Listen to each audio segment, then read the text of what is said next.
As I live-streamed across the entire star system while performing a kiss comfort purification for Shize, the chat exploded. The rabbit-shaped birthmark behind this woman's ear is an SSS-level female that has been extinct for 100 years. Shize, you've already gone feral. In the secret forest of at 08 Sphere, dozens of black-clad mech warriors looked down at the man before them, who had already succumbed to ferality and revealed his beast ears and fangs. Though the man had a handsome face, his feral transformation added more fierceness and a murderous aura. As long as you agree to mate with the Samar race females, I will give you the antidote immediately. Never. His cold words were filled with anger. A few people frowned at his determination to rather die than yield. Fine, since it's like this. You can perish on your own here. Let's go. Since they couldn't obtain compliance, destruction was their only plan. The leaders gave a cold laugh and turned away. As the completely feral man now heard continuous danger warnings in his mind. Warning, warning. Ferality has reached 80%. Warning, warning. Ferality has reached 85%. Boom. While Shize kept trying to suppress his ferality by using his abilities, a loud noise nearby startled him. From the rubble, a petite, confused-looking woman emerged. Hearing the sound, Shize turned his head. A beautiful oval-shaped face appeared before him, her skin as smooth as congealed fat, her features exquisite. His heart skipped a beat. His gaze sharpened. Female. What a stunningly beautiful female. The pheromones kept interacting, causing Shize's breath to quicken instantly upon reception. He had already been injected with a feral agent, and now, this arousal would only accelerate his feral transformation. At that point, the delicate and absolutely beautiful female in front of him would definitely be torn to shreds by him. Leave. Get out of here. He strained to control himself, using the last bit of his rationality to shout loudly. And by Wan, realizing she had just arrived on the new interstellar Earth, also noticed Shize over there. Barefoot, she lit up upon seeing someone. Hello. Stop. Don't come near me. The influence of the pheromones grew stronger. His ferality had already completely overtaken his reason. At the sharp rebuke, by Wan halted. Looking at the state of the man before her, she froze. You've gone feral? She opened her mouth, shocked by what she saw. Her vibrant purple eyes blinked a few times. With just one simple movement, Shize felt as though his entire reason had been overrun. He didn't hesitate to unleash his powers, forcing out a gush of blood from deep within his heart, compelling himself to calm down. Huh. Blood splattered everywhere, the sight shocking. You shouldn't do this, you'll die. If you don't leave now, you're the one who'll die. He coldly turned his head away, avoiding by Wan's eyes. He was certain the female in front of him was extremely rare. From afar, the chaotic presence of her pheromones was already affecting his senses, continuously stimulating him, accelerating his ferality. No, relax. I'm here to help you. Bai Wan smiled brilliantly, then approached step by step. Her delicate hands gently cradled Shize's face. Instantly, their eyes met. Bai Wan immediately released her purifying pheromones. She was a rare and highly flexible rabbit beast from the rabbit beast clan, able to soothe any negative emotions in male beast men. Extremely precious, yet also because of this rarity, their clan had been hunted down, and all their family members sacrificed themselves to send her safely to another interstellar Earth. As long as she lived, the rabbit beast clan wouldn't be eradicated. Thinking of this, Bai Wan's eyes welled up again. In the strange star system, Bai Wan wanted to save a life, so that perhaps she wouldn't be stranded and helpless on this planet. Therefore, she worked harder to purify. The mental energy consumed during interstellar travel was enormous. Bai Wan had just landed, and her mental power hadn't recovered, so performing the purification ritual at this moment was incredibly strenuous. Even so, she didn't give up. Wrapped in a soft glow, Shize felt a stirring part inside him being calmed. It was only then that he managed to lift his head slightly. His gaze fell on Bai Wan in front of him, a small face filled with pain. Her pale face due to the excessive use of spiritual energy. Yet she continued without stopping. Shize was somewhat disbelieving. In the star world, where females reigned supreme, lives of males, like them, who could be discarded by females anytime, meant absolutely nothing compared to the safety of females themselves. No matter who it was, under circumstances that could harm their interests, they would never take action. However, this unfamiliar young female was seriously and determinedly treating him. Despite her own pain, a part of his heart seemed shattered, and Shize still couldn't understand. How could such a female exist in this world? Ignoring everything else, just to save him. His breathing became increasingly rapid, his burning gaze tightly fixated on Bai Wan. With the purification ritual now fully activated, Bai Wan finally let out a sigh of relief. At this moment, she slowly approached. Her tender lips gently pressed against Shize's with utmost caution. In that instant, Shize's pupils dilated in shock. He could not believe the movements of the female before him. His Adam's apple rolled. She was actually performing a kiss comfort. For females, the kiss comfort held extraordinary importance. It indicated that she intended to bond with the male before her. In this world, one might encounter various types of males surrounding females, yet those willing to offer their kiss comfort were almost non-existent. Why was she doing it? Her clumsy kisses revealed no skill at all. It seemed as if she had absolutely no experience. Before Shize could contemplate further, he involuntarily responded to her kisses, subconsciously taking control. Bai Wan closed her eyes tightly, her cheeks flushed. Gradually, Shize's actions softened. Time passed. The sky grew dark. After being freed from his frenzy, Shize regained all his composure. Opening his eyes, his once cold violet irises bore a hint of unusual emotion. In his arms lay a small female who had fallen into slumber. Her breaths were steady, and her condition appeared stable. He removed his coat, wrapping her up snugly from head to toe. Not an inch of skin was left exposed. The master is there. A sound echoed nearby, as several youths descended from the Ute spaceship. Seeing Shize, they immediately broke into smiles. Master, you're unharmed. The blonde youth in front let out a deep sigh of relief. Upon receiving the distress signal, they had rushed here without delay. Only after confirming Shize's safety did they ease their worries. However, just as words left his mouth, he noticed a female unexpectedly in Shize's arms. Where did this little female come from? She seems somewhat different. As he spoke, he moved forward to take a closer look. Suddenly, Shize stood up, his gaze turning icy as it swept across the scene. Go back. Shize issued a curt order, even unconsciously shielding the female in his arms. He seemed unwilling to allow anyone to peer at her by even a fraction. Chapter 2: The Only Rabbit-Like Female. After boarding the spaceship, Shize carefully placed by Wan on the soft couch. Activate the advanced healing energy. He turned and instructed his team member. The team member wasted no words and immediately entered the control room to activate the healing energy. At this moment, green light shone on by Wan, gradually restoring her. Master, are you hurt? We received a message that you were tricked into the secret forest, so we hurriedly came looking for you. I'm fine. Shize tasted the emotion at the bottom of his eyes. All the madness energy in his body had disappeared completely. At this moment, he deeply looked at by Wan, realizing that the only bit of reason he still possessed was due to her soft hands touching his face. Then, he felt his entire body being soothed. Because of her, he was saved.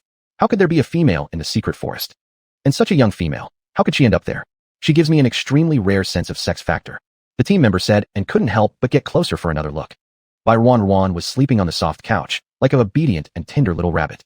They involuntarily had their gazes drawn to her. This was the allure of the female pheromones. Almost irresistible. Just as a few of them walked over, Shize's towering figure blocked everyone's view. His expression was gloomy, with a touch of coolness. Don't want your lives? Such a noble female will inevitably have a guardian. If you dare to offend and provoke what shouldn't be offended, take care not to lose your lives. This is the status of interstellar Earth females. Absolute obedience is necessary at any time. However, this statement from Shize sounded odd. The team members looked at each other in puzzlement. They quickly backed out. Still, they couldn't help muttering as they left. Our master has always kept his distance from females. That noble female of the rat race with the rare energy anomaly has been pursuing our master, wanting to combine with him. But our master has never agreed. Even thought those noble females pestering relentlessly makes him highly disgusted. How come now? Shouldn't you be guessing our master's thoughts? Just focus on your own tasks. Medical station. After the spaceship reached its destination, Shize urgently notified the medical staff. Wan was carefully taken out. Shize looked from afar, feeling somewhat anxious inside. I hope nothing bad happens. After all, she collapsed because of me. Though he doesn't understand. There are actually females in this world willing to sacrifice themselves for him. Shize stood in place, frowning deeply. In a short while, the testing instrument on his body rang. Madness level decreased by 1, current value, 59. Still dropping? Shize can't believe it. In this world, the survival of males and females means that once a male reaches adulthood without a female companion, they gradually begin to go mad. Madness levels generally reach 70 when one loses rationality. After professional training, Shize's upper limit is 85, the best captain of the advanced inspection team. The madness level for males increases periodically, while those who have a protecting female usually remain under 60. And despite controlling his values through superhuman willpower and training, it normally fluctuates between 60 to 65. This time unexpectedly broke the record. It was due to the little female. She offered him her precious kiss. Due to being manipulated and triggered to madness, if not for her, he would have certainly died. A male who has lost his rationality cannot survive on this planet. Either the female takes a liking to you and accepts you as a protector, thereby calming you, or else you'll be exiled to a border planet to fight the invading insect species. And once sent there, there's a 99% chance of death. Shize's thoughts wandered far, unsure of what he's thinking about, but his gaze shows only coldness beneath. Lord, Dr. Hu Li's results are ready. The team member rushed over anxiously, pulling Shize back to reality. He raised his head and walked over. Track down the Samo tribe, seal off Yun City. Arrest them immediately if any clue is found. As for those who defy the order, no need to report back, kill. Shize's cold voice was as sharp as a blade. The person before him flinched momentarily, and immediately bowed his head. I accept my mission. The Samo tribe, an odious clan living in the shadows on a planet, stealing noble bloodlines, and continuing their progeny with unspeakable evil deeds, dared to interfere with Shize. Deputy Officer Lin quietly scoffed in his mind. A group of ignorant fools about to die. At this moment, in Dr. Hu Li's office. When Shize entered, the other party looked up at him.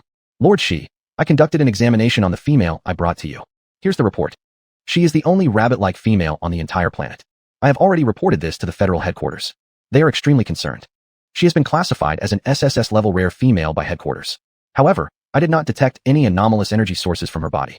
This is quite strange, but at this point, she has become so prestigious that it's beyond my capability to conduct further tests. The headquarters will send a higher-ranking medical officer to perform additional examinations. You bringing back such a noble female has greatly pleased the federal headquarters. It seems like your promotion is inevitable. Dr. Hooley was filled with excitement as he spoke and concluded with his congratulations. Upon hearing these words, Lord Shi's expression remained unchanged. However, when he learned that the individual was the sole rabbit-like female and incredibly rare, even his usually dim demeanor brightened somewhat. How is her health? She is fine, though very weak. It's truly unbelievable that such a prestigious female could be in such a weakened state. It's outrageous. I am going to report this to the federal headquarters and ensure they conduct a thorough investigation. Dr. Hooley expressed indignation. After listening, Shize turned away his gaze. An image of her sudden appearance flashed in his mind. He started to form some guesses. That little female isn't a native of this planet. All right, I understand. Just as he turned around to leave, the doctor called him again. Where are you going? You can't leave now. The noble female wishes to see you. She is highly wary of everyone else, specifically requesting to meet you. See me? Yes. Please hurry up. The doctor nodded. Shize frowned in confusion, his face cold and distant. He had no particular fondness for females, regardless of their nobility. In his understanding, all females were the same. Arrogant and disrespectful, placing themselves above others, viewing them as grass and straw. When happy, they may throw a piece of candy. When displeased, they strike and scold. In their eyes, his life meant nothing. This conclusion wasn't baseless for Shize. His own mother treated him the same way, let alone others. This time it's likely not good news either. Arriving at the VIP ward, Bai Ruan lying on the bed looked warily at everything around her. Chapter 3. Can you become her guardian? Honored female, please don't be afraid. It's just a simple crystal implantation. It won't harm you. Yes, honored female, the crystals in your body have disappeared. You are so precious. How can you do without a crystal guardian? That is simply too terrible. Rest assured, we guarantee it won't hurt at all. Inside the ward, 2 nurses with gentle attitudes softly consoled her with affectionate expressions. Don't touch me. Don't come near. Bai Ruan exclaimed in alarm, stepping back in refusal, fully on guard. The 2 nurses were left helpless. As the honored female resisted them, they couldn't force her. Otherwise, if they angered this beautiful and noble little magnetic woman, they'd be in big trouble. What's going on? Shize's voice came through. The 2 nurses saw him as their savior. Lord Shize, we're trying to inject a crystal into the honored female. However, she is resisting us. There's nothing we can do for now. They explained their predicament. Upon hearing that, Shize was somewhat surprised. There's no crystal in her body. Yes, during our testing, we found that there was not a single crystal present in the honored female's body. It's too horrifying. Such a perfect and rare female doesn't have a single guardian. How dangerous is that? On this planet, every individual of the female gender had at least one guardian. A guardian was always male. His duty was to closely protect and care for the female. Even if he had to die, he could never let the female come to any harm. Otherwise, his crime would warrant death countless times over. Perhaps, Shize also felt a bit of surprise. Such a noble little female didn't have a guardian. You've come. Upon seeing Shize, Bai Ruan instantly relaxed her initially tense heart. She rushed forward, her soft and small body throwing itself towards him. Without thinking, Shize reached out to catch her. Soft and fragrant, it was as if he was holding a piece of soft cotton. This was Shize's first reaction. He had never been so intimate with any female before. Thus, the sensation of her touch caused him a momentary daze. So little females are all this soft, as if they have no bones. Regaining his senses, Shize respectfully pulled her away, maintaining a proper distance between them. He always remembered his place. Without being her guardian, such behavior toward a female was inappropriate and offensive. But Bai Ruan did not feel that she had done anything wrong. She had already hidden behind him. They want to inject something into my neck.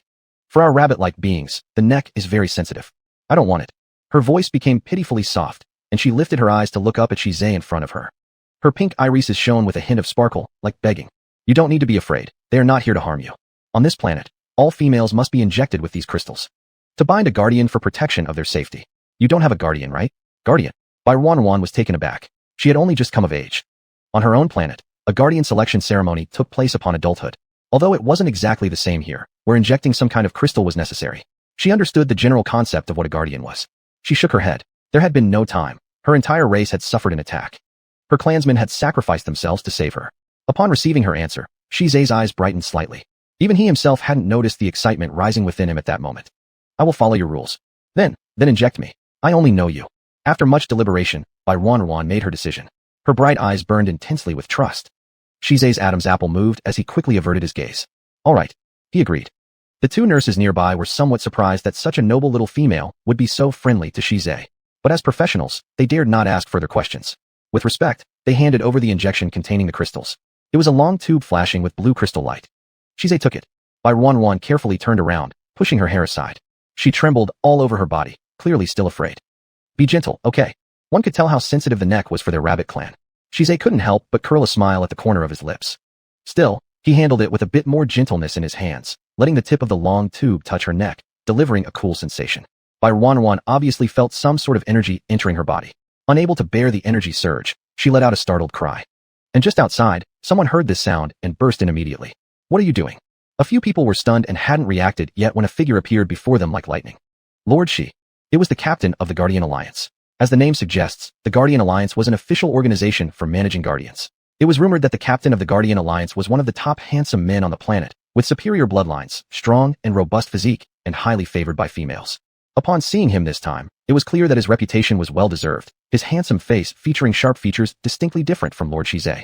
On this planet, every female would have at least one male guardian. The rarer and more precious the female, the more guardians she had. Currently, the highest-ranking female on the planet had 5 guardians. And now, an ultra-rare female like Bai Ruan actually had no guardian, which prompted Lu Cheng to hastily come over upon hearing the news. Such a noble female without a guardian meant she had no one to take care of her or protect her. It was absurd. Beautiful female, are you all right? My name is Lu Cheng. It's an honor to meet you. Lu Cheng respectfully knelt down on one knee, extending his hand in hope of receiving Bai Ruan's permission for the highest formality, known as the hand salutation. Shize stood nearby, his expression darkening slightly. Withstanding the overwhelming pressure emanating from the other side, he spoke coolly.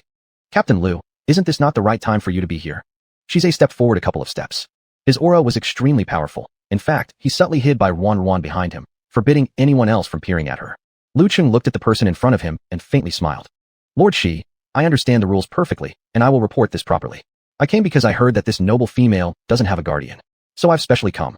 At this point, the other's fervent gaze fell once again onto Bai Ruan. With profound emotion and earnest tone, he continued. Noble female adult, I wonder if I may become your guardian? To safeguard your safety and look after your daily life. He bowed his head, waiting for Bai Ruan's reply. Hearing these words, Shize's originally cold expression grew even darker. However, he did not speak at this moment, merely glancing sideways at Bai Ruan next to him with subtle tension that agitated his mood. How strange, he was anxious. Chapter 4 He gained the right to protect the female. Bai Ruan looked at the strange man in front of her and instinctively hid behind Shize. Although it was just a small movement, it still stirred something in Shize's heart, causing his emotions to fluctuate involuntarily. Does she trust him so much? Looking at her soft little hand grabbing the edge of his clothes, Shize immediately placed her behind him protectively. On the other hand, Lu Cheng, who had observed everything, had a stiffened smile on his face. Master Shi, this is not quite appropriate. I have requested the esteemed female to become her protector. You probably don't have the right to interfere. The two were emanating such powerful auras that they instantly turned the hospital room into a massive battlefield. She refuses, Shize lightly said with an overbearing tone. Upon hearing this, Lu Cheng's eyebrows slightly furrowed. The female has not responded yet. Your actions are too excessive. Shize still remained unfazed after listening, lazily lifting his eyelids before calmly looking down at Bai Ruan beside him. Do you agree? The little girl, hiding behind him, shook her head resolutely. Seeing this, Shize exuded a testing kind of authority as he looked towards Lu Cheng. The latter was obviously also surprised, not expecting such a direct refusal. Female adult, may I know why? He revealed a sorrowful expression. Lu Cheng owned the White Moon Wolf bloodline, which ranks among the top 10 in this interstellar world. To be honest, it's not weak. But unexpectedly, she rejected without even considering it. Sorry, I don't know you. I only know him. I want him to be my guardian. Bai Ruan replied meekly, fearing to hurt the other party, so she politely bowed to the person in front of her. Seeing this, Lu Cheng's heart melted. Still, he couldn't help but glance at Shize with some reluctance. He clenched his fists. Finally, he managed to put up a smile. I understand, female adult. Whenever you're ready, I'll await your summons. After saying this, he turned around and left the room, occasionally stealing a deep look at Shize. Once the outsider left, the hospital room instantly fell silent. Shize returned to his senses and looked toward Bai Ruan with a dark gaze. You want me to be your guardian? There was no detectable emotion in his tone while asking. Bai Ruan startled for a moment, letting go of his hand, and somewhat nervously and worriedly questioned him. It seems like I haven't asked for your consent yet. Are you willing? Her big eyes blinked earnestly. She gazed at the man in front of her so sincerely and obediently. In Shize's eyes, reflected were Bai Ruan's pink, gem-like eyes. Drip, drip, drip. The savage value continued to drop. The sound of the measurement instrument reverberated in his mind. Shize slowly diverted his gaze. After a long pause, he finally responded. All right. Having received his answer, Bai Ruan immediately jumped for joy. Yes. She smiled beautifully out of happiness. It was the first time Shize had ever seen her smiling like this. Bright as sunshine, warm and heart-melting. Bai Ruan excitedly grabbed his hand. Then differentiated her unique energy. It signified the establishment of a contract, proving that from now on Shize would be her guardian. Captain, there's news. A message came through from one of the team members via the intelligent computer. Shize withdrew his thoughts and glanced at the time. You should rest well. I'll handle some things first. Okay. Bai Ruanyin obediently agreed, watching as Shize left. She then walked to the sofa, sat down, and began researching this planet's intelligence system. After injecting the crystal, Ruanyin obtained her identity on this planet. As a result, she also connected with this planet's intelligent computer. She hurriedly checked some information about this planet. She specifically focused on checking details about Shize, only 25 years old. The captain of the Interstellar Anomaly Guardian Headquarter Team 1. SS Grade Divine Beast White Tiger Bloodline. SS Grade Anomaly Source. And various commendations. 2 years ago, he single-handedly prevented a bug attack and defended the border city. There were several more pages of introductions. Bai Ruanyin saw it all, but understood one thing. This man was incredibly strong. His bloodline was powerful. He was absolutely formidable. Excitedly, a pair of white rabbit ears popped out from Ruanyin, wagging back and forth. That's great. Mother said a male with a powerful bloodline could strengthen offspring reproduction. If I can be with him, our rabbit beast tribe can survive and reproduce once more. Being extremely well protected by her parents and utterly innocent, Bai Ruanyin completely didn't realize how strange her current words actually sounded. If Shize were here, he would most likely rethink whether or not he wanted to continue being her guardian upon hearing this. Who would have thought this seemingly obedient, cute, and ignorant young girl wants to have children with him? Lu Cheng didn't rush to leave after exiting the hospital. The assistant behind him, noticing his displeased expression, became a bit worried as well. Boss, but things didn't go smoothly. Shize has always been accustomed to going solo, reaching this point without relying on females to suppress his savage value. Why does he have to compete with me this time? After saying that, he punched the wall beside him, immediately leaving an indentation. Seeing this, the assistant was greatly startled. Lu Cheng comes from a prestigious family, with very high bloodline status. His family has always been considering guardian females for him. Upon hearing the news of an unprecedented SSS-grade rare female appearing in the interstellar world, he came at once. Reasonably, with his abilities and skills, he should have succeeded for sure, but he didn't expect someone to cut in front of him. Shize. That big figure. If it's him, then it truly isn't surprising anymore. If that's the case, then boss can only wait for the second guardian position of that SSS-grade female. Hardly had these words finished, when almost without reacting, a slap landed on his face. What Lu Cheng can't obtain. I will absolutely not let others get easily either. Shize, he already got the right to protect the female. Does that young miss know? If she finds out, she won't give up easily either, will she? Saying this, he slowly curved his lips, a cunning smirk appearing on his face. Bai Ruanyin was resting exceptionally well in the hospital. Every day eating and drinking, with quite a few people coming to attend to her. In no time, her complexion turned rosy. Just one thing remained regrettable. She hadn't seen Shize. He seemed to be very busy, so he hadn't come to see her all this while. In the middle, senior personnel came to check Bai Ruanyin. The examination done in the morning, Bai Ruanyin thought about going out for a walk in the afternoon. The Protection Association specially dispatched several skilled bodyguards. They didn't restrict Bai Ruanyin's movements, but they stayed close by, shadowing her to ensure her safety. At first, Bai Ruanyin felt a bit uncomfortable, but gradually she started treating them as if they weren't there. This interstellar world is more prosperous than imagined. The place where their rabbit beast tribe resides is not only large, but also interesting. Taking advantage of the good sunlight, Bai Ruanyin also sneaked out of the hospital. She hadn't expected that just after stepping out, she encountered a huge scene. Chapter 5, Murderous Intent. Row after row of people dressed in official uniforms surrounded a certain area. Dimly, Bai Ruanyin could still see a young child lying on the ground. A burly man with a whip in his hand was beating the child, one lash after another, accompanied by ceaseless curses. Despicable bone. Run, keep running.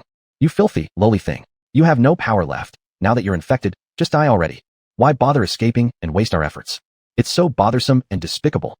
The person kept insulting, but whether it was beating or cursing, the boy lying on the ground only curled up, barely alive. Seeing this, Bai Ruanyin trembled inside. It seemed to have brought back some unpleasant memories.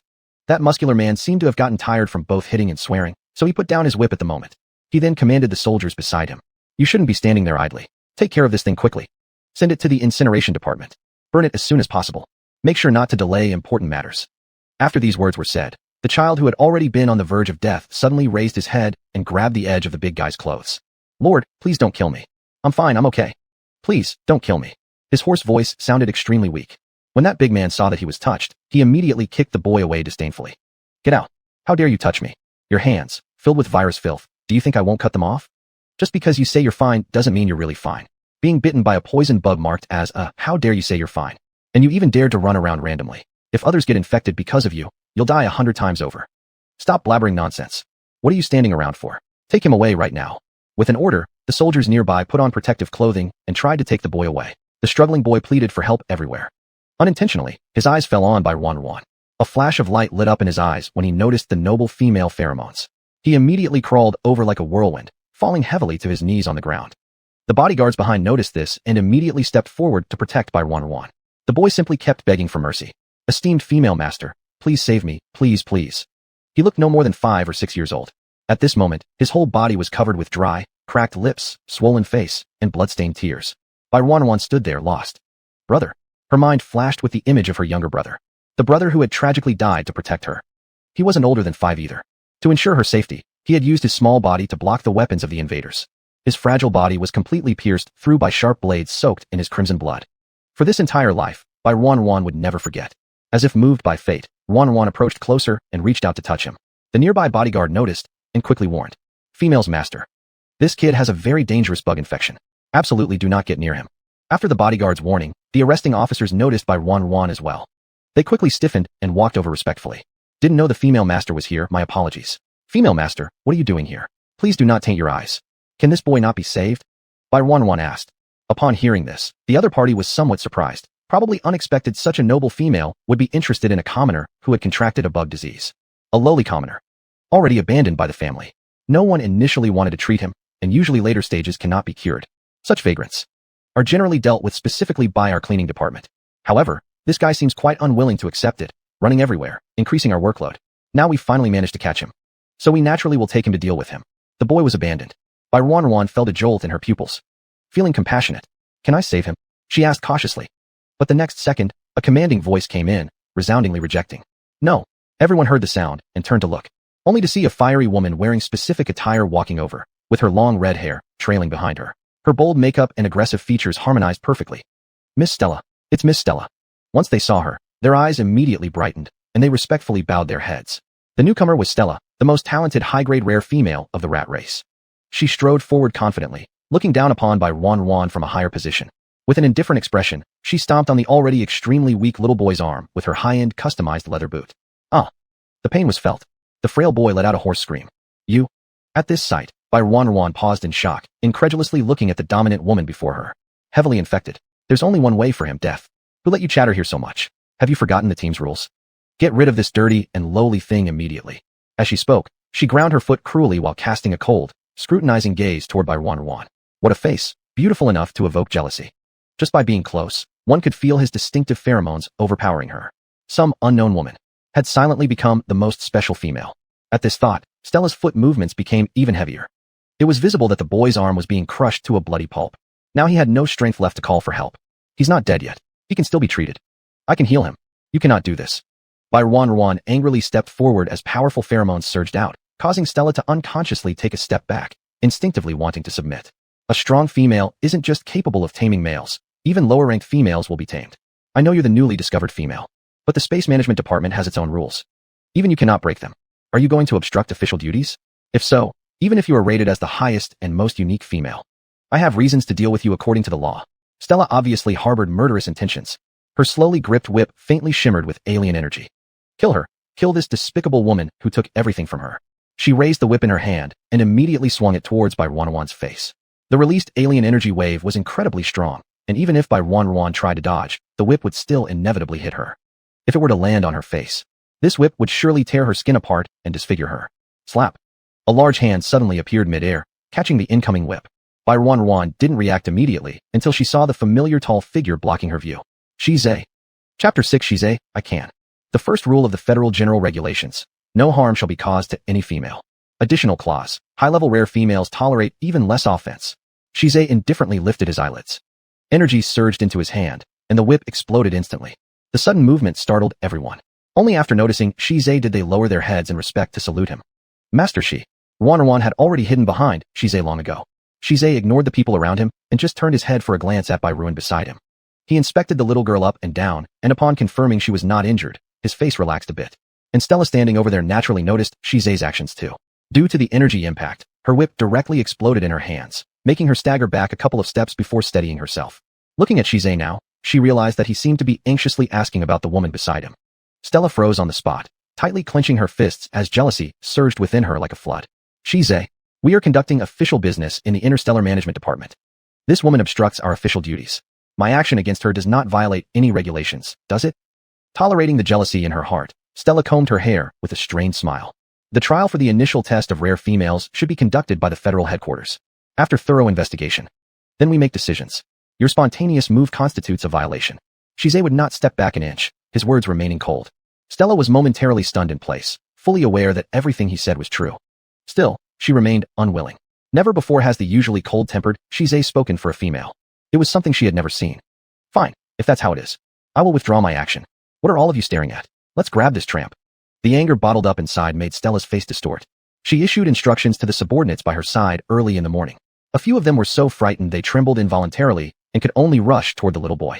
Seeing this, Byruin immediately pulled Shizai. Shizai, I can save him. The boy trembled, curling up together, realizing someone nearby was coming to seize him. He helplessly raised his head, looking at Byruin with tearful big eyes. Female sister, please save me. His voice was hoarse already. All the hope rested clearly on Byruin.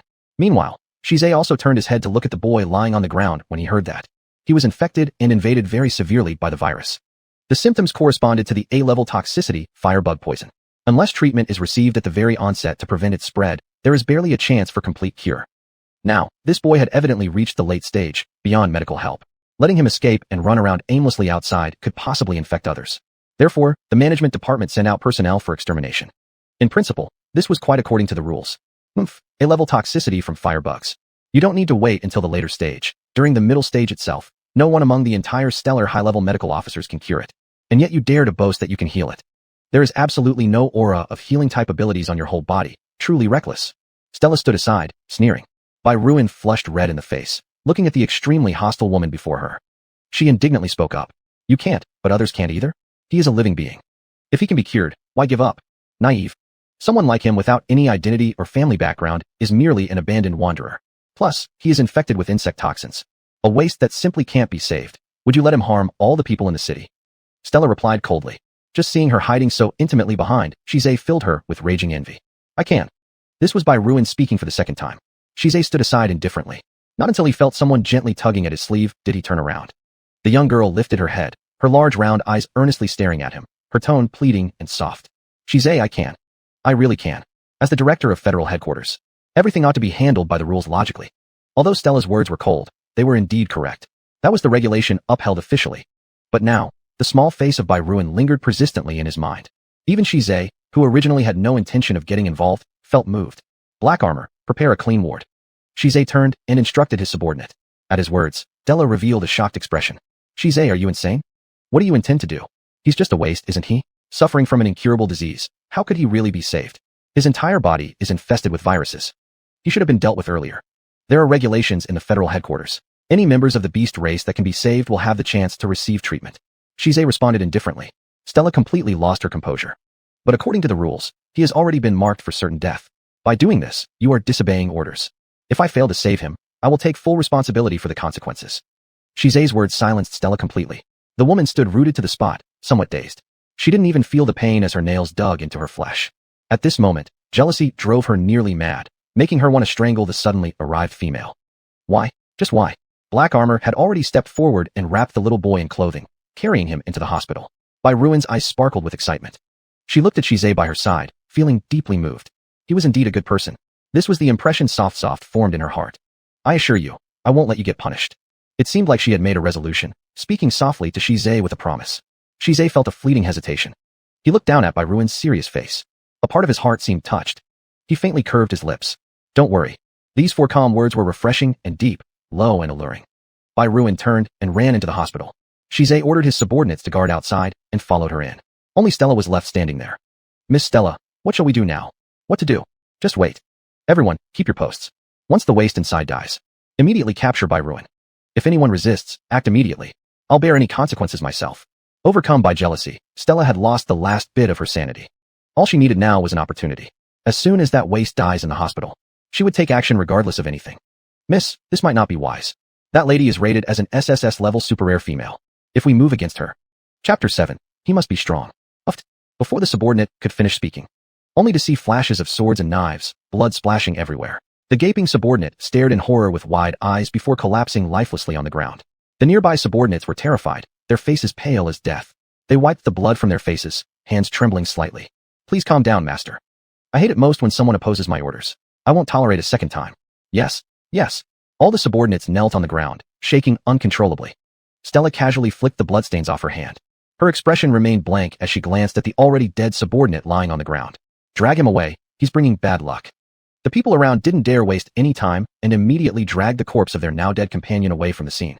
The air was thick with the smell of blood, but no one dared to argue or speak out against what had happened. Meanwhile, inside the ward, a young boy had already been placed on the hospital bed. Everyone else present had donned protective suits. The A-class firebug poison isn't something to joke about. Moreover, he's already reached the late stage of infection. Even the slightest mistake could result in contamination from him, and judging by his weakened condition, it might be impossible to save him. He Jia, who emerged from within, stood beside, performing the disinfection process for his hands. After confirming everything was fine, he let out a breath of relief. His companions heard this and retracted their gaze. I've never seen Master behave so recklessly. Up until now, the rules of the federal headquarters have been iron laws for him, but now those rules have been broken. It's all because of that by Miss. Don't gossip. Don't ask questions that shouldn't be asked. Right now, our concern is that if by Miss can't cure him and he dies here, Master will need to head to headquarters to face punishment. This isn't a laughing matter. At the very least, there will be a first-level military penalty involving electric shocks. As they spoke, their expressions turned tense. They were well aware of what the electric shock punishment entailed. Almost no one comes out without losing a layer of skin. Those with good fortune manage to keep their lives, while those with bad luck die instantly under the torture. Female Dom. It's better to put on a protective suit before entering. That way, you'll be safer. The medical staff approached respectfully, presenting the protective gear. Although they couldn't comprehend why Master Shija would take an interest in saving a vagrant infected with deadly parasite toxins, they did not dare ask too many questions. They only focused on ensuring female Dom Bai was properly equipped with the best protection available, making sure she stayed safe. Thank you. Bai Wan carefully put on the protective suit, preparing to enter the ward. But at that moment, Shize held her back.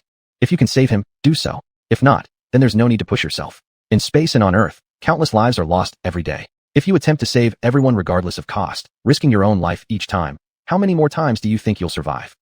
His tone was indifferent. It wasn't exactly kind to hear. Yet, beneath his cold words, there was unmistakable concern for Bai Wanwan's safety. The girl pursed her lips but said nothing in response. Instead, with a slight stubborn streak, she walked straight into the ward. Shize's large hand hovered in the air for a brief moment before slowly withdrawing. His expression was somewhat strange. Once inside the ward, Bai Wanwan saw the small beast man lying on the bed.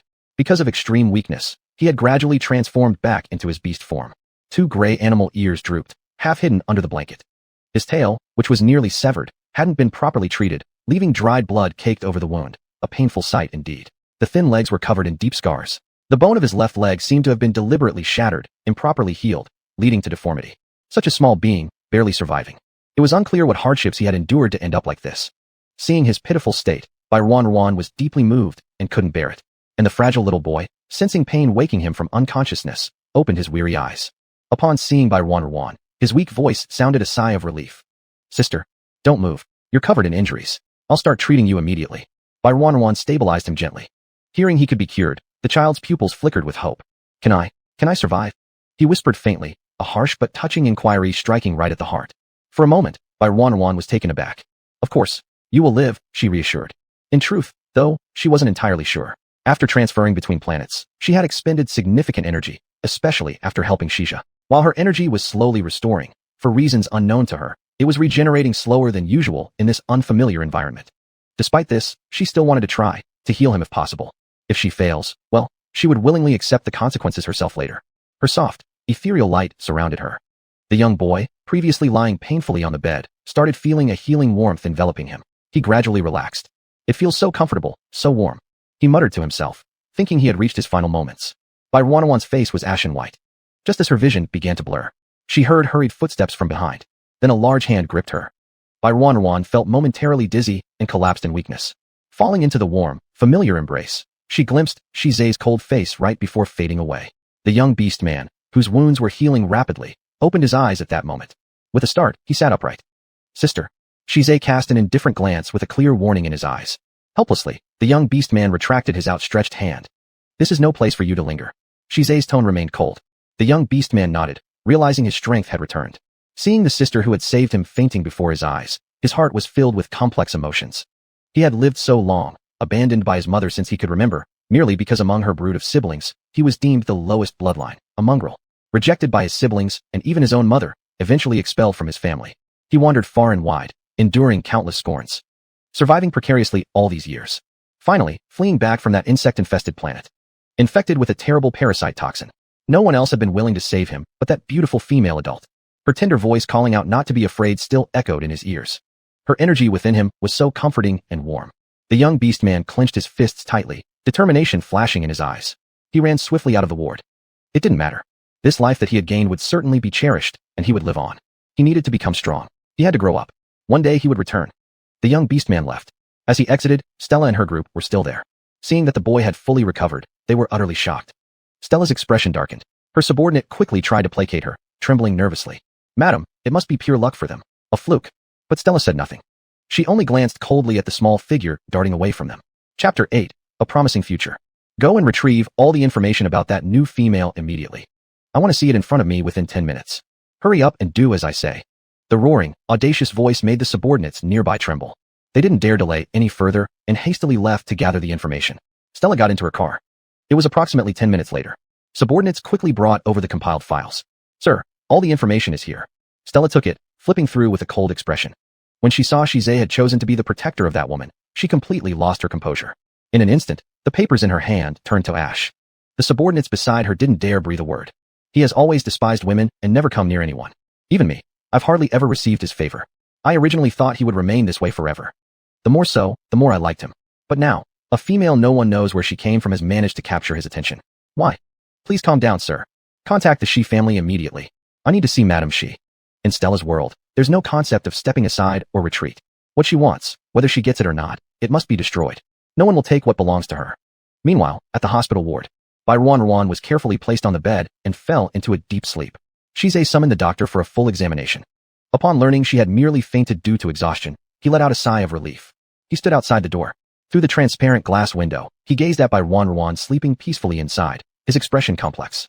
Throughout his life, he had never seen such an aristocratic female make such an extraordinary effort to save someone everyone considered useless.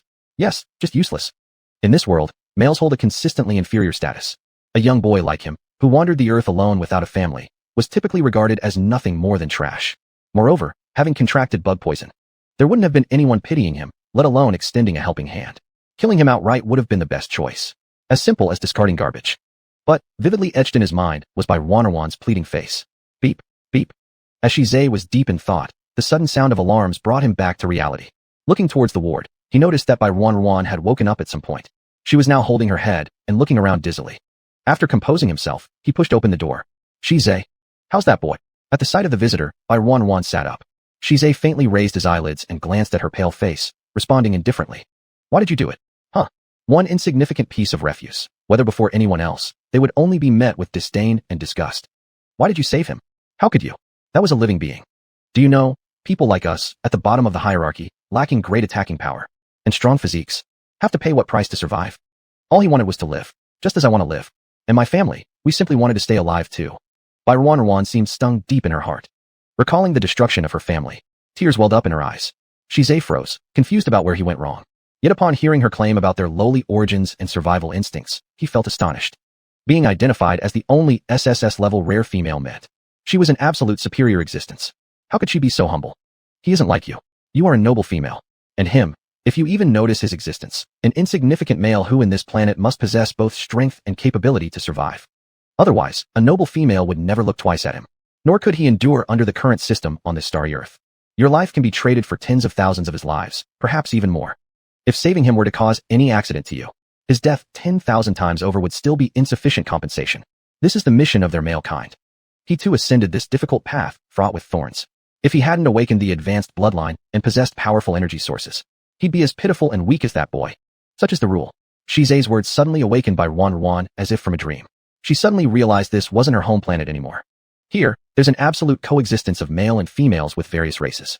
Females are absolutely precious. On her own home planet, everyone was peaceful like rabbits. Although their females may have been nobler, they never oppressed the male rabbits of their species. Everyone were family. Until the invaders came. Madly seeking to capture them, especially their females. It was on that day. Her homeland had already disappeared. And the man in front of her, so full of resentment, was it because he too was disregarded, thus striving with all his might just to survive? Thinking about this, Ruan reached out and unexpectedly placed her hand on Shizei's head. Her natural touch made Shizei's body shiver. Then, his eyes widened in disbelief as he looked up at Ruan. Rest assured. Although you're my guardian, I will absolutely not bully you. You don't need to be afraid. I won't be like those other females. Her words were soft, yet they fell like a ray of light into Shize's heart. The once distant and aloof Shize unknowingly revealed a hint of moving tenderness. Cough. He uncomfortably turned his head away. Because of his emotions fluctuating, a pair of beast ears suddenly appeared. Bai Ruan saw them and became curious, unable to resist reaching out to rub them. Shize flushed red in an instant, then quickly retreated as if shot by a spring. Completely shocked, Bai Ruan also blushed when she realized what she had done, then hurriedly apologized. I'm sorry. I didn't mean to. You should rest well. Everything is fine now. Perhaps unable to stay any longer, Shize hastily left the ward with an excuse. Bai Ruan curiously watched him leave and laid down on the bed, pondering his words. Then her eyes brightened. In that case, that little boy should be fine now. Thinking about this, Bai Ruan immediately showed a look of joy. She opened her palms and gazed at her hands. The suddenness of her family being wiped out prevented her from completing the inheritance ceremony. Although their rabbit clan lacked powerful offensive abilities, they possessed extremely strong mental powers, healing, and purification capabilities. Some of the revered elders within the family could even easily deal with highly aggressive races. As the only daughter of the leader of the clan, all clanspeople spared no effort, spending their last ounce of energy to send her away. The pressure and responsibility on her shoulders constantly reminded her. Now that she felt her purification ability had increased somewhat, she became more hopeful for the future. Father, mother, and everyone else. Ruan will not let you down. Chapter 9. All sorts of males, very good. She rested for 2 more days in the ward. However, she did not see Shize these past 2 days. People outside said that Shize seemed to have suddenly taken on a major mission and left. Bai Ruan was extremely bored. Her body obviously felt almost fully recovered. Yet, they all kept her from leaving despite her protests. It was understandable though, they were worried about any possible accidents outside. But perhaps it was also because Shize had specifically instructed them before he left. Until this afternoon. A group of uninvited guests arrived at the hospital. Bai Ruan sat on the sofa, blinking her beautiful big eyes, looking at the group of people in front of her whose faces were full of flattery and respect, but she didn't understand. Miss Ruan, you don't need to be afraid. Here are our documents. We come from the Galactic Information Department. I am Captain Xiaoyi. The situation is as follows. After Miss Ruan came to our planet Earth, according to regulations, she should record information, then choose an appropriate guardian. Only then can we ensure that Miss Ruan's safety is guaranteed here on Earth. The past few days, we were busy organizing some materials, so there was some delay. Today, we have finally come. It's to help Miss Ruan choose her address, as well as select an appropriate guardian. As he spoke, he smiled and placed the files in his hand one by one on the table. On them were personal data of various males. Extremely detailed. Height, weight, rank, bloodline. Also their positions and temperaments. There were pictures at the top. They were practically different kinds of handsome men in every aspect. Gentle ones, cold ones, those with overbearing presence, those inclined towards melancholic weakness. Truly diverse. Bai Ruan's gaze fell involuntarily onto the information. She was momentarily dazzled. This bloodline is quite noble. This one isn't bad either. Her mother had said that continuing the lineage of offspring was most important with the bloodline, secondly with looks. Good-looking people produced offspring with excellent talent. Sitting on the sofa, Bai Ruan earnestly considered the grand plan of reviving the rabbit race's heritage. She had seemingly forgotten that she and Shize had already bonded, until someone beside her reminded her. I know that Miss Ruan seems to have already chosen herself. However, something unexpected happened on adult Shize's side. After system evaluation, he faced many criticisms regarding how he handled relationships with females. Thus, our information department unanimously decided that he wasn't suitable to become Miss Ruan's guardian through voting. We feared that Miss Ruan might get hurt. Originally submitted documentation hasn't passed.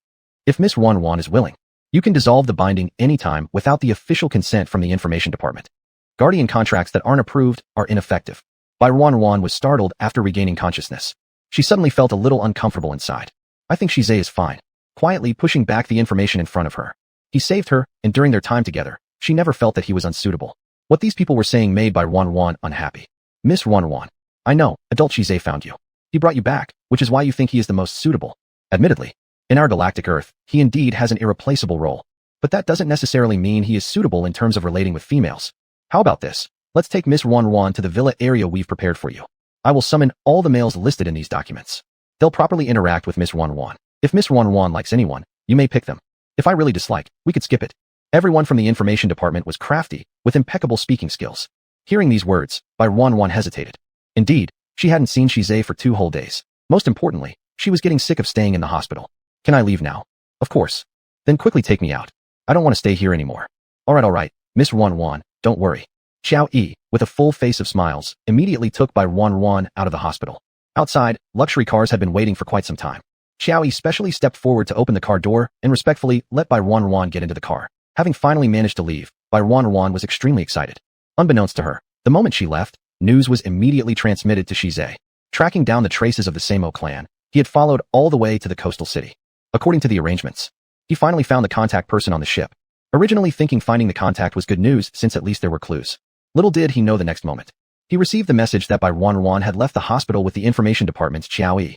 Fox Doctor's voice trembled on the other end of the phone. Soft lady was taken away by Lord Qiaoyi. The subordinates couldn't hear everything clearly. Just hearing a little, it seemed that adult Qiaoyi was going to choose a new guardian for soft lady. The materials originally submitted by adult, she had already been rejected. Upon hearing this sentence, Shize's expression changed immediately. Even the team members nearby sensed the tension in the air. Involuntarily, they glanced toward Shize. His dark countenance startled a few of the team members, assuming something serious had happened. Thus, each one held their breath, not daring to make a sound. Why was it suddenly rejected? The information department explained that adult, she had received too much criticism previously. They thought he wouldn't be able to properly care for the female adult, so they didn't approve. Shize had already disconnected the call. A nearby team member stuttered when addressing him. Captain, if you have urgent matters to deal with, go ahead. We'll handle things here just fine. Dismiss the team. Also, investigate the recent movements of the Shi family. He evidently detected something amiss in all this. Unless the woman behind it all moved her hand, the information department would not dare risk losing face with him. They absolutely wouldn't. Yes. At the villa area, when Bai Ruan was respectfully ushered inside, upon seeing the expansive villa, her face lit up with joy. Will this place belong to me from now on? Yes, the federal headquarters will provide accommodation for the esteemed female adult, along with a monthly allowance. Miss Ruan has the privilege to make requests due to your prestigious identity. If you don't like this villa, another place can be selected. Pleasing. I like it very much. Bai Ruan's eyes sparkled. Although this villa wasn't similar to her previous home, it was certainly better than the hospital filled with the smell of disinfectant. Can I go out in the future? She was truly tired of being confined. The person before her paused momentarily, then quickly nodded. Of course. After Miss Ruan selects a guardian, you'll always have the guardian protecting you wherever you wish to go. Having said this, Qiaoyi clapped his hands immediately. Instantly, a group of handsome men walked in from outside. They lined up neatly. Their eyes were full of admiration as they gazed at Bai Ruan and bowed respectfully. Greetings, female adult. Chapter 10. What kind of crazy man? Bai Ruan looked at the group of men in front of her with lowered eyebrows and good looks. They were so flattering to her that she didn't know how to react for a moment. It was Qiaoyi standing beside her who immediately gave a glance to the others. They quickly surrounded Bai Ruan. Miss Ruan, I have excellent skills. I can give you a shoulder and neck massage. Come and enjoy. Miss Ruan, I can do it too. Let me serve you well. A group of men, like male models in a brothel. Bai Ruan was still a baby, having been cared for by her parents since childhood, and had never seen the world outside. She was suddenly embarrassed and didn't know how to refuse. She could only shyly nod to them. Thank you. No need, no trouble, please. While refusing, she kept moving backward. She didn't realize that there was nowhere left to retreat as her calf hit the sofa, lost her balance, and fell back onto it. The men around her pounced like hungry wolves. In an instant they were beside Bai Ruan. Their slender hands manipulated Bai Ruan's arms, while their titles of Miss Ruan made her forget how to refuse. And then from the side came Yan Lijian, holding a plate of fruit. Picking up a shiny grape, he pushed it toward Bai Ruan's mouth. Miss Ruan, taste this. It's very sweet. No, MMPH. Saying no, but the grape was slipped into her mouth anyway. Bai Ruan helplessly bit down, juice filling her mouth, incredibly sweet. Her eyes lit up instantly. She began gradually accepting their service, seemingly even enjoying it a little. Meanwhile, Qiaoyi watched all of this happen. Feeling pleased inside, he thought these males that he trained were charming, praised by any female adults who had interacted with them. No female could escape such beauty. He proudly touched his mustache, completely unaware that he looked exactly like an old madam from some version of Dream of the Red Mansions. Before Qiaoyi could celebrate much longer, a huge explosion outside shook the entire house. Startled, he looked around. Everyone raised their heads in astonishment. The originally pleasant atmosphere shattered. This turned Qiaoyi's face black instantly. Where are the people outside? What happened? How did I instruct you? With Miss Ruan here, who allowed you to make so much noise to disturb her? Roll out of here already. Before he could finish his sentence, Qiaoyi rushed out of the door, his angry expression freezing on his face. His pupils slowly filled with shock. The subordinates originally guarding outside now lay scattered about on the ground. In front of him, his beloved car had been blasted to smithereens, a towering blaze rising. He screamed in panic, shouting for water to put out the fire. Only upon rushing forward did he notice a tall figure looming towards him. Qiaoyi involuntarily looked up, his legs nearly collapsing under him. After hesitating for half a day, he managed to scream. Lord Shi, where is the person? Shize loomed over him, his tone icy. A strikingly handsome face showed no emotion. What kind of madman was Shize, called the cold-faced king of hell? Qiaoyi had no idea. This time, luring her over was specifically timed when Shize wasn't present. But who would have known the devil returned so soon? The intelligence report said there were still a few days remaining. Lord, what are you saying? I'm unclear about what you mean. Still trying to play dumb despite his stammering. Without any expression, Shize lifted his foot and pressed it down on the other's shoulder. Xiao Yi winced in pain, trembling as he crawled on the ground, begging for mercy. Lord. The main city has been calm for a few days. Life was going quite peacefully. You dared to reach your hands towards me, taking my person? Shize leaned down, his indifferent voice mixed with coldness. Despite wearing a faint smile on his face, one felt that the next second he might just kill with his own hands. I wouldn't dare. Everything was carried out according to Federation regulations. Our information department follows protocol strictly. Absolutely no possibility. Even as Xiao Yi tried to argue, he began feeling the pressure under Shize's foot increase. He screamed in pain until finally, overwhelmed, he confessed everything. Miss Wan is inside the villa. I haven't done anything. Lord Shi, spare me my life. Upon hearing this, Shize moved his foot away, unemotionally striding past his body and heading directly toward the villa. The team members behind him only sneered when they saw Xiao Yi's disheveled state. This guy truly had terrible luck. Why did they have to provoke their captain? Even they themselves didn't dare to be too reckless around the captain on a regular day. It was simply finding their own way to death. Inside the villa, all the men were completely unaware of what had happened outside and were still vying for favor. One of them, with an extremely good physique, couldn't wait to show off. He hooked his arm around Bai Wanwan's hand and deliberately pressed it against his well-defined abs. Miss Wanwan, do you like this? As he spoke, he flirted openly. Bai Wanwan, who had been happily eating grapes, glanced at him, feeling the muscle lines, and seriously commented, "Wow, that's amazing. Did you spend a long time training this?" Her comment startled him instantly. "Yes, also. But if Miss Wanwan likes it, no matter how long I train, it would be worth it." After finishing speaking, he moved closer. To train so well and not join the military is really a waste. The door was kicked open with a bang. Startled, a few of them turned around and saw Shize. Everyone immediately stood up. Lord Shi. Shize remained expressionless. He strode forward, burning gaze fixed on Bai Wanwan. When Bai Wanwan saw him coming, she was also surprised. She laughed and stood up. "Shize, you're back." The person in front ignored her, instead sweeping his eyes over the men indoors. Then, he opened his mouth calmly. "Their basic qualities are actually pretty good. I'm exactly worried about the shortage of soldiers from the Guardians Department who go on missions these days. So let's send them all to the army." After he finished speaking, the soldiers outside rushed in immediately. "Understood, Captain. We'll report the details of these people right away." The soldier grinned, fully understanding Shize's dark sense of humor. When they heard about being drafted into the army, their faces changed immediately. Lord Shi, our ranks are too low. There's absolutely no way we could enter the Guardians Department. Please, my lord, revoke your command." Terrified, their faces turned pale. Shize, casually leaning aside, only lifted an eyelid. "Do you dare to disobey orders?" "No, we wouldn't dare." Shize was insane. That was a fact known by all. If they refused, fine. But they would definitely never leave here unscathed. Chapter 11, clearly a threat. "Take them away," Shize barked, his demeanor shifting abruptly from leisure to unpredictable. The team members quickly followed the order and dragged the few men out of the villa area immediately. The hall became eerily quiet in an instant. No matter how foolish Bai Wanyan appeared, she realized that something was wrong. She stood there innocently blinking her beautiful big eyes, looking at the person before her. She even spat out the grape seeds from her mouth. How come you? Go back." Shize replied coldly without answering her question directly. He merely issued commands coldly. Bai Wanyan was startled, opening her mouth as if to say something, but dared not speak. In the end, she could only follow along with small steps, lowering her head. Cries filled the outside air. Xiao Yi clutched his body, trembling. Seeing Shize taking Bai Wanyan away with a fierce look, he mustered up the courage to give some advice despite the risk of being beaten. "Sir Shi, the information department records indicate multiple instances where you've shown disrespect to adult females. Now Miss Wanyan is an exceptionally esteemed adult female. You absolutely cannot show disrespect to her. Otherwise what? When have I ever disrespected an adult female? Making baseless claims. Have you not had enough beatings?" A nearby team member quickly stepped forward to restrain him. They raised their chins high, looked down at the man, full of warning and intimidation. Xiao Yi felt utterly frustrated. Sure enough, what the outside world rumored was true. The protective squad 1 are indeed like rabid dogs. As the captain, Shize is a lunatic. And the squad members under him are all madmen too. Inside the car, Bai Wanyan sat quietly on the back seat. From time to time, she would glance sideways at Shize beside her. "What's wrong with you? Where are we going?" "To the information headquarters, Miss Bai. If you're not satisfied, I can become your guardian. Don't make any promises at first, then reneging now. It only makes it seem like you have no credibility at all." Shize's cold words seemed laced with a trace of resentment. Bai Wanyan felt wrongfully accused by these words. "I didn't mean to. That person told me they'd arrange accommodation for me. I hadn't seen you for 2 days. Every day, I stayed in the hospital, almost driven mad by boredom. I just wanted to go check out the new house first. I didn't intend to look for another guardian. I truly didn't." She explained earnestly, staring pleadingly at the person before her, fearing he wouldn't believe her. Shize's expression softened somewhat as he listened to her explanation. Then he turned his head to look at Bai Wanyan. "You still have a chance. If you don't wish to continue, we can dissolve the contract at the information headquarters right now. Afterwards, you can go find whoever you want. I won't ask a single word about it." Saying this, he noticed that Bai Wanyan actually fell silent. He suddenly became somewhat anxious. Let me make this clear. The strongest one among the young generation of the entire Federation headquarters is none other than me. If you prefer those weaker ones, you should think carefully about whether they will be able to protect you later. Half resentful and half threatening. Where was he letting go? Clearly, it was a threat.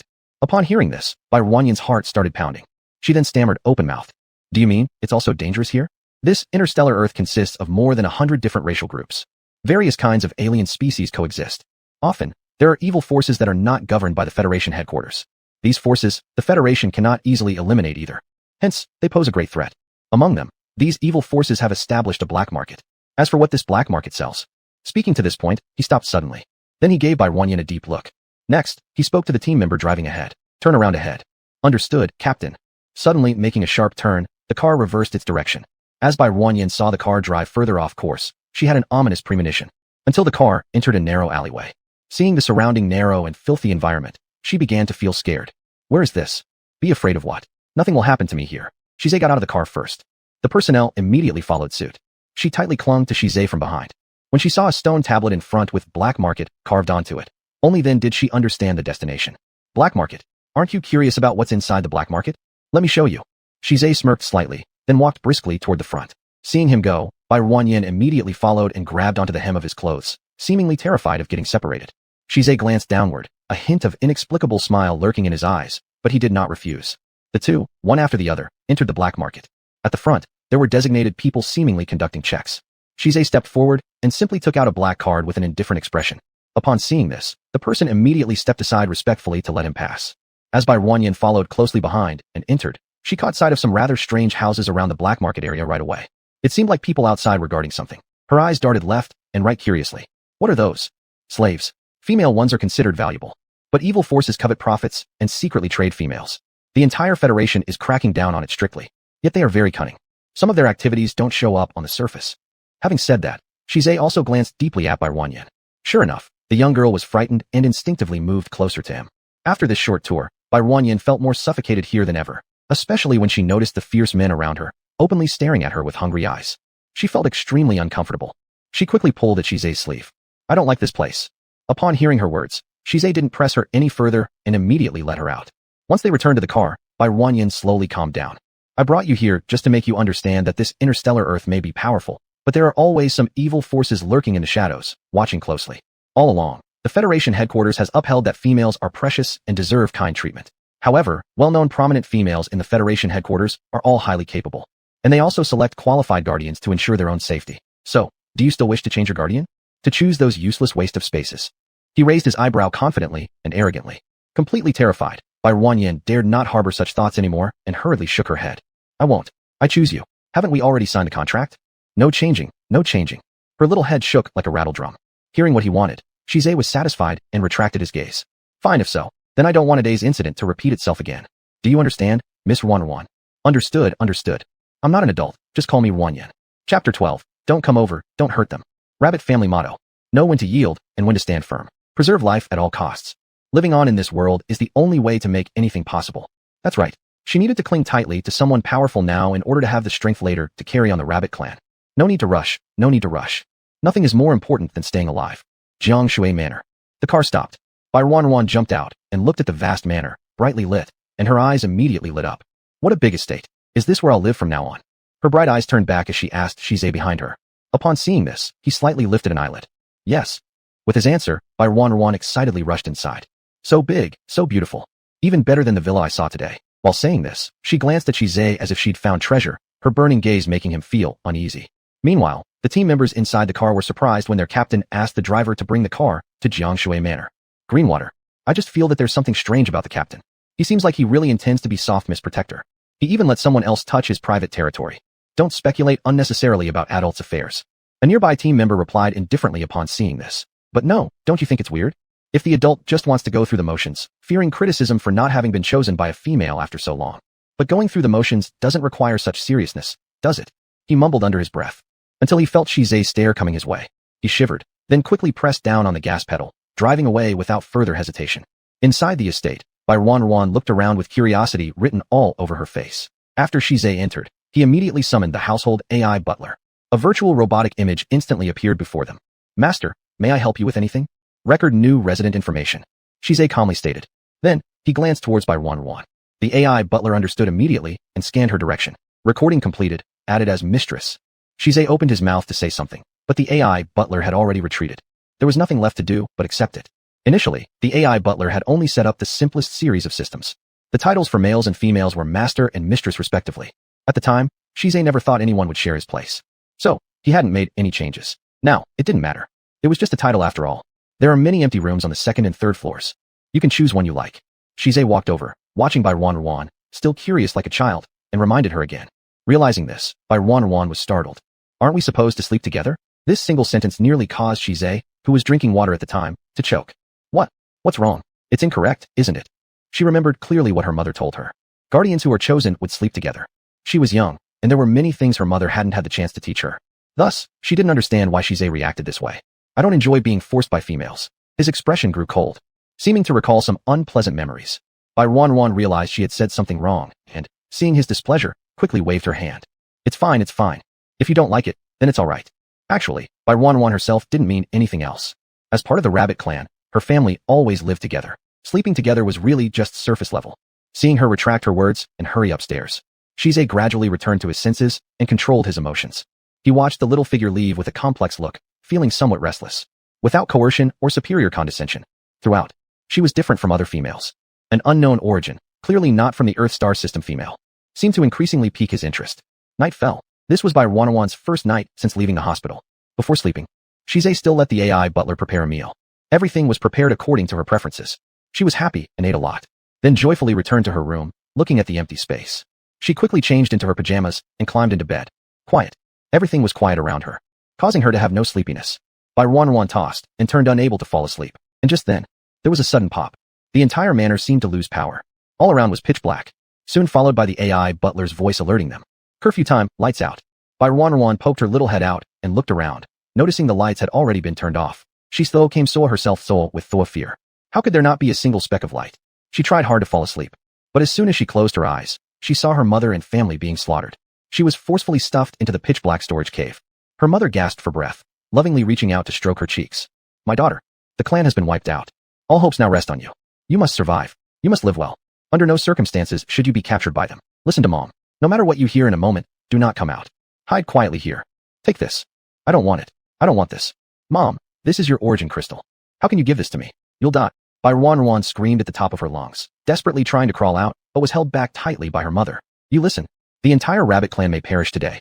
This origin crystal holds the energy of our whole family. When the time comes, it will transport you to a safe place. And you must remember, once you arrive in a strange place, always be careful and cautious. Under any circumstances, protect yourself well. Mom, I don't want it. I don't want to leave you. I don't. Bai Ruan sobbed and shouted, clinging tightly to her mother's arm, unwilling to let go. She was still forced inside until the only entrance that glimmered with light was gradually covered up. Immediately after, the surroundings became completely dark. The darkness seemed to swallow her while the night battle outside was crystal clear. She tightly pressed her mouth shut, holding onto the origin crystal in her hand. Tears flowed uncontrollably down her face. Yet she fought hard not to make a sound. She had no idea how long it had been. Only when the sounds outside slowly disappeared did she calm down. But those few minutes were the darkest shadows of her life that she would never forget. Boom! A huge thunderclap roared from outside. In the darkness, Bai Ruan screamed, stretching her hands out and covering her ears. No, please don't come over. Don't hurt them. Chapter 13. Having babies means closeness. Bai Ruan burst out of the door. Relying on her innate ability from the contract, she quickly found a room on the 4th floor. She pushed the door open and directly crawled inside. Shize, who had been lying in bed with his eyes closed, sleeping, clearly felt someone approaching. But before he could get up, a soft body darted over, trembling as it tightly embraced him. The unique pheromones fragrance of a female entered his nostrils, and he immediately lowered his guard, looking through the darkness at Bai Ruan curled up fearfully in his arms. How did you come here? His voice was icy, carrying a hint of hoarseness that even he hadn't noticed. Bai Ruan didn't speak, just continued to tightly embrace him. Her tears wetted his shirt due to her overwhelming fear. Shize, originally wanting to reach out and push the woman away, stopped his action. His dark pupils stared intently at the person in his arms. He could clearly hear Bai Ruan repeatedly saying no, out of fear. Finally, his broad hand landed on her back. He gently patted it. There's nothing to worry about. Everything is fine now. Although his face remained cold, the gentleness in his expression didn't diminish. Once Bai Ruan regained her senses, she raised her head. In the darkness, she couldn't see Shize at all. She could only blindly stretch out her hands to feel around. It wasn't until she felt a large, thick hand grasp hers. Next, it guided her hand to land on Shize's angular and handsome face. I'm right here. The male's rough voice was filled with security. Bai Ruanyin let out a sigh of relief. Only then did she awkwardly explain. I'm scared of the dark, and there was thunder after that. This house is so big. Why did the power just go out like that? Her soft voice carried a faint grumble, but she dared not complain too loudly, only mumbling softly while looking down. In the darkness, as the king of the 10,000 beasts and the white tiger beast, Shize saw as clearly as if it were daylight, with exceptionally sharp hearing and sense. Smart brain butler. With just this call, a robot butler appeared instantly. I'm here. Activate night lamp mode. Following these words, the darkness surrounding them lit up instantaneously. Bai Ruanyin felt the light, and the oppression in her chest finally eased a little. She let out a breath of relief. Her face also regained some color, yet it still looked pale. Shize observed her, seeing that the young girl was genuinely afraid, so he refrained from asking any questions. Previously, this place was where I lived alone. Out of habit, I set a curfew mode. I've already set the night lamp mode on the smart butler. The lights won't be turned off anymore in the future. He explained tenderly, with a pleasing voice. Bai Ruanyin nodded upon hearing this, quietly uttering a thank you. Shize paid no attention. Just as he watched that the person in front still had no movement, he couldn't help but remind her. How long do you intend to keep hugging? Oh, I'm sorry. Bai Ruanyin quickly let go. She immediately climbed off the bed and carefully moved toward the door, intending to leave. Suddenly, the sound of thunder rang outside again. Boom boom. It was particularly frightening, accompanied by lightning. Startled, Bai Ruanyin froze on the spot. Shize sitting on the bed watched the frightened, dumbfounded young girl and sighed helplessly in the end. Fine. You sleep here. Upon hearing this, Bai Ruanyin's eyes lit up, seeing her run out instantly and reappear shortly thereafter. Shize was curious at the time. Not until he saw Bai Ruanyin holding a pillow appear at the door did he understand. This pillow is very comfortable to sleep on. I'll use my own. She chuckled mischievously. Walking forward uninvited, she climbed into bed and slipped into Shize's quilt. Seeing how disrespectful she was, Shize couldn't help but chuckle wryly.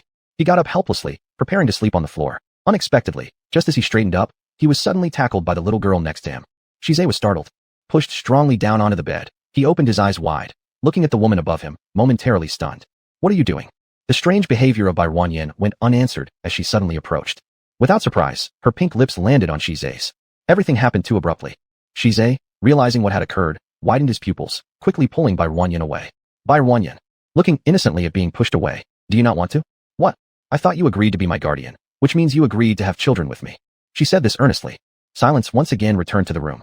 Shize stood still for a moment, slightly overwhelmed as he looked upward. Who told you that? That's how it is where I'm from. She suddenly leaned in again, seemingly savoring the kiss they had just shared. She licked her lips and stared at Shize intently without blinking. My teacher back home said that to have babies, you need to kiss and then sleep together. After saying this, she lunged forward again. Shize quickly pulled away to create some distance between them. Nonsense. Shize didn't realize his voice was trembling slightly. Bai Ruanyin didn't understand and simply looked at him with her large eyes. You don't want to? If you don't, then there's no forcing. That's what Mom said. She added this while lowering her head with a hint of disappointment. A brief moment passed. Are you not tired after all that trouble today? Shize's voice carried over. He tried to change the subject, but with the awkwardness lingering between them, things were obviously wrong. I'm not sleepy. I've already gotten enough sleep in the hospital. Shize, why don't you want to have babies with me? She was still hung up on this question. Not proper. Inappropriate. Then at what age do your females become ready for having babies? She asked earnestly. This serious inquiry caused Shize, who had been on edge, to relax a bit. In my place, 16 is acceptable. But Mom spoiled me. I'm the youngest daughter at home, so Mom wanted me to stay longer. Now I am 18. In theory, I should have been ready long ago. However, I don't know your rules here. Bai Ruanyin chatted to herself while sitting on the bed. Shize listened carefully, his expression changing. What planet are you from? Water Blue Star. It is a small star, inhabited only by members of our rabbit clan. We kept to ourselves. Yet we suffered misfortune. At this, her nose started tingling again. Seeing Bai Ruanyin crying so easily, Shize quickly cut off the topic. You're still too young. Don't think about these things. Still young. Bai Ruanyin was surprised. She was already 18 years old. Shize answered while averting his gaze. His mind was chaotic, even though he didn't know why he was intentionally misleading her. At 18, one could find a partner and have children on his planet as well. That had always been the rule. Hearing this, Bai Ruanyin could only sigh dejectedly. Then she questioned further. At what age then? At least a couple more years. That's 21. Your planet has too many regulations. Even the age for having children is much older than in my place. How strange. Bai Ruanyin mumbled unhappily. Not expecting to wait so long, it made her even more frustrated. In other words, she needed to be cautious and survive another 2 or 3 years on this planet. This planet wasn't bad. She didn't have any plans to leave for another star either. Staying behind, waiting until the time came, finding a mate, and continuing the rabbit clan's legacy. This way, she wouldn't let down her father, mother, and everyone else. So to say, it's not that you don't want to, but you think I'm too young, right? Still not going to sleep? It's very late. Okay, as long as you don't refuse. Bai Ruanyin lay down, and she looked at him. Will you still sleep with me? She really annoyed him with her innocent and pure gaze. Knowing nothing, yet somehow seductive unconsciously. I'll sleep on the floor. Shizai hurried to find bedding and prepared his bed on the floor, lying down immediately afterward. Yet it was clear the flush extending from his neck to behind his ears hadn't faded. Chapter 14. You will be wiped out on the spot. Late night email. Ding dong. Mr. Shi, your application for Guardian data has been approved. Guardian female information. Race. SSS, super rare, unique rabbit tribe. Age. 18. Abnormal energy source. Non-aggressive abnormal energy, not detected. Level. SSS-level, special protection. A streak of morning sunlight fell upon by Rohan as she sat inside the car, yawning. Having swapped her hospital gown for a pink dress, the young girl, with her long hair flowing freely, looked exquisitely beautiful. The driver ahead indicated that they had arrived at the destination. He respectfully opened his mouth and spoke. Miss Rohan, Mr. Shi, we have arrived. Upon hearing this, Rohan was immediately rid of any remaining drowsiness. She pulled open the car door and walked straight down. The main city is the capital city of the entire stellar Earth.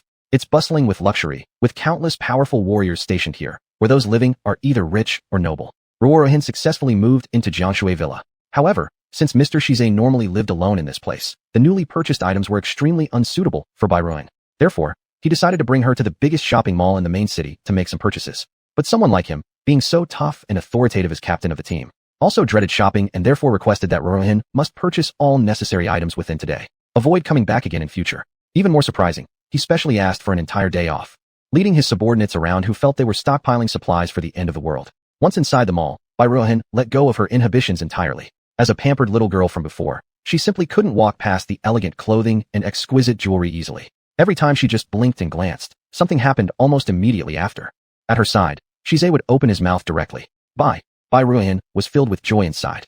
The officer from the Federal Information Department told me they granted me a sum of money. Monthly subsidies, I am well funded. Will buy with my money. With great confidence, she pulled out her information card. Shizai merely glanced once, silently taking it over, then saying fine. And behind them, the subordinate couldn't help but burst out laughing.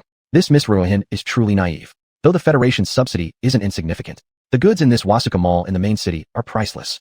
How could her small amount of subsidies be enough to buy so many things? Yet the master doesn't even bother explaining anything. What do you understand? Our master does not need to explain himself. We, our master, lack nothing, especially not money. Another subordinate calmly spoke up. This much was true. Little known, Shizai had already joined the Federation Guardians Department at the age of 10. Relying on his powerful psychic abilities and his ruthless fighting spirit, he had climbed straight up to the position of squad leader. In this process, the number of tasks undertaken and bonuses earned were countless. His wealth far exceeded their imagination. Green water. Just when several people were discussing various matters, Shizai called out. They immediately stopped talking, green water rushing forward. Captain, watch carefully. I'm going to take a call from the minister. I understand. Green water instantly agreed. Only then did Shizai step aside to answer the phone. While Green water also shed his carefree appearance, seriously guarding Rohan. The girl saw a beautiful nightgown in the store. Before she could inquire about its price, a very domineering woman's voice came from behind. This nightgown is nice, I'll take it. As soon as she said it, Rohan felt someone suddenly squeeze past her, grabbing the clothes right in front of her eyes. Innocent and perplexed, she turned her head, intending to argue. It was mine first. After she said it, only then did the other person give Rohan a thorough once-over. A pretty face shocked the originally arrogant woman, who quickly reacted. She didn't respond directly, but instead directed her hostility toward Green water behind her. Green water, it's been quite a while. You still appear to be as useless as ever. Her features beautifully painted, though stunningly attractive, her words were cruelly toxic. I thought you were accomplishing something outside, doing well. Turns out, you're still just trailing behind a woman, carrying bags like a lowly servant? Why were you so arrogantly aloof in front of me back then, pretending to be above it all? If only you had flattered me back then. Perhaps I could have spoken some good words for you in front of mother. But look at you now, strutting so arrogantly, deciding to leave home, wanting to see what adventures awaited beyond. I really believed you might possess some skill, maybe create some fame. Judging by your actions today, you're not much more than before. From these few words, it's evident these two were obviously relatives. Standing silently behind the whole time, Greenwater kept his head bowed, refraining from speaking. Still, his emotions clearly showed signs of fluctuation. Roashwahan looked at the other person, realizing she was here for Greenwater. Listening to this barrage of words caused her to frown in disapproval. How does he have anything to do with you? Besides, he's not some servant. He's a member of the Federation Guardians Department.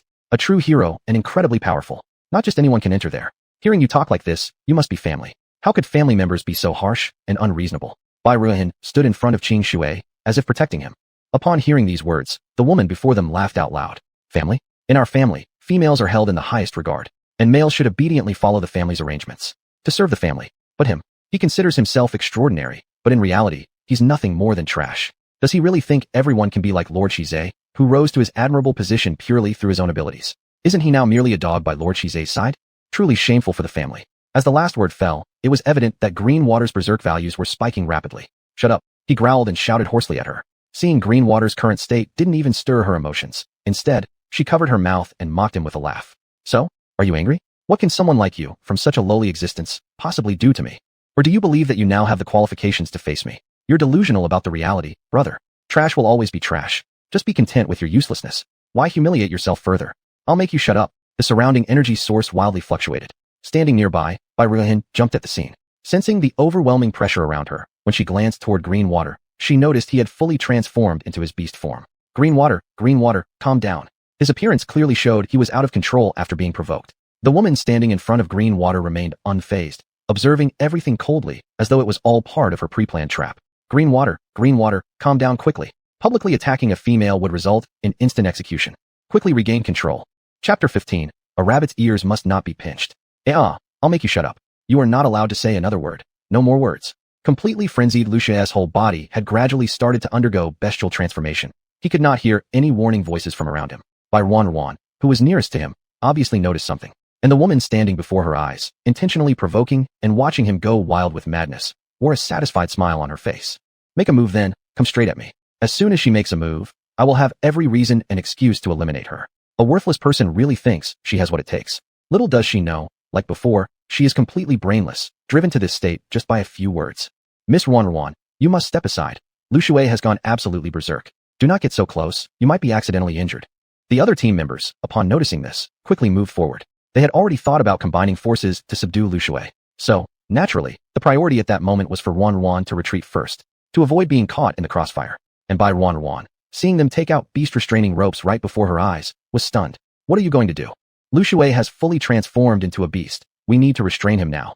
If he harms anyone in the mall, he will surely be executed. One of the teammates explained. When Byruhin looked at the sharp hooks on the beast binding ropes, she felt a chill. This thing would either kill or severely injure if bound. She quickly rushed forward. Her hands conjured a wave of green energy, which began to surge. Luxue, calm down. The soothing energy began to fluctuate. Those originally intending to trap Luxue nearby also swayed, retreating several steps after being struck by the energy fluctuations. Full of fear, they looked up and saw Byruhin, discovering that the completely frenzied Luxue, enveloped by the green energy, was gradually pacified. It's Miss Byruhin intervening. She's pacifying him. How could it be? Once a beast man loses control and enters a frenzied state, only a protected female can forcibly calm him down. Other females have virtually no chance to soothe. But Miss Byruhin has such an ability. Truly incredible. Everyone was astonished. However, they all helplessly watched as Luxue gradually returned to his normal state from the frenzy. His original beast form gradually dissipated, leaving him looking pale and weak, collapsing limply to the ground. Luxue. Several teammates rushed over immediately to check.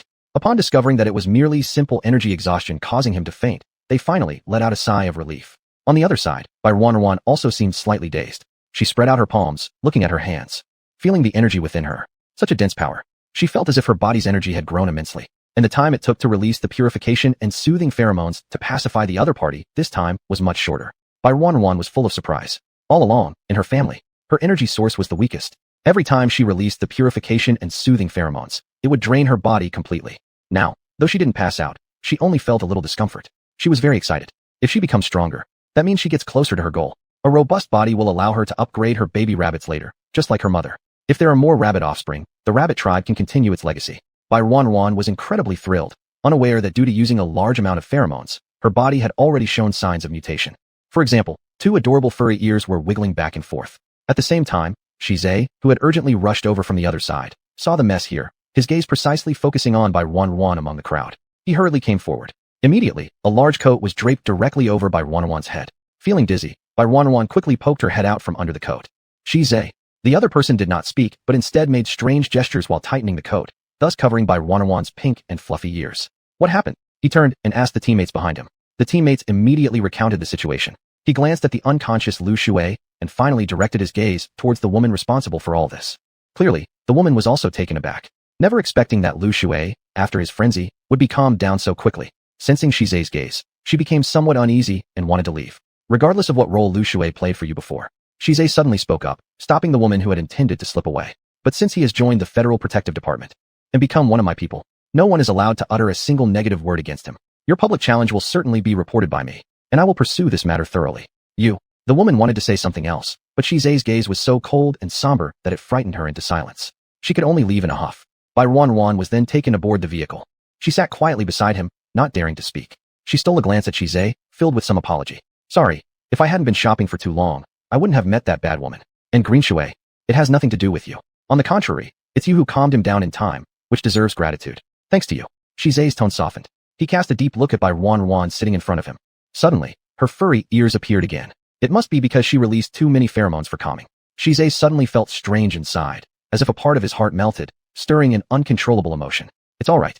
If I could help you, that's enough. Bai Ruan showed a sweet smile. For a moment, it made Shizai feel slightly dazed. As she spoke, her coat slipped down again, revealing two soft pink rabbit ears.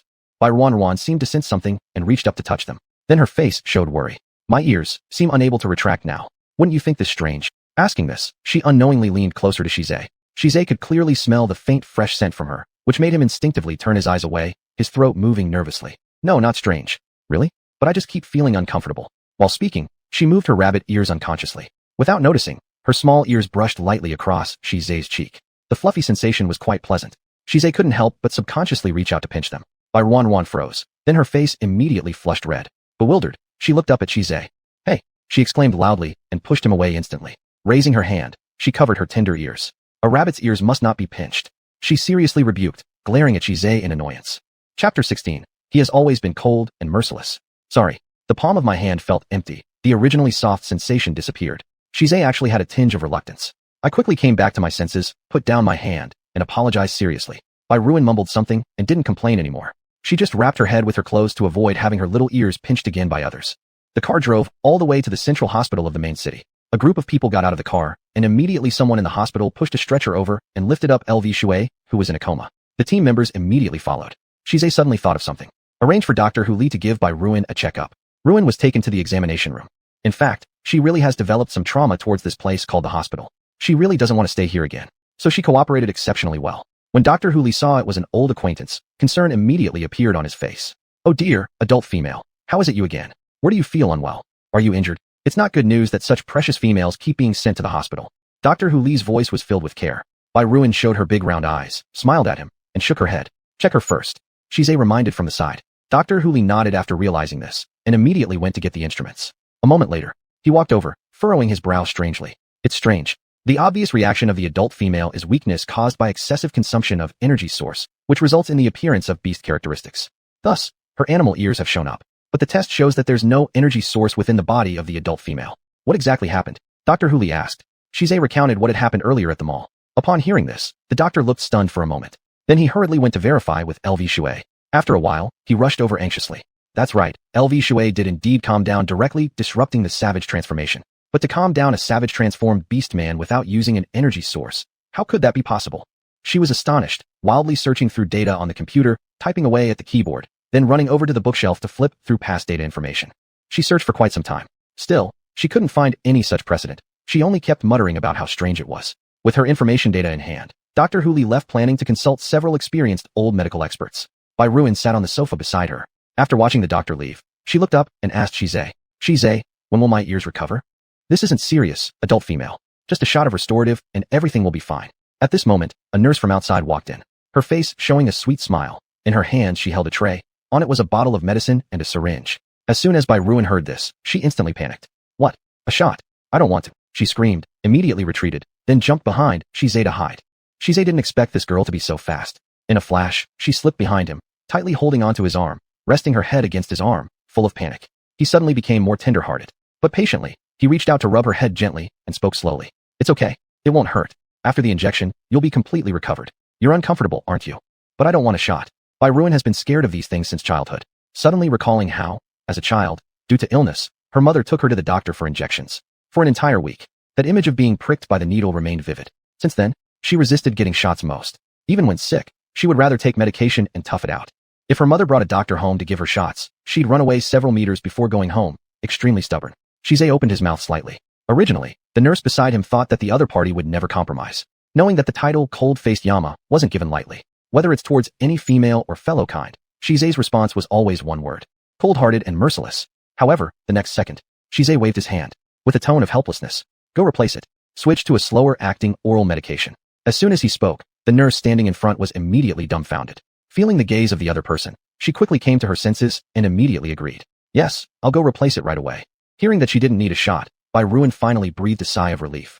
Her previously tense body gradually relaxed. After soothing Ruin, Shizai then visited LV Shui in the adjacent ward. The team members were waiting outside. Just as Shizai arrived, everyone stood up. How's it going? Captain, you're here. LV Shui is fine. The doctor said fortunately we calmed him down in time.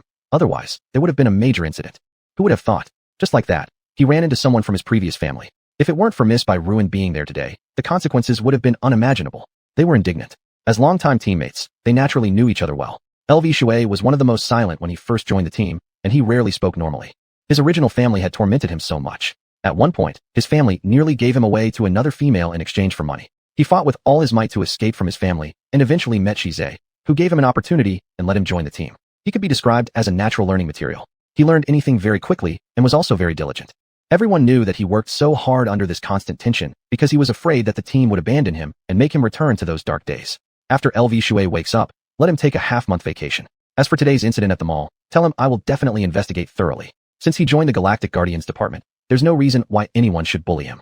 I absolutely won't allow such injustice. Yes, Captain. The team members were excited and full of enthusiasm. They all knew that Shizai wasn't just talking.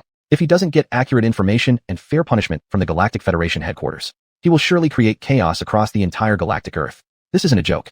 And over the next 2 days, Ruin obediently stayed in the estate. The oral medication didn't show obvious effects, requiring roughly 3 days before her ears would disappear. Thus, she remained at home these 3 days, not arguing or causing trouble about going out.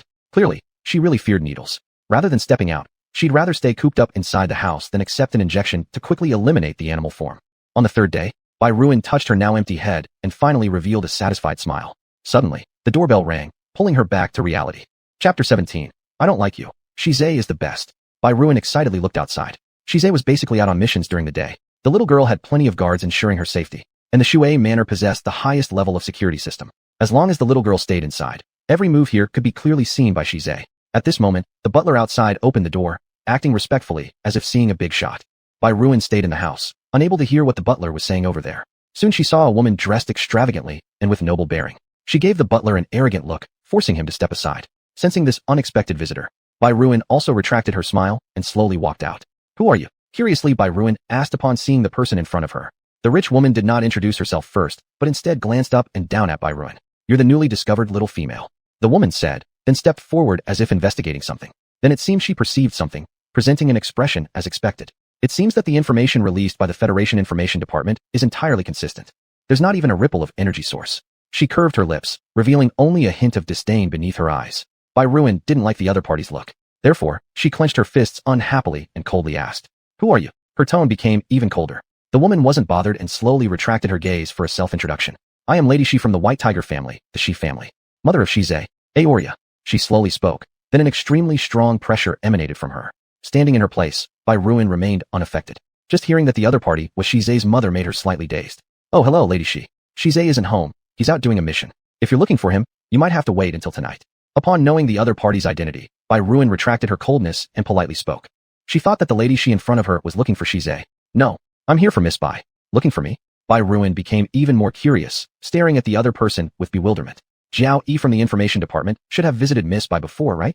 He came to persuade Miss Bai to replace the current guardian with a new one, but my unworthy son blocked it. Now I personally came to discuss properly with you that my son is absolutely not suitable as a guardian. I am very familiar with his character. He lacks respect for the maternal figure within the house, being impudent and overbearing. Over the years at the Federation headquarters, he has received quite a bit of criticism, mostly due to his non-compliance regarding the mating process. Don't let his good looks deceive you. In reality, he is utterly disobedient and does things his own way. Someone like Miss Bai, who appears harmless without any signs of energy source, is actually particularly dangerous. If Miss Bai wishes, I will certainly help Miss Bai find a good male guardian. What do you think? With a bunch of persuasive talk, Shizai was thoroughly belittled.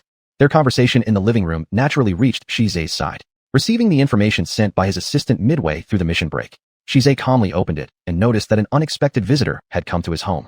Right now, on the surveillance footage, he just heard his mother's word-by-word defamation. Despite all this, his expression remained unchanged, seemingly unconcerned. He'd grown tired of hearing these words. He never regarded this woman highly. No matter what she said, he simply didn't care. Yet, for some unknown reason, he felt somewhat tense, gripping the screen in his hand and fixing his gaze unmovingly on Ruin, as if awaiting her answer expectantly. Are you really Shizai's mother? The little girl tilted her head, seriously asking. The conversation was going well when suddenly this question diverted the topic. Aoria was taken aback. What? I don't think you look like his mother. How would I possibly lie to you about that? I have a bloodline test document. All the information is very comprehensive. If you don't believe me, I can show it to you. These things can't make a proper judgment. Ruin shook her head. What do you mean by that? Aoria understood less and less. While my mother was alive, she always thought I was the best, no matter how excellent the companions outside were. She believed that her children were always the best. Actually, I'm the least capable in the family. However, my mother often encouraged me, saying that I just need to progress a little every day. She felt I seemed like the strongest one on the entire planet. But Shize is incredibly strong. I've seen it myself. I've also seen his records. He is rated as S-class, undoubtedly one of the top 2 strongest individuals. Yet in your words, he seems so incapable and lowly. So I'm curious, are you really his mother? This simple and innocent question made Aoria feel somewhat embarrassed. She couldn't clench her fists, but raised her chin slightly. You're not a beastkin from this planet, right? So Miss Bai wouldn't know. Males on this interstellar Earth are originally considered lowly. It's no big deal. She seemed to be trying hard to justify herself. Moreover, he's just an uncontrollable, rebellious waste of space. Whoosh. Before she could finish her sentence, Ruin suddenly stood up, startling the person in front of her. You, what are you doing? I don't like you.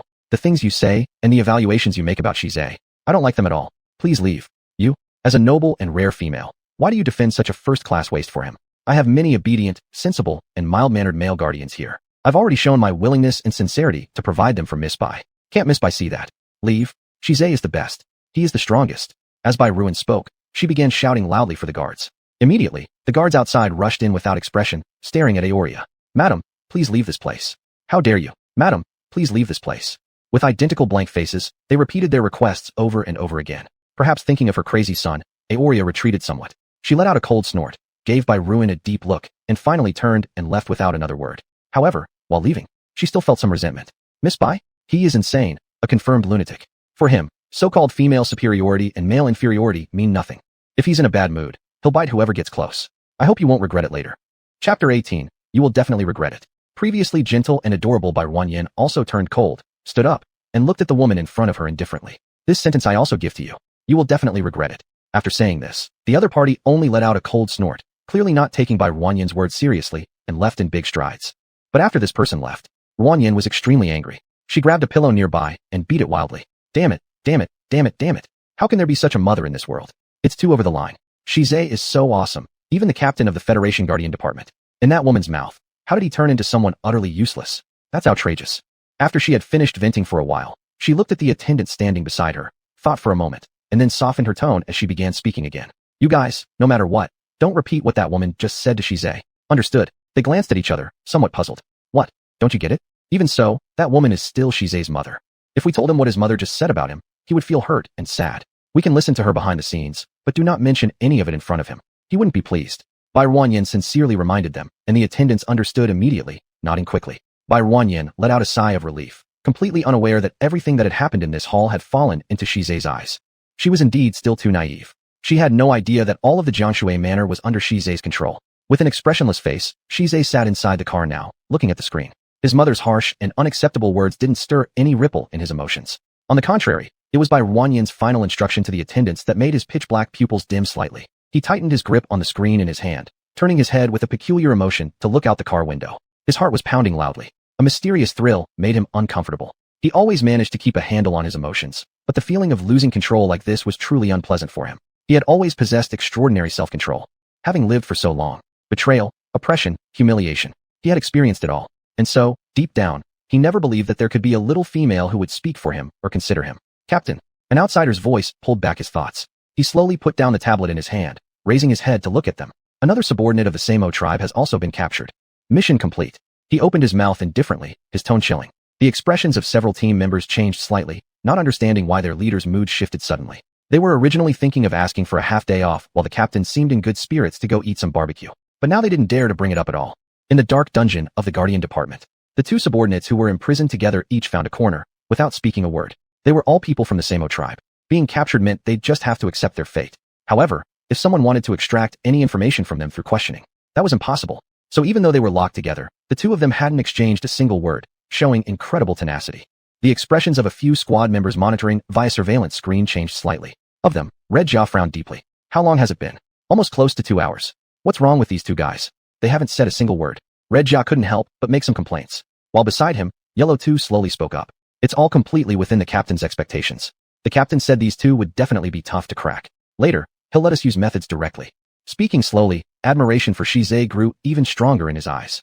How does the captain know? Red Jia felt a bit curious too. Qingxi walked over gracefully. The materials sent by the captain in the group chat, you haven't bothered to check. The Samo family specializes in cultivating loyal guards. Absolutely devoted. This is the usual means and ability of the Samo family. Therefore, the captain is fully aware of the inquiry phase set for the capture of these two individuals. Instead of using force, a soft approach is adopted. Qingxi, speaking casually, couldn't help but reveal a strange smile. The two squad mates beside her, seemingly recalling something, couldn't help but shiver involuntarily. To be honest, when it comes to our guard department's methods of punishment, I feel chills just thinking about them. The captain truly lives up to being the captain. Those loyal guards under the Samo family definitely didn't anticipate that no one could walk out smoothly from our guard department's dungeon unless they revealed something. Time passed quickly, reaching 11 o'clock at night. After Red Jia and the others had finished interrogating, they immediately handed over the information in their hands to Shize. Captain, according to the set of punishments you mentioned, those two people confessed everything. But they're just some small fry. However, they did divulge some useful messages. It's a new lead. We should still be able to catch a few more. Disband for today. We'll go undercover tomorrow to scout the location. Do not act on your own. Shize took the confession information, casting a faint glance at it. The expressions of the team members were clearly strange, obviously noticing that Shize seemed preoccupied with something. And it was already this late. They couldn't help but speak up. Captain, it's already so late. Aren't you going back yet? In the past couple of days, Shize always went home very early. Clearly, he was still taken care of by Wanyan living in the Jianshui manor. But today, he didn't even mention her once. They didn't know what he had seen, but his entire mood seemed to have changed. Even standing beside him, they could vaguely feel an oppressive heaviness. Shize said nothing, just slowly raised his eyes, glancing at them once. Too many words. The other party startled, hurriedly lowering their head, afraid to say another word. Shize then strode out of the office. After he left, the remaining team members let out a sigh of relief. Phew. Captain, what's wrong with him? We've never seen him like this before. It's even worse than when we lost the suspect last time. They muttered under their breath, feeling goosebumps all over. I don't know, better ask as little as possible. Whenever the captain is in a bad mood, whoever runs into his anger, that person suffers. Alright, we're done for the day. I'm exhausted, going back to sleep. Oh, it's Qingxi's turn today. Go take care of Greenwater. Remember to bring some delicious food. He complained last time about how my food wasn't tasty enough. Understood. The team scattered. On the other side, at the Jianshui manor, Shize returned by car at midnight. At this point, the whole manor was still brightly lit. He furrowed his brows, striding inside. As soon as he entered the hall, he saw Bai Wanyan sleeping soundly on the sofa. His brows tightened further, striding quickly over. How did she end up sleeping here? Chapter 19 Absolute Egoism. A cold voice came from not far away, and a servant hurriedly walked up. Miss Ruru said she would wait for you to come back. She also specially prepared some midnight snacks, a sweet porridge that she cooked herself. We've already tried to persuade Miss Ruru not to wait for you, but we couldn't talk her out of it. The servant's voice was gentle, with a slight sense of helplessness. Upon hearing this, Shize faintly waved his hand, and the surrounding servants quickly left. Bai Ruru usually slept lightly. After hearing some noise, she opened her eyes, rubbing them drowsily. But once she saw Shize clearly, she sprang up immediately. She wasn't sleepy anymore. You're back. Shize heard her voice and lowered his head to look at Bai Ruru. He stood silently in place, without saying anything. The little girl didn't notice anything unusual about him, just excitedly stood up and pulled on his hand, dragging him towards the kitchen. Hurry, hurry. Why did you return so late today? I made sweet porridge for you. To prevent it from getting cold, I kept it warm on the pot. You've come back, just in time to drink it. I'm not sure if after such a long time it tastes any worse. She walked ahead, muttering under her breath. Her soft, delicate hands tugged on Shize's wide, long fingers. Being someone who uses weapons regularly, Shize's palms had developed a thin layer of calluses. He gently withdrew his hand a bit, allowing Ruru to hold only his fingers, avoiding discomfort from the roughness of his calloused palms. Bai Ruru didn't think much of it and rushed into the kitchen, where she promptly took the warmed sweet porridge out of the pot. It's still hot. Quickly taste it. Her starry eyes blinked eagerly as she looked at Shize, filled with anticipation. Shize hesitated for a moment, but still reached out to take it. The appearance of the sweet porridge wasn't particularly appetizing, but he didn't show any disgust. Holding the bowl directly, he tilted his head and drank a big gulp. Bai Ruru became even more expectant. How does it taste? Sweet, almost cloyingly so. It felt less like rice porridge with sugar and more like sugar with a few grains of rice. Swallowing, Shize's expression remained unchanged. Not bad. He wasn't lying. Although it was sickeningly sweet, Shize, who wasn't particularly picky about food, found everything, whether delicious or terrible, to fall within the same two-word evaluation, not bad. Really, Bai Ruru seemed somewhat unconvinced. When I made it for my mother and father, they always found it hard to swallow. Could it be that my skills have improved significantly now?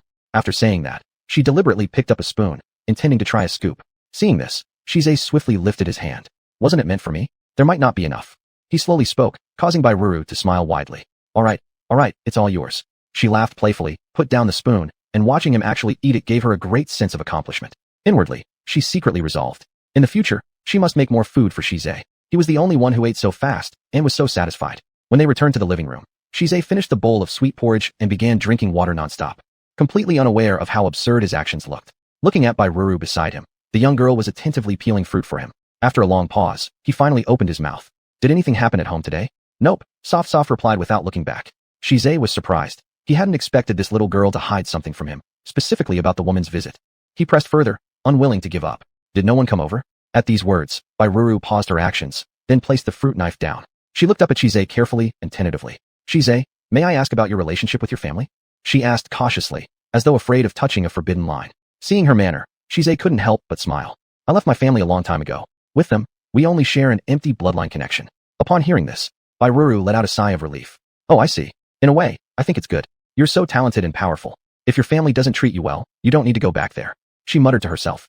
Shize's originally cold face softened significantly at seeing her wanting to speak but not daring manner. Meanwhile, at the Shi residence, inside the reception room, an outside servant walked in. Madam, Miss Stella has arrived. Please bring her in quickly. Olivia raised her head. Immediately afterward, Stella walked in and nodded toward the woman before her. Madam, oh dear, it's been such a long time.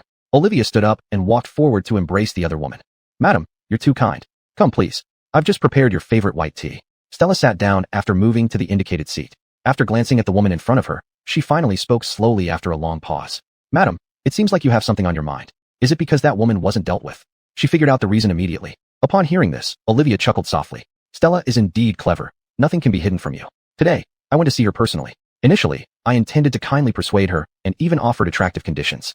However, that girl was extremely impolite. Even if she's a newly discovered rare female, how dare she behave so rudely? I will absolutely not allow her to stay by Shize's side. I know your feelings for Shize all along, but there used to be misunderstandings between me and Shize. Now that he has joined the Federal Guardian Department, I can hardly order him around anymore. Otherwise, I could still make decisions for both of them. At present, the only option is to deal with the sudden appearance of that female first. By this point, she let out a deep sigh as if feeling very helpless. Hearing this, Stella silently placed her teacup down. To someone so disrespectful, Madam needn't show any courtesy. You're right, but Shize is cautious. That woman has quite a few servants around her. If we act rashly, we might leave traces behind. And once we're questioned, things won't be simple. In fact, Olivia herself had considered this before, but clearly understood the importance of females in this stellar Earth. Any reckless move wouldn't be beneficial to her either. She was an absolute egoist. Anything that might involve her directly cannot be done under any circumstances. Madam is confused. Do these matters require our personal involvement? Don't you remember that the general's wife's birthday banquet is coming soon? As usual, the general's wife invites all the females from the entire main city to celebrate together and enjoy flowers and feasts. This time, that woman will definitely be among the invitees. Chapter 20. They all seem to be afraid of you. This was Bairwanwan's first time attending such a grand birthday banquet. After setting off, she had been excited ever since. She sat in the car, asking questions nonstop without end. Shize had changed into a suit, no longer as rebellious as before. Now, this outfit only added an extra layer of mysterious charm to him. It drew people's attention immediately. Looking at what?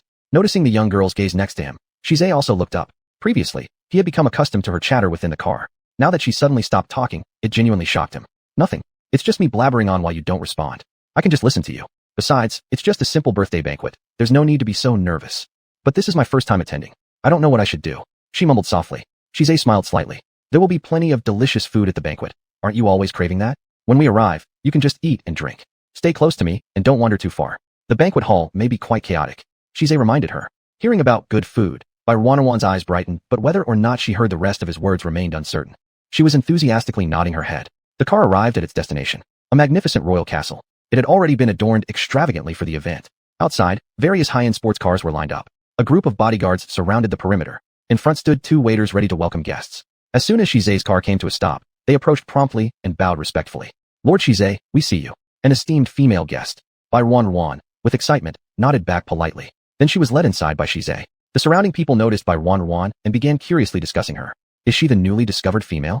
So beautiful, so fair-skinned, so petite. I've heard she belongs to a type never seen before on our star system's Earth. Rabbit beast. We have only read about rabbit clans in books before. It mentions that females of this race have delicate features, pale skin, and are highly fertile. No wonder after being discovered, she was directly rated as SSS class rare female.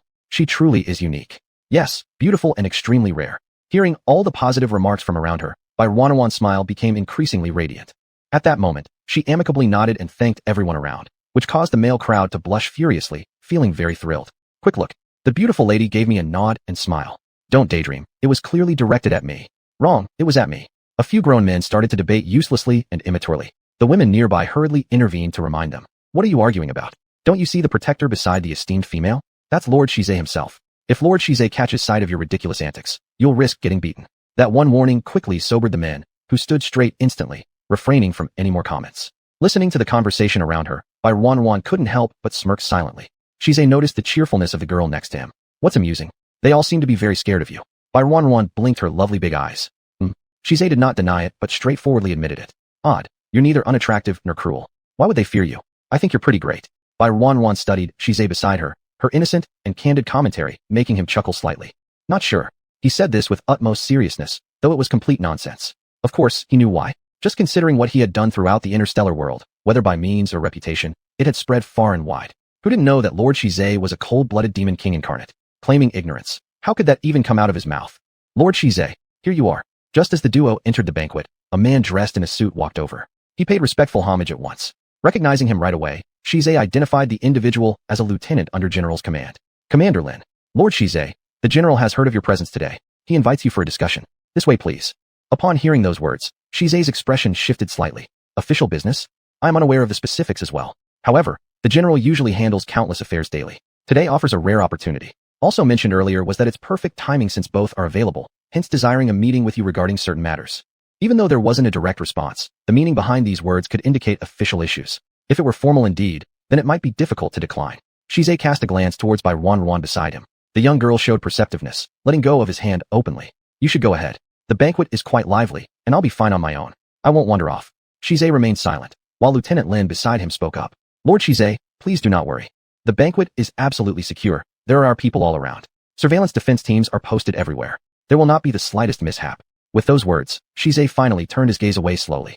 If you need anything, find Hongjia. He's outside. Having said that, he followed Lieutenant Lin to leave.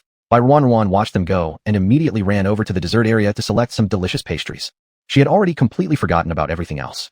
Indeed, the General's wife's birthday banquet was exceptional. Just these desserts came in at least 100 varieties. Bai Wanwan's eyes sparkled as she looked at them all. As she reached out with her tongs, ready to pick one up, someone unexpectedly walked by and took the piece of cake first.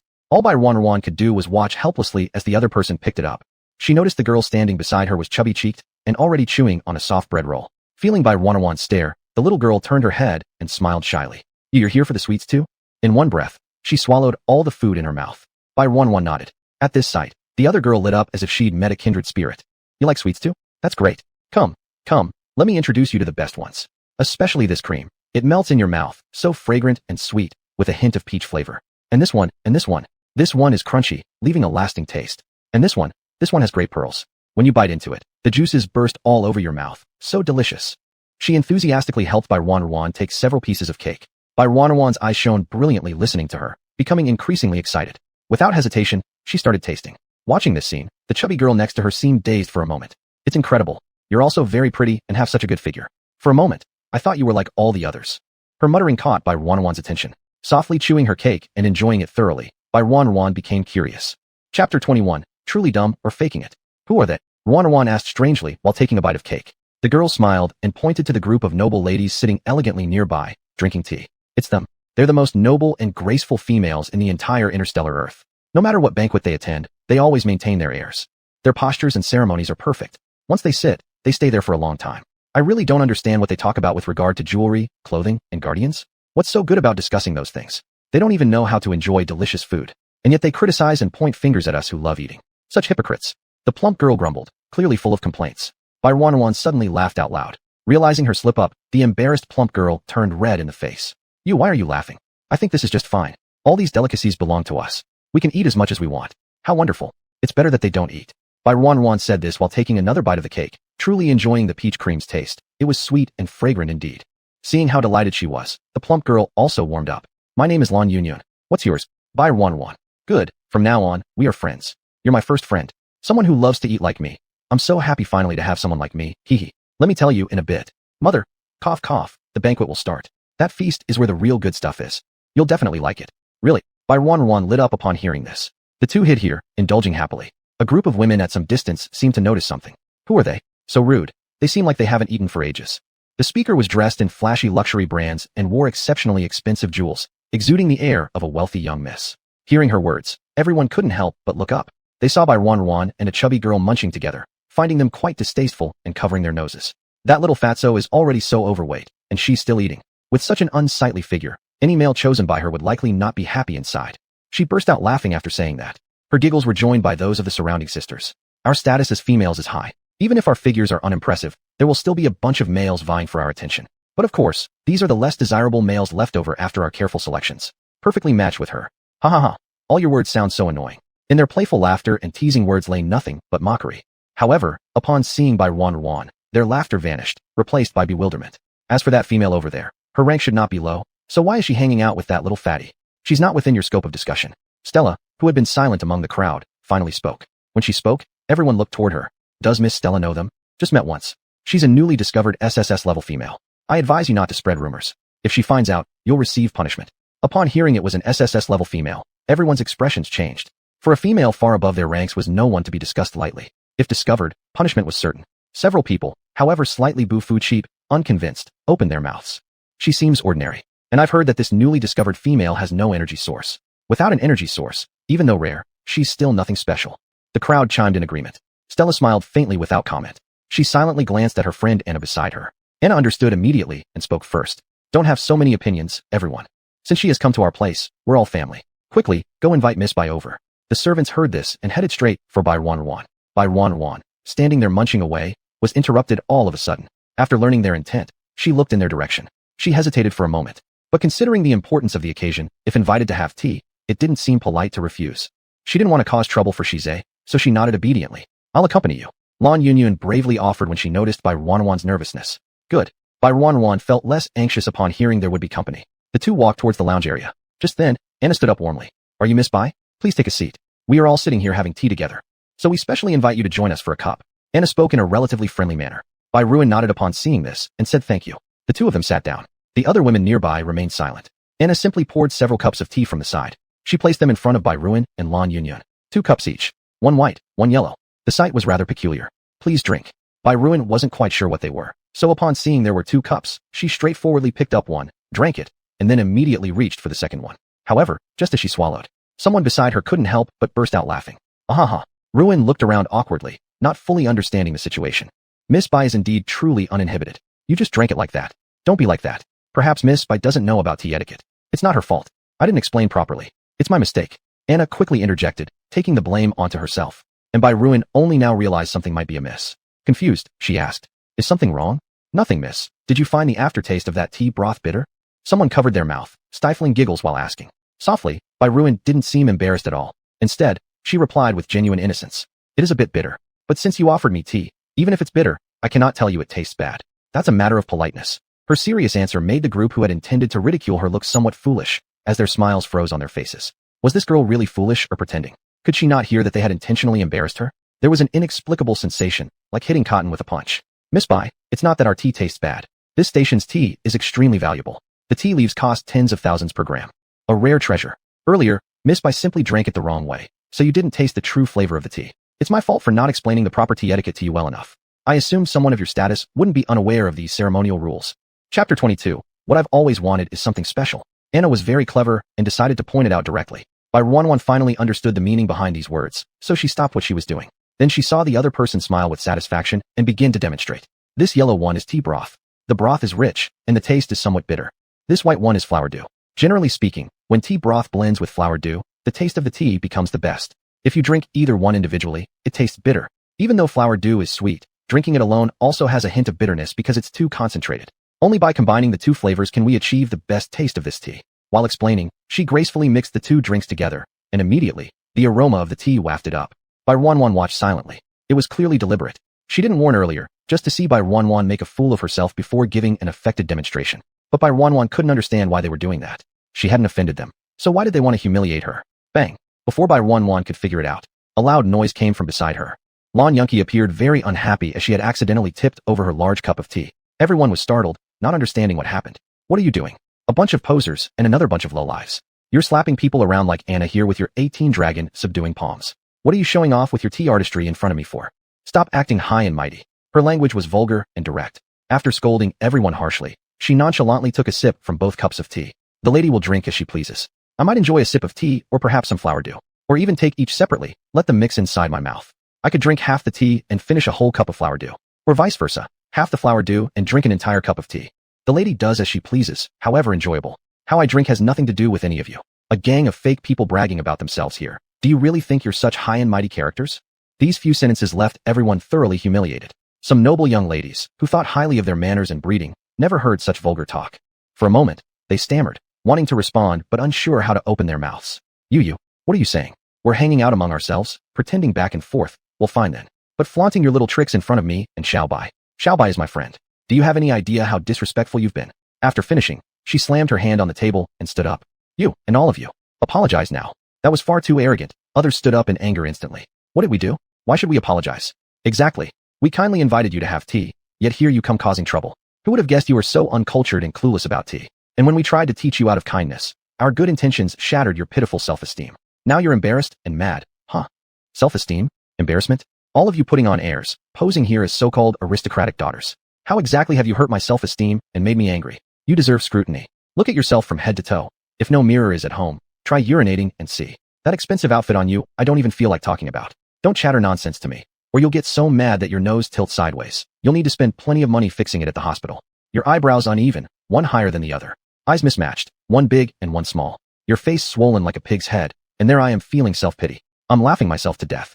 Bai Ruanwan looked in amazement at Lan Yunqi, almost transforming into a little fangirl.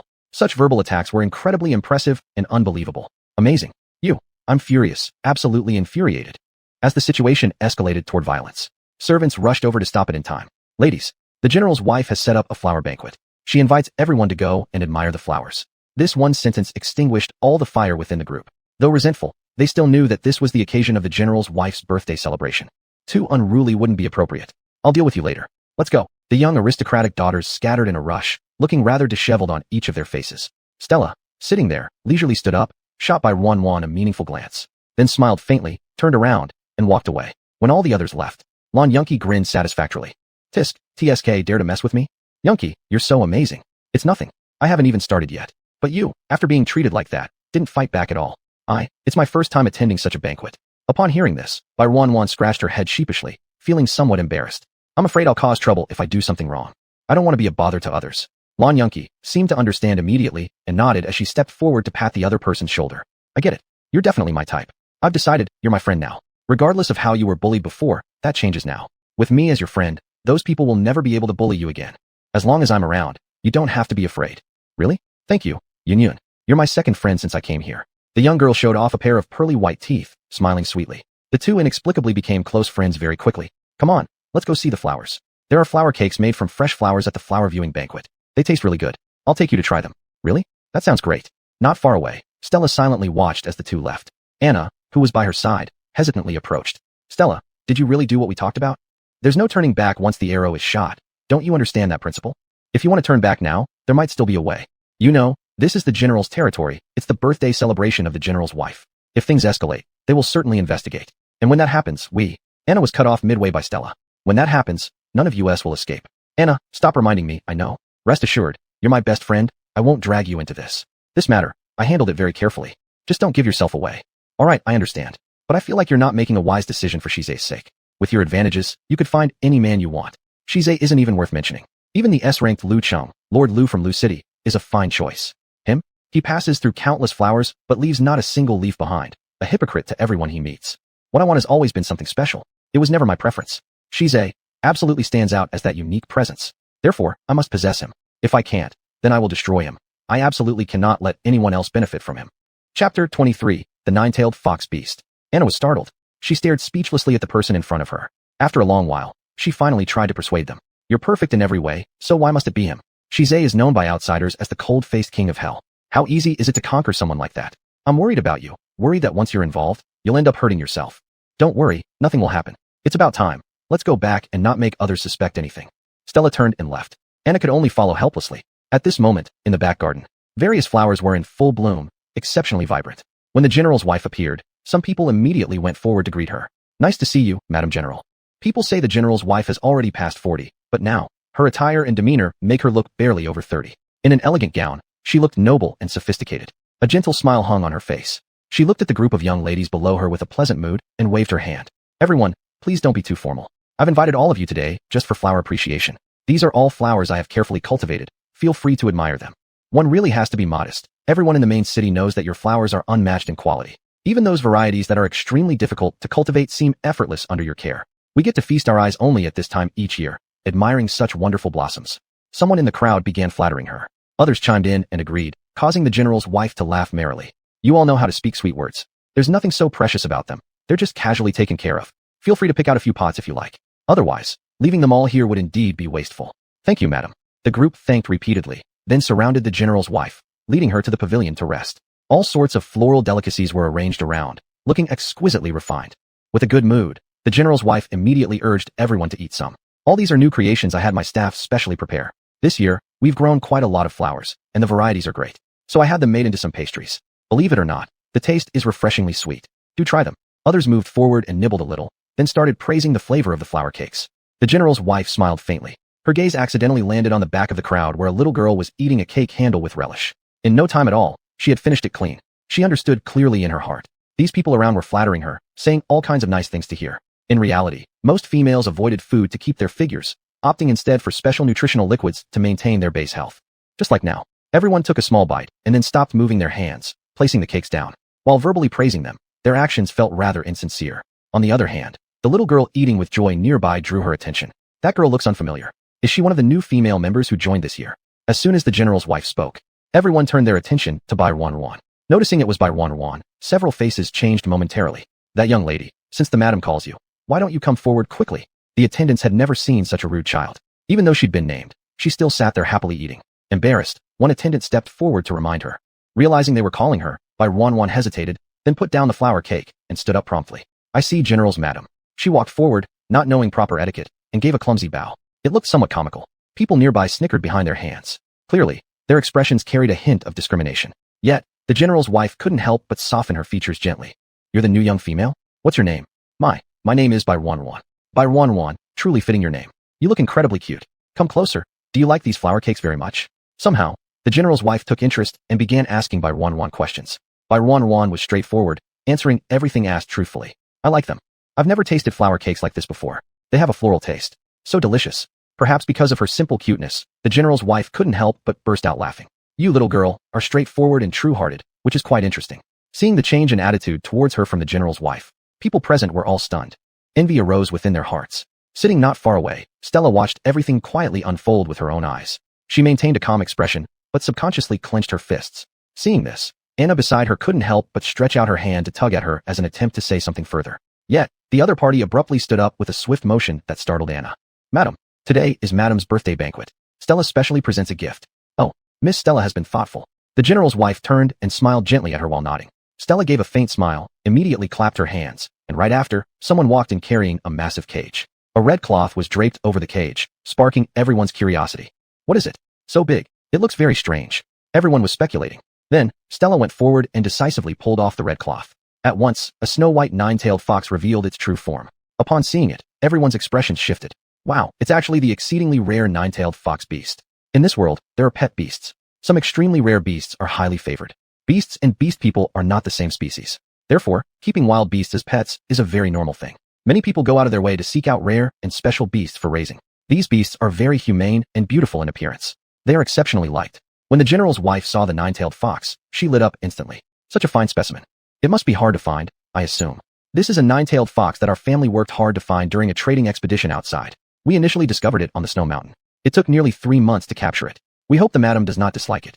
You've put effort into this. This is such a precious gift. The general's wife smiled gracefully, looking at the nine-tailed fox fondly, getting up closer to examine it. I have always heard that nine-tailed foxes are gentle by nature. I wonder if your fox, Miss Stella, has been tamed. Somebody then curiously asked, since they seldom encountered such a well-featured nine-tailed fox. Thus, they couldn't resist asking questions. Chapter 24, Capture by Wan for me. Of course, after capturing it, we immediately started taming it. At the moment, this nine-tailed fox is the most docile.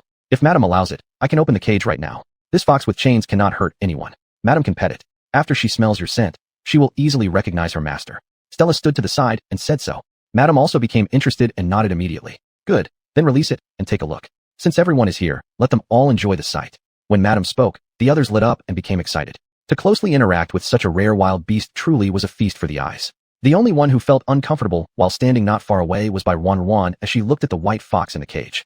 She had a kind of intuition. She just felt something strange in her heart, but she couldn't quite put it into words. At this time, Stella had already slowly opened the cage. The white fox inside raised its head, indeed looking tame in nature. She stepped forward, took the fox out, and seeing that the little fox did not resist at all, everyone's vigilance gradually diminished. They couldn't help but praise. This little fox really looks docile. Yes, the fur feels good. Such species of little foxes are hard to come by. That's naturally true. Have you thought about it? This is a nine-tailed fox. How rare it is. While everyone was admiring the fox, an inconspicuous figure moved in the crowd and walked to Bai Wanwan's back. Then, without Bai Wanwan realizing, the person suddenly reached out their hand and forcefully pushed her over. Everything happened too suddenly. Bai Wanwan directly fell toward the direction of the nine-tailed fox. The originally obedient fox suddenly seemed to have been stimulated by something, jumping off the person's lap, baring its fangs, and starting to howl woo. Everyone was startled. They screamed and ran away. Stella seized the opportunity and quickly shielded General's madam. Madam, be careful. With her statement, the fox before their eyes began to go berserk all over. Next, it revealed ferocity and fixed its gaze on Bai Wanwan, heading directly towards her. On sight, there was a flurry of commotion. Stella remained guarding before General's madam. She showed no intention of taking action. Her eyes stared intensely at the movements of the fox, silently commanding in her heart. Bite her to death. Bai Wanwan was thrown down clumsily. The fierce fox locked onto her, as if targeting her. Just as they were watching the mad fox bare its fangs to bite Bai Wanwan, a figure rushed in, lifted a foot, and kicked the fox fiercely away. Bai Wanwan was shocked, her heart pounding wildly. As she regained her senses and turned around, upon seeing Lan Yunyun beside her, it was like catching sight of hope. Yunyun, are you injured? Hurry, get up. Lan Yunyun pulled her up instantly, shielding her behind her. Meanwhile, the surrounding guards had arrived swiftly, subduing that fox fast. Seeing the unexpected arrival of Chung Yaojin, unexpected hero, Stella's face turned cold. Deep down, an endless anger surged in her eyes. She had escaped again. Reacting quickly, knowing Bai Wanwan was fine, she advanced swiftly and ordered the surrounding guards. Capture Bai Wanwan for me. Under her command, the surrounding guards were surprised, ready to move forward. Seeing this, Lan Yunyun scolded aloud immediately. I dare whoever dares. Do you plan to protect her? She provoked the white fox, causing unrest, almost harming Madam General. Do you intend to defy orders? Stella stepped forward, her tone filled with personal enmity. Lan Yunyun deliberately hid Bai Wanwan behind her. What you say isn't necessarily true.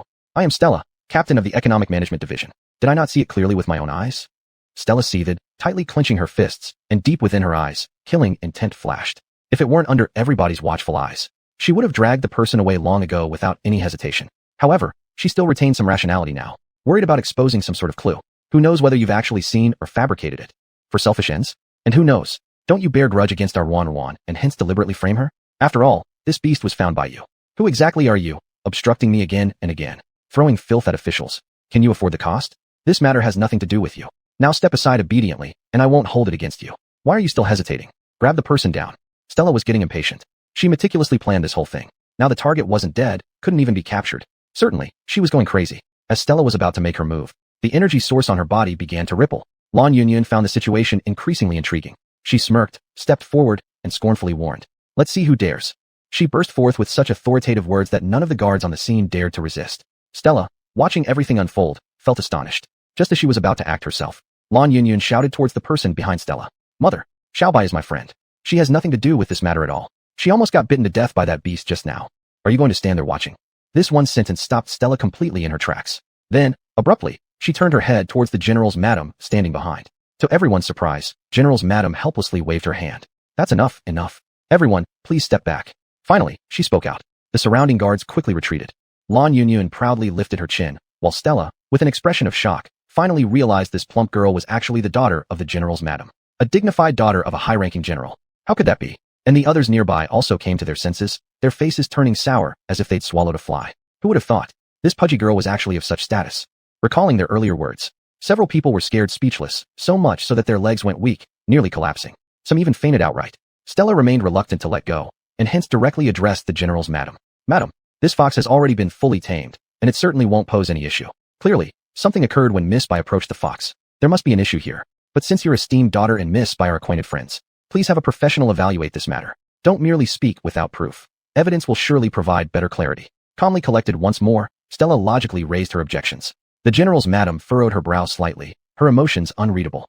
What had been a fine birthday banquet was ruined, and anyone in her position would feel discomfited. She only answered directly with a faint inquiry. How is that beast now?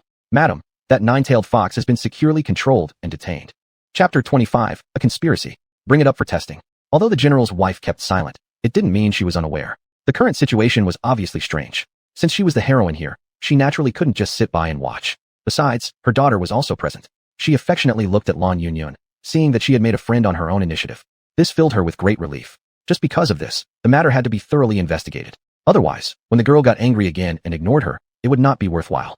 Yes, madam. The guard hurriedly brought the fox that had been locked in the cage. The tranquilized fox had clearly calmed down. The general's wife gave it a faint glance. The quality of the fox was indeed good, but it was clear someone was using its hands to create chaos. In no time, a man in a white coat walked forward. Madam, Dr. Jing doesn't need to be so formal. We need your help in testing this beast. Madam is too kind. The person who came had a tall, elegant figure and was extremely handsome. As soon as he appeared, all the women around him let out an outcry. It's actually Dr. Jing. I haven't seen Dr. Jing for a long time. I've heard he has recently been working on an experiment, and there have been significant developments. The headquarters of the Federation values him greatly. It would be great if we could choose him as our guardian. Don't dream. Dr. Jing is a senior genius of the Federation, enjoying special privileges, and isn't required to bind with a female guardian compulsorily. He is similar to Lord Shizhe, but the only difference is that Lord Shizhe controls his impulses through his strong will. However, Dr. Jing's excellent medical skills allow him to control himself. Both of them are among the strongest of the strong. Lord Shizhe, forget it. You must have heard about the title Cold-Faced Yama. Moreover, he already has a guardian female. Isn't she the new little female? I can't possibly offend such an existence. But Dr. Jing, I like him. People around were whispering, discussing animatedly. Dr. Jing, as gentle as jade, stepped forward, carefully put on gloves, and examined the fox in the cage. After being injected with the sedative, the little fox didn't resist or fight back while being checked. Moments later, Jing stood up. It has been driven into frenzy due to stimulation. Upon hearing his words, people became even more vocal in their discussions. Of course, it was done by Bai Wanyan. It's definitely her. Now with both human and material evidence against her. Let's see what she'll do. These voices similarly reached Jing's ears. He leaned in, looking at Bai Wanyan. His gaze wavered slightly. He faintly smelled something, prompting him to approach Bai Wanyan closely. Miss, may I conduct a test on you? He politely asked. When the general's wife sitting there heard this, she was also puzzled. Dr. Jing, is there any issue? I seem to detect a peculiar medicinal powder smell from this young lady. I carry equipment with me. Maybe it can identify it. Examine. The lady immediately issued the order. Bai Wanyan stood there, slightly nervous, wide-eyed looking at the person in front of her, fearfully.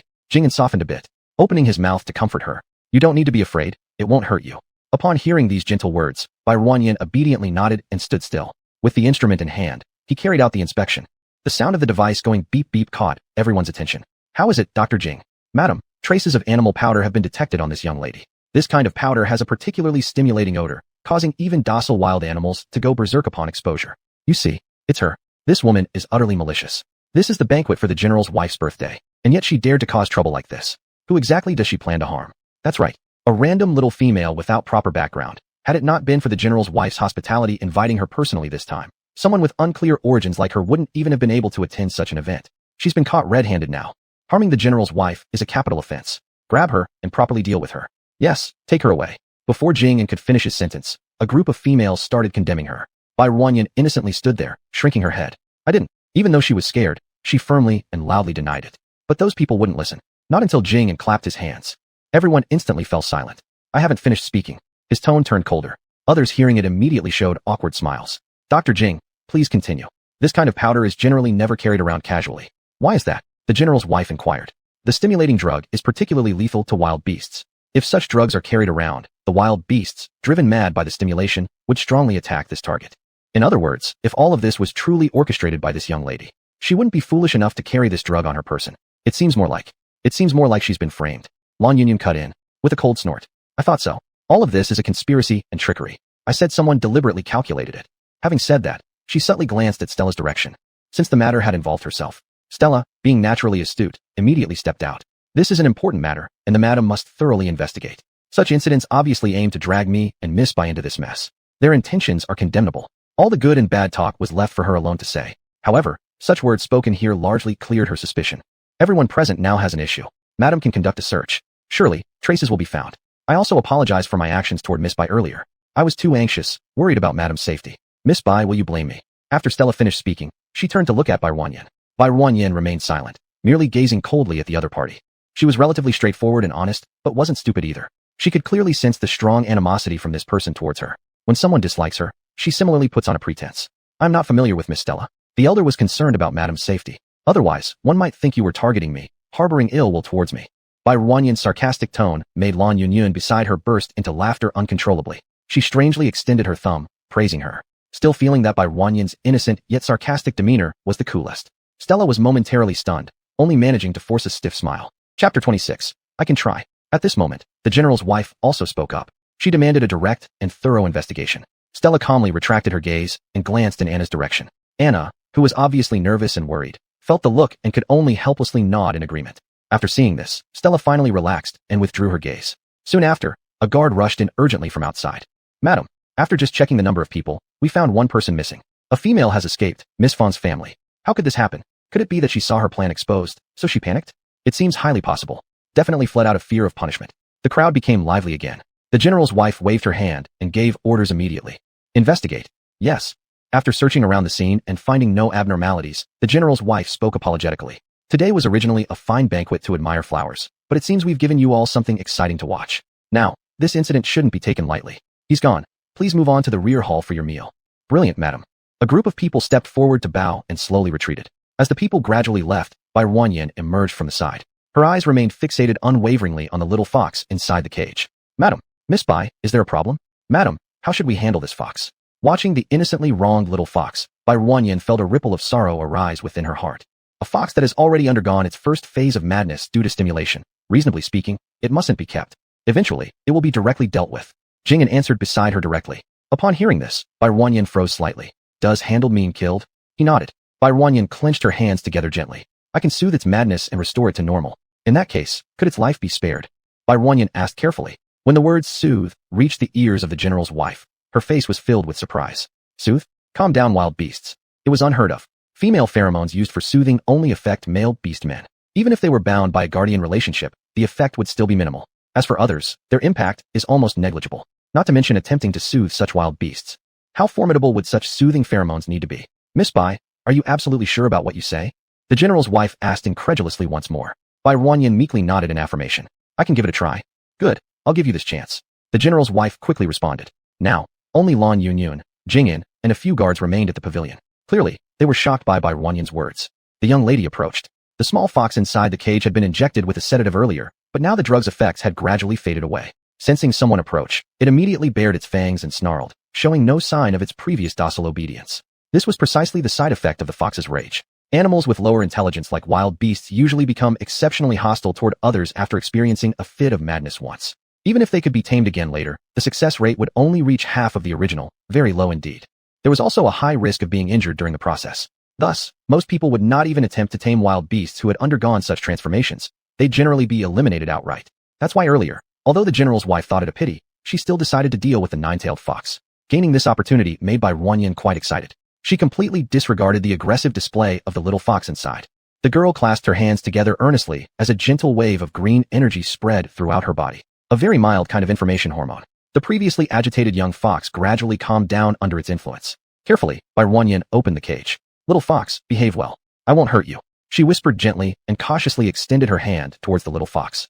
Lan Yunyun watched nearby with some tension and moved forward to stop her, but she was held back by Jing'an. Don't worry. The effect of the sedative on that fox should have worn off by now. Getting this close, if that fox jumps up, it could easily bite her neck.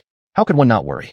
Looking at the obediently behaved yet harmless girl who didn't seem to radiate any energy sources around her entire body, anyone could see that if bitten head-on, she might not even get the chance to react. The confidence hormones have already kicked in. The fox has already been calmed. Male nature allows them to sense the hormone energy of females naturally. As he moved closer, upon sensing the familiar energy flow into his body, his originally dark and gray pupils brightened even more. At this moment, it seemed like he confirmed something.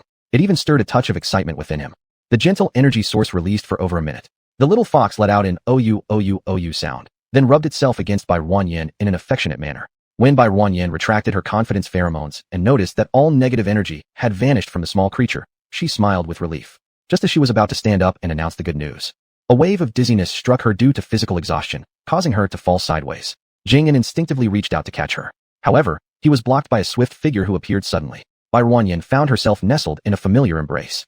Her pale face betrayed a hint of weariness. She gasped slightly, opened her eyes, and saw the handsome, aloof face looking down at her. She immediately broke into a joyful smile. She's at your back. Weren't you supposed to listen and stay safe? How long has it been since I last saw you? And already you're in such a sorry state. With ease, he lifted her into his arms. Looking at her truly weakened features, words failed him. Bai Ruanyin chuckled. No worries, nothing serious. I'm just tired now. So sleepy. As she spoke, she closed her eyes, resting comfortably in Shiza's arms, drifting off to sleep. Shiza could only sigh in helplessness, then turned to look at the general's wife. Madam, I must take her home first. Yes, yes, hurry along. The general's wife agreed readily. Without hesitation, Shiza stepped forward to leave, but just before walking away, he glanced coolly at Jing and by his side. Though silent, he'd noticed Jing An's earlier action.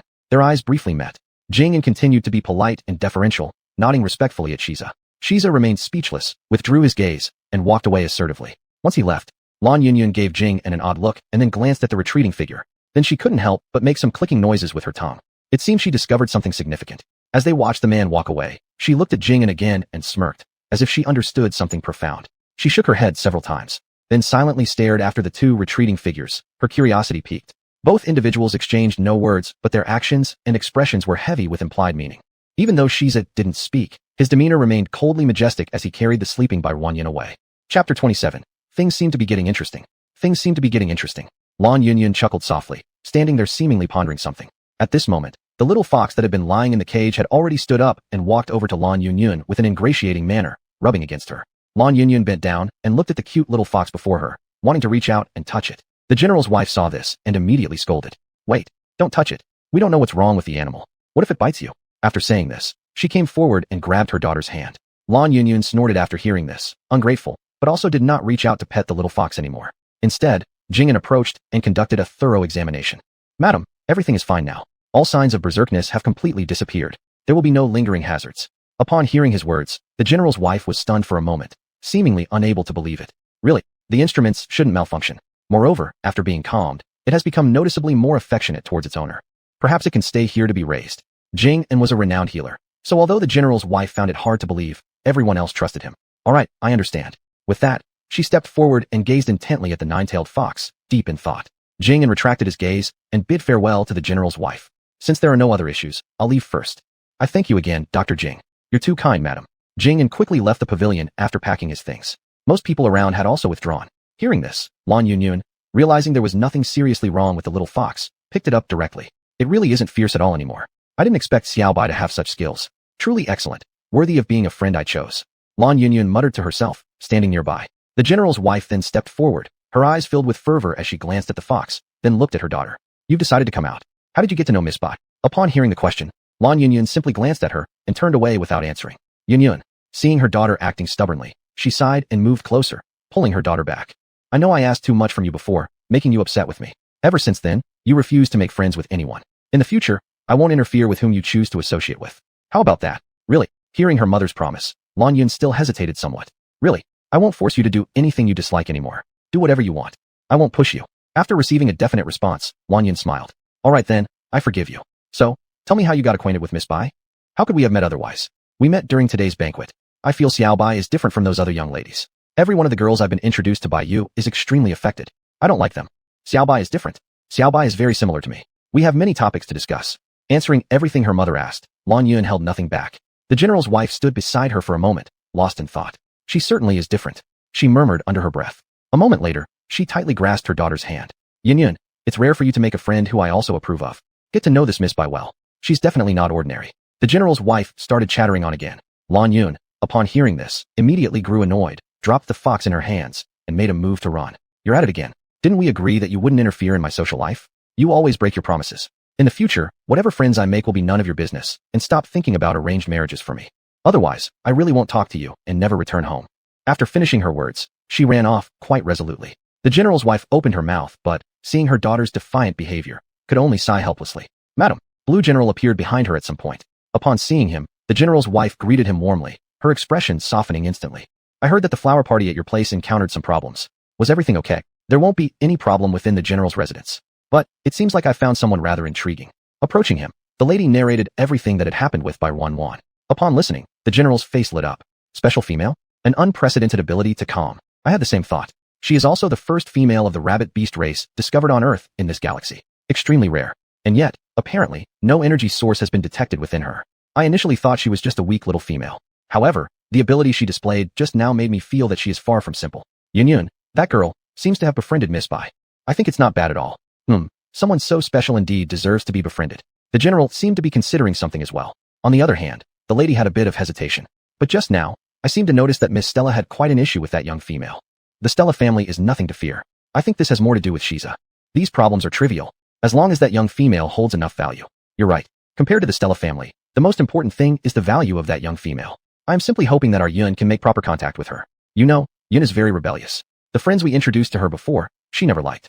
Now that she has found her own friend, and a good one at that, it brings me comfort. The two stood in the pavilion, discussing things. Meanwhile, Bai Wanwan lay on the hospital bed, once again back in that same hospital. Dr. Hu Li saw Bai Wanwan and felt like his heart was about to break. My goodness, how did the young female end up here again? What could have possibly happened? Why does the young female keep coming back over and over? Shiza beside him remained silent, but sensed the gaze directed at him and couldn't help but furrow his brows. The next second, Dr. Hu Li began reprimanding him.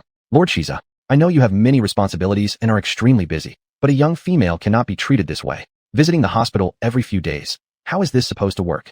Shiza, knowing he was in the wrong, actually stood there without saying anything.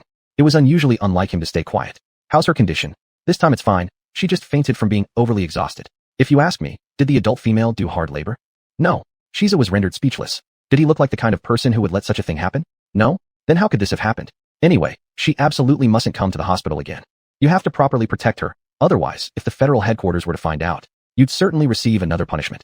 Chapter 28. Can I be your friend? The other party spoke earnestly, but it was indeed too verbose, so Shizisu directly pushed the person out of the ward, avoiding that nagging voice. Bai Wanwan gradually woke up. She had passed out due to extreme fatigue. Now that she had slept enough, her complexion recovered somewhat. Upon raising her head, she could see Shizisu standing by her side at this moment. She immediately smiled broadly. Shizisu glared coldly at her. Not funny. Sensing his mood, Wanwan quickly wiped off her smile. Promised to listen obediently. Seeing the other remain silent, Shizisu opened the topic first. I just thought the little fox was pitiful. There are plenty of pitiable beings. This star's Earth witnesses the deaths of thousands daily. Street wanderers, orphans abandoned by their families, or males scorned by their clans, left with nothing but debt, and ultimately taking their own lives. There are so many pitiful people. Can you save them all? His tone was icy. Bai Wanwan listened quietly, head bowed without a word. I think if I can, I'd save everyone. She actually began contemplating this issue seriously. Shizisu became momentarily speechless. Is saving others about tormenting yourself like this? I haven't been. I'm fine. Compared to before, I just feel a bit more tired. Our bunny species abilities are like this. Only my innate capabilities are quite low. But ever since being here, I've gradually noticed our bunny race's energy increasing. I'm happy. This way, I'll be able to better help you in the future. Her bright eyes were incredibly sincere as they looked at him. The simpler her words, the more touching they felt. Shizisu froze for a moment, swallowing the scolding he originally intended to give. As the room's atmosphere seemed to freeze, a sudden sound from the communicator pulled Shizisu back into focus. He glanced at it and rushed off from the ward hastily. Bai Wanwan merely watched as he departed. After a while, the door to the ward was knocked on again. Wanwan, who had just prepared to drink water with her cup, lifted her head dazedly to look. At the doorway stood Jing'an, holding a bouquet, standing there warmly. Who are you? Bai Wanwan hadn't caught on right away. It took her a good while before recognizing the person. You're Dr. Jing. Excuse me for disturbing.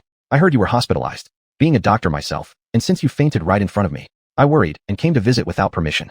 His voice sounded very upright, and still, he remained outside as he had not been granted entrance. Hearing that he came to visit her, Bai Wanwan smiled immediately and welcomed him. I'm perfectly fine, please come inside. Don't stand out there. Once given approval, the person stepped in, handing over the flowers in his hand. Wanwan stretched her hands out to receive them. A large bunch of red roses, fragrant beyond compare. She loved smelling it closely. So aromatic, these flowers. Thank you, Dr. Jing, for coming especially to see me. But I'm okay, just overly tired and fell asleep. She scratched her head apologetically as she explained. Jing chuckled softly, nodded, then reached into a nearby box and pulled out a colorful small bottle. Liquid swirled inside, but what it was, nobody knew yet. You've released too much pheromone, weakening your body. That's why you couldn't endure it. This is an A-type #1 nutritional agent I specifically applied for from above. Since this has something to do with me, consider it an apology. Saying that politely, he handed over the agent. Curiously reaching out to take it, Bai Wanwan gave it a shake and found the liquid inside quite fascinating as well. Given to me? Jing nodded. Despite her hesitation, Bai Wanwan eventually pushed the item back into his hands. I can't accept this. I chose willingly to comfort that little fox. And anyway, I'm fine. This thing looks highly valuable. I can't just accept your gift for free. Though Bai Wanwan often appears inept, she is rather principled when it comes to matters like this. Jing saw her seriously push the medicine back and revealed a faint smile, seemingly amused by her adorable behavior. Leisurely placing the agent aside, he said, It's not costly. You're an important female under special protection. After such a major incident at the general's residence, I immediately reported to the authorities above. This was specially approved for you. He spoke sincerely. Bai Wanwan hesitated again, pushing the bottle back to him. I really can't take it. I decided myself to calm the fox. And honestly, I have no issues whatsoever. Besides, it looks very expensive. I cannot accept this from you for nothing. Although Bai Wanwan usually seems incompetent, in crucial moments like this, she is remarkably principled. Jing looked at her stubbornly returning the agent, and a gentle smile graced his lips. Not too pricey. Her meticulous manner made by Roankyuan feel conflicted as well. Really? Yes, type A #1 nutritional supplement will improve your physical fitness. This way, you won't pass out so easily. Jingyan was giving a lesson beside her. Bai Roankyuan couldn't resist the temptation in the end. She licked her lips and finally reached out to take it. Then, thank you. She blinked happily, and without further ado, opened the agent and gulped it down. It showed her impatience. Though she said no at first, her actions spoke louder than words. After drinking the whole bottle, Bai Roankyuan could clearly feel an energy surge from her abdomen. Soon after, her entire body felt warm. The fatigue caused by excessive pheromone release vanished in an instant. What a magical potion. I feel like my depleted energy has been restored. Thank you, Dr. Jing. Bai Roankyuan happily jumped off the bed, bouncing around. Inadvertently, she moved closer to Jingyan, making him unconsciously tense up, his expression becoming somewhat unnatural. No, it's nothing. He started stuttering, and then took half a step back in panic, trying to maintain distance so as not to offend the young lady before him. But Bai Roankyuan's nerves were thick, noticing none of this. Because of her joy, she seemed very excited. Dr. Jing, did you know you have such an incredible agent here? I've never seen anything like it before. It's amazing. Bai Roankyuan showered compliments profusely. Listening to this, Jingyan became even more nervous. There was even some barely noticeable blushing. The research for this agent isn't too difficult. If you like it, I can give it to you often. As he spoke, his voice got quieter towards the end. Bai Roankyuan heard it clearly. Her eyes lit up, and she rushed over full of joy. Really? Dr. Jing, you're such a good person. Can I be friends with you? Bai Roankyuan didn't seem to notice that she had gradually cornered him. One moving, one still, they formed a striking contrast. Chapter 29, a raging battle between two people. Jingyan, huddled in the corner, looked like a virtuous woman who had been teased. That feeling was just too strange. Good. He obediently agreed. Then he even took out his communicator with some anticipation. They added each other as contacts. Bai Roankyuan expressed her gratitude again. Her cheeks were red and didn't stop blushing. But she was completely unaware that Shize outside was watching everything inside the room. He clenched his fists and finally couldn't hold back any longer, pushing the door open. With a loud bang, the huge sound startled the two people inside. Dr. Jing. A cold voice came drifting through. Upon hearing it, Bai Roankyuan quickly turned around, joyfully walking forward. Shize, let me tell you, Jiang Sheng gave me a bottle of medicine just now. After drinking it, I feel perfectly fine. She grinned, happily sharing while waving the medicine bottle like a child. Shize listened to this and finally focused his gaze on the bottle in Bai Roankyuan's hand. He took it with interest and glanced at it casually. A-class drug #1. How come I didn't know Jiang Shan could be so generous? He smirked, his words emotionless but oddly snarky. Upon seeing Shize, Jingyan slowly stood up as well. Lord Shize, according to the instructions from the federal headquarters, I specially delivered this medication. Is that so? If the delivery is done, why haven't you left yet? Shize casually threw the bottle in his hand away. There was a pata sound as it fell to the ground, shattering into pieces. The originally cheerful Bai Roankyuan got a scare, immediately standing still and not daring to speak. Jingyan could clearly sense the mood of the other party, but his current demeanor had obviously frightened Bai Roankyuan nearby. He frowned. I'm just about to leave. Lord Shize should still be careful. Miss Bai appears timid by nature. Your actions will scare her. It was a polite, warm sentence, showing consideration for others everywhere. Upon hearing these words, Shize inexplicably became irritated. He stepped forward impatiently with a blank expression, grinding the shards of glass underfoot. My business doesn't need Dr. Jing's advice, does it? He was dominant and overbearing, never reasonable. This was widely known. Aware of the other person's temperament, Jingyan quietly withdrew his gaze at this moment. Much trouble caused. Leaving behind these words, he walked off briskly. Only after seeing him leave did Bai Roankyuan dare to wave goodbye carefully. Jingyan naturally saw it, his face lifting slightly in a gentle smile, and he nodded toward her before leaving the ward. Once he was gone, Bai Roankyuan then turned her attention to Shize. She innocently asked, "What's wrong? Do you have bad relations with Dr. Jing?" Dr. Jing, called so affectionately. Shize snorted coldly, another sarcastic comment flying out, which left Bai Roankyuan momentarily stunned. What? Can anyone earn such a welcoming smile from you? Moreover, you seem to like those with a high bloodline grade a lot. Since that's the case, I might as well transfer my guardian position to someone else. What do you think? An overwhelming sourness wafted toward Bai Roankyuan. With wide blinking eyes, Bai Roankyuan stared at the man in front of her and finally understood. You're jealous. Caught unexpectedly hitting his soft spot, Shize abruptly turned around, looking quite irate.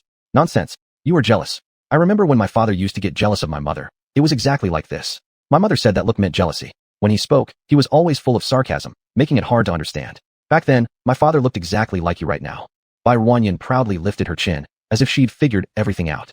Shize's expression darkened a bit. I am not your father. His cold words remained aloof and unfriendly, but there was a touch of eccentricity in them, somewhat amusing. Bai Roankyuan giggled softly, inching closer like a little hamster. I understand, I get it. People like you find it difficult to get along well with women. You often receive punishment, and after managing to coexist harmoniously with me, naturally you hope we'll always remain good partners. I understand. Don't worry, relax. I've just met Dr. Jing. I only thought Dr. Jing was kind-hearted and sent me the medication. I don't have any intention of replacing my guardian. It will always be you. She spoke with deep conviction, not forgetting to stretch her hand afterward, tiptoeing to pat his head. Her movements were clumsy, but it was evident how earnest she was. Shize stood silently in place, his deep, dark pupils staring intently at the girl before him. It wasn't until he sensed his own abnormality that he suddenly turned away. Never touch my head. Okay. You can choose whoever you want. Okay. Choosing Dr. Jing is fine too. Okay. What did you say? Oh, I made a mistake. I said the wrong thing. No, I only choose you. Bai Ruanyan coaxed Shize like she would a little child. As she observed his expression, she snickered mischievously. When Shize stepped out of the ward, he saw that Jing and was still there. He was instructing some medical staff about something. With an indifferent face, Shize walked up to him. I never realized Dr. Jing could be so considerate and caring toward others. Hearing this, Jing turned his head. His eyes met Shize's gaze as he opened his mouth to speak without any warmth or coldness. It's within my duty. Not worth mentioning. Upon hearing these words, Shize's expression changed slightly. Her well-being is not within your duties. The heavy warning tone startled Jing, and for a moment. Then he smiled. Master Shize's words are rather interesting. You seem to be just the guardian of that female adult, not her partner. And guardians can be many. You're merely one among them. As their eyes locked, the strong aura emitted by both men caused the nearby medical staff to instinctively shrink back and quickly retreat. After an unknown amount of time, Shize gave a cold laugh. Let's wait and see. Jing brushed past him, glancing deeply into the ward as he left. This scene naturally didn't escape Shize's eyes. With a somber face, the several team members guarding outside immediately approached him. Captain, this Jing is too arrogant, daring to provoke you. Go pack up Bai Ruanyan's things. Bring them together to the military district. What? The team member was clearly surprised. Didn't you just say to let Miss Bai stay behind? We can leave 2 people from our team to ensure Miss Bai's safety. As long as we're here, there won't be any problems. This mission will take a longer time. To avoid trouble, let's bring her along. Shize spoke indifferently. He didn't admit it, but clearly had made this decision on the spur of the moment. Evidently, he'd been provoked by someone. A team member suddenly remembered Jing walking out of the ward just now. An understanding smile appeared instantly. All right, I'll arrange it immediately. Just as they were about to leave, Shize stopped them abruptly. That Jing, send someone to follow him. Keep an eye on his every move. Though abrupt, his cold words made the situation clear to the 2 men. Yes, Captain. Elsewhere, Stella went alone to the Shi residence. You're too impulsive, Miss Stella. As we originally planned, all we needed was to create chaos, and then there would be an opportunity to make a move. Why bother tying yourself up on top of that animal? Aurea spoke earnestly with evident regret. Stella lifted her eyelid slightly. Consider her lucky. I just didn't expect her to actually call General Lan's daughter. And coincidentally, none of us recognized it. Saying this, she clenched her fists tightly. She wouldn't just let today's humiliation go unpunished. At least my side has already prepared the testimonies, thus washing any suspicion off you clean. Next, I'll personally take action. Chapter 30. My goodness, what a juicy piece of gossip. That woman is definitely not as simple as we imagined. Stella, who had been silent all along, suddenly spoke up. Madame Aeolia sitting beside merely smirked disdainfully. Not being simple, so what? Without status, no family name to speak of, and still a waste without an energy source. A female like this, even if she is favored by the federal headquarters due to her special race, is nothing to fear. Even if my good-for-nothing son wants to protect her, can he always stay by that woman's side? There will be opportunities. With such an opportunity, one can deliver a fatal blow. Stella was also moved by the other party's words. Therefore, after remaining silent for a moment, she smiled. If that's the case, then let's hope we both get what we wish for. Madame Aeolia chuckled, picked up the tea in front of her, and took a sip. On the other side, military zone. The car came to a stop. Bai Ruanyan just got out when she saw a group of people crowding around outside. They muttered quietly among themselves, their eyes filled with curiosity. Bai Ruanyan, seeing so many people looking at her, wasn't afraid at all, and even greeted everyone very friendly, extending her hand. Everyone was momentarily stunned, possibly not expecting Bai Ruanyan to have such an amiable side. So approachable and friendly. In their impression, the rarer the female, the more arrogant they were. Unlike Bai Ruanyan. Is that the new female? Shize's guardian female, newly discovered super rare SSS level. She looks so small. Not like other adult females, tall and robust. Healthy and powerful females on this planet are quite strong in build, rather tall, not delicate and slim, but with healthy wheat-colored skin. They may still be slightly weaker than male builds, but once they fight, a powerful female would make you understand what true strength means. Therefore, petite females like Bai Ruanyan, who look pale and fragile, naturally draw others' attention. She's really so small.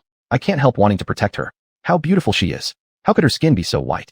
I heard this newly discovered little female has no energy source detected. Thus, she doesn't possess any form of attack. How can this be? No energy source. Yet, she's rated SSS. It's because of her species. She is the only bunny beast found on Earth in this galaxy. Data shows that the bunny beasts have strong reproductive capabilities, and there's internal information indicating that this little female possesses excellent calming abilities. This information has already been reported to the federal headquarters. The latter has revised the documentation. Even without an energy source, these points alone are enough to have the federal headquarters do everything possible to protect this female. Bai Ruanyan didn't care about what they said. At that moment, she was excitedly greeting everyone. Seeing this, they respectfully saluted Bai Ruanyan. Shize walked over, casting a glance at the crowd. His expression remained unchanged. Just a subtle raise of his eyebrows scared everyone into scattering. Watching everyone leave, Bairu looked stunned for a moment. Not until she saw Shize behind her did she call out excitedly. Shize, is this the military zone? It's so big and lively. Will I be living here from now on? Their rabbit clan enjoys living together where it's noisy. Compared to the large mansion she stayed in before, the lively environment of the military zone clearly suited her better. Yes, Red Armor will take you to your place shortly. All right. The young girl hopped over toward Red Armor. By this time, the subordinates of the military base had unloaded most of the luggage. They carried the luggage following Red Armor, while courteously leading the way for Softy to a compound within the military base. This place was usually used to house families. Villas lined the courtyard. Red Armor, holding the key to Villa number 1, rushed to open the door. Bairu followed closely behind, watching as Red Armor opened the villa. At a glance, the clean and tidy interior caught her eye. Miss, this used to be the captain's residence. Everything that should be here is here. But if the miss feels anything is missing, please inform me, and I will arrange the necessary items for you. By this point, Bairu had entered. Seeing the spotlessly clean house, it felt completely unlike one that someone actually lived in. This suited Shize very much. Just like his manner. So simple it seemed uninhabited. A consistent black and white theme with minimal furniture. There were barely any clothes in the bedroom. Only 2 sets of uniforms hanging. Don't worry, I'll manage the cleaning fine. Just put my things in this bedroom. Bairu saw no problem with that. The house looked a bit cold and lacked warmth, but she could decorate it. Red Armor, who was standing by the door, was about to agree when he suddenly realized what she said and blankly stared at Bairu. Me, miss. Are you saying you want to stay in this room? This is the captain's room. There are empty rooms upstairs or next door. They are all large enough. The master bedroom upstairs has a big makeup area and a spacious wardrobe. Red Armor initially thought Bairu just liked the location of this room. But then he remembered that the upstairs bedrooms would better suit a girl's preferences. He couldn't help but recommend them. After pondering for a moment, Bairu tilted her head and looked at her luggage she had brought along. All those were purchased from the mall, various kinds of dresses and jewelry. Indeed, they required a larger room for storage. A not-so-large makeup and dressing area would be quite sufficient. She nodded. All right, then let's move upstairs. Bring Shize's things along as well. Saying this, she clapped her hands and stepped out of the room. Red Armor nodded, then hesitated again. What? Does Miss mean to say that she will share a room with the captain? My goodness, what an explosive piece of gossip. He swallowed hard, too shocked to utter a word. On the other hand, Bairu didn't see any issue with that, and curiously glanced at Red Armor. Yes, so what? For years, they had followed Shize. Didn't they know Shize's personality well? When did they ever hear of him staying alone with a young female? These two, are they really serious? He became somewhat flustered, scratching his head, feeling like his CPU might burn out from processing all this information. So, does the captain know about this matter? He stammered to ask. Bairu waved off casually. Of course, we used to live together back at the manor. Such an innocent statement. Yet it made others speculate wildly. Her words clearly left too much room for misinterpretation, fueling endless imaginations. Red Armor chuckled awkwardly. Standing there, beads of cold sweat involuntarily dripped down his face. Chapter 31, stubbornly targeting him. He now inexplicably felt as if he had stumbled upon some private matter of the captain's and was about to be silenced. All right, I'll prepare right away. Miss, please don't let the captain know about what I just asked. Pretend like I never asked anything. He pleaded while looking at Bairu. His nervousness had already made him start to stutter. Although Bairu didn't fully understand, seeing his expression, she readily agreed. I won't blabber. The way you two act, it seems like you're afraid of Shize. Is he that terrifying? Bairu found this peculiar. To her, during their interactions, Shize seemed very nice, and she couldn't figure out why everyone was so afraid of him. Hongjia awkwardly chuckled twice, unable to respond. He could only shift the topic. I'll have someone move the luggage immediately. After saying this, he quickly rushed out without looking back, his urgent pace showing a fear that staying even 1 second longer would cost him his life. This number 1 villa hadn't been occupied for too long. For a very long time, no one had come in. Thus, the sound of moving luggage immediately caught the attention of people from other villas. A woman walked out from the neighboring villa number 2. Excited, she gazed toward villa number 1 with curiosity. Shize is back, she murmured under her breath. Thinking about this, she turned around immediately and changed clothes. Xiao Nan, her roommate, emerged from inside, puzzled by the happy woman's reaction, and called out questioningly. Fifi, Shize, it seems Shize is back. Quinnen hurried over and excitedly informed her of the news. Upon hearing this, Fifi also froze for a moment. Captain Shize has returned? He hasn't stayed in the military district compound for a long time. She found it hard to believe, wanting to go outside to confirm it right away. I saw it with my own eyes. Over at villa number 1, someone is moving luggage. It appears the news of the insect invasion in Zone 3 of the ruins is true. Hence, they urgently recalled him. During this time, he will definitely stay in the military compound. Quinnen carefully analyzed. Hearing this, the roommate also nodded in agreement. Indeed, it sounds possible. Zone 3 of the ruins has apparently suffered heavy losses. The young commander issued the highest order. It is indeed certain that Captain Shize has been summoned back. After all, his combat ability cannot be underestimated. Fifi solemnly commented as Quinnen, dressed in pretty clothes, meticulously applied makeup next to her. She noticed something was off, so she smiled and teased her. I distinctly remember someone saying earlier that they wanted to go train at the battle base. But we decided not to go anymore. We even changed out of our training outfits and put on skirts. Do I need to point out, is there any necessity for you doing this? If you like Lord Shize so much, why not directly confess your feelings to him? You're an S-class female queen. Inviting him to be your guardian would be perfectly reasonable. Chill. These words you must absolutely not say in front of Shize, who doesn't know that he dislikes females who abuse power. If he were really like other males and obediently fulfilled every female's request, he wouldn't have received so many punishments and penalties in the military district. Almost all his punishments and reprimands are because he offended females. Even so, he does not care one bit. From this, it can be seen that he is different from other males. It's precisely for this reason that I like him. Quinnen smiled contentedly while speaking. Fifi couldn't quite comprehend this. For them, these noble females, asking males to become their guardians was simply waving a hand. Yet, Shize was so difficult to deal with. He was indeed that special crazy person. It's known that among these noble females of the galactic Earth, countless male lovers orbited around them. Even without title or status, there are males willing to admire them, just by virtue of being a female. And for someone like Quinnen, she could find any type of male. Yet, she stubbornly persisted in pursuing Shize. Sai, as a good friend, I should advise you more. I heard that Shize has already become another female's guardian. You might have heard about this, haven't you? Quinnen paused in her actions. Then she regained her composure quickly. I know about this. It's just a temporary guardian arrangement. The newly discovered female receives a lot of attention from the Federation headquarters. Because it's the first discovery, she's unfamiliar with the surroundings. Shize brought her back. Therefore, she relies on Shize. However, the information department is already helping her look for a new guardian. I even heard that Xiao Yi took several newly sought males to meet this young female, possibly due to still having caution. It wasn't successful, but this proves that this guardian role is just temporary. Once Xiao Yi finds appropriate males from the information department side, they naturally separated. Quinnen said this with certainty. This made her roommate Fifi behind her also fall into deep thought. Well then, what are you worried about? You can't get Shize? We're already so familiar with him, yet his attitude toward us is always cold and indifferent. A newly discovered young female. What kind of attitude could he have for her? It might just be the Federation headquarters order. Thinking it's temporary, he accepted it. After finishing her lipstick, Quinnen looked satisfied at her reflection in the mirror. Then she turned her head to ask her roommate. How about it? Is my makeup alright? Very beautiful. Even without makeup, you're already refined. You've truly gone through great efforts just to see him. It's not the same. Quinnen shyly lowered her head. After tidying up her hair, she enthusiastically went out of the door. Her friend helplessly shook her head behind, seeing how sweetly and happily she was, and didn't want to dampen her spirits by pouring cold water on her. She followed out of the villa as well. Unable to resist offering some advice, she said, You slow down a bit. He won't run away. Villa number 1 was just next door, but Quinnen still appeared quite eager and impatient. As soon as she stepped outside, she ran into Hongjia moving luggage outside.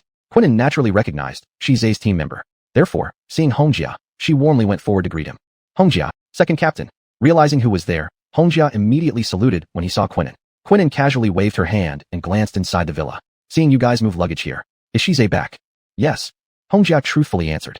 Upon hearing this, Quinnen instantly walked in joyfully. I haven't seen Shize for quite a while either. The martial arts set he taught me last time, I've basically learned them all. I'll take this chance to ask him how my current strength fares. Just as these words finished, Quinnen had entered the villa, only to see Bai Ruren coming downstairs. The young girl, noticing there were guests, promptly greeted her warmly. Hello. Quinnen's smile froze on her face for a moment. Not reacting right away, Hongjia quickly stepped forward to introduce them. Miss, this is Captain Quinnen from the 2nd Squad.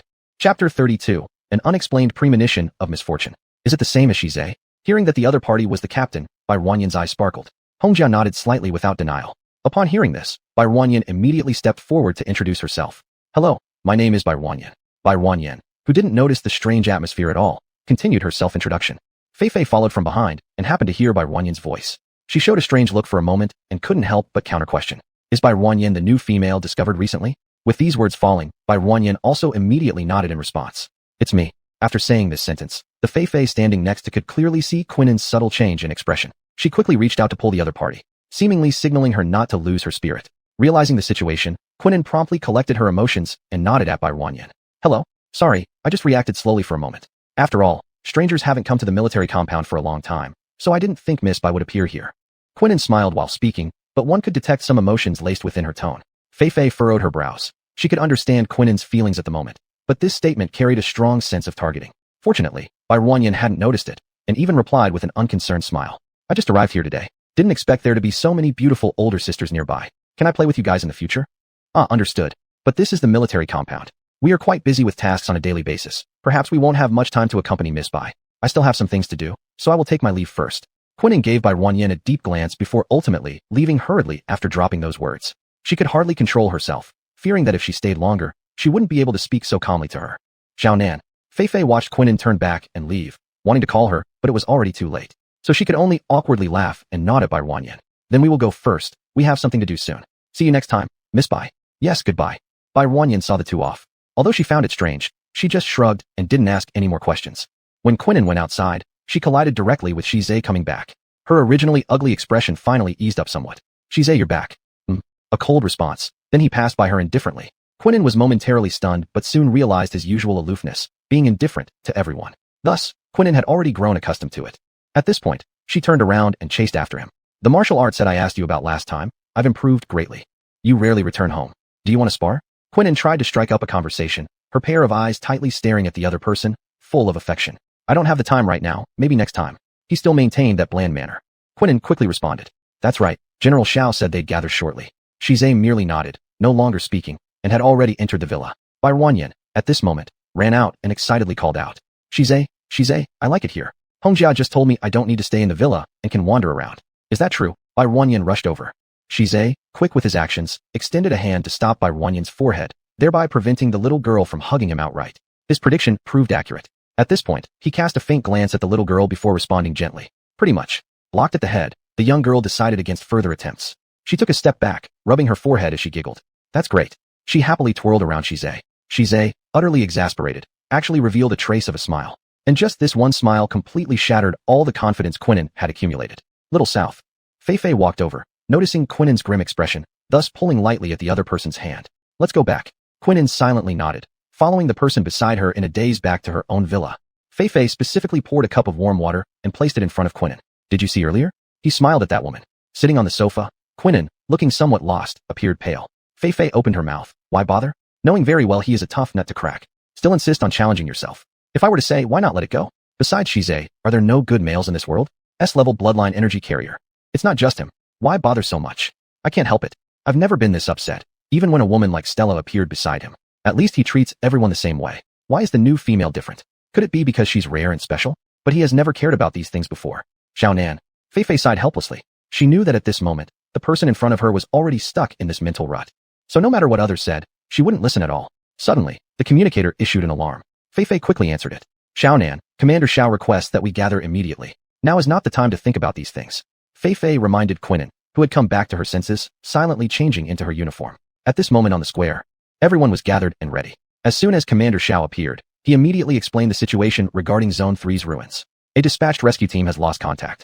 The situation around the ruins of Zone 3 might be very complicated.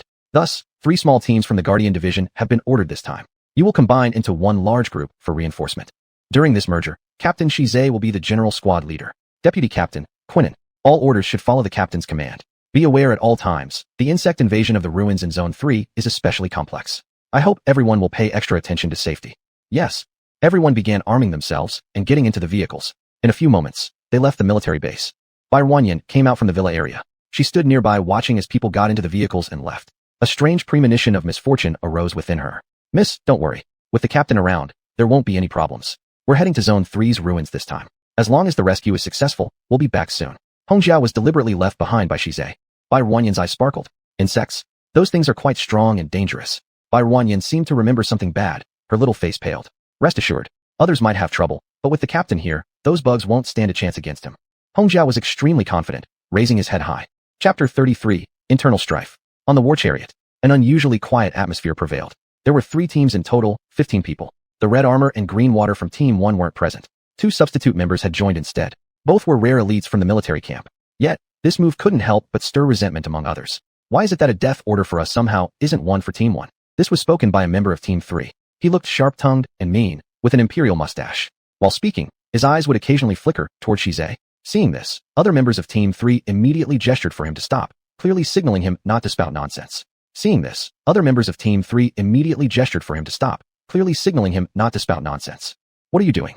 I'm speaking the truth, and now we're not allowed to say it. The more he pushed, the less compliant he seemed, his tone even bordering on provocative. I witnessed it myself. Greenwater's absence could be forgiven if she's hospitalized due to injuries. But what about Red Armor? I saw Red Armor in the military zone, following closely behind a young female. In such perilous times for Relic Zone 3, shouldn't someone with Red Armor's strong combat abilities be executing missions instead of protecting females? Aren't we all members of the military zone protection unit? Isn't our main task the mission? If everyone can shirk responsibility like this, why can't I find a substitute person as well? His voice grew increasingly animated as he spoke. Others, upon hearing him, fell silent. Though many felt his words openly challenged Shize, predicting trouble for him, they also resonated deep within their hearts. Team 1 wielded too many privileges. Shize held nearly absolute power in this military zone. Strangely, Commander Xiao turned a blind eye to him and trusted him deeply. No one dared to file complaints with the commander, because even if they complained, there would only be one result. Useless. And there was even a high likelihood of facing military punishment.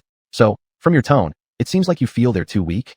Faced with this provocation, Shize didn't display any fluctuation in emotion. Instead, he calmly asked back with a peculiar smile tugging at the corner of his lips. Seeing this normally terrifying figure suddenly smiling, everyone involuntarily shivered, feeling an inexplicable chill down their spines. Even the sharp-faced man froze for a moment. But since an arrow shot cannot be retrieved, he still pressed on despite his reluctance. How strong could substitutes be? Using substitutes for such a major task just reduces our combat strength. Why can't I question this? It wasn't bad. His courage was commendable to keep challenging further. Shize nodded slightly, showing some appreciation. You seem to have some spirit, since you put it that way. Saying so, he glanced at the two substitutes by his side. What do you think? Are you okay sitting here while someone doubts your ability? The two substitutes were already full of anger at these words, but without Shize giving the go-ahead, no matter how uneasy they felt inside, they didn't dare speak out. Hearing the captain's command now, they answered eagerly. We won't tolerate being questioned. Their voices were serious. Upon hearing this, Shize smiled. Since that's the case, let's see. The space on this war chariot is large enough. Let's fight. Lazily leaning against the seat behind him, he lightly lifted his eyelids. Seeing his insane behavior, the rest of them drew in a breath of cold air. A fight? We're on our way to Relic Zone 3. We should be conserving our energy for the rescue operation ahead. Why cause internal strife now? That's true. Fighting now just depletes our own strength. This is absurdly reckless. Are you crazy? To criticize cold-faced Yen Wang, the Grim Reaper. What he says goes. You'd better not challenge him. I just think it's unreasonable. It's because Zhang Chong started questioning first. When someone raises a doubt, others naturally get the chance to oppose. Debating each point is the best approach. Whisperings arose around. Shize raised his eyes slightly, causing all the chatter to vanish instantly. Zhang Chong, forced into this situation, had no choice but to stand up boldly. If that's what it takes, let's fight. Zhang Chong, don't act impulsively. Zhang Chong was a member of Team 3, ranked number 3 naturally according to their capabilities. For such a large team, theoretically, the overall strength of Team 3's members should be the weakest. Now that Zhang Chong confronted Shize directly, the rest of Team 3 members were breaking out in a nervous sweat. What do you mean by that? Are you suggesting my strength is inferior to that of 2 substitute members? Everyone knew very clearly the overall strength of the substitute members. But the ones in front of us are not substitutes from other teams. They are the substitutes from Team 1, people under Shize's command. How could they be inferior in any way? Calm down first. At this moment, our main focus should be on the mission. We need to conserve our energy. Apologize to Captain Shize, and that will be it. The captain of Team 3 spoke up. Even if others didn't know, he was well aware. This madman Shize trains his subordinates very rigorously. So anyone from under him has combat capabilities reaching the top level. There's no need to bring shame upon oneself for nothing. Zhang Chong listened to what his captain said, but showed obvious dissatisfaction on his face. And throughout the entire episode, Shize looked as though he were enjoying a show, his expression icy, but with a lazy attitude. Discussing back and forth. Are you going to fight or not? His cold words reached them, making everyone instinctively swallow their saliva. Now Zhang Chong had no room to retreat. It was all because of the situation he himself initiated. If he backed out and apologized at this point, he wouldn't be able to remain in the Guardian unit. Fight. With that, he threw the weapon he was holding. The 2 substitutes had been ready. One of them, who looked rather thin but extremely tall, a young lad, stepped forward first. I'll go first. Monkey, why so eager? Let me give a demonstration first. A more muscular large-built figure walked forward. Both seemed impatient. One person will do just fine. You wait your turn. Monkey refused to back down. The large-built one saw there was no point, so simply stepped aside reluctantly. All right, be careful when you hit. We still have a mission ahead. Their conversation sounded incredibly arrogant. For some reason, it even felt familiar. It was very similar to Shize's usual arrogant manner. As the saying goes, what kind of people train which type of soldiers? Shize's subordinates surely fit his image. Arrogant enough. Damn, you underestimate me. Here comes my punch. Zhang Chong's expression changed and instantly rushed over. The 2 engaged in fierce struggle. Initially, it was thought Zhang Chong's aggressive offense would leave Monkey on the weaker side. Unexpectedly, every attack was skillfully deflected with ease, and there was still much to spare in his movements. Chapter 34. This time really kicked the steel plate. Zhang Chong. This time we really kicked the steel plate. The captain of Team 3 just gave a glance indifferently and then looked down. The other team members thought the captain was saying discouraging words, so they were still consoling themselves. Zhang Chong's strength isn't low. Captain, who knows the outcome between him and the opponent? Moreover, every team has substitute players. What is the real strength of these substitutes? We know it best. Even if they are substitutes for Team 1, they shouldn't logically be stronger than Zhang Chong. His strength is only second to yours. He didn't say anything. He just silently looked ahead. Until after a moment, he slowly lowered his head. About time. With this sentence, Zhang Chong was hit by a punch and thrown, smashing heavily into something. He seemed to have expected this, extending his hand to support him, preventing him from being too awkward and disheveled. And the other teammates nearby had already been completely stunned. How is this possible? They opened their mouths wide. With Zhang Chang's abilities, even when fighting against the captain, he could last more than 10 minutes. How long has it been now? He was already thrown over here. They looked up at the two substitute players, suddenly realizing they'd seriously underestimated them. Alright, this bout, Zhang Chang lost. There's no need to continue. The little captain of Team 3 stood up. He glanced at Zhang Chang's face but couldn't discern his emotions. Zhang Chang, you're the one who caused this trouble. Since you've lost, step forward gracefully and apologize. He commanded. Zhang Chang stood motionless in place, silent. He suddenly seemed as if his soul had been lost, muttering that it couldn't possibly be true. Apparently, he hadn't recovered from the defeat yet. Like a warrior, you've lost, and there's nothing dishonorable about it. Work harder in future battles, and you'll win eventually. If everyone fell apart mentally like you do when they lose once, why did you join the Guardians department in the first place? In a few sharp words, he scolded Zhang Chang awake. Zhang Chang regained his composure and promptly stood up, then apologized awkwardly toward the others. It's my fault, I admit my loss this time. Upon seeing this, the two substitute players merely raised their eyebrows slightly, not adding much more comment. It was enough to prove their strength. Anything beyond wasn't necessary. A small episode came fast and went quickly. Team 2 remained quiet all this time. Now, seeing both sides have fought and apologized, they proceeded with the serious business. Alright, we'll arrive at the third relic zone soon. We should forget this matter and focus on what's important. I've received all the data sent by Commander Xiao. Take advantage of this opportunity, and everyone review the information. We have a total of 2 teams. The first team went to collect samples in Relic Zone 3 days ago. They suddenly lost contact halfway through. During this period, we attempted contacting them. Approximately 24 hours after losing contact, one of the team members managed to get in touch with us. They explained their situation. They encountered a large number of invading insect species, trapped in an abandoned valley. 2 of their members are injured. Their current situation is poor. The food and water they carried have all been depleted. So a day ago, the first rescue team had already set out. However, the rescue team entered and mysteriously lost contact again. Just a few hours ago, Commander Xiao discovered the location of some rescue teams. We will rush to save people based on this position. Currently, the most urgent thing is that the conditions of both teams might not be good. Therefore, we must be very cautious during this mission. After careful judgment by Commander Xiao, this task is rated as Class A. It's dangerous. Everyone understand clearly. When Quining got to work, he was also shocked. At this point, everyone scrambled to look through the documents. Everyone responded in unison. Understood, Deputy Leader. At this moment, the car also came to a stop. Get out, Shize ordered. Everyone prepared, neatly lined up, and got off the car. As they stepped down, they saw several people stationed at the third relic zone. Is this Mr. Shize? Seeing the sudden arrival, the overall leader hurried forward. His face was covered in dirt, indicating things weren't going well. Shize gestured briefly. He took out his identity card. Captain of Interstellar Guardian Unit 1, Shize. This time, I've brought 3 small teams to carry out the rescue. That's great, you finally arrived. We are the research department, my surname is Fong. The 2 over there are my students. An abnormal fluctuation suddenly appeared in the third relic zone. The headquarters dispatched the research department.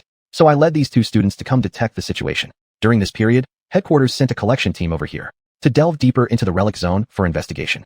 But we never expected them to lose contact. Then another rescue team came, but they didn't come out after going in.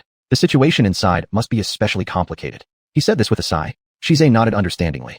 The information and data have been basically understood. We've brought a large amount of supplies and water. I'll have someone unload them so you can rest first. We will enter the ruins immediately for the rescue.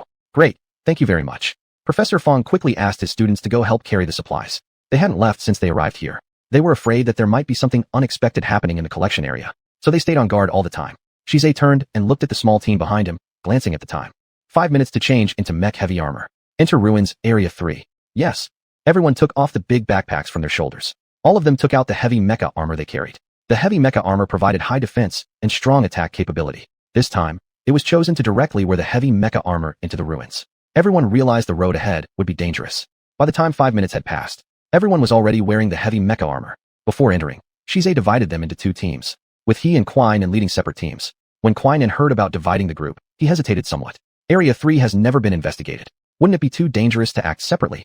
The situation is urgent. Based on the available data, the 2 teams should not remain together. Split up to conduct emergency rescues. After hearing Shize say this, Quine also thought it made sense. Alright, contact us if anything happens. Shize nodded and had already entered to the left side with his own team.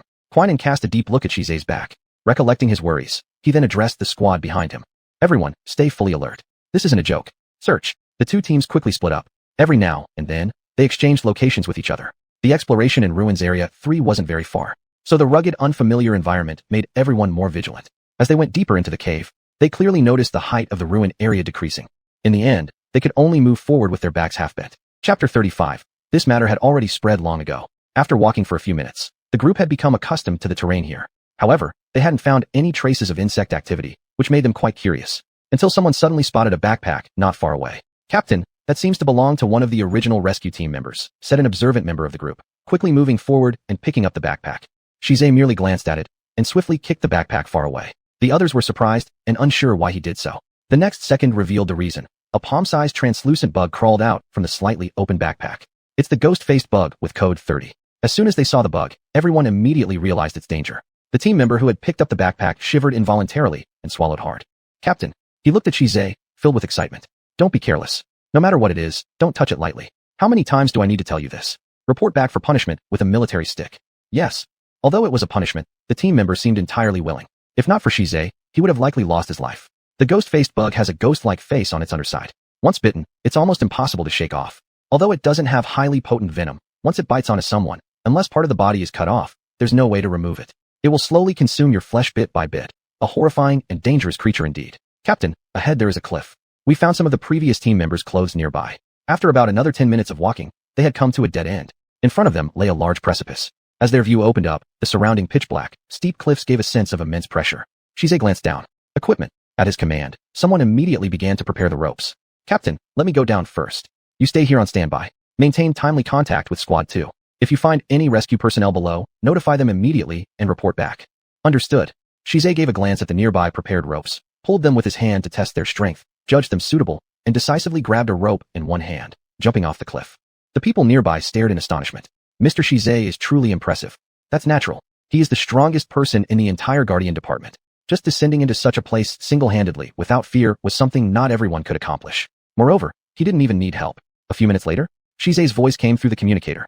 I found injured personnel. Hearing this, they all breathed a sigh of relief. Understood. There is a rather significant insect army at the bottom of the cliff. Shizai's words rang out again. The others hearing this stiffened momentarily. What?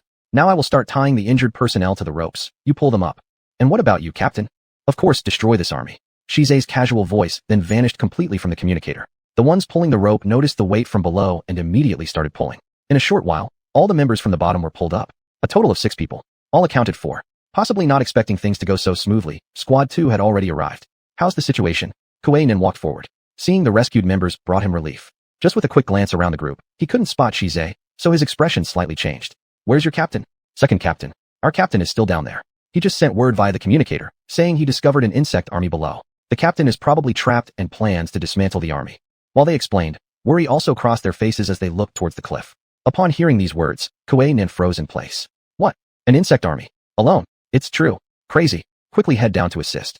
Kuei-nin finished speaking and was about to rush over when he noticed the rope beside him move suddenly. A moment later, Shizai climbed up directly from below. Except for some dirt on his clothing, nothing else seemed abnormal. The others were stunned for a moment. Captain, what are you standing there for? Time to wrap it up.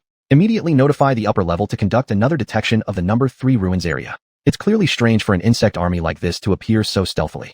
Saying this lightly, Shizai calmly stepped forward. Kuei-nin sighed with relief upon seeing him, but did not rush forward to embrace him. The other team members were momentarily startled by this, then quickly turned away, their faces masked in feigned disinterest as they covered their mouths. Shizai suddenly gave a brief hug, his brows slightly furrowed. Then he swiftly pushed the person away. Kuei-nin didn't seem to mind, and simply wiped away her tears. You can't do this kind of thing again. It's too dangerous. Her tone carried concern. Upon hearing this, Shizai only faintly raised an eyelid. It was just a few bugs. After uttering those words, he turned around without looking back and left. He remained cold and distant as ever. The team members didn't dare to dawdle, quickly strapping the rescued members on their backs and preparing to leave. Walking behind, they couldn't help but gossip about the 2 captains in front. Everyone's always said that Kuei-nin from the 2nd Squad harbors secret feelings for Shizai. This really seems like no exaggeration. This has been common knowledge for ages. Everyone knows it. How come you've only just caught up? Not really. I was just thinking. Given how capable Captain Kuei-nin is, are there any males who haven't shown interest? Could she be truly devoted to Shizai like others say? You clearly know nothing. Kuei-nin has been extremely loyal to Shizai all along. She has never accepted any advances from other protectors. She's been waiting for Shizai all along. Is that so? Still, they do make a good pair. If they were together, I'd support it. Forget it. Shizai is currently guarding another young female now. That rare female isn't ordinary either. A group of team members muttered quietly, fully engrossed in gossip. Finally, they exited the ruins area. Everyone exhaled in relief, placing all the rescued team members into the tents. Professor Fong, upon seeing everyone had been saved, looked visibly moved. Shizai stepped forward and informed him of the conditions inside the equipment zone. Upon hearing it, the professor immediately understood and nodded. I will report to higher-ups right away. We need to conduct a thorough investigation into Area 3 of the ruins. Shizai merely nodded after hearing this, not adding anything further. Chapter 36, Insect Poison. By the way, Junior Commander has also sent out a notice. All rescue personnel will be placed in the military district. The military district has already arranged for doctors to take them back for treatment. Please take the trouble, Mr. Shize. Understood. Shize turned and left the tent. Seeing that the team members outside had already relaxed, he approached and delivered the message. Everyone, take the rescue personnel back immediately. Captain, is it really necessary? Can't we rest and have some water? They had been under high tension for quite a while, without even drinking a drop of water. They only wanted to rest now that they had finally relaxed. The rescue personnel need to hurry to get treated. The doctor is already waiting in Zone 1.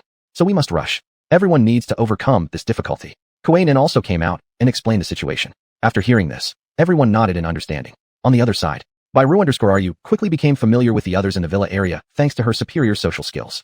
Most people here are family members of the military zone soldiers.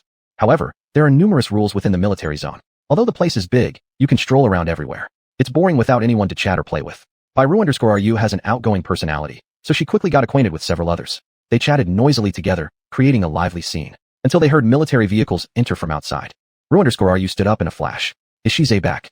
Curiously, she ran over. Hongjia hadn't reacted fast enough and hurriedly caught up. Miss, slow down. The car stopped. The injured members were quickly carried down from inside. Immediately, a doctor walked out and asked them to help move the injured soldiers inside. Just then Bairu_RU arrived. She searched through the crowd for Shize. Before she could greet him, a sudden smell entered her nose, making her immediately alert as she looked around cautiously. Her gaze fell on one of the soldiers lying on the stretcher. She frowned deeply. She was about to approach when Kuei-nin suddenly stepped forward to block her path. Miss Bai, this is not a place you should come. Kuei-nin seriously looked at Bairu_RU. Realizing what was happening, Bairu_RU pointed at the direction. There's a problem. Something is wrong with that person. Be careful, she said worriedly. Kuei-nin furrowed her brow, her tone slightly impatient. This has nothing to do with Miss Bai. This is a restricted area in the military zone. We are currently treating the members, so Miss Bai, please don't cause any further disturbances. Go back where you belong. She naturally didn't believe Bairu_RU's words. Coldness and hostility crept into her tone at this point. Bairu saw that the other party didn't believe her and had no choice but to turn and leave. However, this short conversation had fallen into the ears of the young commander. He pondered curiously, then inquired the nearby subordinate. That girl. She is Master Shize's protector female. Oh, the newly discovered super rare young female. That's correct. Nodding his head, he didn't inquire any further. All members were immediately sent to the medical room. High-level doctors who were dispatched started checking the soldiers. Activate the advanced treatment chamber. He gave orders to the nurse by his side. The nurse promptly activated all the equipment. Green treatment beams surrounded the 6 soldiers' bodies. But still, no changes occurred. Master, their various metrics have no changes at all. The nurse opened nervously. Dr. Lin quickly moved closer intending to personally conduct tests. What he did not realize is that the soldier originally lying motionless suddenly sat up.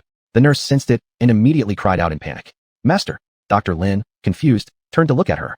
What? Behind. As the nurse spoke, Dr. Lin turned his head just in time to see the pale-eyed soldier grinning at him. Dr. Lin froze briefly, thinking to retreat, but then witnessed the soldier opening his mouth wide and lunging toward him. Awaya. The terrified scream instantly made those outside aware of something amiss. Dr. Lin, having been bitten, frantically fled outside. The soldiers outside quickly drew their weapons, unaware of what had happened. Dr. Lin stumbled, with a panicked hand outstretched for help, but possibly being bitten on the major artery. His blood loss was uncontrollable, and now he collapsed heavily on the ground. Bairu_RU, who was about to leave, also heard the commotion behind her. She saw the injured doctor on the ground. As expected, she seemed to have understood something. At this moment, she didn't care about much and rushed forward to save the person. Squatting down, Bairu_RU's hands were full of energy, immediately deploying her soothing pheromones. They surrounded Dr. Lin. Meanwhile, in the medical room, the member who had suddenly woken up also rushed out. His eyes rolled back and the blood-red veins on his body instantly alerted everyone to the abnormality. It's insect poison. He's been poisoned by insects, and it's relapsing. No one knew who shouted that, but upon hearing it, everyone raised their weapons, waiting for an order to immediately deal with the situation. And the infected clearly was not under control. His gaze quickly locked onto Bairu_RU's figure. It was like seeing a delicious piece of food. He lunged toward her. At the last moment, the wave of energy surrounding Shize blocked the infected, sending him flying away. Shize immediately shielded Bairu_RU. Turning his head, he looked at the little girl saving someone behind him. He sighed helplessly. This kid, Shize still has a chance. Is there a doctor? Please treat his wounds quickly. The doctor, who had been on the brink of death, regained consciousness and came over. Seeing this, the people nearby couldn't help but pause in surprise. How is that possible? Didn't Dr. Lin get bitten? Getting bitten by the infected would naturally result in infection. People controlled by insect poison basically had no way out. Little girl, can you treat insect poison? The young commander had approached unnoticed. With excitement and eagerness in his eyes, he looked at Bairu_RU. The little girl, whose hands were stained with much blood, nodded slightly after being directly asked. I can purify these nasty infectious bodies. She sniffed her nose. These smells were really hard to bear. Hearing this statement, others felt strange. After all, From their perspective, there was no smell at all. Only by Ru_ you mentioned it. Young Commander, the infected soldier has already been contained. Should we dispose of him immediately? Chapter 37. I'm willing to try. Young Commander raised his hand, signaling them to stop. Then he looked at Bai Ruanyin before him with a profound gaze. Little girl, what do you think? He was afraid that the person in front of him might not be sure. So he even had his subordinates bring up the captured team member. The team member, who had already been severely infected, was now covered with blood marks all over his body. After attacking the doctor, there was still blood in his mouth. Even though he was restrained, he fiercely lunged towards the people around him, trying to bite. Bai Ruanyin watched as the person was brought up. A pungent smell rushed forward. She pinched her nose in disgust. He is more serious than the doctor. Bai Ruanyin said seriously, while young Commander nodded approvingly. That's correct. This member has genuinely been poisoned by insect venom. Moreover, it has been for a long time, already invading the core part of the body. Normally, we would directly take him away and handle it. Handle it? Kill him. Exactly. It has been too long. The serum samples developed by our federal headquarters are completely insufficient for treatment. Moreover, this treatment process is extremely painful, and we cannot fully eliminate the damage caused by the insect poison. Therefore, federal headquarters has issued an order. Generally speaking, if any dangerous cases within the top 20 classifications have been invaded for over 3 days without receiving treatment, they will be handled accordingly, meaning death. At this point, he took a deep breath. They were all geniuses of their federation. The death of every individual was heartbreaking, but there was no other way. As such, young Commander placed all his hopes on Bai Ruanyin, just because of the behavior demonstrated by this young girl. Even if there was only a ray of hope, he was almost impatient. Moreover, young Commander seriously glanced toward the direction of the doctor. That wave of purification pheromones earlier, he certainly didn't imagine incorrectly. Absolutely no error. The only chance he has to survive is if the poison inside his body disappears. Bai Ruanyin was stunned. Looking down, she gazed at the palm of her hand. I might be able to try. Really, that's what young Commander was waiting to hear. But I don't know if I can succeed. I am the weakest one. Even my mother says so. But it seems like I've become stronger recently. Maybe if I persist, I could succeed. Bai Ruanyin muttered to herself. She felt a bit nervous at that moment, as if a huge responsibility had fallen upon her shoulders. Commander, you can't force her. At this moment, Shizai suddenly rushed forward. No one knew when he had arrived. With an unfriendly expression, he stood in front of Bai Ruanyin, warning the young Commander with his words. Hearing his tone, the other team members around them couldn't help but gasp. Who in this entire department dared to speak to the young Commander in such an authoritative tone? Only this sir did. Initially, young Commander planned to pressure her further. Good, in order to probe into the information he wanted. However, being suddenly obstructed, he felt rather speechless looking at the man before him. Shizai, I haven't done anything yet. The words you spoke are enough to cause immense pressure. She, Bai Ruanyin, is my guardian female. Not someone from the federal headquarters, not a team member of federal headquarters. There is absolutely no obligation for her to assist federal headquarters. His words carried a warning, still cold as ever. Xiao immediately choked on his response.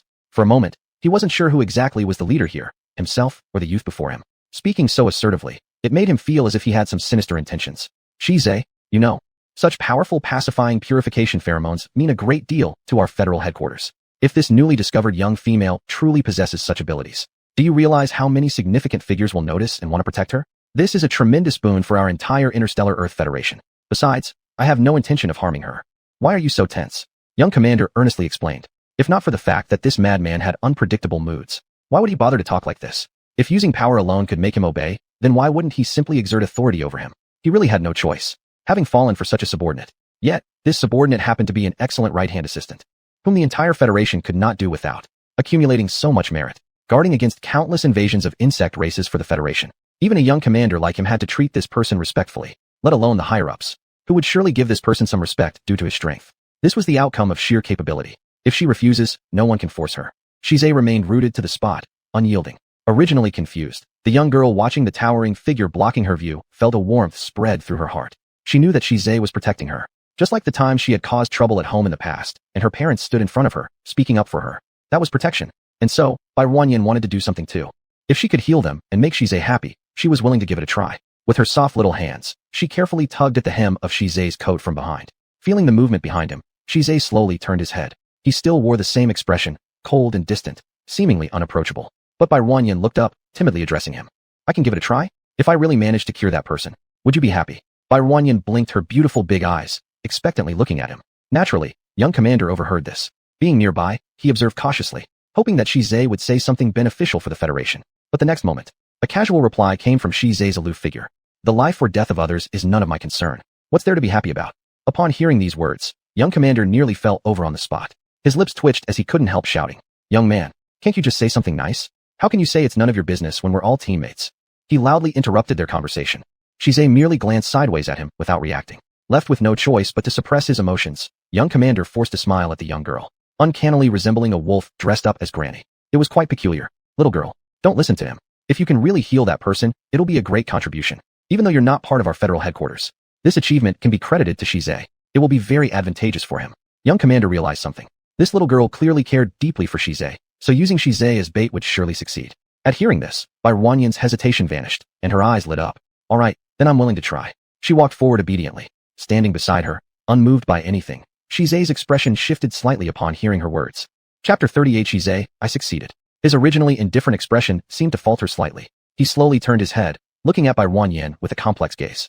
Myriad emotions welled up within him. He thought he had seen through the rules of this world, the hierarchy between females and males, the prejudices and gazes, and the intricacies of human hearts. But why this girl? She had been odd from start to finish. She was so genuinely happy just for receiving an award for her efforts. Everything she did seemed to be for herself. Was it really like that? Then why? He silently lowered his eyes, lost in countless thoughts. Bai Ruanyan, who had already moved forward happily, approached again. The subdued teammates, now fully under control, were placed on stretchers. Enduring the unpleasant and strange odors, she began intertwining her hands. Soon, soothing pheromones of evolution emanated from her body. The initially pale green halo gradually deepened. She clearly wasn't as weak as before. The current purifying and soothing pheromones were much more concentrated than previously, lasting a sufficient amount of time. Recalling how at first, calming Shize had only lasted briefly before fainting. Now, she could remain steadfast without changing expression. Thick pheromones enveloped him, causing the one who had originally roared wildly to gradually calm down. People nearby saw the effect, and all gaped in amazement. A female who can soothe and purify insect toxins. Am I dreaming? Pinch me. An adjacent teammate yelled out, pulling someone next to them and shouting. Realizing this, the person quickly pinched him, eliciting an ouch sound. Damn, it's not fake. It's real. This is too unbelievable. The first ever such individual from Earth across the galaxy. No wonder she's rated as a uniquely special female species. At the time, the Federal Information Department even said no energy sources were detected. It turns out, she possesses such potent pheromones. What kind of energy source does she need? With just this, she can already become the #1 person in the whole galaxy of Earth. Too astonishing. Seeing this scene, everyone present was shocked speechless. What such a uniquely capable female means for their entire federation, everyone knows well in their hearts. The insect invasion has left them extremely troubled. Although they can barely withstand it, the unique insect toxins leave them helpless, costing many brave soldiers their lives. This has become a knot in their hearts. Currently, Bai Ruanyan's emergence is akin to a divine presence watching over them, assuring them that insect toxins will no longer be the biggest crisis they face. This represents a quantum leap. With just this, they could make their galactic Earth the first Earth in the entire universe. Time passed about 3 more minutes. Bai Ruanyan's face had grown slightly pale. This time, her persistence lasted over 20 minutes, 6 minutes longer than last time. Though both delighted and exhausted, she still bore through it. Until finally, the toxins in the person gradually dissipated, slowly returning to normal. Only then did Bai Ruanyan swiftly retract her pheromones and sit on the ground, catching her breath heavily. She was extremely happy. On the other side, Commander Xiao reacted promptly, immediately sending medical personnel for tests. By then, Bai Ruanyan had also climbed up from the ground. Turning around, she looked at Shize expectantly, waiting for his praise. After searching everywhere and not finding him, she spotted him by the tent entrance some distance away. She ran over at once. Shize, I succeeded. This time, I didn't faint. I feel like I've become stronger. She shared her joy cheerfully with him. Originally speaking with a subordinate beside him, upon seeing Bai Ruanyan approach, Shize waved his hand, dismissing the people around him. I see. Very impressive. Shize naturally praised her a couple of times. Ruanyan, unexpectedly overjoyed, let out a little grin. Then she edged closer to him. Then praised me again. A small face suddenly drew near, magnified. Shize felt his breathing quicken slightly. Opening his mouth as if to say something, suddenly dizziness swept over him, and he collapsed into the arms of the young girl before him. It all happened too suddenly. Fortunately, Bai Ruanyan reacted quickly, immediately reaching out her arms to support him. His tall, sturdy frame leaned over. His entire head buried itself in Bai Ruanyan's neck hollow. Shize, what's wrong with you? Bai Ruanyan, frightened stiff, had no idea what happened. She reached out to pat him. Suddenly, she touched something icy and cool. Terrified, she brought her hand back to look. The sight of fresh, crimson blood was particularly shocking. You're injured. How did you get injured? How could you be injured? Bai Ruanyan panicked and began to cry out in alarm. Shut up. Shize's weak voice carried through. Already unconscious earlier, he seemed roused by the noise and helplessly snapped at her. Bai Ruanyan immediately shut her mouth, but her eyes brimmed with tears instantly. It seemed Shize noticed something and slowly sat up, his face pale as he glared at the little girl before him. He sighed. Why are you crying? I'm not dead yet. You're injured, why didn't you say so? There's so much blood. I know. It's nothing serious. I won't die. With that, he walked into the tent, preparing to look for a first aid kit. Wiping her tears away, Bai Ruanyan ran over directly. I'll do it for you. Seeing the little girl grab the first aid kit, Shize opened his mouth, but said nothing. The tearful little girl was indeed hard to handle. So he simply walked over and sat on a soft couch aside.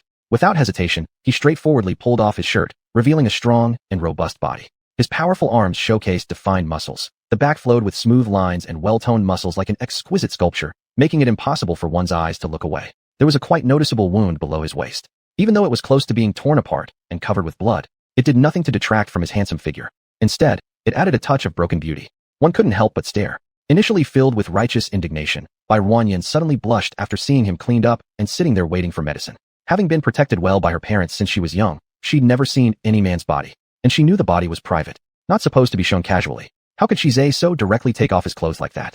Could it be that he lets anyone see? The little girl's thoughts were all over the place. Slowly, she fumbled through the medicine box for the supplies. Shizai watched as she didn't come over for a long time, his deep and hoarse voice sounding. Scared? Chapter 39. As long as you like. Not at all, she mumbled under her breath.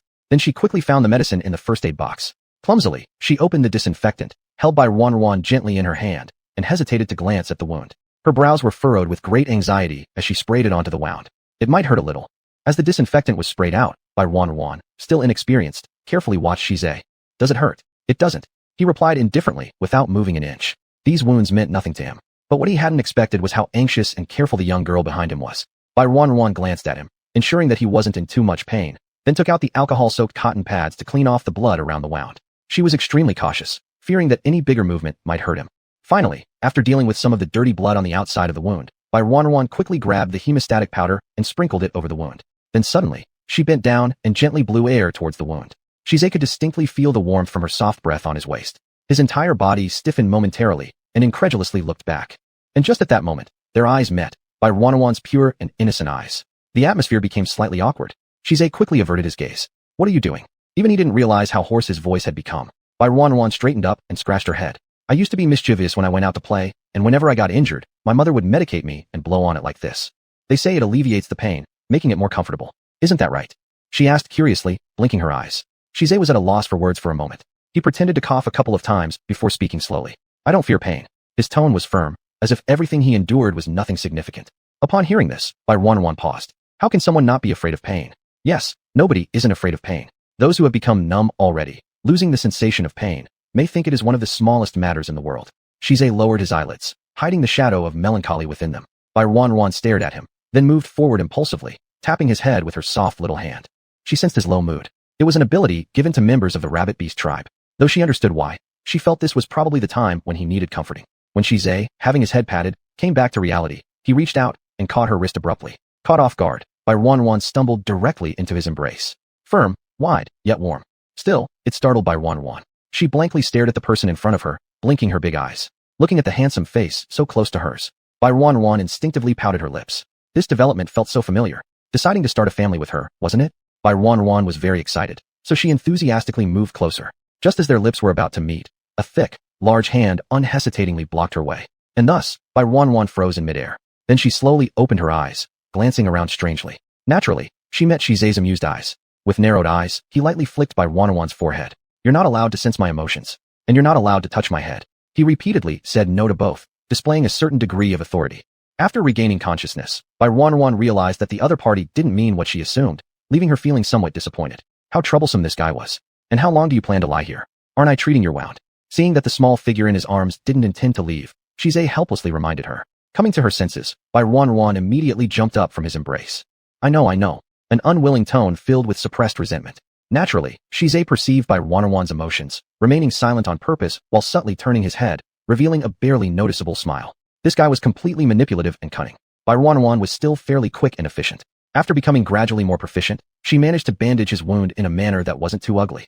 Satisfied, she even tied a little bow. Although Shizai revealed an expression of disdain, he did not stop her. Once finished, Bai Ruan happily clapped her hands. All done, Shizai picked up the nearby clothes and put them on stoically. Right after standing up, the sound of a soldier's voice came from outside the tent. Lord Shizai, Commander Xiao has expressed the wish to see Miss Bai. He wants to speak with Miss Bai privately. Perfect timing. Shizai knew that Commander Xiao's move was bound to come sooner or later. Thus, it was not surprising. However, he did not agree right away. Instead, he looked at Bai Ruan by his side. It was as if he were seeking her consent. You don't have to go if you don't want to. Even though it was Commander Xiao who requested her presence, for Shizai, this held no real threat. If he didn't want to go, no one could force him.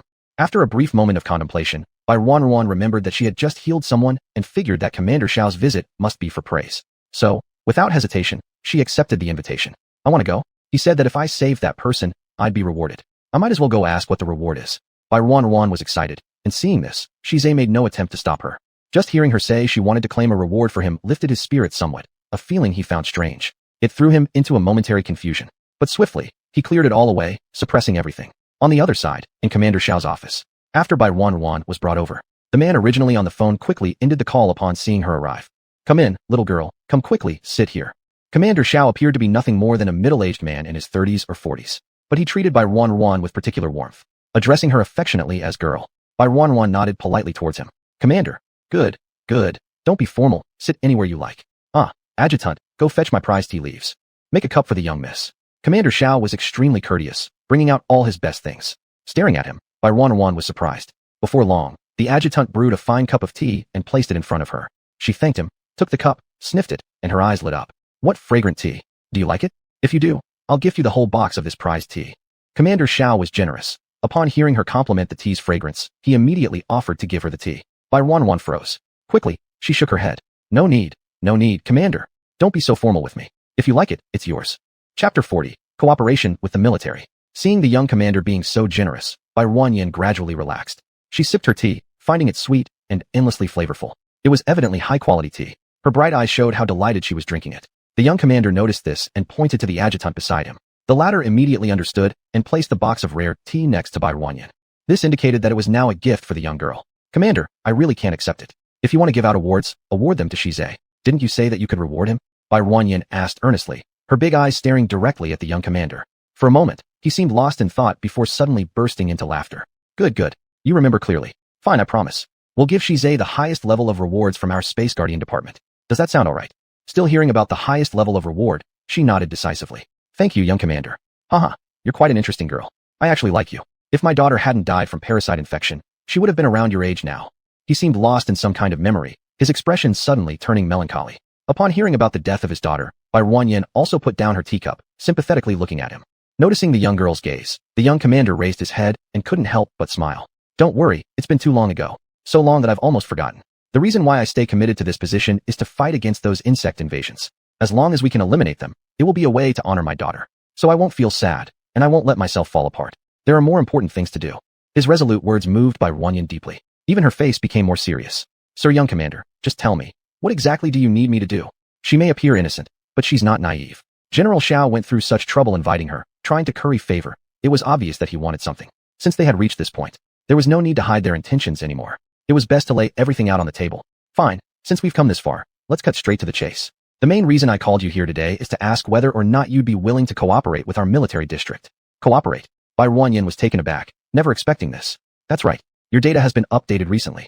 You're the first person in the entire galaxy who has such powerful information purifying pheromones. This is simply fantastic news for our military headquarters at the Federation. Therefore, we greatly hope you'll join forces with our military district and help us successfully repel the insect invasion. Shize's team went to site number 3, which has already been invaded by bugs. In no time, they bred an army. Although that army has been swiftly eliminated by Shize, there are obviously other remains left behind. These insects are very cunning. Their intelligence cannot be underestimated either. They basically spread out all over various places for growth. Eliminating one of these armies is just a fraction of them. Their reproduction speed is rapid. Soon enough, they'll produce a second and third army. We must handle the situation promptly. However, this batch of alien parasites is codenamed Ghostface insects. The toxins of the Ghostface insects are incredibly potent. One of their major features is infectivity. Generally speaking, if bitten by these insects without immediate treatment, one quickly becomes controlled. The team member you previously rescued was infected. But clearly, your informational factors can calm and purify them. That's why I highly hope for cooperation with Miss Bai, he said earnestly, explaining every detail without any concealment. After listening to his speech, Bai Ruan was dumbfounded. You mean everyone injured by those Ghostface insects will be infected? What about Shize? Bai Ruan shot up abruptly upon realizing their treated wound looked like a bite. Considering he returned from area number 3, she instantly realized the wound was from an insect bite, hence becoming worried. The young commander also hesitated momentarily before catching on. He got injured again? Yes, but why did you say again? Bai Ruan asked curiously. It's common. That guy never speaks up when he gets injured. Let me ask you, do you know what his status is in the entire military district? The young commander slowly inquired. Bai Ruan shook her head and then began to guess. He's very powerful. You're the young commander, so you must be his superior. But you always treat him politely. It seems he must be incredibly strong. This was true. The little girl's powers of observation were indeed commendable. Commander Xiao smiled and nodded. That's correct. He's extremely strong, terrifyingly so. Most importantly, he possesses an S-class lineage. The most unique feature of his lineage is that any insect infection is ineffective against him. He carries the lineage of the White Tiger clan, yet it differs from an ordinary one. His lineage has undergone an advanced mutation, making him exceedingly powerful. No toxins affect him. That's why he's become the strongest warrior in the Federal Military District's Guardian Department and rightfully leads Team 1. So, he's that strong. Ruanyan murmured softly, lowering her head. The young commander beside her chuckled. However, I've heard that this kind of lineage might come with some side effects. I don't know what exactly they are, but you should take care.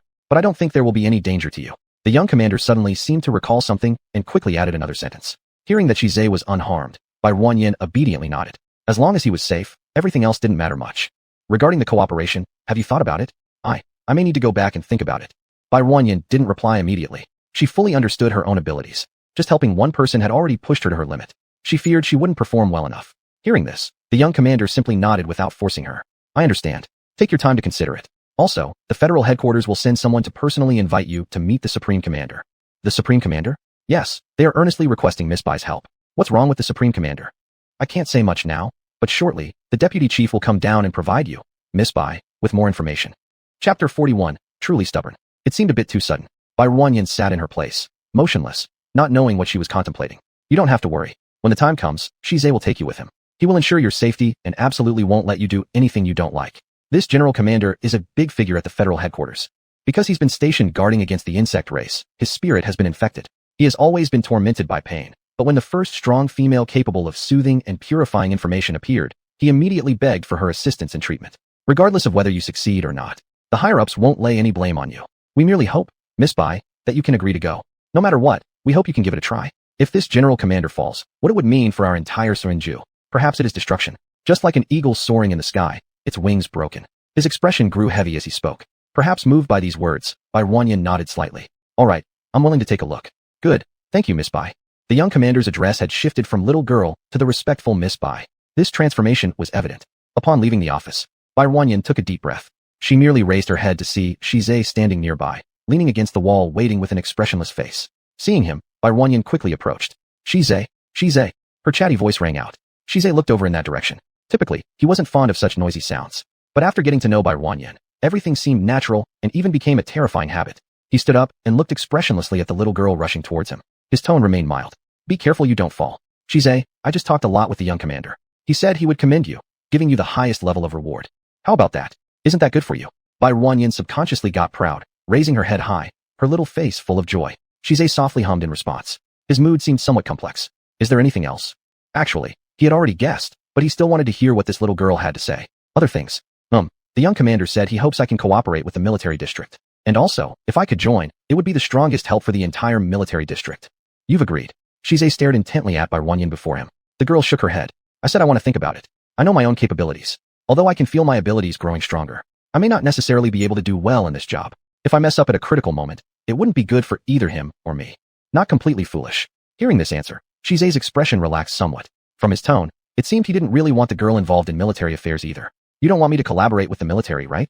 Ruanyan looked up curiously at him. I definitely don't want you passing out all the time, forcing me to personally take care of you. I'm busy, I don't have that much time. Such stubbornness. Clearly, that wasn't how he truly felt. Clearly, he was just worried. Ruanyan pouted, saying nothing, already used to his aloof remarks. So she didn't rush to argue against them.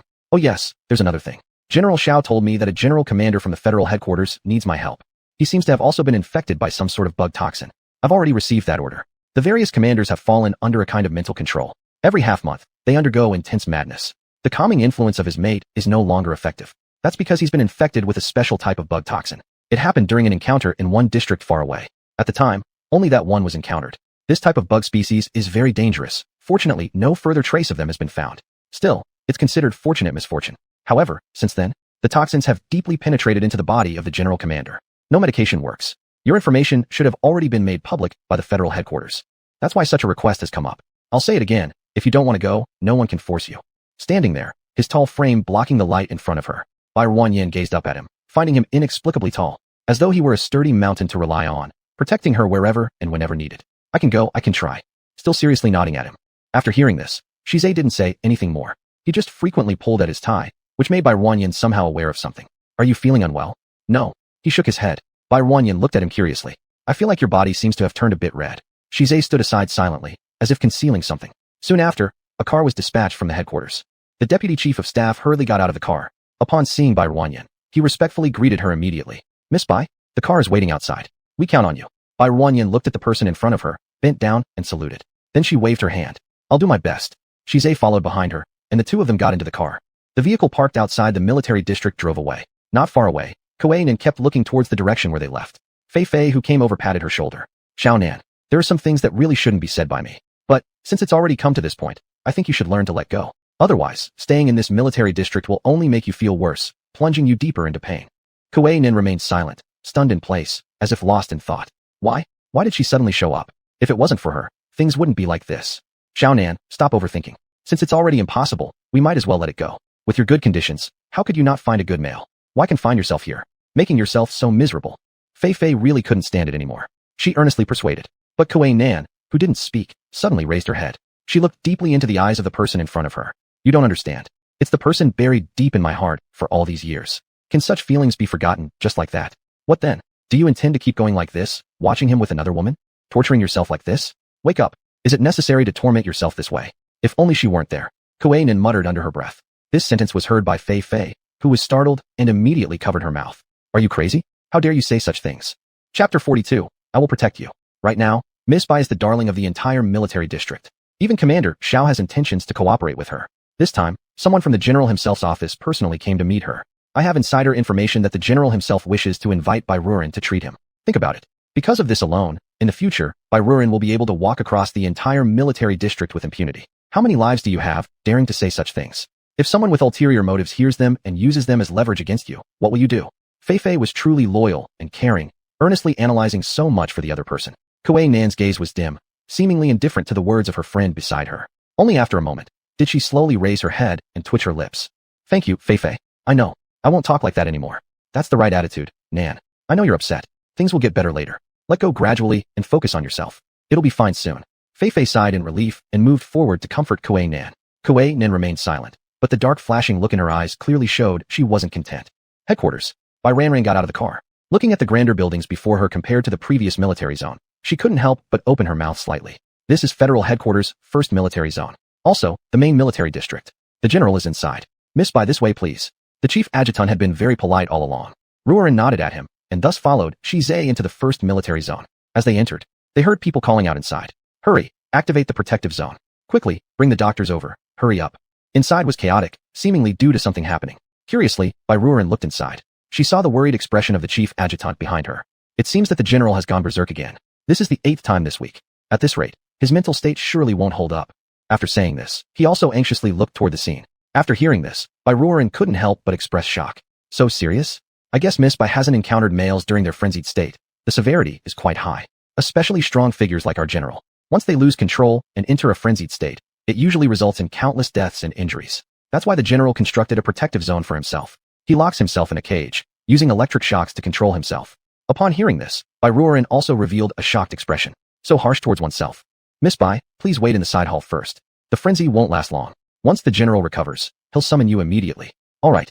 Ruoren obediently nodded and followed the chief adjutant to the side hall to wait. Below, some staff served several pastries and floral tea. Sitting on the sofa, Bai Ruoren could still hear the noise coming from the main hall since it wasn't too far away. The sound included soul-piercing roars. When you went berserk, weren't you a victim too? After pondering for a long while, Ruoren suddenly looked up at Shizai. Shizai stood quietly on the side without speaking until these words made him pause momentarily. He probably didn't expect the little girl to recall this matter. Yes. He did not hide anything. Bai Ruoren revealed an unsurprising look. Going berserk is a terrifying thing. I've witnessed it firsthand. But I never thought that in this solar system on Earth, there isn't anything that can soothe such negative emotions. Even worse, to suppress such feelings, they use self-mutilation. Didn't you plan to do the same back then? To suppress my own frenzied state, I would need to cut off all my mobility.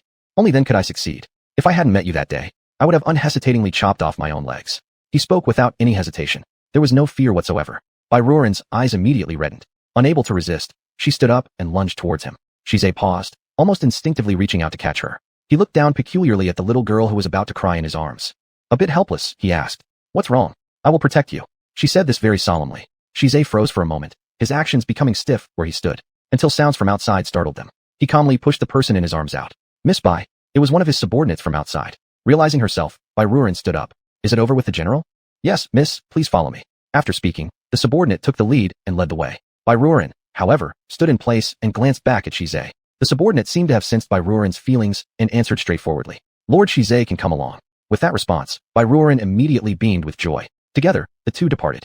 They moved from the side hall to the main hall. As soon as they entered, Bai Ruoren's gaze was drawn to a man seated on the main seat. He was clad in a white patient uniform, appearing frail and covered in shocking injuries all over his body. Nearby, medical practitioners were kneeling on both sides carefully attending to him. A doctor standing beside him, pulling medications out of a medical kit, caught Bai Ruoren's eye. She blinked in surprise to find that it was Jing'an. Their eyes met. He clearly noticed her and gave the young girl a slight nod. Miss Bai has arrived. Please take a seat. The general commander, who had been resting in his chair with his eyes closed, opened them now. His eyes carried a bloodshot hue. He exhaled softly but labored as if enduring immense pain. Bai Ruoren approached slowly and sat down nearby. Don't worry. Even if you can't heal me, I won't blame you. No need to be concerned. The general's voice was relatively gentle. Bai Ruoren looked at him, silently perceiving the overwhelming negativity. He teetered constantly on the brink of frenzy. It was perilous. The general's condition is worsening. Nowadays, he frenzies almost daily, and the occurrences are increasing. Ordinary soothing methods have no effect on him. A nearby subordinate briefly explained the situation. Upon hearing this, Bai Ruoren nodded solemnly. I can give it a try first. She stood up and moved closer. Others watching couldn't help but feel astonished. After all, the general still radiated a lingering frenzy energy. Even the doctors present used special equipment just to withstand such pressure. Yet, the little girl walked forward unaffected, showing not a trace of discomfort on her face. They exchanged glances and seemed to realize something profound at this moment. Chapter 43. Do you care about him that much? Everyone else, leave. Two subordinates nearby came forward to give the order. Shize frowned upon hearing this. Why should we leave? The commander-in-chief needs privacy during treatment. Mr. Shize can wait outside. With that, Shize didn't feel right to argue further. He glanced deeply at Bai Ruoren's direction before stepping out of the hall. Once everyone had left, the commander leaned back on a soft couch. Feeling Bai Ruoren's approach, he noticed his body gradually relaxing. He was somewhat surprised. After all this time of being treated, he'd never felt such relaxation. So now, he felt a hint of anticipation. He straightened his body and slowly removed his upper garments. Unusual scales appeared on his body, shocking anyone who saw them. Is this caused by the insect poison? That's right. Each time I go berserk, these nasty scales grow on my body. I've tried forcibly ripping them out, but it seems they're embedded in the flesh. Even when pulled out, the pain is unbearable. As he spoke, he looked down at his own body, his eyes showing signs of disgust. Bai Ruoren was momentarily startled. Yet seeing the pockmarked wounds on his body, she couldn't help but feel amazed. You went through so much pain and still pulled them out. Of course, these are marks of another species. How could I, the commander-in-chief of the Federation, allow such disgusting things to grow on me? No matter how painful, no matter if it kills me, I will not let them take over. Perhaps due to this indomitable spirit, he hadn't been consumed by the insect poison yet. For others, they would have long since lost their original selves. Ruoren showed even more respect for this man before her. The true strong ones might just be like this. I don't know if the soothing evolution pheromones I released can treat you, but I'll try my best. Since the moment you came close to me, you've already proven different from others. If it doesn't work, perhaps it's just my fate, and I won't blame you. The man lifted his head and looked at the little girl before him. Bai Ruoren returned his gaze. Though this mighty person looked extremely weak, his youthful and handsome face and robust figure testified to his former strength. Bai Ruoren just felt very nervous. At this moment, she cautiously opened her palm. Inwardly, she kept shouting, hoping not to mess up. Green energy spread across her palm. She slowly approached the wounds of the man before her. The energy of the pheromones was extremely gentle, now enveloping him. And just as the treatment began, he seemed to feel an immense pain, suddenly flailing backwards. Commander, continue. I can feel something inside me writhing in agony. It's torturing me mercilessly. This proves that what you're doing works. He smirked, looking completely frenzied. Bai Ruoren opened her mouth slightly, originally wanting to retreat after hearing this, but decided instead to persevere. Those initially hard-as-steel scales on his body started decaying. Bai Ruoren clearly felt the rapid consumption of her internal pheromone energy. Her pale face betrayed her exhaustion. After approximately 10 minutes, the man abruptly stopped the treatment, and Bai Ruoren stumbled slightly, almost falling, only to be caught by him just in time. Regaining balance, her weakened body nodded gratefully towards him. Commander, how do you feel? My name is Anas. You may call me by my name. The man gazed intently at Bai Ruoren. The young lady was taken aback. Silence greeted the statement. He then lowered his head to inspect his own body. Half of the scales were already gone, leaving behind deep scars as evidence of their past presence. Your pheromones are incredibly potent. However, your body is too fragile. Next time, you must make everything clear to me. Had I not noticed it promptly, you might have been drained of all your energy and passed out. That's extremely dangerous. His words were earnest, tinged with reproach. Bai Ruoren wasn't angry despite being scolded. Instead, she sheepishly scratched her head. I thought, if I could endure one more second, I would push on. Because in the past, I relied on this method to grow stronger bit by bit. Just now, it wasn't even my limit. I believe I can hold out a few more minutes. Who knows? Next time I may last a few more minutes. Eventually, I will become as powerful as the strong ones in my family. As she talked about this, Bai Ruoren's eyes sparkled with delight. Anas was momentarily distracted by her smile. After he regained his senses, he cast a faint glance downward and spoke softly. Your physical condition is too weak. There is currently one method that could enhance your physique. What? Bai Ruanyin was also drawn in by what the other had said, and Anus lifted his head. His dark pupils reflected the lovely face of Bai Ruanyin. Let me be your guardian.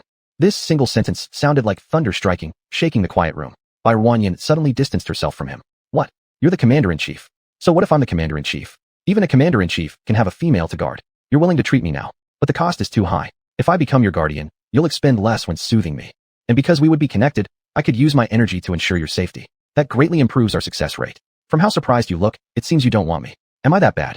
A trace of dimness flashed in Anna's eyes as he said this. Hearing it, Bai Ruanyin hurriedly shook her head and waved her hands.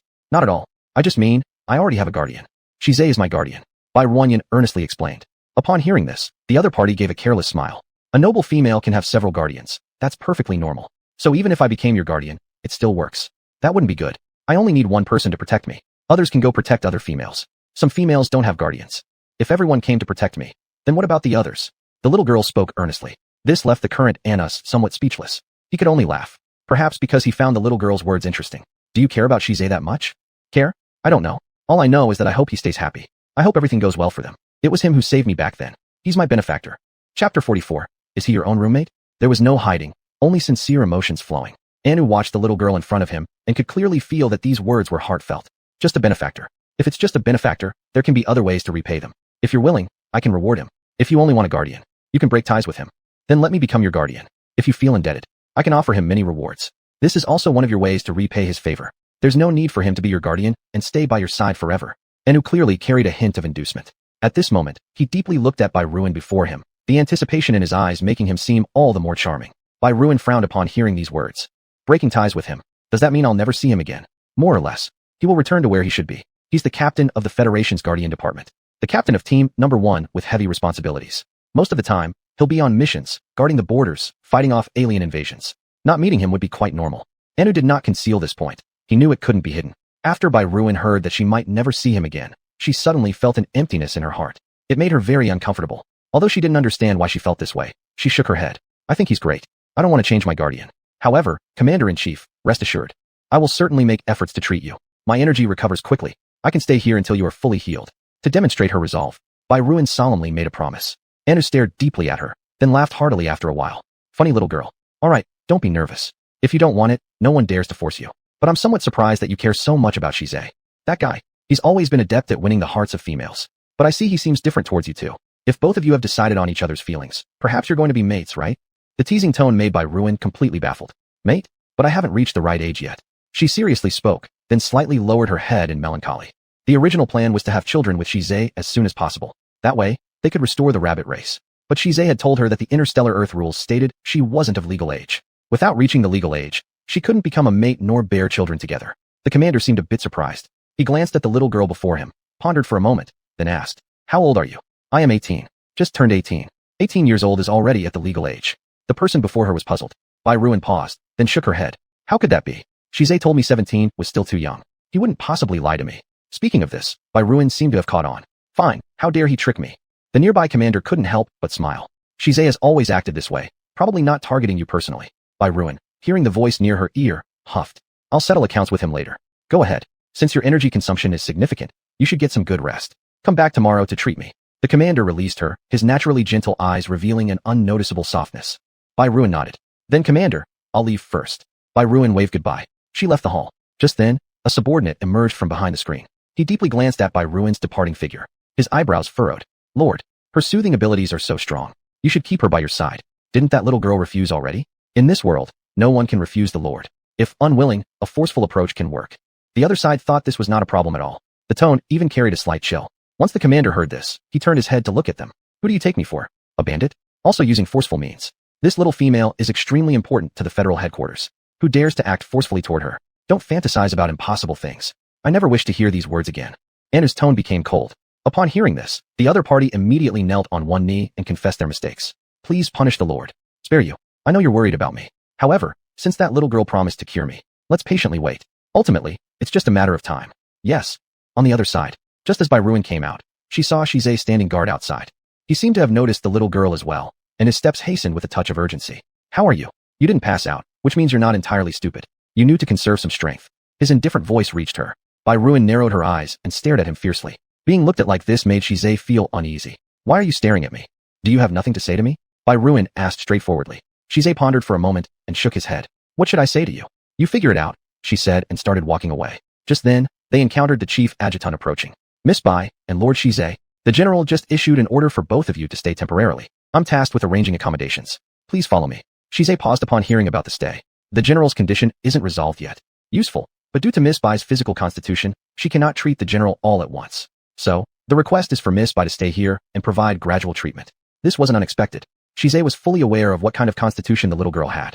Previously, she would faint easily. Given the general's situation, it must be quite complicated, making it impossible to treat successfully in one go. Understood. Arrange our lodging together. Shizai said it nonchalantly. Naturally, he would stay by Ruin's side. This way, if anything happened to the little girl, he could respond immediately. But such considerations were something he wouldn't even think about before. Now, it had become second nature, automatically taken care of. The chief adjutant nodded. Leading them to a nearby standalone villa, he arranged their stay. The place has been thoroughly cleaned. When dinner time comes, someone will deliver it. I won't disturb your rest further. After delivering them, the chief adjutant left hurriedly. As for Bai Ruin, she chose her own bedroom. Upon seeing her peculiar behavior, Shizai furrowed his brow. Sleeping alone? Chapter 45.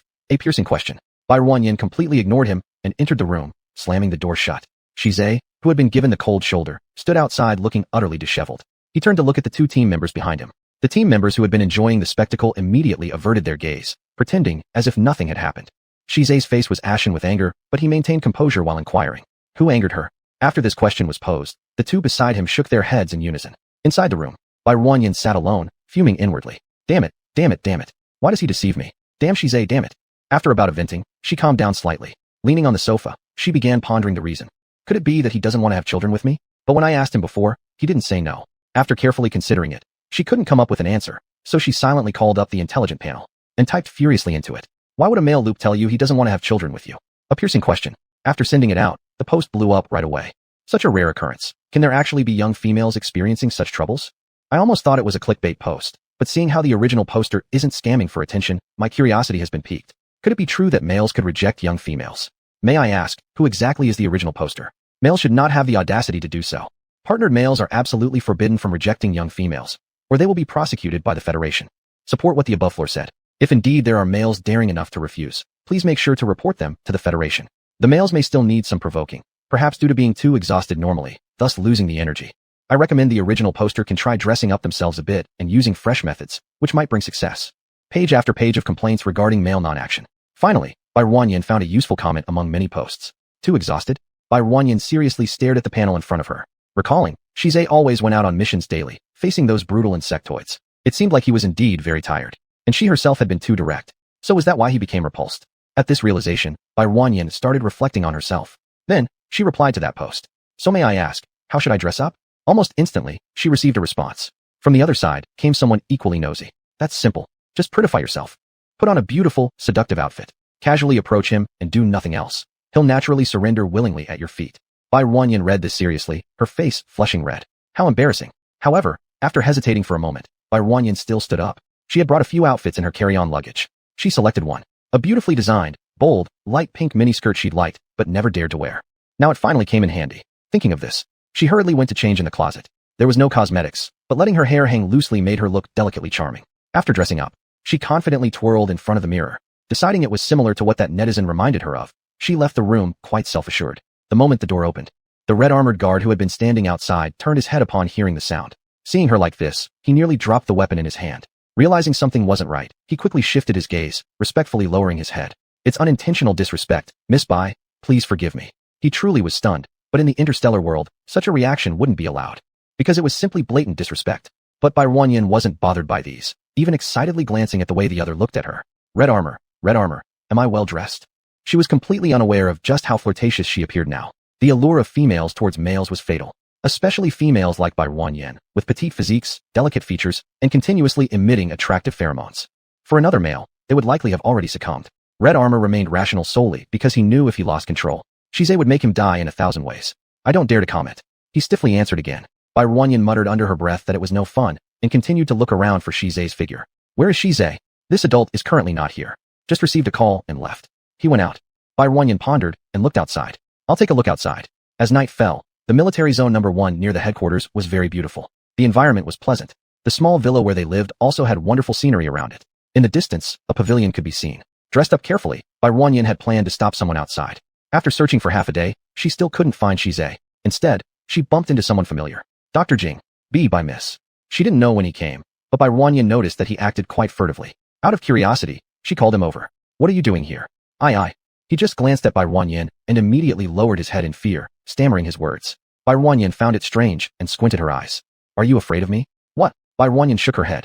I just find it odd that whenever you see me, you start to stutter. Is it because you're scared of me? Why would you be scared of me? I wouldn't harm you.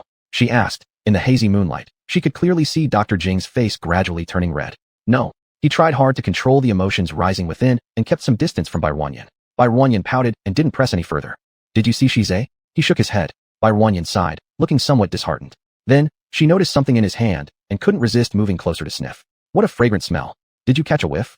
Somewhat surprised, the man slowly lifted the beautiful bottle he was holding. Softly nodded. Our rabbit beast race has a very keen sense of smell. What is this? Why does it smell so good? It's a special beverage newly developed by the Medical Institute. Just sent some to the Commander-in-Chief, and there's a bit left that I plan to take back.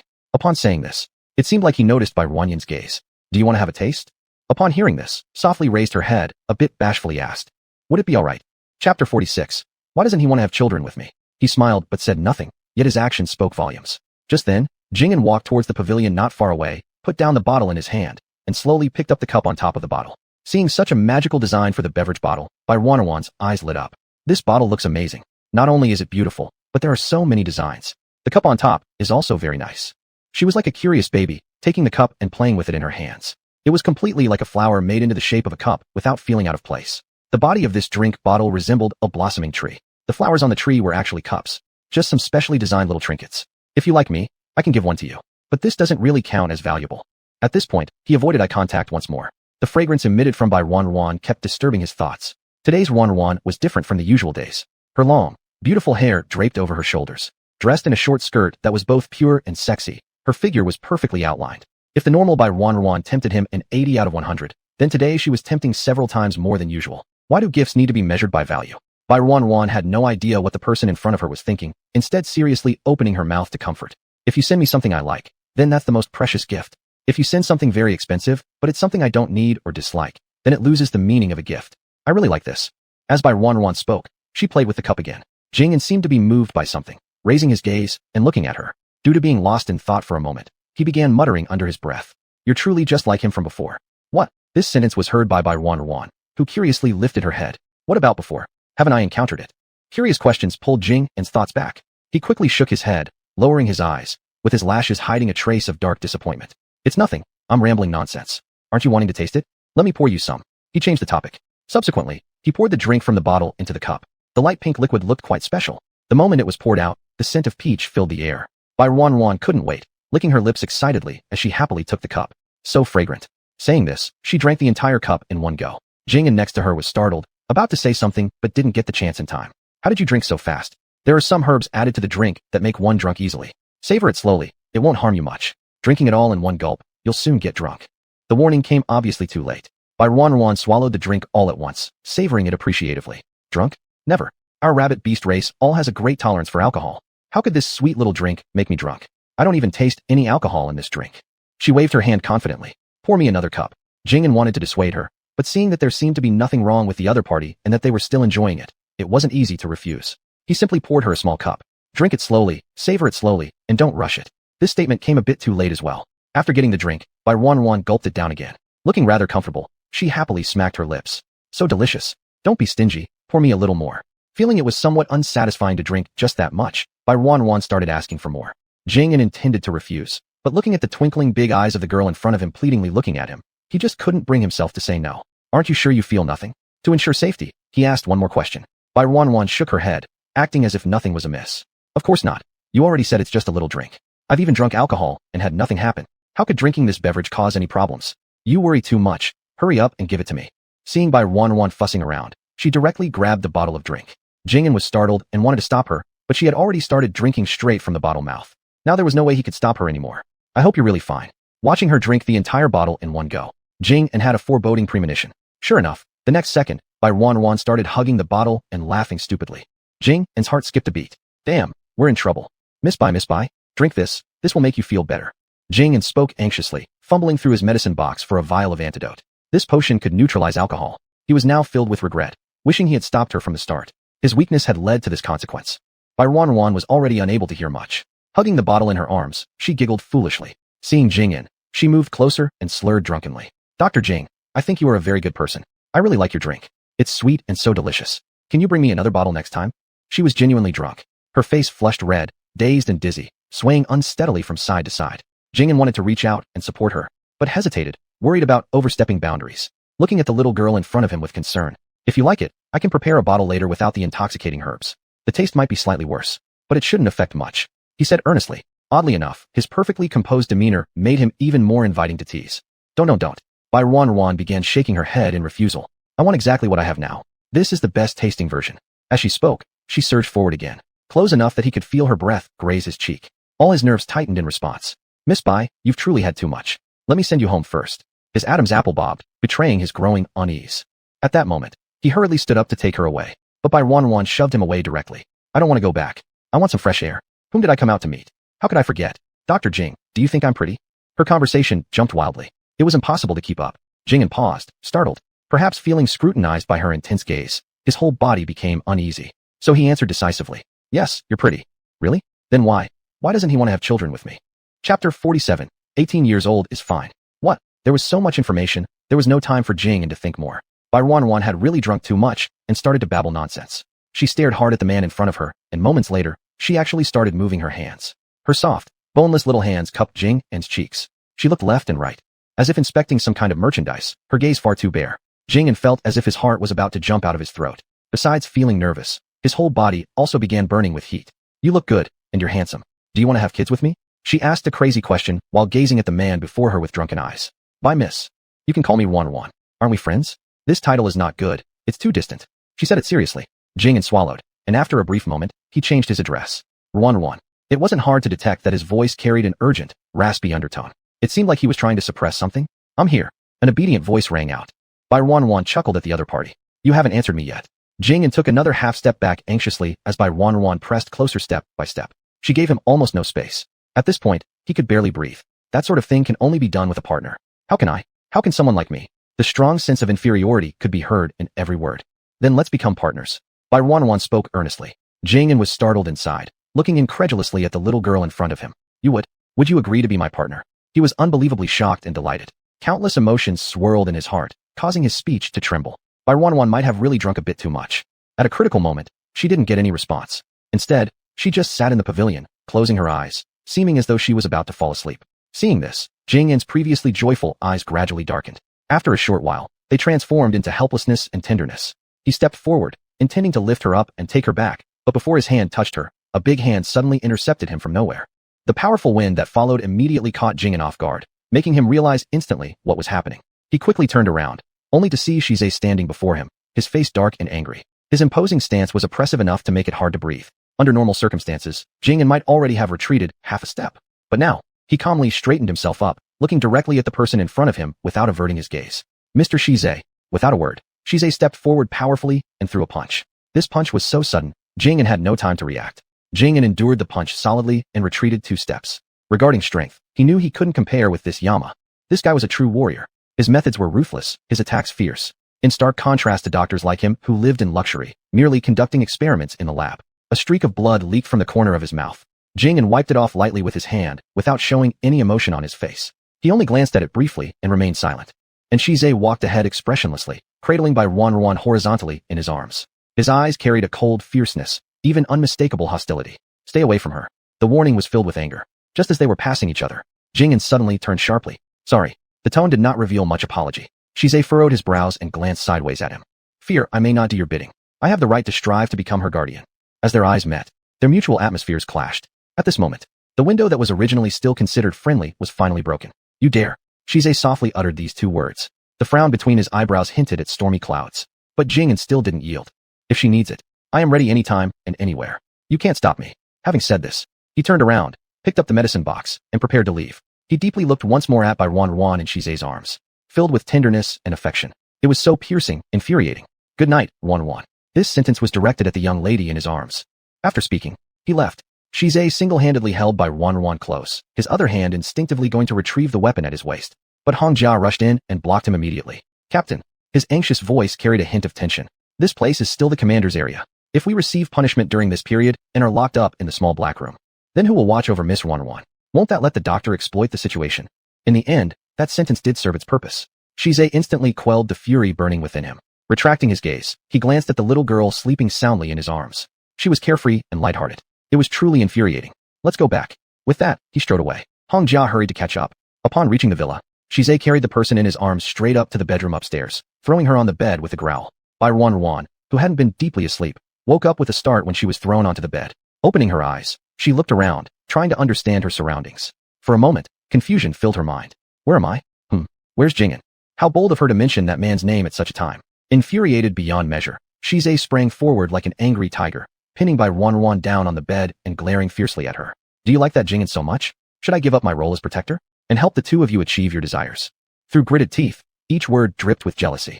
At this point, Bai Wan seemed to have become slightly more aware. Recognizing the face of the man before her, who looked angry, she paused for a moment.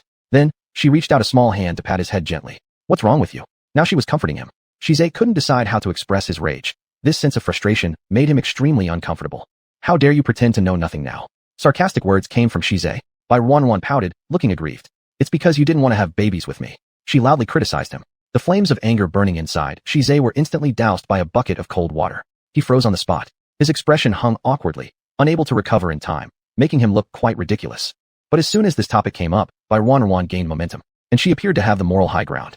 Suddenly, she pushed Shize hard. Pointing at him angrily, she said, You lied to me. You told me there are different rules in this interstellar Earth, saying we must wait until I'm 21. But I heard it from the Commander-in-Chief. 18 is fine. You deceived me. Why did you deceive me? If you don't want to, just tell me directly. Why do you have to lie to me? Chapter 48. Back to the peak. Bai Wan had a good vent, every word making Shize unable to retort. He hadn't expected this at all. This little girl would suddenly know about this matter. You're new here. I was afraid you'd be deceived by others. So I fabricated a lie. Shize explained helplessly. If one listened carefully, one could hear a hint of flattery in his words. A stark contrast to his previous domineering demeanor. Bai Wan sat on the bed, indignant. Shize lowered his eyes, hiding a streak of gloom from beneath them. So you went to Jing'an to become partners with him. At this sentence, he clenched his fists tightly. In an utterly foul mood, annoyed, sad, and angry. He oddly sensed his emotions, finding it completely unlike himself. He should be happy. He's always been alone anyway. There is no need for him to guard any females. If this little girl were to break the contract with him and go to someone else, it should be a good thing for him. Why is he so annoyed? Why does he not want that? The inability to control his emotions is not a good sign for him. He tried hard to suppress them.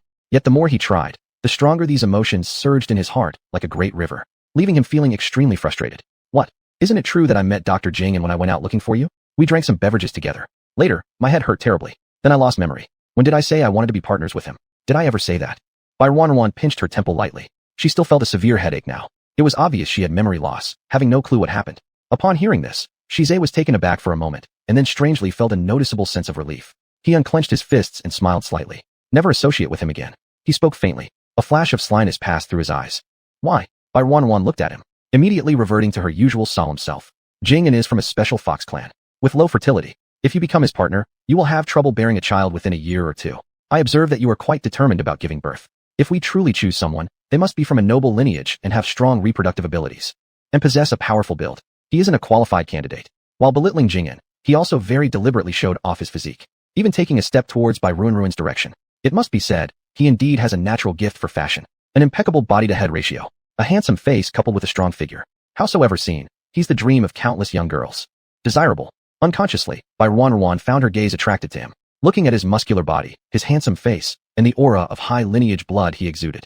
She swallowed. That's right. Mom also said that. You must find someone who is physically strong and robust, and must have noble lineage blood, according to the data Shize had gathered, with extremely noble bloodlines.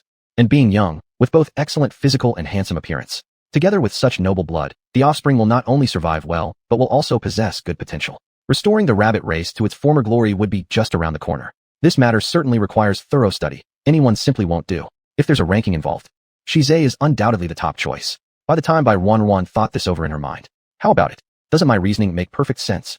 That's right. Absolutely makes sense. Bai Wan nodded, giggling. Then go to sleep early. Tomorrow, the general needs treatment. Shize, seeing Bai Wan's playful look, inexplicably shivered. Thus, after quickly saying goodbye, prepared to leave. This time, the The little girl didn't seem disheartened or demanding. Waving her hand, she watched as Shizai left. Once outside, Shizai took a breath.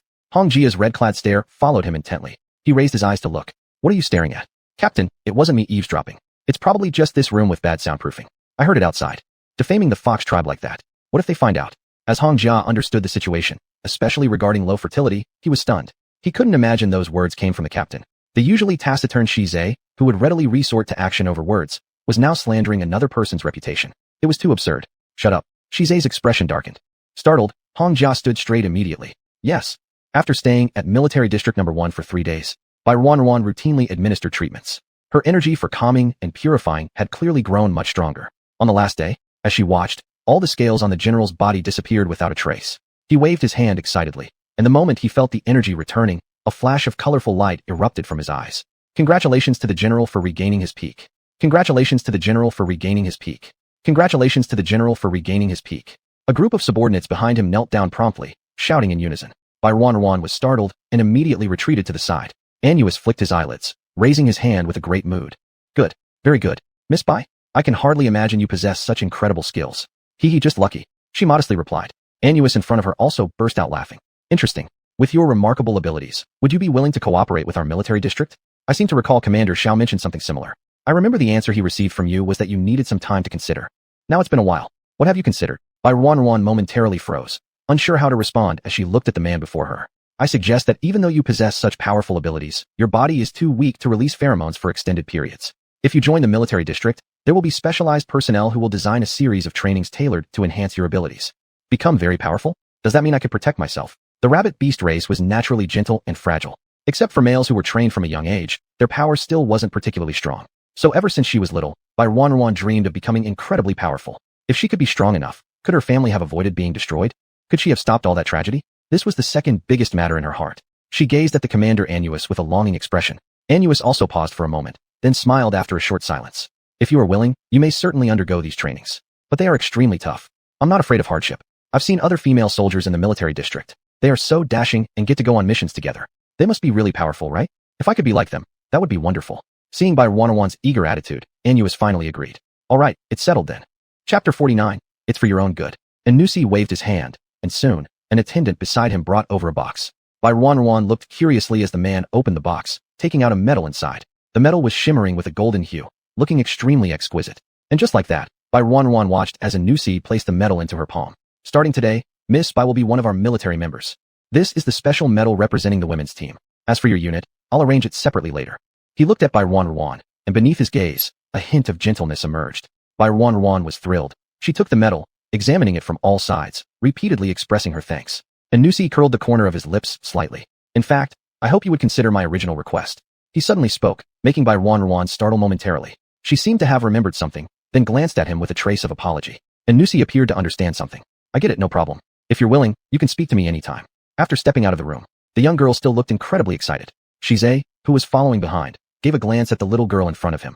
Joining the military is very dangerous. It's fine. I can learn. The commander-in-chief said that there will be specific personnel to train me. I can become really skilled. Then I won't have to fear danger anymore. What a simple and innocent girl. Shizai narrowed his eyes slightly, recalling how Bai Ruan had been called aside by the commander-in-chief and they had exchanged some private words. From their gestures, he felt there was something off about this. Thus, he asked out of curiosity, what did the commander-in-chief say when he called you over? No, nothing much. She might not realize it, but she really isn't good at lying. Her eyelids fluttered as if she was nervous, as though fearing others wouldn't notice she was lying. Shizai didn't push further with his questions. But deep down, he made a few guesses. Ruan. Just as she was lost in thought, an irritated voice came from her side. Shizai raised his head unpleased, and, sure enough, Jing'an walked over. Dr. Jing'an. Jing'an strode forward quickly. Hearing Bai Ruan's address, he paused for a moment, then smiled as if realizing something. Seems I shouldn't believe what Softy says after drinking too much. His words carried a teasing tone. Bai Ruan scratched her head awkwardly upon hearing this, recalling last night's incident. Yesterday, I hope I didn't cause you too much trouble. I didn't expect that drink to hit so hard. Later, I blacked out completely. It's strange, as though I got drunk. But in our place, I've never gotten drunk before. That wasn't alcohol. It has some special herbs mixed in, not many people can handle it well. This kind of drink is supposed to be sipped slowly. You drank too fast, I couldn't stop you in time. It was also my fault. But seeing that your condition was okay, I was relieved. Luckily, there were no adverse reactions. He spoke gently, his handsome face radiating warmth, making one unable to look away. Bai Ruan giggled and nodded too, until she suddenly sensed something, and her smile froze on her face. Turning slowly, she discovered Shize standing nearby some time ago, emitting an indescribable coldness, making her shiver involuntarily. Dr. Jing does seem pretty idle. Isn't it always said that the medical department is so busy that they don't have any free time? All sorts of experiments are researched day and night. Yet, here comes Dr. Jing being so relaxed. That differs significantly from the rumors, doesn't it? The sudden confrontation made by Wan somewhat surprised. Why does it feel like the atmosphere is a bit off? Jing listened to these words, only raising his head faintly, still as mild-mannered and gentle as ever. Got assigned the task to oversee the commander's affairs, so I'm free for now. Just wanted to talk to Softy a little. Looking at Mr. Shize's expression, seems like you're not satisfied. Mr. Shize should be just the guardian, not capable of controlling the female protector's behavior, right? Probably not according to the rules. There was clear sarcasm between the two. Trapped in the middle, Wan found it difficult to breathe, hastily trying to stop them. It's getting late. We're done here, let's go back quickly. The commander has arranged someone to pick me up. Don't delay the schedule. Dr. Jing'an, see you next time. She waved hurriedly and pulled Shize away swiftly. Jing'an stood still in his spot, staring at Wan's retreating figure. His gaze went far. He tightened his fist on the palm of his hand, then turned around slowly, shading the gloominess in his eyes. After a moment, he took out the communicator, dialing. Shaoan, how is the commander's side? The mission is over. Oh, that's great. When will you be back? The second phase of the experiment has already started. We still need you. Teacher, I want to make an application. His tone was very heavy. The mentor on the phone clearly sensed something was wrong. What's wrong, Shaoan? I want to leave the internal experiment. What? What happened? Why are you suddenly making this proposal? You've always been my best student, and all of my future research achievements are meant for you to inherit. Why would you suddenly propose to withdraw now? Is there a problem with your family? If so, you have to tell me, and I will step in to resolve it. The originally gentle voice at the other end of the phone became urgent, even carrying a deep sense of Tongsong, weariness. Jing'an remained silent for a moment, as if making a decision. It's not about that, but I've suddenly realized my true belonging. I want to go there. I want to try and strive for it. Otherwise, I'm afraid I'll regret it for my entire life. His tone was too calm, too serious, which made the mentor at the other end of the phone unable to dissuade him. After a moment, he sighed deeply. What a pity, truly a pity. Where do you want to go? Military zone number 2. A faint voice came, seemingly indicating his determination. In the car, Wan was no longer excited. She sat carefully beside Shize, occasionally observing his expression. Why do you dislike Dr. Jing'an so much? Do you like him? No, not at all. It's just normal conversation, and he is a doctor who helped me before, so I consider him a friend. Wan explained. Shize suddenly took a deep breath, suppressing the jealousy in his heart. I said it. Their fox tribe is cunning and treacherous. They're not as good as you think. Be careful not to be deceived. I grew up here, so I understand the various forces and hearts on this planet well. Dr. Jing'an has had quite a few negative news stories. You'd better have less contact with him. I'm doing this for your own good. He suddenly moved closer, his pitch-black pupils flashing with sharp intelligence, hinting at a bit of slyness. His voice was magnetic and low. Chapter 50. I'm going to the Special Training Academy. Is it really like that? But why do I always feel something is off? Wan was silently doubting in her heart, but she didn't say anything. Understood. She replied with a short sentence. Upon hearing this, Shize finally relaxed and approvingly curled the corners of his lips. The journey back wasn't long. Gradually, Wan also put this matter out of her mind. She was absorbed in playing with her metal. Looking at the exquisite metal in her palm, she thought it was more and more beautiful, almost with anticipation. Shize, after I join, when can I be like you and go to kill those insect races? At this moment, the little girl suddenly asked excitedly, not sure what came over her. Shize was taken aback for a second, possibly not expecting her to ask this. Those insect races are extremely dangerous. This is no joke.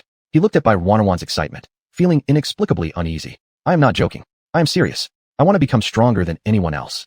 If there's an opportunity, I want to personally kill the villains who caused our family's destruction. By this point, she couldn't help but clench her palm. Shize paused, as if he suddenly understood something. So he also softened his tone. As long as you study hard, there will be such an opportunity.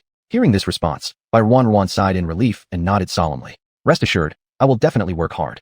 This time joining the military zone, Shize felt a strange emotion.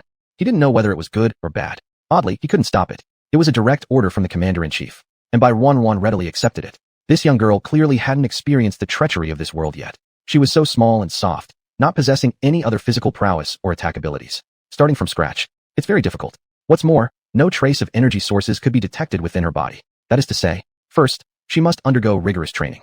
Only then might she gradually awaken. However, this process would be incredibly painful, not something just anyone could endure. Forget it. Anyway, when she suffers later, perhaps she'll decide to give up on her own. At this moment, Shize still had these thoughts, possibly not fully understanding how strong Wan's willpower was. The vehicle stopped at military zone number 2. Wan jumped out of the car, just to see Quinnen leading his team waiting in the distance. Captain, aren't you mistaken? Allowing a female who can neither carry heavy loads nor lift anything to join our team. Impossible, right? It's an order from the higher-ups. Could they possibly be wrong? Quinnen's voice was indifferent as it echoed. The members behind him bit their lips tightly, cutting off their words immediately. They just kept thinking about it, finding it inconceivable. How is it possible that such a precious and special female joins our team? Is she going to receive normal treatment or get favored? If she receives regular training, will she withstand it? If she gets hurt in our group or something happens, won't you, Captain, face penalties then? Another person whispered lowly, worrying about the upcoming team situation. Quinnen remained silent all along, standing at the front. It was Feifei beside him who glanced at Quinnen once, appearing somewhat concerned. The relationship between these two was rather subtle. Yet precisely because of that, now the young female had been delivered here before their eyes. She worried if Quinnen could control his emotions well enough. Absolutely cannot make a wrong decision. Seeing by Wan, Quinnen had already walked forward, her face devoid of expression as she gave a salute. Receive the directive from the Supreme Commander. Miss by Wan is joining Team 2. Obey my command. Please take your place in the team, Miss by Wan. Despite just coming back, by Wan didn't seem the least bit tired upon hearing she had joined the team, and she got excited. Just as she was about to rush ahead to join, she was held back by Shizei at her side. The day is already past. The training starts tomorrow. She has just returned. Let her rest first. Shizei's words were beyond refusal. Quinnen opened her mouth wanting to object, but seeing Shizei's gaze, she faltered. She nodded reluctantly, seeming a bit stifled. All right. After a while, she agreed. Immediately after, she left hastily with her team. The members behind exchanged glances, confused and sensing something was amiss. Still, everyone seemed to tactfully refrain from asking. By Wan was brought back to rest in the compound. Even now, she had yet to calm down. Later on, a staff member brought the uniform set for the team. She happily tried it on, appearing quite thrilled. It continued until late into the night before she finally fell asleep. On the morning of the next day, the sound of a whistle came from outside.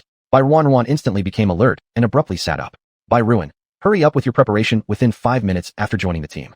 She heard the voice outside. The little girl was startled and didn't care about anything else, getting up to wash and dress quickly. Although it was her first time, By Wan clearly seemed quite efficient. Within 5 minutes, she finished dressing and washing and then ran out. Quinnen outside was timing precisely.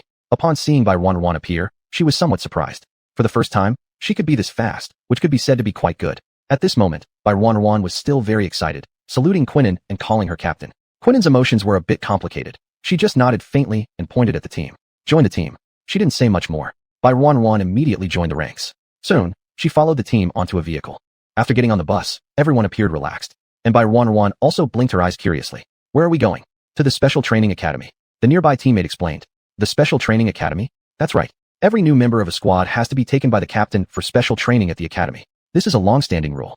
The admission requirements of the Blue Star Military Zone Special Training Academy are extremely strict. Only members of our military zone can join. And the training inside is also very arduous. Very few people can hold on through the special training. After saying that, the two of them looked over By Wan again and again. And someone like you, a frail female, will find it even harder. At this point, a few teammates next to her couldn't help but cover their mouths and laugh. By Wan was simple, but not stupid. It was clear there was mockery in their words. So, she felt slightly irritated. I can hold on. Holding on isn't something that can be promised verbally. You'll understand once you get there. They shook their heads, speaking very confidently, as if they were completely sure that By Wan wouldn't make it. All right, stop fooling around. Whether you hold on or not has nothing to do with any of you. Quinnen suddenly spoke. Even though her feelings towards By Wan were very complicated, and she disliked this woman. As a captain, her responsibilities were never forgotten. Chapter 51, The Last Member. The surrounding teammates were startled, some not reacting immediately. They had originally intended to flatter the captain. Noticing that the captain didn't seem to like this little female, I thought ridiculing Yi Fun at this moment would be allowed. Unexpectedly, the captain spoke up to stop it. They instantly became subdued, no longer daring to cause trouble, and all lowered their heads. Beside them, By Wan heard what Quinnen said and happily thanked him. Thank you, Captain. Her bright smile was dazzling. Quinnen glanced at her for a moment before quickly averting his gaze. He still maintained his cold and distant demeanor. Since you've joined Team 2, you are my team member now. Regardless of whether or not you can keep up, it's not something your fellow teammates can comment on. What I need is absolute harmony and unity. If anyone causes trouble here, whoever it may be, I will step in to stop it. Therefore, there's no need for your gratitude. Rather, focus on the upcoming training. Although their words carried some mockery, they weren't entirely wrong. This special training academy isn't somewhere where anyone can stay if they want to. With this warning, By Wan's expression grew more serious. She carefully thought about it and solemnly responded. Captain, please rest assured, I will do my best to stay. I wonder if this girl is truly foolish or pretending to be. It was clearly an attempt to persuade her to give up earlier. How could she not understand? Never mind. Quinnen did not continue speaking. Fortunately, the car stopped just then. They had already arrived at the Special Training Academy. Everyone hurriedly got off. An instructor approached immediately, bowing to the group. This is Captain Quinnen from Team 2. New team member by Wan, here specially for special training. Captain Quinnen, I have received instructions from higher-ups. Please don't worry, replied a refined-looking female teacher who nodded to Quinnen as she stood on high heels. Quinnen understood and turned around, shouting to By Wan. By Wan, step out. Wan was rather nervous. Once outside, she saw Quinnen starting to give orders. The 3-month special training begins. Follow all the guidance provided by our instructors here. I hope you succeed. Yes. Quinnen prepared to leave with his team. Before departure, he gave Bai Ruan a deep glance. Captain, don't worry. Not everyone can stick through the special training academy. She is merely a frail little female, so even less likely. Once back in the car, a teammate flattered Quinnen. Quinnen raised his eyes and gave him a cold look. Is eliminating someone from our own team a matter of pride? What? Captain, didn't you dislike Bai Ruan? We all see it clearly. Everything we said was for your benefit. I do dislike her, but I never wish to harm anything related to Team 2. Don't let me hear those words again. Her situation is her own affair, not one for open discussion. There's no need for me to reteach you these things. Return and accept your punishment. Quinnen spoke coldly, and the teammates lowered their heads without saying another word. As the captain, Quinnen was absolutely conscientious and diligent, performing better than many others. That is why she managed to become the captain of Team 2 all on her own. It wasn't done easily. Yes. Meanwhile, Bai Ruan successfully entered the special training academy. Upon entering, she was shocked to see a group of people crying and lamenting beside her. I don't want to go. I don't want to. I've worked so hard to reach this point. Please give me one more chance. The woman wailed sorrowfully. A female coach standing nearby looked down at the trainees. Number 008, you've been eliminated.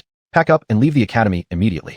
I won't repeat myself. Eliminated. Bai Ruan overheard this as she passed by and muttered quietly. Hearing her, the previous receptionist teacher smiled and said, being eliminated is very normal. The special training academy isn't a place where everyone can stay. For a 3-month training period, if you manage to persevere, you'll graduate successfully and join the military zone as an angel soldier. However, if you fail, you'll generally be advised to quit the military after being eliminated. The instructor's words made Bai Ruan think of something.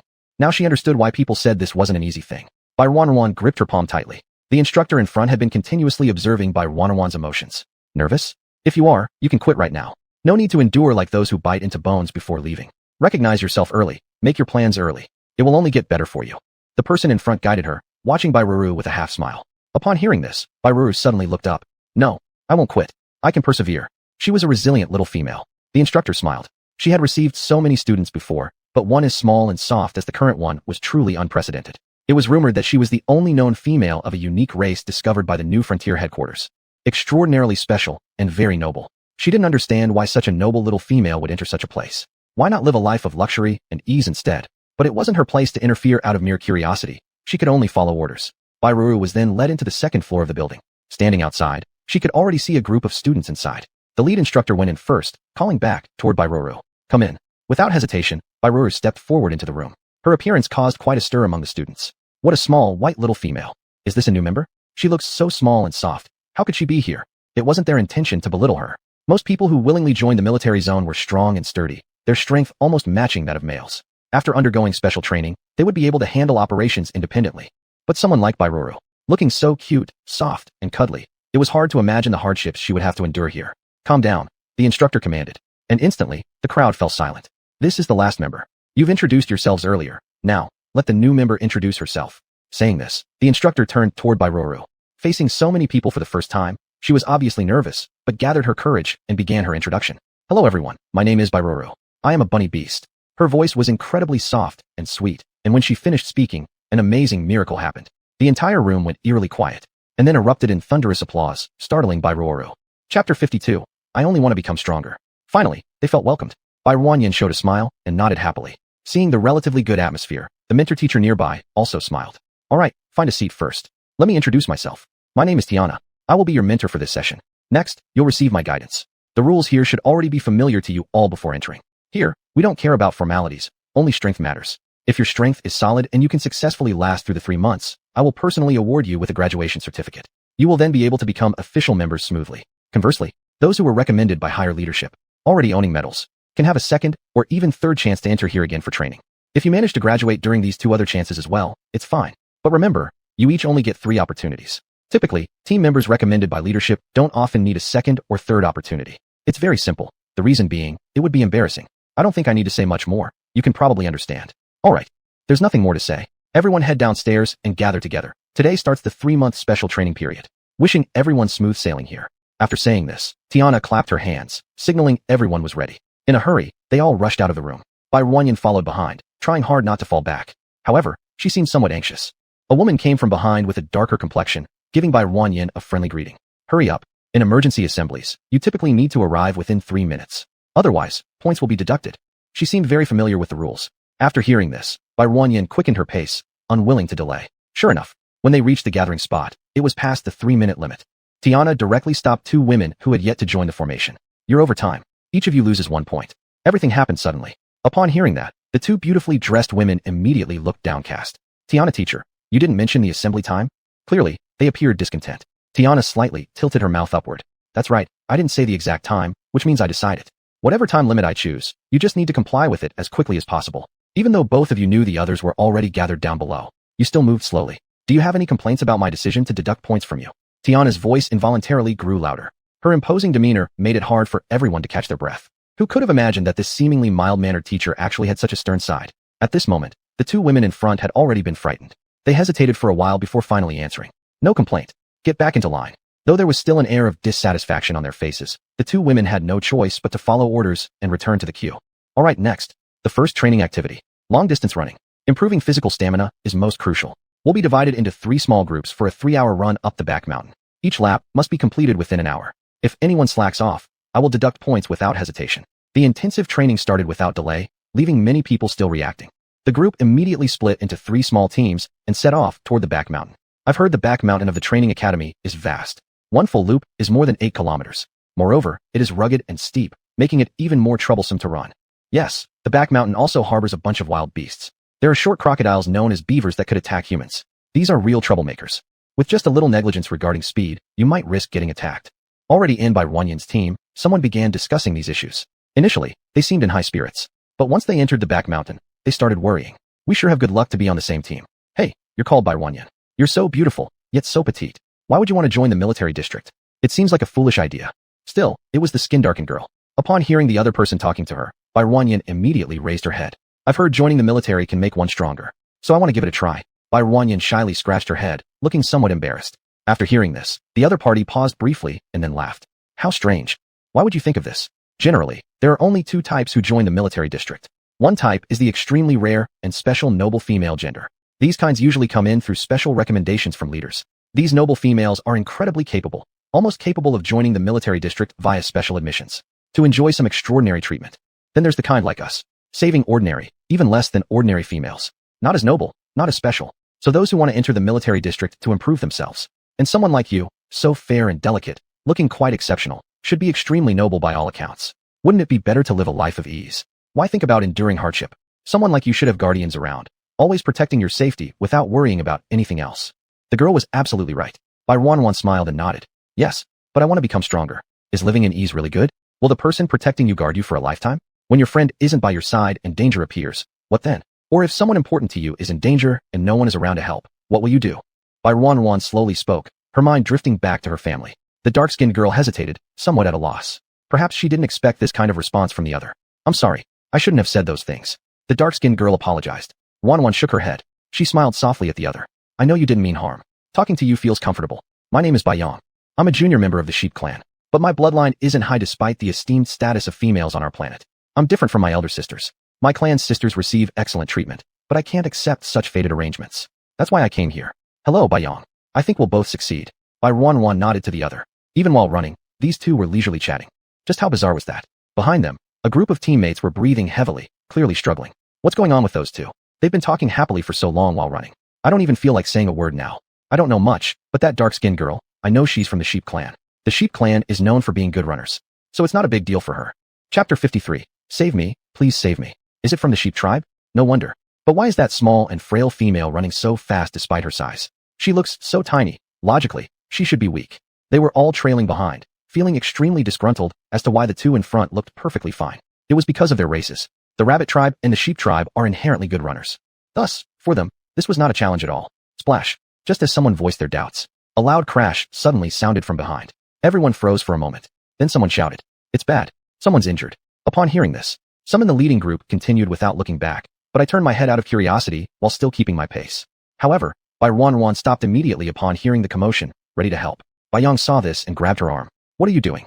Someone is hurt. I want to check on them," Runyan said seriously. The other person paused momentarily, then hurriedly advised against it. "This isn't something we can get involved in. We must finish our task within the stipulated time. Otherwise, points will be deducted. Too many deductions will lead to disqualification. If they can't manage, it just proves they don't belong here and will leave sooner or later." Bayong explained earnestly. These words made sense indeed. Their focus should only be on themselves, without worrying about others. By wasting even these few moments, they had already been overtaken by someone else. but the person is seriously injured. Without help, she'll die alone in the back mountain, Bai Wanwan stated seriously, causing Bai Yang to hesitate. There's no problem, I'm quick. You go ahead first. I'll check on her and find you afterward. With that, Wanwan patted Bai Yang before running toward the injured person. Bai Yang stood there, clearly conflicted. Seeing the young girl already running forward, after some hesitation, he sighed. It's rare to meet someone who gets along well with me. Alright, let's make this quick. He decided to follow her over. At this moment, Bai Wanwan was squatting beside the injured team member. When she looked at the wound on the woman's leg, she gasped. Are you alright? The woman slumped on the ground, her face deathly pale. Finally seeing someone approach her, a spark of hope rekindled within her. Save me, please save me. In a state of emotional breakdown, she reached out and grabbed Bai Wanwan. The promptly arriving Bai Yang quickly interrupted. Don't grab her. Since she came, she'll save you. But don't entertain any strange ideas, otherwise, I can easily take her away from here. Bai Yang's cold warning startled the woman, forcing her to release her grip. I didn't mean to. I was just scared you'd ignore me. I think I've been bitten by something. Please, save me. I don't want to die. No one replied, and she noticed everyone passing by indifferently, which led her to have desperate thoughts. Dragging someone down with her would at least ensure she wasn't alone in this ordeal. However, Bai Yang's words seemed to restore some clarity to her mind, and those inappropriate thoughts faded away. Bai Wanwan lifted the injured woman's clothes to expose her leg wound. Although prepared, upon seeing the injury, she still involuntarily sucked in a sharp breath. Such a bizarre wound. Bai Yang overheard this and leaned closer for a look. Upon seeing it, his complexion drastically changed. A dwarf beast bite. A dwarf beast? What is that? Bai Wanwan had no knowledge of the creatures on this planet, hence she asked. It's a small creature with sharp teeth that prefers to strike from hidden places. I figured it out. Dwarf beast lurking around in this back mountain. I knew the first assessment wouldn't be simple. Bai Yang frowned deeply. The so-called Special Training Academy was indeed much scarier than he imagined. Let's go, Wanwan. Don't bother anymore. This is part of the Academy's evaluation arrangement. If she drops her information signal right now, immediate rescue will come. A dwarf beast wound is not fatal. Bai Yang analyzed calmly from the side. Upon learning that there was no mortal danger and that professionals would soon arrive, Bai Wanwan also let out a sigh of relief. Then if that's the case, quickly drop your information signal, and help will arrive shortly. Bai Wanwan spoke politely to the woman in front of her. Remaining silent, the woman bowed her head and didn't speak. Alright, I understand. Can you help me up? I'd like to rest and wait over there. The woman pleaded. Seeing her pitiful state, Bai Wanwan nodded in agreement. She stepped forward and reached out to help the person up. Unexpectedly, the other person suddenly grabbed Bai Wanwan's waist. Fortunately, Bai Yang reacted quickly and swiftly restrained the person's hand. I knew it. You don't have good intentions. Without saying a word, she pushed the person away and used the rope to pull Bai Wanwan behind her. Bai Wanwan was stunned for a moment, not quite understanding what had just happened. What's going on? This person tried to take your information beacon. Everyone has one of these beacons. It's clipped at the waist of the special training uniform. If she had used your beacon, she could have summoned medical personnel. But using a beacon means disqualification from the assessment. If she used yours, you would be disqualified, and all she'd face is failing the task with some points deducted. What a sly plan. Bai Yang snorted disdainfully. She had seen all sorts of manipulation within her family, so she was especially wary of outsiders. She had noticed something off earlier. If injured, one should simply activate their own beacon, but this person was clearly pretending to appear pitiful, waiting for someone gullible to fall for it. Bai Wanwan was innocent and clearly inexperienced in such deceptions, hence almost falling for it. At this moment, Wanwan also stood there in shock. Standing behind Bai Yang, she looked at the person in front with disbelief and protectively covered the beacon at her waist. A slight change occurred within her mind. What's it got to do with you? Why are you ruining my plans? I just want to stay here. I just want to stay. The person's plot exposed, they began breaking down, yelling loudly.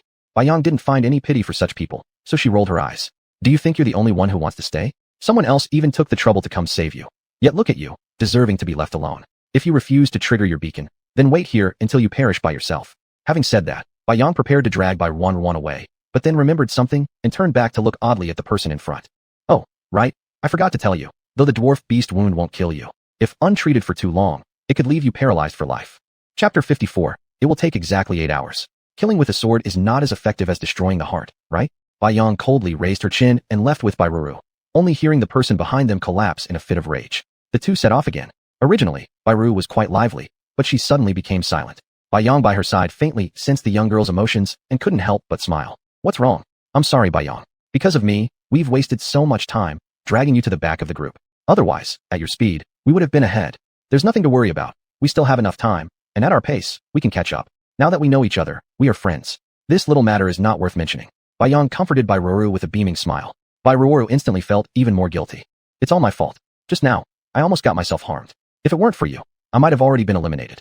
I came here because I wanted to join the military district truly. I just didn't expect. I didn't expect people here to be like this. It can't be blamed on Bai Ruru. After all, in the world she was from, such things didn't exist, and everyone lived harmoniously and happily together. Not having experienced it, one naturally wouldn't understand the wickedness of others. Yang, knowing this, consoled her. This has nothing to do with you. You look like someone who grew up being cherished, without experiencing the competition and struggles I went through within my family since I was very young. I came into contact with these matters when I was extremely small, thus becoming more cautious of human hearts. There's no need to worry. Being new around means everything takes time to get used to. Don't dwell on it. I, on the other hand, think your carefree and innocent nature is quite good, even enviable. She hoped she could be like that. Living this way proves how harmonious her family really is. Unfortunately, she couldn't possibly achieve it in this lifetime. It was clear that the relationship between the two had grown closer. Later, they accelerated to catch up on time. Undoubtedly, both of their physical conditions were commendable. 3 hours were approaching quickly. Finally, the task was completed. Out of the dozens of participants who started, only a few managed to reach on time. This sufficiently demonstrated the rigor of the evaluation. At present, all anyone wanted was to go back, take a shower, eat something, and sleep. But then Instructor Diana appeared and smirked strangely. I know you're all thirsty, exhausted, and hungry now. However, our first evaluation hasn't ended yet. Just moments ago, we discovered Code 57, the gnome beast, in the back mountain. Gnome beasts reproduce rapidly. Finding them in the back mountain was completely unexpected by us. Moreover, the gnome beast is active during the night. Therefore, we've added an impromptu task. All of you present here, everyone has a chance to earn bonus points. Enter the back mountain again. Hunt the gnome beasts. We've conducted tests on the existence of gnome beasts in the back mountain. There are approximately 100 of them. In one night, from dusk till dawn, you only have 8 hours. You may also choose to find a place in the back mountain to recuperate, ensuring your own safety. Or you may conduct the hunt. The rules are simple. The top 3 hunters in terms of the number of kills will receive 10, 5, and 2 points respectively. As for those who choose not to participate, neither points will be deducted nor awarded. However, if you sustain any injuries during the process by being bitten by a beast while trying to survive, the school will not dispatch any doctors during the night. Thus, you should safely endure these 8 hours. If you want to survive cowardly, then survive well. Do not injure yourselves. Getting bitten by a gnome beast without adequate treatment within 3 hours will lead to long-term consequences, even after recovery. Such students, in general, must be eliminated. We don't accept flawed team members. Are we clear? An unexpected extra task. Something none of them had anticipated. And what's worse, they learned of this arrangement now when they were both tired and starving, longing only to rest properly. Re-entering the back mountain would undeniably enhance the difficulty manifold. Plus, there's always the presence of gnome beasts. Gnome beasts. Are they crazy? These creatures are small and disgusting. If you don't focus on them carefully, you won't even notice them. By the time you do, you've probably already been bitten. That's right.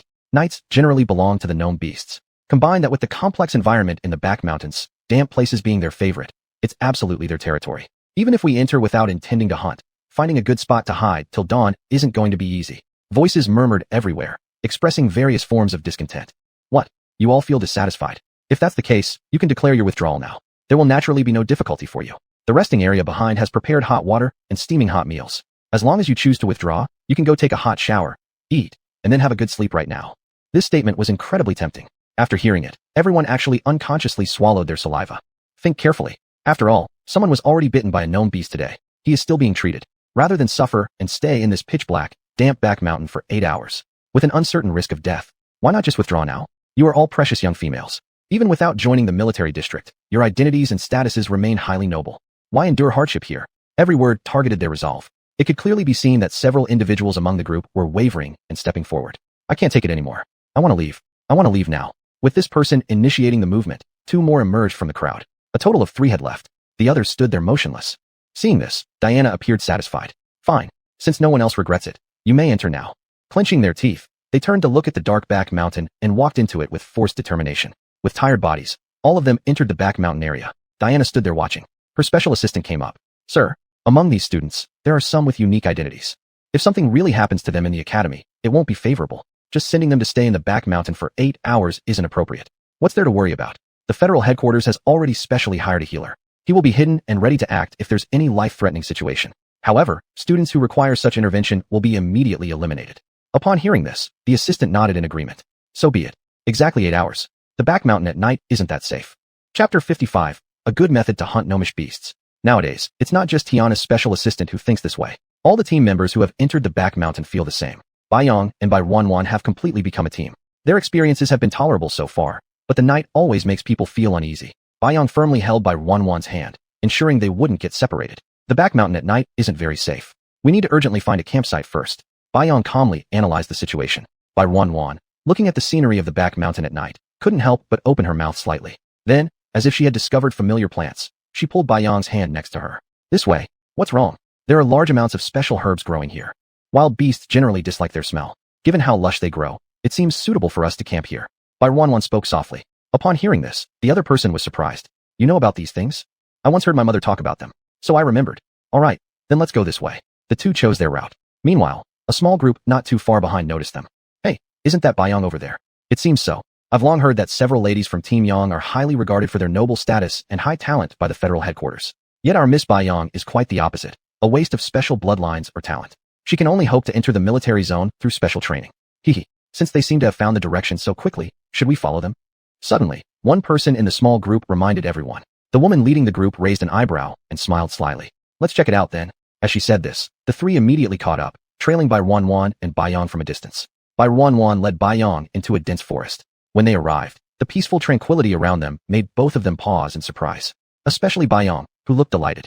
Who would have thought such a place existed in the back mountain? Looks like it's indeed safe. Bai Ruanwan opened her mouth to reply, noticing something odd with the surrounding flowers and grasses. She squatted down to inspect closely. After a while, she seemed to notice something, getting up ready to talk to Bai Yong. But before she could, others appeared suddenly from behind. Wow, this really is a great place, came a voice. With this statement, Bai Yong and Bai Ruanwan swiftly turned around together. A small team of three approached with considerable arrogance. When Bai Yong saw the faces of the three, her face changed instantly, becoming serious. Why are you here? Though her question was accusatory, the short-haired woman among the three smirked coldly. Bai Yong, naturally, this is your sheep clan territory. However, since this is the back mountain, all areas can be entered by anyone. If you can be here, why can't we? They burst out laughing after saying this. Bai Yong clenched her fists tightly, realizing these people were following her. You're tracking me. So what if we are? The lead woman smirked again, then pulled out her weapon expressionlessly. Can you fight me? Is your strength enough to beat mine? The other party's challenging attitude was extremely arrogant. Yet, they clearly understood Bai Yong well, deliberately inflating their own intimidation factor. This left Bai Yong angry but powerless. You're being too overbearing. Bai Yong's fiery temper prompted her to prepare for battle, but she was held back by Ruanwan at her side. If you like this place so much, then let it be yours. She stepped forward first and offered the spot willingly. Upon hearing these words, the three women were immediately pleased. You've learned your lesson. Bai Yong should study more often. Without real skills, it's better to retreat quietly, rather than struggling for life and death, and ending up pitifully defeated. This position is ours now, so leave promptly. Or don't blame us if we aren't courteous.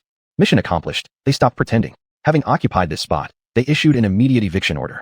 Bai Yong became furious, failing to understand why Bai Ruanwan was giving in. Even if she couldn't win, she should still give it a try.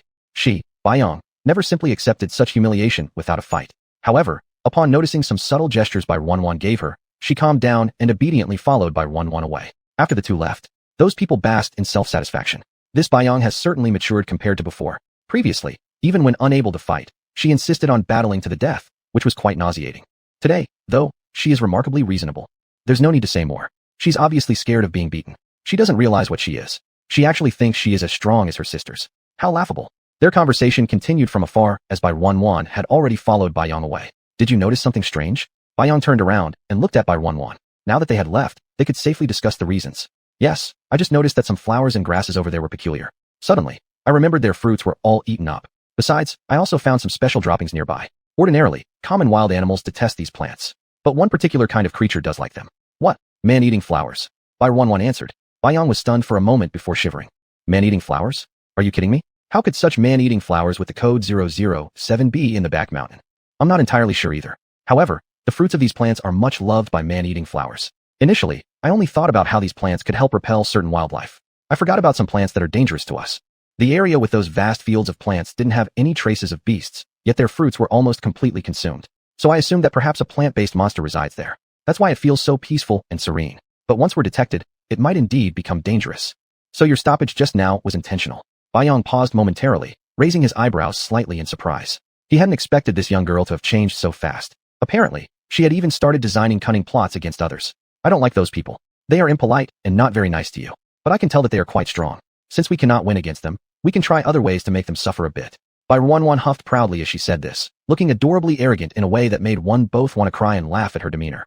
Even Bai Yong felt his mood lighten considerably. Thank you. Oh come on, what's with the formality between us? Let's find another place instead. And, I've just thought of a good method to hunt gnomish beasts. What do you say we go for first place this time? Chapter 56. Of course we have to split evenly. First place. Bai Yong thought she had heard it wrong, and stared with wide eyes at Bai Ru, who was starting to smirk. For some reason, she felt the little girl wasn't fooling her around. The two immediately moved their battleground.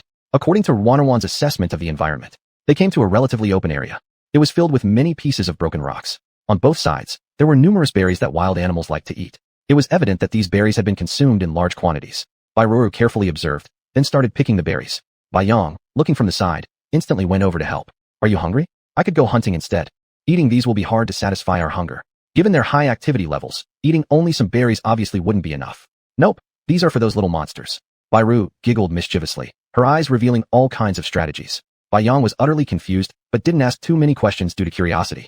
They helped pick a lot of berries, wrapping them in large leaves, looking incredibly inviting. Bai Ruru also picked plenty herself. Seeing how abundant they were, she spoke up to Bai Yang. There's too much. You can have some too. As she said this, she turned to the open ground, placing down the various fruits she had collected. At this moment, Bai Yang realized the berries she had picked weren't just one kind. There were various types, colorful. Many she even barely recognized. But such brightly colored berries generally had uncertain toxicity. She wouldn't choose to eat them. She would only consume the kind she was more familiar with. Why are you picking so much? And I don't know many of these. Can we even eat them? Not for me to eat. Planning to make a trap. Bai Ruru grabbed a nearby stone, smashing the berries inside the leaves. Bai Yang saw that her strength was small, and it seemed challenging for her. So she simply took the 10 pieces and did it herself. You teach me how. Compared to Bai Ruru, Bai Yang's movements were more decisive and ruthless. In no time at all, the berries were smashed into a pulp. Ruru stood by on watch. Exactly, smash all the berries. As she said this, she got up and plucked several unknown plant leaves, mixing them together. Once the berries were processed adequately, Bai Yang faintly caught a strong, pungent smell. What is this stuff? It smells so awful. Isn't it stimulating? Many wild beasts love this smell. Bai Ruru chuckled mischievously. Then she went over and roughly wrapped up the berry liquid with the leaves. Quickly digging a small pit, she buried it inside.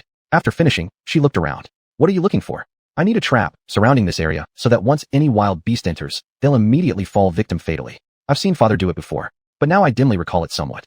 Saying this brought a hint of regret. Bai Yang paused, then suddenly thought of something, walking over to gather some branches. Next, Bai Ruru saw her nimbly construct a trap, encircling where the crushed berries had been buried. She even meticulously covered it with some leaves. Is this right? Wow, Xiaoyang, you're really talented. Bai Ruru showered her with unstinting praise. This made Bai Yang, who was usually quite composed, blush slightly and become flustered. Her originally tanned skin, with her usual masculine charm, now showed signs of bashfulness resembling a young lady, which looked quite peculiar. It's not difficult. If you spend enough time surviving outdoors, you naturally pick up these skills. I've specifically studied them. Next time if you need anything, just tell me directly. I should be able to do it. Fantastic. Xiaoyang, it's great that I met you. Otherwise, I might not have passed this evaluation. My luck is good, meeting such an amazing friend right after coming here. Thank you so much. Indeed, Bai Ruru was exceptionally good at praising people. Her words practically made Bai Yang beam with pride. With flushed cheeks, Bai Yang worked even harder. Once the trap was ready, Ruru pulled Bai Yang beside her to hide in the bushes. Will this actually work? It was especially quiet during the night. Both of them were tired after a full day and had replenished their hunger with some berries. Yet the fatigue was real. Now hiding in the bushes, they became drowsy as soon as they relaxed slightly. At this point, they weren't sure what time it was. Only the moon hung high in the sky, casting a thin layer of white mist onto the earth, allowing them to barely see the surroundings in the dark. All that's needed is patience. The recipe should be correct. I personally saw my father make it. Bai Ruru whispered mysteriously. Upon hearing this, Bai Yang didn't have much more to say and began waiting patiently with Bai Ruru. After about 10 minutes, there came a sudden rustling sound from the surrounding area. Bai Yang's hearing was excellent. Upon hearing the movement, she immediately perked up, quickly looking around. They're here. Of course, Bai Ruru had also heard it and pulled Bai Yang's hand, signaling her to stay calm and just wait for the prey to fall into their trap. Bang bang bang. Her heart raced at the sounds. Bai Yang tried hard to keep herself calm. As the sounds became clearer and clearer, in the next second, snap. A mechanical triggering sound brought delight to her heart. That's the sound of the trap being triggered. We succeeded. Unable to contain her excitement, Bai Yang turned to Bai Ruru and told her. And Bai Ruru nodded. Only when the last mechanism also clicked did Bai Ruru and Bai Yang step out of the bushes together. In the trap before them lay several animals that had been killed by the spikes. Bai Yang clearly saw among them were a few pygmy beasts. How amazing. They all fell into the trap. She rushed forward first, counting roughly. There were 6 pygmy beasts, along with some other creatures.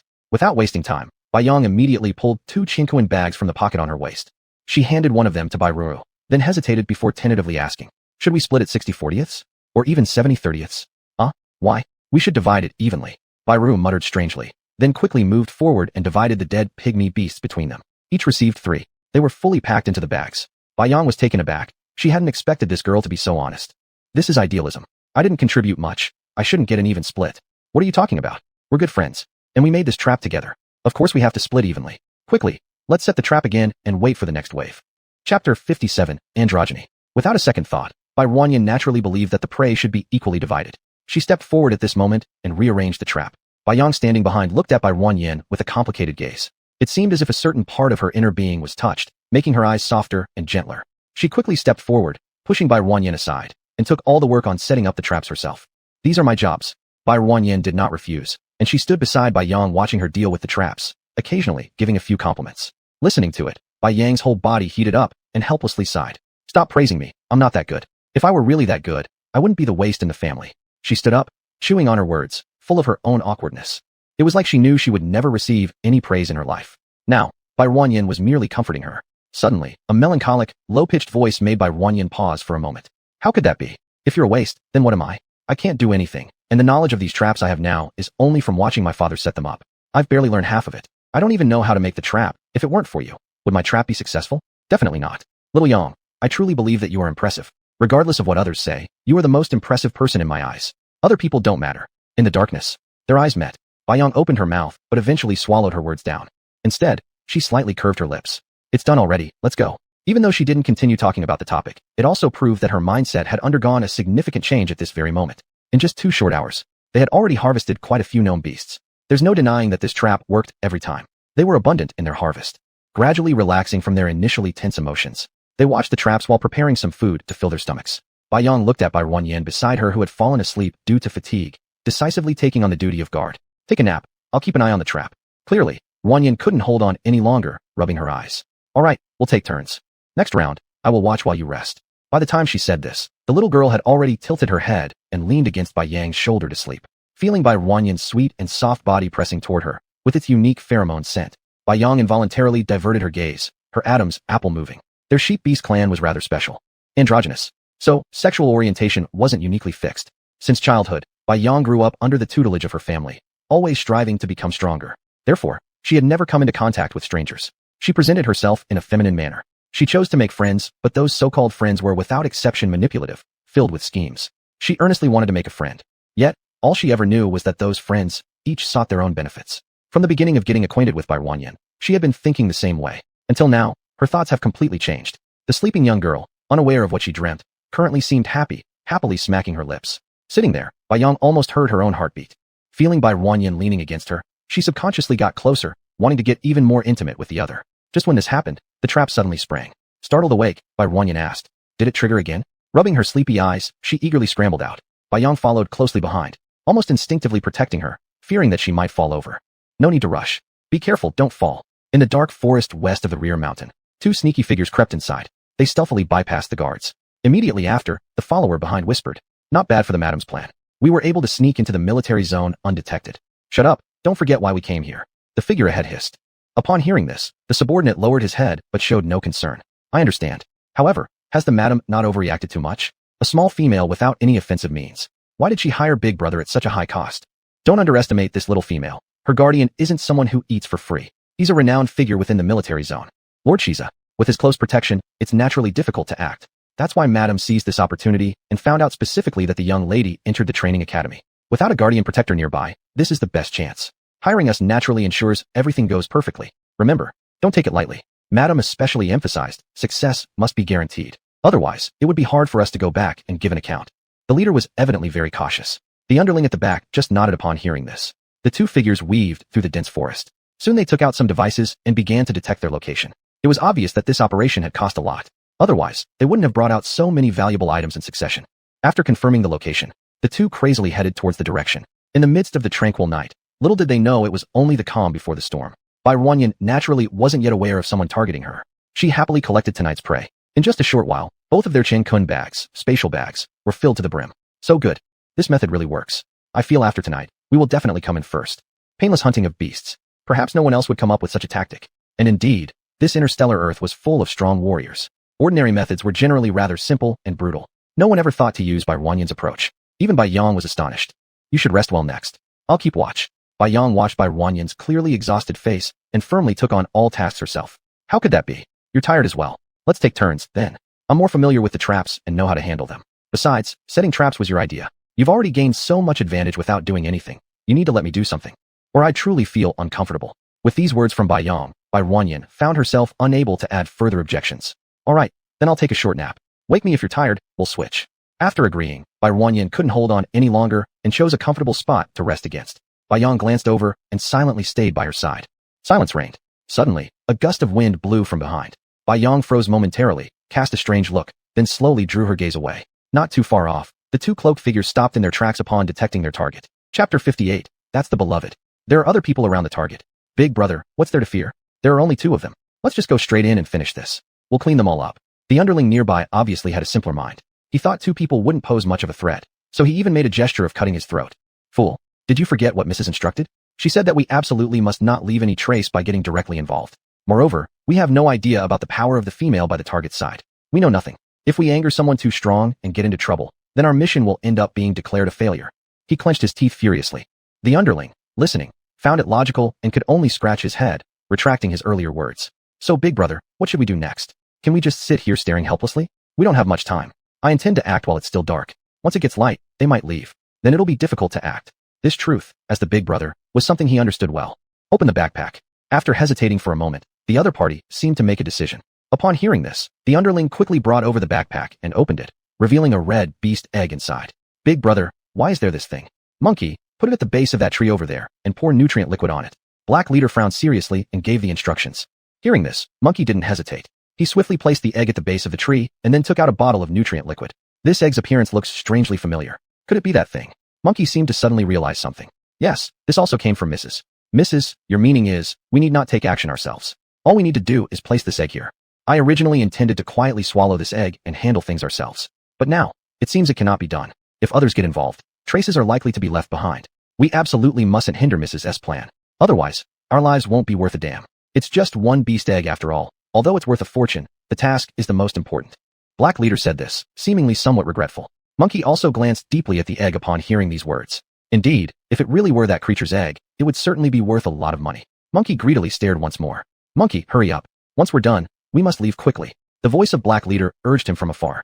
Monkey snapped back to reality and could only reluctantly pour the nutrient liquid onto the beast egg. In just a few moments, the entire beast egg began to heat up very quickly. The two quickly retreated from the spot without delay. Big brother, shall we not stay and watch? There's no need. If the beast egg hatches, everyone within 100 miles will find death inevitable. Our task is just to place the egg. Leave quickly. We've been tainted by the smell of the egg. If we don't move further away, we may easily be found. Both moved rapidly outward. At that moment, the egg at their feet suddenly cracked open. Its features were revealed.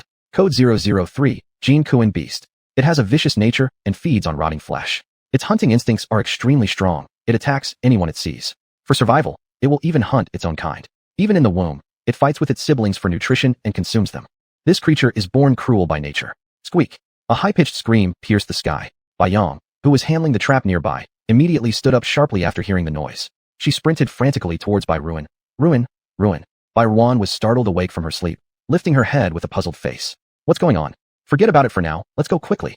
She couldn't explain properly in such a short time, and simply pulled Bai Ruin away, grabbing both their Chinkuan bags along with them, and hastily vacating the area. They didn't even bother about the wild animals in the traps anymore. Bayang, what's happening? Why are we leaving when everything was fine? Breathing heavily from running fast behind Bayang, Bai Ruin panted as she questioned. I felt it. I felt the danger.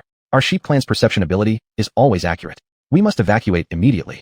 She urgently spoke, followed immediately by another wild beast scream. What used to be a tranquil night suddenly became agitated. Large groups of wild beasts started wildly fleeing. Bayang quickly hid Bai Ruin under a nearby tree trunk.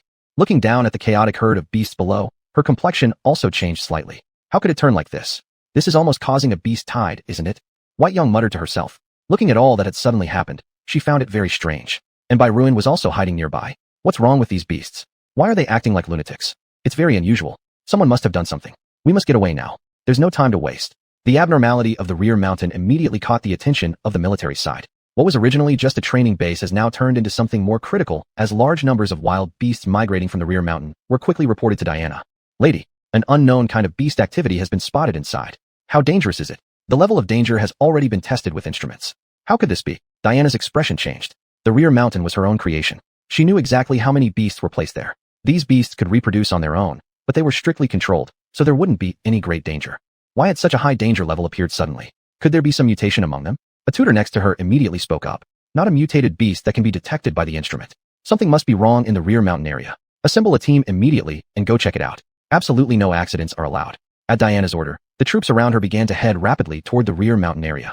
Lady, Dr. Jing'an entered the inner zone. Jing'an? Why would he come here? He came following an order. It was specifically approved above. He was supposed to report today anyway, but when he heard about the situation in the rear mountain, he went straight in with the army. What nonsense. We still don't know what's happening in the rear mountain. How can we let a doctor enter along? What if something happens? Jing'an was the treasured protege of the great professor, a very talented healer, destined to become his successor. If the professor finds out that his beloved student entered such a dangerous place, even she, Diana, would face punishment and criticism. This is far too reckless. Chapter 59, A Fool Under Heaven. Dispatch another squad into the back mountain. Ensure that every student is unharmed, and ensure Dr. Jing and safety as well. Do you hear me? The people around had never seen Diana so panicked before. It was clear that Dr. Jing An's identity was significant. At this point, the entire military academy was in an uproar. Teams of all kinds quickly swarmed into the back mountain. They rapidly sought the whereabouts of their members, ensuring they would find and protect all the students before any incident could escalate further. As for Diana, she deeply stared at a certain spot within the back mountain. Assistant Fong. Yes, Commander, I'm here. The rebellion in the back mountain cannot be without reason. I order you to immediately investigate whether there are unauthorized personnel infiltrating the academy. If it is true, I want you to get to the bottom of it. I'd like to know who would dare cause trouble in my academy right under my nose. Diana was truly angry. With these words spoken, the assistant standing beside her immediately nodded in agreement. I will start investigating right away. Meanwhile, inside the back mountain, Bai Yang and Bai Ru were already hiding on a tree trunk. They looked down at the agitated beast herd below, hesitant to make any rash moves. Apostles waited until the crazed beasts left so that they could seek other routes out. Bai Ru sat perched on the tree trunk, clinging tightly to a branch beside her, with a deathly pale complexion. Little Yang, look at those beasts over there. She seemed to have noticed something unusual and gently tugged at Bai Yang next to her. He followed her gaze toward what she was looking at. In that moment, they spotted an extremely ugly and different-looking beast devouring another dead animal's corpse. The scene was horrifying. Upon seeing this, Bai Yang's eyebrows furrowed together. The group of beasts in the back mountain. I know they have always been raised by Instructor Diana. They were only kept for training evaluations, and the breeds of beasts were meant to live in peace with each other. Mutual killings were absolutely forbidden. That particular beast looks familiar to me, but I can't recognize it instantly. It seems to be a new species. While speaking, Bai Yang speculated about a less than favorable possibility. If they don't engage in mutual killings, then why is that beast tearing apart and devouring the body of another beast? And it feels dangerous, very dangerous. Bai Ruora's perception was spot on. After a moment's silence, Bai Yang finally spoke. Our situation is quite perilous. Perhaps someone intentionally triggered this revolt, scheming behind the scenes. Regardless of who they are and what their objectives may be, let's not expose ourselves for now. I believe Instructor Diana must have already noticed the abnormality in the back mountain. Someone will surely enter to carry out rescues. Even amidst such chaos, Bai Yang remained calm, showing signs that she has undergone extensive professional training regularly. Bai Ruru, who clearly lacked direction at this moment, relied heavily on Bai Yang. Despite her fear and concern, she persisted. Not far away, the wild beast appeared to have eaten its fill. It suddenly flapped its wings and flew away proudly through the herd of wild animals. Only at this moment did both of them notice the features of this beast, a sharp set of fangs, eagle-like in appearance, yet much larger than any common eagle, and possessing a pair of golden yellow wings. An overwhelmingly terrifying aura radiated from it. At this sight, Bai Yang's body quivered slightly. Her mouth opened in disbelief, and after a brief pause, she managed to utter a few words. Number 003 Golden Kuan Beast. How is it possible? How could such a fearsome creature appear in the back mountain? She was completely stunned. Seeing Bai Yang's expression, Bai Ruru seemed also to have sensed that something was amiss. That thing is very dangerous. Yes, the Golden Kuan Beast has an inherent love for killing. Additionally, it has a unique ability. It can sense the aura of humans. Having just eaten enough, it is probably planning to hunt human beings now. Reflecting on this, Bai Yang glanced at their surroundings. They were staying on a towering tree. Upon closer inspection, they realized it was a tree laden with lantern fruit. The fruit emitted a strong scent. These fruits were not edible, but could be used as medicine. However, because of their potent smell, most beasts found them repugnant. No wonder they were able to stay close and undetected despite being so near the beast. This lantern fruit's scent had concealed their presence. Indeed, they had lucked out. What might have otherwise been misfortune turned into a blessing. They had stumbled upon an excellent refuge. For now, all they needed to do was wait, and they might escape unscathed. Just when the two of them were beginning to relax, Uncle, a reference to the big tree, shook unexpectedly. Their expressions shifted slightly as they watched the frantic escape of the herd beneath them. Some large beasts collided with the tree trunk without regard for pain or consequence. The trunk itself began to violently shake. Bai Yang lost her balance for a moment and fell down. Bai Ruan reacted in time, reaching out abruptly to grab Bai Yang, preventing her from falling into the herd below to be trampled to death by those wild beasts. Bai Yang was now dangling in midair. It was just a matter of a small distance before she would fall completely into the stone slurry. Ruan had one hand gripping the tree trunk and the other tightly pulling Bai Yang. Little Yang, hold on, I'll pull you up right away. She was but a frail and weak little female, without a trace of energy source. Yet here she persisted stubbornly, refusing to let go. You're crazy. You don't have an energy source within you. If you keep holding me like this with one hand, you'll tear your arm off. Bai Yang was fully aware of the strength of her own well-built body. Yet she never expected that Bai Ruan, to save her, refused to release her grip. Hurry up and let go. No, you're my friend. I can't abandon you. Slowly give me your other hand. Wan shifted her direction, transforming instantly into her animal form without hesitation. She used her long ears to hook onto the upper branches to ensure stability. Upon seeing this, Bai Yang's eyes watered up instantaneously. What a fool. Absolutely a fool of the highest degree. How could there be such a person in this world? With complex emotions, Bai Yang still listened to the efforts of the other side and cooperated accordingly. Eventually, Bai Wan managed to pull her upwards a bit. Bai Yang took the opportunity to expose her long horns, embedding them into the tree trunk, using it as leverage to jump up, finally making it safely back onto the branch. Seeing Bai Yang now safely by her side, Bai Wan finally revealed a smile of relief. Bai Yang was just about to say something when suddenly, the wild beasts below charged once more. Already exhausted, Bai Wan fell down helplessly. Wan, too late. Comparing their positions, if Bai Yang were to extend her horn to catch her friend, it would already be too late. Her pupils dilated in shock. Without hesitation, she was about to follow suit and jump down when a figure appeared beside her. The person rushed straight toward the direction where Bai Wan was falling, extending a hand to catch her just in time. Chapter 60, I won't abandon anybody. Her movements paused, and finally she stopped, her desire to jump down gone. When she saw who had arrived, her eyes wide open, she opened her mouth. Jing and held Bai Wan in one arm. At this moment, his body underwent beast transformation, and with a wave of his hand, a pale golden glow surged into all the wild beasts' bodies.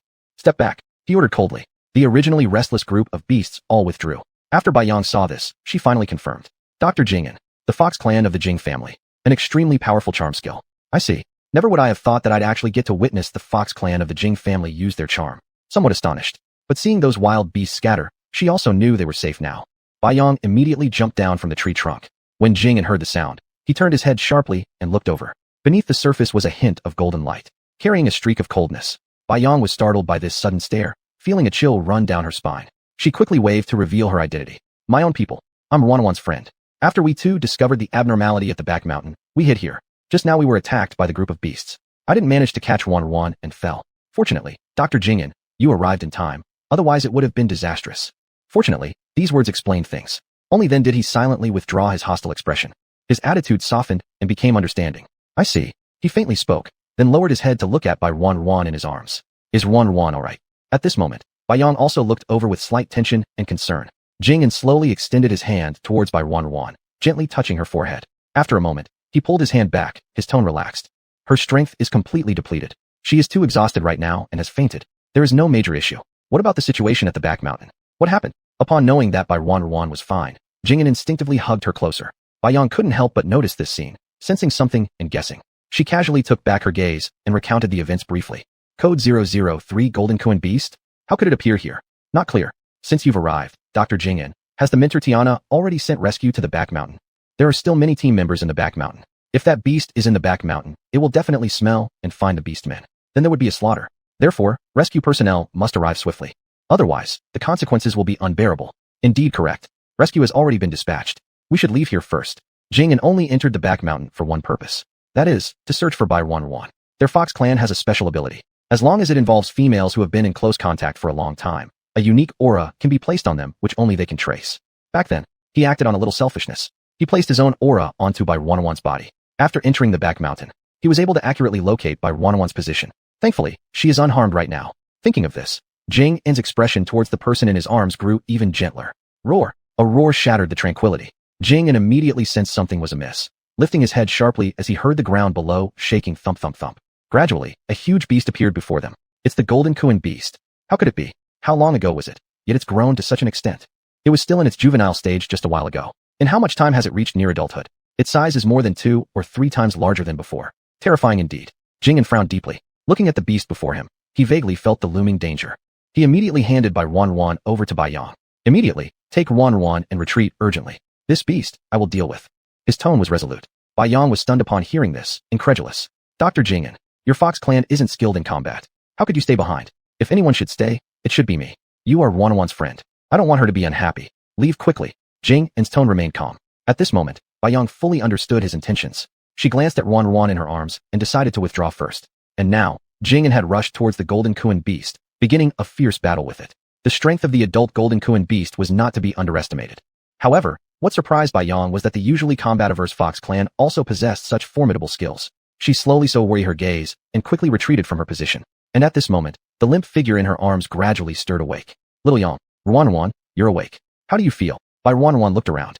How did I? You fainted, but fortunately, you're fine now. I must evacuate quickly. As long as we leave here, we'll be safe. Bai Yang's tone was urgent. But Bai Ruan, upon scanning the area, could not find the person she sought. Her brows furrowed strangely. I clearly saw Dr. Jing'an. Where is Dr. Jing'an? Bai Yang paused, stopping in her tracks, and glanced behind her. We encountered the golden Kuan beast along the way. He stayed behind to delay it so I could escape with you. Bai Yang didn't hide anything, glancing somewhat sheepishly at Bai Ruan. He's all alone? Bai Ruan faltered. At just this moment, the roar of the golden Kuan beast sounded again from behind. It's over. Upon hearing this sound, Bai Yang's face changed instantly. What? What exactly happened? When the golden Kuan beast defeats its prey, it lets out a roar of triumph. Earlier, without another thought, Bai Ruan rushed off in that direction. Soft, what are you doing? Are you insane? You know how terrifying the golden Kuan beast can be. After running so far away, if we go back now, it'll be a dead end. Little Yang, you go first. Go find help. Dr. Jing'an stayed behind to save me. I cannot watch him die like that. I have to find him. No matter what happens, I cannot escape by myself. Bai Ruan pulled away from Bai Yang's hand, her tone resolute. At this moment, Bai Yang finally understood everything. She knew there was no way she could stop her. Annoying, but I've accepted you as a friend. I cannot abandon a friend. If we go, we'll go together. Even if I use my horns to ram into the golden Kuan beast, I'll give it a try. She shouted loudly. Though her tone seemed unwilling, her attitude proved otherwise. Chapter 61. The necklace that cannot be taken off. Uffed. Thrown flying once again. Jing'an hit the ground with a thud, spitting out blood. The Jean Kuan beast's target seemed not to be him as it tried to cross over and leave, but was stopped again by Jing'an. I've said it. As long as I have one last breath, you'll never step over here.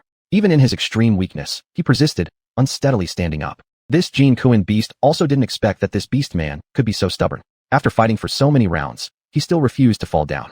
It let out a roar and then decisively extended its fangs, intending to kill with one bite. At this moment, Bai Ruan, rushing madly, broke down and shouted upon seeing this scene. No! Suddenly, an intense energy surged out. Bai Yang, caught off guard beside her, was directly hit by the energy wave and thrown back. Fortunately, Bai Yang reacted quickly, immediately steadying his body, grabbing hold of the nearby tree trunk, and terrified, looked up towards Bai Ruan. So powerful an energy source. How could? She doesn't have any energy source fluctuations on her. In an unnoticed place, Bai Ruan's silver necklace around her neck suddenly snapped and fell to the ground. Her uncontrollable energy source surged throughout her whole body, heading toward Jean Kuan, pushing him back several steps. Just the fluctuation of the energy source had such immense power. This made Bai Yang excited beyond measure. When Jing'an regained consciousness, he also raised his head, looking at how the green energy surrounded himself and pushed the previously aggressive Jean Kuan far away. He abruptly turned his head towards Bai Ruan. Ruan, run fast, Jing'an. Bai Ruan could feel the energy within her, moving forward to try to pull Jing'an away. The thoroughly enraged Jean Kuan roared and charged madly. His large hand struck towards the two of them. Seeing this, Bai Yang's expression slightly changed.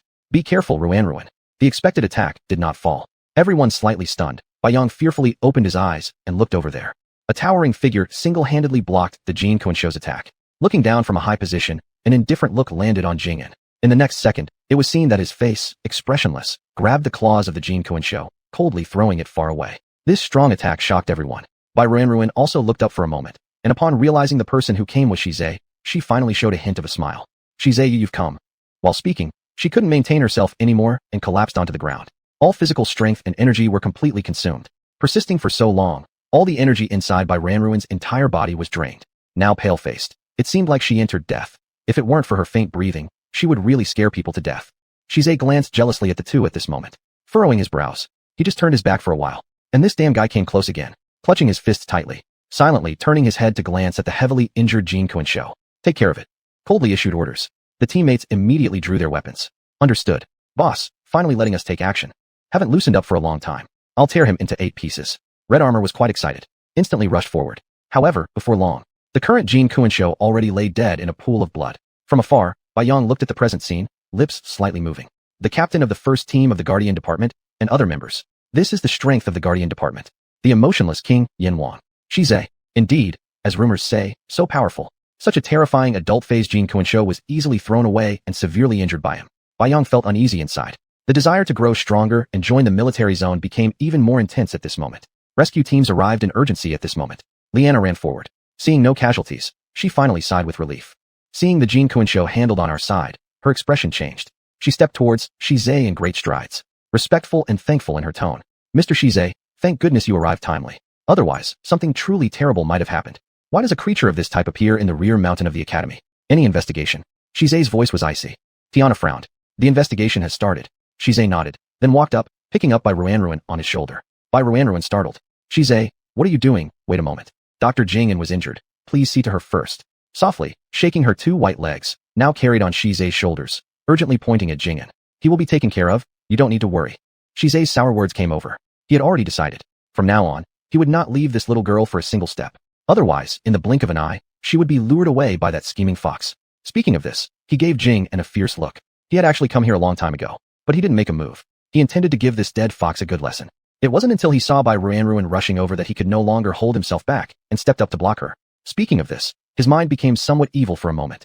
How did he fail to kill that fox? What kind of Jean Kuan show is this? Just a waste. Shize's expression was very ugly, so Bai Ruan dared not say much more and was carried away from the back mountain by him. Jing'an was quickly lifted onto a stretcher and taken to the medical room for treatment.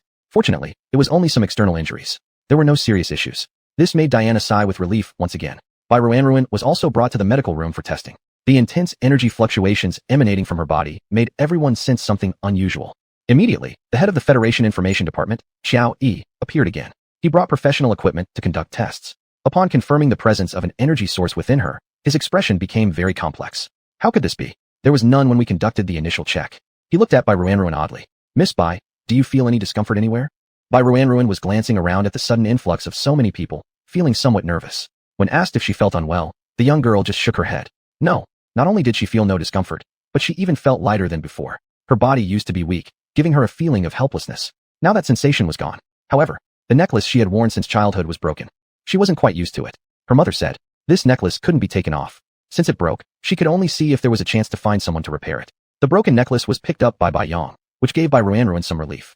After another round of inspections by Xiao Yi, and after confirming everything without error, he finally left the medical room. Chapter 62. What secret is it? What were the test results? Shize glanced at Xiao Yi with a cool tone. Xiao Yi still feared the cold-faced Yin Wang in front of him. Therefore, he intentionally kept his distance and chuckled while speaking to the other person. I don't know why, but Miss Bai's energy source suddenly went berserk. The initial signs have now transformed into vigorous vitality. Information about Miss Bai is also being updated. Miss Bai is the only special small female. She does not belong to this star system, Earth. She comes from somewhere else. Higher-ups take this matter very seriously and also know that Miss Bai harbors a great secret. Because she is so special, she requires focused protection. This is very important for us. They are already aware of today's events and have issued an order. It says we must capture the one who orchestrated things behind the scenes. As Xiao Yi spoke, he continuously observed Shize's expression. Only when he was certain that the other party showed no emotional fluctuation did he slightly sigh in relief. I understand. Shize replied indifferently. He glanced at Bai Ruan sitting on the sofa in the medical room, resting. Secrets? What secrets? Muttering to himself, a glimmer flashed through his eyes in the twilight. Bai Ruan's sudden display of power has overturned the entire stellar Earth, causing people to marvel. Especially those managers up top. I'm sure each and every one of them is too excited to sleep. Xiao Yi left hastily. Not long after, Diana T came forward. Master Shize. What is it? After all, the incident occurred here, due to my lack of supervision. However, currently, there is a suspect lurking near the military district who has been caught. Should I bring you there for an interrogation, or do you prefer me to handle it entirely? Shize's status and identity far exceed that of the guidance teacher at the academy. Thus, Tiana treated Shize with absolute respect. Lead the way. Upon hearing that the suspect had been captured, a flash of cruelty appeared on Shize's face. Diana T noticed it clearly. Her heart skipped a beat. Though she heard rumors yesterday calling him the cold-faced Yin Wang, interacting personally with him made her back chill involuntarily. Diana led the way. The suspect had already been detained. At this moment, inside the dungeon, the prisoner, who resembled a monkey, sneered disdainfully. He looked at everyone and mocked aloud. I was just near the military academy picking mushrooms. I've already told you. I was looking for mushrooms nearby. You're all high-ranking officials. Of course, you're well-fed. For common folk like me, we need to find ways to survive. Is picking mushrooms in the mountain near your military area illegal?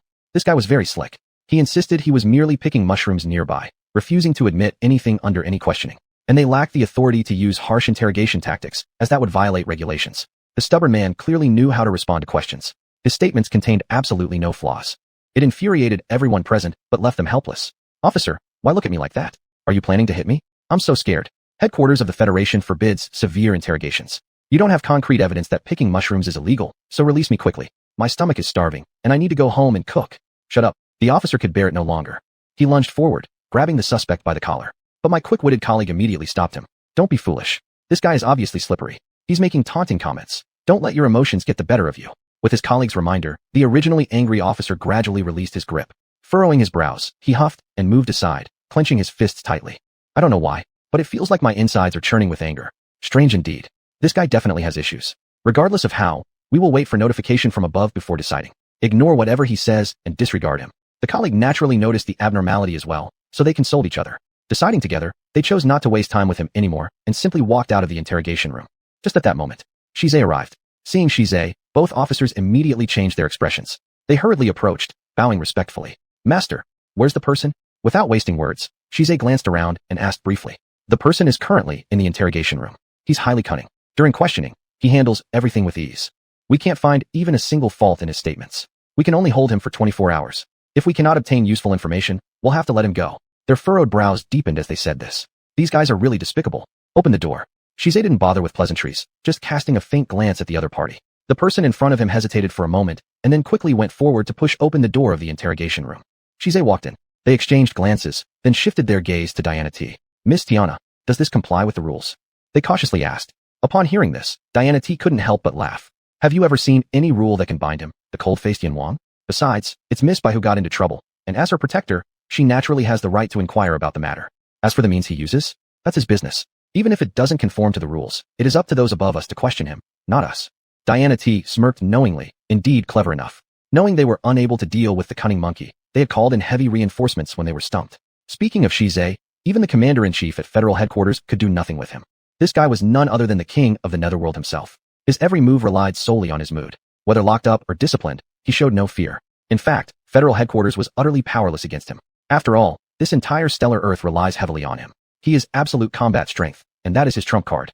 Shize pushed open the door and entered. His sudden appearance caught the attention of the monkey over there, who sensed something amiss. Seeing an overwhelming air of pressure from the other side, even the typically glib monkey swallowed back the words he'd intended to tease them with. "I've already said it. No matter how many people you send here, my story is the same. I was only gathering mushrooms nearby, just collecting mushrooms. I haven't done anything," he shouted loudly, as if trying to bolster his own morale. However, Shize, upon entering, remained silent. He calmly approached and sat down in front of the other, glancing at the information dossier laid out on the table regarding him. 3 years ago, your left leg was broken due to an accident. You're still in recovery." He glanced at a line of information, reciting it without expression. His voice was like the Grim Reaper himself, causing chills to run down one's spine. Chapter 63. Absolutely can't do this. What do you want to do? At this moment, the monkey clearly showed some signs of urgency. He somewhat anxiously covered his left leg. Then he swallowed and looked at the person in front of him. "What's wrong with this guy? Isn't he from the military? Why does he seem so full of hostility? It's like he could take my life anytime. This is impossible. Absolutely cannot do this. It would definitely violate the rules." He forced himself to calm down. After separating from the big brother, he accidentally stepped into a trap on the periphery. He immediately let big brother leave. In an instant, he had thought up a countermeasure. Even if brought inside, he could firmly insist that he was merely gathering food on the periphery. The Federal Criminal Department has already set clear regulations. Absolutely no coercive confessions. Besides, he had made an agreement with Big Brother that if he really got injured here or anything happened, Big Brother would expose the matter, and then they could see how the federal headquarters would resolve it. Because he was sure of this point, after being detained, he had been behaving freely all along. Until he met this person in front of him. His original thoughts started crumbling in an instant. "Who gave you orders?" Shize's tone remained light, as always. But at this point, the monkey began to panic. "I don't even know what you're talking about. I was just collecting food on the periphery. That's all there is to it. I haven't done anything. You can't accuse me." Not willing to talk, Shize slightly smirked. Suddenly, he clapped his hands. The two people outside saw someone in red armor walk in holding a bowl of something unknown. Tiana blinked in surprise. Long Jia didn't pay attention either. At this moment, the two people outside brushed past each other and entered the interrogation room. Both were startled, and even the nearby police officer opened his mouth. "What are you doing? You're not going to force a confession, right?" The regulation from above. There have always been rumors that Shize's best move during interrogations doesn't require coercion to make suspects confess. You should settle down. Even if he actually uses force, he has reasons to explain to the higher-ups, and the higher-ups wouldn't blame you or me. What are you worrying about? A speech by Tiana finally reassured the police officer in front of her. That makes sense too. Later, I'll say it was personally conducted by the master, unrelated to me. There shouldn't be any pursuit then. Thinking of this, he exhaled a breath of relief, unable to resist wiping off the cold sweat from his forehead, just barely avoiding losing his tight hat from fear. After the red-armored soldier went in, they respectfully placed the item in their hand. At this time, the monkey could clearly see that the bowl was pitch black. Whatever it was inside smelled terribly foul. Being locked up for so long must have made you hungry. Living tough times, lacking clothes and food, risking your life to pick mushrooms on the periphery. Since such is the case, I will send you a bowl of mushroom soup. Shize grinned while speaking. Then, he glanced at the red-armored soldier. Understanding immediately, the red-armored soldier approached with a poker face staring at the monkey before them. As the monkey watched the soldier step closer, he started shouting loudly. "No, I won't eat it. I refuse to eat. Go away, quickly go away. You're violating the regulations. What you're doing violates the regulations. Release me now." A once arrogantly overbearing monkey was also having moments of terror-filled screams. Everyone outside listening couldn't help but be shocked, and couldn't help but admire Shize's methods. Not eating? Even if you don't eat, you have to. The red armored soldier was very skilled at these types of things, so seeing the other side gritting their teeth, determinately refusing compliance, he simply lightly pinched their jaw, forcing them to open wide. A bowl of steaming hot mushroom soup was poured into his mouth. Instantly, the monkey could obviously feel something alive slipping through his mouth down his throat into his stomach. Full of terror, he sharply turned his head, desperately trying to cough it out. But it was too late already. What is this? What did you make me eat? You're using coercion. I'll report to the federal headquarters. I'll appeal upward.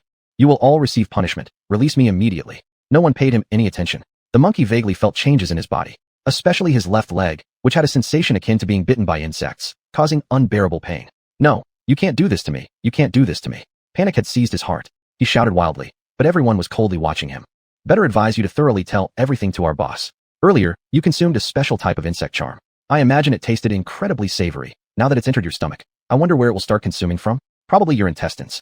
This charm loves eating these organs the most. It starts with the large intestine, then the small intestine, your lungs, your heart. It will eat everything in your stomach clean and clear. Yet, you'll still be alive. You can obviously feel the pain, but a last breath remains. This is the subtlety of this bug. As long as it's inside you, you won't die. I'll slowly gnaw you away. Oh right. What it likes the best is your already rotten left leg. The taste for it is simply perfect. It will nibble it clean bit by bit. When you're in extreme pain, all you'll see is that your left leg has turned into a white bone. The red armored soldier's voice wavered. The monkey was now drenched in cold sweat. No. Stop. You can't do this to me. Save me. Quickly let this thing out. The monkey started scratching his throat, trying to vomit it out. At this moment, due to shock, her face had become contorted. I'll ask again. Who sent you? You have 3 minutes. If you don't consume the antidote within 3 minutes, your organs will be eaten up completely, and no one can save you. Crazy, you're crazy. The monkey probably never imagined that there are actually people in this world who dare to defy federal headquarters regulations. The person before him isn't normal, he's a thorough madman. Shize doesn't care what the other person calls him. He just faintly hooks his lips, murmuring about time. 10 seconds have already passed. Under immense pressure, the monkey can no longer bear the pain and shouts loudly. I'll talk. I'll say everything. Quickly give me the antidote. Quickly give me the antidote. His eyes were bloodshot, and he was now in a state of madness. Shize glanced at the nearby red-armored soldier, who immediately understood and pulled out an antidote, tossing it over. This is only a temporary antidote. It can prevent the bugs in your stomach from continuing chewing away. The drug's effectiveness isn't long, so you'd better tell everything truthfully. Otherwise, it's just a waste of time. Chapter 64, The Covenant of Life Transition. The monkey couldn't wait to grab the medicine and swallow it down. At the moment the medicine entered his stomach, the originally dense pain on his body gradually disappeared. It was only then that he finally understood the situation clearly and dared not act arrogantly anymore. Lowering his head with a face full of panic, he said, I don't know who the other party is. I just follow my brother's lead and call her madam. As he spoke, his whole body trembled. This job is very lucrative. I heard from my brother that there are 1 million federal coins involved. We've never seen so much money before. Their only request was to assassinate a female. We all understand what a female means for the federal headquarters. It's dangerous. Once we're found out, we'll all die. They said they didn't need us to take action personally. However, the specific details were negotiated between my brother and that madam. I just followed my brother to the back mountain of the academy. Then I discovered that my brother was carrying a beast egg which was given by the madam. The requirement was just to place it around the female. Everything else was none of our concern. That's all I know. Many things were discussed between my brother and that person. I'm just a minor character in this play. Honorable adults, please have mercy on me. That's all I know. In order to make money, he almost risked his life. Monkey was terrified. After this incident, he would probably dare not accept such missions again. Who is your brother? Where is he? After extracting some useful information, Shize's expression became colder. We always refer to each other by code names. My brother's code name is Eagle, mine is Monkey. My brother knows I've been captured by someone. He will likely abandon me. Saying this, he helplessly lowered his head. By saying so, you've already become completely worthless. Why should I waste my antidote on you? Upon hearing this cold remark, Shize snorted indifferently. Monkey immediately panicked and hurriedly demonstrated his value. No, I have agreed with my brother. As long as I keep silent, you will definitely release me. In 24 hours. Once the 24-hour mark passes, I'll be out. We were also captured as suspects before and always managed to get away with similar tactics. So after 24 hours, when I leave here, my brother will surely appear. This statement seemed plausible. Shize's eyes flickered for a moment. After 24 hours, we'll let you go. As long as your brother shows up and we catch him, I will give you the last antidote. Shize stood up and glanced at him. But if you try any tricks, be assured, there's no antidote for this insect poison anywhere in the Earth galaxy. You can experience being slowly devoured to death. I wouldn't dare. I will fully cooperate. Please spare my life. Faced with the threat to life, he no longer cared about benefits. At this point, Monkey appeared mentally and physically exhausted. Seeing this, Shize got up and left the interrogation room directly. The two individuals outside could faintly hear the sounds inside through the door. Just now, seeing Shize suddenly emerge, peeking through the crack in the door, they actually saw Monkey sobbing pitifully, looking pale and haggard. This surprised both of them greatly. Both had previously chatted with Monkey, who was incredibly arrogant. But under Shize's handling, Monkey transformed into an entirely different person, truly worthy of being called a cold-faced King Yen. They silently praised him in their hearts, looking at Shize with even greater admiration. Master, what happened inside? The police officer stepped forward to inquire first. Technically speaking, questioning should be the responsibility of their Federal Police Academy. Since the other party took over the task, they naturally showed even more humility. Let him go after 24 hours. Send people to secretly follow him. There will be someone showing up to meet him. This individual, whose codename is Eagle, knows more. This one doesn't offer much useful information. Shize casually remarked, making the other party slightly stunned upon hearing this. Perhaps they didn't expect there was another individual involved. All right, understood. We'll arrange it immediately. Shocked waves surged within their hearts. More than one person involved in the crime, and the mastermind behind all this clearly wasn't simple. This matter definitely needs thorough investigation, or it won't be easy to report upwards. Shize prepared to leave, but seemed to remember something before going. Notify me once the suspect is caught. Understood. He returned to the medical room, but Bai Ruanyan wasn't there. The little girl went to visit Jingyan. His expression dimmed slightly. At this time, in Jingyan's ward, Bai Ruanyan looked at the person in front of her with a hint of apology. She was extremely attentive in serving tea and water to the other party. Jingyan, leaning on the bed, couldn't help but laugh seeing the girl so diligent. Ruanyan, you don't have to do this. There's nothing. How could there be nothing? You got injured so badly because of me. You almost lost your life saving me. This is just a small way to help you. The more she said, the more guilty she felt. At that moment, she wanted to do something to make up for it. Are you hungry? What would you like to eat? Jingyan was about to say no, but then he caught sight of a familiar figure standing outside the hospital room door. He smiled slightly, curling his lips. I'm a bit hungry. A bowl of hot porridge will do. All right, I'll go get it for you. Bai Ruanyan said this and immediately left the ward. As soon as she was gone, Jingyan propped himself up. Please come in, Shize. Upon hearing this, the door of the ward was pushed open. Shize walked in without any expression on his face. What exactly do you want to do? He asked coldly, looking down at Jingyan. What's wrong with me? I've said it before, stay away from her. Sorry, Ruanyan isn't your possession. You can't control that point. Jingyan smiled faintly, as calm and collected as ever. Do you really think I wouldn't dare to kill you? Go ahead. However, before you do, I hope you think it through carefully. After all, Ruanyan and I are bound together already. Saying this, he proudly extended his left hand. There was a binding mark below it. Seeing this, Shize froze for a moment, his eyes turning crimson. You dare. The crisis happened when Ruanyan activated her energy to protect me. Thus, it's the covenant of life transition. Something entirely beyond my control. Jingyan gently stroked the mark on his hand, seemingly pleased that an old wish had finally come true. Hearing this, Shize hesitated not one bit, swinging his fist directly into the man's face. Shize, Bai Ruanyan, who had just returned, saw this scene. Her expression turned shocked. Chapter 65. Why didn't you come to me? What are you doing? Shize, Jingyan is heavily injured. How can he be treated this way? Quickly, you need to keep some distance from him. Seeing Shize's violent demeanor, Bai Ruanyan stepped forward and quickly separated the two. Shize had a dark expression but did not let out his anger in front of Bai Ruanyan. Instead, he managed a slight smile. He said casually, you care about him so much.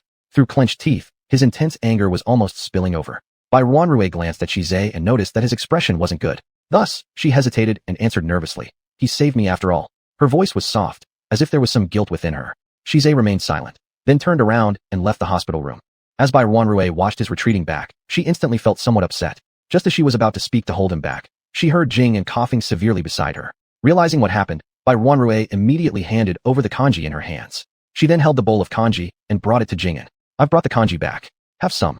After speaking, her eyes unconsciously also shifted towards outside the ward. It was clear that she was worried about Shize. Jingyan accepted the kanji and understood the young girl's sentiment. Underneath his gaze, there flashed a trace of loneliness. But after a brief moment, he immediately returned to normal. Lord Shize must have misunderstood something. Soft doesn't need to consider me. Go find him. Hearing this, Bai Ruanyan paused for a second. I'll go clarify with him. Without delay, the young girl left behind a simple instruction to rest well before hurriedly departing from the ward. When Lord Shize returned from the rear mountain, his face appeared off. Hongjia noticed something and came forward to remind him. My lord, your body. It seems like it's time. Arrange a room in the rest area. Shize took an instrument, noticing his readings were constantly surging. He seemed to understand something. Hongjia paused momentarily. Here, there's no sedative agent. Shall we call Lady Soft? You talk too much. Shize suddenly raised his head. With a dark complexion, Hongjia froze in shock, quickly lowering his head and not daring to say more. This subordinate overstepped. He hurriedly went to arrange a room. Although Lord Shize had strong self-control, it was evident that he struggled hard to maintain control. His entire form gradually became beast-like, appearing very eerie. When Shize entered the restroom, he gave an icy order. Do not let anyone in. Yes. The door slammed shut.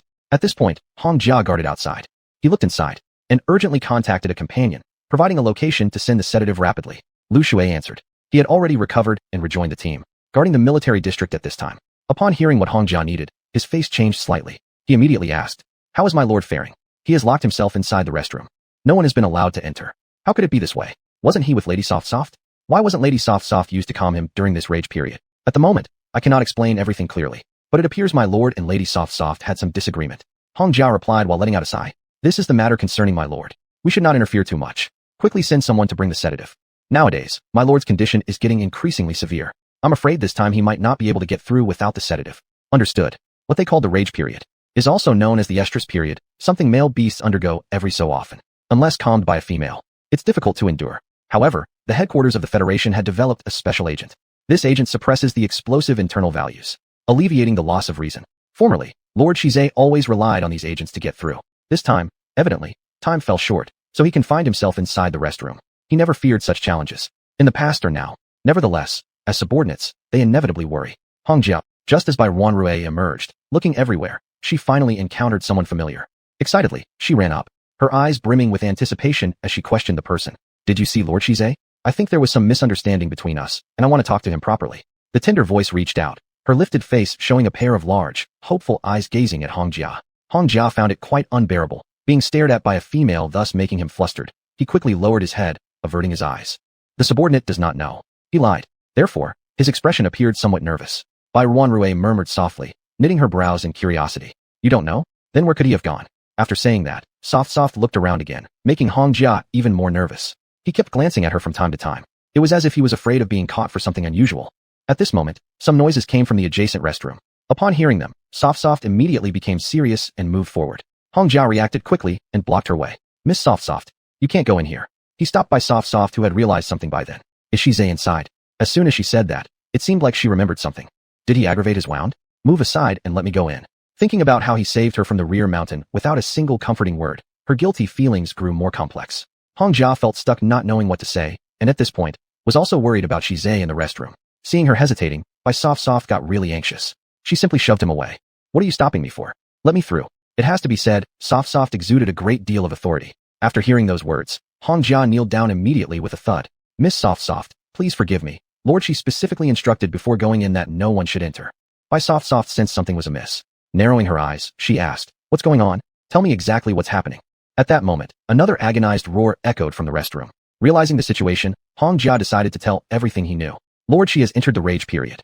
There wasn't enough time, so he locked himself somewhere. I've already contacted the team urgently to bring the suppressant. However, we'll need at least 20 minutes. Our Lord has been using these agents, but now their efficacy seems less effective. It is becoming more painful for him. And as subordinates, all we can do is watch, powerless to affect his decisions. We have no other options. He sighed deeply as he finished speaking. Bai Soft was stunned after hearing that Lord she had entered the rage period. Immediately, doubt crossed her mind and her eyebrows furrowed. Why didn't he come to me? Chapter 66. Wow, so hard. She could soothe him. This should be clear to everyone. Then why? Bai Ruo's thoughts were fleeting, and then she seemed to suddenly understand something. I get it. He's mad at me. Thinking of this, the little girl rushed forward. Seeing that Hong Jia was still trying to stop her, she reprimanded sharply. Are you going to let him keep suffering? If not, step aside. It must be said that even the usually gentle little girl had moments of authority. Hong Jia no longer stopped her but knelt aside and made a path. As long as the master could be calmed down, he would accept his punishment willingly. The door of the lounge was violently opened. After Bai Ruo went in, she looked around at the empty room for a second. Shizai, she called out cautiously. Then she sensed some sounds behind her. Bai Ruo turned her head quickly. Shizai ran toward her at once, knocking her down to the ground. He already had a semi-beast-like appearance. His tiger ears and tail were fluffy. Because his bloodline was strong, his white tiger species was particularly rare, which could be seen from his fur. All white. Shizai didn't hurt Bai Ruo but instead rushed up due to recognizing a familiar scent, pinned her down, and licked crazily. Ruoruo felt an itch on her neck and couldn't help but giggle. Shizai, don't mess around. Behave yourself. The pheromones she emitted could soothe Shizai's restlessness. So at this moment, Shizai was obviously already calm. Ruoruo reached out and touched Shizai's head. His tail wagged happily, almost curling up high. It could also be clearly felt that his values were gradually fading. After a good while, Shizai's beastification gradually subsided, replaced by a completely naked body. Ruoruo seemed to notice something, and her gaze shifted towards somewhere, filled with curiosity and a bit of desire for knowledge. Shizai regained his senses and faced the little girl. Noticing her gaze, he lowered his head to look at himself. His face darkened immediately. He got up quickly and pulled over a nearby robe to wrap around himself. Satisfied now, Ruoruo came back to her senses and finally got up from the ground. Realizing something belatedly, her face turned red. I didn't mean to. This explanation seemed to float into the air meaninglessly. Shizai hummed, but imperceptibly, a hint of smile curled at the corner of his mouth. Do you like it that much? He said this while lifting her hand and placing it on his abdomen. From years of training, his physique was exceptionally robust, Clearly visible was his well-defined abs. Ruo involuntarily swallowed her saliva. The unique feeling made her curious enough to poke a few times. Wow, so hard. How about this? Why don't you go accompany Jing'an? What are you doing here? He is gravely injured and should rest properly. Shize, why do you dislike him so much? In fact, I think he's okay. Most importantly, he saved me. Mother said, a life-saving grace should be repaid abundantly. I just took care of him. Then do you know that you've already bonded? He has become your guardian. Shize turned his head around. Ruoro hesitated. Then she looked at a mark on her arm. I don't know how this came about either. She appeared genuinely uninformed. Shize's eyes moved somewhat touched. Really? Ruoro nodded vigorously. Really, truly. Upon hearing this, Shize calmly withdrew his gaze. My lord, Ulshui has brought the medicine. Not needed. Hearing the voice outside, Shize gave a bland response. Hongjiao, apparently, had heard. Knowing that the other party was unscathed, he exhaled in relief. Then my lord, is there a need to meet the police? They have released the person they caught earlier, but soon afterward arrested another. They say they hope the lord will come and interrogate. Understood. Shize changed into a set of clothes from his personal device, glancing at the little girl behind him. What are you still standing here for? Oh, coming. The young girl followed along, curiously asking. Shize, who did you catch? Is it related to the incidents on the back mountain? She was smart. Sometimes just a bit of information was enough for her to make guesses. More or less. But you don't need to worry about these matters. Stay well in the academy, and stay away from that Jing'an. He has a fiancée. Shize intentionally divulged a little piece of news. Hearing this, Ruo was startled. Fiancé. If I mistakenly formed a contract with him, what should I do? As long as you are unwilling, this contract can naturally be dissolved. A glint of slyness passed in Shize's eyes. Upon hearing this, Ruo nodded in agreement. All right, I'll follow your advice. With the purpose achieved, Shize was in a fairly good mood that evening. He reached out to pat the little girl's head. He stepped out from the lounge. The red armor had been waiting outside for quite some time already. With a splash, he knelt down, startling everyone present. Shize shot a strange glance at him, and red armor had already admitted his guilt beforehand.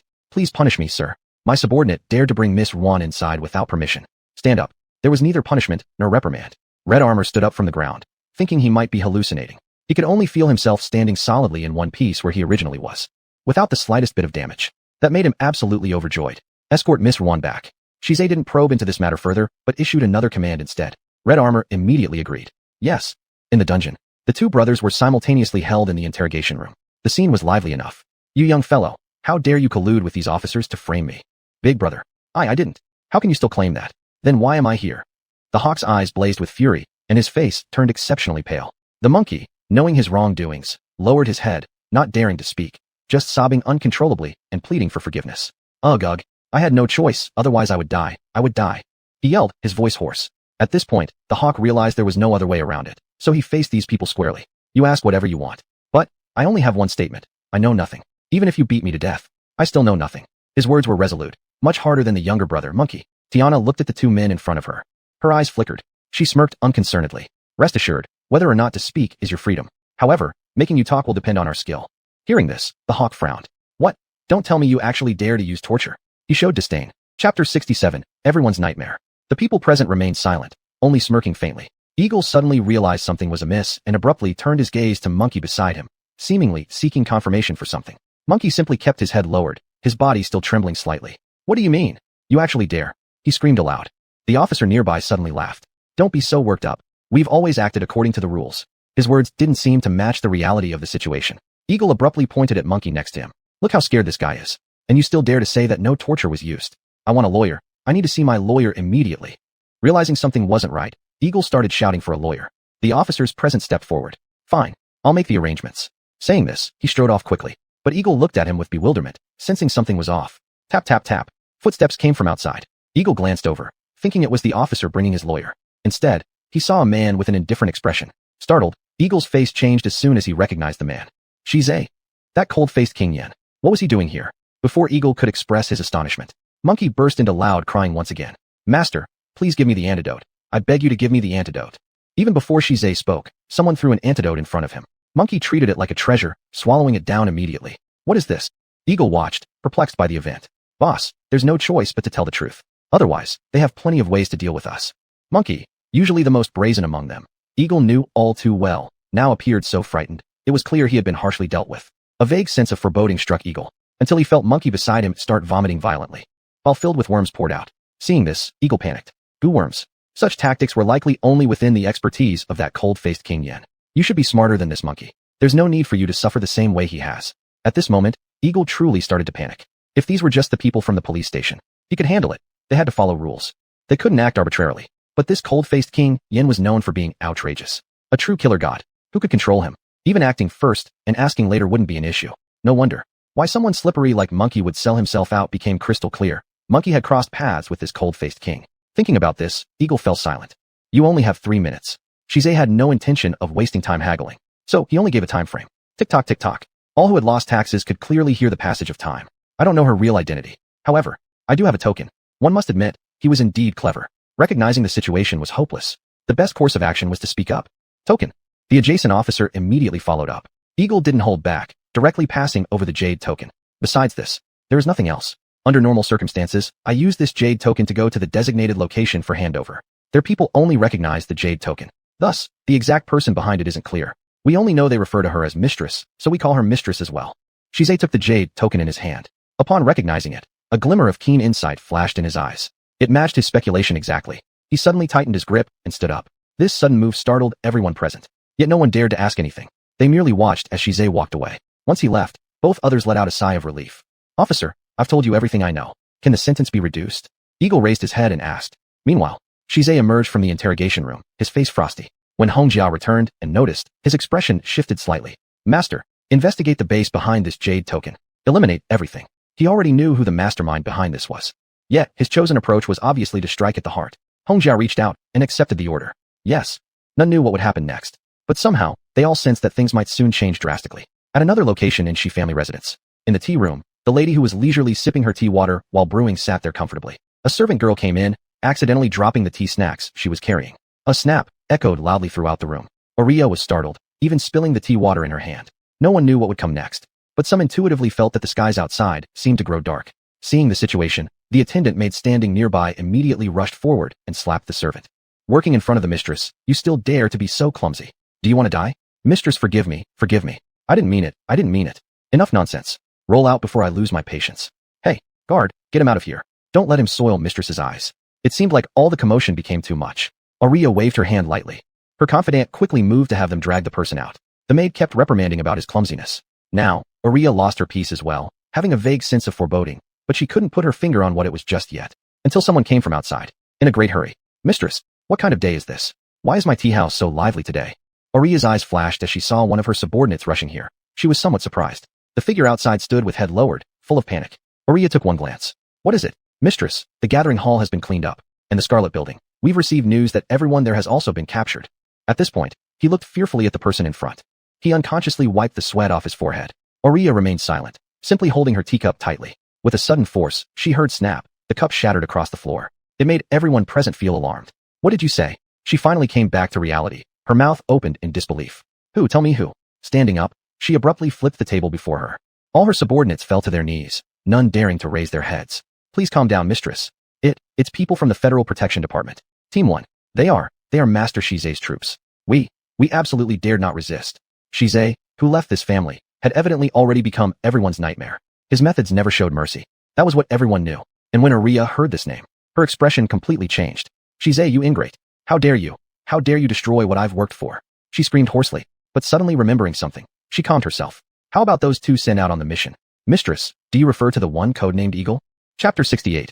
Might as well borrow a knife to kill. Aurelia glared at him, her eyes filled with discontent. The other party was startled and quickly began to report truthfully. Since last time, Olding hasn't contacted us again. We thought he hadn't made his move yet. Not made a move? It's been so long. How could that be possible? Now, if you can't reach him, why don't you use your brains to figure out why?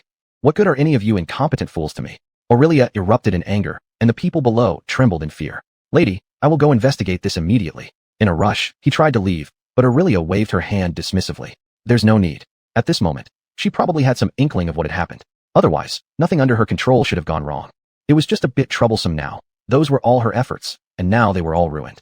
Lady, even if the police caught Eagle, based on my understanding of Eagle, there is no way he would divulge information about you. They have their own tricks for dealing with the police. They've fallen into the hands of law enforcement before, and things have always turned out fine. Could it be a misunderstanding this time?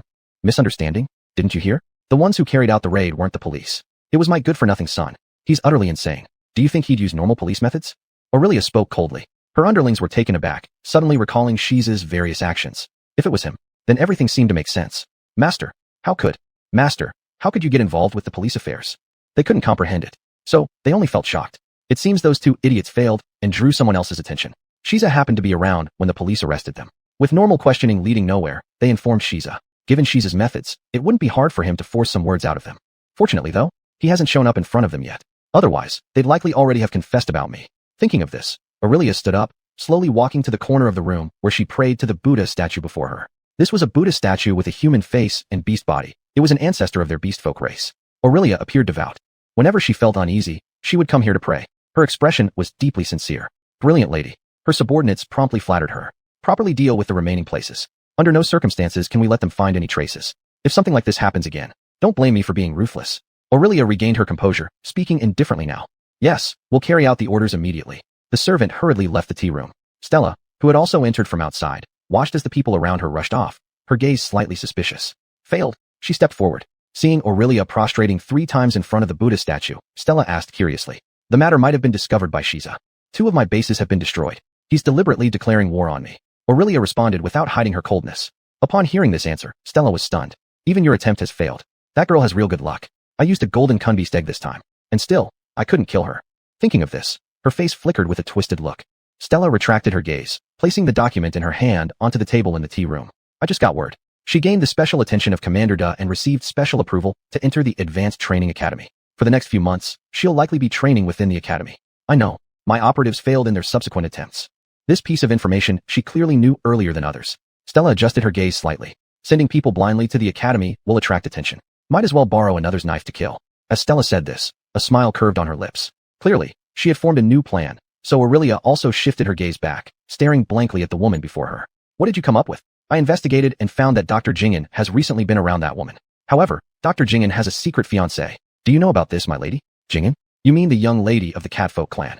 It appears my lady's sources are as good as mine. Yes, precisely her. The young ladies of the Catfolk are notoriously fiery-tempered.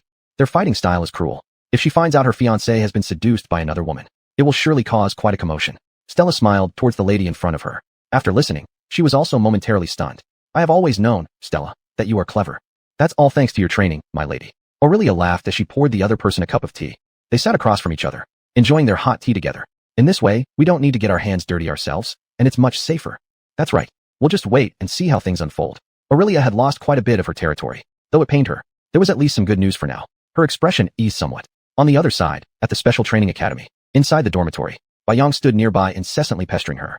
Ruin, aren't you going? No. But he did save us after all. Wouldn't it be wrong not to visit him? Baiyang kept pestering her relentlessly. Softly could only sigh and stand up helplessly. Little sheep, we need to avoid inappropriate situations. What? Shize told me this. We shouldn't keep seeing Dr. Jing'an. Bairuan spoke earnestly. Baiyang paused for a moment before thinking of something. He doesn't want you to go. Is he jealous? What does he have to forbid you from going? No male guardian has the right to dictate what a female decides. You don't need to listen to him. Besides, I heard Dr. Jing'an is severely injured. He aggravated his wound today, causing a heavy bleed. I checked on him specifically today, and he even asked about you. That's why I came to find you. Bairuan had already decided not to go, but hearing that his wound had worsened caused her eyebrows to furrow in concern. After all, he got injured because of her. If she didn't visit, it would really seem improper. Is it very serious? It seems so. She nodded. Well then, should I go one last time? Certainly, you should go. It's just a visit. It's nothing else. What are you afraid of? Hearing this, Bairuan agreed thoughtfully. She seemed to have made up her mind. Baiyang watched her agree and couldn't help but smile happily. She originally just wanted to hang out with Bairuan. Since it was a holiday, Ruin always stayed in the dormitory sleeping late. Baiyang couldn't take it anymore, so she found this excuse to drag the other girl out.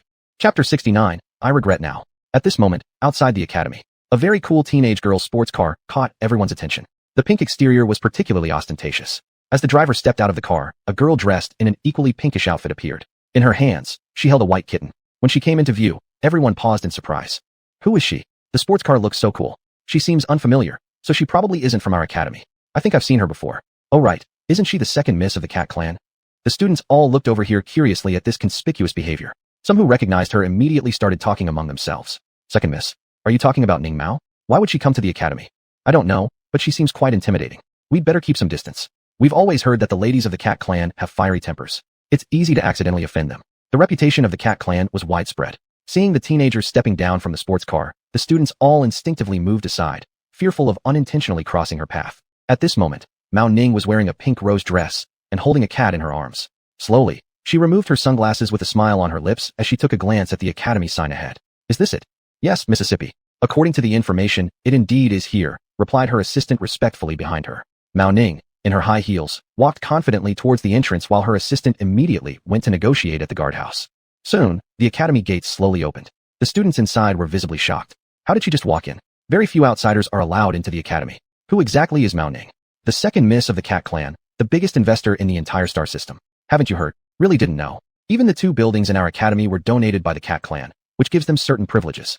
The voices discussing began to get quieter as Mao Ning had already entered from outside. She turned around and gave a casual glance toward the crowd. After locating someone to ask, she asked coldly, "Where's your academy medical room?" Caught off guard by the question, the person quickly pointed in a direction. "Second miss, it's over there." "Reward." Mao Ning said this freely, waving her hand casually, prompting the assistant behind her to immediately take out a wad of cash and present it to the individual. He obviously didn't react fast enough until he felt the heavy weight of the money. His eyes lit up instantly with greed as he repeatedly thanked Mao Ning. This act made others extremely envious. Many students' eyes glimmered green with jealousy, looking at Mao Ning as though she were a deity of wealth. Miss Mao really spends big. This is amazing. Why wasn't I the one she asked for directions? All of them displayed regretful expressions, wishing they had been the lucky ones. Unaware of these thoughts, Mao Ning had already stepped into the medical office of the military area, her high heels making soft clinks as she walked. She handed the cat to her assistant nearby and then pulled out a small mirror to retouch her makeup. Her incredibly glamorous and meticulous makeup only accentuated her charm even further. The clothes she wore today were carefully chosen after much consideration. Mao Ning was quite pleased with herself. She glanced sideways at her assistant. "Well, am I flawless?" "Of course, second miss is naturally the most perfect. I don't need flattery, I want honesty. How do my makeup, hairstyle, and clothing look?" "Perfect. Miss, you look absolutely radiant. I'm sure Mr. Jing will be immensely delighted once he sees you." The assistant still smiled as he looked at the woman before him. Hearing this, Mao Ning put the lipstick back into her bag. No way, and never excels at expressing those kinds of things. Speaking this, Mao Ning seemed to still be savoring the other person's aloofness.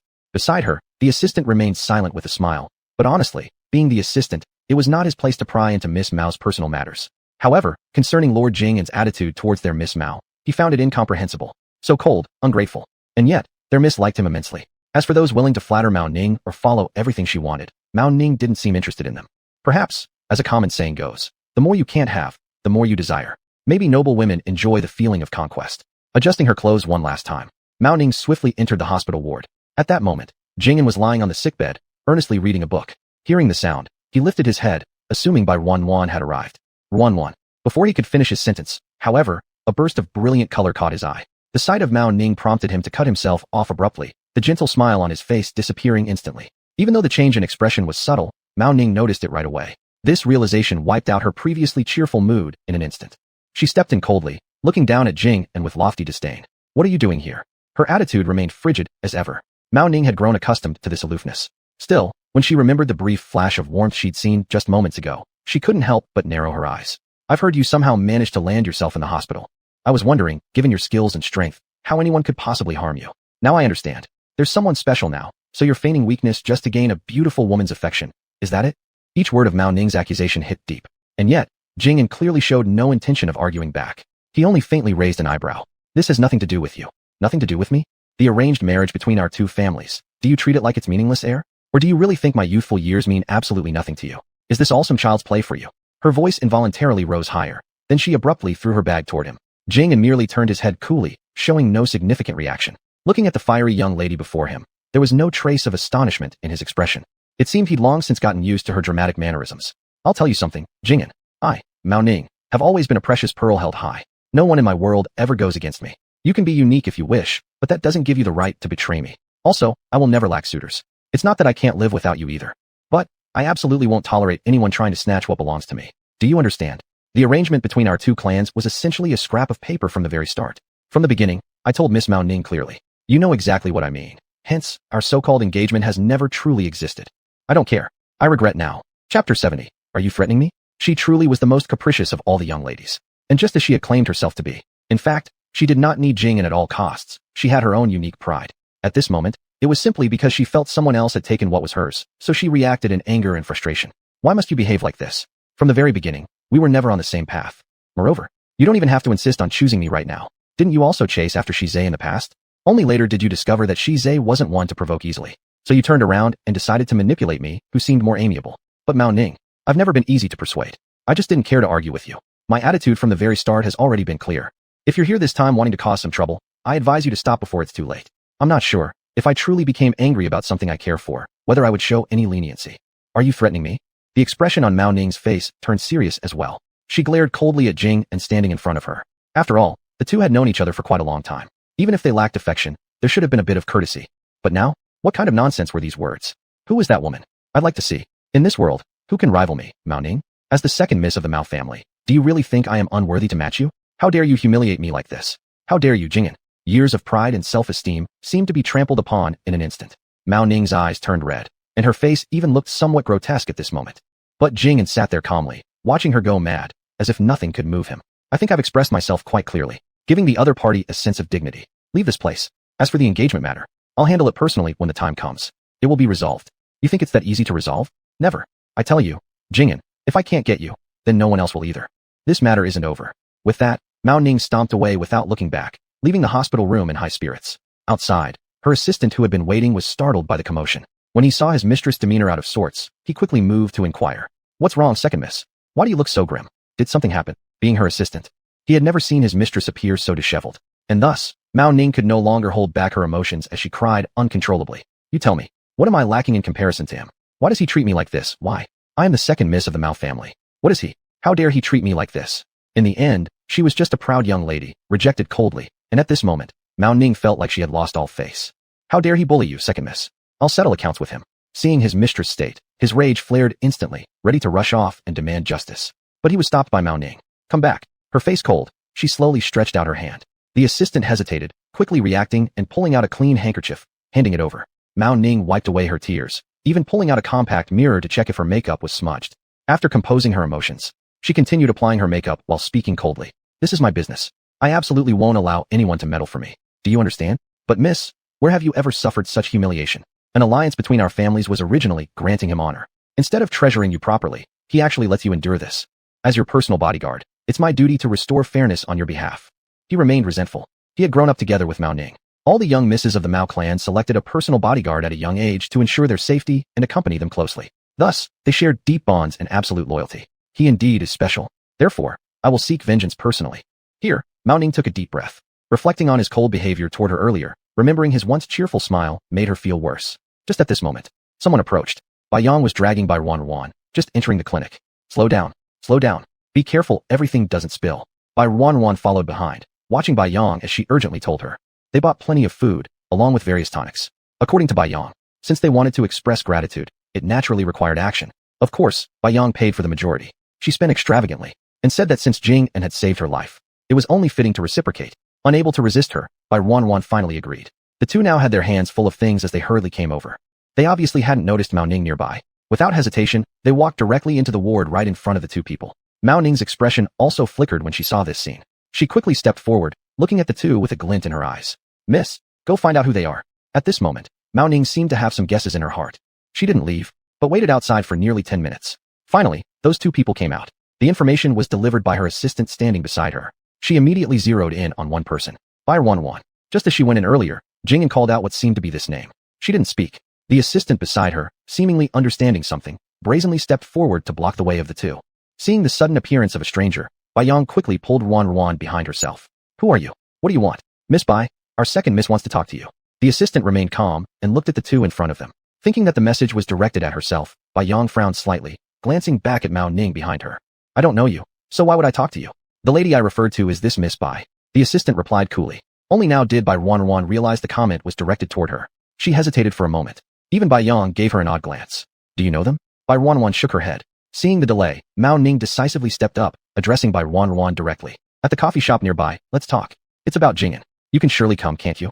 Upon hearing Jing'an's name, Bai Ruan snapped back to reality. On the side, Bai Yang remained suspicious and continued trying to dissuade her.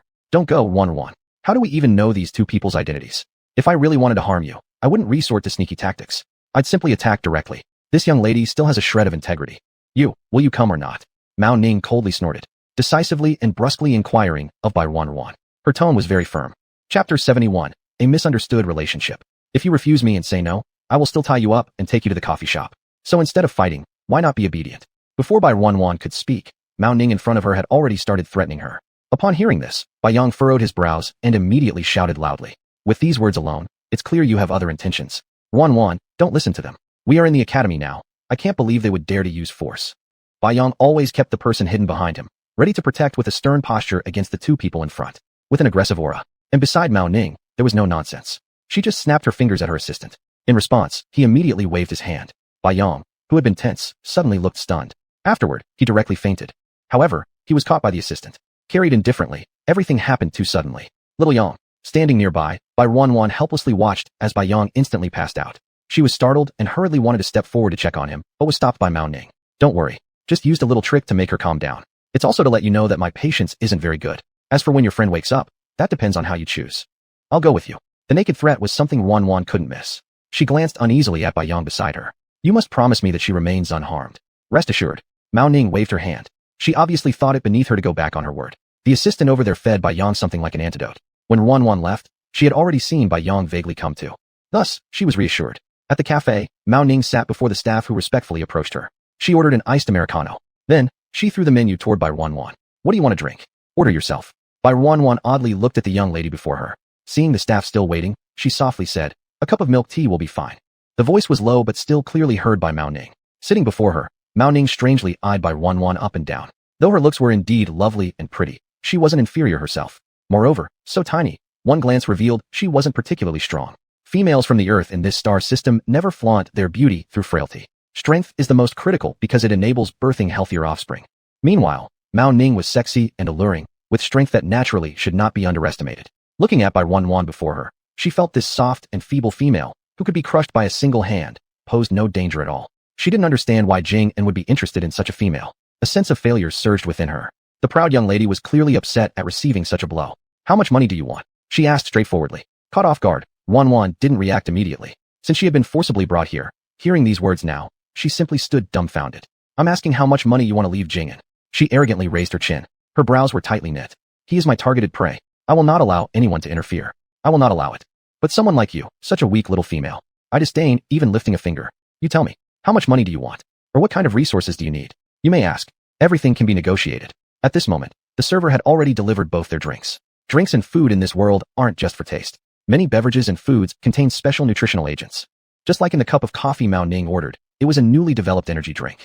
It can nourish the body and enrich the energy source within the body, making it a rare luxury. As for Wanwan's milk tea, it was merely a beverage with an excellent flavor.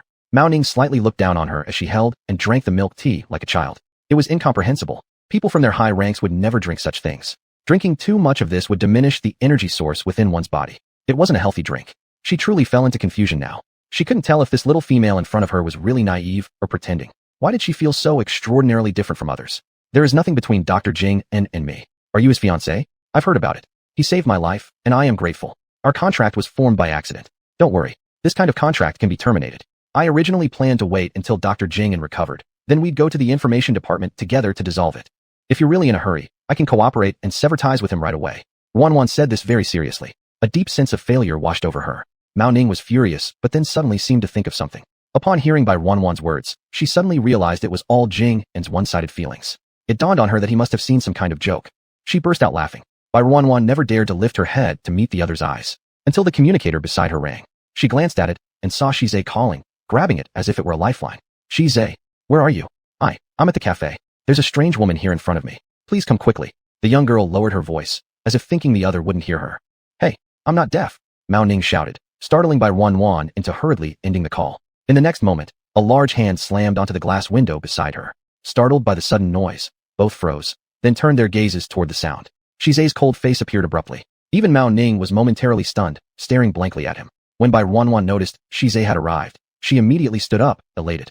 Just as she was about to leave, a thought struck her, so she politely nodded toward Mao Ning. I will go tomorrow to terminate our relationship. Please rest assured. She didn't perceive Mao Ning as a bad person. Knowing she was Jing En's fiancé, Bai Wanwan felt it was her own fault instead. But being timid, she feared Mao Ning might refuse to let her off easily, which was why she earlier sought help from Shize. Now that Shize had arrived, Bai Wanwan breathed a sigh of relief while still offering Mao Ning her initial promise, maintaining her courteous and polite demeanor. Mao Ning dumbly watched as the woman before her finished speaking obediently and left. When she opened her mouth to say something, she noticed the gaze of the man standing outside the glass window beside her. Turning to look at him, ultimately, she chose to remain silent where she stood. This continued until Bai Wanwan ran out and approached his side. Chapter 72, An Additional Burden. Shize slowly retracted his cold gaze. Mao Ning watched the two of them until they gradually walked away. Then, she suddenly let out a laugh. Miss Tu, the assistant entered at this moment. Shize, captain of Team 1 of the Galactic Guardians. Lord Shize, he was actually here. And he is so concerned about a small female. Did you see it? The way he just looked at me. It seemed like he would kill me the next second. I haven't seen his fierce side, but I've never seen him act so urgently and cruelly over a mere female. It's unheard of. This is rather interesting, don't you think? Mao Ning looked as if she had found an amusing new game, showing an unusual excitement. The assistant stood to the side, listening to Miss Tu's words, and couldn't help but look towards the retreating figures of the pair. Never have I seen any female by Lord Shize's side. I originally thought his appearance here was merely a coincidence. Upon hearing this, Mao Ning smirked slightly. Isn't this more interesting? That weak little female not only captivates an Xin, but also draws Shize's favor. I am truly curious. What kind of charm does she possess? I've decided. Go and arrange my enrollment immediately. I will stay here and investigate thoroughly. She played with a strand of her dark green hair near her ear, and her crystal-clear eyes glimmered with sharp insight. The assistant standing beside her, startled by her sudden decision, hesitated somewhat, and began to persuade her. Miss Tu, your status is noble. How could you come to such a place? This is a training academy where one endures many hardships. There's absolutely no need for Miss Tu to put yourself in danger. If Miss wants to inquire about something, sending someone from your retinue would suffice. What's the fun in that? Uncovering these fascinating matters personally, that's what makes it entertaining. To be honest, I've been quite bored recently. Finally, something interesting has come along. I don't want to hear any nonsense from you.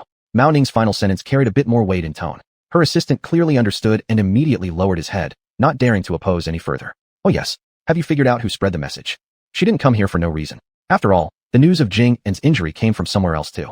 But Mao Ning wasn't foolish. Some messages reaching her ears were clearly done intentionally. While she certainly disliked others meddling with her things, what she despised even more was being used as someone's pawn. That was absolutely unacceptable. This subordinate specifically investigated the matter. The person who delivered the message was a vagrant. When we went to find him, he had already been killed and dumped in an abandoned alleyway. Acting so decisively to cut off future trouble, there must be something suspicious here indeed. Fine. In that case, I'm actually curious to see if there's anything Mao Ning, can't conquer. Apparently, this incident sparked her interest. Therefore, without hesitation, Mao Ning got up and briskly left the cafe. On the other side, Bai Ruanrui followed behind Shize. The man didn't speak, and neither did she utter a word, until Shize stopped. The little girl behind him, lost in thought, crashed straight into his back. Ouch! Her silly, naive demeanor instantly made Shize's original anger vanish without a trace. He frowned slightly, feeling somewhat helpless. Is there nothing you want to tell me? What? Just one look from the other. And Bai Ruanrui instantly understood. That woman claimed to be Dr. Jing An's fiancée. She offered money to get me to leave. I know she's mistaken, so I told her I'd cooperate with Dr. Jing and to dissolve the contract. Shize's expression initially soured. However, upon hearing this statement, his features softened. He curled his lips slightly in a smirk. Correct. That's Miss Tu of the Cat Clan, Mao Ning. The people of the Cat Clan are notoriously ruthless, especially the pampered young misses within their family. They dislike others interfering with what they perceive as theirs. I've said long ago that Jing An isn't a good person. Stay far away from him to avoid inviting death upon yourself. You finally managed to escape from your planet, and you should cherish your own life. Stick by me quietly, alright? At this moment, Shize was completely like a devious big bad wolf, deceiving an innocent girl. His behavior was undeniably wicked. However, Bai Ruanrui knew nothing of it, and firmly believed every word he said. She nodded fearfully. Okay, I understand. She acted like a baby, moving even closer to Shize now, her little hand gripping the edge of his coat. What's wrong? Looking at her like this, Shize was stunned for a moment, realizing that his words had frightened her. Shize, you told me before. You would protect me, right? She looked up at Shize with watery eyes, her pleading expression truly endearing. Shize suddenly felt his Adam's apple move, slightly flustered as he shifted his gaze away, and even his complexion seemed somewhat off. As long as you behave, no one will harm you. Although cool, the statement remained commanding. A smile instantly lit up by Ruanrui's face as she cheered and immediately hurled herself at Shize. This sudden movement came as quite a surprise.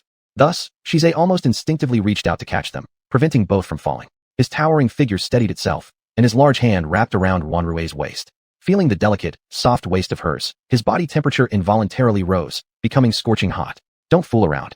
Though he reprimanded them, his tone remained gentle. The window of the second-floor ward directly faced this street, so Jing An watched everything unfold from where he stood by the window. His complexion didn't appear overly pale, but he merely leaned against the window frame with a complicated gaze. Master! Someone entered from outside. Jing An turned his head upon hearing the voice. Miss Mao Ning met privately with Miss Ruanrui, Jing An's personal assistant. Over the years, he had always remained unexposed near Jing An, knowing full well his master's restraint and never easily wielding his own strength. But recently, their young master had taken on an additional worry. Understood. An extremely calm response. Thereafter, his assistant couldn't help but express some concern. Master, your external wounds have been untreated all along. I've already brought the medicine. Once you take it, you'll recover immediately. Please take it now. He respectfully approached and took out a bottle of medication. Jing An just casually glanced at it. Not necessary. With a faint flicker of his eyes. While he didn't say much outright, His assistant clearly noticed the shift in emotions. Chapter 73. I am a pawn arranged by others. Keep an eye on Cat Ning. That crazy woman. I don't want her to mess up my affairs. After the second miss of the Cat family married the young master, the family's attitude towards the young master has obviously softened quite a bit. In the past, the young master did not care about this marriage. Why now? Does he care now? To be honest, humans are actually quite optimistic about this marriage alliance with the Cat family. Anyway, whoever it is, as long as it benefits the young master, he feels it's fine. Moreover, the second miss of the Cat family has always been a pampered daughter from childhood, and her appearance is bewitchingly beautiful. It could even be said that she is extremely fond of his young master. This marriage alliance is clearly excellent. Be strict, mind your own business. Jing'an raised his head suddenly and gave a warning. Upon hearing this, Yanli was startled, quickly lowering his head and daring not to speak further. At this moment, the man standing there fixed his gaze on the fruit knife on the table. He suddenly walked forward, picked up the knife, and without hesitation stabbed it into his arm. Yanli had no time to react. Only after fully observing the action did a cry escape him. Young master, what are you doing? The family disputes and backstabbing have already been enough to bother me. She is the only person I truly wish to find. Now that I've found her, whoever it may be, there is no way to stop us or separate us. After saying this, his face expressionless, he pulled out the knife and stabbed himself again. Yanli was utterly shocked. Looking at the young master who had always been gentle and refined, but now seemed completely changed left him feeling deeply shaken inside. Thank goodness you're all right. You scare me to death. When I woke up, there wasn't a single person around. I just saw Shizai standing in front of me, coldly asking where you had gone. It gave me quite a fright. Bai Yang, hands on her hips, chattered away beside her. Ruan smiled softly. Watching Bai Yang's manner, she quietly covered her mouth. Little Yang, how come you feel a bit strange to me? What? Curious, Bai Yang turned her head. Previously when we were on the back mountain, you acted cool and fierce. Not at all like a girl. Now, you're actually showing affection towards me. White Ruan softly laughed as she said this, finding it somewhat strange because of that. And upon hearing these words, Bai Yang's smile froze on her face. She scratched her head, seeming unwilling to recall those not-so-good memories. After waking up, Shizai asked her about Ruan's condition. Bai Yang recounted Cat Ning's appearance roughly. Just as Shizai was about to leave, he suddenly turned back, calmly looking at her. Many members of the sheep clan are intersex. This I know perfectly well, but I hope you can be smart. If you dare to entertain other thoughts about her, I will absolutely destroy everything you've worked hard for. Bai Yang's small tricks didn't escape Shizai's eyes at all. Indeed, for a fleeting moment, she had wanted to transform into a male form, protecting Ruan. Yet Shizai's words cut through like a blade, forcing her to immediately abandon this thought. Besides, you should understand, even if someone with a golden female status isn't favored within their family, if you really change into a male form, then all the effort you've exerted would need to start from scratch. These words completely woke Bai Yang up. I don't have such thoughts.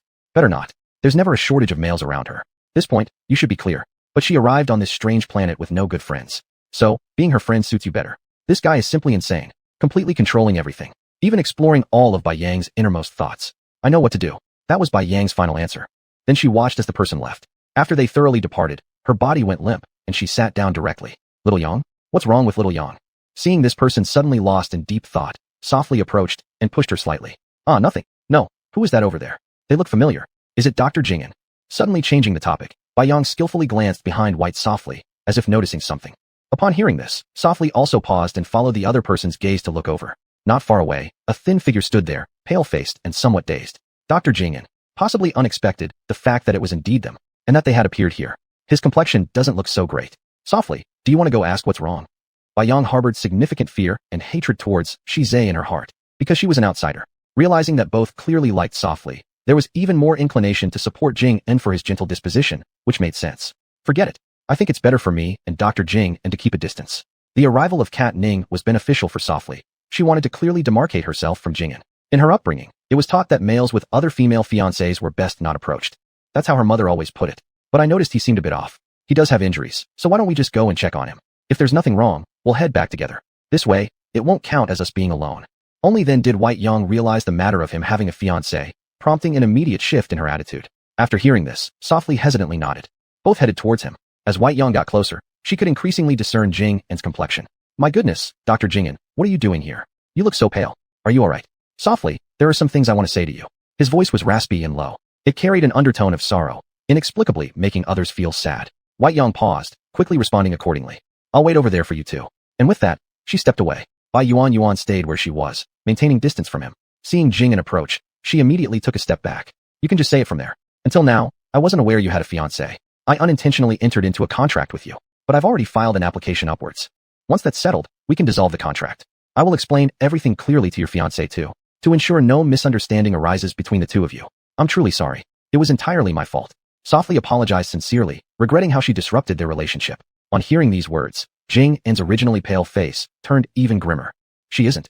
Usually mild-mannered, his response now appeared unusually agitated. White softly jumped in surprise, staring blankly at him without fully understanding. He also seemed to notice his own emotional outburst, calming down after a moment. She's far from being my deeply cherished fiancé. All along, I've merely been a pawn arranged by others. Chapter 74. Is the young master selling misery? Tears streamed down by Ruanruan's face as she looked in disbelief at the scene before her, opening and closing her mouth, crying. Perhaps she never imagined that the man in front of her, who was usually gentle, would reveal his vulnerability and shed tears before her. In that instant, Ruanruan's heart was too tangled to speak a word. Regardless of why, he appeared so desperate that it seemed he had been pushed into an absolute corner. Suddenly, remorse made Ruanruan even more distressed, as if she had committed some enormous mistake. I'm sorry. I don't know if I've done anything to hurt you. If I have, I apologize. Ruanruan bowed deeply to the person in front of her, her young face filled with astonishment and self-blame. Upon hearing these words, Jing En shook his head and wiped away his tears, pretending to be strong. I'm sorry. It was my fault for not controlling my emotions. It has nothing to do with you anyway. It's just that I rarely have friends. You were the first one. And now, even you are going to leave me behind. So I've been thinking, maybe I am simply wrong in this world. Such a gloomy statement made by Ruanruan increasingly afraid. That's not true. I didn't know about these things. I thought it was my doing, destroying the feelings between you and your fiancé. That's why I wanted to distance myself to avoid troubling you too. Ruanruan quickly explained herself. Jing En shook his head again. Back in my family, I've always been the unloved one. I don't have high-grade bloodlines or powerful energy sources. So all along, I've just been a pawn in their schemes, living a life as bleak as night. Before I met you, I thought I might die any day without knowing when. Until I encountered you, I made my first friend in life. I thought I could keep this friendship forever. In the end, it was only my own foolish dream. Well, everything is clear now. If you want to leave, then go. There's no need to look back on my behalf. He stood in front of her, looking as though he could faint at any moment. Anyone who saw him would feel intense pity, especially someone like Ruanruan, a pure-hearted and innocent girl. The emotional resonance hit her hard. I never had such intentions. I'm sorry. Really, I'm sorry. We will remain friends. Those who want to force you, whoever they may be, I won't listen to them anymore from now on. We'll always be good friends. Ruanruan stepped forward, shattering her final barrier. Jing En slightly lowered his gaze, the emotion in his eyes hidden beneath the surface. Silently standing there without saying a word, his face remained pale. At this point, Ruanruan accidentally noticed the wounds on his wrist. She hesitated momentarily, instinctively pulling up his sleeve. Seeing how severe the scars were, she was shocked speechless. What is this? The other person also froze, as if realizing a secret had been uncovered. His complexion paled further as he quickly pulled his hand back. Don't look. How did you sustain such serious injuries? And why haven't these scars been properly treated? What on earth happened to you? Don't ask. These things are ugly. Don't let them scare you. He turned around, seemingly truly afraid that the soft-hearted Ruanruan would see his scars. Ruanruan was truly upset, stepping forward to hold on to him. Aren't we friends? Why won't you tell me? Soft. It's all in the past. These scars come from my refusal to follow their commands. Now I rarely return to my family. What they do isn't extreme since I still show talent in the medical field, which makes me useful to them to some degree. It's all right. I've already gotten used to it. He forced a smile through gritted teeth, making him seem all the more heart-wrenching. Ruanruan clenched her fists tightly, anger boiling within her, her body trembling uncontrollably. Unacceptable. This is completely unacceptable. At least your family. Yet why does the family treat you this way? I've never encountered such a situation. Because she hadn't experienced it personally. Learning about something like this only deepened her confusion and heartache. I shouldn't have told you all this, adding to your troubles. Absolutely not. We're friends, aren't we? You should have told me earlier. Otherwise, I would have assumed it was me who destroyed your relationship with your fiancé. She doesn't even really like you. Miss Cat Clan is arrogant and domineering by nature. Because I have consistently resisted, she developed a desire to conquer me. She merely wants to play with me like a toy. Once I truly bow down to her, she'll abandon me without hesitation. That is my fate. What kind of broken destiny is this? I refuse to believe in such a thing as fate.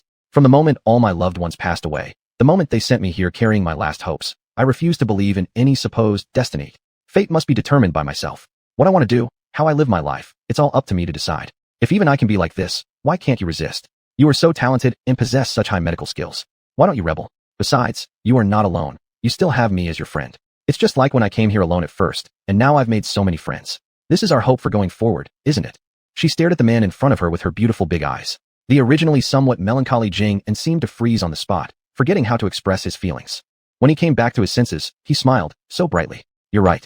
You are still the same as before. So radiant, as if you're brimming with hope. He naturally did not say this last sentence out loud, but the light in his eyes was dazzling. Ruanruan also revealed a smile. So that's what we've decided. Next time that Miss Cat Clan comes looking for me, I will definitely not hold back. She said this in a huff, as if she were fighting for justice for him. Soft. I see the group chat where the mentors said to gather.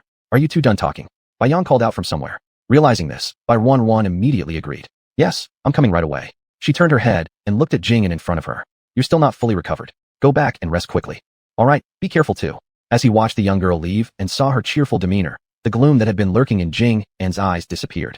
At this moment, Yanli approached from a distance. He had been deeply watching his young master's performance. Too shocked to speak. Master, were you just playing misery card? He couldn't help but ask honestly. Jing An glanced indifferently at Yanli beside him. Not completely foolish. Why did you do that, master? That little female. Interested in my affairs. Suddenly turning around, Jing An caused Yanli to stiffen immediately and shake his head. No. This subordinate has no interest at all. Chapter 75, Lingering Shadows. Lord Shizai, you've been observing for so long. Are you still not planning to come out? Jing An suddenly turned around. Yan Li by his side didn't immediately react upon hearing this and started searching privately for someone. Only when Shizai appeared from behind did Yan Li freeze in shock. What's going on? When did he get there? How could I have not noticed at all? Great skills, Dr. Jing An. Likewise. Jing An smiled faintly, lifting the corner of his lips. You seem to have forgotten my initial warning. I said it clearly, don't meddle with her. Did you not understand? Shizai's expression was unpredictable. It was impossible to read his emotions. But Jing An wasn't afraid either, remaining in place as he slightly tilted his head upward. Shizai, you can't prevent everyone from approaching her. She isn't your possession. You're merely her guardian. And now, I'm also one of her guardians. If you want to attack me, well then, who knows if Miss Ro would end up hating you. The taunting words carried a tinge of smugness. Shizai's face darkened instantly. Looking for death? Of course, I know that if Lord Shizai makes a move, I'd be dead without any doubt. But since I dare to say these things, it's because I want to make clear to your excellency that killing me will simply bring another person forward. Miss Ro's charm is limitless. Moreover, she is a rare and supreme female. There will never be a lack of strong people around her. Can you stop one person? Can you stop them all? Or do you wish her to witness your bloodthirsty nature and slaughter everyone close to her? What do you intend to say? Shizai raised an eyebrow. His features remained unreadable, as if these words hadn't stirred any emotions within him. Let's compete fairly. As fellow guardians, it should be fair and impartial. You can protect her, and so can I. However, there's one thing, Shizai, you should be aware of. It's impossible for you to always be by her side. Moreover, those people around you, haven't they already acted against her? Being so smart, surely you must know why Cat Ning suddenly appeared here. These tactics, people in my family wouldn't be that foolish to provoke this young lady. It's likely due to someone intending to use others' hands. Who that person is, I believe you already know in your heart. These words naturally touched Shizai deeply. He knew very well, even more clearly. Therefore, he specially assigned more people to stay in the academy. Also, what Jing An had said was indeed correct. As the captain of the new Era Guardian department, it was impossible for him to be idle every day. Clearly, the little girl had her own thoughts, insisting on staying and undergoing evaluation in this academy. He truly couldn't guarantee being there every single day. If an urgent mission arose, he'd need to leave. That would leave a large gap. Though the people he left behind were trustworthy, as a guardian, one possessed a strong sense of perception. Should Miss Ro find herself in danger, Jing An, as a fellow guardian, could discover it promptly and handle the situation in the shortest time possible. By the time Shizai might realize during a mission and return, it could very well be too late. In comparison to all this, I think Dr. Jing An should focus on how to prevent the jealousy arising from a woman. Shizai's cold voice resonated. Casting a deep glance at the other party, he turned and left. At this point, Jing An's smile had completely vanished from his face. With a dark look, he stared at the departing figure, wearing an unusual expression. And Yanli beside him was greatly shocked. How does he know? How does he know the strength of young master? The Grim Reaper, Shizai, rules everything with his hands. What can possibly escape his notice? Jing An stood there muttering, gathering his gaze and casting a fleeting glance at Yanli beside him. And Yanli, upon hearing these words, froze for a moment. Young master, Shizai is utterly insane. Unless necessary, it's better not to provoke him. That young female. Shut up. Do not interfere with my affairs. Mentioning by Ro, Jing An's emotions became notably agitated, causing Yanli great concern. It was evident to his eyes how much his young master had changed. It was unclear whether it was a good or bad thing. After receiving the notification to gather, Bai Ro and Bai Yang went together to the training room. By this time, most people were already assembled. Not long after the two entered, Diana arrived. She briefly glanced down at the personnel below.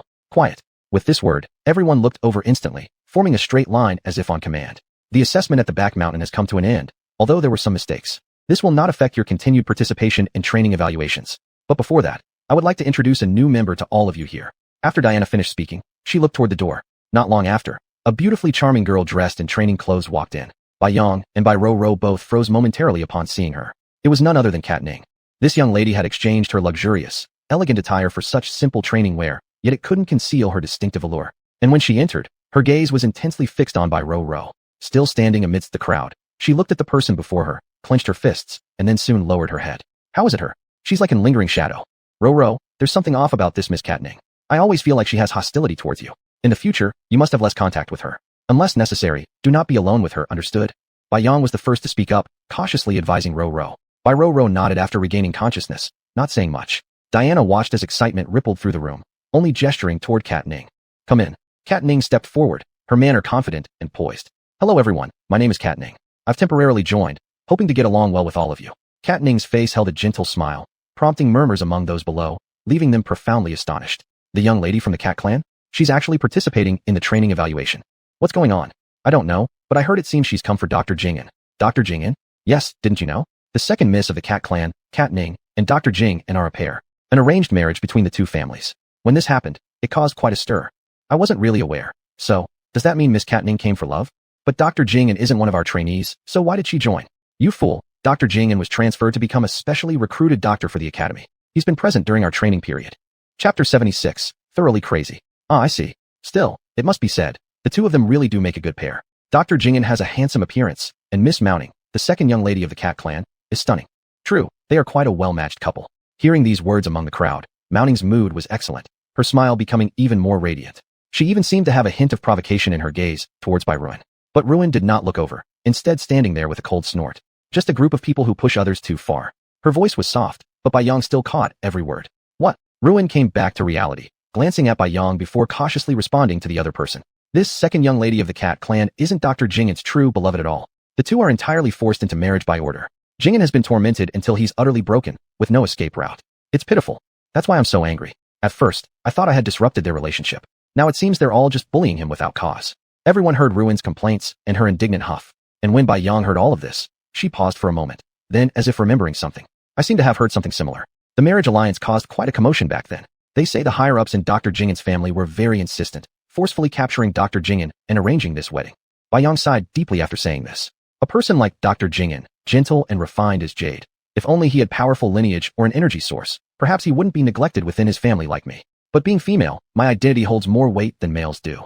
Therefore, though I'm not treated well in the family, I don't end up being abused. Dr. Jing'an, however, apparently. At this point, Bai Yang also revealed a look of sympathy on her face. Today's training session, shooting.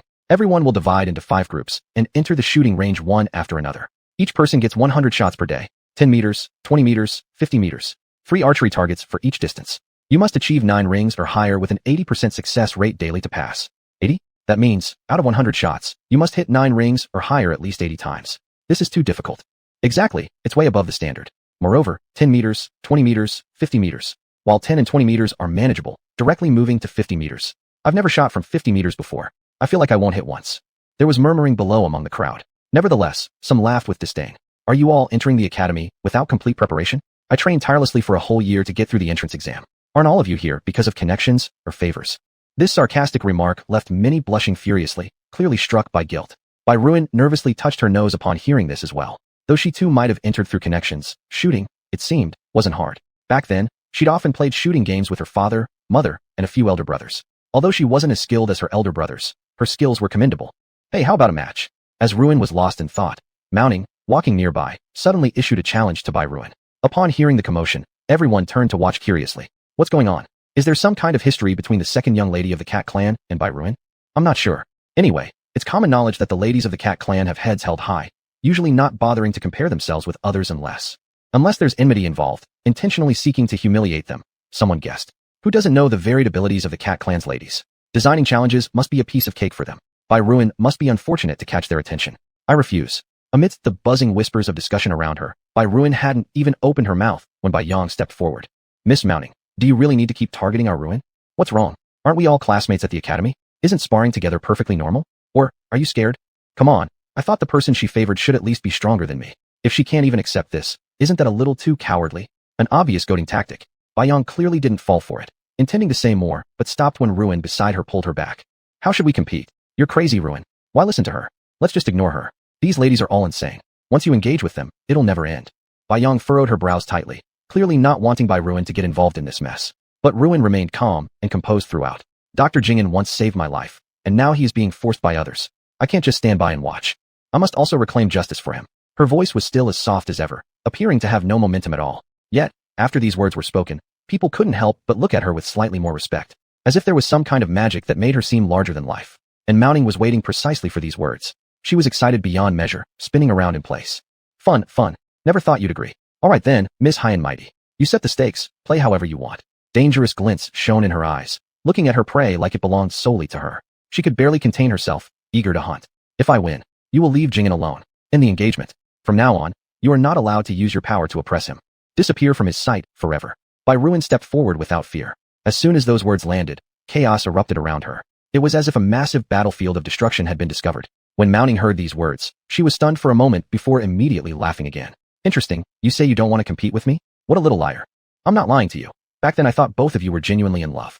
But now I realize, it's all manipulation and coercion. He is my friend, and I won't sit idly by watching my own friend be treated like this. Dare you accept? For a brief second, Mounting was somewhat intimidated by the aura, her smile diminishing slightly. She licked her lips. Fine then, so what stake do you offer me? What do you want? Upon hearing these words, her eyes darted around. If you lose. At this point, she pulled out an elegant yet beautiful dagger from behind her back. Expressionless, she tossed it over, producing a crisp jingle as it hit the ground. You carve up your face bit by bit with this pretty knife. How's that sound? Crazy, absolutely crazy. It's true what they say about how vicious the young miss of the cat clan can be. Chapter 77. She can't afford it. What's the matter? Nothing is wrong at all. It's outrageous. This is completely an unequal condition. Ruan, let's not play anymore. Cat Ning's sinister means obviously made Bai Yang a bit worried. So he hurriedly held on to Bai Ruan and persuaded her. Unequal? The marriage between two families is no joke. She makes me leave Jing and declare the engagement null. I propose a condition of disfigurement. Why won't that work? We can't always do things your way. Let me put forth a condition that doesn't hurt much. Cat Ning smirked coldly. Her gaze had been on Ruan's face the entire time. This beautiful and pure face truly looked enviable. I agree. Bai Ruan patted Bai Yang beside her, gave him an assuring look, then confidently stepped forward and accepted the terms immediately.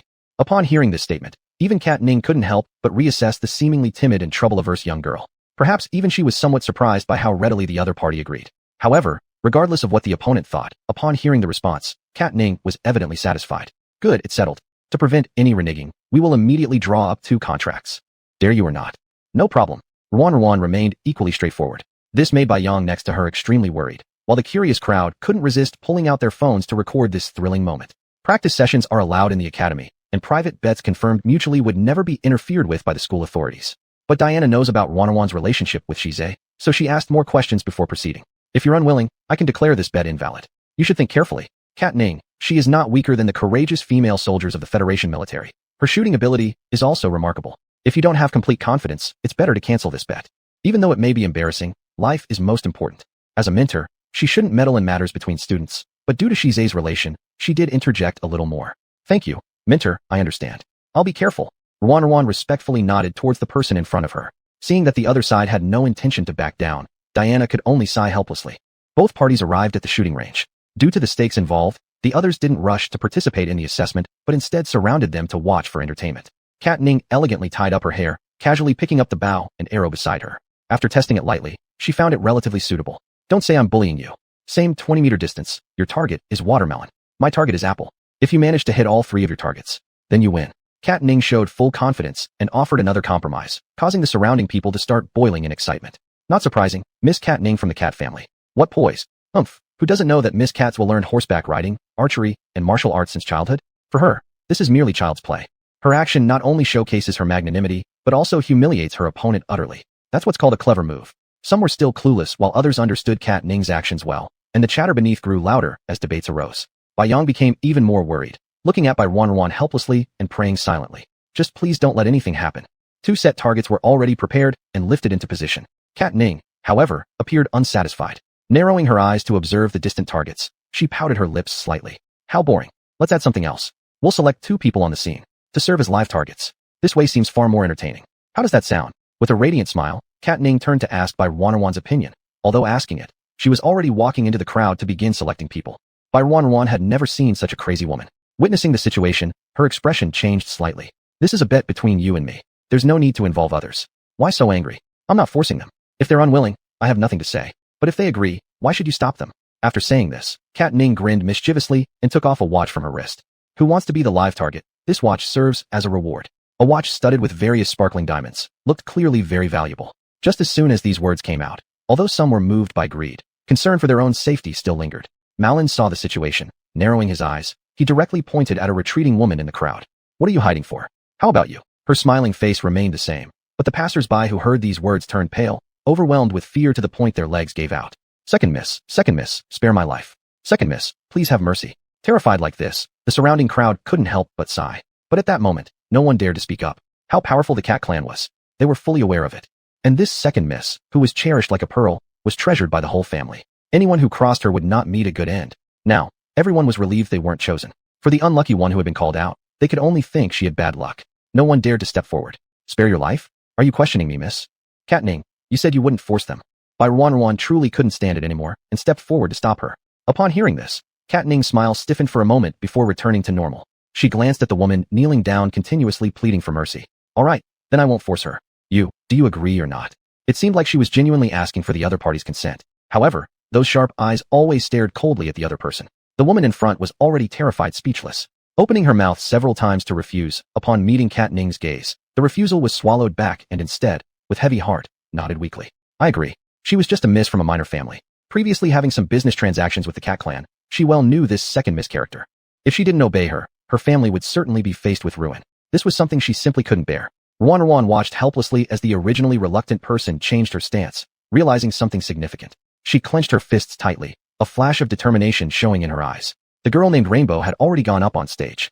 A not too large apple sat right atop her forehead. The original dummy had been replaced. There was an eerie silence at the scene. No one dared to breathe loudly. All eyes glued to the human target, hearts pounding fiercely. This is insane. A slight mishap and it's death. Chapter 78. It was her who made her do it. Despite being so scared, she didn't refuse. You fool, who would dare to refuse? This is the second miss after all. She's always been arrogant and overbearing, and no one dares to make her unhappy. That girl named Kai Hong, I know her. She's a young lady from a minor family. Her entire family follows the lead of the cat family. Although this second miss doesn't forcefully compel with words, just a glance is enough for others to know what to do. Otherwise, no one knows what the consequences would be. My goodness, how could she still act like this? The second miss is certainly too domineering. So what? She has the means. I don't know what Bai Ruru is thinking. How dare she challenge the system so brazenly? Forget about whether she wins or loses. Life won't be pleasant once she catches the attention of this second Mississippi. What's wrong with second miss? Miss Bai is the only SSS-level rare female on Earth in the entire galaxy. She's someone everyone at the federal headquarters cares deeply about. Miss Cat has always relied on her power to oppress others. But this time she also ran into trouble and couldn't oppress as openly as before. Just by this point, we can clearly see the status of Miss Bai. People below were still whispering, but everyone was more interested in the positions and statuses between Bai Ruru and Miss Cat. Kai Hong was already standing on stage, tears streaming down her face uncontrollably. Holding an apple with both hands, she trembled standing in one place. As for Cat Ning, upon ascending the stage, she wore a mocking smile on her face. She played with the bow and arrow in her hand, sparing a glance toward people far away. This way it's much more interesting. My shooting skills have always been great. What are you so nervous about? You'll be the one getting nervous soon when facing Miss Bai. Cat Ning laughed sarcastically and then without hesitation pulled out the bow and shot an arrow toward Kai Hong. Without any warning, it seemed like a casual shot. The audience cried out in shock. Not until they saw the arrow firmly stuck on the apple did they relax their tension. Rainbow had completely lost her balance. Her legs went weak, and she fell down straight. Seeing she hit, Cat Ning cheered happily. Great, I hit it. After saying that, she looked at Bai Ruan next to her. She then took out a second and third arrow. Hurry up and stand up, she scolded loudly. Kai Hong, who was lying on the ground, managed to climb up despite her fear. And regardless of her, Cat Ning casually sent the 3 arrows flying. All hit. A wave of cheers rose from the scene. Even Cat Ning showed joy on her face and clapped her hands. It seems my luck's not bad today, hitting all shots. Next, it's your turn. Saying that with a laugh, she handed over the bow and arrow carelessly. Ruoru remained silent, took the bow and arrow, maintaining a normal expression. I don't need a human target. How can that be? I just used a human target myself. For fairness' sake, you obviously must use one too. Cat Ning rejected her request without hesitation. Hearing that, Ruoru frowned slightly. I'll change the person then. She could tell that the girl named Kai Hong was already severely affected. If they let her continue, Ruoru worried that she might lose her mind later on. No. Cat Ning still rejected cheerfully. There's probably no one else on site willing to participate. If you switch to your friends, it wouldn't be fair. Right? Besides, I've said it, I don't bully anyone. I released 3 arrows and hit all. You only need to release 1 arrow, and if you hit, it's declared a win for you. How does that sound? Miss Cat walked closer, swaying her waist. Leaning casually on something nearby, she was enjoying looking at her nails in good spirits. Upon hearing those words, Bai Ruru wrinkled her brows. Once again, she looked at Kai Hong on the stage, who was drenched in sweat and frightened to the extent of being disoriented. She could do nothing but tighten her fists helplessly. She stepped forward, carefully supporting the other girl. Don't worry. All you need to do is stay where you are and not move. Even if you sway a little, I won't harm you. Please trust me. Her soft voice had some effect, making the originally numb Kai Hong lift her head. She stared intently at Bai Ruru, tears streaming down her face. Only standing upright now, holding the fruit in her hands, she placed it atop her head. It's fine, do whatever. Anyway, this is my destiny. Even if I die, no one will say anything. After all, she's the second miss of the cat clan. Seeming to have accepted reality, Kaihong appeared particularly indifferent at this moment. Bairoru, seeing her state, felt increasingly guilty. What she could achieve now was ensuring even if she lost, the other would not be harmed. At the instant she picked up the bow and arrow. Kaihong, standing afar, suddenly raised her head. Ruan held the bow and arrow, aiming at the watermelon on her head. Cat Ning also looked over. She could be seen winking at Kaihong. The dark expression from below startled the other girl. Just as Ruan was about to shoot, Kaihong, who had been standing still, suddenly turned her body. She raised her head, her face ashen, staring at the arrow coming towards her, and slowly closed her eyes. This completely unexpected move shocked everyone. Even Ruan couldn't believe it and gaped in disbelief at Kaihong's sudden change of direction. Regaining herself quickly, Ruan rushed forward. "Get out of the way," she shouted, disregarding her own safety, and swiftly caught the released arrow. The sharp arrowhead grazed her palm, instantly releasing a sickly sweet smell of blood around her. Ruan. Everything happened so suddenly. Many didn't even understand what had transpired. Ruan, gripping the bow and arrow tightly in her hand, paid no heed to her wounded palm, and instead stared at Kaihong in confusion. Yang rushed forward. He pulled Ruan aside, examining the blood covering her left hand with deep concern. "Let me see your wound. Quick, is there a doctor? Call for a doctor right away." Yang was terrified. At this moment, Ruan wasn't worried about her own injury. Instead, she turned toward Kaihong in puzzlement and questioned. Why? She received no answer. The other party, seeing that the arrow hadn't hit her, also appeared somewhat startled, so evaded Ruan's gaze with unease. Beside them, Cat Ning was even more surprised. It seemed inconceivable to her that someone would harm themselves for an unimportant person. A sly smirk appeared on her lips. "How unfortunate. I originally thought you just missed your shot. You still had 2 more chances. But now you've injured yourself." Cat Ning's words were especially grating. Ruan suddenly remembered something, glaring sharply at her. "It was you. Admit it. You made her do this." Ruan glared fiercely at her. That vile woman dared everything to win, sparing no cost. Chapter 79. Able to restore your freedom. In response to Ruan's questioning, it was evident that the person in front did not acknowledge it. Instead, they showed a look of great coldness with a flicker of their eyelids. "I don't understand what you're saying. She is merely a lowly servant. Her life means nothing to me. If you miss your shot and kill her, it won't matter much either. This game was announced by me, and I chose the people. Even if someone dies, my cat clan has the power and capability to handle everything. I just didn't expect you to be so stupid. So foolish, in fact, that you'd rather harm yourself than let that arrow fly out. Now your hand is injured. What will you use to compete with me?" After she finished speaking, she laughed smugly. "It seems today, your face is destined to be scarred." The audacious words made Ruan's body shake uncontrollably. Fortunately, Yang beside her held her tightly. He could sense Ruan's emotions and consoled her at this moment. "Ruan, she's a lunatic. A total lunatic. Don't take her seriously. Your injury on your hand is the most important right now." Still, there was no reply. Her gaze remained fixed intensely on Mao Ning. At this moment, someone among the crowd shouted, "The doctor is here." Ruan came to her senses, looked over, and saw Jing striding forward with his medical case. Upon his appearance, it seemed the surrounding environment grew quieter. Jing, without uttering a word, walked over and saw the wound on Ruan's hand, pursed his lips, and remained silent as he swiftly opened the medical box, took out disinfectant, and prepared to treat the wound. When Mao Ning noticed him coming, her expression changed. "Jing, your wounds haven't healed yet. How dare you come here? Have all the doctors in the academy died already? Is that why you are here?" She struggled to control her emotions, shifting from an audacious demeanor earlier to one of twisted jealousy. Jing did not respond, keeping his focus on Ruan. From inside the box, he retrieved medication, carefully holding Ruan's hand. "I'm talking to you. Who gave you permission to touch her?" Mao Ning, consumed by envy and ignored, could no longer feign her cheerful facade. She even reached her limit, grabbing the bow and arrow nearby, aiming at the 2 hands joined together. Jing had evidently detected her movement. Without hesitation, he stood up to block her, and Mao Ning had to stop her attacking motion, then looked at the man before her in disbelief. You insist on doing this to me, don't you? Between us, there never was anything to begin with." Having said that, he turned around, pulled Ruan behind him, and left the scene directly. Yang glanced around left and right, decisively following after them. Before leaving, she gave Mao Ning a triumphant glance. "No matter how much you torment our Ruan, the person you strive so hard to possess, their heart lies solely on our Ruan. Even if you go mad with jealousy, it won't change this fact. No matter how much scheming you do, it'll all be for naught. Second Miss Mao, give it up sooner rather than later." Never had Yang felt such satisfaction. Delivering these words made her feel like her tail was about to reach the clouds. With one last look at Mao Ning's unsightly expression, Yang finally left triumphantly, following straight to the infirmary. Ruan's pale little face hadn't recovered yet from the shock. She was still replaying Hong Sai's actions from just moments ago, finding them unbelievable. Therefore, she hadn't paid attention to what had happened. When she came back to her senses, she realized they were already in the infirmary. "Does it hurt a lot?" Jing cast a slightly heartbroken glance at Ruan. It was his fault. He hadn't arrived in time. Otherwise, she wouldn't have been injured. Listening to the voice by her ear, Ruan shook her head. She glanced at the scar on her palm, burdened with deep thoughts. Why would she do such a thing? Because she couldn't figure it out, she kept muttering under her breath, as if trying to reason through the problem. That rainbow clearly belongs to Mao Ning. You can't see it yet? Although Rainbow appears pitiful, she does whatever Mao Ning tells her. You kindly think about her well-being. But she dares not resist Mao Ning's orders. As long as Mao Ning gives a signal, she will stab you in the back without hesitation. If you ask me, you might as well let the arrow fly straight to her forehead to end her life right there. But instead, you reached out, now you're injured. Bai Yang followed in, having seen everything clearly throughout, and complained loudly in anger. Hearing these words, Wan finally understood. Then, she hid the dim light beneath her eyes. You can't blame her. She must have felt cornered. Otherwise, why would she choose death without hesitation? It's all because she had no other choice. Wan shook her head. The despair she had seen in Rainbow's eyes was real. After all, she is just a pitiful person. Bai Yang listened to Wan speaking like this, and her anger surged up. You are simply too kind-hearted. You're so good, so innocent. There are many bad people in this interstellar Earth. You shouldn't always think they are kind. That's not the case. You need to be more alert. Otherwise, who knows what will happen next time. Bai Yang preached earnestly on the side.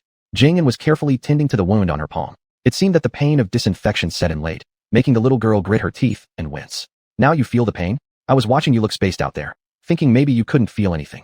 Jingyan raised his head, revealing a bitter smile. Wan felt embarrassed upon hearing this and scratched her head. It's okay. It's not a very deep wound. With some special drugs, it'll recover quickly. Wan, Mao Ning is a crazy woman. She must not be thought of with normal logic. So, stay away from her as much as possible in the future. Jingyan looked seriously at Wan while wrapping the wound gently, with a hint of self-reproach in his tone. I know. So I wanted to fight for something for you. Wan said, showing an apologetic bitter smile. But it seems I've messed up. What happened? Jingyan realized something late, and looked at Wan with a trace of confusion. Bai Yang sighed as she leaned against the door frame. What else could it be? Two people made a bet. Wan requested a favor. If she won, she could restore your freedom. But Mao Ning has a nasty streak. If Wan lost, Mao Ning would demand Wan cut her own face. At first, I thought it would be a normal contest.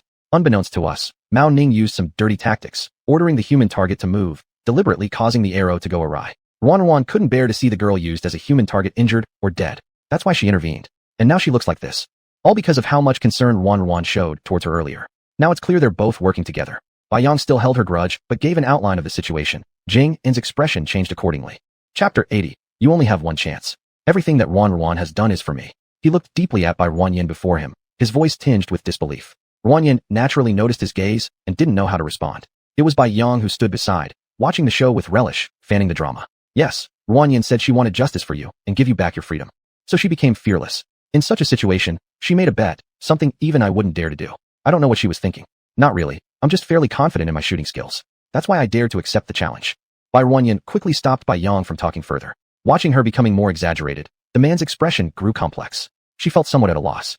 Just then, Jingyan suddenly bent down, placing a cool kiss on Yin's palm. Despite feeling the chill at first, it seemed to turn scorching in the next moment, making Yin feel like her hand was burning, prompting her to instinctively pull it back. Her face turned red instantly. She looked at the other side incredulously, and Bai Yang nearby, who seemed entertained by the sight, covered her mouth and quietly exited the infirmary. Jingyan, there has never been anyone in this world willing to treat me like this except for you. Yin, I am willing to give you everything of mine and sincerely become your protector. I hope this time, you won't abandon me, will you? As he raised his head, he revealed the piteous face that could soften anyone. His eyes were brimming with tears, eyebrows slightly furrowed, and redness at the corners of his eyes as he gazed at Bai Yin. To be honest, no one could resist this look. Yin opened her mouth, but found herself speechless. He decisively leaned forward, using his cheek to rub against Yin's hand, seemingly seeking her touch. And Bai Yin could not help but extend her hand to rest on his head. The furry sensation felt quite different. Bai Yin's eyes sparkled brightly. Jingyan and Zhe were polar opposites. One was utterly cold, aloof and distant, but the one before her now sought comfort and appeared pitifully vulnerable. It was as if at every moment he was silently pleading, please take care of me. Bai Yin, are you admitting defeat in this bet? Suddenly came Mao Ning's voice from outside. Enveloped by jealousy, the woman at this moment had an exceptionally ugly look on her face. She tightly clutched a dagger in her hand, as if no one knew what she might do next. You caused Yin's hand to get injured, and you still have the nerve to bring up this bet. Bai Yang had been standing outside the whole time, unafraid despite facing Mao Ning's ferocity. How could it be my fault? What proof is there? It can only be said that the human target suddenly lost focus and moved a bit, and this idiot insisted on saving him herself. How is that related to me? The bet has been set. If she admits defeat, then she must pay the price according to the wager. If she does not, she said, gripping the dagger in her hand, I will personally cut her face apart, piece by piece. Madwoman, her cruelty wasn't just a rumor. I'll compete with you. From inside the infirmary, Jingyan stepped out. His expression was normal, but the way he looked at Mao Ning carried some coldness. Jingyan, why do you have to meddle in this matter? Seeing it was him, Mao Ning's face darkened somewhat. The subject of your bet is me. Isn't it natural for me to step in? This has nothing to do with you. Why would you do this for another woman? Why? The always arrogant young lady also had moments of emotional breakdown, but Jing'an acted as though he hadn't heard, continuing to approach coldly. The terms of the bet remain unchanged. I need only one arrow. If I miss, you may dispose of me as you wish. Who didn't know that Jing'an was disliked by his family, low in bloodline, weak in ability, and thus not good at martial arts? He only seemed to have self-defense capabilities. This explained why when they first met, Mao Ning had been curious about how he got hurt. Jing'an, coming out of the infirmary too, with her wounds bandaged, Wang Yin also cast a concerned look towards Jing'an. All the other party did was offer a gentle smile, as if to soothe her worries. What are you hesitating about? If you're scared, we'll just end this bet. Mao Ning remained silent nearby, hopefully glad Jing'an planned to cancel the bet. But with her scheme nearly successful, how could she possibly step back? If you want to help her, go ahead. You only have one chance. If you lose, it will be you who slowly cuts her face. Mao Ning, twisted by jealousy, showed no pretense whatsoever now. Upon hearing these words, Jing'an remained calm in his emotions. No, he decisively refused. You refuse me? If I lose, you can dispose of me as you wish. You can kill me, or chop off my hands and feet, whatever you prefer. But I will never stake her in this bet. He stood still, dignified and tall, without arrogance or humility. The face that was no longer as gentle as before had an exceptionally dark charm. Cat Ning felt a lump in her heart. At this moment, it seemed she realized something. Jing'an, you will definitely regret this. Definitely. The humiliation I suffer today will not go unavenged. Prolonging the matter further served no purpose. Cat Ning was smart. At this point, she chose to leave. She knew Jing'an would undoubtedly protect her no matter what. Just by this one point, her own actions had lost their meaning. But after all, she was a proud young lady. The events of today for her were nothing short of humiliating. Cat Ning turned away and left, leaving behind these words, without looking back once. Bai Yang watched as the person left, then actually let out a deep sigh of relief. So she just walked away? Guess she knows her place.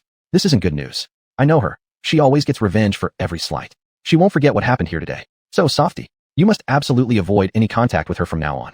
The rest, I'll handle. Jing'an's greatest concern was naturally by Wang Yin. He sighed helplessly and reproached himself for not having resolved the trouble with the cat clan earlier. That's why things ended up involving Softy. Thereafter, the academy fell relatively quiet. In the middle of it, Jing'an was called back urgently by his family. It was probably because of Cat Ning's incident that the family became aware. When he left, he said firmly to Softy, "Don't worry, there won't be any problems." After watching him leave, Softy fully immersed herself in the training assessment with the group. Her talent was indeed exceptional, but her abilities only reached the entry level. Her energy source could no longer expand. Softy grew anxious and even more confused. Fortunately, Diana provided timely advice. You're not a beast man from Earth of this star system. It's not easy to resonate with the energy source. You're the most talented person I've seen so far. Don't rush, take your time. Chapter 81, The Fall of the Guardian City. Thank you, Mentor. Ruanawan also admitted that she was indeed a bit too hasty. Being consoled at this time actually made her feel more relaxed. A few more days passed. Ruanawan found herself out of contact with Shize. During her break, she sat alone in the cafe at the rest area, lost in thought. Chung Xiaolu, the Aries with her supplements, came to show them to me. She ran in and patted the other person on the shoulder. What are you daydreaming about? Still thinking about that Miss Cat Clan thing? It had been so many days since then, and there had been no news from that Miss Cat Clan. She wondered what might have happened. The whole academy seemed to have returned to peace. Word spread that the student who had been used as a human target had dropped out. No one knew exactly why, probably because they couldn't bear the criticism from other students, so they left. Ruanawan knew about this matter but did not stop it. Since coming to this interstellar Earth, she gradually felt like she had learned a lot. Not everyone is friendly or kind, and some may even be out to harm you. She began to guard against such people, and those who were unkind to her began to be avoided little by little. This counted as a lesson in life outside the protection of her mother. Although it hurt a lot, she accepted it. No, it's over, and I'm not afraid. Her firmness took Aries by surprise. Why are you spacing out here? Thinking about Rainbow? Didn't we already say that her dropping out has nothing to do with you? On the contrary, it was her fault. If Dr. Jing'an hadn't shown up in time to interrupt the bet, the consequences would be unimaginable. Though she's pitiable, she's not that pitiful. You don't need to worry about her. Aries continued to comfort her beside her. But Ruanawan kept shaking her head. I'm not worried about these things. I've been thinking about Shize. I haven't contacted him for a long time. Some messages I sent him remain unanswered. It's been about a week. I wonder if he's mad at me. Ruanawan said this while pressing her lips together. Could it be because I've been hanging out with Dr. Jing'an, and that made him angry? But I've explained everything. Why won't he reply? Thinking about it, Ruanawan frowned again. When Baiyang heard that the other party was thinking about Shize, she couldn't help but shiver. What's there to think about regarding that cold-faced Yama? He's always popping in and out, isn't he? What? Cold-faced Yama is the captain. He's very busy usually. Not being able to contact him for a period should be normal. It's not like that. He used to contact me when he went on missions. Only this time, we've been out of contact for over a week. I'm wondering if something might have happened to him. It definitely hasn't. You're just imagining things. Who is he? He's cold-faced Yama. His combat strength ranks top 2 across the entire Interstellar Federation. It's absolutely impossible.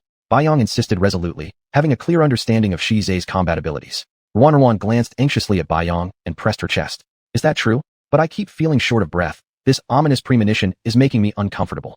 Just as the two were talking, suddenly, an alarm sounded in the sky. The sharp alarm, along with the commotion around, shocked both of them, prompting them to stand up. Baiyang's expression also became serious. She looked around left and right. What's going on? Why does the alarm sound suddenly? What happened? I'm not sure, let's gather first. Baiyang didn't know what happened either. At the moment, she simply pulled Ruan along, and the two quickly went to the square to assemble. The alarm blared on for a full minute. All the trainees were gathered in the square. Everyone's here. Let me tell you all something grave. The Guardian City has fallen. Several teams of the Federation military suffered losses. The higher-ups have sent an urgent notice. They request backup support. Initially, you're supposed to be part of the assessment team here, so it has nothing to do with you. However, due to the severity of the situation, with a shortage of manpower, you will be needed. Of course, it's not compulsory. Apart from the names on the list I hold in my hand, anyone else can voluntarily participate.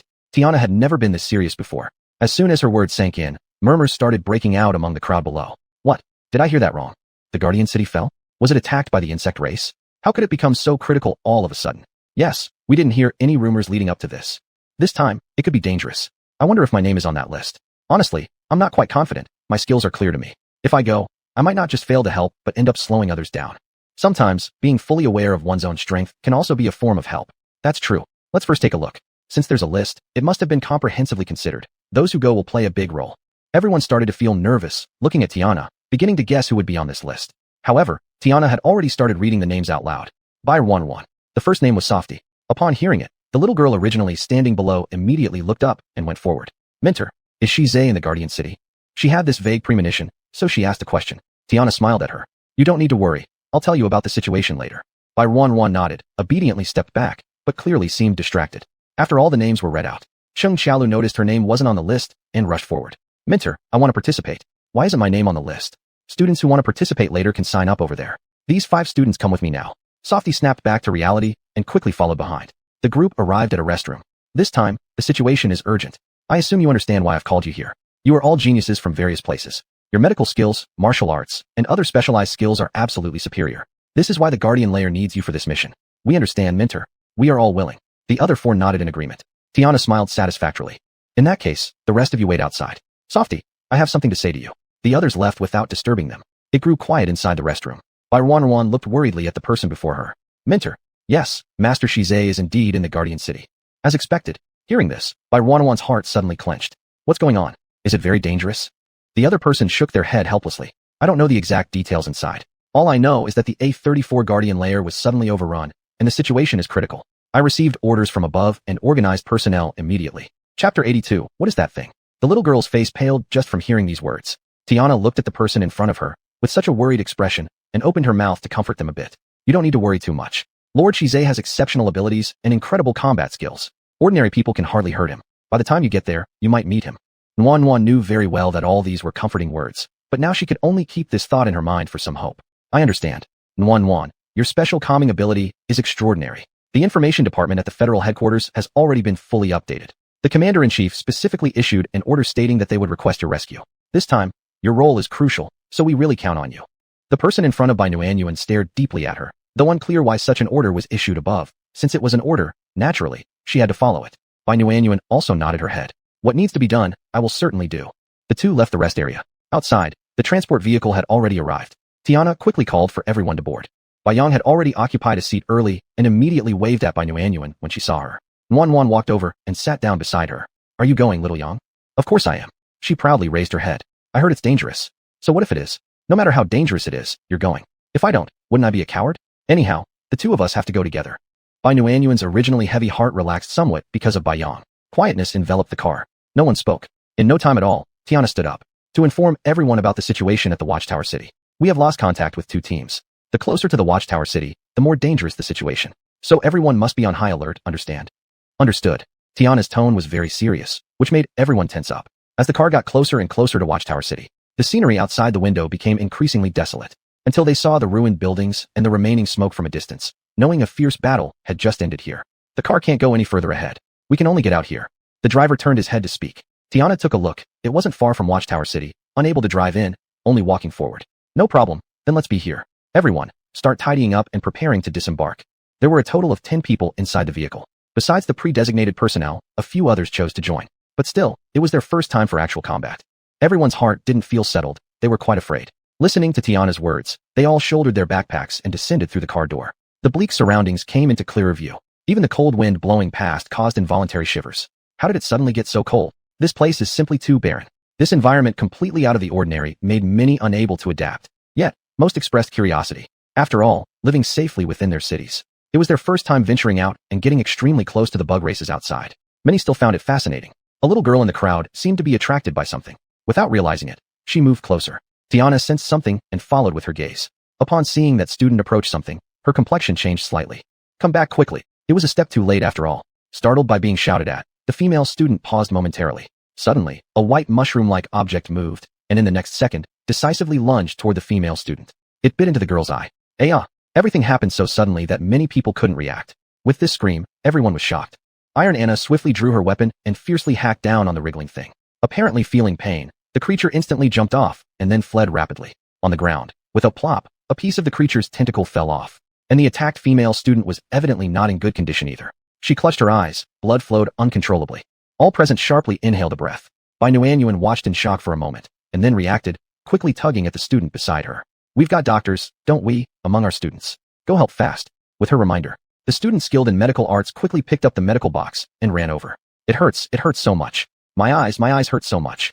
The female student screamed repeatedly, shouting painfully. Those nearby drew in a sharp breath, and their formerly curious expressions became serious.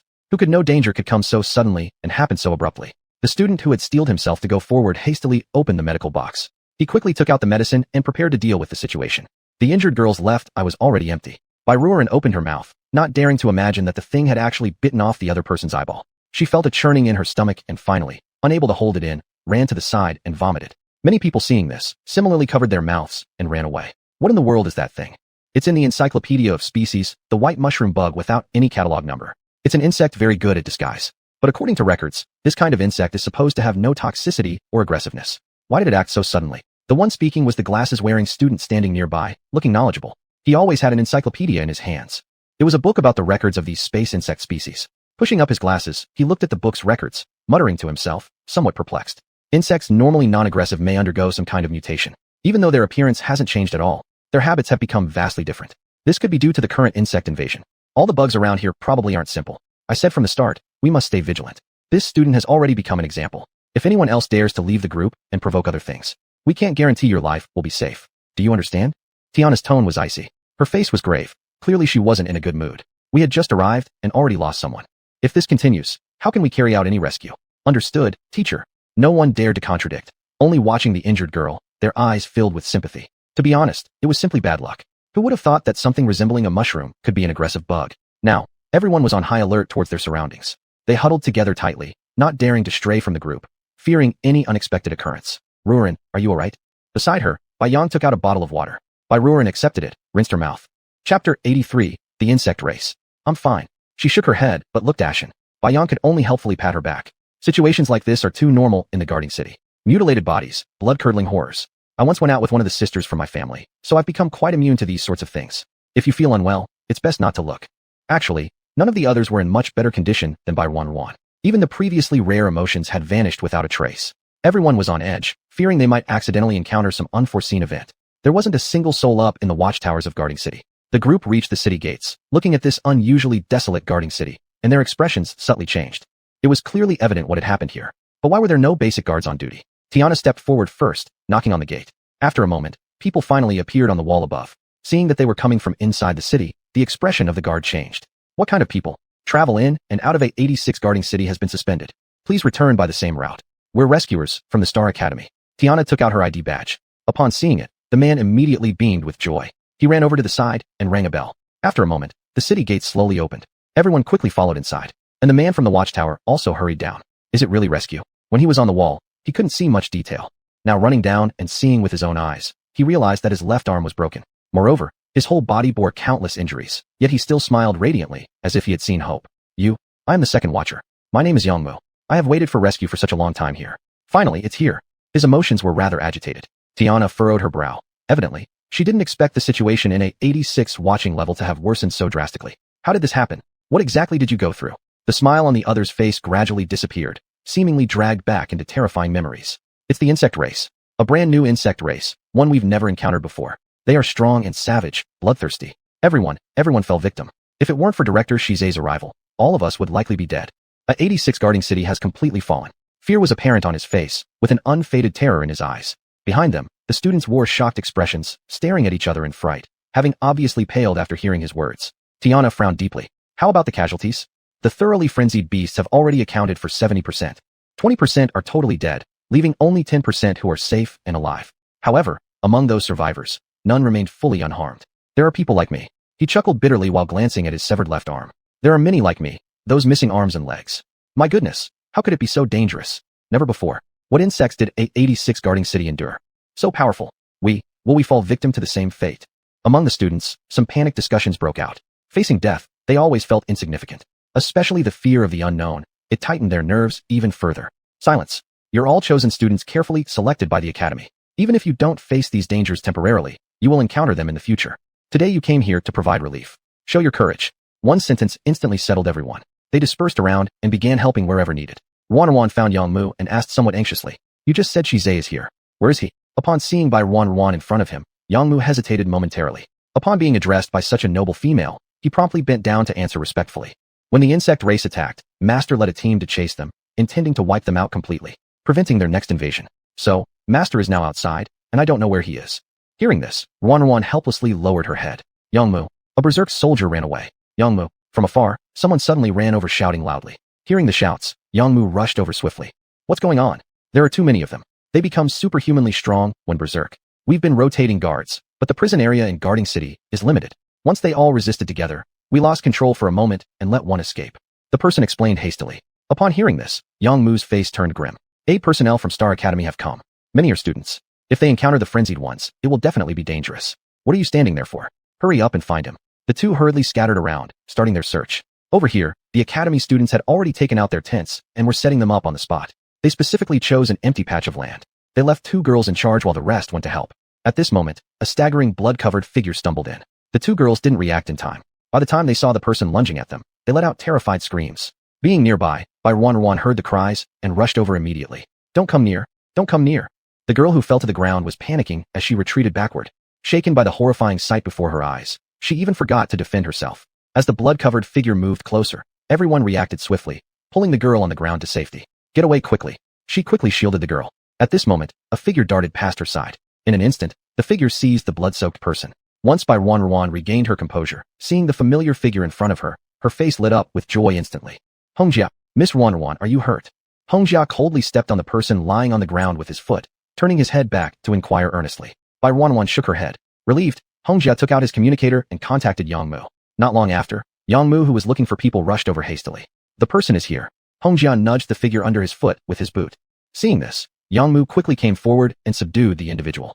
Thanks to your discovery, Master Hongjia. Otherwise, a great disaster could have occurred. What happened? Weren't the guards already arranged properly? How did he manage to escape? Hongjia's face turned ashen with anger. Fortunately, he was nearby and noticed it in time. Otherwise, if Bai Wan got injured, when the captain found out, there would definitely be dire consequences. Our manpower is simply insufficient, and their berserk values keep rising. Higher-ups said that the important figures coming to calm things down will still take some time to arrive. Yang Mu started stammering. Beside him, Bai Wan overheard and stepped forward. Are they all soldiers infected with madness? Chapter 84. What kind of person is she? Yes. Yang Mu cast a glance at Hongjia beside him and still answered truthfully. If possible, I can go and help. Ran looked seriously at the person in front of her. I came with the guidance teacher and was originally on the internal nomination list. My task is to soothe. Can you take me there? She said it earnestly, leaving Yang Mu standing opposite, unable to joke around as usual. Thus, his expression became solemn. Is that so? Of course. You are Miss Ran, right? Bai Wan nodded. The other party hurried to lead the way and prepared to leave when they glanced at Hongjia again, seemingly seeking approval. If it's Miss Wan's idea, then go ahead quickly. He nodded. The group rapidly moved towards the cages they were originally guarding. Wan walked behind. Seeing Hongjia but not yet seeing Shize for a long time, she finally could no longer hold back her question. Where is Shize? I'm acting separately from the captain. Captain should be chasing those retreating insect tribes now. He should return soon. Hearing these words, Wan relaxed somewhat. Is he injured? Relax. These creatures aren't even worth mentioning in front of the captain. Her heart, which was initially worried, finally calmed down. By this point, the trio had already reached their destination. Yang Mu couldn't wait to open the cage. There was a team stationed inside watching over.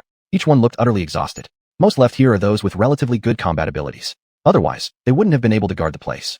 Yang Mu explained as they entered. When Ran came in, seeing all kinds of people gradually going berserk within the locked cage, her facial expression changed slightly. They had become beastified due to losing their human forms. but it also indicated that they had regressed into their most primitive animal states. Attacks were powerful. One could see many beast-form soldiers slamming their heads against the cage door, trying to get out. Ruanan stepped forward but hadn't come close enough when Hongjia reached out and stopped her. Yangmu also gave a warning. Miss Ruanan, be careful. These guys have lost their rationality. Getting close might likely result in an attack by them. Upon hearing this reminder, Ruanan understood and nodded. Then she slowly extended her hand, releasing a streak of green light from her palm. She carefully approached one of the beings who was relentlessly hitting its head against the cage. It could be seen that his original beast form resembled a large monkey-like creature, just much bigger, covered in a lot of black fur. Because of continuously slamming against the cage gate, blood had already seeped from his forehead. He seemed unaware of pain, repeatedly crashing his skull, until he felt soothing energy flowing into his body and stopped blindly, looking bewildered. Yangmu beside her stared disbelievingly. Perhaps it was unbelievable to think such a robust and potent soothing ability existed, one that could calm someone instantly. This was something even S-grade Stella could not achieve. Top-class female adults, their consoling abilities have rankings. Stella, being S-grade, naturally possessed this soothing capability. However, it consumes enormous amounts of energy resources and tends to be a prolonged battle. So, unless specifically requested by authorities, otherwise, they would rarely act arbitrarily. On this occasion, due to the fall of the guarding city, these soldiers who fought to their death until the final moment naturally received the highest military treatment and sought high-ranking females for soothing and healing. Initially, Yangmu thought their hope rested with Stella. However, upon witnessing Bai Ruanan's skills, this notion shifted entirely. His eyes gleamed with admiration as they looked at Bai Ruanan. Meanwhile, the soldier named Su Bin before them began to gradually awaken. Ruanan felt just a small thread of energy drawn out of her. As the person before her regained consciousness, he looked incredulous. Since returning from the rear mountain that one time, she could clearly feel an increase in her inner energy. Soothing energy, originally a skill proficient among their rabbit clan. She had previously wondered why it was an attack-oriented energy source, but merely comforting. Looking now, using her inner soothing energy to save people, erased all previous vexations. Isn't this what they should do? Exactly as her mother once said. Their power is precious. If possible, using her ability to rescue people, protecting her home, and doing meaningful things is a joyful thing. Back then, she didn't understand why her mother spoke like that. Now watching the healed soldiers because of her, a prideful feeling spontaneously arose within her heart. He's regained consciousness. Yangmu suppressed his excitement, but still let out a low shout. Su Bin, who was gradually waking up, opened his eyes. He abruptly sprang up and then assumed an attacking stance. Kill. Invaders, exterminate without mercy. He had been overwhelmed under the insect clan's attack in the end. Thus, since the moment rationality dispersed, he was still fighting the enemy. Therefore, when he suddenly became clear-headed, he hadn't yet disengaged from the battle. Not until he looked around clearly did he stand bewilderedly in place. Su Bin, how do you feel? Yangmu stepped forward, pulling over the other party to check carefully. Having already shed his beast form, Su Bin looked at Yangmu in front of him and then glanced around. Am I not dead? Don't talk nonsense, of course you're not dead. Not only will you not die, none of us will die. We have hope for rescue. We've been completely saved. Beep beep beep beep. Before Yangmu could explain the reason, the communicator on his body suddenly sounded. He quickly answered it. The voice of a superior came through from the communication device. Yangmu, are you guarding the city? Master, we are here. Then why can't we see you? Lady Stella has already arrived. Why haven't you gone to greet her yet? After these words ended, Yangmu immediately realized and hurriedly apologized into the communicator before hanging up. Then he urgently explained to everyone. That's great, another rescue team has arrived. With Lady Stella here, it is believed that everyone present will be safely treated. Thinking about this, he became somewhat excited. It should be known that the capabilities of the Federal Military District are limited, especially for soothing. Even with Stella present, they wouldn't be able to soothe nearly 100 people. Oftentimes they would choose to abandon such efforts, selecting only those worth saving.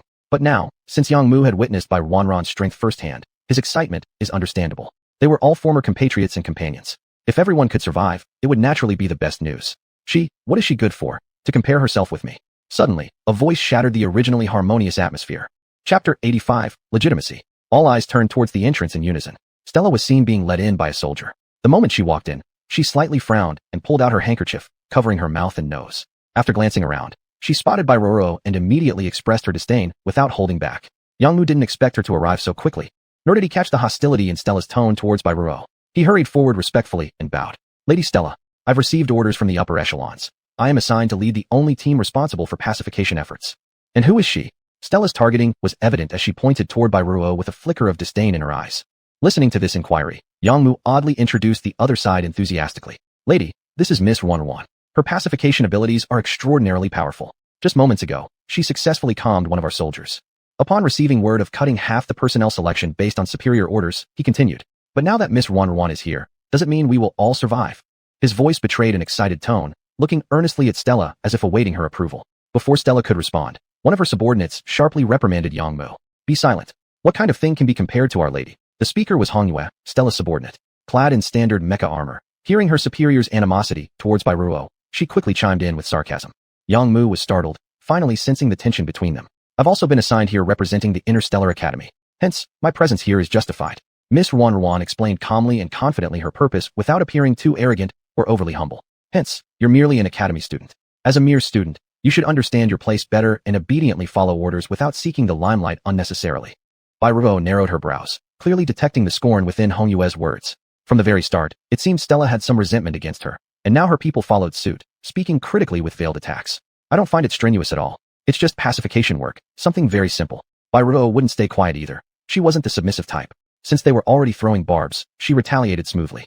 And upon hearing this, Stella pretended to intervene, stopping further discussion.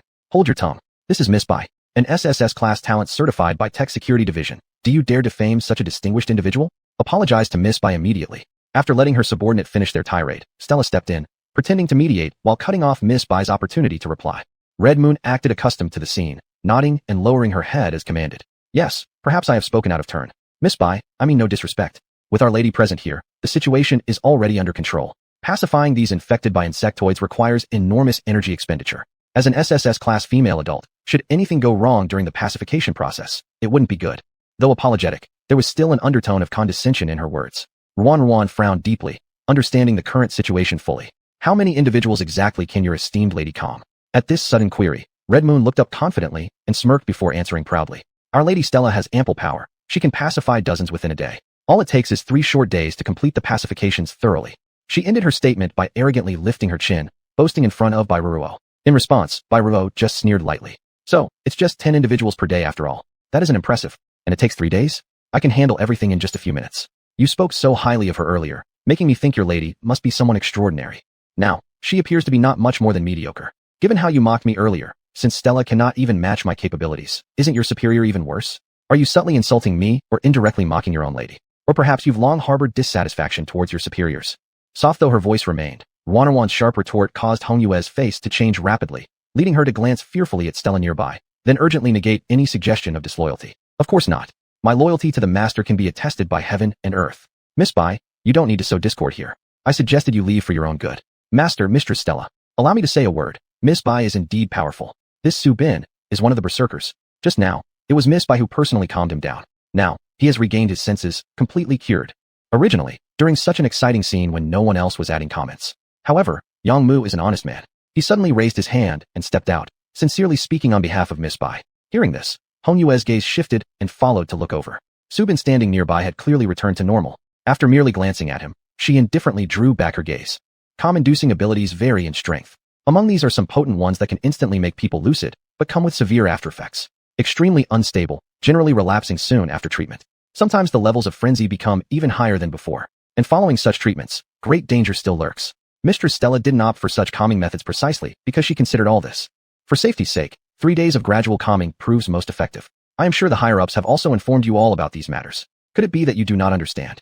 Hongyue did not approve of Miss Bai's abilities. She believed this method belonged to coercive calming, which could bring about major side effects. Coercive calming is not how Miss Ruan does it. Su Bin exhibited no other abnormalities. On the other hand, those who underwent coercive calming usually experience mental confusion and blurred vision among obvious symptoms. Su Bin is fully conscious. This only proves Miss Ruan's calming abilities are extraordinarily high. There's no room for doubt. The armored Red Jia also spoke up. He had remained beside Miss Ruan all along, guarding her protectively. When someone tried to create trouble right now, naturally, he felt the need to step forward. If required, he would not hesitate to act. He always keeps the master's commands firmly in mind. Chapter 86. What is important, what is not. Just as Stella's face gradually turned somber, a joyful voice broke the tense atmosphere. Lord Stella has arrived. I am sorry for not welcoming you earlier. The person who hurriedly arrived was Dong Zhuo, the mayor of A86 city. He had been leading the remaining soldiers to urgently deploy defenses to prevent the insect race that had already dispersed from launching a counterattack. Therefore, all affairs here were entrusted to his most trusted subordinate, Yang Mu. Now that the situation over there was resolved, he naturally rushed here without hesitation to meet Stella from above. Stella was dispatched to console their soldiers. His attitude was also extremely respectful. Upon hearing the voice, Stella's expression eased somewhat. Her eyes gleamed as she saw Dong Zhuo and spoke without hesitation. Lord Dong, it seems like you don't need me here. Lord Stella, what do you mean by that? These soldiers infected and driven mad all require your help. Please have mercy, Lord. When Dong Zhuo heard this, he was startled, originally thinking that they had offended someone because of something done poorly. Therefore, His attitude now was extremely humble. Lord Dong has misunderstood. I just noticed that you have a better consoler here, so I think my presence should be unnecessary. Stella still explained emotionlessly. Seeing this, Hongyu immediately spoke up. This soft lady claims to have even more superior consoling abilities. If that's true, leaving this task in the capable hands of Lady Soft isn't out of place either. After all, our lord is very busy with official duties. If there's a better consoler here, then it's understandable for our lord to leave. Hearing Hongyu's words, Dongjue realized what had happened only belatedly. His gaze turned cold as he scanned beside him to Yangmu. What's going on? This is none other than the renowned Lord Stella, who permitted such disrespect. And you're talking about someone being a more powerful consoler? Lord Stella is rated S level. Her consoling ability is considered one of the best across the entire interstellar Earth. How dare you say such things and offend Lord Stella? Yangmu, while I was away, I gave you full responsibility, and this is how you treat our lord. Naturally Dongjue was angry. He had begged tirelessly until finally getting the approval for Stella to come rescue them. If he offended her, all his soldiers would be lost. Lord, it's a grave misunderstanding. Yangmu stepped forward quickly and explained what had happened moments ago. Mentioning by Ruan, soft, Dongjue scrutinized her carefully. Ruan was a newly discovered female classified at SSS level. He knew this clearly, but according to internal information, she didn't possess any energy source at all. She was ranked so high entirely due to her special species and bloodline. Because throughout interstellar Earth, she was the sole rabbit race member. The reproductive capability of the rabbit race justified ranking her so high. In other words, apart from her species and bloodline, this SSS-level female possessed nothing else. Though such a female was noble, she could not compare with Stella. After all, the most important thing right now was comforting the soldiers.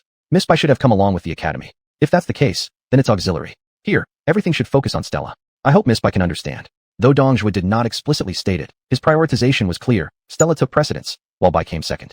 Bai Ruan could also understand this. After all, one was the renowned Stella, while herself remained an outsider, without much fame. Choosing Stella made sense to her. Understood. Ruan took a step back. In her view, whoever led here wouldn't matter. As long as everyone shared the same purpose, to save people, it was fine. The nearby Yangmu, upon hearing this arrangement, felt some injustice towards Bai Ruan. Thus, he defended her instead. Lord, Miss Ruan is truly remarkable. Within a short while, she calmed down one of our soldiers, Su Bin. You know well, his condition was the most severe. Yet in just a few minutes, Miss Ruan succeeded in calming him down, and he's now fully conscious. If I may say, Miss Ruan's consoling abilities are also one of kind. He was a straightforward man and very direct. Even in front of Stella, he praised Bai Ruan without hesitation. He didn't fear offending anyone. In his view, Ruan's abilities far surpassed all others, so these words had to be spoken even if it meant offending Stella. After all, Ruan was their savior. Su Bin's savior. He and Su Bin always had a good relationship, like brothers. This alone was enough for him to say these words. However, in contrast to the clear-sighted Yangmu, Dongjue appeared short-sighted. He glanced at Su Bin and waved his hand dismissively. There have been cases where someone was calmed down quickly and regained consciousness within a short period of time. You know well that this often comes with some after effects and heavy underlying risks. Su Bin will need Lord Stella's consolation again later. Otherwise, he'll suffer greatly in the future.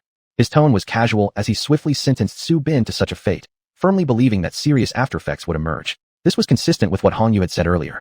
Yangmu clearly didn't believe such a claim. He had seen cases of after effects, but Su Bin right now was undoubtedly clear-minded. He was confident in Bai Ruan's abilities. At this moment, Yangmu wanted to say something more. But beside him, Hongjiao raised his head and gave him a look. It seemed Yangmu understood something and swallowed his words. Hongjiao naturally held no regard for these people's claims. He knew Miss Soft's capabilities best. Back then, she had managed to calm Shizei who had gone berserk due to drugs. Who across the entire interstellar Earth could match her feat of calming a male driven wild by drugs? Just based on this fact, Hongjiao recognized Miss Soft's outstanding ability to console. Therefore, he treated her with utmost respect. These people were nearsighted and disrespectful. There would definitely come a time when they regretted it. There was no point in saying more now. He'd just wait until they begged for her help. Hongjiao thought about this with great satisfaction. Seeing their eventual regretful expressions would surely be amusing. Miss Soft also stood silently by. Stella and the others looked quite satisfied with this arrangement. A smirk played on her lips as she walked past under Dongjue's warm praise. Since that's the case, I'll give Mr. Dong this favor. The rest of you disperse. She strolled forward confidently, while Dongjue obediently followed her command, ordering everyone to clear out and make sufficient room. Chapter 87.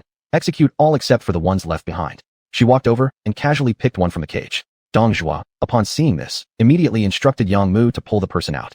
Although reluctant, he clearly dared not disobey the order from above. At this point, all he could do was helplessly step forward and forcefully drag the person out of the cage. Because of the complete loss of control due to their state of berserker rage, the strength of the person at this time was immense. Yangmu and Shubin beside him struggled hard to control the person, and after pulling them out, they saw Stella slowly extending her hand, a green light source enveloping the head of the captive. Since Yangmu was closer, he could feel the gentleness of that light. But, having previously experienced the soft and soothing energy emitted by Ruan, the calming ability of Stella seemed very weak in comparison. At this moment, he became even more convinced that Miss Ruan must have exceptional abilities. Unfortunately, due to his lowly position, his words were not taken seriously. The calming ability lasted for a long while, but the person under control continued to struggle relentlessly. He would occasionally roar, letting out cries of pain. As for Stella's originally calm expression gradually shifted into one of effort and strain. Finally, after 3 minutes, she slowly retracted her hand. Without the soothing energy to calm him down anymore, the individual began struggling even more wildly, nearly escaping from Yangmu's grip. The two of them looked somewhat tense. Miss Stella, what should we? Dongjue next to them asked anxiously. Looking at his subordinates in such a condition, he obviously felt deeply anguished. Therefore, all hopes now rested on the shoulders of the person before him. Stella slowly rose to her feet, and just beside her, Honyue immediately took out a vial of potion, handing it over. She took it and drank it all at once, her complexion, which had been deathly pale, slowly easing up. They are not losing control due to ordinary insectoids. I haven't sensed the energy from this kind of insectoid. It must be a new type. This is extremely dangerous, and all my calming energy dissipated without a trace. By the time she reached here, her expression turned sour. What? Yes, the insectoids causing trouble this time have indeed never been discovered before. Then, is there any way to save them? Stella looked at the earnest inquiry from the other party and could only helplessly shake her head. The entire Stellar Federation originally has feeble calming capabilities. Faced with powerful insectoids, although we have strived to develop various medications, it's merely treating the symptoms and not the root cause.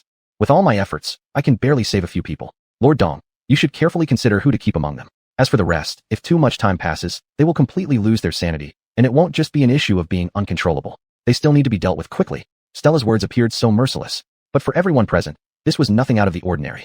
In the past, when they faced insectoids, those who lost control and went into berserker states would become complete monsters unless they had strong energy sources and spiritual control within themselves. And such monsters are fraught with danger. Hence, special orders from the Federation headquarters required that all uncontrollable subjects who cannot be treated must be executed. Cruel though it may be, this remains the only way to ensure their safety. Uncontrollably berserk individuals are savage and formidable. If left unchecked, the entire stellar planet would plunge into a full-scale war era. At that point, many lives will be lost. Is there no other way? Upon hearing this question, Dongjue also wavered slightly. White Ruin, standing nearby, came to know later about what they were discussing. What do you mean? Execute. That's right.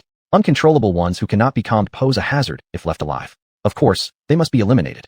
Hongwei responded indifferently. Hearing this, White Ruin's face turned pale. They're all alive, why should they die? Alive? Didn't you hear what our superior said just now? This isn't some common insectoid. Newly emerged insectoids are generally very difficult to handle. Even the research conducted by the Stellar Federation on regular insectoids hasn't reached its peak level, let alone these newly appeared ones. There's simply no way around it. Miss Bai, don't think that because you managed to calm one, you can shoulder the heavy responsibility and save all of them single-handedly. This is merely your delusion. You haven't finished calming the individual yet. Eventually, they will relapse. Even our superior can do nothing. How then could you? I can give it a try. White Ruin earnestly voiced out. Everyone who had already fallen silent was surprised and lifted their heads upon hearing this sentence. Yangmu saw this as a flicker of hope. Rushing forth excitedly, he earnestly questioned, Really? Miss Ruan, can you really do it? Can you save them? I can give it a try. It would be better to give it a try rather than letting them die like this. Perhaps we can save all of them. Ruin actually didn't know how many she could save. She could obviously feel that her energy inside was continuously increasing after calming each person. Although it was quite intriguing, it also proved that the more she calmed, the more powerful she became. Maybe, she could save everyone here. Such bragging words. Overconfident. If something goes wrong, who will bear the consequences? Mr. Dong, what do you think? Are we really not going to listen to our superiors and instead believe this woman? You should know, although things might appear calm on the surface, if there are side effects later and they relapse into uncontrollable states, they'll become even fiercer. At that point, I'm afraid even our people won't be able to control them. Then, who will take responsibility for the results? Hongwei opened her mouth coldly. Stella stood beside her, looking cold and indifferent as well. She truly detested this feeling of having her limelight stolen. And it was always her, White Ruin, constantly in front of her eyes, over and over again snatching away everything that originally belonged to her. Damn it, how infuriating. Sir, these are our old comrades. How can you let me just watch them die right before my eyes? Sir, please give it a chance. I believe in Miss Ruin. Miss Ruin must surely succeed. Sir, I soon feel no abnormalities. I sense my energy gradually recovering, and I'm willing to trust Miss Ruin too. If eventually, I relapse with side effects, I will commit suicide without hesitation. Absolutely not endangering any civilians. I believe other brothers are the same way. Rather than being sentenced to death, why don't we get one last chance? Can't we have even a single opportunity? Dying for the country, or even ordinary death, we're not afraid of those. But what we fear is dying completely meaningless. The insectoid race will return. Our mission hasn't been completed yet. We must stand firm until the end. We must live. Even if we die, it has to be after wiping out those pests first. Sir, both knelt down simultaneously, their requests filled with earnestness as they gazed at Dongjue. At this moment, Dongjue hesitated as well. Chapter 88, pulling her off the pedestal. Miss Ruan, Please forgive my rudeness before. Can you really save them? Dongjua's tone had changed, from disdain at first to hesitation and doubt now, with a hint of hope. Originally, all his hopes were pinned on Stella. Now, he had no choice but to shift his focus. He wanted his soldiers to survive. These soldiers who had fought till the last moment to protect the interstellar planet. They deserve to live. I will do my utmost. I'll save all of them. Bai Wanwan nodded earnestly. Hearing those words, Dongjua sighed in relief. At this point, Hongjiao beside her looked up, snorting contemptuously. It's fortunate that our miss is kind-hearted. Otherwise, with your earlier attitude, simply being bystanders would have been fine. Her words clearly targeted Dongjua, whose face flushed red in shame. It was my ignorance. Please forgive me, Miss Wanwan. As it became clear that all hope now rested on Bai Wanwan, Stella's expression grew grim. Dong, you should consider carefully. This isn't a joke. Miss Stella, these soldiers shouldn't die? Even if it's our last chance, I still want to try. Dongjua looked straight ahead, proving to be a good leader willing to humble himself for the sake of saving his soldiers' lives. Therefore, despite Stella's reminder, he helplessly refused. Even the slightest bit of hope meant everything to him, and he wanted to give it a try. If that's the case, then I won't try to dissuade anymore. After saying this, Stella turned to leave. Before leaving, she added one more thing. In case anything goes wrong, I'll report truthfully to those above me. Everything that I should do, I've already done. Everything I should advise, I've advised. The consequences are up to you. It was the final warning, just an imbalance in her heart showing through her unwillingness to accept it. Yes, I will take full responsibility. Dongjua remained dignified, neither servile nor arrogant. Hearing this, Stella sneered as she left briskly. Hongyue beside her immediately followed, frowning deeply as she observed this group. After the two left the cell, Hongyue cautiously studied Stella's expression and continued to persuade her. What a group of people unaware of life or death, treating adults' advice like mere whispers. When problems arise, they'll definitely regret their choices later. Adults, they're merely people driven mad by the desire to live, not considering any consequences, clinging desperately to the smallest opportunity. There's no need for you to be upset over them. Red Moon proved once again to be Stella's most favored subordinate, knowing what to say and when to ease Stella's anger quickly. Stella's initially severe expression softened somewhat after hearing these words. They don't know what they're doing. Why does Bai Wanwan always seem to succeed? The damn woman keeps stealing my spotlight. She clenched her teeth as she spoke, while Red Moon watched with mixed emotions. Just an ignorant woman, nothing more. If you care so much, we have ways to pull her off the pedestal. To offend you means they won't escape unscathed. What's your plan? Stella raised her eyelids slightly, casting a glance sideways at the nearby Red Moon. No matter what tricks that woman has up her sleeve, as long as we can prove she's spreading false rumors, and the soldiers she claims to have cured start showing serious side effects, the entire 86-guard city will fall into chaos, and naturally, all the hopes and gazes will shift back to you. She'll just become a ridiculous clown. Red Moon smiled cunningly as she spoke, looking at the person before her. Upon hearing this, Stella's face finally relaxed.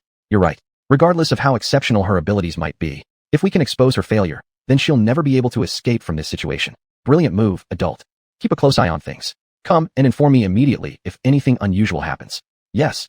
Silent conspiracies progressed stealthily. Meanwhile, Bai Wanwan was entirely focused on rescuing others. On the 10th soldier, she hadn't felt her energy drain yet. With delight on her face, she shouted for the next person. Those present had already erupted in excitement, watching soldiers awaken one by one. Their faces were filled with joy, a rare and unprecedented happiness. Even if it was only for a few days, it mattered. Even regaining clarity for just a few days would suffice. Is there anywhere you feel uncomfortable? Any abnormalities with your body?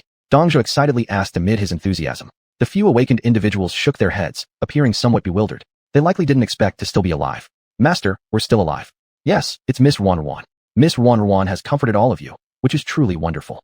Dongjua shed tears of joy. He cared more about the soldiers under him than anyone else. That's why during the attack on a 86-guard city, he intended to stay with his soldiers, ready to face life or death together. As long as he died first, he could protect his soldiers, and that would make his life worth it. But unexpectedly, these soldiers were all brave men. To protect him, they spared no effort and held the guard city firm. After the insect swarm retreated, Dongjua gradually came to realize the heavy losses among his soldiers. His emotions were exceptionally complicated, so he repeatedly appealed for support from higher-ups. He even contributed all his merit medals and everything he had, just in hopes that his soldiers would survive. Everyone was emotionally moved, Yongmu included. He excitedly uploaded the scene of Miss Wanwan comforting the soldiers onto the interstellar network. Upon release, it instantly went viral. The comments online varied widely, filled with astonishment at Bai Wanwan's consoling abilities. Is this the new little female Bai Wanwan discovered recently? Yes, it's her, exceptionally small and charming. I was still thinking back, then that such a tiny little female really needs good protection. Never expected Miss Wanwan to have such outstanding comforting abilities. She is indeed an SSS-level rare female. This is a 86 military zone, meaning all the fallen soldiers have been saved. But I heard that Stella was sent to the A86 military zone. Why isn't there any sign of Miss Stella?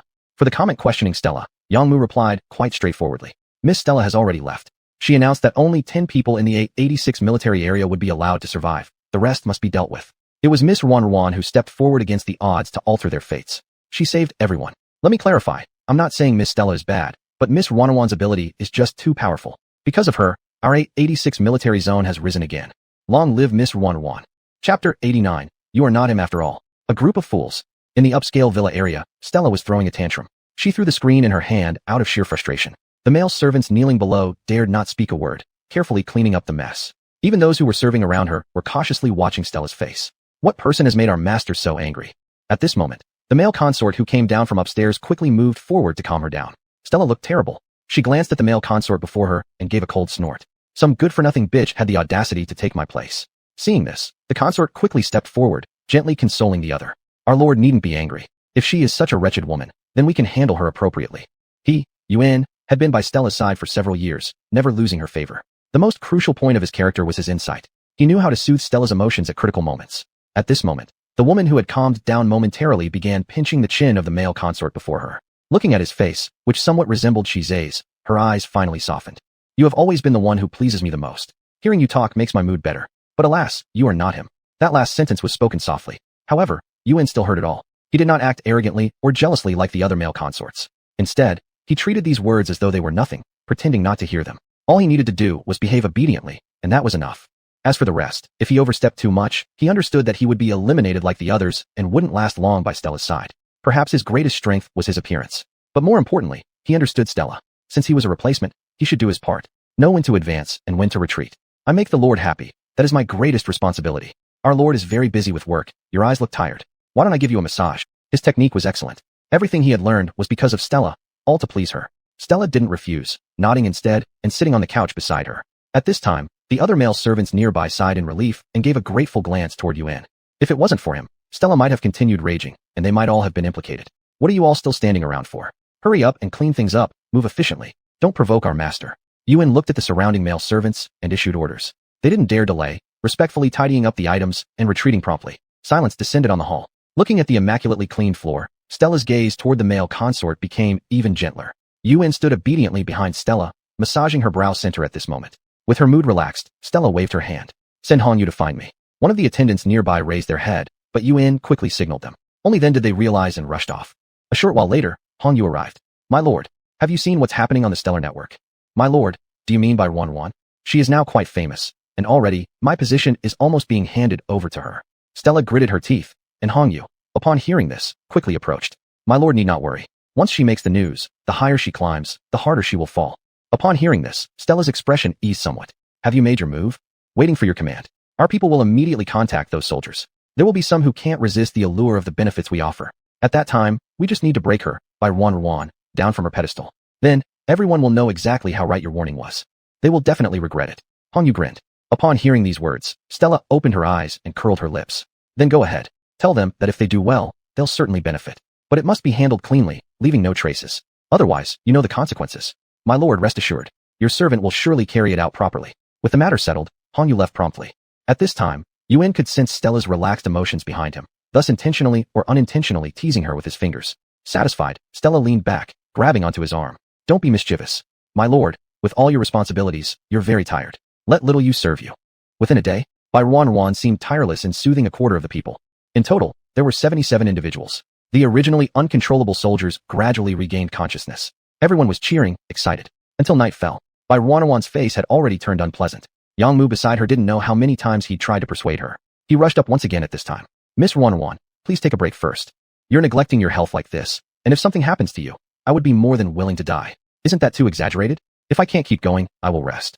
Miss, please, we beg of you. Seeing the earnest faces of everyone around, Ruan could only sigh in helplessness. She could actually feel her energy surging continuously within herself, and it hadn't yet reached its peak. This was a huge breakthrough. She felt quite delighted. So she kept pushing on until now. She wanted to see her own limits as well. However, these people were clearly worried about her. Having no choice, Ruan could only nod and get up. All right, then I'll listen to you all and rest first. With those words, the crowd's expressions eased somewhat. Ruan left the scene. When she came out, she saw Hongjia not far away. The other person appeared to be in a hurry. Hongjia, Miss Ruan, the captain has returned, injured. What? Where is Shize now? Ruan was startled by what she heard from the other person rushing over. He's in the resting area? Before Hongjia finished his sentence, Ruan took off running. Seeing a streak pass before him, Hongjia froze on the spot. Then he blinked. Just now what went swoosh past me? He touched his forehead and seemed somewhat helpless. Miss Ruan must have misunderstood something. Never mind, there's nothing to do about it. At this point, Ruan had already run towards the resting area. She noticed that the light was on in one of the adjacent lounges and immediately rushed in.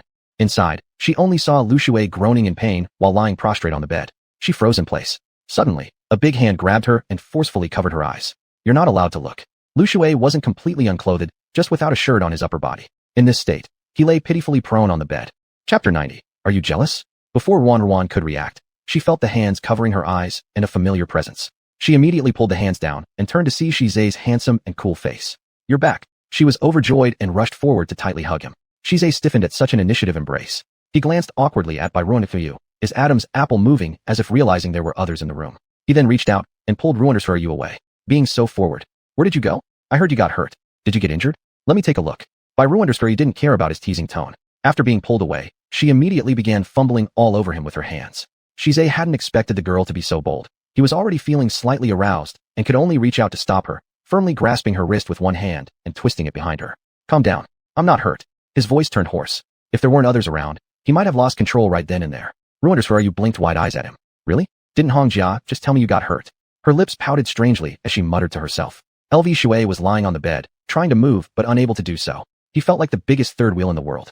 Now, he could only bury his head under the pillow and pray that the captain wouldn't notice them, allowing them to continue their love affair without concern for his life or death.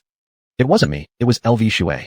Hearing the care in the little girl's voice, Shize's tone softened somewhat. He released his grip, instinctively ruffled her hair, and pointed toward LV Shui, who was sprawled on the bed nearby. By now, he had already grabbed the coat next to him and thrown it over the other man to cover him up. Ruan-yu noticed and looked over. Is he okay? Upon hearing that it was LV Shui who was injured, Ruan-yu involuntarily drew in a sharp breath. Why is it always him who gets hurt? How pitiful. Nothing serious. Thank you for your concern, Miss Ruan-yu. LV Shui lifted his head, blushing slightly, giving an embarrassed reply. In that case, let me know if you need any help. Shize, today I accomplished a lot of things, helping many out-of-control individuals. I feel like my power has grown even stronger. I'm really quite capable now. Ruan-yu started boasting about her abilities, and Shize looked at her, revealing a faint smile. Is that so? Don't overdo it. Just do what you can. Understood. But there's something else I want to talk to you about. It's about Dr. Jing'an. You want to keep him around you? In fact, having just you is more than enough. Shize had already anticipated what Ruan-yu would say next. But she didn't expect that when she answered back, Ruan-yu would make such a bold confession, saying that she needed no one but him. This statement struck straight to his heart, making his previously calmed emotions flare up again. Don't get so close if you're going to talk. She smelled sweet inside and out, fatally enticing. He'd just returned from a mission, still carrying traces of blood, rough, all over. That's how the task force usually came back after missions. So compared to this gentle, obedient little girl before him, he always feared that his own smell would rub off on her, tarnishing her purity. Dr. Jing'an is very pitiful. He saved my life before, so I want to help him. Can I? Fine. But under no circumstances should you have any kind of intimacy with him. Shize's gaze flickered, his pitch-black pupils showing absolute possessiveness. What kind of intimacy? Ruan-yu asked curiously. For instance, wanting to bear his children. Absolutely forbidden. No excuses. Did you hear me? Ruan-yu watched as his expression changed suddenly. At that moment, she pinched her cheek lightly, wincing slightly. She could only nod nervously, appearing somewhat frightened. With this answer, Shize also loosened his grip, showing a warm smile. That's my good girl. He's not suitable for you. Letting him stay by your side. I only agree because he once saved your life. As for anything else, absolutely not. Hee, you're jealous. Suddenly Ruan-yu giggled, causing Shize's face to darken instantly, making him quickly turn away. Don't say nonsense. You are. Come on, admit it, are you? Ruan-yu moved closer, wrapping her arms around his arm, persistently interrogating. LV Shui had never seen his captain tortured into this state before. He wanted to laugh, but feared being discovered and subsequently being killed by a single strike from the captain. So he buried his head deeper into the pillow, trying hard to suppress his laughter. Perhaps Shize had noticed LV Shui, so he pulled the little girl next to him and left the resting room. The sudden bright light disappeared as soon as they stepped out, making the surroundings darker. Ruan could clearly feel Shize suddenly drawing closer. He pinched her chin and then kissed her fiercely. His lips were cold, full of dominance. This single action made Ruan completely stunned. What? Not throwing a tantrum anymore. Ruan obediently nodded, shrinking back a bit. Weren't you quite bold just now? After a kiss, you're silent? Weren't you loudly claiming that you wanted to have children with me? Why aren't we having any more? Shize smirked at the little girl's reaction in front of him. This girl needed a good scare, otherwise, she would continue being unruly. Ruan's face turned red and burning hot, lowering her head, unable to speak. She hadn't expected that Shize's strength was so great, pinching her while kissing her, leaving her no chance to struggle. Moreover, it felt like his eyes wanted to devour her whole. Now, anything about wanting to have children was beyond her lips to utter. Go back to sleep. Seeing that he truly frightened her, Shize's voice softened a little. At this moment, he tapped Bai Wanwan's head lightly. Coming back to her senses, the little girl nodded and scurried away like a quail. Shize watched her retreating figure, his smile becoming increasingly tender. Just at that moment, Hong Jia returned with the medicine. He shivered where he stood, then hesitantly called toward Shize, Master? Upon hearing the voice, Shize's smile vanished instantly. He glanced over with a shadow of darkness in his eyes. Seeing how fast his expression changed, Hong Jia felt a chill down his spine, inexplicably sensing a blade against his neck. I've brought the medicine. Take it inside for him to use. Thankfully, Shize didn't press further and gave an indifferent reply. Hong Jia hurriedly ducked into the resting room. LV Shui, who was also enduring torment inside, seemed to see hope upon spotting Hong Jia. Old Hong, you've finally come. Chapter 91. Wanting to kiss, but not tall enough. What are you talking about? I almost died just now. Hong Jia saw Lu Shui roll his eyes. You dying? I was the one who nearly died. If you hadn't come, I would have suffocated to death over here. Lu Shui started with a complaint. Hong Jia thought for a moment. Did you see Captain smile just now? What do you mean? What captain smiling? Just now, Miss Wanwan arrived. You didn't see it. I have never seen the captain behave that way toward anyone else. So indulgent and gentle, yet helplessly so. He allowed Miss Wanwan to tease him. My goodness, I almost thought I wouldn't live to see tomorrow. As Lu Shui spoke, he shivered again. At this moment, he even felt like the wounds on his back weren't hurting anymore. He only felt cold throughout his body. Hong Jia, upon hearing this, was dumbfounded. Then he suddenly said, I think I also saw it. The captain was standing outside laughing, looking in the direction where Miss Wanwan went. I walked right into it, and saw the captain's expression instantly change. I thought I was going to die. The two people, destined for hardship, instinctively glanced at each other and sighed. Speaking of it, it truly is strange. How long have we followed the captain? When has he ever been this gentle toward others? You don't understand. When people fall in love, they aren't the same as usual. Lu Shui had an air of comprehension. What do you mean? The somewhat slow Hong Jia was completely confused. You idiot, think about it. You're the high-output member of our team. With you, our team's total strength should increase greatly. But the captain kept you behind several times, making you follow Miss Wanwan. Still unclear about the meaning? Even during this time, when we went after the remnants of the insect race, he left you behind. That's because he received word. He heard that the academy sent reinforcements. And he saw Miss Wanwan's name on the list early. Originally, while Miss Wanwan was at the academy, he reached an agreement with Dr. Jing'an to ensure her safety. Only then did we set out on the mission together. Once he learned that Miss Wanwan was alone, he immediately left you behind. This alone shows how different he treats Miss Wanwan compared to everyone else. Lu Shui explained analytically, with a look of great satisfaction on his face. Hong Jia had an epiphany. Oh, the two discussed various things in the restroom. Originally feeling close to death from their serious injuries, Lu Shui was like he encountered a miracle, healing instantly. Gossip about Shize truly was the best remedy. Early the next morning, Wanwan got up. She was indeed mindful of her responsibilities, so she didn't even linger in bed. She woke up early and hurriedly wanted to continue treating those who were losing control. However, just as she stepped out, she was caught by Shize. Getting up so early? He was practicing on the open ground at that moment. Having practiced for half an hour, sweat had soaked through his hair. His top clothing had already been removed, revealing a strong physique. Looking from afar, she couldn't help but fix her gaze on his abs for a moment. Then she responded, there are still many people untreated. So, I want to find some of them, trying to settle them down as early as possible. One must know, the longer out-of-control individuals are left untreated, the greater the damage to their bodies. Precisely for this reason, Bai Wanwan appeared so urgent. Have breakfast first. Don't you care at all about your own health? Shize could sense her intentions clearly, but his attitude remained firm. He walked over and picked up the clothes beside him. At this point, Wanwan was closer, her eyes fixated on him without moving. Do you like it that much? Her eyes were too fiery, making it impossible for Shize to ignore them. He turned around and asked. Bai Wanwan seemed unresponsive, her gaze somewhat dazed as she nodded earnestly. It wasn't until she heard a low chuckle above her head that she quickly came to her senses, shaking her head rapidly. No, not. Looks like you've learned to be stubborn now. Shize reached out and pinched her cheeks. This strange little gesture of his was really quite annoying. Wanwan immediately stretched out her hand and grabbed his arm. Don't pinch my face. Although the action wasn't heavy, Wanwan felt that having her face pinched made her look less attractive. Who told you to be stubborn? That's why I want to pinch you and see if you're truly that hard-headed. Shize has changed. He really has changed. Before, he was so aloof, but now why does he always flirt? Bai Wanwan feels somewhat unable to cope. She fiercely pulled away his hand, then moved closer. She didn't want to lose momentum. Can you judge hardness just by pinching? You'll only know after kissing. She said this and moved forward to kiss him, only to discover that her height was not enough. She stiffened on the spot. In that moment, she was standing on tiptoe, looking somewhat comical. Then, her entire face turned red. Shize seemed to also be stunned, probably not expecting such a move from the little girl. As he was about to say something at the sight of her embarrassed look, she suddenly burst into tears. Shize was instantly taken aback. Why are you crying now? He panicked and immediately reached out to wipe away her tears. But Bai Ruru, with a wave of her hand, knocked it away. You've changed. You've become so bad now. You never used to talk like this. She cried and complained simultaneously. Shize wore an expression filled with helplessness. All right, then I won't say it anymore. Having no other choice, he could only keep comforting her. And who made you grow so tall? How come whenever you want to kiss me, you can just do it anytime? but when I want to kiss you, I can't. What bothered her the most was precisely this point. It felt so unfair. Yesterday, when she was being kissed while having her cheeks pinched, she couldn't even move. Shize felt even more helpless. Listening to the little girl's complaints, he found them utterly unreasonable. But right now, there wasn't much he could argue against, ultimately forcing him to bend down and bring his handsome face closer. Will this work? Bairuor stopped crying, though she still hiccuped occasionally. Looking at him through red-rimmed eyes, seeing him on level ground as he intentionally bent over for her, gave her great satisfaction. She pulled at his collar and forcefully planted a kiss on his lips. And seemingly to playfully misbehave, she bit down. Shize winced in pain with a hiss. After biting him, Bairuor quickly ran off. He stood up, wiped the corner of his mouth, and sighed helplessly. That little wretch really bites hard. As he watched her run off, all he could do was shout after her. Eat breakfast first. I don't need you telling me what to do. Ruoru ran very fast, disappearing in no time. Shize shook his head, retracting his gaze. Noticing the figure nearby, he simply glanced at it. What is it? Lord, according to your orders yesterday, we conducted secret surveillance both outside and inside the perimeter. We discovered someone highly suspicious. Chapter 92. Enlistment. Shize's emotions were unperturbed, as if he didn't find it surprising at all. There's no need to alarm the snakes. Yes, following the master's wishes, we did not disturb anyone. But what are your next plans, master? Just keep a close watch and gather all evidence. As for the rest, we wait. It was clear that Shize already had his suspicions, but chose not to intervene yet.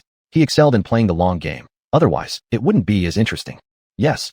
Ruan ran back quickly. She saw Yongmu leading some fully recovered soldiers setting up something. Out of curiosity, she walked over and watched them busy at work before asking curiously, "What are you doing? Miss Ruan, you're here so early. You must not have eaten breakfast yet. Let me get you a meal." Yongmu now treated Bai Ruan with increasing respect. Upon seeing her, he warmly greeted her. Bai Ruan looked at him, and before she could even say no, Yongmu had already run off. There was a canteen nearby. Special chefs made breakfast. Ruan was aware of this. However, she wasn't particularly hungry at the moment. Yet, it was hard to resist his enthusiasm. Before long, Yongmu rushed back, carrying a clean food box in his hand. Inside, there were quite good meals. Miss Ruan, the conditions aren't great. I hope you'll bear with us. He handed the box over to her. Ruan took it in her hands, feeling the steamy hot food inside, sweet and sour fish, meatball soup, stir-fried seasonal vegetables. This was an excellent meal compared to their plain flatbreads. In comparison to what they eat, these meals are much better. You don't have to treat me specially.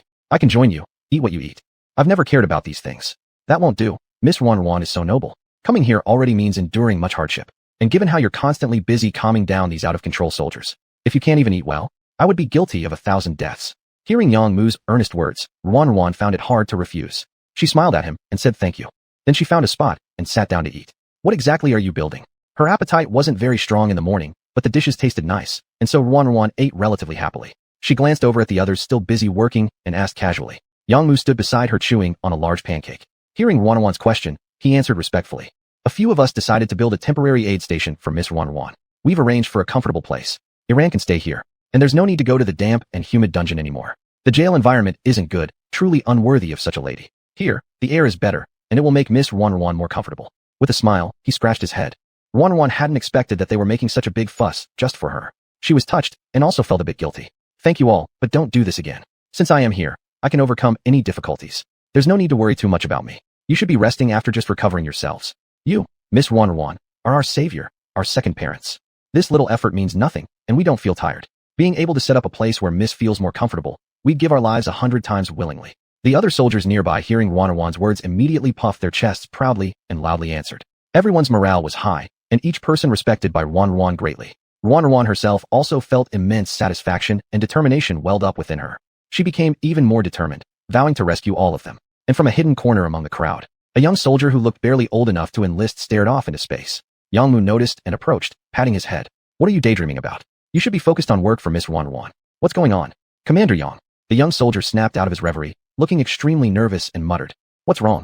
Are you not feeling well? No, Fine. You're young, probably slept late yesterday. Maybe you haven't rested well. Go back and rest. We'll handle the rest. Yongmu didn't press the youth further. This kid didn't look like he'd even reached adulthood yet. Joining the army at such a young age to serve the country, Yongmu always treated them with extra care. So, despite the boy zoning out and potentially disrespecting Miss Ruan earlier, Yongmu only scolded lightly without excessive punishment. Just take care of all the work and let him go rest. Alright, don't dilly-dally. Hurry up. Yongmu thought the youngster in front of him was shy, so he simply grabbed the person and pushed them away. Haha, Zygwozi, since Commander Yang has spoken, you should go back and have a good rest. I can see that you've been distracted all morning. Go back and relax, then come back when you're rested. The others joined in one after another. They were particularly lenient with the younger ones. Alright, thank you, all the older brothers. Zygwozi didn't refuse. He looked at everyone once. then turned to Bai Ruanan and respectfully gave her a bow before leaving. Ruanan had naturally noticed him. Her gaze involuntarily lingered on his figure, examining him. Miss Ruanan, his name is Zai Guozi. I see he doesn't look very old. Yes, he hasn't even reached adulthood yet. Yang Mu spoke, and then seemed to remember something, sighing deeply. This child has had a hard life. Soon after he was born, his family was destroyed, and he was thrown into an orphanage. He's quite determined, far better at studying than most, and extremely tenacious. One time, army recruitment teams went around the district. Despite being only around 10 years old, upon seeing it, he directly ran out of the orphanage, grabbing hold of a military officer's arm and refusing to let go. The orphanage's principal was startled. Attempting to bring the boy back, the child wouldn't let go no matter what. Frightened, the principal tried forcibly dragging the child back, but he didn't seem to feel pain. No matter how they pulled, he wouldn't release the officer's arm. Afterwards, the officer seemed to notice something meaningful about Zai Guozi. He patiently asked what the boy wanted. Unbelievably, despite his young age, he declared his desire to enlist in the army. At that moment, everyone burst out laughing. It seemed so impossible. Yet, the boy said it so seriously. The officer appeared to realize this kid wasn't like the other children. Thus, the officer told him straightforwardly that he was too young, at least until adulthood. Chapter 93, Partner with Me. What happened later? Ruan was listening intently. Later? He didn't agree to stay back then. He insisted on going, saying not to look down on him just because he's only 10 years old. He claimed he could be stronger than anyone. The officer was quite intrigued by this child, mainly due to the persistence in him, which is hard to find. Therefore, an exception was made for his admission. He was placed in the youth palace in the military zone. The youth palace usually gathers descendants of important figures within the military district. Officer families generally expect their descendants to join the army. From a young age, they undergo education and training accordingly. However, Zai Guozi, being an orphan with no background or power, abruptly joined the youth palace, naturally facing numerous hardships. But he overcame them all. To be honest, after that officer left him there, it took a long time before the officer remembered him again. It wasn't until one day when he saw Zai Guozi fighting with someone. This thin boy, with spindly arms and legs, fought fiercely, fast, and accurately. The officer thought of him once more, watching him grow, realizing he was a born soldier. Later, the officer began mentoring him personally. He entered the military earlier than everyone else. Don't underestimate him despite his young age. He has great capabilities. Even in the recent insect race invasion, he led from the front. I'm not sure why this time. Maybe it's because he had just recovered and his young age couldn't keep up. All morning, I noticed he was somewhat distracted while working, so I let him rest. Yang Mu narrated the story in such an interesting way. Bai Ruan hadn't expected a story like this about such a young child. So, her eyes sparkled brightly. It's fine. Let him rest properly. He is still young, and it's natural. Thank you for your understanding, Miss Ruan. Miss, please don't worry. He is not the type to slack off. He must be truly unwell. He will be back soon enough. They were familiar with each other, so at this point, Yang Mu spoke some good words on behalf of Zai Guozi. Bai Ruan smiled and nodded, refraining from adding anything further. On the other side, clearly uneasy, Zai Guozi returned to the dormitory. However, just before entering, he heard some sounds nearby. His heart thumped, and he glanced towards the sound. Clenching his fists and hesitating for a moment, he ultimately followed quietly. Don't come looking for me anymore. I already told you last time. I'm unwilling. You really have no desire to reconsider?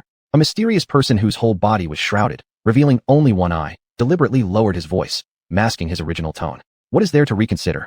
My life was saved by Miss Ruan. She is so beautiful, pure, and noble. Someone as lowly as me, she was willing to extend her hand to help. What right do I have to betray her? Zai Guozi was filled with resolve. At this moment, he answered harshly, glaring at the person before him with killing intent in his eyes. I know you're angry, very angry, that I asked you to betray us. But Zai Guozi, why did you join the military zone in the first place? Do you remember? Hearing those words, Zai Guozi was shocked, sharply turning towards the person with disbelief on his face.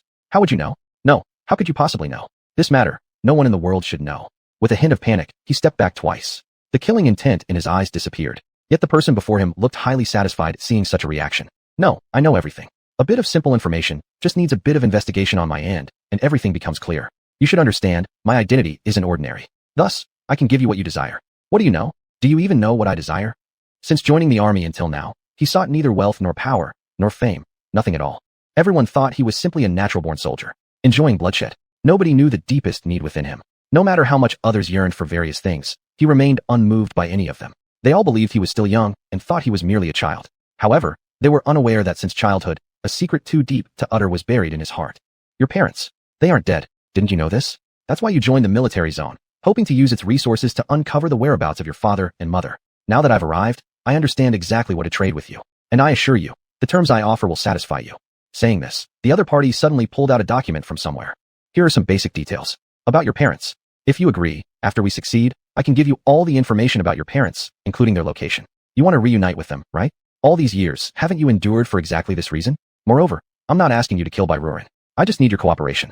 That's all. Leave the rest to me. and I promise you won't lay a hand on your benefactor. These words were as if imbued with a kind of magic, bewitching the person before him. Zayagwozi stared at the black-clad figure in front, his eyes fixed on the document in the other's hand. At this moment, there was a struggle, but he still chose to snatch the document and began examining its contents. Inside were clearly recorded various kinds of information. Every single word invaded his mind, causing uncontrollable tremors and an inner collapse. Really, they're still alive. They are alive. He couldn't help but burst into tears. After all, no matter what, he was still a child who hadn't grown up yet. The longing for family affection was like a spell, forever embedded deep in his heart. He could not escape it, nor would he ever be able to. At this moment, he had waited too long. So long that he thought he'd lost all hope in his lifetime. Until now, when someone suddenly appeared from nowhere, telling him that what he yearned for indeed had results. Good boy, I can offer you what is most important to you. How about it? Will you cooperate with me? The man in black extended his hand. Zayagwozi wiped away his tears, looked up at the other person, and finally extended his own hand in return. You promised, she won't be harmed. Absolutely not. The other party smiled with lips curled and then released his hand, blending seamlessly into the darkness. Remember, whether or not you see your parents depends entirely on you. The surroundings returned to silence. It was as if everything that just happened was nothing more than a dream. If it weren't for the document in his hands feeling so real, so heavy and burning hot, he might have truly believed it was all an illusion. Quickly packing the documents, Zayagwozi turned and left, having made a decision at this point. Chapter 94, Relapse. Miss Wanwan, come and try this spot. The soldiers were quite skilled and quickly constructed a temporary comfort area. It was just a large shed to keep the sun off, with a very comfortable sofa in the middle. Wanwan watched them finish building it. With great surprise at the sight of the grand structure in front of her, she walked over. Under everyone's gaze, she sat on the sofa. It's good. This sofa is very soft. Miss Wanwan, we're glad you like it. This sofa is made from some soft cloth we've been collecting. We originally thought it might be a bit rough. Once that batch of supplies arrives, we'll cover it with real silk fabric, which will make it even more comfortable. They smiled humbly, feeling their craftsmanship wasn't fine enough for Wanwan, so they looked somewhat embarrassed. No, it's already very good. Thank you all. Miss Wanwan, you're too kind. Then we'll go down to the cell one by one and bring people up. You can wait patiently here. Sitting there, White Wanwan saw each of their faces brimming with smiles, and couldn't help but laugh along as well. She didn't notice Hongjia, who had quietly come to her side. Miss, have some water. A quirky thermos appeared in front of her. Without thinking, Wanwan instinctively reached out and took it, then paused, looking up to Hongjia. How did you end up here? The captain ordered me to stay by Miss' side and protect her safety. Protect my safety? I'm fine here. What danger could there be? Muttering to herself, she still opened the thermos and took a sip. Inside was her favorite rose tea, its aroma sweet and fragrant. Honey seemed to have been added intentionally. This was personally prepared by the captain. The captain said that although Miss is tired, don't forget to rest, don't push yourself. If you feel uncomfortable, stop immediately. Hongjia stood beside her like a parrot, repeating everything Shizai had instructed before. White Wanwan puckered her lips slightly. And where is he? The captain still has some missions. The pursuit of the insect clan's traces continues. Yesterday, because Lu Shui got injured, the captain returned early. However, he still holds some evidence, so he continued to investigate. Oh. Upon hearing he had left, Wanwan wasn't surprised at all. The insect clan was originally a major problem. If they were still lingering nearby, they indeed needed to seize the opportunity to completely wipe them out. Otherwise, the consequences would be unimaginable. Wanwan sat on the sofa, waiting patiently for a while. But those who left never came back for a long time. After finishing a cup of tea, Wanwan put the cup aside and frowned curiously. Why haven't they returned after such a long time? Yangmu also noticed that no one had returned and found it strange. These guys, where did they go? Miss, don't worry, I'll go check. Saying this, he walked over. At the same time, a soldier rushed out of the cage not far away, shouting loudly. Lord Yang, something bad has happened. Come quickly. The cry of alarm drew White Wanwan's attention instantly, and she stood up abruptly. Without hesitation, she hurried alongside Yangmu, both clearly unaware of what exactly happened. At this point, they assumed the individuals inside had been attacked by the uncontrollable ones, hence the issue arose. Miss, slow down. Hongjia trailed behind White Wanwan, extending his arm for her to lean on so that she wouldn't fall. It's fine, let's hurry to see what's going on. At this moment, Wanwan paid no attention to these matters, rushing forward urgently. Before the two could reach the cage entrance, they suddenly saw all the people inside rushing out in unison. What is happening, Leopentu? You are an experienced soldier. Based on your skills, you should have no problem controlling those uncontrollable ones. What on earth happened to make you look so disheveled? Truly embarrassing. Yangmu cursed in anger, frustrated that the soldiers hadn't fulfilled their duty. The veteran who ran out looked deathly pale, as if he had seen something unbelievable, too terrified to articulate any words. Speak up, what's the matter? Lord Yang, Master, we're done for. The men who rushed out looked like they'd seen a ghost. Their talk was incoherent. What nonsense. Furrowing his brows, Yangmu intended to enter and take a look, but he was stopped by someone next to him. Don't go in. It's Zayagwozi. What? Zayagwozi is inside. I told that kid to go rest. When did he sneak in there? Yangmu hadn't fully grasped the implication yet, when he saw the other pulling him. Not exactly. It's Zayagwozi having a relapse. He's now going berserk inside. We discovered it in time and bound him. His arm was torn off by force. An arm. This clearly indicates the ultimate frenzy. It's a relapse. We're all done for. The thing they feared the most has finally happened. Originally, they thought they were all saved. Now it seems that it truly is as Stella said. There are after effects, and none of them can escape. All the signs of peace and safety were merely illusions. Everything was false. How could this be? How could this be? Yangmu started with shock, and then firmly shook his head. He refused to believe it. Where's Xiubin? I'm here. From the crowd, Xiubin emerged. Then Yangmu grabbed Xiubin and brought him in front of everyone. If Xiubin is fine, how could there be a relapse? Xiubin was the first to rescue Soft Lady. If there were a relapse, it would have been him. You all shouldn't be spouting nonsense. I will go in myself to see what exactly happened. Maybe that young man ran in on his own and got hurt by the uncontrollable ones, thus becoming infected. He considered 10,000 other possibilities but refused to believe Bai Wanwan had any issues. After all, he had seen the controllers. There was absolutely no way Xiubin could return to his normal state as before. Xiubin showed no energy fluctuations or any other signs of discomfort throughout his body. At the time, Yangmu was close enough to feel Wanwan's very strong, soothing energy. He stood there, even though he was not affected, but was still touched by the soothing energy, which made him feel extremely comfortable, as if his entire body had been cleansed. This is why he was so convinced of Bai Wanwan's formidable strength. Such a concentrated, soothing energy, he had only ever seen one person possess. That was Soft. No one else, not even Miss Stella, had such powerful, soothing energy. Ignoring the objections of others, Yangmu insisted on going inside. By this time, Bai Wanwan had arrived, seeing the odd expressions on everyone's faces, and curiously asked, "What's wrong? What happened?" Chapter 95, The Most Desperate Thing. Wanwan stepped forward, only to see one of the people in the crowd advancing with reluctance, seemingly wanting to ask something, but was stopped by the nearby red armor. His eyes carried a warning. "Do not offend, miss." His tone was cold, and his strong demeanor seemed to make these people, who were angry and desperate, regain their senses once again. Beside him, Yangmu saw this and quickly pulled that person back. "What do you want to do? Do you want to rebel? Don't forget that all of you were saved by Miss Wanwan.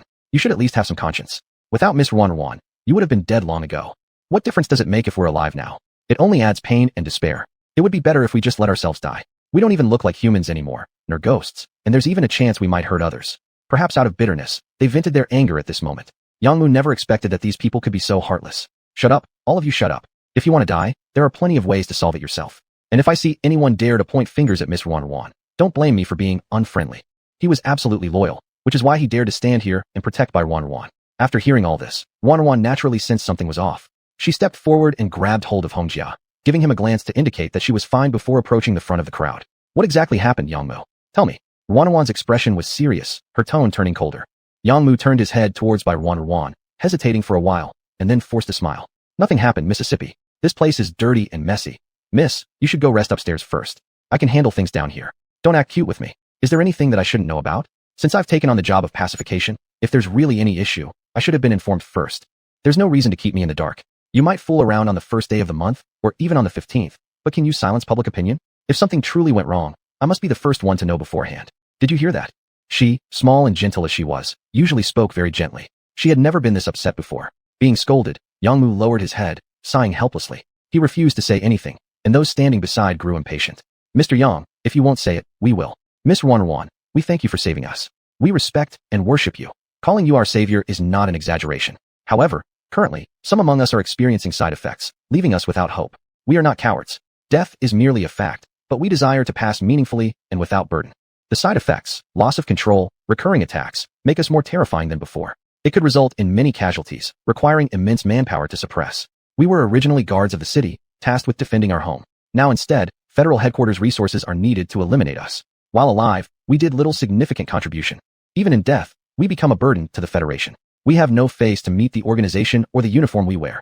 They spoke indignantly, yet not too accusingly. It was a display of desperation and breakdown. They didn't want to cause much trouble, nor wanted to leave disgracefully, becoming enemies of the homes they guarded. This was the most desperate situation.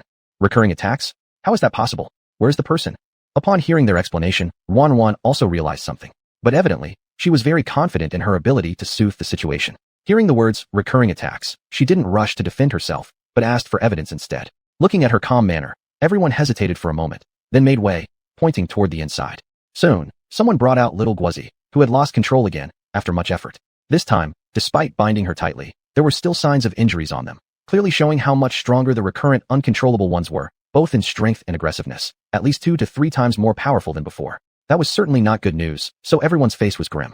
At this point, little Guozi kept roaring wildly at everyone. Indeed, he didn't seem normal, eyes rolled white, overly animalistic, appearing brutally violent. As Wan moved forward to check, she was stopped by Hongjia. Miss, be careful. I'm fine, I'll pay attention. They've restrained the individual, so I won't get hurt. Wan nodded to Hongjia. After much hesitation, the latter looked at little Guozi and finally decided to speak. What does Miss want to attempt? Let me go ahead. He dared not disobey the order. The captain's meaning was to stay close. Absolutely no accidents could happen. The guy in front clearly wasn't right. If he accidentally hurt Miss Wan, he wouldn't have enough lives to compensate, even if he had 100. Go and check him, his eyes, mouth, nose, see if there are any other symptoms. Their rabbit beast clan had an extremely strong ability to soothe, and this kind of situation had never happened before. Previously, when she was with her mother and father, a very powerful beastman tribe came for help. One of their leaders lost control and they hoped to get soothed. Her father and mother both went together. She was young back then, and her mother didn't want to leave her alone, so she took her along. That's where she first heard them speak. That leader had been calmed by a powerful female, but later suffered a severe relapse and lost control again. Back then, his body showed some dense marks. Miss Wan remembered clearly, as those marks looked like little bugs. At that time, he said it was because he had been attacked by such insect-like creatures. Therefore, after relapsing and losing control again, the insect markings appeared on his body. The insect species were carriers of pure evil with an exceptionally strong ability to invade consciousness. After controlling the beastmen and causing their loss of control, they tried to invade them using their special abilities. These markings were one of the signs of their invasion. They were undoubtedly malevolent. Hongjia nodded, hearing Miss Bai's words, and stepped forward resolutely, grabbing little Guozi. Then, he expressionlessly began checking, opening his mouth, eyes, conducting all sorts of checks. Little Guozi continued struggling, trying to attack Hongjia. But Hongjia's strength and technique were clearly superior, allowing him to effortlessly pry open his mouth, eyes, completing various checks. Are there any other markings? Miss Wan stood at the back and asked. Miss, take a look. Hongjia moved aside slightly, making sure Miss Wan could clearly see the traces on the man's body. Chapter 96. You can't take me away. Such strange traces. Wan muttered to herself. At this moment, she wanted to get closer for another look. Then she heard a group of people rushing over from not far away. Where is Miss Bai Wan? The newcomer was a young man in official attire. He walked over and asked expressionlessly. Startled, the crowd all paused. Yangmu immediately stepped forward. Xiaogaran, why have you come? According to orders from above, I heard that cases of recurrence among those out of control have appeared near City A86. After receiving my orders, I took charge of the case and specially brought Ms. Bai, the comforter, to investigate. He quietly pulled out his identification documents to confirm his identity. Seeing this, the other party nodded but changed expressions upon hearing they had come to take Bai Wan away. Is there some sort of mistake? We're not clear on the situation yet. How did you receive news already? Yangmu, who could become the head sentinel responsible for the Watch City, naturally had some sense. He clearly saw something was off. This incident had just happened. In theory, no one should have understood the situation yet. Why had people from federal headquarters received word already? Wasn't it a bit too early? You ask me? I have a special document from federal headquarters here. If you're doubtful, you can check it. I know little else, but I act according to orders. If you have any issues, contact higher-ups. He glanced at Yangmu and without hesitation threw the document he held over.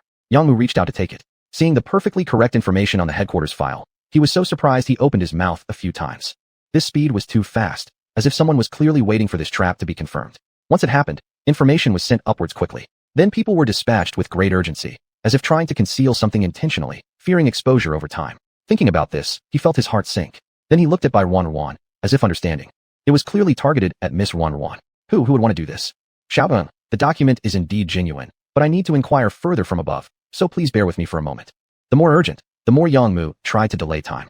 So at this moment, he slowly spoke up, requesting confirmation of the document's authenticity. Xiao Fei in front of him evidently showed some impatience. But after all, the other party was following procedure and could not refuse. Just hurry up. I don't have time to indulge in trivialities with you. Yes, please wait a moment, Xiaogaran. Having finished speaking, Yangmu prepared to leave with the document. On his way out, he glanced towards Hongjia's direction. It seemed Hongjia understood something, seizing the opportunity to leave together. As they left, Hongjia consoled softly. Miss, don't worry. Everything will be fine. Bai Wan frowned tightly. The current situation was troublesome. She had realized this. Especially regarding this Xiaogaran coming suddenly, with a fierce momentum aimed directly at her. She vaguely sensed something was seriously wrong. At the same time, in the office, Yangmu rushed in and addressed Hongjia immediately. Hongjiaran, quick, contact Shizedaran. Miss Wan is in trouble. How exactly? Hongjia remained emotionless, watching the other side in such haste. His calm demeanor created an intense contrast. What's there to say? That Xiaogaran is clearly targeting Miss Wan. We just found the small recurrences here. How did those above receive the message so quickly? You should know, these are all our own people, right under my nose. Their habits, I understand best. Absolutely no one would secretly report behind my back. Though they may harbor anger and discontentment within their hearts, they absolutely wouldn't act this way. Besides, everyone is present at the scene. How could the information possibly leak out? It's obviously targeted at Miss Wan. Quickly, while we still have time, you must immediately contact Shizedaran. We must ensure that Miss Wan remains safe. While saying this, he anxiously paced around, as if truly fearing some mishap involving Wan. I understand, don't worry, Hongjia said coolly and started preparing to leave. Yang Mu momentarily stood frozen in place, once again looking at the other party, astonished, and opening his mouth several times in disbelief. Hongjia-baran, I'm speaking earnestly here. How can you still say everything is fine? They are already here. Hurry and contact Shize-daran. Yang-daran, there's no need to worry. Miss will be fine. With me here, things will be handled perfectly. Rest assured. Seeing the other party's palpable fear, Hongjia still consoled him with a few words. Hearing this, Yang Mu hesitantly nodded his head in semi-belief. When the two returned, Xiao Fei was already growing impatient. Director Yang, have you contacted those above? If so, can I take the person with me now? Yang Mu felt rather helpless. He had indeed verified everything. This was an official correspondence from higher-ups and showed no signs of falsification. But still glancing towards by Wan, he spoke on her behalf. The situation isn't fully clear yet. Perhaps it's unrelated to Miss Wan, Director Xiao. Perhaps we could. Whether it's related or not will only be known after investigation. I'm merely following orders. Don't interfere unnecessarily. After finishing, Xiao Fei gave a glance to one of his subordinates who immediately moved to escort the individual. Bai Wan stood in place. But before she could say anything, Hongjia stepped forward, clutching the large machete in his hands without a flicker of emotion. Even though he didn't utter a word, his mere presence scared off the others, leaving them glancing helplessly at each other and eventually looking back at Xiao Fei. Upon noticing Hongjia's movement, Xiao Fei also frowned slightly. Director Hongjia, I know you're part of Shize's team, and that your purpose here is likely to ensure Miss Bai's safety. However, this matter is of utmost importance, and I do possess the official documents. I must take the person for further investigation. Your cooperation would be appreciated. As the deputy officer of the investigation department, despite knowing Hongjia's high rank dwarfed his own significantly, Xiao Fei still maintained such respect due solely to Shize's influence. Your stupid rules mean nothing to me. Here, there's just one rule. Ensure Miss Wanwan's safety as directed by my superior. So, you're taking no one here. His tone was icy and authoritative. It was clear he regarded Director Xiao as utterly insignificant. Even though Xiao Fei had cited official authority, to him, it all amounted to nothing. Even if you follow Shize, do you disregard federal headquarters orders? Isn't this disrespect for our organization completely inappropriate? Chapter 97. This is strength. When they're furious, they arbitrarily accuse others. That's always been their tactic. Perhaps using this to threaten others might work, but he, Hongjia, following closely behind Shize, has always been used to being arrogant. Rules and authorities mean nothing to them. Orders from our superiors come first. It's something they have deeply ingrained in their bones. Thus, no matter how much Xiao Fei tries to threaten with authority, Hongjia remains unmoved. I don't want to hear your nonsense. All I have to say is this. Miss Wan is under my protection, and no one can touch her. If you dare to move against her, well, I wouldn't mind playing a little game with you. As he said this, a smirk formed on his lips, and he began to loosen up. All of a sudden, he twisted his arms as if preparing for battle. Xiao Fei stared intensely at the man before him, eventually cursing under his breath after some time. He truly was a lunatic. Indeed, who doesn't know that every single member of Team 1 are all madmen, and Shize is an absolute Yama, god of death, which is why all his subordinates behave like demons, crazy and relentless. In this situation, without seeing Shize, just one of his members dared to stand against headquarters. This would probably leave anyone speechless. Yet, it's their special right, and headquarters, through Lu's mediation, must consider Shize's face, showing great leniency towards him and his subordinates. Enough talk, we'll fight if you insist. With a dismissive glance, seeing the other hesitating, Hongjia felt quite unsatisfied. Hongjia, if you insist on acting like this, then we shall have no choice but to be rude.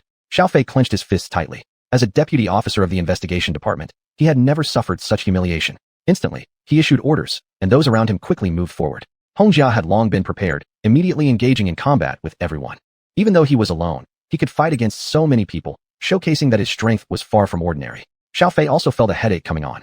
At this moment, he wanted to take advantage of the chaos to take Bai Ruoren away, and Ruoren was very clever. She immediately moved toward Hongjia's direction. You dare not approach. Miss Bai, it's only an investigation. We hope for your cooperation. My abilities to calm things down are crystal clear. There's absolutely no possibility of recurrence. No way. It seems only through the investigation will we know. At this point, we must kindly request Miss Bai to cooperate by accompanying us first to the investigation department. Xiao Fei responded calmly. After all, she was an SSS-level female adult. Therefore, his attitude was exceptionally respectful, avoiding any excessive offense. Just as Xiao Fei's hand was about to touch Ruoren, a throwing knife zipped forward swiftly. Quick on his reflexes, Xiao Fei quickly withdrew his hand, narrowly avoiding having his finger cut off by the knife. His face turned pale with fright as he turned around. Not far away, Shize was standing lazily there. The special warfare outfit of the doctor looked unusually stylish on him despite its casual wear. He walked slowly over. Though smirking slightly at the corner of his mouth, there wasn't even a trace of laughter in his eyes. If you dare touch her, you don't need to keep your fingers. Shize arrived. Everyone present involuntarily stepped back half a step upon seeing him, unconsciously lowering their heads. When Xiao Fei saw him, fearing to mention anything about nearly getting injured earlier, He could only reluctantly step forward and lower his head. Sir Shize, we are carrying out our orders. Feeling humiliated, utterly frustrated. Unfortunately, there's no recourse. He could only steel himself and inform of his intention, and again presented the documents. At this point, Shize just casually glanced at it once. In the next second, a flame instantly consumed the document completely, leaving only ash. Consumption hastily withdrew his hand, scorched by the fire. Hardly daring to believe, he watched the document vanish into ashes, disappearing completely. He raised his head, gazing at this wildly arrogant man before him, opening his mouth, yet words caught in his throat. Mr. Shize, to take someone away from me, evidence must be solid. Otherwise, it's all nonsense. Understand? He suddenly lowered his head, staring coldly into Xiao Fei's eyes ahead. At this moment, Xiao Fei, clearly understanding the expression hidden deep within Shize's eyes, froze entirely where he stood. His pitch-black pupils seemed like an abyss, as if ready to pull someone into the depths of hell. Staggering backward a few steps in daze, he was luckily supported promptly by the subordinate behind him, restoring his consciousness. Mr. Shize's meaning is to investigate on site. My stance is clear enough. It's impossible to take her away. She belongs to me, and she must not be wronged in the slightest.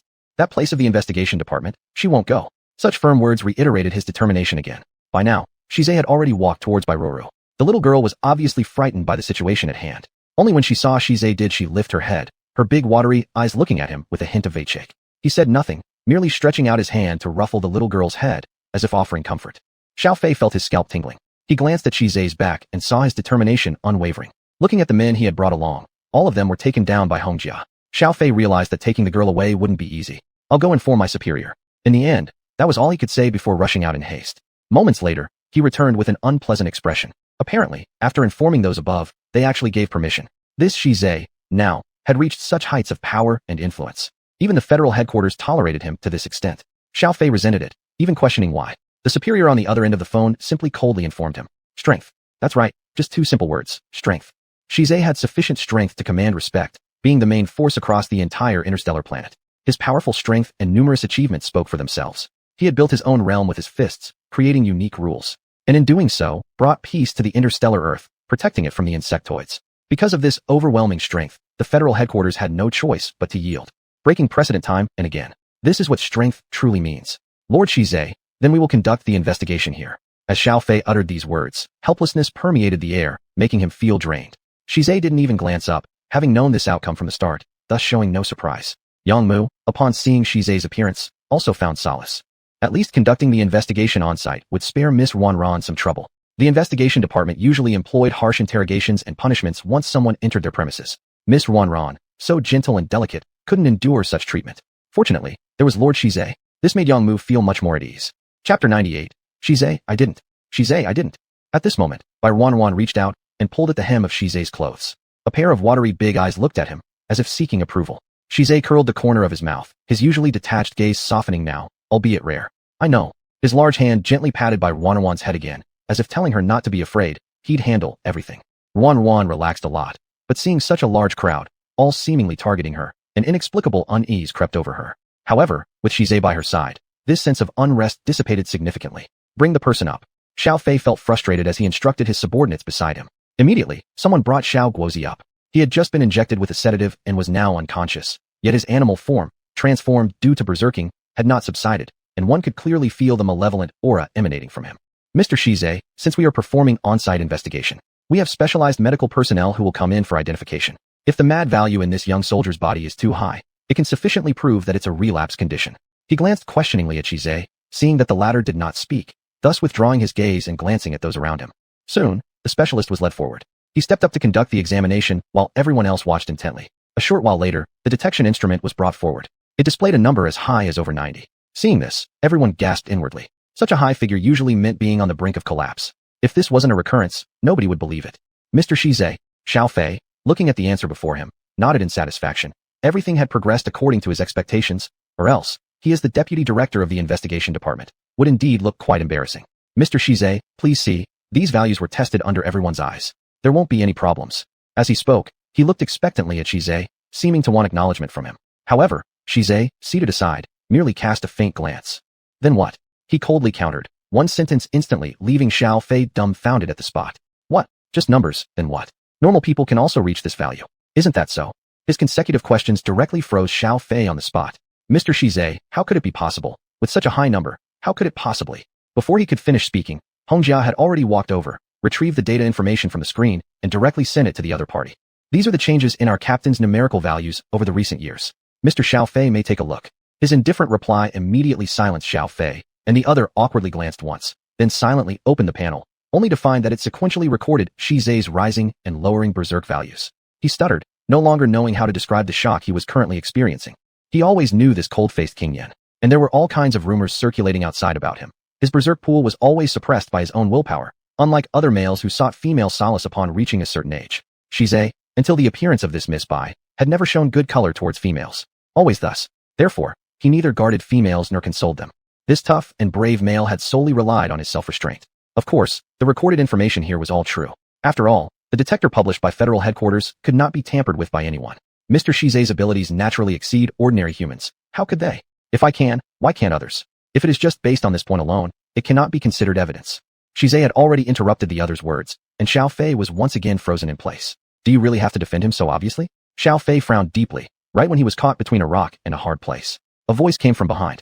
If these physical evidences count for nothing, then use the simplest method. It was Stella. She suddenly appeared, and everyone at the scene was taken aback. As Stella moved forward, she simply smiled faintly. I also received orders from above to monitor specifically, to avoid unfairness during this event. She said this, her gaze falling onto Shi Zhe's body, but the other's eyes remained fixed without ever looking at her. Even though she expected this much, resentment still arose. Stella clenched her fists tightly, making efforts to control her emotions, turning around.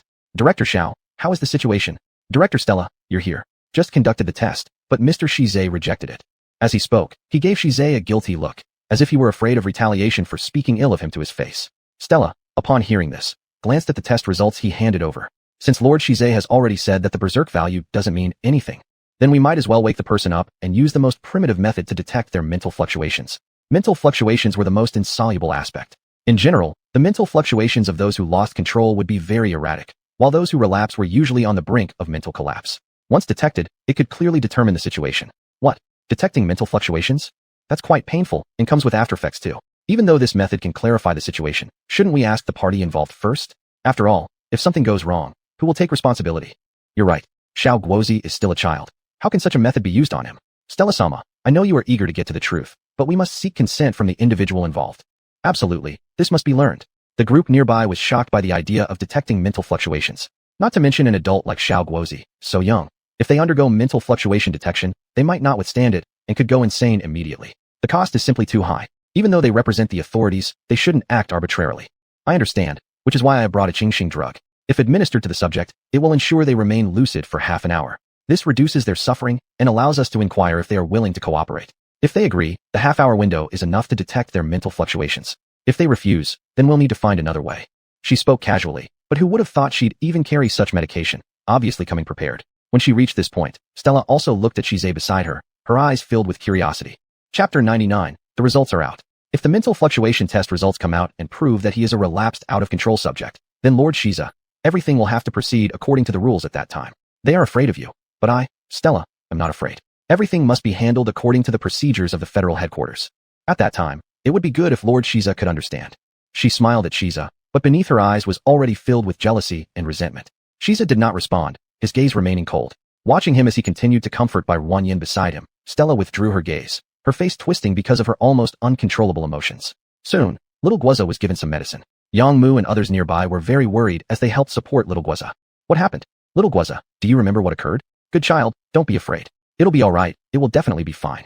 After all, these people had watched this child grow up. Even though there wasn't much blood relation, many soldiers in their 50s or older viewed this young man as their own child. Now, everyone was filled with care, asking questions with urgency. The young man opened his eyes, looking at everyone before him. There was a hint of confusion in his gaze. Everyone, what's wrong with me? Uncle Yang, am I dead? Boy, stop talking nonsense. You're fine. Do you remember what happened before you ended up in the cell? Did other out-of-control subjects hurt you? Yang Mu questioned the most urgently. He wanted an answer quickly, preferably something that would exonerate Bai Wanyan. When little Guoza heard these words, there was an evident hesitation in his eyes. However, after noticing Stella nearby, he ultimately lowered his head. Little Guoza, your name is Little Guoza, isn't it?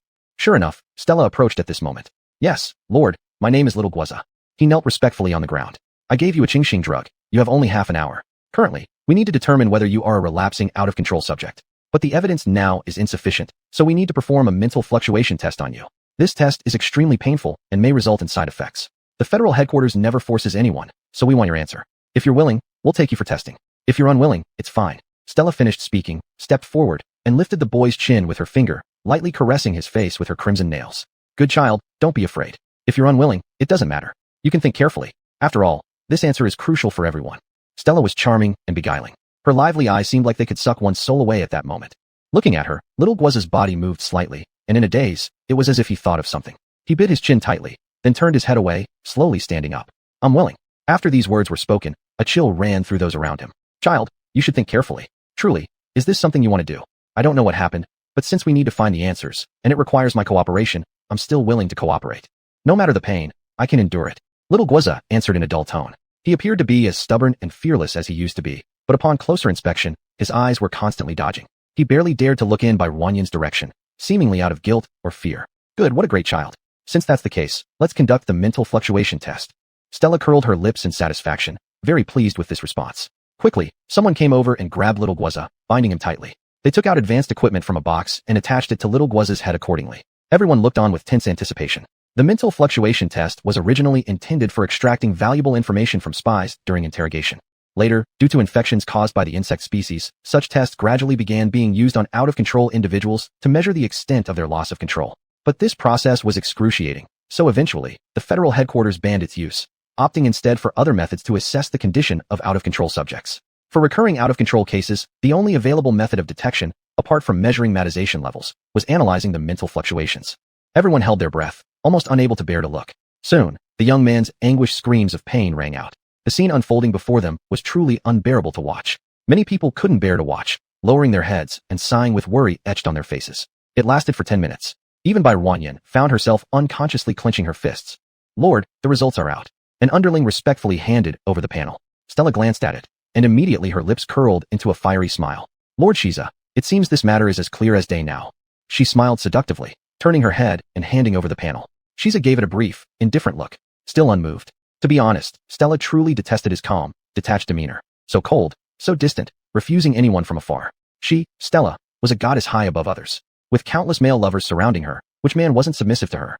And who didn't cater to her every whim or try to win her favor? But this Shiza was special. And more annoyingly, she couldn't use her high-status feminine identity to dominate him. He always looked down upon such trivial matters, being strong enough that the Federation kept tolerating him again and again.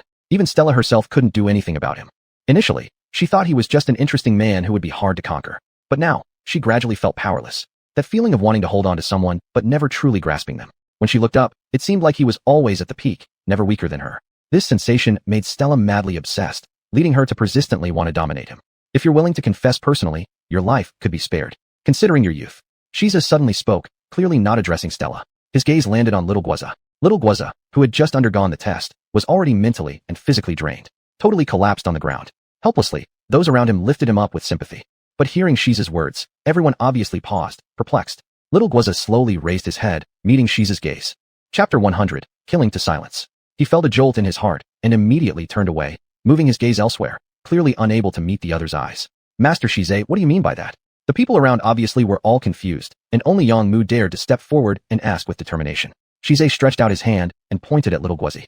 Not willing to say? Or should I speak for you? I don't quite understand what Master Shize is asking. What should I say? Little Guazi was already starting to panic, his eyes darting everywhere, obviously too weak. But even so, he was still trying to defend himself. I know nothing. At first, everything was fine, then I lost consciousness. When I came to, I found myself in a cage. Next, I saw those uncontrollable ones taking over me, and gradually, my awareness completely disappeared.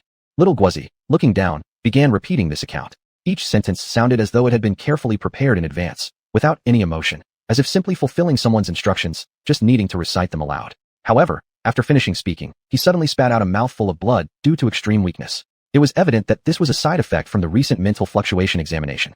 Seeing this, Ruan shot up from her seat and hurriedly tried to step forward to help. Shize pulled her back directly with one hand. Why bother? He's hurting you, yet you're still concerned about him? What are you talking about, Master Shize? He's also a victim, and he's suffering now. And he hasn't harmed me. Ruan apparently didn't know what was going on. She innocently turned her head and questioned Shize. Glancing at little Guazi, she stepped forward anyway, reaching out to try and soothe and heal him. Her energy could alleviate the agony caused by mental collapse. Feeling the flow of green energy within his body, little Guazi stared incredulously at Ruan in front of him. He likely never imagined there would be such a kind-hearted woman in the world, who was treating him despite everything. How pitiful, your foolishness. Even seeing this, you still refuse to tell the truth. Shize seemed to be giving the other party one last chance. There was a strike in some part of the young man's heart. His mouth opened and closed, but before words came, he suddenly sensed a flicker of mental attack. Then, the whole person was thrown backward, crashing to the ground, coughing up blood and fainting. Looks like the situation isn't good. But based on the detection results, regardless of what you said earlier, Master Shize, we will definitely take him along. Stella casually stood up. She coldly glanced at little Guozi, and then looked toward Xiao Fei. What are you waiting for, Master Xiao? Still standing here? Why don't you leave already? Xiao Fei didn't dare move. All he could do was glance cautiously at Shize. Before he even got a chance to mention capturing anyone, Wan was pulled back by Shize. Who dares? His arrogant tone carried no surprise. Xiao Fei could only stand firm against his better judgment, and cast an exasperated look toward Stella. Meanwhile, Stella glared furiously at Shize, suppressing her emotions strongly. Are you really going this far? Do you intend to oppose the entire federal headquarters? This accusation is too exaggerated, and I won't accept it. She is innocent. Why take her away? Now, the evidence is right here. This mental wave detection. Could it possibly be fake? Of course it's fake. Shize revealed the truth expressionlessly, while Stella was shocked upon hearing these words. What? Are you crazy, Master Shize? This detection was done openly before everyone's eyes. Who would dare falsify it? The machine can't produce false readings. But what if someone consumed a special drug beforehand? He slowly spoke, uncovering the truth bit by bit, revealing it to everyone present. Stella's complexion changed dramatically. Yang Mu, standing nearby, seized the crucial information. Master Shize, what do you mean? Could there be some hidden conspiracy involved? This, naturally, we need to question that boy about. Shize looked towards little Guozi. Now that little Guozi had awakened and noticed everyone's gazes on him, he tried opening his mouth, but found himself unable to utter any words. You've seen someone? Received some orders. Are you still unwilling to reveal them? Shize kept providing chances for him repeatedly. With trembling eyes, finally, just as little Guozi was about to confess again, his mind suddenly buzzed, and he started screaming in excruciating pain. Everything happened so abruptly that nobody had time to react. Wan, sensing something, instantly rushed forward, gripping his head with her hand. Calm down, calm down. As the soft words faded, the spirit energy of cosmic fluctuations before their eyes quickly dissipated. Shize, upon seeing this scene, his expression instantly turned cold.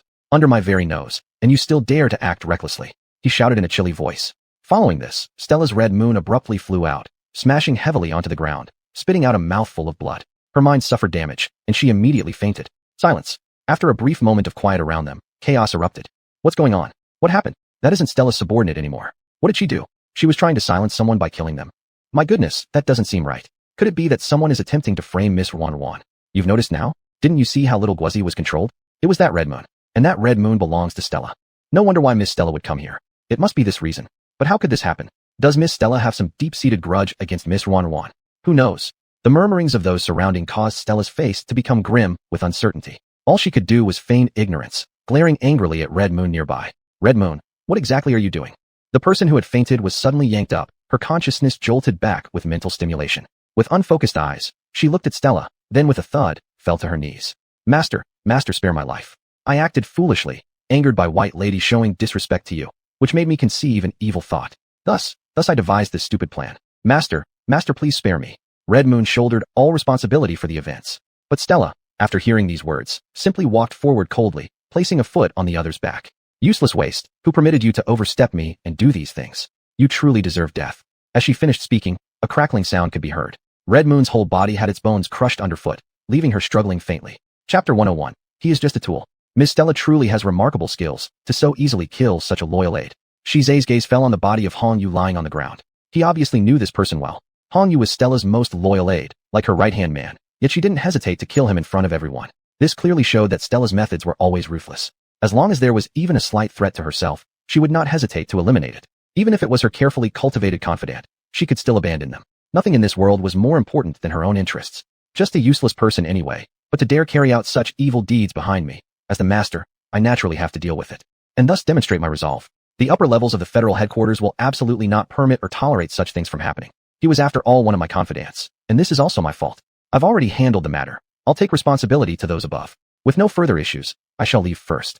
Stella's expression was extremely unpleasant, casting a dark glance at everyone before turning and leaving without another word. Her subordinates moved forward to collect Hong Yu's body. Everyone watched her hurried departure, and no one dared to say anything more. Knowing Stella's ruthless tactics, they dared not criticize her. Exiting the guarding city, Stella returned to her car and finally couldn't hold back. She slammed her fist into the car door, instantly denting it, and terrifying the guards nearby, who carried Hong Yu's body so much that they didn't dare breathe. Master, about Hong Yu. Waste. All waste. You can't even handle such a simple matter. What use are you to me? Forgive us, master. Escape after escape. Damn by Wanyan. Why does she always have such good luck? Why? Her eyes glared venomously toward the guarding city. This debt won't go unsettled like this. By Wanyan, eventually either you die or I do. Just wait. At this moment, inside the room, everything wasn't over yet. Yang Mu reacted first, pulling Xiao Guozi forward and making him kneel down. Hurry up, hurry and repent. Tell everything quickly, what's wrong with you? Hasten and apologize to Miss Wan. She's after all one of our own people from the military zone. The child is young. All they could do was try their best to help reduce his sin. Xiao Guozi was still very weak, kneeling on the floor with a deathly pale complexion. Seeing this, Wan felt some pity in her heart, but was held back by Shize beside her. Only now did Wan understand something. Is this incident related to him too? Yes, it's related to me. Miss Wan, I swallowed a pill given to me by a black-clad person. After taking it, my symptoms appeared similar to a relapse. But I didn't actually relapse. They made a deal with me, which I accepted. I genuinely framed Miss Wan. It's all because of me. Regardless of whatever punishment comes, I'm willing to accept it. He took a breath and weakly lifted his head to glance at Bai Wan. Until now, he still couldn't comprehend why someone as lowly as himself would be constantly saved by Bai Wan. That made him, someone who had already done wrong, feel unbearably tormented and filled with guilt. Well, now that everything has been confessed, it doesn't have to torment him any longer. You're being foolish. How could you possibly do this? Young man, your future was so bright. You're so young, and both your resilience and courage have earned high praise from the leadership.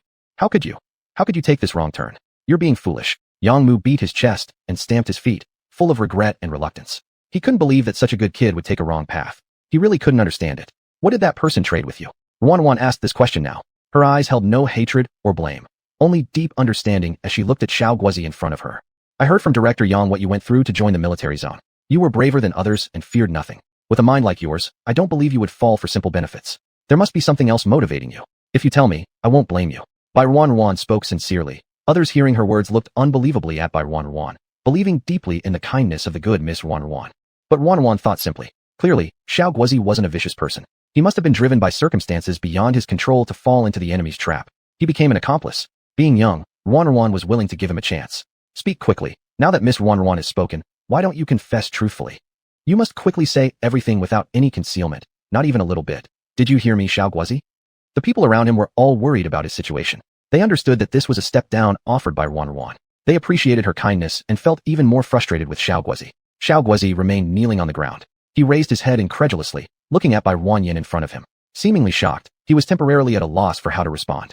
Once he came back to his senses and realized she was going to let him off, he moistened his already parched throat and began speaking in a hoarse voice. He gave me news about my family. I originally joined the military zone to search for information about my parents. But over these many years, there had been no news. I knew it was because my rank wasn't high enough, so I intended to give up.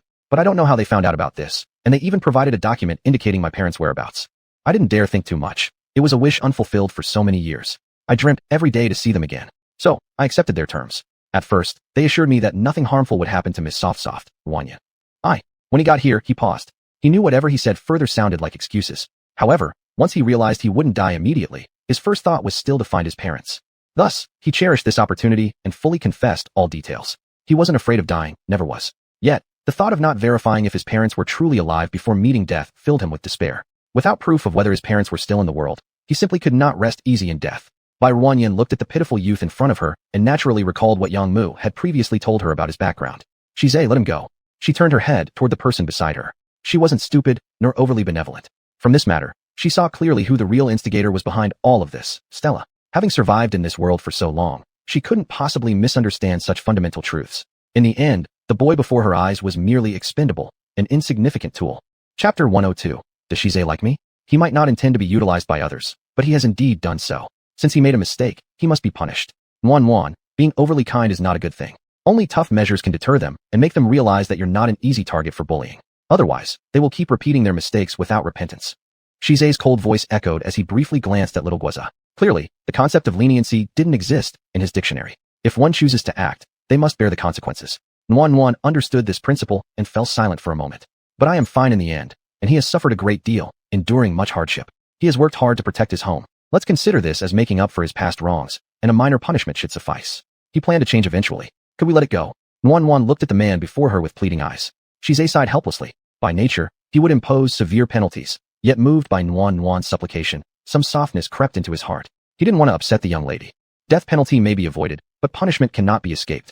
Following military rules, he shall receive 50 lashes, with no treatment allowed. Whether he lives or dies is a matter of fate. Wan realized this was Shize's greatest concession. The people around also sighed in relief upon hearing this, and bowed in gratitude. Thank you, my lord, for your mercy. Thank you, my lord. They had seen little Guoza grow up, so knowing that only punishment and not death awaited him filled them with joy. The punishment will be administered once his spirit recovers. Nuan added this sentence hesitantly, then glanced guiltily at Shizai. Fortunately, Shizai remained silent and left with Nuan. After seeing the two leave, Yangmu quickly pulled little Guoza up. Little Guoza, you should thank your lucky stars for meeting Miss Nuan. Otherwise, having been manipulated by evil individuals and almost causing a disaster, your life wouldn't have been spared. You've truly been confused. Yangmu earnestly scolded, sighing in regret, blaming himself for not observing carefully enough, otherwise such an incident wouldn't have happened. Little Guoza stood there dumbfounded, gazing in the direction where Nuan disappeared. Perhaps he never expected that he could still live. I will choose to exit. What? Uncle Yang, I know what I've done. A person like me doesn't deserve to stay here anymore. After accepting the punishment, I will choose to leave the military district. Where do you plan to go? All alone. Where could you possibly go? I want to check if my parents are still alive, just to see them once. If I get the chance, I hope to repay the favor Miss Nuan showed me today. I will never forget. His voice was faint. Others heard this and sighed deeply, feeling quite helpless. They didn't try to dissuade him, already knowing little Guoza's personality. Once he decided something, very few could change his mind. Since he made this decision, it might actually be good for him.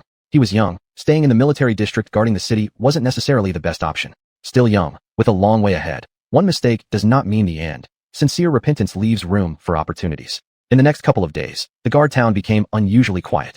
Nuan calmed down the remaining uncontrolled ones and finally found herself with time. However, on this day, it suddenly began to pour heavily. Early in the morning, Shizai seemed to have received information about the bug retreat spot and immediately set off with his team. Still, when leaving, he left Hongjia behind to protect Nuan closely. The rain poured harder than ever. It seemed that everything in the guard town returned to calm. Yet looking at this heavy rain, Nuan felt suffocated inside. Miss, I see you have been sitting here all day. Hongjia approached carrying steaming flower tea. Nuan accepted it with her hand and took a sip. There is nothing else to do except sit here. As she spoke, she sighed. Hearing this, Hongjia couldn't help but smile.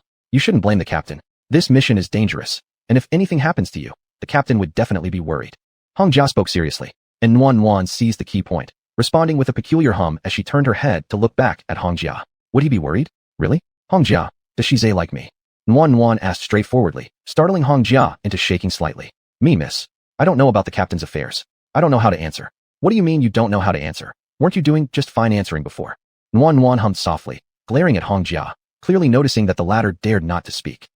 This is just my guess. I really don't know. If miss wants to ask, you should ask the captain when he returns. Seeing his distressed and fearful look, Nuan lost interest and casually waved her hand. To avoid Nuan raising such a deadly question again, Hongjia simply proposed directly. If miss finds it boring, I can take you around for a stroll.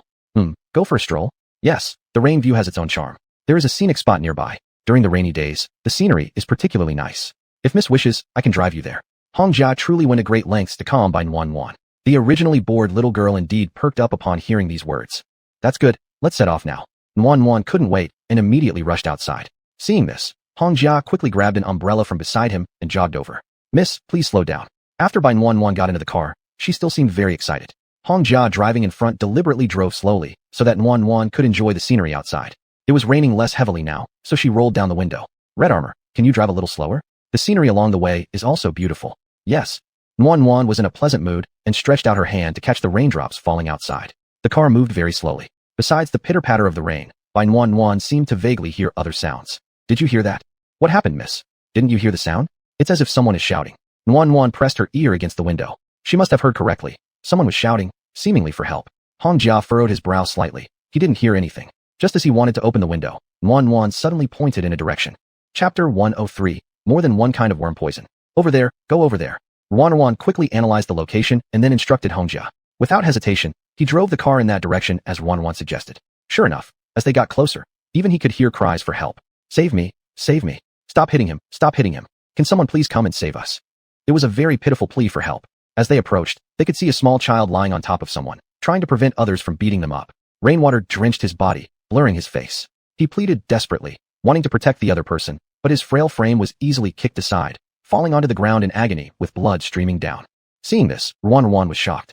She opened the car door and prepared to get out. Seeing this, Hongjia immediately followed her and held the umbrella by her side. Who are you? Get lost. Hongjia shouted at the people nearby. The group originally attacking paused, unsure if they wanted to leave. But when Hongjia slowly pulled out a weapon, they panicked and fled. Nuan cautiously went to help the fallen child who had fainted and was barely breathing. Upon seeing his face, she gasped. It was him, the child initially infected with the worm poison. She never thought they'd meet again. Hongjia, hurry and help get him into the car. As Nuan tried to lift him, the boy suddenly woke up. Opening his eyes, he saw Bai Ruan and was startled. Sister, it's okay now, don't be afraid. He comforted her gently, but the child grabbed her arm and pointed toward something. My brother is dying. Please save him. He clutched his tears while holding a balloon. Only then did Bai Ruan notice a motionless figure lying nearby on the ground. She quickly got up to check. Meanwhile, Hongjia stepped forward to investigate. Severely injured, but still alive. Can we take them both back? Ruan asked. Hongjia hesitated for a moment, looking at the boy and then the man on the ground. He concluded that these two were likely wanderers from an interstellar planet. Wanderers, as the name implies, have no family and survive solely by wandering. Most wanderers tend to have bad reputations. They often oppose the federal headquarters and frequently commit bad deeds. Intense internal fighting among wanderers is also common. Clearly, these two were weaker compared to their opponents, which led to their current state. According to the rules, there was no obligation to help wanderers, but Ruan's burning gaze made it impossible for Hongjia to refuse. Yes. In the end, he agreed and picked up the unconscious man, putting him in the car. Miss, please sit in the front. The back seat was already dirty, and Hongjia considered this point as he spoke to Bai Ruan. Ruan didn't think twice and agreed. With that, they all got in the car and soon returned to the guarded city. The unconscious man appeared to be an adult, yet his face was still youthful. He must not have been fully grown yet. The boy beside him clearly looked just a few years old. Ruan was familiar with him, as he once nearly died after being infected with worm poison. She hadn't expected to encounter him again. In the medical room, the boy gradually waking up saw Ruan and couldn't help crying. Sister, it's really you. Don't worry, everything is over, it's fine now. Don't cry. Ruan wiped the tears from the boy's face with a tissue. Sister, how's my brother? How is my brother doing? He's temporarily fine. The doctor has already checked him. He'll be okay. You focus on recovering yourself. Ruan consoled him. Upon hearing those words, the boy sighed in relief and then seriously stared at Bai Ruan, as though seeing his savior. My name is Dogs. What? My name? He shyly glanced at Bai Ruan and lowered his head. All right, Dogs. Stay here obediently and take care of yourself. Bai Ruan was extraordinarily gentle, every word feeling like a warm spring breeze. Immersed in her kindness, Dogs began to blush at her sight. But soon, thoughts of his brother surfaced again, and fear crept across his face. It's all because of me. My brother was protecting me. That's why he ended up like this. Not long after, someone arrived outside. Miss Ruan. Bai Ruan stood up, comforted Dogs once more, and then stepped outside. She deliberately lowered her voice to avoid any issues that might be overheard by the child inside, which could cause unnecessary worry. How's the situation? It's worm poison, and not just one kind. After finishing his report, the doctor drew in a sharp breath. He had worn gloves and masks layer upon layer, staying several layers away from the patient. When he detected the worm poison, it sent shivers down his spine. Had it not been for wanting to give Miss Ruan a favor, he would have truly thrown the patient out. Miss Ruan. This person has no identity information, and from the looks of it, their identity is clear. They're absolutely wanderers. The group of wanderers is extremely complex and highly dangerous. Among them, countless are infected with worm poison. They are the source of filth, an ominous omen. People like this are usually driven out and left to fend for themselves. Miss Ruan may be kind-hearted, but such groups as wanderers should not be given sympathy. The doctor was trying to dissuade her. Bai Ruan frowned. Wanderers, if they had a choice, who would willingly become a wanderer? Moreover, are they unspeakably evil? Is there a wanted notice on them? Ruan questioned. Upon hearing this, the doctor shook his head. If so, then when we encounter them, we must lend a helping hand. Isn't this our responsibility? Her race's powerful healing ability and soothing power were missions bestowed upon them back in their home planet of Earth in the Starry Sea. To help others was their destiny. Saving a life meant carrying forward their racial heritage. This was something her mother once taught her. If they were not irredeemably wicked, how could they simply stand by and let a living soul perish or struggle on its own? The doctor across from her fell silent. After hesitating for a moment, he spoke up again. But the patient carries more than one type of worm poison, which makes him very dangerous. If we're not careful and he loses control, even Miss Ruan might be in danger. In that case, we'll restrain him first. Tie him up if necessary. There's always a way. That child inside. I watched helplessly as he was surrounded and attacked. He was abandoned by his family because of worm poison. Later, I lost track of him, never expecting that he'd end up as a wanderer. I know his story well. He's a very pitiful little boy. Therefore, don't let him know about what happened earlier. Chapter 104. An Inescapable Fate. Oh dear, little friend, you don't need to be scared. We're doctor sisters and won't harm you. You're very weak now, so you need a nutritional injection. If you're a good boy and listen, will you come here? The ward where the dog was staying had already turned into chaos. Following the noise, Bai Ruan rushed in and immediately saw the dog hiding on top of a cabinet, refusing to come down. With a wary gaze, he looked at the two people in front of him, unwilling to descend under any circumstances. I don't want you. I only trust pretty sister. Go away. You're trying to hurt me. He was very cautious. When he saw the doctors in their white coats, he trembled with fear and tried his best to evade them. The two doctors were quite helpless. Little friend, we really won't harm you. Please come down. It's too high up there. You might fall. Though the two were somewhat patient, if this child hadn't been brought back by Bai Ruan, they wouldn't have been as indulgent. For now, they could only gently coax him. Unfortunately, no matter how much they coaxed or what they said, they couldn't get him down. They offered a lot of tasty snacks and toys, but it didn't work. This child firmly believed that they were all bad people and refused to trust them. Just when they felt utterly at a loss, Bai Ruan walked in. What's wrong? Miss Ruan, you've come just in time. This child is very stubborn. He only recognizes you. His body is very weak. At such a young age, many of his bodily functions haven't reached standard levels. We even detected a lot of garbage in his stomach. In other words, during this time, he has survived by eating garbage. His physical condition is extremely poor. I'm afraid that if things continue like this, he'll fall ill. So we were preparing to give him a nutritional injection. But no matter what we say, he refuses to accept it. Now, he's climbed up and keeps attacking us whenever we get close. We don't know where he got a fruit knife from. It's truly beyond our ability. The doctor explained the situation and helplessly sighed as they looked at the dog. Ruan seemed to understand and nodded to the two doctors. You've worked hard. Let me take care of it. She stepped forward, and only then did the dog perched on the cabinet look towards Bai Ruan, gazing at her with large watery eyes, as if feeling wronged. Can you come down now? These two doctor sisters are here because I called them. They want to check your body. Your body is very weak, so everyone is helping you. There's no need to be afraid. You're safe now. Come closer. Ruan extended her hand. Facing the pitiful child who looked no more than 5 or 6 years old, her voice softened involuntarily. Seeing Ruan, the dog gradually lowered his guard and leapt into her arms. As his tiny body nestled into Ruan's warm embrace, he began to tell her his grievances in a pitiful manner. All those people before also wore white clothes, but they tied up dogs. They held big knives and put me on a bed, wanting to cut open my belly. They said that the only value I have is the organs inside my body. I was scared. I struggled desperately and finally managed to escape. I wanted to go home, but my mother doesn't want me anymore, neither does my family. I've been abandoned. Woo woo woo. Why do they all abandon me? Why? What did I do wrong? I want to go home. I want to go home. Woo woo woo. After all, he's still a child. Having wandered around for so long, sustaining himself all along, when he finally met someone he considered a kind person, he broke down in tears. Ruan held him in her arms, patted his back, and comforted him continuously. Good boy, those people are all bad. It's okay, it's all over now. It's fine, it's fine. Her soft voice gradually calmed the dog in her arms. He lifted his head, his tear-red eyes looking at Bai Ruan. Sister, where's my brother? He is the best person to me in this world besides you. Where is he? I want to see him. He was still sobbing as he inquired about the unconscious man in the next room. Bai Ruan naturally couldn't bear to tell him the truth, so she had to conceal it for now. Your brother is also here. However, he fainted and needs treatment. You will be able to see him after some time. Right now, the most important thing is for you to take care of your own body and stay healthy so that he won't worry about you. Is that right? Her sufficient patience and gentle demeanor caused the two doctors nearby to unconsciously marvel. Miss Ruan is truly gentle. Her words feel like a spring breeze. Even listening to her makes them feel warm inside. The female from this earth and the stars was so noble, not to mention that people like them, who don't have high bloodlines, all held a certain reverence for wanderers. Bai Ruan, an SSS-level female adult exceptionally regarded by the Federation headquarters, was the one-of-a-kind race of the entire interstellar Earth, extraordinarily noble. Yet she showed such patience and gentleness toward a wandering child. This left them feeling astonished. You too, come here. Having already comforted the dog in her arms, Ruan looked up and called out to the two doctors over there. They snapped back to reality and immediately approached. Hurry up and give him a nutritional injection.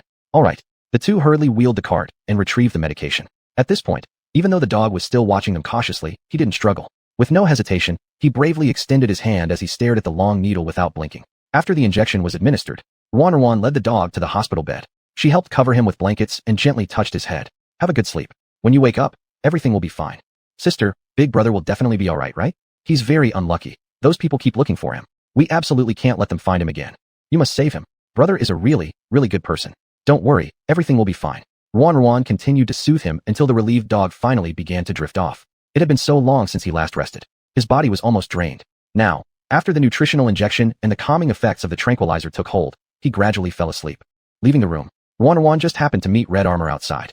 Miss, the situation on the other side might not be good. Currently, the abilities of the guards here are limited.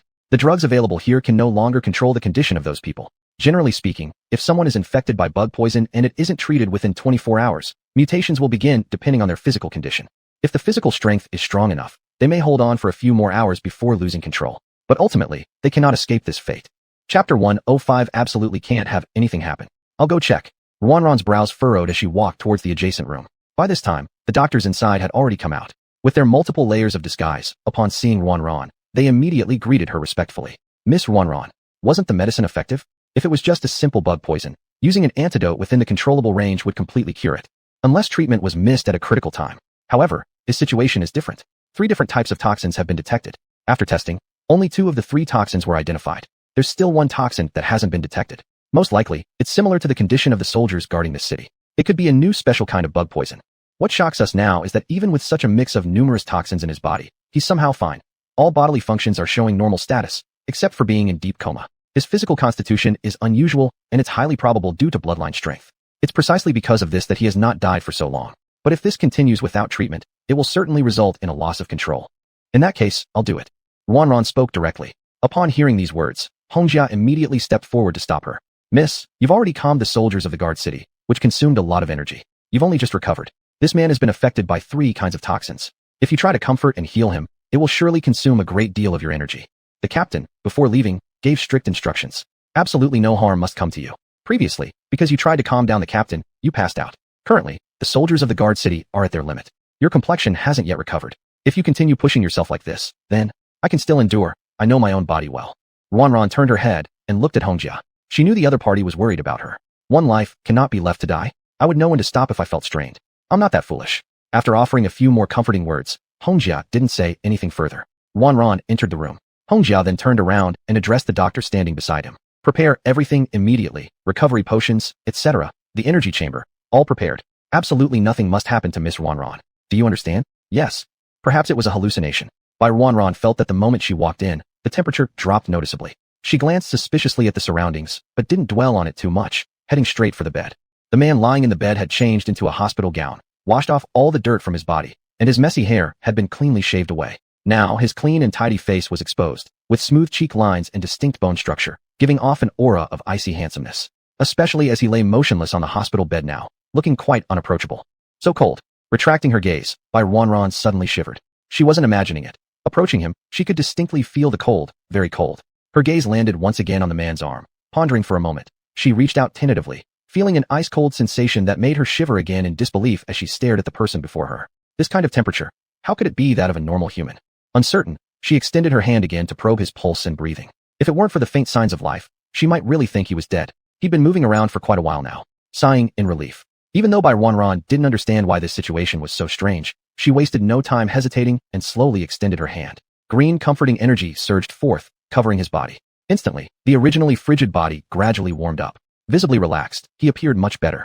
At first, she clearly felt comfortable handling it, but gradually, she noticed her soothing energy being constantly drained. Bewildered by this, she quickly withdrew her hand. Stretching out her palm, she barely touched his arm when she felt warmth. Suddenly, a large hand immediately grabbed her wrist, pressing her firmly onto the bed. Everything happened too suddenly. Bai Wanran was shocked, widening her eyes as she looked towards the man who had risen from the bed and quickly gained control over himself. She froze. The awakened man's eyes gleamed with a trace of coldness. His gaze brimmed with murderous intent as he fixated sharply on Bai Wanran, looked around, then examined his own body carefully. Realizing something, he cast an incredulous look towards her. You saved me. His voice was exceptionally hoarse, asking with a tone still laced with iciness, sounding rather odd. Yes, Bai Wanran nodded in response. At this moment, she didn't struggle or deliberately provoke him, attempting instead to explain. I found you and a dog on a highway. I met the dog on the road. He sought my help, so I brought both of you back. She was evidently clever, knowing that bringing up the dog at this moment would be more effective. If the man and the dog were acquaintances with a good relationship, and it was already clear that she and the dog also shared a connection, then indeed the man's guard should drop somewhat. The dog? Where is he? His inquiry was still cold, but the strength in his grip had clearly loosened. He's next door? His body is weak, so he's resting right now. I didn't tell him about your condition. You were poisoned by insect toxins, and I was trying to soothe and heal you just now. After explaining the situation, Wanran looked very seriously at him. Yet, the person before her seemed extremely cautious, still not letting go, and spoke in a distant tone. Take me to see him. Wanran nodded. All right, no problem, but you'd better let go first. There are many people outside. If he sees you controlling me like this, he might harm you. She was sincerely considering the other party's well-being. He hesitated for a moment before loosening his grip, but his gaze remained fixed on her. If you dare to deceive me, I will kill you before they can control me. His hostility was heavy, seemingly due to the numerous betrayals he endured, leaving him with little trust for strangers. Wanran nodded again. At this point, she led the way out and pulled open the door. Everyone was waiting outside. The man stepped out, taking a moment as he saw the group gathered outside. He appeared to understand what Wanran had said earlier. He deliberately glanced at Hongjia not too far away, able to faintly sense the impending danger. It's right here. He's asleep. Do you want to go in? Wanran turned her head to ask. Regaining his senses, the man looked through the glass window into the room where the dog lay sleeping soundly. It was as though something dawned upon him. Suddenly, he fell heavily to his knees. Bai Wanran was startled. Before she could react, she watched him break one of his fingers without hesitation. I apologize for my previous rudeness, Mississippi. Chapter 106. I can be your death servant. Wanwan had gone completely dumb. She stood there stunned, incredulously staring at the man who without a word broke her finger, too horrified to speak. You. A lowly person, an unworthy body, does not belong here. I'm taking him away now. His face was cold, seemingly unfazed by his injury. After saying this, he prepared to leave with the dog, but was stopped by Wan directly. Wait, are you leaving? You should think about yourself as well as him. You're currently poisoned by 3 kinds of bugs. How long do you think you can stay in control? Once the time is up, you will become an uncontrollable one. Uncontrollables don't recognize their relatives and have no sanity. They're complete killing machines. If you take the dog with you, do you want to kill him when you lose control? A single sentence from Wan instantly froze the man in place. His eyes flickered, as if considering something. I can save you. Seeing the other party's silence, Wan struck while the iron was hot. The person in front of her flinched slightly upon hearing these words. You should also have felt it. There's a kind of toxin inside your body that's gradually lowering your temperature. Just now, my calming energy warmed your body back up. You must have felt that. Wan's confident tone was full of certainty. And as it turned out, she was indeed right. The person in front of her hesitated for a moment. Cost. He gently uttered 2 words, as if valuing each syllable. Wan didn't care about such things. Upon hearing the word cost, she momentarily didn't react. I never believe in falling pies from the sky, nor do I trust people who help me for no reason. Like me, someone born lowly, like garbage. Without cost, there would be a much greater cost. After finishing, he glanced at Wan, a spotlessly pure, beautifully noble woman whose appearance made others feel overshadowed. He had never imagined that one day he could speak with such a woman, let alone receive her help. Even more unimaginably, they were this close. People of his kind, despised and hated by others who sought to kill him, had a dead heart long ago, dead since the first betrayal. So he trusted no one. In his lifeless eyes, there was no trace of hope. Wan seemed entrapped in his vacant gaze. She opened her mouth in disbelief, never expecting that the young man before her could have undergone so much to exhibit such an expression. She was momentarily speechless, perhaps from being too astonished, or possibly for another reason. But after regaining her senses, she hurriedly spoke. I haven't decided yet. We'll figure it out later? So far, my goal is simple. I hope the dog stays safe. He cares deeply about you and depends on you. He calls you brother. If you intend to be with him, you must ensure that you remain safe. Consider this as something I'm doing for his sake, okay? Wan's expression was sincere, which caused the other party to hesitate. He glanced at the dog inside the room and knelt again a short while later. Seeing him ready to break his own fingers again, Wan got frightened and quickly intervened. No need. No need. If you break all your hands, how will you live and take care of him? The little girl's face turned pale with fright, so she came up with a clever plan and brought the dog into the conversation as a reason. Hearing this statement, the man indeed stopped his action. However, moments later, it seemed as though he thought of something else, reaching toward other parts of his body instead. Stop. Remember this in your heart. Maybe one day, there'll be something I might ask you to repay me for. Consider it as retribution, as the cost you mentioned. All right. What was wrong with this person? At every turn, he wanted repayment and compensation, and his method of repaying favors was unique. He damaged his own body. It was shocking. He simply thought for a moment, weighed the options, and then nodded. Seeing this, Wan finally let out a sigh of relief. Then let's go back and continue treatment. She pulled open the nearby medical room door, and he didn't refuse, obediently following her inside. At this moment, Hongjiao approached by Wan, glancing at the man with a flicker in her eyes. Miss, this guy seems a bit off. He probably is. He's indeed quite terrifying, but he doesn't seem to harbor any ill will toward me. Wan said, Miss, it's better to be cautious. Let me follow you. If I stay close, I can prevent some issues as well. Hongjiao clearly sensed a threat from that man, and therefore thought of providing personal protection. Wan did not object. It was better to have Hongjiao around, lest the man suddenly went crazy and started breaking arms or legs. In such a case, Hongjiao could swiftly restrain him if Wan failed to control the situation. Thus, the eerie trio entered the adjacent room. Wan approached. The green energy in her hands slowly moved closer to the other party. The person in front felt the warmth and unconsciously moved closer as well. His eyes darted around restlessly, transitioning from initial vigilance to gradually relaxing. Until Wan felt her energy depleting, she then withdrew her hand. Your complexion looks awful. He spoke earnestly. Wan glanced at the man and rolled her eyes. How could it not look bad if all her body's energy was drained? Even though her energy reserves were far greater than before, this individual seemed like a bottomless pit, continuously absorbing her soothing energy. In no time, it was completely depleted. His face turned flushed. She had that foolish, blank feeling, as if death was imminent. Miss Wan, we cannot continue. Hongjiao stepped forward at this moment, casting a warning glance at the man before him. Then he carefully helped Wan up. All right, let's rest for a while. Wan did not push herself further, but threw a curious glance over her shoulder at the man. This guy had single-handedly drained every last bit of her energy. It was strange. She had comforted so many out-of-control soldiers, but had never felt this powerless before. Fortunately, everyone outside was waiting. Recovery potions and energy chambers had been prepared beforehand. After drinking one and entering the energy chamber, her complexion returned to normal in no time. When she came back again, the man was still sitting there obediently. You don't need to be so tense. The dog should be waking up soon. You can go check on him later. The treatment will have to be delayed. My energy hasn't fully recovered yet. Wan spoke. The man nodded. My name is Huayu. Huh. Wan turned her head, looking curiously at him. My name. She nodded. My name is by Wan. I understand. You saved me, and you saved the dog. If you wish, I can be your death servant. Chapter 107. Are you that strong? Suicide warriors? So-called suicide warriors are protectors who can sacrifice their lives for others. Just as Wan was confused about what a suicide warrior was, Hongjia from outside the room walked in, holding an adorable thermos that looked out of place with his red armor. Miss, I've only taken 2 supplements. I exchanged them for your favorite taro milk tea. Drink some and replenish your energy. Wan naturally took it, sweetly saying thank you. Hongjia was extremely professional, so the relationship between the two had become very familiar. With anything he brought, Wan could drink it without hesitation. Protect me by giving your life? After drinking a sip of milk tea, Wan felt much better. She then glanced at Huayu beside her and shook her head towards him. No need for this. I don't accept help without conditions. Since this is the case. The other person seemed stubborn. Seeing that Wan didn't want to accept, he appeared ready to chop off his own arms or legs. Startled, Wan quickly pulled Hongjia over. It was clear Hongjia reacted fast, immediately stretching out his hand to stop him. You want to repay my kindness, and I understand that.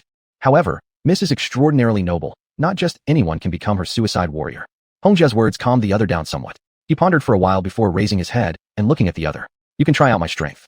This straightforward response clearly conveyed confidence. Even Hongjia was a little surprised. Looking at the other person, his emotions were calm. One couldn't tell how skilled he was, but there was undoubtedly a mysterious aura around him. His brow slightly furrowed as he hesitated for a moment before speaking. You want to test me? Are you that strong? The other person asked this question sincerely, showing no hint of sarcasm. Hongjia smirked faintly. In this area, I'd say I'm probably among the top.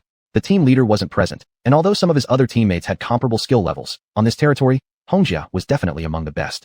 So you're her suicide warrior? If so, I'll challenge you. If my abilities meet the criteria, does that mean I can become one too? His face remained sincere throughout. It seemed like he really wasn't afraid.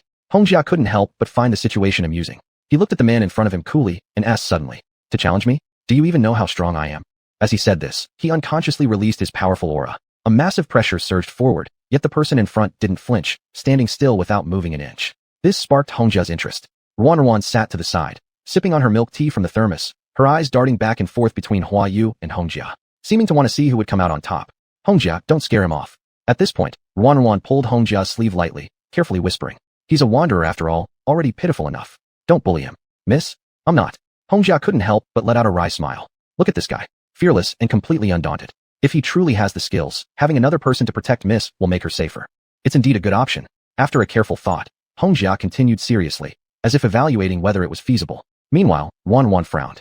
I don't need others risking their lives to protect me. Miss, he was originally a wanderer. If he doesn't follow you, his fate will be even more miserable. Consider this. Right now, he is infected with various insect poisons. Without you, he is certain death. But if he stays by your side, even if we don't consider the other aspects, at least he won't die anytime soon. That's far better than being a wanderer. This statement seemed to sway by Wanchan slightly. And besides, these days, nobody on any star planet dares to openly assassinate Miss.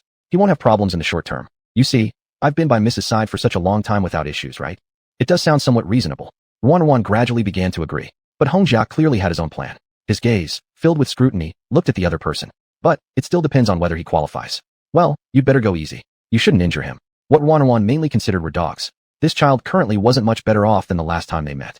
If there was a reason to keep him close, that might not be bad either.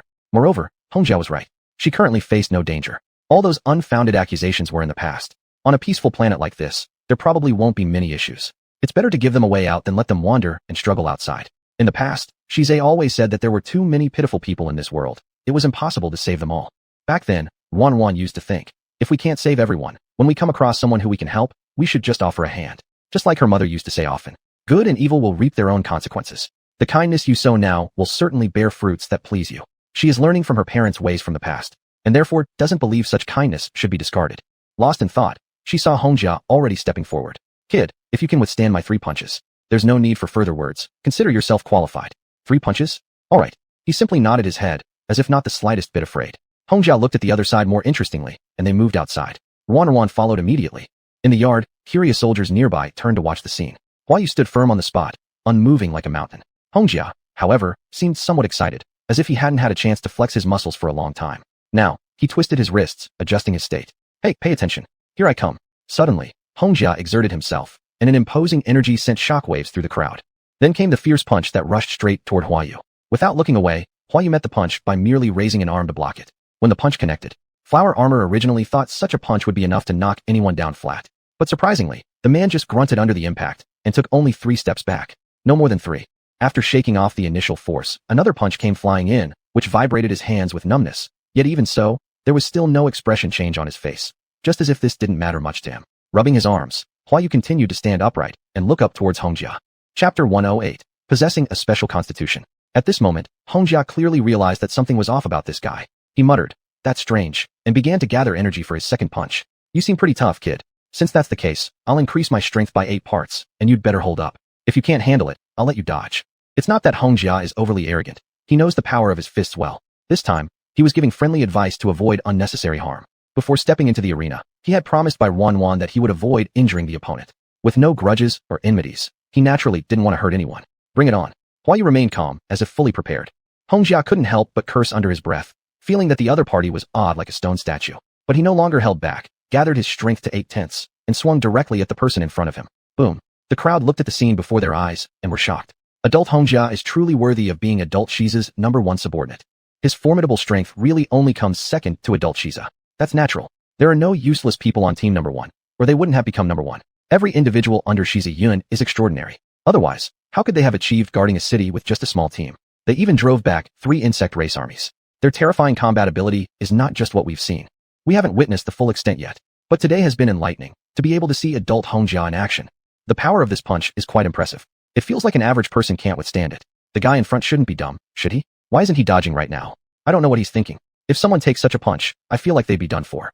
That guy looks like a fool. People around were buzzing with discussion, while Wan, who was watching from the sidelines, also started to feel nervous. She couldn't help but shout loud, "Quick dodge." However, Huayu on the other side endured another solid punch. Da-da-da. He rapidly stepped back 4 or 5 steps, finally stopping at the 6th step, then stabilized his body. His entire arm felt as though it had caved inward. But shortly afterward, his arm could be seen recovering at a visible speed. Everyone got a fright, staring at him with eyes that made it seem like they were looking at a monster. And Hongjia seemed to have noticed something interesting. He blinked his eyes and murmured, "Special Constitution?" He appeared to understand the reason, hence showing only slight surprise. While Soft ran over. "Really managed to take it? Are you injured?" Soft turned her head to ask the nearby Huayu. He shook the 2 arms which looked like they had broken and shook his head. "I can recover." A rather eerie sentence. By this time, Hongjia had already walked over. "Kid, so all along, you possess a special constitution." He didn't deny it. Hongjia smirked slightly, then chuckled. "In that case, there's no need to continue. Your type of special constitution is indeed naturally suited for being an assassin." "What do you mean?" Soft blinked her eyes, trying to get into the conversation. "It means he's hard to kill. Hard to die. Is this language that I recognize?" Soft opened her mouth and gave the other person a strange look. A special constitution is exactly like that. External injuries are generally not fatal to him. He can recover quickly, unless caused by some special reasons leading to death. No wonder even after contracting 3 insect poisons, he did not die. You've been holding out until now. Your constitution is really astonishing. Hongjia praised on the side. But upon hearing this, the other party slightly lowered his eyes, remaining silent. It seems he didn't like this so-called constitution of his. There wasn't even a hint of joy towards others' praise. He suddenly lifted his head coldly and looked at Wan. "Can this be used as a condition?" He was still hung up on this, seemingly unwilling to owe anything to anyone. Wan saved him, so no matter what, he had to give back. Hence, he kept insisting on discussing conditions. If Soft didn't agree, he would use extremely obstinate methods. Soft thought he was very strange, unsure of what he had experienced to become this way. But since Hongjia informed her of his strong physique, considering his stubbornness, she agreed anyway. All right. Upon hearing this sentence, he nodded, then obediently prepared to leave. "I want to see the dog." "Go ahead." Before leaving, he respectfully addressed Wan, as if already assuming the identity of a subordinate assassin. Soft waved her hand, and only then did he leave respectfully. When the people around dispersed, the young girl sighed. "This guy is so strange, it's hard to figure him out." "Indeed." Hongjia also nodded, gazing at the retreating back of the other person in deep thought. "What's wrong? Is there a problem?" Noticing his mood, Soft inquired. "His constitution is very special. He can be considered a rare genius. Such a uniquely constituted person has become a vagrant. I'm speculating that his identity is not simple. Miss Soft, since he has applied to become your assassin, I'll go investigate his background before the soul contract. This way we'll be better prepared for any unexpected situations that may arise." It must be said that Hongjia thought things through thoroughly. Soft also nodded. Huayu indeed went to the ward. He saw the dog had woken up, so he knocked on the door and entered. The dog looked up upon hearing the sound and brightened upon seeing him. "Brother." The little one happily rushed forward directly. At this moment, Huayu, who always had a cold face and lacked warmth, surprisingly revealed a hint of gentleness as he calmly embraced the person. "Be careful. Brother, you're all right. You woke up. Did sister save you?" The dog was clearly excited, happy that the person before him was unharmed, and therefore seriously asked with a look of earnestness. Huayu concealed some gloom from under his eyes. He didn't directly answer the question, but merely patted the dog's head. "Do you know that female well?" His term female was official and distant. "Sister? I was abandoned by my mom before. I fell sick, and they all said I should die. Later, sister saved me. Afterwards, I left, wanting to grow stronger so I could protect sister in the future. But there were too many bad people. Later, I met brother. This time, those people came looking for our trouble again. Brother, you passed out midway, and they kept hitting you. Thankfully, we met sister. Chapter 109, Assassins Are Slaves. It was obvious that the little one had developed a high degree of goodwill towards Bai Wanyan.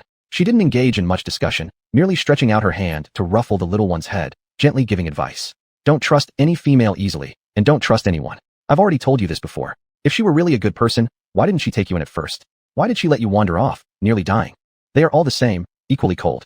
To them, we have always been beneath their disdainful gaze. They believe themselves to be noble, thinking our lives are as trivial as dirt, lowly. When they are happy, perhaps they will lend a helping hand. When they are not, they will cast us aside without hesitation. You must not develop any sense of dependence on them. You must sever any ties with them cleanly. Don't owe them anything. But don't worry, I've already paid the price. When the time comes, we'll leave. This way, we won't owe them anything, and then they won't bother us. His voice was very detached, as if he had seen through everything. His words were filled with hatred for this world. This wasn't the first time hearing these words. It seemed like the puppy had gotten used to it. In the past, he wouldn't refute, because just as the person in front of him said, those outside were truly terrifying. They are all bad people, oppressing every vulnerable group. Even though he was homeless, they still wouldn't let him go. Although young, the puppy clearly understood many truths. But at that moment, he pulled on Hua Yu's clothes, contradicting his statement. Others may be like that, but sister is different. He answered very seriously. Hua Yu paused, looked at him, then sighed faintly, and again ruffled his hair. You're young, you don't understand many things. Sometimes they are all deliberately trying to strip away your trust. Just when you're about to completely entrust yourself to them, they will mercilessly push you into the abyss. As he spoke, there seemed to be a flicker of viciousness in his eyes. Memories flashed in his mind. Why are you doing this to me? I can die for you. Why are you abandoning me? Abandoning? What kind of thing are you anyway? Do you really think you're something special? At the end of the day, you're just my dog. When I get tired of looking at you, I'll kick you out. Is that reason enough? No. No. Why do you have to treat me like this? Why treat me like this? Because you're inferior. From start to finish, you've just been a lowly servant. My fiancé doesn't like having other males around me, since he cares about your existence. Naturally, you should disappear obediently. Hua Yu's emotions became increasingly unstable, trembling uncontrollably. Realizing something was wrong, the puppy urgently shook him. Brother, wake up. Wake up. The puppy was used to Hua Yu occasionally going berserk like he had a nightmare, losing control of his emotions, which was quite frightening. At such moments, he could only try his best to wake the person up. After coming back to his senses, Hua Yu's gaze flickered slightly. Looking at the puppy in front of him, his emotions gradually calmed down. Brother, are you okay? I'm fine. Rest well. He helped adjust the blanket. The puppy immediately lay down, looking worriedly at the person in front of him. Brother, don't be afraid, I'll be by your side.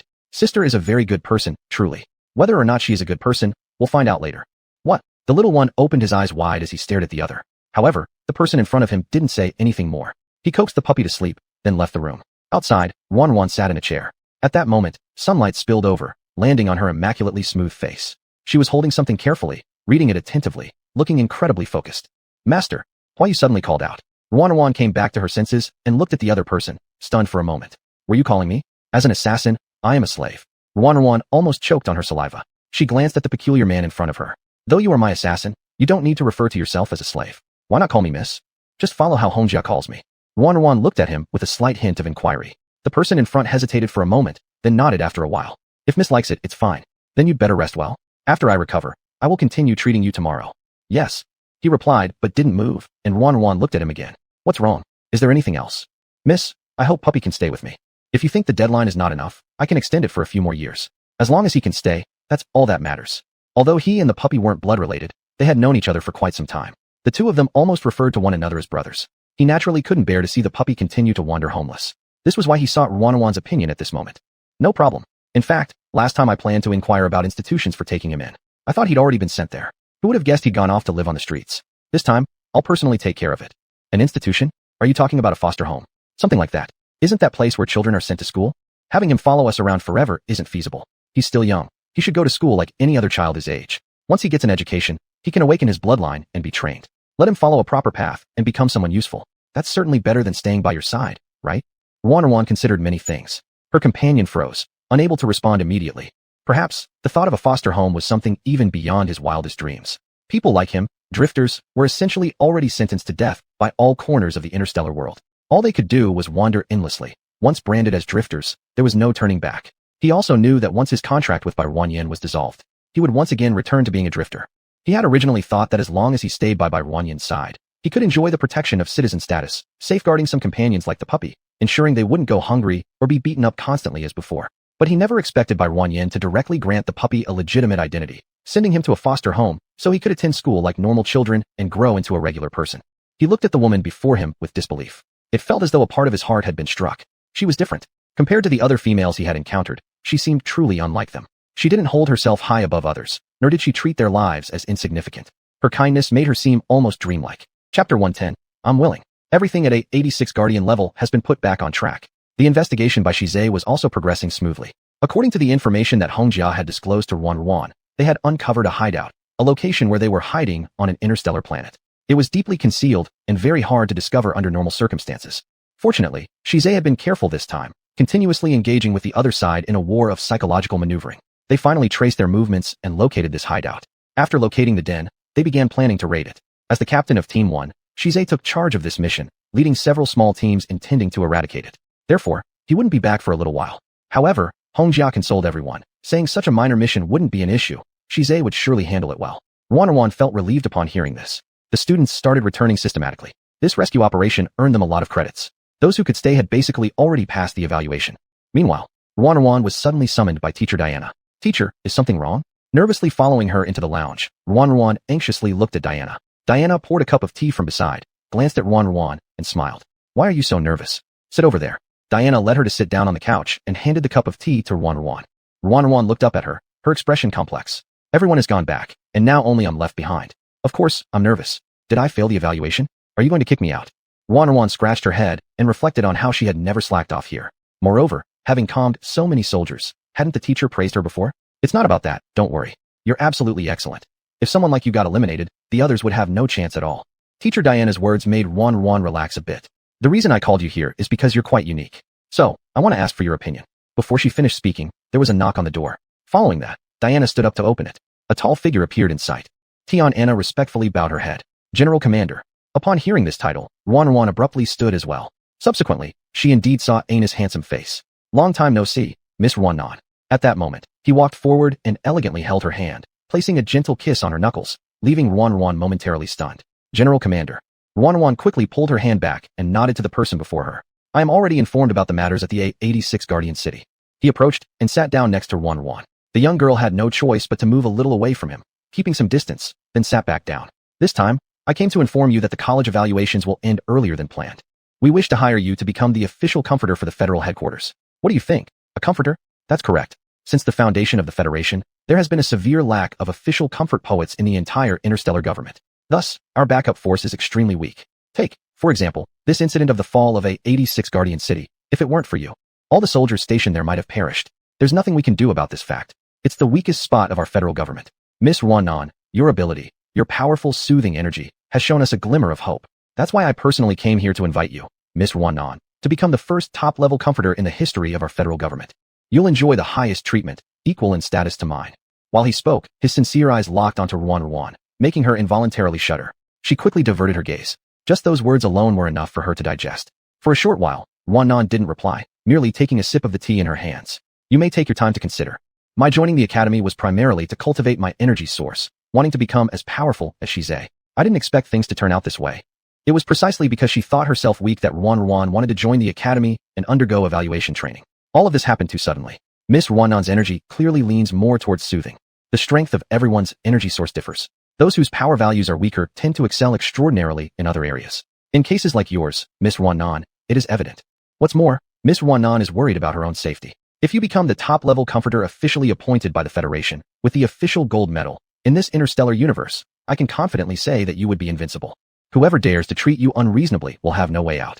What? Hearing this sentence, she was surprised for a moment. The noble female originally has exceptional status, but if not an official employee, there wouldn't be enough authority. Even though highly protected, some villains might still play tricks in the shadows. It must be because of this that Miss Ruan worries especially. However, if Miss Ruan joins the official ranks, with the conditions I just mentioned, whoever makes Miss Ruan unhappy, we can issue the order with the gold medal, sending out the strong warriors of the Federation to serve Miss Ruan. Just these words made it hard for anyone to breathe normally. It meant that she transformed from a respected young female protected by 10,000 people into an adult who holds real power, able to send others at any time to restore justice. That feels amazing. This indeed compensates for the weakness of her lack of strength. No need to fear others playing tricks during this period. As long as she finds discomfort, she can certainly command others to take action and relieve her frustrations. Of course, as the top comforter, Naturally, there will be capable bodyguards assigned to ensure your safety. They will all be carefully selected by the federal headquarters, absolutely ensuring that you are never placed in any dangerous situation. If you feel it's still not satisfying enough, while performing the role of comforter, you could undergo special training to stimulate your energy source. You only need to step forward when required by the officials. The rest of the time remains under your control. Generous beyond imagination. It feels like a pie falling from the sky, dazzling and enchanting. Miss Wannan listened while sipping tea, completely finishing one cup. Whenever she felt nervous, she would drink continuously, attempting to alleviate the anxious feelings. Unwilling, almost without needing any thought, Wannan raised her head, looking intensely at the person before her. Good. I believe Miss Wannan's decision is correct. Chapter 111. Only the strong deserve it. Upon receiving a satisfactory answer, the other party immediately curled the corners of his mouth and laughed. His laugh was very gentle, and the originally tough and handsome face took on an illusion of warmth. He was tough and cold, obviously not supposed to look so gentle, but it still made Wanwan feel a little dazed. By the way, I seem to have my own assassin. Recalling Huayu, Wanwan quickly opened her mouth to remind him. Oh, I've investigated this before. You didn't have any assassins. Did you hire one recently? Yeah, Hongjia even fought with him. Hongjia said, his skills are pretty good. Hongjia? Shize's man. I know his abilities well. If he says he's good, then he should indeed be quite capable. Let's do this. Your safety is most important. If you wish for him to become your assassin, then I'll take him back and test him. If he's good enough, he can stay by your side, and we'll assign another person. If he's not up to standard, then I'll send you 2 more people. It seemed that he was willing to comply with everything Wanwan wanted. He also didn't mention replacing the original person. Perhaps he realized that since Wanwan mentioned it herself, she probably had no intention of replacing anyone. Wanwan nodded her head. Good. When the commander left, he indeed took Huayu along. Wanwan informed him of the situation, and he nodded without expression, cooperating fully as he followed along. And inside the Federal Assassins Institute, when the commander brought him there, everyone present glanced strangely at them. Afterward, the commander roughly explained something about Wanwan. Everyone on the scene suddenly became fiery-eyed. Miss Wanwan, though they were in the Assassins Institute, all of them had heard of her. The only SSS-level rare female in the entire interstellar Earth. The sole individual of her race, exceedingly precious. It was rumored that she was soft and small, quite beautiful. If they could gain favor from that noble female adult, surely their future would shine brightly. Hence, quite a few people quietly exerted themselves inwardly, inching forward slightly, as if wanting to demonstrate their strength. But next, the commander's words made them lose face. Miss Wanwan already has an assassin. According to the rules, only the strong deserve the qualification. All of you are from the top-tier Assassins Academy, counted among the first-class, strongest ones. What I need is absolute strength, capable of ensuring Miss Wanwan's safety. Therefore, I have just one requirement. Only those strong enough will be chosen. As per usual tournament rules, the 2 strongest will remain, then they will fight against this assassin by my side.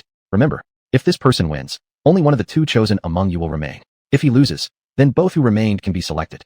With these words spoken, after a brief silence, there was immediately discussion among the group. Who is that person? I see his identity and appearance. He seems a bit like a wanderer. Wanderers usually have special markings. Didn't you see the mark on his neck? Someone with keen eyes saw the special mark on the other person's neck. It marked him as part of the wanderer group. Instantly, someone's eyes revealed disdain and contempt. How could they allow themselves to compete with a mere wanderer? These days, it seems everyone wants a share of their pie. It's simply a dream. In the crowd present, everyone knew exactly who the strongest ones were. So, no further examination was necessary. 2 individuals stepped out from the crowd. Commander General, we are the 2 strongest individuals in the top-tier Assassins Academy. This person is a wanderer. Are you sure you want us to compete? If we don't handle the fight carefully, what happens if we injure him? Though they asked this way, naturally their words carried provocation within. Just a wanderer. What harm could come from injuring him? They intentionally spoke these words merely to irritate the other party. The Commander General said nothing, only shifting his gaze to Huayu. Seeing his calm demeanor, he narrowed his eyes briefly. Moments later, he replied, hopefully, you will succeed. With these words spoken, he waved his hand. One of the individuals stepped over, and immediately the surrounding crowd dispersed, leaving a large open space for the 2 to spar. Everyone wore a relaxed look on their faces, seemingly having already decided that this wanderer wouldn't stand a chance against the other. However, at the start of the match, within mere seconds, the confident assassin was thrown flying off his feet, causing everyone's mouths to gape open in surprise. I didn't missee it. That guy actually lifted the other up with just one hand. Enormous strength. A single notion jumped into their minds, that this person must possess some kind of special constitution. Otherwise, why such immense strength? At this moment, another person had already stepped forward, furrowing his brows. I'll challenge him. Before he could even approach, Huayu had already reacted, spinning around and throwing a punch. The person who was moving closer quickly tilted their head, and just like the one before, they flew out like a broken kite. All of this happened within a minute. Silence. An eerie silence made everyone hold their breaths. When they finally caught on, they all took a hurried breath in. So strong. Even the Commander General seemed to be surprised.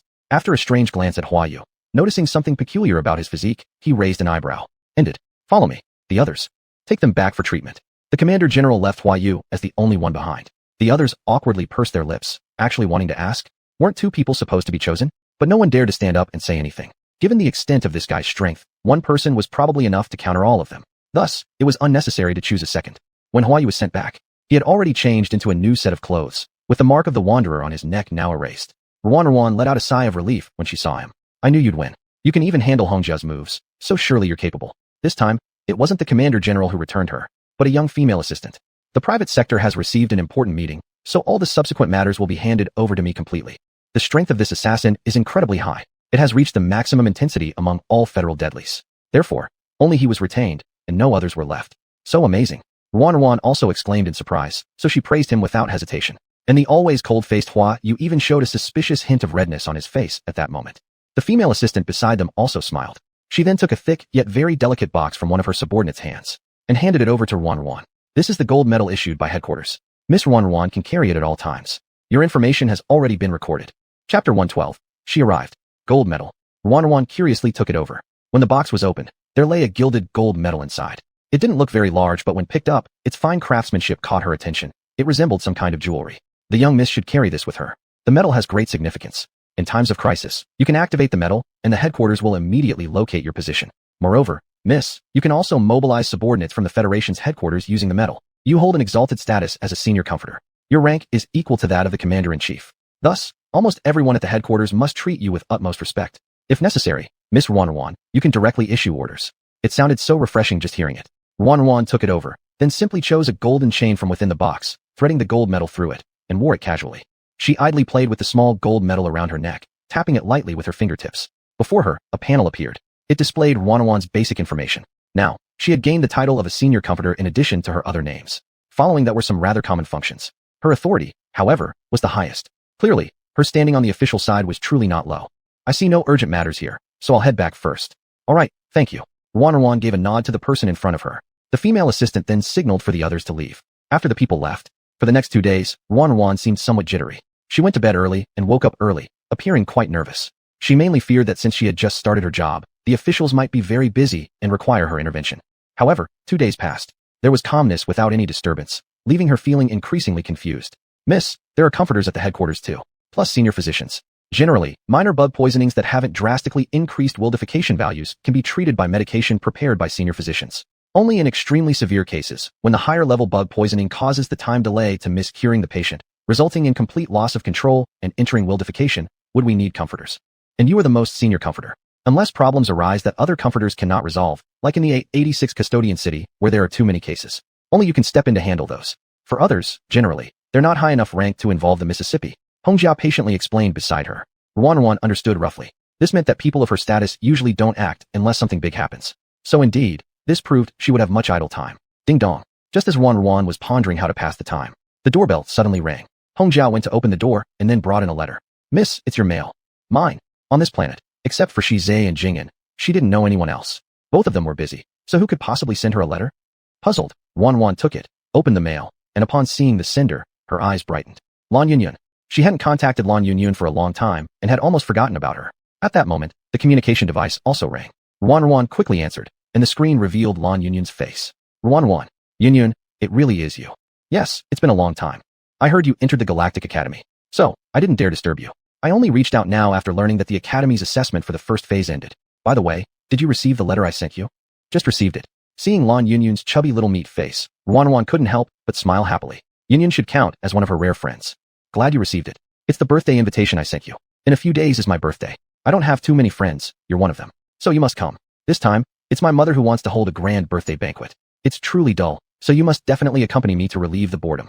Otherwise, facing all those people I don't know at the banquet would surely be unbearably boring. You birthday? Great, I'll definitely attend. Originally bored, having somewhere to go now made Ruan naturally happy. They chatted for a while longer before reluctantly ending the communication. At this moment, Ruan sprang up full of energy. Alright, finally, there's something to do. Since it's Yunyun's birthday, I must select a gift. Hongjia, may I go? Certainly. Hongjia helplessly chuckled. Well then, I am part of the official side now. I have my little gold medal. Also I get paid. She proudly showed off the small gold medal hanging around her neck. And Hongjia provided further explanation. The captain specially handed over a black card to me, which is exclusively for Miss to use. The Miss won't need to spend her own money. How could that be? I know he's wealthy, but I have money now too, and my official rank should be higher than his by now. The commander-in-chief himself said I am equal to him. Yet, Shize has to call him Lord when he sees him. That means he should call me Lord as well when he sees me. Ruan sounded rather proud at this revelation, leaving Hongjia no choice but to agree with a nod. Miss is absolutely right. That's exactly the case. If so, it's settled. From now on, there's no need for him to cover my expenses anymore. I have a salary now, and I can afford to treat him. Her demeanor resembled a rich woman, making the sight both amusing and exasperating. With everything prepared, Hongjia drove a spacious Benz and parked it outside the house. Ruan changed into another set of clothes and hurried out the door. She glanced at Hua Yuzhong, who had stood steadfastly unmoving since she returned home, finally waving at him. You come along. Since he had returned, he stood by the gate without exception, steady like a bodyguard. She had advised more than once for him to relax and act casually. He paid no heed, unyielding as a block of wood. In the end, Ruan simply let him be out of sheer exhaustion. Now, as they were about to step out, he still remained standing there, leaving Ruan no other option but to take him along for a walk around to loosen up and not be so tense. It felt as though she was some harsh employer. Without refusal, he followed her out upon receiving the command. The weather today was especially pleasant. Bright sunshine, clear skies without a single cloud.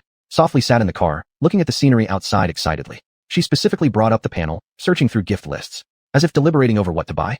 Yinyan seems different from other girls. Even though we've only met once, she gives me the impression that she doesn't favor gaudy jewelry or similar items. Then what should I get her? This left her perplexed. I have heard something about Miss Lan. She indeed differs from other young ladies of high society. She's quite unique. Chapter 113, Killing. Someone was killed. Do you know Yinyan? General Lan is the only first-class general on the side of the federal central city. The power of the Lan family must not be underestimated. The hands of the general are stained with the blood of insect remnants, and his accomplishments are countless. The Lan family is also a true noble clan. Naturally, it attracts many people's interest. People want to climb up to such a great person. So naturally, someone has set their sights on Miss Lan Yunyun, the only daughter of General Lan. The general and his wife love this daughter very much, but they also impose more restrictions on her. After all, as the daughter of a general, a true noble lady, she should be educated and gentle, like other ladies of noble birth. However, Miss Lan Yunyun's temperament is more like that of a man. She is very open-minded, just like the general himself. She doesn't abide by the constraints, nor does she like pretending to be as obedient as those young ladies, and instead lives more freely, often leading to friction with her family. Gradually, even the general becomes powerless, and he decides to let her be. Thus, many people know about Miss Lan Yunyun. She has a bold character, and she rarely appears in front of other noble ladies, so many people do not recognize her. She usually dislikes attending such parties. As for the jewelry and accessories coveted by noble women, she despises them. And those men who want to make impressions on Miss Lan in hopes of climbing high end up disappointed. All their attempts at flattery are exposed and leave them utterly humiliated in front of Miss Lan. With these words from Hongjia, Ruan couldn't help but smile. Upon hearing this, it indeed sounds plausible that it might be something Yunyun would do. Her nature really is such. I originally thought about buying her some valuable jewelry, but according to what you've said, she probably wouldn't like it. Ruan looked down with a hint of melancholy. She began to worry about what kind of gift to prepare. Hongjia, who was driving ahead, noticed by Ruan's emotions and quickly added comfortingly. Miss Lan makes friends very rarely because most of the people around her are aristocratic sons and daughters who are mostly haughty and aloof, and she doesn't like them. But she became friends with you, Miss, which means she must truly like you. Therefore, whatever you give her, she will likely enjoy. A consoling sentence. Ruan hesitated for a moment, then her eyes flickered. Following this, she seemed to recall something. Last time I remember she rescued me, I saw there was a whip coiled around her waist. It wasn't noticeable from afar, but at that time, I could see it clearly. Hongjia, can she use a whip? Oh, yes. Miss Lan has been practicing gunplay and wielding thick weapons since she was a child. She has a substantial energy source, but isn't fixated on spiritual attacks. She actually likes heavy weapons. She truly knows a powerful martial art using a whip. At this news, Ruan lit up. That's it. Let's go to the weapon shop and buy her a weapon. That's indeed a good idea. Once the plan was decided, the nearby Hongjia immediately turned back at the next intersection. Hua Yu sitting beside him, though always silent, at this point suddenly looked out the window and caught sight of something through the rearview mirror. There's a car that's been following us all along. His one sentence instantly drew Ruan's attention. What? Who? The black sedan behind us has been following since we left the villa area. He spoke in a low, cold voice. Even the driver Hongjia glanced over. I've noticed too. Not bad, kid. Your observational skills are decent, as well as your combat ability. You're qualified. Red Armor seemed to subconsciously want to test him. Although he had been talking to Soft throughout the way, he obviously paid constant attention to the surroundings. He originally intended to deal with things upon arrival. Unexpectedly, the young man also sensed it. This made him appreciate him even more. Who are they? Ruan, seeing that both of them seemed aware while she did not, felt quite annoyed. Just a group of ants. There's nothing for the young miss to worry about. The car pulled into a parking lot at a shopping mall, but the car that had been trailing behind them took off. Seeing this, Ruan sighed with relief. It's probably not after us. Let's go pick out gifts. Since nothing seemed amiss, she felt much more relaxed, waved her hand, and prepared to enter the mall. Hua Yu standing by her didn't move, simply lifting his head and looking at Hongjia. Apparently understanding his meaning, Hongjia slightly nodded and subsequently took Ruan into the mall. Where's Hua Yu? He's feeling a bit unwell. so he went to relieve himself. Hongjia readily came up with an excuse and followed Wan as she began strolling around the mall. Meanwhile, Huayu silently moved to a narrow alley by the mall's edge. The alleyway was pitch black, damp, and dimly lit. The dripping sound of dirty water falling from the eaves could be heard clearly. "Who are you?" Huayu walked in and stopped. With a blank expression, he flicked his eyelids. Although there was no one around, he asked nonetheless. Silence. The alley was narrow, and the wind blowing through made a whistling sound that was particularly grating. "I won't ask again." Without an answer, he seemed quite dissatisfied and suddenly kicked a pile of junk in front of him. The clear sound of clattering echoed. This caused a group of people hiding in the dark to step out. Their disheveled appearances and the distinct marks on their necks proved their identities as vagrants. "The smell on you is familiar. You're one of us." A long-nosed vagrant just twitched his nose slightly and seemed to sniff out Huayu's scent. There was no reply. Their gazes turned venomous. "I saw it just now. He got off the car of that female. A pretty face with no real skills, relying only on looks to rise to where he is. Thinks he's all high and mighty. Get lost. Don't meddle unnecessarily. Here's your chance. Roll out now." From somewhere unknown, Huayu pulled out a pack of cigarettes, calmly took one out, bit it, then lit it. Seeing his audacity, the faces of the group slightly changed. "Damn, really thinks he's somebody special. Let's beat him to death." The group rushed forward. Huayu took a puff of the cigarette, moved his feet lightly, dashed forward, and grabbed the head of the leader, snapping it with a crisp crack. The once ferocious man instantly fell to the ground. This scene caused a shift in the expressions of those watching, stopping them dead in their tracks as they looked at him in disbelief. Killing someone was killed. They were originally here for money, not willing to risk their lives. They never expected this young man to be so powerful, and now they were terrified. Suddenly, the entire group knelt down with a thud. "Spare us. We did nothing. Master, spare our lives." These lowly vagrants, being among the lowest of the low without much energy source, were essentially no different from ordinary people. Chapter 114, I will find you. Huayu gave the other person a casual glance. "Who told you to do this? What did they instruct you to do?" He remained composed, continuing to smoke his unfinished cigarette as he exhaled wisps of smoke. We don't know. Someone suddenly came and approached us, promising us a way to get rich. He asked us to create chaos when we see the person in the photo and humiliate her. That person handed us gold bars, then disappeared. We've never seen so much money before. They also promised more gold if we succeeded. We impulsively agreed and didn't realize we were crossing paths with such powerful people. Please spare us." Huayu listened carefully, glancing at their unguarded expressions before reaching out to grab the throat of one of them. "It can't be done. I promise to ensure her absolute safety. Anyone who tries anything while I am on duty must die." His teeth showed, revealing a white smile. The next instant, his eyes glowed red as he stared down the group in front of him. Everyone seemed to lose control over themselves, standing up with dazed looks. "Go back and warn whoever it is that I will find them." With those words, everyone quietly turned around and left. The alley returned to silence once more. Huayu's expression calmed as he looked down at the bloodstains on his clothes, frowning. Another mess. It was a new set of clothes prepared by Wanyan. These filthy bastards dared to dirty his clothes. Thinking of this, Huayu stomped hard on a dead vagrant lying nearby, his gaze filled with violence. All the vagrants in the alley suddenly vanished. They reappeared elsewhere, aimlessly standing motionless in an odd fashion.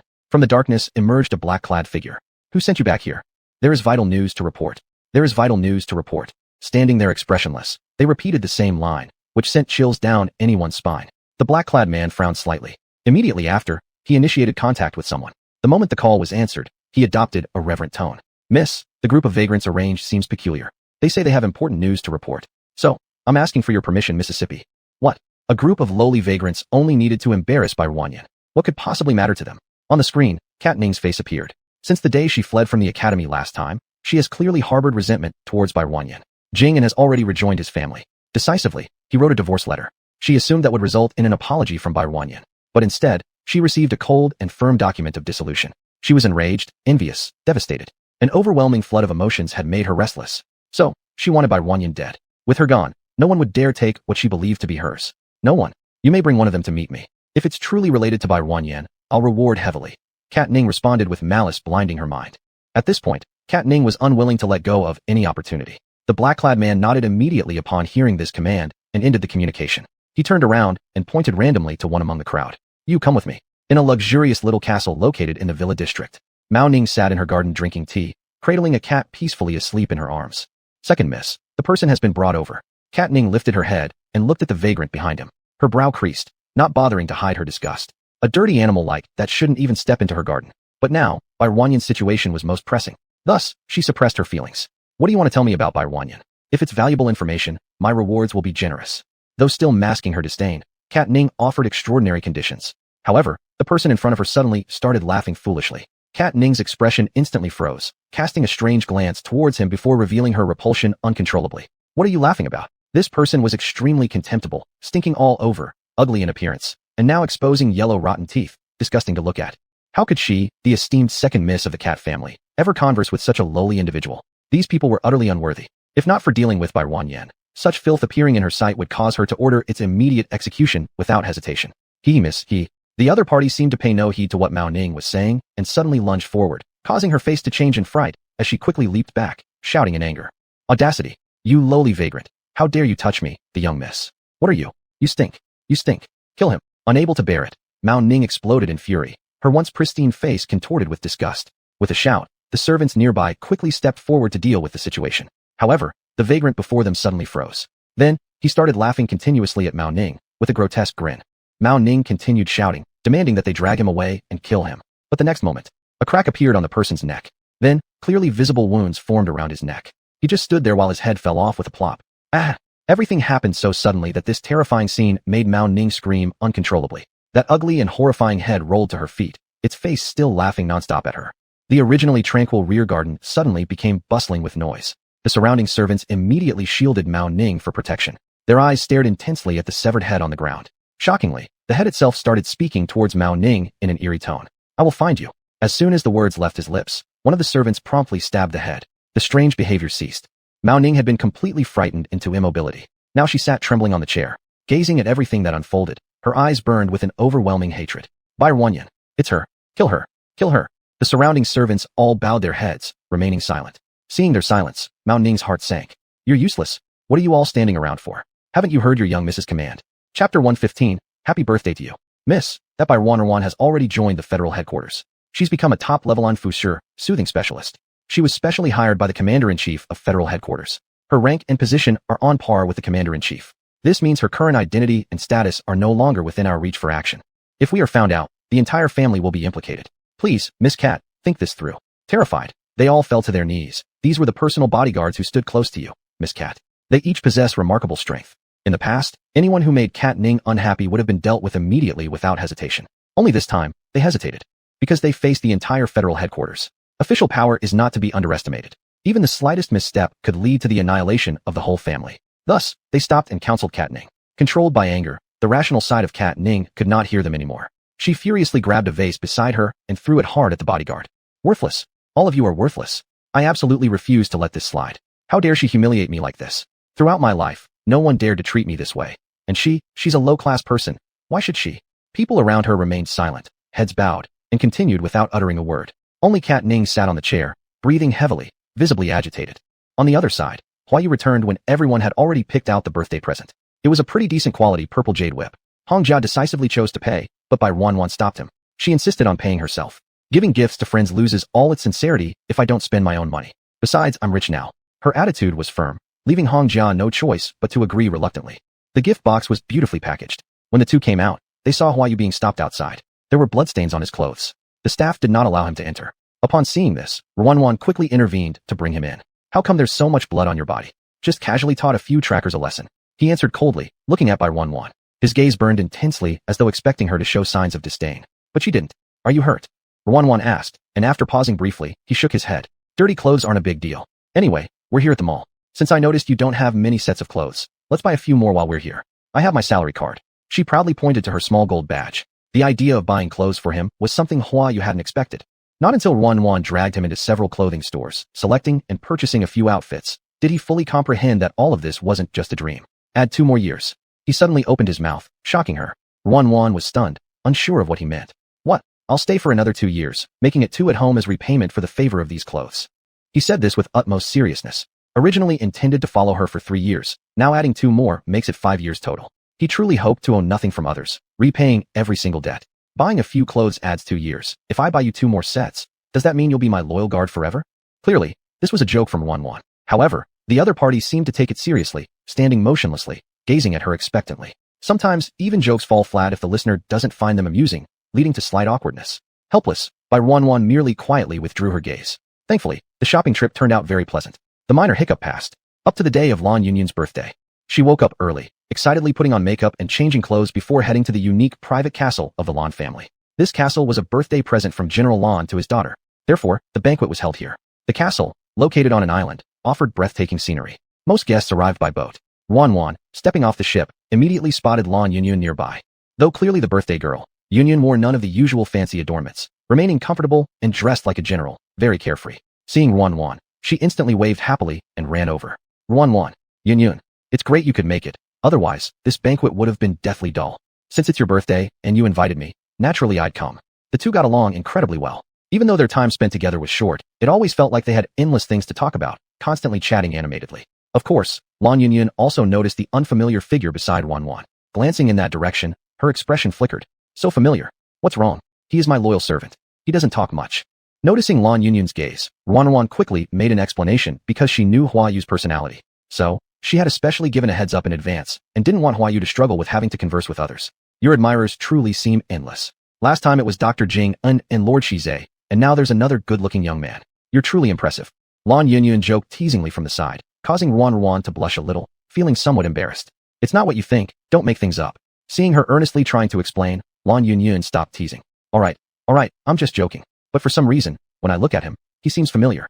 I just can't remember right away. Oh well, never mind about that. Let's go inside. I specially asked some renowned local chefs to come here for my birthday banquet to make pastries. Those lords and misses are boring. They wouldn't even know to eat the delicacies set before them. What a waste. You're the only one who would truly appreciate these treats with me. Let's hurry in. Lan Yun got excited just talking about food. Once inside the castle, she immediately ordered the newly baked pastries to be served. Ruan was also eagerly looking forward to them. Watching as beautifully crafted and aromatic pastries were brought out, she couldn't help but swallow hard. So fragrant. Of course, these pastries are all made from flowers, preserving their original fragrance. Inside, they have flowing centers made from fruit, sweet without being greasy. Try them quickly. Lan Yun enthusiastically recommended, brimming with excitement. Sitting together, the two began eating heartily, creating a lively atmosphere. Miss Ro has arrived. A sound interrupted Ruan's enjoyment of the delicious treats. She looked over. She saw a woman, dressed elegantly and refinedly, walk in and nod to the butler in charge of receiving guests. The woman then turned toward Ruan's side and smiled before approaching. Yun, happy birthday to you. Chapter 116, the illegitimate child of the Hua family. Thank you. Lan Yun just glanced at it and indifferently said thank you. The other party was already used to it. Lan Yun rarely associated with them, those noble young ladies. She was quite unique, with a character like that of a boy. She didn't even want to attend this awkward birthday banquet originally. But she had to think for the family. Parents often said that she should associate with noble young ladies. Other things were fine, but only Lan Yun was hard to get along with, and they couldn't find topics to talk about. Now, they were rare to see someone else by her side, so they also became interested. Are these Yun's new friends? Which young lady is this? I feel somewhat unfamiliar. She naturally approached and sat down. With her leading the way, other timid noble women also rushed forward together, all greeting Lan Yun. She had only wanted to be alone, so she hadn't been willing to deal with these noble young ladies. It was difficult enough waiting for Ruan to come. Thinking about sharing some delicacies with Ruan, now that everyone surrounded her, Lan Yun's expression looked somewhat displeased. Can't they go play by themselves? Why do they have to come bother me? Gentle Miss might not know, this is by Ruan. Someone beside who knew Ruan's identity smiled faintly and introduced her. However, there wasn't much respect in their words. In fact, their eyes held a slight disdain. After all, these noble young ladies had status, looks, and levels.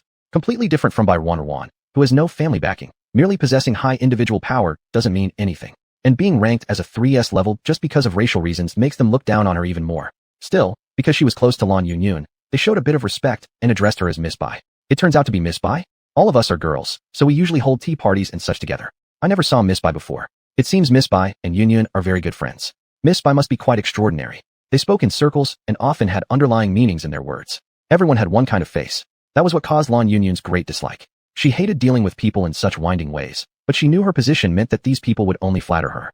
But hearing them making fun of Ruan made her mood worsen. Who knows who you are and what your standing is compared to her? Even Master Shize has to personally protect her safety, becoming her guardian. Not like you useless madams who always gossip behind others' backs. If you dare to say such things here, why don't you say it in front of Master Shize? A sentence rebutted them, making the other party instantly unable to continue.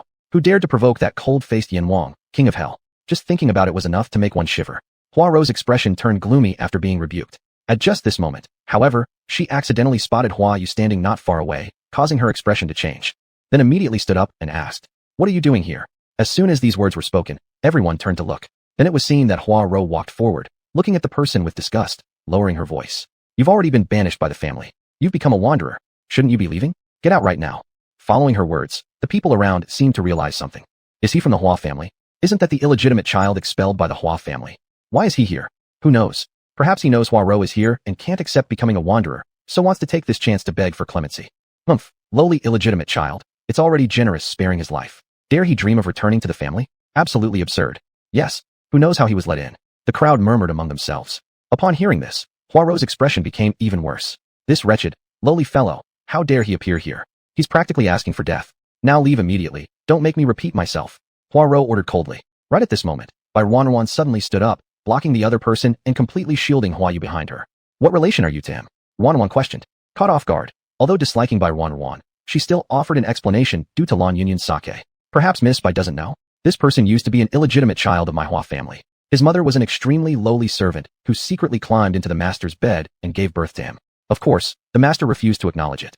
But unexpectedly, this shameless mother secretly raised him until he came to our door claiming kinship. Naturally, the family was unwilling. A servant so lowly, without strong bloodlines, and the child born is not even female. Naturally, they are thrown away like trash. Each word was a fierce attack on Huayu, filled with disdain.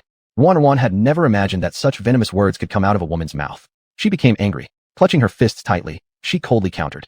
So, you're saying he has been expelled from the Hua family and has no relation to it anymore, correct? This question made Poirot pause for a moment before she nodded.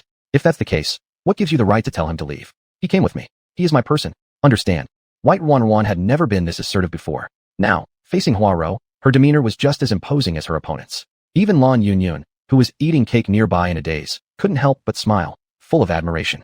Miss Bai's person? Do you even know who he is? I don't care about his identity. But now he is mine, so I don't like your words toward him. Please apologize to him. Juan's sentence struck everyone like thunder, leaving them all stunned. Are you serious? That wanderer kicked out by the family. So despicable. How dare you make the young lady of the Hua family apologize to him? Miss Bai said that this man isn't a wanderer now, but belongs to her. Thus, weren't Miss Hua's words just slapping Miss Bai's face earlier? An apology makes sense. But that still doesn't work. The bastard cast out by the family, though currently working for Bai Yuan, remains despicable. How can an aristocratic young lady ever apologize to someone so lowly? Yeah, disgusting. What kind of being is a wanderer anyway? A dirty, contemptible existence. How dare anyone ask for that? The group of young ladies continued their remarks filled with disdain and scorn towards Huayu. Huayu remained where he stood silently, seemingly devoid of any emotion. Only when Ruan stepped forward to shield him did his gaze finally stir and land on her. And now, she actually asked others to apologize to him. Chapter 117, Purple Jade Whip. What did you say? Poirot turned around, thinking she might have been hearing things. I said apologize. You verbally insulted him just now, and you should apologize. Are you crazy? Sure enough, after hearing the other party's request, Poirot burst out laughing directly. Him? In the past, I thought it was dirty to even look at him. He is a lowly inferior person from below. Am I supposed to apologize to him? Regardless of how you treated him in the past, that was then. Now, he is not the illegitimate son of the Hua family, or a worthless wanderer, as you described. He belongs to me, and since you insulted me openly, an apology is owed. Though her tone was soft, her demand remained unwavering, consistently requiring an apology, as if she wouldn't give up until the other party conceded. Poirot opened her mouth, wanting to say something more, but then she heard Lan Yunyan beside her put down her teacup without any expression on her face. The snap sound wasn't loud, but landed perfectly in everyone's ears. Everyone looked over. Didn't you hear what she said? Just with this sentence, it showed that she was fully backing by Juan. Poirot had no choice but to look at the person in front of her, clenching her palm, feeling frustrated and resistant, but knowing it would change nothing. Their Huajia couldn't afford to offend the Lan family. That was a sure thing. She came this time to improve relations with the Lan family. So, she absolutely couldn't make Lan Yunyan feel even a bit unhappy. Otherwise, all the carefully prepared plans would fall apart. Yes, I acted rashly. I originally assumed he was still the same as before, so when nobody noticed, I sneaked into Yunyan's birthday banquet. So I impulsively cursed at him a few times. Since he is Miss Bai's person, then I take back everything I said just now, sincerely apologizing. Poirot, who was gloomy just a moment ago, suddenly cracked a smile in the next second, appearing extremely amiable. This sudden shift in attitude left people impressed. Such flexibility demonstrated that this Miss Hua was indeed extraordinary. If this relationship with the Lan family could be established well, such a big matter wouldn't end up falling on her head. Having received the apology, Ruan stopped pursuing the issue further. This little episode seemed to pass rather quickly. Poirot didn't continue saying anything either. Instead, she grinned and took the gift box from one of her subordinates' hands. All those were misunderstandings, unimportant matters. What's most important right now is your birthday, Yunyan. I personally selected a gift for you, hoping you'll like it. As she spoke, she gestured for her subordinate to open the gift box. Inside was a crown adorned with a diamond the size of a pigeon egg, luxurious and dazzling. Upon seeing it, everyone exclaimed in awe, hardly believing their eyes. Isn't this the Mayan crown said to be unique worldwide on the Star Network? That's the one, I saw it too. Its starting bid price was enormous, and it was rumored to have been purchased by some mysterious buyer. Who would have thought it would be Miss Hua? Truly impressive. Miss Hua has shown remarkable generosity. It truly looks magnificent. A group of people praised highly, making it clear that this indeed was an incredibly luxurious crown, which many noble young ladies recognized. Therefore, they understood exactly how generous Hua Ro had been with her present. By Juan, standing nearby, also couldn't help but let out an exclamation. Each diamond embedded in the crown seemed as large as a pigeon egg, and right in the middle was a particularly rare pink diamond that caught the eye. She suddenly felt like the tens of thousands dollar worth gift she had bought really wasn't significant at all. She began to feel flustered. After receiving the gift, Lan Yunyun merely politely thanked her without showing much reaction. At the moment, she was still enjoying cakes with Wan by her side. Her focus seemed to remain entirely on by Wan. This made Huaro, who had been full of confidence, very dissatisfied. She had put in a great deal of effort for this birthday present. Even her family had specifically reminded her, spending this amount of money required winning over Lady Lan's heart. Being able to befriend her could significantly benefit their family in the future. However, at the moment, she could tell that the other party was keeping her at a distance. Even after giving such a wonderful gift, the other party only glanced briefly with indifference. And by Wan, she hadn't done anything, yet she was clearly favored immensely. Annoyance began to build within her. New grievances and old grudges piled up together. Naturally, Huaro's attention targeted by Wan. You don't need to praise me anymore. Miss Bai and Yunyun have such a good relationship, so I believe the gift she gave must be the most special one. She casually said this to those around her, and immediately, everyone retracted their gazes, all shifting them toward by Wan. They were all noble young ladies from the same circle. Once Huaro said this, clever ones quickly chimed in to agree. Really? Then we wonder if we can take a look at it. Curiosity piqued among everyone. Wan, upon hearing this, decided to go all the way. I don't know what you like, so I took a long time to choose. I found something that I think might suit you. Saying this, she gracefully took the gift box and presented it to Lan Yunyun. You really brought me a gift? What kind of relationship do we have that requires giving gifts? I lack nothing. I just wanted you to come over and play with me, eat and drink together. Lan Yunyun hadn't expected Wan to bring her a gift. Hearing the others chattering on endlessly, her words were clearly meant to protect Wan. This also made the group instantly quiet, their faces showing embarrassment. Just from these few words alone, one could tell how close their relationship was. Unless someone was an idiot who would continue targeting by Wan, they wouldn't gain any advantage otherwise. The gift box was opened. Inside was revealed the purple jade whip. Yunyun's eyes lit up as she unbelievably took it out. What a beautiful whip. Wan, how did you know I'd like this? She seemed genuinely fond of it, taking it out eagerly to admire and handle it in her hands. I think this purple matches you well, and it's made of jade. The shop owner said it feels warm when touched. Though I'm not particularly skilled with such items, I tried it personally, and it feels pretty good. Beautiful, I love it. I've never been interested in jewelry or precious trinkets. Weapons like this are what appeal to me most. You really understand me. I'm so happy. Excitedly, Yunyun hugged by Wan, causing discomfort among the surrounding group of noble young ladies. Even Huaro standing nearby froze in place, astonished by what she was seeing. Her family spent so much money to win Miss Lan's favor. Yet now, the other party says she doesn't like gifts. Then what does that mean for all the money she spent? Was it wasted? With these words spoken, the other noble young ladies dared not make another attempt. They quickly instructed their assistants to select new gifts right away. A formerly lively crowd suddenly became silent. Chapter 118 today, I must succeed. You like it? Her soft face also turned red, feeling rather shy about being praised in front of so many people. The main issue was that the gift she sent wasn't particularly valuable. Compared to Huaro's earlier gesture, it wasn't even close. But Lan Yunyun played double standards quite well and treated this one specially. Since you've given me a present, I must return the favor. What about this? I saw you liked it earlier. I'm not really into this kind of accessory, so you can take it. She gave away an expensive gift as if it were nothing. It had just been Huaro's birthday present for her. Wan was startled for a moment, looking shocked at the other party before quickly waving her hands to decline. No, how could I possibly accept this? It's a birthday gift meant for you. Moreover, it's only natural for me to give you a present on your birthday. No need for reciprocation. I don't care about all that. I like your present, and naturally, I want to return the favor. Moreover, this is from Miss Hua, which means I have the right to dispose of it myself. Right, Miss Hua? Lan Yunyun turned her head to look at Huaro, as if asking for confirmation. Huaro's expression wavered uncertainly, but upon hearing those words, she could only force a stiff smile. Yes, it's already been given to you, so it's naturally up to you how to deal with it. There was a sense of bitterness, like swallowing something unpleasant without complaint. Their artist spent quite a lot of money, using every bit of ingenuity to get closer to Lan Yunyun. Now, such an expensive gift was handed over without any benefit, and worse, was casually passed on to someone else. Frustrating, humiliating. And yet at this moment, there was nothing they could say. Otherwise, whatever little goodwill remained would be completely exhausted. Huaro raised her eyes, her gaze flickering toward Bai Wanyan, clutching her fists tightly, suppressing her emotions. I feel a bit unwell. Excuse me. Huaro didn't linger further. She obviously feared losing control of her emotions, and thus found an excuse to leave. The other noble young ladies followed suit, knowing there was no advantage in staying. Once everyone was gone, Lan Yunyun pushed the expensive crown into Ruan's hands. Take it. Finally, they're gone. I absolutely hate their fake smiles. Even though our relationship isn't that great, they always act like we're super close. Yunyun, this item is too precious. I really can't accept it. As precious as it may be, it's nothing much to me. They were able to come up with such a present because they've benefited greatly from my family, the Lands. You're my friend. It's just a small crown, albeit with some rare diamonds. I won't allow you to refuse anymore. Lan Yunyun spoke with the air of a domineering tycoon, making by Wanyan stop her protests. Miss, lady is looking for you everywhere. At this point, a butler approached from a distance, respectfully addressing Lan Yunyun. Cloud Yunyun looked up, glancing at the time. The banquet should be starting. Wanyan, play around here. I'll go assist my mother with the opening ceremony of the banquet. Then I'll come find you. You hurry along. After all, today you're the star. Wanyan smiled at her, then watched her leave. The surrounding area was lively and bustling, filled mostly with young nobles, handsome sons, and charming daughters. Dressed beautifully and elegantly, expensive evening gowns and suits adorned the crowd. Pairs danced gracefully in the center of the ballroom, each matched in appearance and charm. However, Wanyan didn't have the mood for such things, so she simply sat on the couch, continuing to eat and drink leisurely. Worried that Huayu might be bored by her side, she occasionally fed him bites. Huayu, try this. It's good. In secret, she sneakily handed over a peach blossom pastry. He hesitated for a moment, momentarily unsure of whether to accept it or not. Take it. The banquet has just begun and will last for several hours. You can't just stand there watching me eat and drink the whole time. Quick, have some. No one is watching. She lowered her voice, speaking earnestly. Unable to resist, he finally accepted it.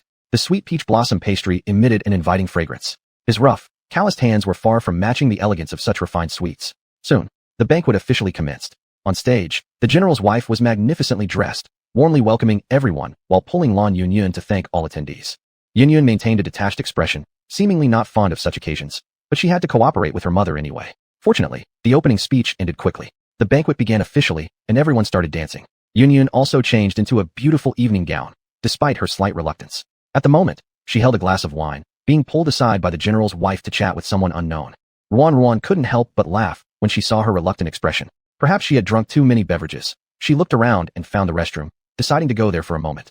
Huayu followed her from a respectful distance. Once the young lady went inside, he leaned against the wall outside, his gaze cold as he scanned through the crowd. Truly worthy of being General Lan's only daughter's birthday banquet.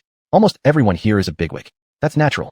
With General Lan's status, countless people want to get close. Even my old man has repeatedly reminded me at home. Absolutely no mistakes must happen. Poor you. Miss Lan is nothing like other beauties. She's rough and tough looking, yet you have to put up with it for her status. What choice do I have? Compared to looks, her identity is what matters most.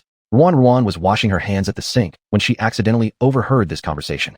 Her expression changed slightly, realizing they were talking about Lan Yunyun. In the end, it's just that Huaro doesn't have enough skills. She gets along well with other noble heiresses normally, but when it comes to Miss Lan, she can't handle her. Not even becoming friends. She's truly useless.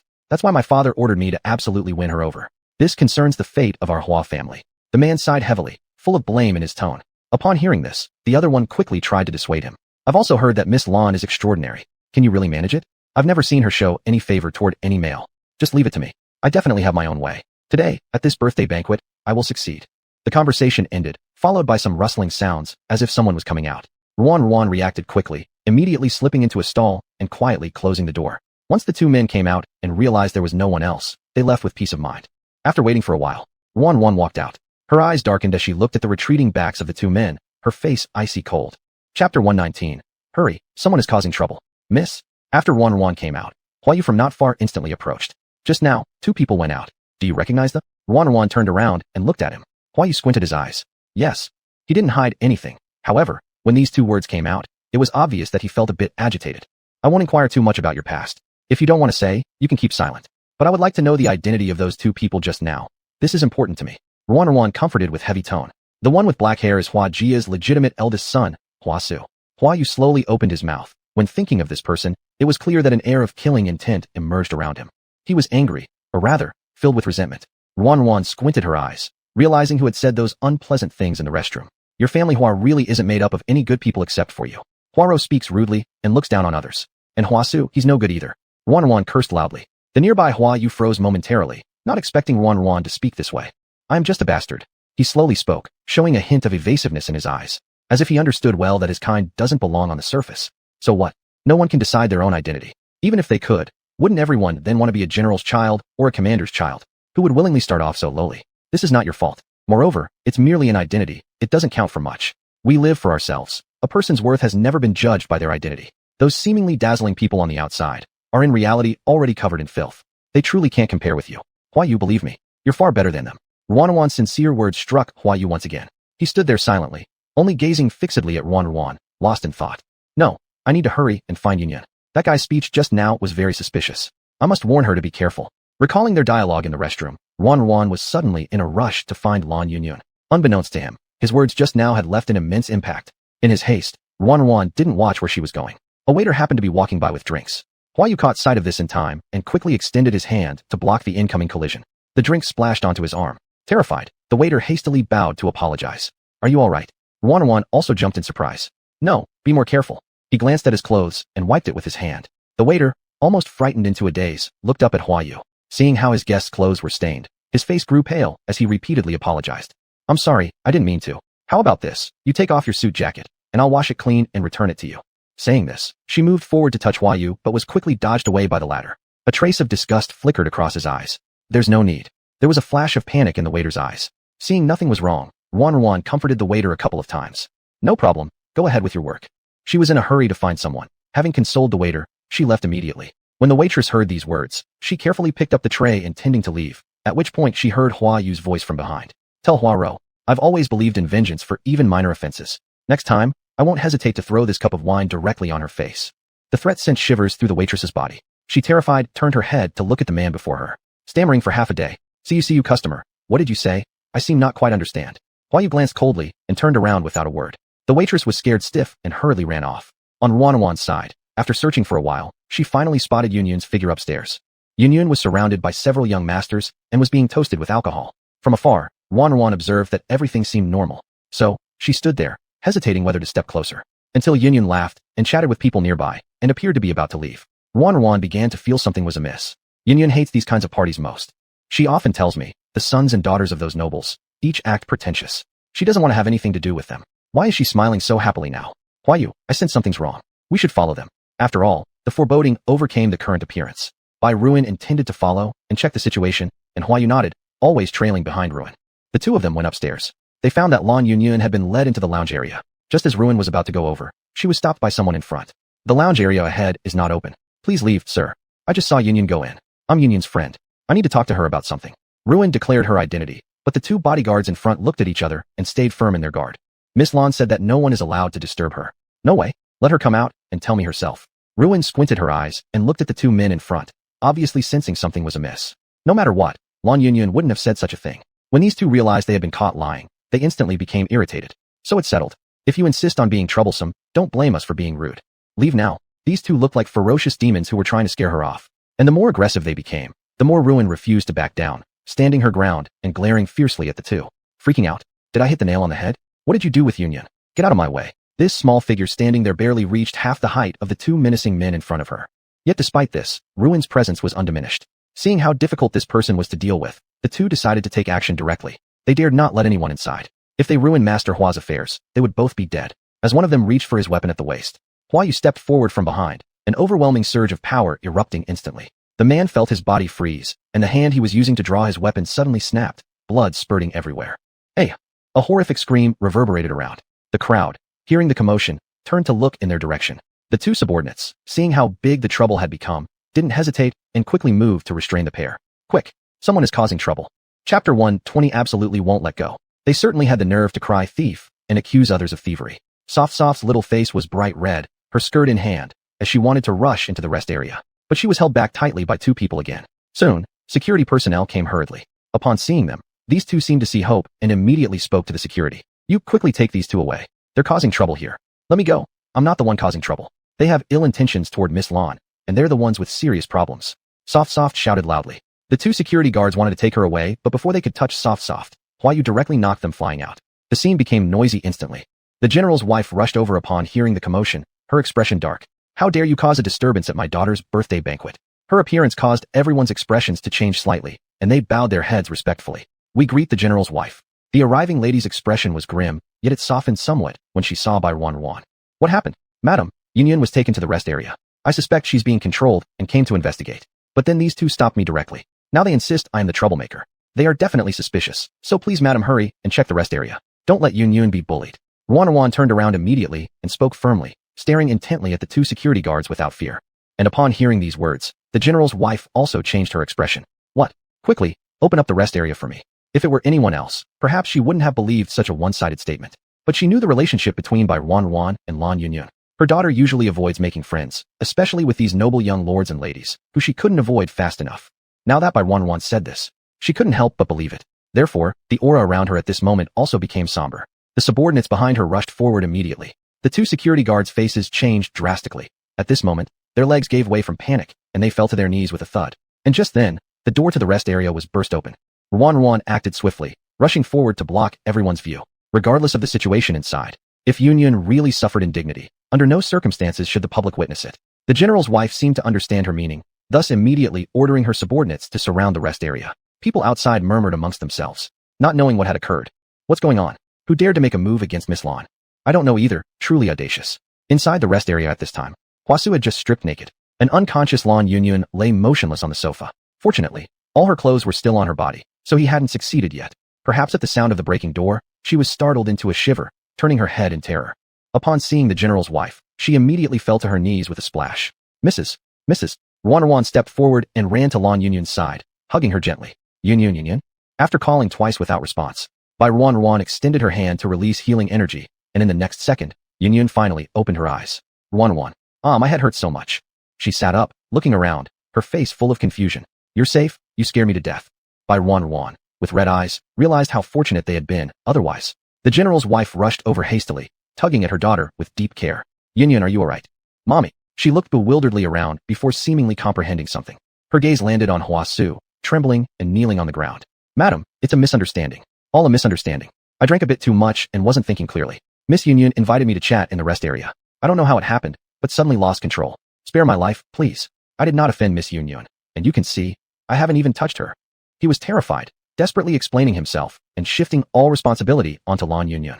Yunyun, now fully recovered, wore a stern expression. With a swift motion, she stood up. Without hesitation, she slapped him. Are you saying it was my fault? When did I ever invite you to chat in the rest area? There must have been something in that drink, you vile woman. How dare you frame me? A wave of nausea rose within Yunyun. She glared fiercely at the person in front of her, knowing she had been framed. If it weren't for the timely discovery, there would have been no saving the situation. Just thinking about it filled her with overwhelming anger. In an instant, a murderous aura arose, and she wished nothing more than to step forward and slay the person right now. She revealed the long whip tucked at her waist. Fortunately, the general's wife stopped her in time. Yunyun, are you going to stop me? I almost got taken advantage of. If Soft hadn't found out in time, everything would have been set in stone. My purity would be lost, and father, who cherishes face so much, would not hesitate to make me marry into the Hua family. And all of this was their conspiracy. What am I to you all? From childhood to adulthood, you never listen to what I want. You've always arranged things for me that you think are good. And now? Now you just watched as I nearly, and you were ready to let it go just like that. Is that it? The anger had almost driven Yunyun to lose all her rationality. She wanted to kill someone at this very moment. Yunyun. Soft stepped forward and pulled Yunyun back, gently patting her for comfort. After the standoff, Lan Yunyun could no longer hold back and threw herself into Soft's arms, crying. The general's wife looked on with deep concern. I'll have this investigated. If this is true, the Hua family, I will never let them off. Clearly, the general's wife was enraged. Of course, she loved her daughter deeply. However, under everyone's watchful eyes, evidence must still be presented. Even if the evidence isn't enough to execute the Hua family's heir, complications will arise later. So she urged her daughter to calm down. But that doesn't mean she didn't care deeply for her daughter. The atmosphere at the scene dropped like ice in a thin air, plummeting to 0 degrees. No one dared to breathe loudly. Hwasu shivered uncontrollably, but sighed with relief since he had made thorough preparations. When all the evidence pointed to a waiter, his confidence soared. This reckless plan was well prepared by them. As long as there's no evidence, the general's wife would be powerless against him. He smirked slyly in secret. However, Lan Yunyun couldn't possibly accept this verdict. I absolutely refuse to believe that this was simply done by a waiter. Chapter 121, Naked Entrapment. At this point, her gaze turned cold. She then grabbed the long whip next to her, intending to finish off Hwashu without hesitation. Miss Lan, I'm also a victim here. The waiter made you drink the wrong alcohol, and I couldn't avoid it either. Fortunately, nothing has happened. That damn guy must be torn limb from limb.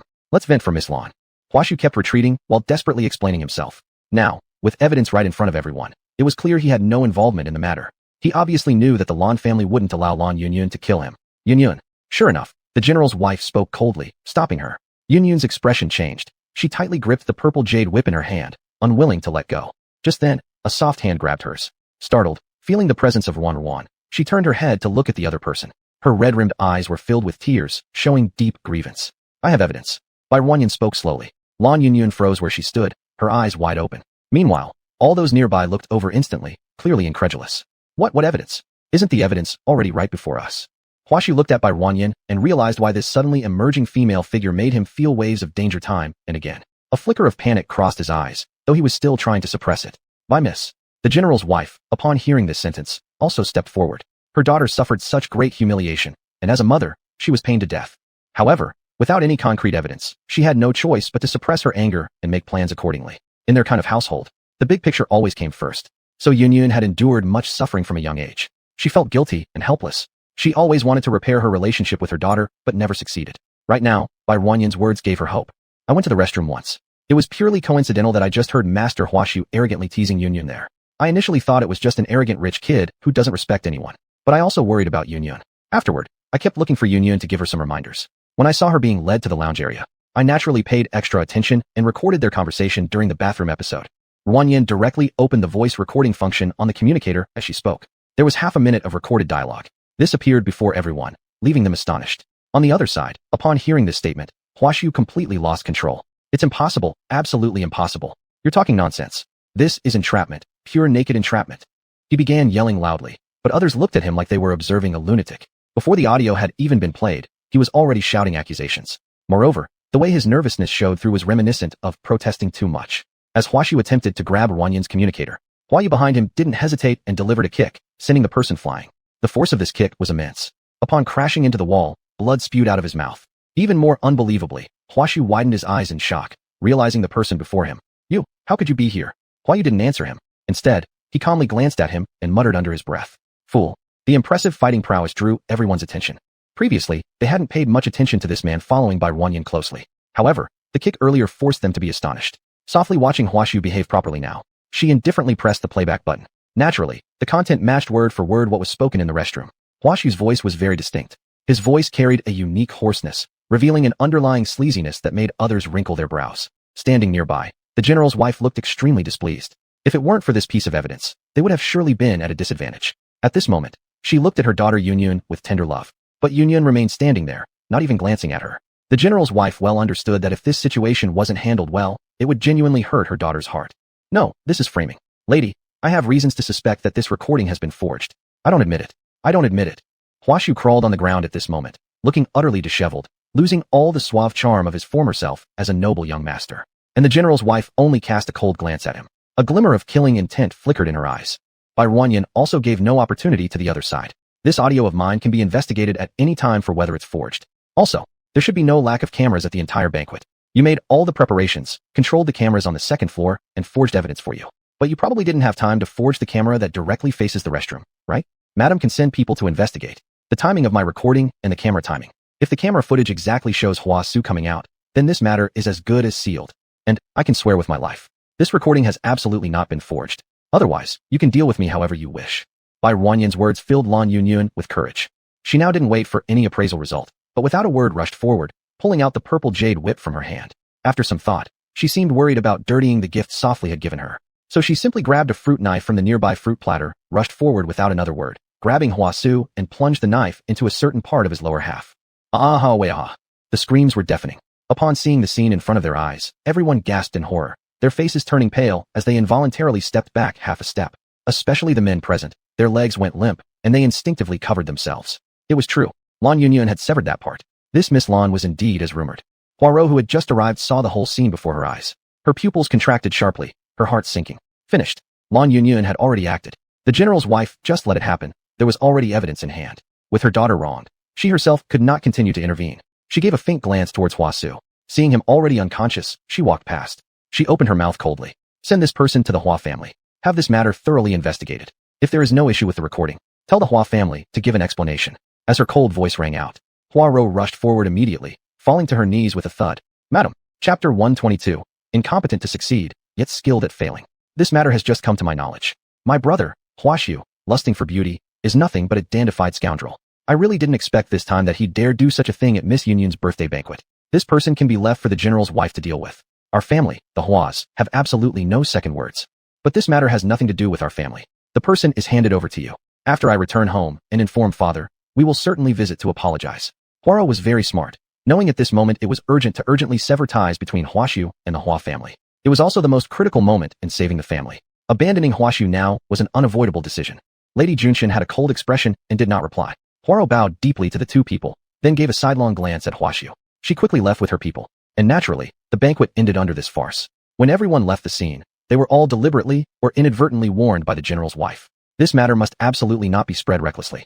They, of course, knew the methods of the Lan family, so everyone was quite accommodating. After the banquet dispersed, Ruan accompanied Yun to a clean resting room. She kept holding on to Ruan, being extremely wronged and afraid in her heart right now. It's over, Yun, it's already passed. If you hadn't come today, something definite would have happened. I've always known, for the sake of the family, everything must be done considering the bigger picture. If you didn't have evidence, you damn base man, there wouldn't have been a way for me to act. I was already completely disappointed with them. Never expected that at the last possible moment, it was you protecting me. Yun spoke, sobbing again with woo woo woo. At this point, she had considered Ruan her closest good friend. They have their helplessnesses. If I could see clearly, Madam loves you. So, upon obtaining the evidence, without hesitation, you dealt with him. Moreover, this matter isn't over yet. She will definitely fight for justice on your behalf. Although I don't understand how noble families like yours interact. But I think, in this world, mothers loving their children are still more common. Madam also loves you. Ruan gently consoled Yun with her soft voice. This made her finally stop crying. So what? How much I do? I can't measure up to the face and the larger situation in their hearts. That's irrelevant. Isn't there me? I don't care about face or the larger situation. I want you as a friend. I'll protect you from now on. Ruan smiled mischievously at the person in front of her. Yun couldn't help laughing aloud. Then the entire person fell into by Ruan's embrace, letting her hug tightly. Soft, thank you. Decided, from now on you will be my only friend. The best friend. All right. The two little girls leaned against each other warmly, spreading mutual warmth. Such a touching scene wasn't present on the other side. Poirot sat grim-faced inside the carriage going back, feeling unbearably troubled. The driver ahead was full of terror. Miss the master. That fool deserves it. Idiotic thing, doesn't use his brain at all.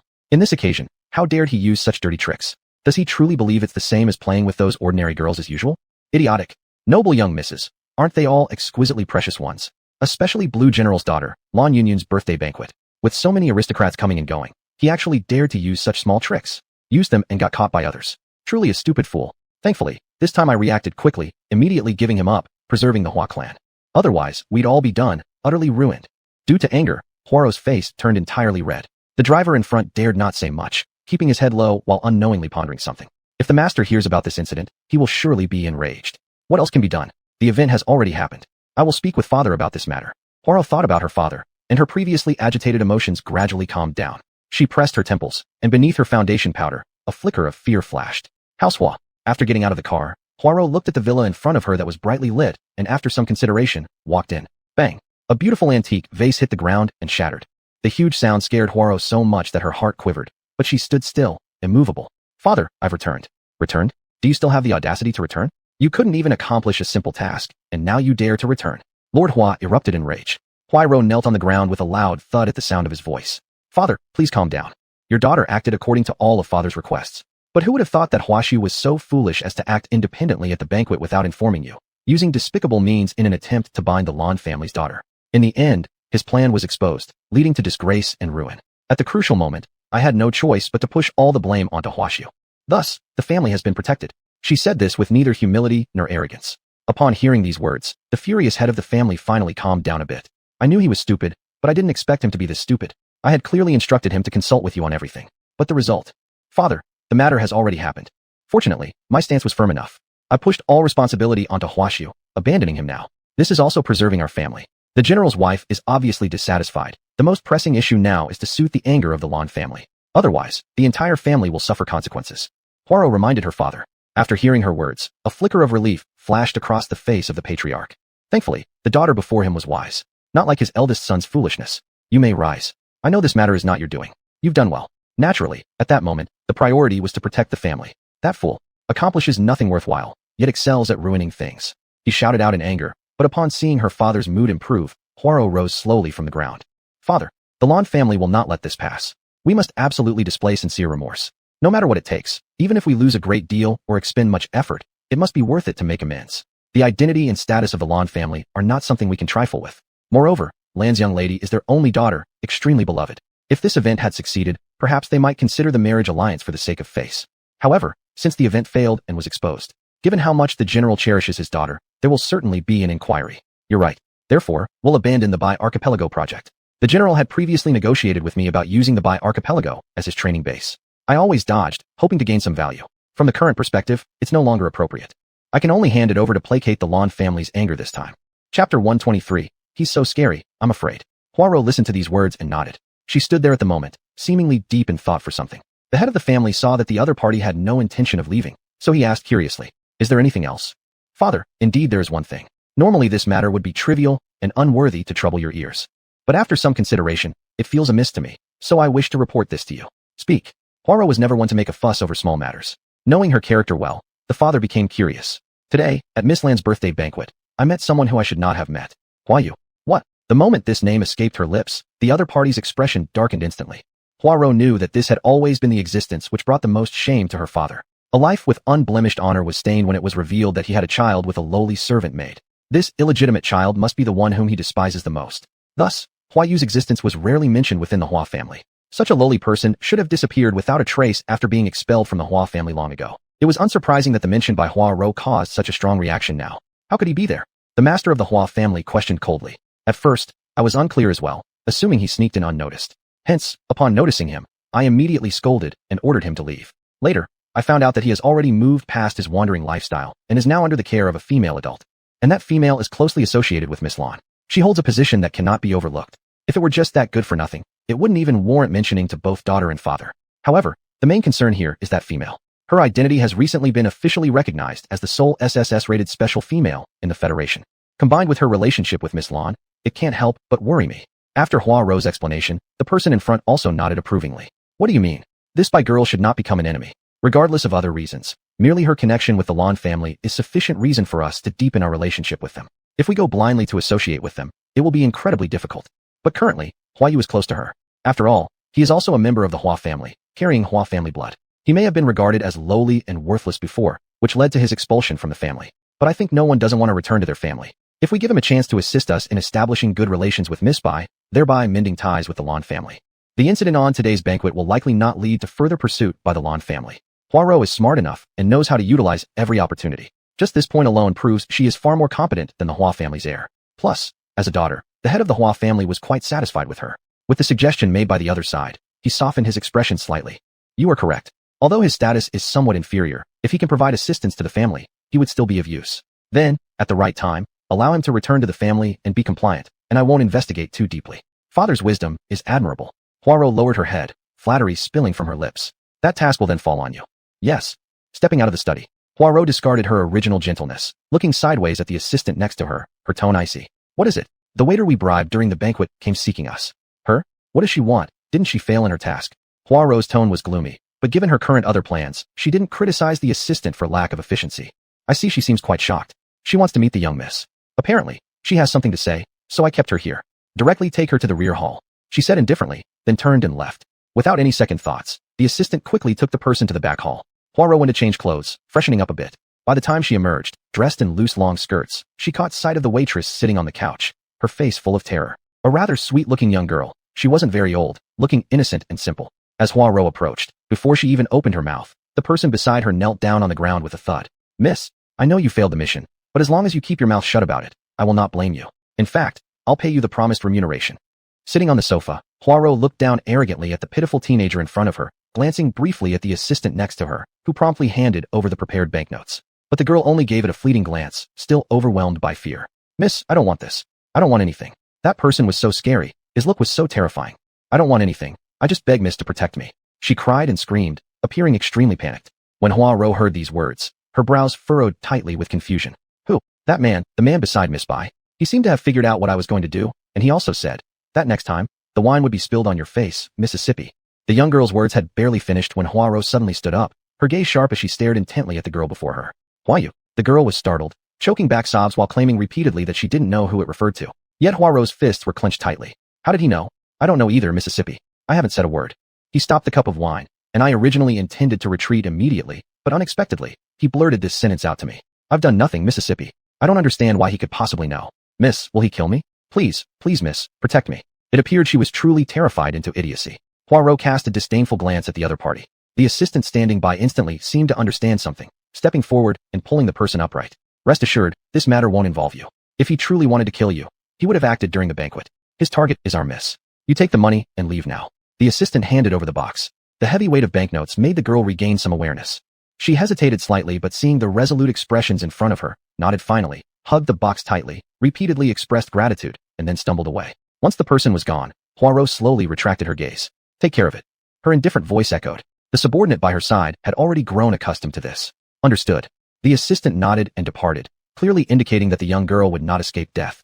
Chapter 124. How sad she must be. When the assistant returned, there was quite a bit of blood on her. Poirot, sitting on the sofa sipping tea with indifference, gave her a glance. Did you clean it up properly? It's been dealt with completely, Miss Hua. Rest assured. Only after hearing that did Poirot nod in approval. But clearly, she was still distracted, replaying in her mind what the girl had said earlier. Is there anything troubling you, miss? I feel like this time, Hua seems a little different. I'm not sure if it's just my imagination. Are you referring to what the girl just said? The assistant asked. Yes, I know him well. He's always been meek and timid, completely invisible in the family. But from what the girl said, he's like a completely different person. He figured out right away that it was me, and dared to say such words to me. As Poirot spoke, she furrowed her brows tightly. The assistant, hearing this, didn't think much of it. If he dares to disrespect you, miss, I will certainly not tolerate it. What worried Poirot wasn't this though. From start to finish, they've never taken that guy seriously. What she feared now was, if his personality had indeed changed greatly, then persuading him to return to the family might not go as smoothly as expected. Thinking about this, Poirot rubbed her forehead, feeling a headache coming on. Forget it. Let's take one step at a time. Moreover, since she could actively invite him back into the family, he should be eternally grateful. It's probably just for getting my attention, judging by what the girl said. In the end, he is nothing more than a pitiful soul. With this thought, Poirot felt much lighter.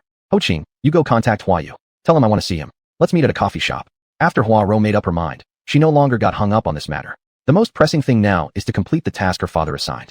The Lan family is waiting for the Hua family's response. Even if we manage to win the Lan family's forgiveness this time, the relationship won't likely be as before. Thus, the top priority is to mend the relationship between the two families quickly. This way, the original plan of the family can proceed accordingly. Those hateful old fools, watching everything so closely. If it weren't for all the trouble caused by Huashu, that useless waste, we wouldn't have these messes. Recalling her brother, Poirot gritted her teeth. The assistant named Ho Ching accepted the order and left the side room hurriedly. Over here, Ruan also stayed for quite some time before leaving, having kept Yun company and cheering her up a bit. However, when it was time to leave, Yun obviously was reluctant to let her go. Why don't you stay over tonight? We could sleep together. Lan Yun looked up, her eyes full of anticipation. Ruan smiled helplessly. She glanced at the general's wife, who was looking at her daughter with mixed feelings, speaking hesitantly. She knew she couldn't stay over today. There were misunderstandings between these two, mother and daughter, that needed a heartfelt talk. I'll come find you tomorrow. Ruan patted her hand lightly, consoled her with a few words, then left. Watching her go, Yun reluctantly withdrew her gaze. Then, she turned around and was about to head back to her room. The general's wife had been waiting all along. She couldn't hold herself back anymore and hurriedly called out to her daughter. Yun, tired. I'm going to sleep. Her cold, indifferent voice sent a chill through the general's wife's heart. Yun, I know, you're mad at Mom. Mom's not good, considering too many things, hurting your feelings as a result. Mom guarantees that if those people really dare to bully you, I won't let even one of them off. Can you forgive me this one time? How many times has this happened? Do you even remember? Lan Yun suddenly turned her head, looking at her mother with sarcasm. You've said these words countless times. Can you even count how many times? She sighed heavily. I've never hoped for the best family conditions. I only hoped that my parents would stay by my side all the time. Don't leave me alone. But you've never done that once. You often say I'm rebellious, that I'm immature. Why does every time you tell me to do something, I do exactly the opposite? It's not that I'm naturally unlike other young ladies. I could be just as graceful and poised as them, and if you liked it, I'd do it for you. But I found that when I tried, I'd only get an indifferent compliment from you. Then you'd keep busy again, disappearing all day long. When I didn't try, I went against you. That's when you finally paid attention to me, fearing I wouldn't grow up well or become bad. Since that moment, I realized I can only use this method to hold your attention. Only in this way can I be with you. But now I realize that everything was in vain. No matter what, in your hearts, I will never be as important as your reputation and status. So from now on, I no longer harbor any hope. She wiped away a tear. This incident truly wounded her deeply.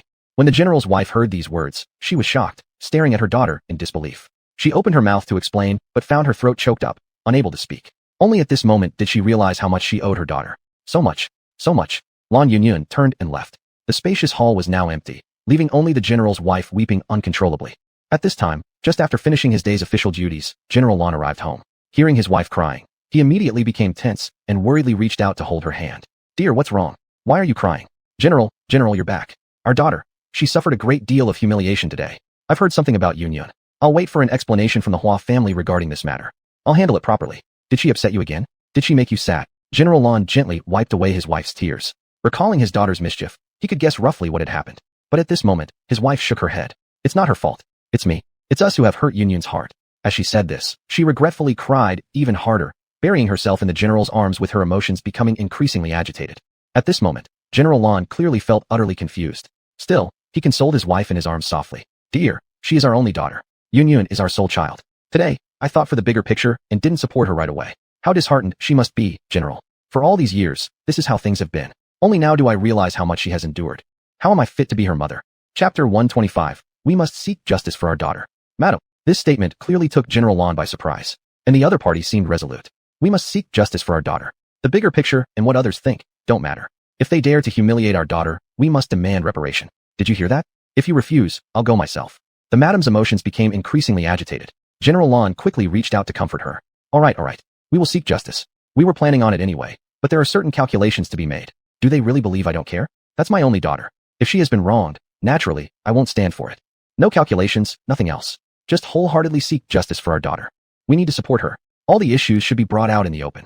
Don't consider anything else. Union has actually always expected this. She wants us to love her openly and unapologetically, not hiding behind pretenses while claiming to care about her best interests. You don't know, when she told me those things, my heart almost broke. She cried so much, it was the first time she cried in front of me since she was a child.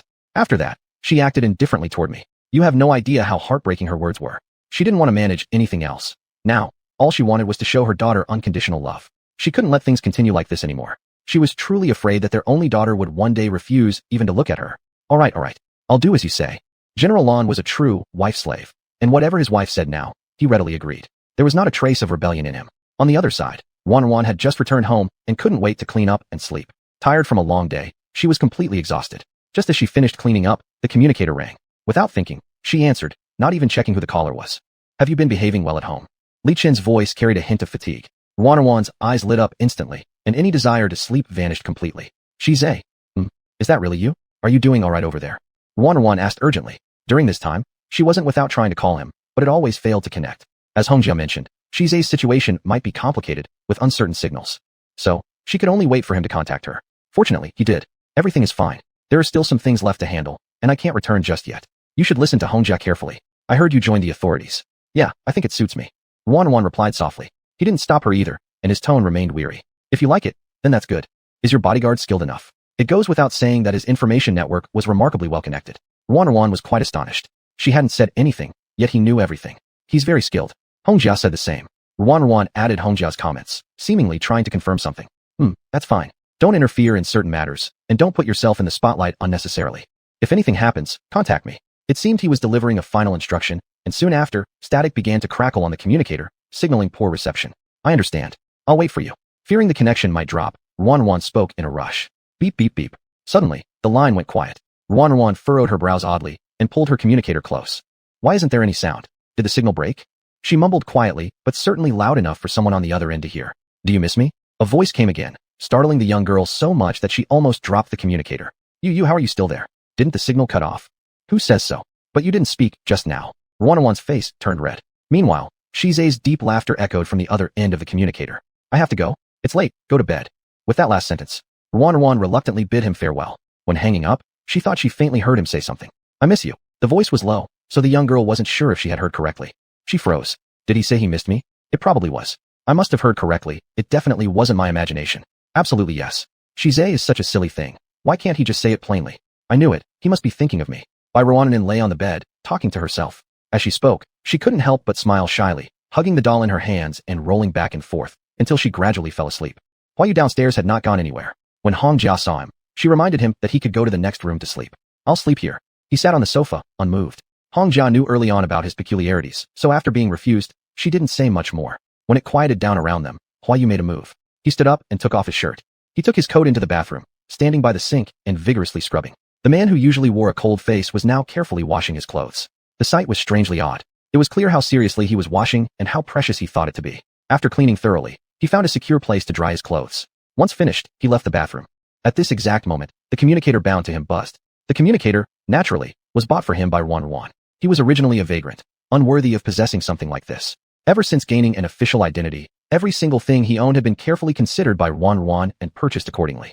Clearly, his communicator only had one contact, Wan. So upon hearing the sound of the communicator, he dared not delay, quickly opening it to see if Wan needed anything. A strange text message appeared. This made Huayu furrow his brows, gently tapping on it. Inside was just a simple line. The address of a cafe, with a time marked, stating a meeting was required. Slowly withdrawing his gaze, even without asking, you could guess the identity of the sender. Being able to locate his contact information so quietly and unnoticeably could only indicate someone with skills belonging to the Hua family. Adding to this, the confrontation at the banquet earlier in the day made it quite normal for them to seek him out. Huayu, Thinking about this, casually replied with a message. I'm busy during the day. If we're going to meet, come out now. Extremely bold and arrogant. And the reply from the other side came swiftly. All right. Chapter 126. What they want is absolute value. Miss, he said he wants to see you now. After putting down the communicator, the assistant turned around and looked at Poirot behind her, leaning on the sofa with a glass of red wine in hand. Just as Poirot tasted the wine, she suddenly chuckled upon hearing these words. I originally thought he had changed into someone else. Now it seems that he is still the same as before. All he needs is for the Hua family to give him a little benefit, and then he happily follows along. He must be eager to return to the Hua family. Indeed, he was born to a lowly servant after all. Deep down, he's just a person of low quality. How can such a person resist such a good condition like returning to the family? As she spoke, she slowly put down her glass of wine. The assistant beside her nodded repeatedly. Miss Hua is wise. Prepare the car. Poirot was resolute, obviously feeling certain that this attempt to bribe would succeed. Cafe at night. When Poirot arrived, she already saw Huayu. Satisfied, she smirked and continued her superior attitude. You just wait outside. She directed this cold sentence to the assistant standing behind her. Miss, it would be better if I stayed close by your side. If that guy has any ulterior motives and plans to act against you, I could immediately protect you.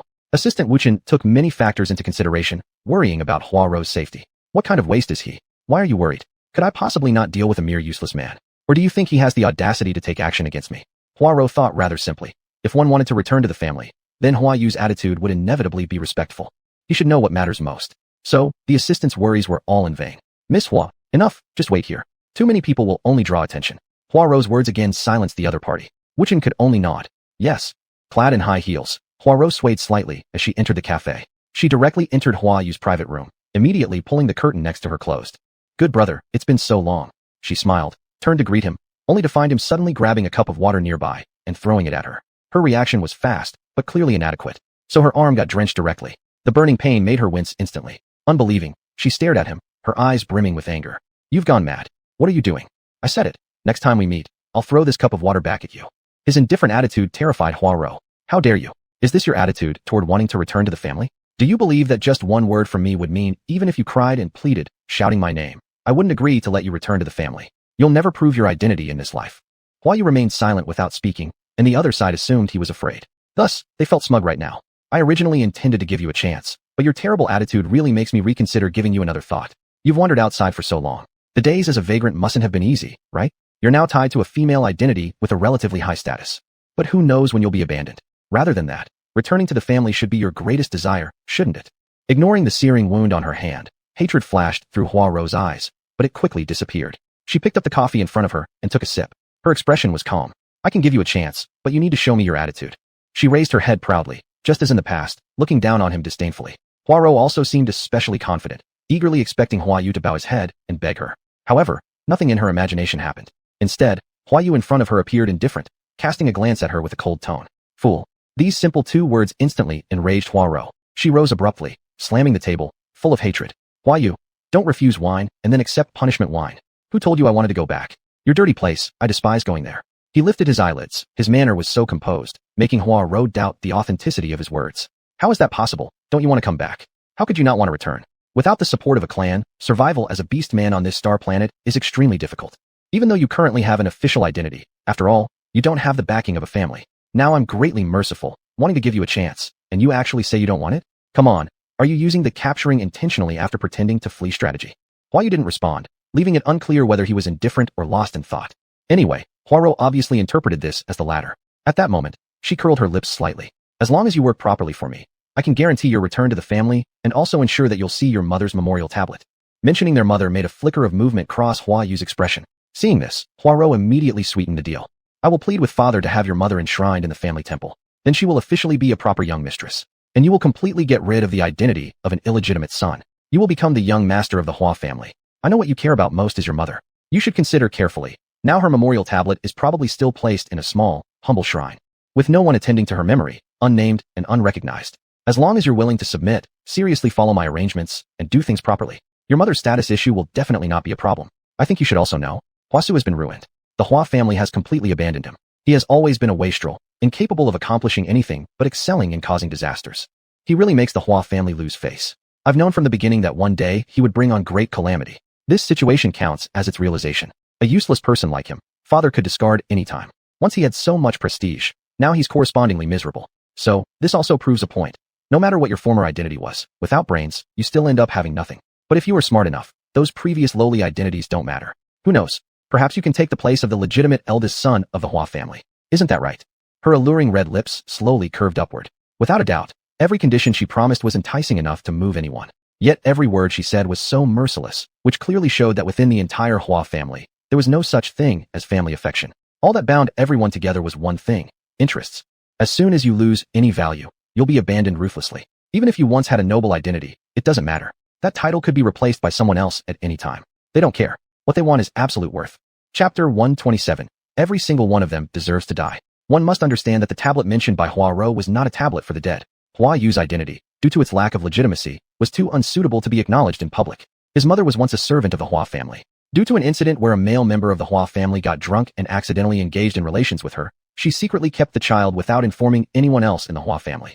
Knowing that the child would not be allowed to stay in the Hua family, she still could not bear to part with it. So even after leaving the Hua family, she decided to give birth. Later, as her pregnancy grew more obvious, she realized there was no way to hide it any longer. She resigned from her position at the Hua family and left. Living alone and pregnant, though her bloodline wasn't high enough to warrant special treatment, she benefited slightly as a female in the Federation, receiving a monthly subsidy which helped her deliver the child successfully. But nothing can be hidden forever. Somehow, this matter came to light within the Hua family, and thus, Hua Yu appeared before the entire Hua family. When the young Hua Yu first learned about his father, he was filled with joy and anticipation. Carefully and cautiously, he behaved meticulously after being taken back into the Hua family. However, his illegitimate status made him despised from start to finish. In those years, he remembered vividly the humiliations he endured within the Hua family. Ultimately, he had to part ways with his mother in order to complete the missions assigned by the Hua family. None of the Hua family descendants led a carefree life. At that time, he desperately wanted to prove himself, to validate his identity and show that he could become a legitimate heir of the Hua family, seeking recognition from his father. However, after their separation, during his mission, he received news of his mother's severe illness. Rushing back and forth in vain, he eventually found out that his mother had already passed away. From then on, all his hopes were shattered. Due to his failed mission, he was expelled from the Hua family, without even getting to see his mother for the last time. Therefore, he never mentioned this. While his mother was alive, he had retained a touch of humanity and tenderness. After his mother's passing, he felt there was nothing in this world worth lingering over anymore. Until today, when he heard Hua Rou mention the memorial tablet for his mother. Every member of the Hua family would establish a memorial tablet. The higher they were placed in the ancestral hall, the higher their status was. His mother, with no title or rank, could only have her tablet placed in a humble temple of the Hua family. She had to work in a rural estate, unseen by sunlight. Hua Rou, if you dare to deceive me, think carefully about how you will endure my wrath. Finally, he lifted his head, but his words carried a thread of cruelty. Seeing that he finally showed emotion, Hua Rou smiled. I thought you were always so cold and indifferent, immune to anything I said. What do you want to say? Hua Yu deeply disliked her bright smile. It reminded him too much of the humiliation he faced within the Hua family, those aristocratic sons and daughters laughing mockingly at him. Their laughter was just like what Hua Rou displayed now, so carefree. On what grounds did they have the right to ridicule him? Every single one of them deserved to die? As long as you can see your mother's tablet, you can apply according to the family rules for a meeting with her. Wouldn't you also want to know how she is doing? Hua Yu clenched his fists tightly. Silent for a moment, he asked, is she really still alive? I have no reason to lie to you.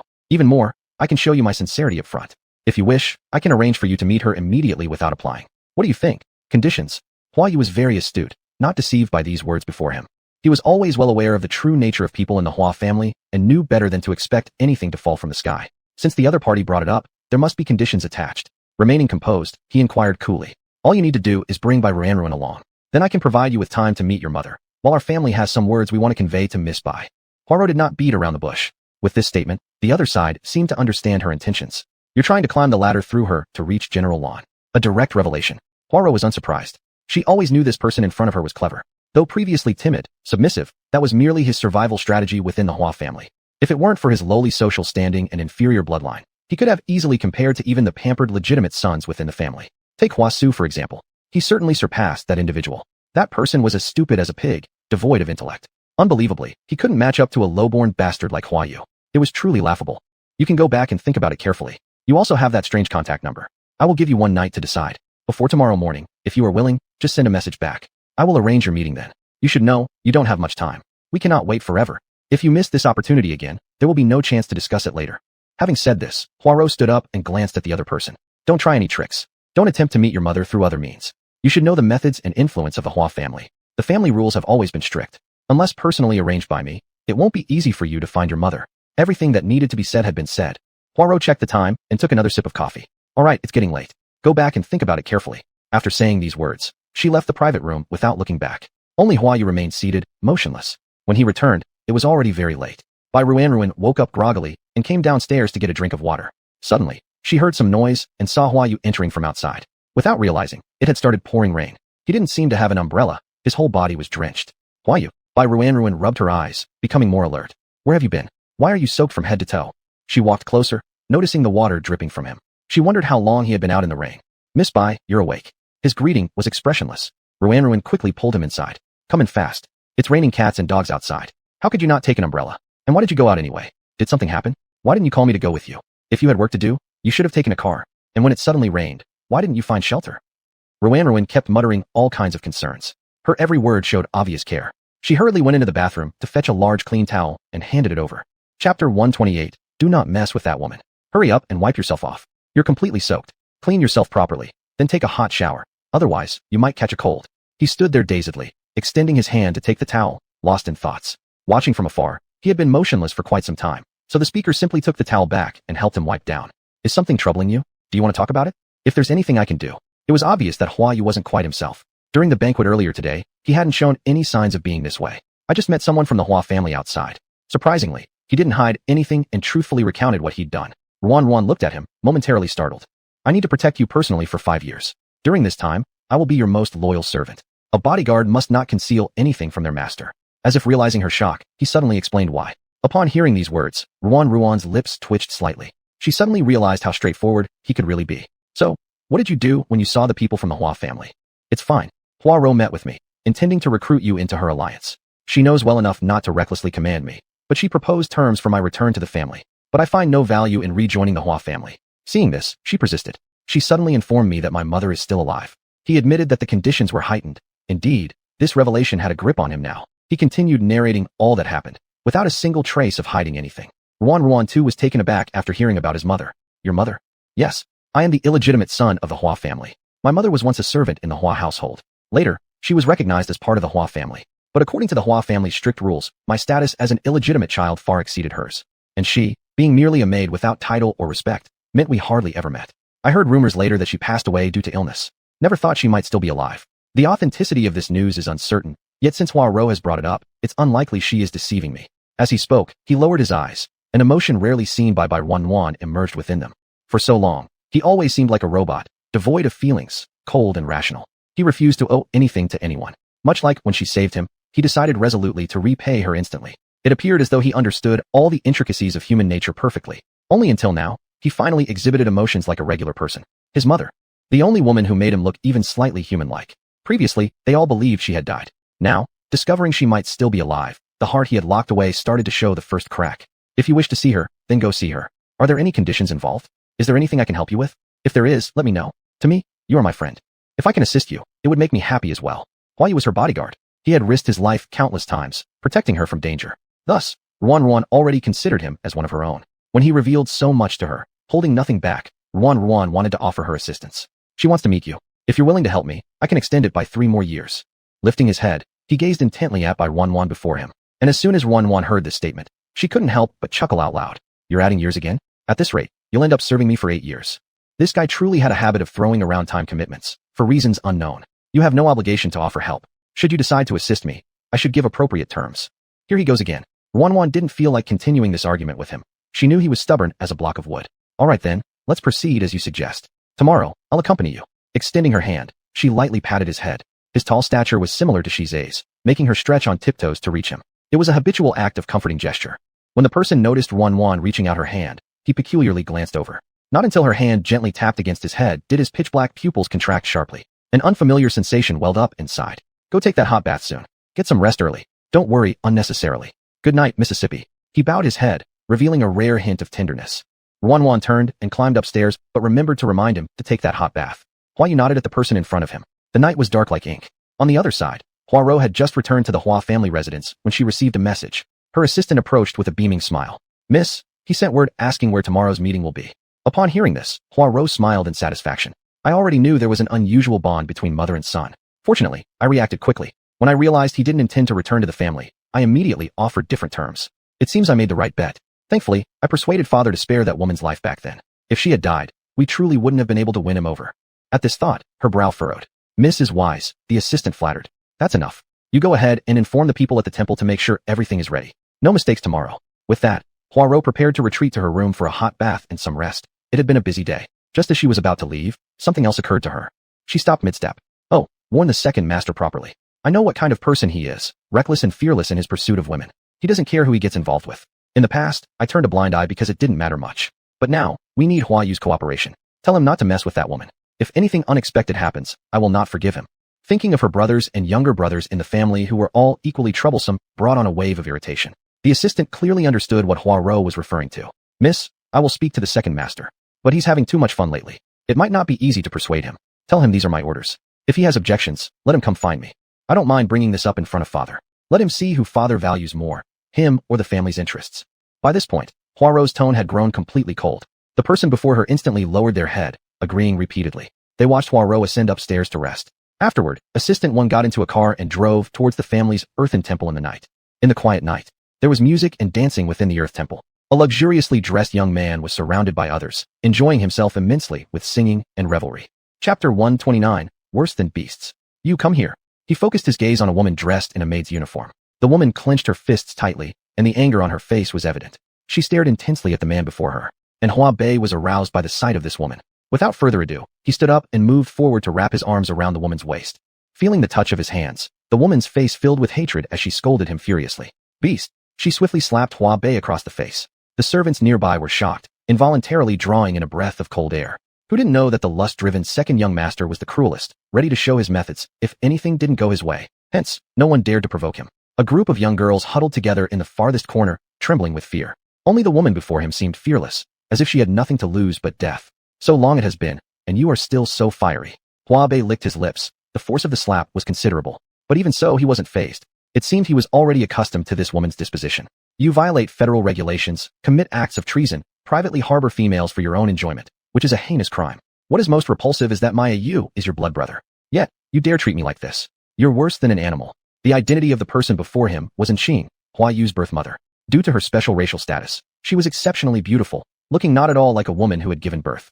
She possessed a kind of innocent charm that seemed youthful and naive. It was precisely because of this that Hua Bei was especially infatuated with her. In fact, the more he favored her, the more enchanting she became. She originally belonged to the rare Meizu, but due to their sudden decline, they had to merge with this starry earth just to survive. Under the protection of the Federation, they hadn't suffered much hardship.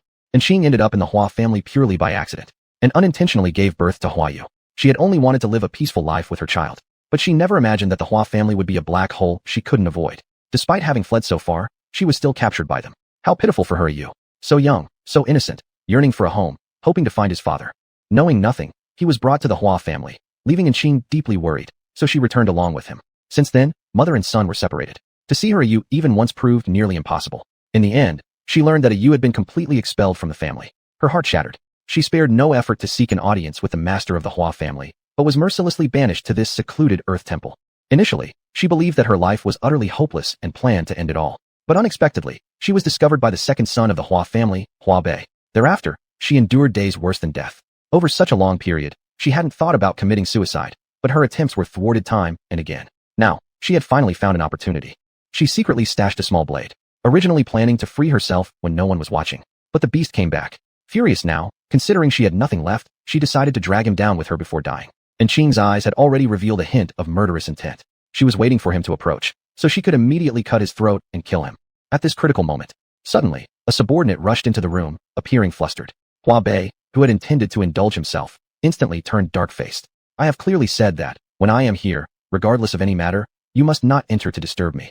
His rebuke was filled with anger. Without hesitation, he kicked the subordinate who had rushed in, sending him flying. Spare my life, second young master.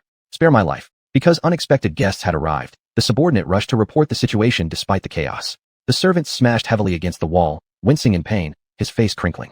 He lifted his head and trembled as he explained, his pale complexion showing his panic. Upon hearing this, Hua Bei calmed slightly. Is it father's people? Considering that if it was his father, he indeed needed to make plans and not let him discover everything happening here. No. The subordinate shook his head, and after receiving the negative answer, Hua Bei lost his patience. Not father's men. Why are you rushing about so frantically? It's Mrs. People. The subordinate wore a face full of virtue, grievance. And after these words fell, Wu Qing had already entered from outside. His appearance instantly caught Hua Bei's attention. Thus, he let go of Enqing, who was by his side, and slowly walked over. Yo, who might this be? What a rare guest, it's Wu Qing. He raised an eyebrow, his attitude relatively courteous. Wu Qing standing with his elder sister was clearly known to him, so he didn't dare to act too recklessly. I have come to see the second young master.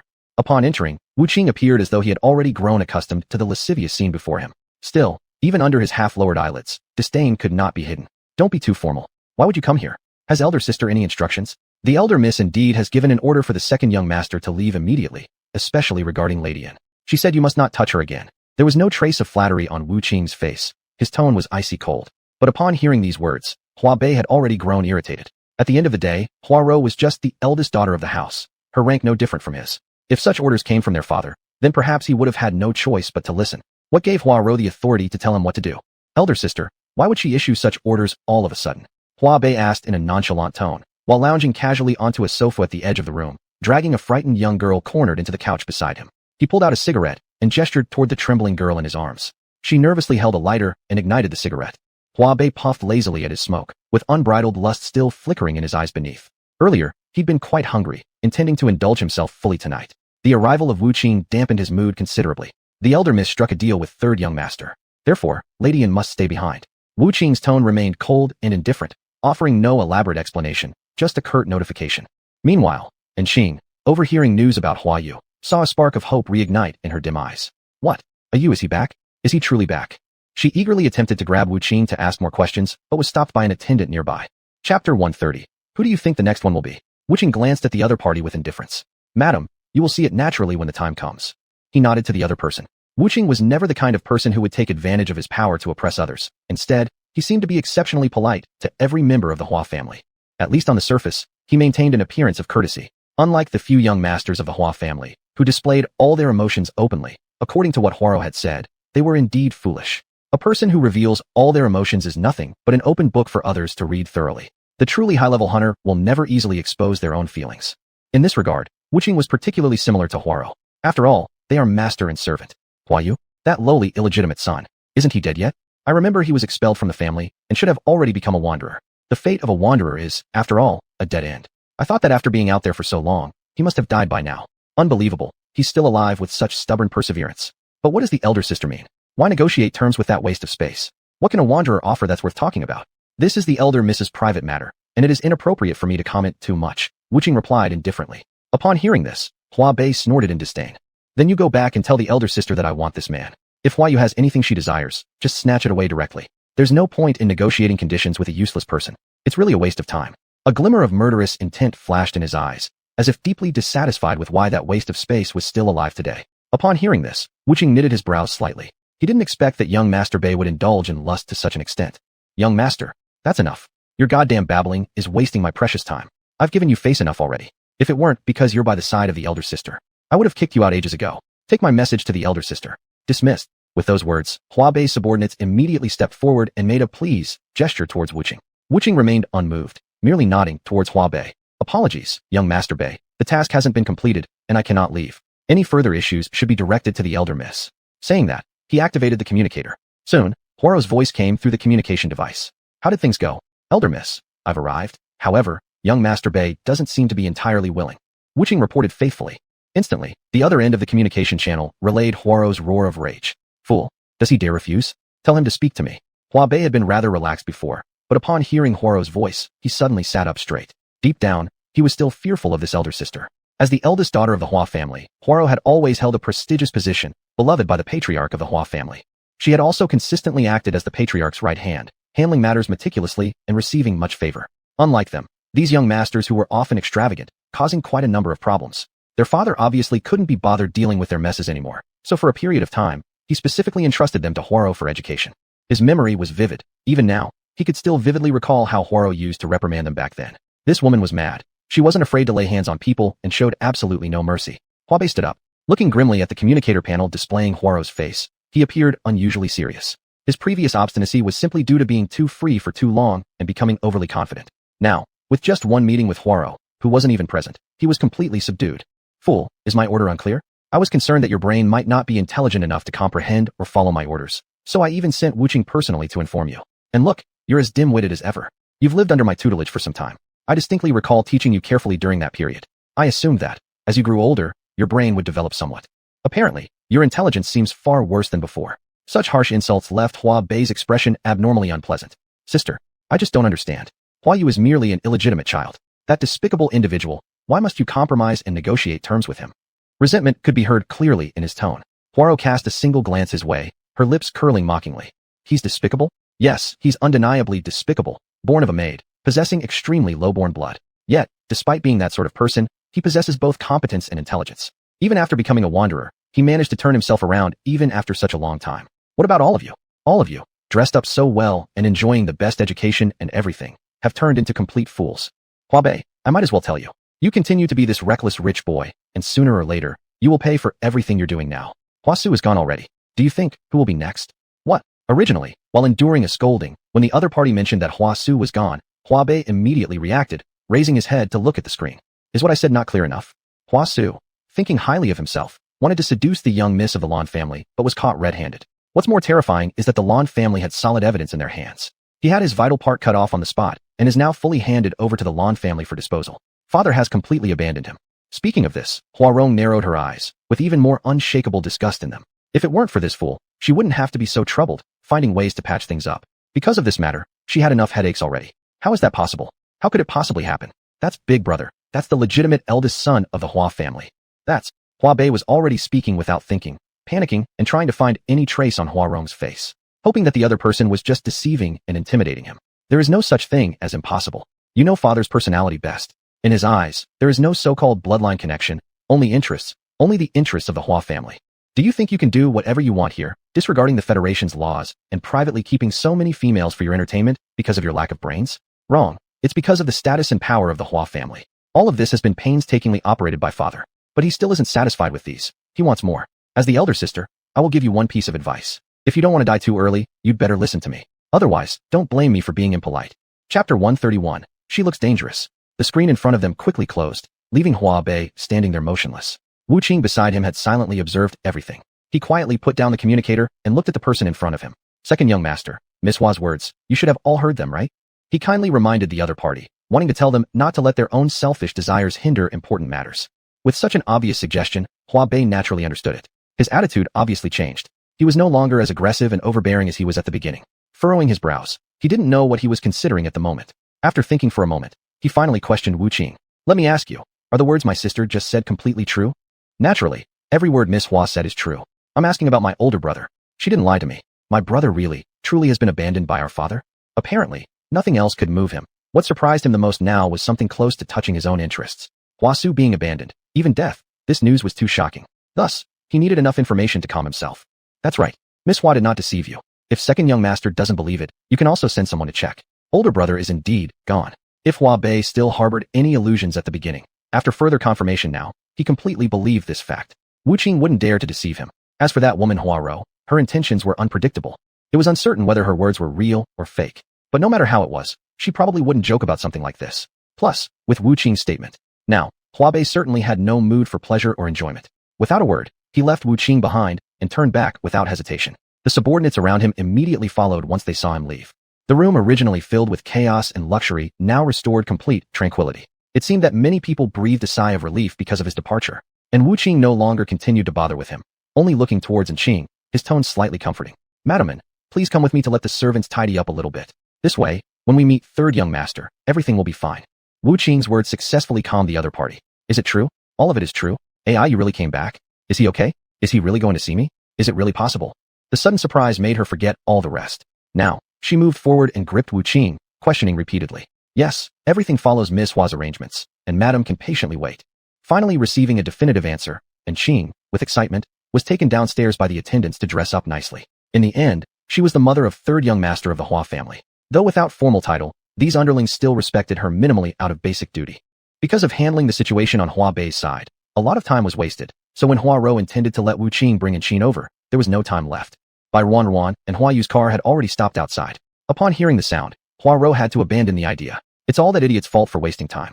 Forget it. Tell Wu Qing to hurry up and do a good job tidying things up. Tell the people at the shrine to clean carefully right away. All irrelevant people must be dismissed immediately. She coldly gave instructions to the person beside her. The subordinates hurriedly left. Only then did Hua Ro immediately raise her smile and walk out. Younger brother has arrived. She walked forward and warmly called out to her younger brother. Her friendly voice sent chills down Ruan's spine, who couldn't help but shiver. This woman seemed very adept at changing expressions.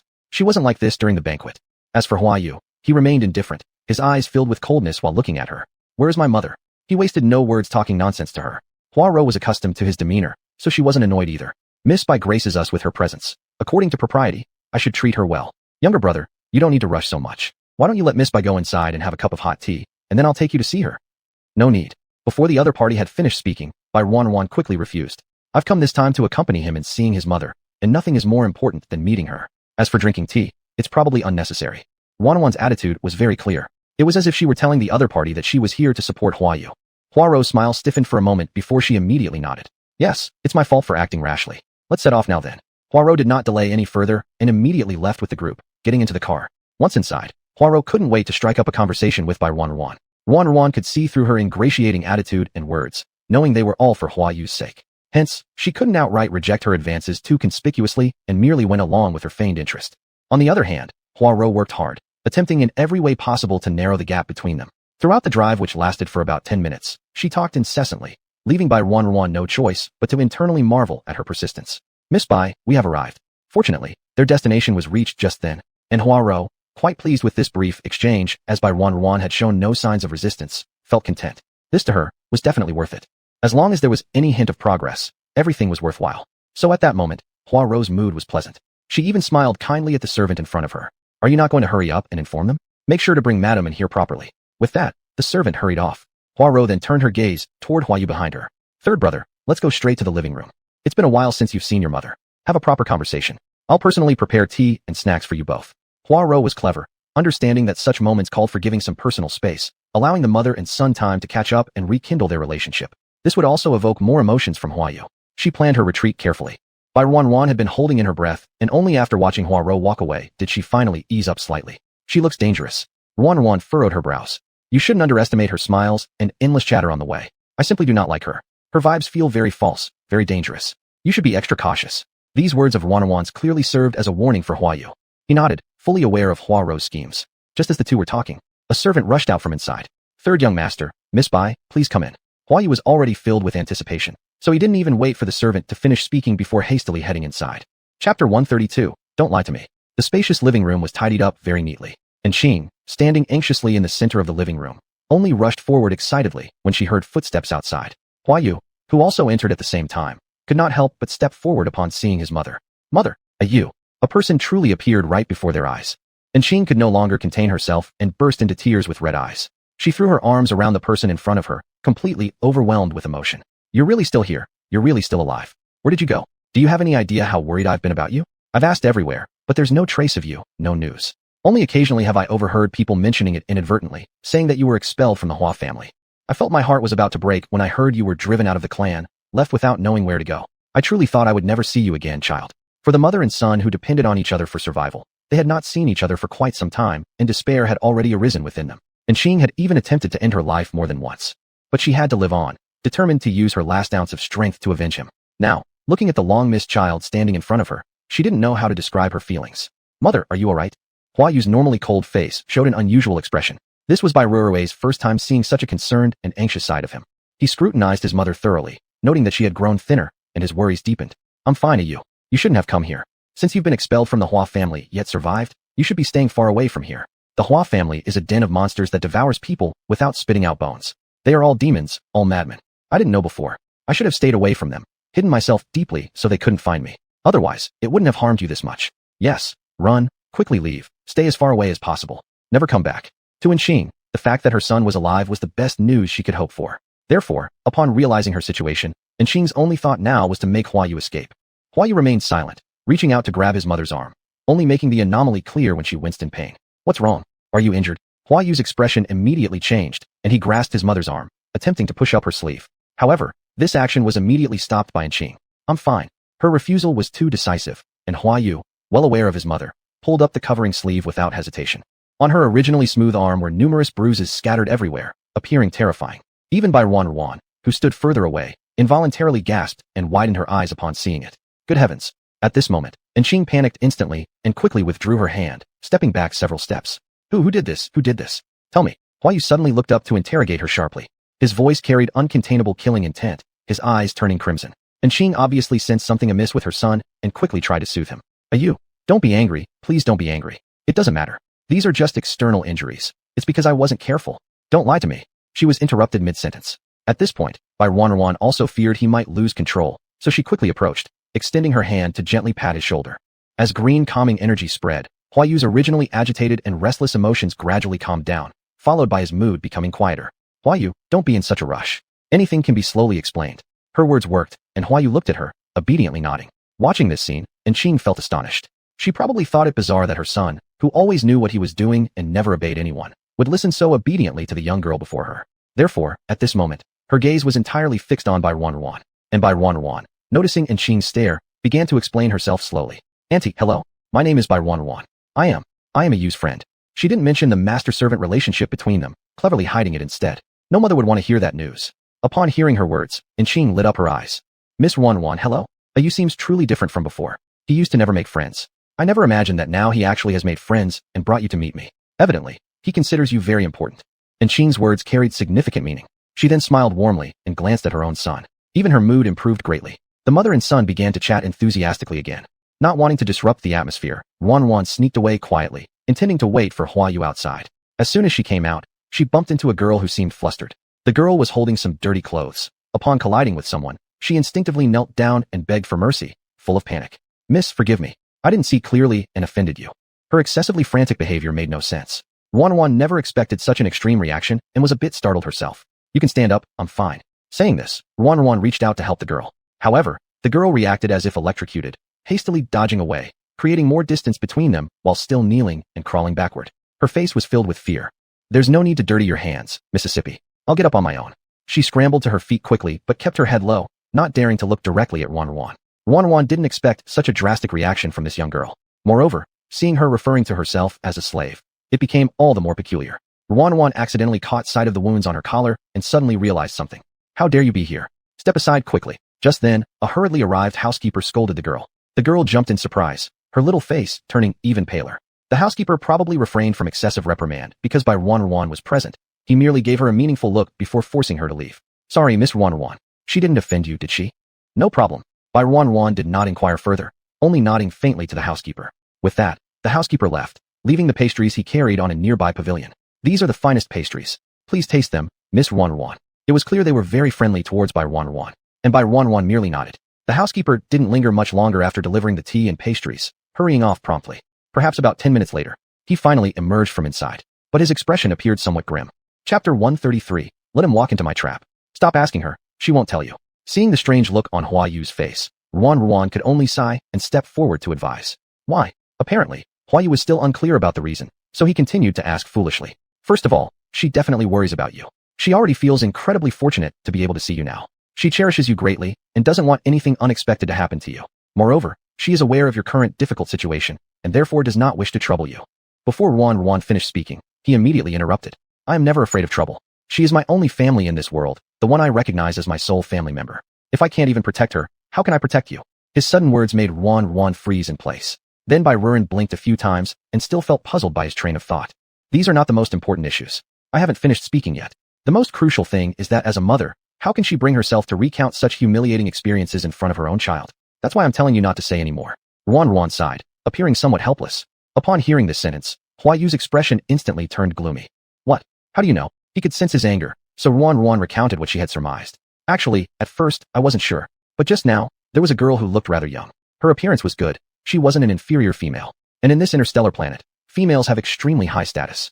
Not to mention someone as beautiful as her. Yet she was unusually timid and panic-stricken. When she accidentally bumped into me, she hurriedly apologized with an extremely humble attitude. Then I found marks on her body that were similar to those on Auntie's. That's when I started guessing. Before coming to the Hua family, I specifically looked up some information. Isn't there a second young master of the Hua family, named Hua Bei? Bai Ruan looked at Hua Yu, as if seeking confirmation. Hua Yu nodded slightly, and then shook his head. I haven't been in the Hua family for long, so I don't know many people. This Hua Bei is rumored to be the second young master of the Hua family, but I've never met him. He furrowed his brows tightly, his expression terrifyingly dark. It seemed like he might explode at any moment. If it truly happened as Bai Ruan said, then these people deserve death, complete annihilation. I looked up his background. He has a strong lust for women. What surprises me is, with the Federation laws being so strict, how dare he? How could he do something like this? While Bai Ruan couldn't figure out the answer, Hua Yu knew clearly the reason behind all of it. It's simple. The Hua family's power cannot be underestimated. They have reached the point of being almost untouchable. So as long as their cover-up work is done well and not discovered by others, then there's nothing to fear. Thinking about this, he let out a cold smirk. Yes, they were untouchable. There's nothing they wouldn't dare to do. Seeing the killing intent radiating off Hua Yu, Bai Ruren quickly intervened. I understand how you feel right now, but you must also know that fighting the Hua family directly right now would be akin to smashing your head against a stone. Even if you want revenge, it should be achieved through wit. Going in blindly to offer your head is not worthwhile. Everyone understood this clearly, which is why they were trying to persuade him accordingly. I have nothing. What do I have to fight them with? All I have is a lifetime of violence, perhaps dragging a few along to die with me when I die. Is that useful? Do the ones you drag down deserve it? They're merely subordinates the Hua family hires with money. What use is their death? Instead, if you really die along with those people, what about your mother? Are you going to leave her alone in this world? If that's the case, then she will indeed be utterly abandoned. Then wouldn't everyone else just have the opportunity to bully her? This statement truly awakened Hua Yu. A flash of grief crossed his eyes, that kind of sorrow derived from feeling weak because of emotional ties and vulnerabilities that prevent him from losing control. If it were just himself, unburdened, he'd have means, ways to make the ones he wanted dead. But now, Ruren was absolutely correct. He can't die, and if he dies, what happens to his mother? The tightly clenched fists suddenly loosened as if, in an instant, he had given in. However, suddenly, Ruren caught his attention. She grinned widely, her eyes glinting mischievously with cunning. But, these kinds of beasts, I hate them the most, and this kind of family I detest even more. Since I said revenge requires intelligence, then let's play an absolute game of wit. After Ruren finished speaking, she confidently flicked her hair. Unbeknownst to her, she twirled around in front of him. What do you think of me? What? This sudden change of topic left the other person completely unprepared. What do you think of my appearance?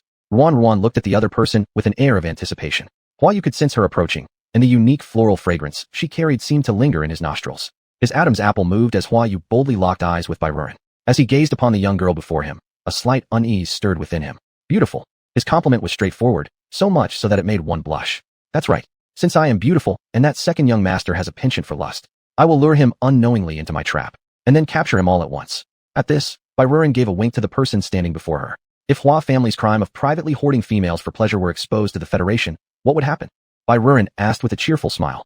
At this moment, Hua Yu seemed to have already guessed her strategy. But then, he shook his head. If that was the case, I imagine Hua Zhen would not hesitate to sacrifice this son. He is capable of such actions, after all. Isn't Hua Su being abandoned an example right there? Whenever it jeopardizes his own interests or the family's interests, he acts without hesitation. Even for his own son, he wouldn't hesitate to abandon him. If the charge isn't serious enough, and sacrificing one's son can resolve everything, then we make the charge more severe. Attempting to harm a senior officer in the federal military zone, even going so far as to commit insubordination by disrespecting authority. What then? Her identity is truly on par with the commander-in-chief of the military zone.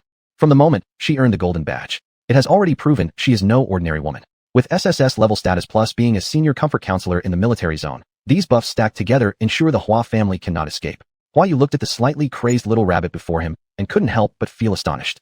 This sweet-talking young girl always had a soft demeanor. But now, she reveals an unexpected side. Chapter 134. My purpose is singular. No. Almost without hesitation, Hua Yu refused. Bai Ruan thought her plan was highly ingenious and expected the other party to agree. However, she received an icy rejection instead. She felt quite bewildered and somewhat confused. Why not? My plan is really good. Isn't it what you said? I look very attractive. Since the target is lustful and she has a good appearance, offering herself as bait obviously seemed feasible. Hua Yu hesitated for a while under the girl's persistent questioning before responding. Your looks are naturally fine. However, given your status, he would clearly not fall for the trap so easily. That's why I think it won't work. He was lying. He cared about something else entirely. Ruan wasn't foolish. Such rhetorical skills sounded too immature to her. If he truly had any brains, he wouldn't reach out to these females. Since he dares to do this, that means he's fearless. And if fearless, then it shows reliance on one's own power. You should have heard the phrase, overcome by desire. If he indeed only seeks beautiful women, then even with my identity laid bare in front of him, he would still dare. Besides, we must try it at least once, right? How else will we know if it can't work? Ruan insisted obstinately on giving it a try. Hua Yu frowned deeply, his face full of resistance, but seemingly unsure how to explain. And Bai Ruan just chuckled. I know you're worried about me, but don't underestimate me. I possess powerful soothing energy. The healing energies of our rabbit beast clan can not only save lives, but also quietly enhance spiritual strength while inducing sleep. If there's any danger later, I'll unhesitatingly control his mind, making him pass out instantly in front of me. There won't be any danger. This speech from Ruan was no bluff. But Hua Yu in front of her was still wavering. Clearly, he didn't want this task involving rewards to involve anyone else. Not to mention Bai Ruan. They were in a transactional relationship. Theoretically speaking, Bai Ruan was his master. With such important matters, naturally he didn't want anything bad happening to Bai Ruan. Hey, stop hesitating. This is by far the easiest method. Just as they were speaking, Hua Yu noticed Hua Ro coming slowly nearby and mentioned plans to Wan, drawing his gaze away. Naturally, Wan also noticed Hua Ro. She was somewhat irritated because despite all the reasons provided, Hua Yu still didn't agree. Third brother, you've already come out. I carefully prepared some pastries and tea. Miss Bai, please step inside and take a seat. Try our local specialty pastries. I hope you like them.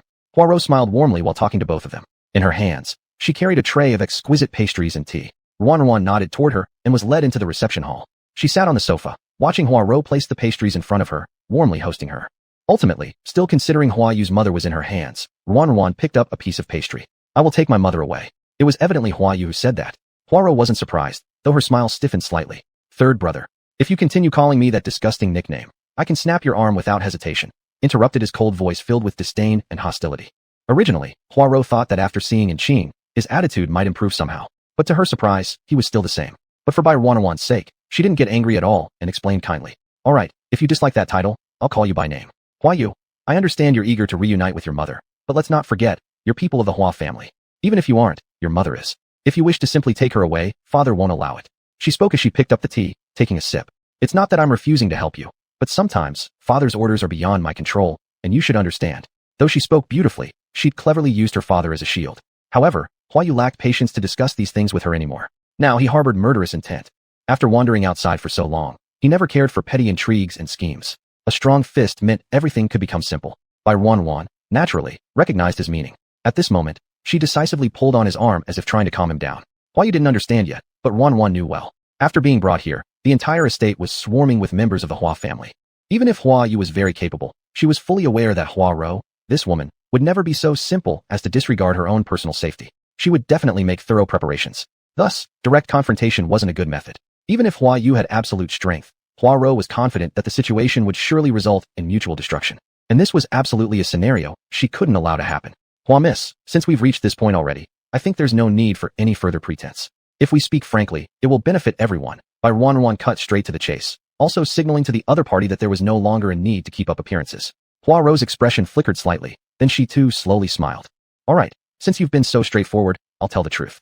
The relationship between the Hua family and the Lan family has been worsening gradually. Furthermore, due to the incident at the birthday banquet, the Lan family holds significant resentment towards us. My objective is singular. If Miss Bai can help mediate and mend our relationship with the Lan family, then whatever conditions Hua Yu presents, I am authorized to accept them. She curled her lips, picked up a cup of tea, and sipped it lightly. Wan initially wanted to help Hua Yu, but didn't appreciate being manipulated and deliberately utilized. Therefore, the gleam in her eyes dimmed momentarily. Then she glanced toward Hua Yu. Hua Yu received Wan's glance, instantly comprehending something. In the next second, Wan chuckled darkly. This bitter laughter caused Hua Ro to lift her head in suspicion. Do you really think I would risk involving myself in matters concerning the Lan family just to aid a mere servant? What? These sudden words left Hua Ro struggling to react. Let me tell you plainly, the main reason I came here today is because I find Hua Yu attractive, and his combat skills are not bad either. Hence, he pleases me as a bodyguard. However, a bodyguard is just that, a bodyguard. Do you truly believe I would antagonize the Lan family merely for a single bodyguard? Each of her words dripped with disdain. Chapter 135. Some people are not to be crossed. Hua Ro's heart sank. She suddenly turned her gaze to Hua Yu beside her, as if she couldn't quite believe it. You're actually just a bodyguard? She was greatly startled. At the birthday banquet, she had seen Bairuru so protectively standing by Hua Yu, assuming that he had become one of her male consorts due to his closeness with Bairuru. The status of a male consort is much higher than that of a bodyguard. A bodyguard, bluntly speaking, is nothing more than a lowly slave who must protect their master's safety at all costs, even death, and their social position is exceedingly humble. Hua Ro probably couldn't have imagined how lowly Hua Yu's status was. She burst out laughing. It was a bitter laugh filled with ridicule. And throughout this entire exchange, Hua Yu didn't utter a single word. He even seemed cooperative, continuing to look expressionless at Hua Ro in front of him. I've never expected my master to do anything for me from the beginning. My purpose today is only one. Take my mother away. If you obstruct me, I might not be able to kill all of you here, but I can still. At that, he abruptly rushed forward and grabbed Hua Ro by the neck. His movement was incredibly swift, almost imperceptible. Hua Ro looked at him in disbelief, her eyes brimming with terror. You dare? Then let's see if I dare. Hua Yu's attitude had been very calm throughout. Bairuru, who had been silently observing from the side, seemed to realize something critical. At the right moment, she immediately intervened. That's enough, Hua Yu. Her words broke the tense atmosphere in the room. Immediately afterward, she looked at Hua Ro in front of her and smiled faintly. To be honest, I find Hua Yu very useful. He is extremely loyal. Therefore, if I were to watch the two of you harm each other without any action, I would also feel somewhat troubled. Miss Hua, why don't we both take a step back? Let you release his mother, allowing her to reside in a quiet residence where you may station your men to guard her. All Hua Yu wants is for his mother to leave this place. As for me, I will promise you that I will go to the Lawn family and hear what you have to say. However, the outcome is unpredictable. Bairuoru's sudden change in tone left Huaro confused, but it was good news overall. Thus, rather than facing a mutual destruction scenario, she was willing to compromise. If Miss Ruan is willing to do so, then I am naturally inclined to accept this compromise. Taking a step back on each side indeed makes the deal easier to accept. Upon hearing these words, Bairuoru curved her lips upward, knowing that things were settled. Just then, a hurried figure burst into the room. Hua Bei, in his urgency, disregarded the presence of any guests, rushing in and shouting directly at Huaro. Elder sister, what is going on with elder brother? Having barged in without consideration, he noticed only now that there were others present. Seeing Hua Bei's boisterous entrance, Huaro instantly showed in displeased face. Who allowed you to rush in like this? Can't you see I have guests here? Hua Bei realized his rash behavior, now slightly embarrassed. Yet, upon spotting Hua Yu, a look of bewilderment appeared on his face. Before he could speak, Huaro seemed to know what he wanted to say and quickly stopped him. Go out immediately. With his words interrupted, Hua Bei had no choice but to reluctantly turn and leave, only to catch a glimpse of Bairu standing not far from him. Her stunning beauty caused him to freeze in place, his breathing becoming heavier. Coincidentally at that moment, Ruoru lifted her head and their eyes met. His gaze was too blatant, completely unshielded. Noticing this, Ruoru slightly wrinkled her nose in disdain, but the motion was so subtle that hardly anyone detected it. Struggling against the discomfort, Ruoru tightly clenched her fists while managing to force a smile and nodding politely at him. This one gesture immediately quickened Hua Bei's pulse. This person is. He stood rooted to the spot, forgetting entirely the order given to him earlier by Huaro. Seeing her younger brother fall into this habit again, Huaro's face immediately changed drastically. This is Lady Bairuoru, of noble birth. Aren't you going to hurry up and pay respects? The reason Huaro said this was actually to inform Hua Bei not to entertain any improper thoughts.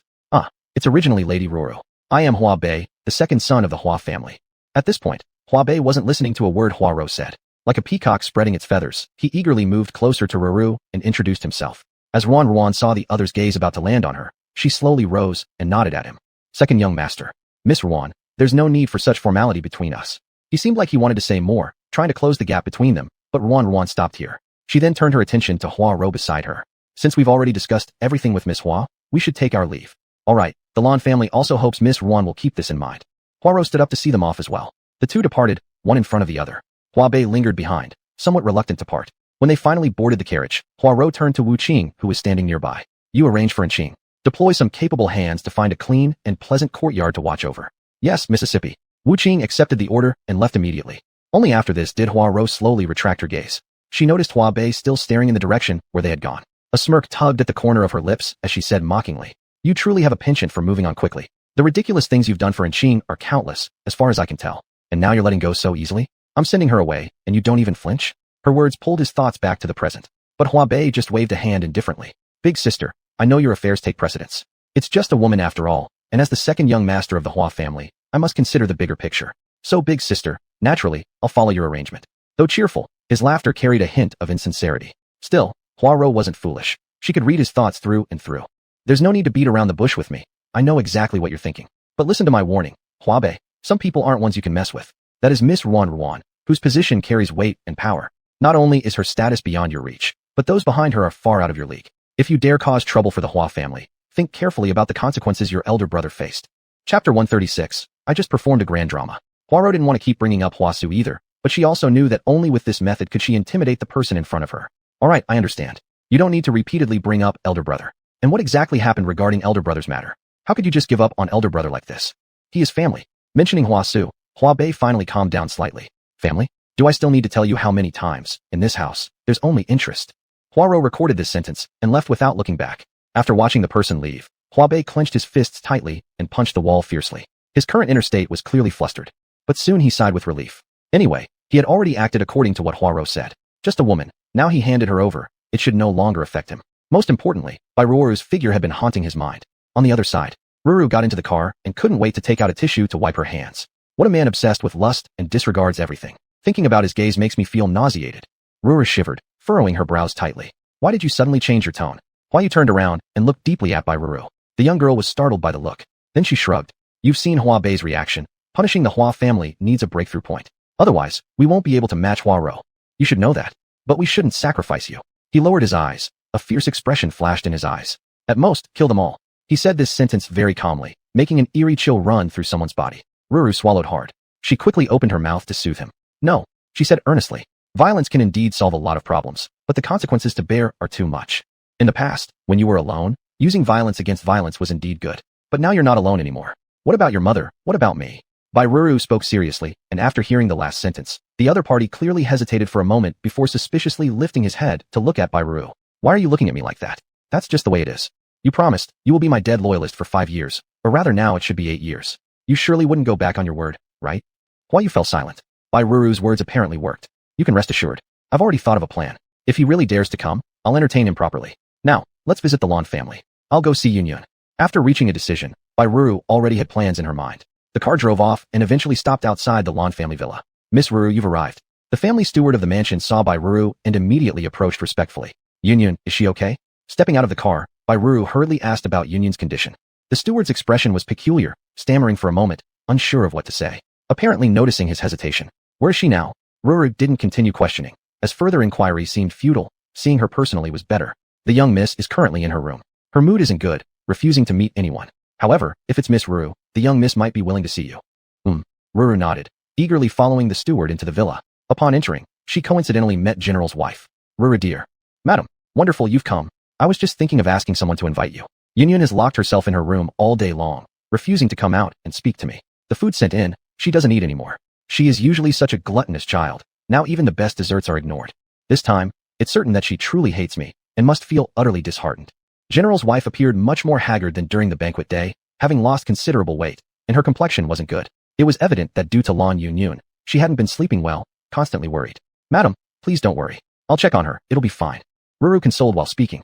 Seeing by Ruru's demeanor, the general's wife softened as well. Good child, stop calling me madam, call me auntie. Good child, thanks to you. With you persuading Yunyun, it would set our minds at ease a bit.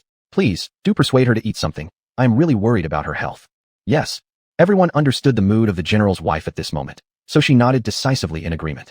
There was also a servant nearby who had just delivered some food. Ruru simply picked it up herself and headed upstairs. Lan Yunyun's bedroom was on the 3rd floor, and the entire 3rd floor was eerily quiet. Apparently, because of her, all the servants had been withdrawn to avoid disturbing her. Ruru approached the door and gently knocked. There was no response from inside. Yunyun, it's me. You don't even want to see me? By Ruru's voice sounded, and soon after, with a soft click, the door opened to reveal Lan Yunyun, her face already much thinner than before. You came. Her voice was hoarse. Ruru immediately stepped inside and, without saying a word, closed the door behind her. I heard that you haven't been eating, locking yourself in here. Why are you torturing yourself like this? Look, these egg rolls, aren't they your favorite? Would you eat some? Softly smiling, Ruru pointed to the food in front of her but didn't bring up any other topics yet. Clearly, she wanted to ease Lan Yunyun's mood first. However, Lan Yunyun just shook her head. I have no appetite. How could you not have an appetite? It's been so long since you've eaten. Come on, consider it as keeping me company while I eat. I'm starving. Oh, by the way, I just performed in a grand drama. Do you want to hear about it? Ruru piqued Lan Yunyun's interest, and for the first time, she showed a bit of reaction. What did you go do? Ruru pulled her down to sit beside her and began recounting the events at the Hua family. Mentioning this, Lan Yunyun indeed perked up, listening intently. Seizing the opportunity, Ruru stuffed a piece of pastry into her hand. Without hesitation, she started eating. Seeing this, Ruru smiled and continued talking about Hua Bei, the second son of the Hua family. Upon hearing this, Lan Yunyun's expression changed dramatically. Those men from the Hua family, they're all the same. They deserve to have everything of theirs chopped off. How disgusting. She tightly clenched her fists, her eyes flashing with disdain. It was clear that the incident involving Hua Su infuriated her greatly. At this point, Bairu only shook her head. Isn't it more fun this way? Chapter 137, Dealing with These Bastards. What do you want to do? Lan Yunyun obviously sensed something unusual in Ruan's words. Do you know the overall strength of the Hua family? Ruan didn't answer directly, but countered with a question instead. The other party hesitated and then shook her head. She did not understand or care about such matters. Her father and mother were more familiar with them. She had always disliked dealing with these aristocrats, so she was quite unclear about how powerful each family was. That was reasonable. As the only daughter of the Lan family, her status was originally prestigious. People usually attached themselves to her. It wasn't her place to fawn on others. I have critical information. The Hua family's power has reached the level of covering the sky with one hand. So pulling them down will not be that simple. In fact, let me say something that might upset you. Your mother's hesitation at the beginning might have been right. If she hadn't considered the big picture and acted blindly, the situation could have become very complicated, possibly even harming your entire Lan family. Lan Jianjun is ultimately an official person. Many times, he has to consider more factors and avoid being taken advantage of. This doesn't mean they don't care about you. Yunyun, I'm here not to be a mediator, but to tell you the truth. Ruan reached out and held Yunyun's hand, continuing to comfort her. Seeing the expression on the other's face did not change, Ruan sighed in relief, feeling that some of what she said had been heard by the other. Looking at the silent figure before her who made no reply, Ruan continued anyway. So, we'll find solid evidence and completely pull them down. Wouldn't that be better? Bai Ruan raised her eyebrows excitedly. Lan Yunyun tightly gripped her hand anxiously. Ruan, what are you planning to do? To involve myself personally. Obtain concrete evidence and condemn them to capital crimes. Strip them bare, if necessary. Isn't that satisfying? There was no denying Bai Ruan's boldness. Upon hearing this, Lan Yunyun's face changed. Not possible. You already said that the Hua family wields enormous power. It would be dangerous for you to put yourself in their midst. I don't care about all this anymore. Anyway, Hua Su is dead now. It's as good as revenge. I was just sulking with my parents. Now you're telling me the truth. I'm not mad at them anymore. Don't take unnecessary risks either. Nothing is more important than you as a friend. This was indeed what Lan Yunyun thought deep down. At this point, one could imagine Ruan's significance in her heart after the events at the banquet. She genuinely relied on her counterpart. Don't worry, I'll be fine. Whether it's for you or someone else. I want to help clean up these bastards. Thinking of the innocent young girls who had been harmed, Ruan couldn't help but feel indignant. Yunyun realized there was no stopping her, and thus gave up trying. If you need any help from me, just say it. You're right, I do need your help. Bai Ruan leaned closer mysteriously and whispered a few things into the other's ear. After hearing, the other party widened her eyes involuntarily. Fine, I'll cooperate. She had no objections at all. Bai Ruan grinned widely. Once we fully catch the Hua family red-handed, we must give you an outlet to vent. Ruan, thank you. With these words, she almost cried, then rushed to embrace Bai Ruan tightly, her emotions swirling with mixed feelings. All right, no need to get all emotional. It's making me uncomfortable too. Come on, let's continue eating the pastries. I must say, these pastries taste pretty good and smell wonderful too. Why don't you try? Apparently, Lan Yunyun's mood had improved a lot, finally showing a hint of a smile on her face. She even took a piece of pastry and handed it to Ruan. Sitting on the couch together, the two happily indulged in the pastries. When Bai Ruan emerged from the room, the general's wife was already waiting outside. Having overheard the laughter and joy inside the room, she immediately approached upon seeing Ruan come out. How about Yunyun? Madam, don't worry. She ate the pastries we sent in. I've consoled her a little, her mood has improved. Just keep her company these couple of days, she'll be fine. Child, I truly cannot thank you enough. If it weren't for you, As she spoke, she couldn't help herself from wanting to cry. As a mother, she felt powerless and also acknowledged her failures as a parent. Madam, please, call me aunt if you don't mind. Yunyun is lonely. From the moment she started opening up to me, many of the things she mentioned revolved around her own solitude. She doesn't like the atmosphere at home. She always feels lonely, and it's only now that she has finally started living with all of you after so long. You avoid talking about what she truly yearns for or desires. Instead, you give her what you think is best. I can see that she has suppressed this feeling in her heart for a very long time. I believe these matters are something you should seriously reflect on. Fortunately, this time Yunyun is fine. If it reaches a point where even I don't know how to console her, I truly wouldn't know what to do. Bai Ruan's words had evidently made an impact. The other party nodded. I understand, I truly understand. From now on, we won't force her into anything anymore. As for the Hua family, we will thoroughly investigate them. Upon hearing this sentence, Bai Ruan looked up after a moment of silence. If there aren't any fatal pieces of evidence to turn the situation around, it should be quite hard to bring down the Hua family. The general's wife, having already treated Ruan as one of their own, spoke frankly without reservation. That's right, the Hua family has too many connections tied to powerful figures. And most of them are officials. They've been attempting to use our connection through Old Lan to gain deeper influence within official circles. We've consistently adopted a stance of neither opposing nor agreeing, keeping face both ways. After all, they are merchants. Even though they may have influential backers, openly aligning with them too closely is still inappropriate. This is precisely why they were so desperate to establish ties with our Lan family, to the extent of scheming against Yunyun herself. At this, the general's wife's expression darkened. How could she not be angry about the despicable actions they took? But more often than not, she had to consider the entire family, the entire Lan family. General Lan holds significant power and authority, which inherently makes his identity special. If even she were to lose her composure and get exploited by others filing a lawsuit against the family in official circles, then the entire Lan family would encounter enormous difficulties. But that certainly didn't mean she wasn't pained by her daughter's suffering. Since that's the case, then what are your plans moving forward? Listening to this explanation, Bai Ruan understood their painstaking intentions. So, she asked an additional question at this moment. Sighing deeply, the person before her responded. We've already decided to leave nothing untried. Chapter 138. Waiting for him to walk into the trap. I've thought it through. Nothing matters as much as my daughter. No matter what, even if we're caught by others and sued in the Federation court later, we must settle this score. She made a very firm decision and looked softly at the person before her, hesitating for a while before informing the other party of her intentions. Auntie, the Hua family manipulates everything, full of scheming. If you really do this, it may end up fulfilling some people's wishes. I think that to completely bring down the Hua family, we just need to hold their handle firmly. A handle they can never recover from. What? The general's wife looked at Bai Ruan, and the other side just smiled at her.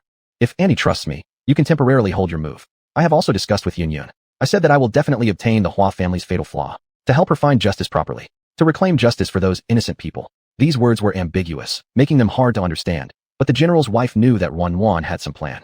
Good child, I know your feelings for Yunyun, but you are alone. You mustn't act rashly. Rest assured, Auntie, I have plans. After bidding farewell to Lawn Lady, Wan got into the car. The other side insisted on seeing her off at the door, waving to Wan with great affection.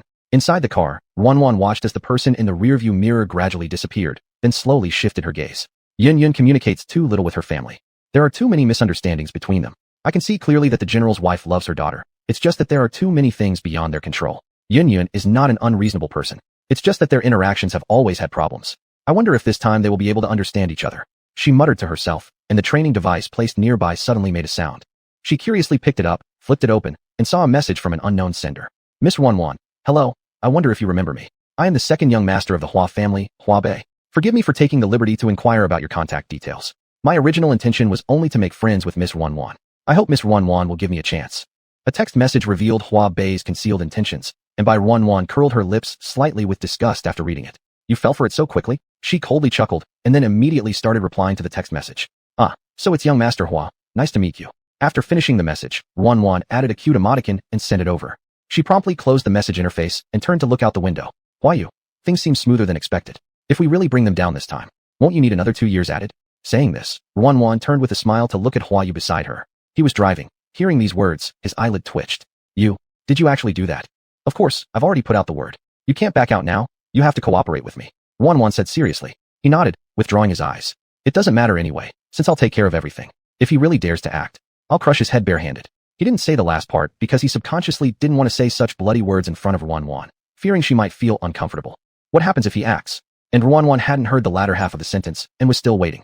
He merely glanced at Wan and continued stepping on the gas pedal, speeding away. The next day, right after Wan woke up, she saw the intelligent butler coming in from outside carrying a bouquet of flowers. This intelligent butler came thanks to Hongjia, an advanced tech butler, highly functional and practical. Wan thought it was pretty good, so she kept him around.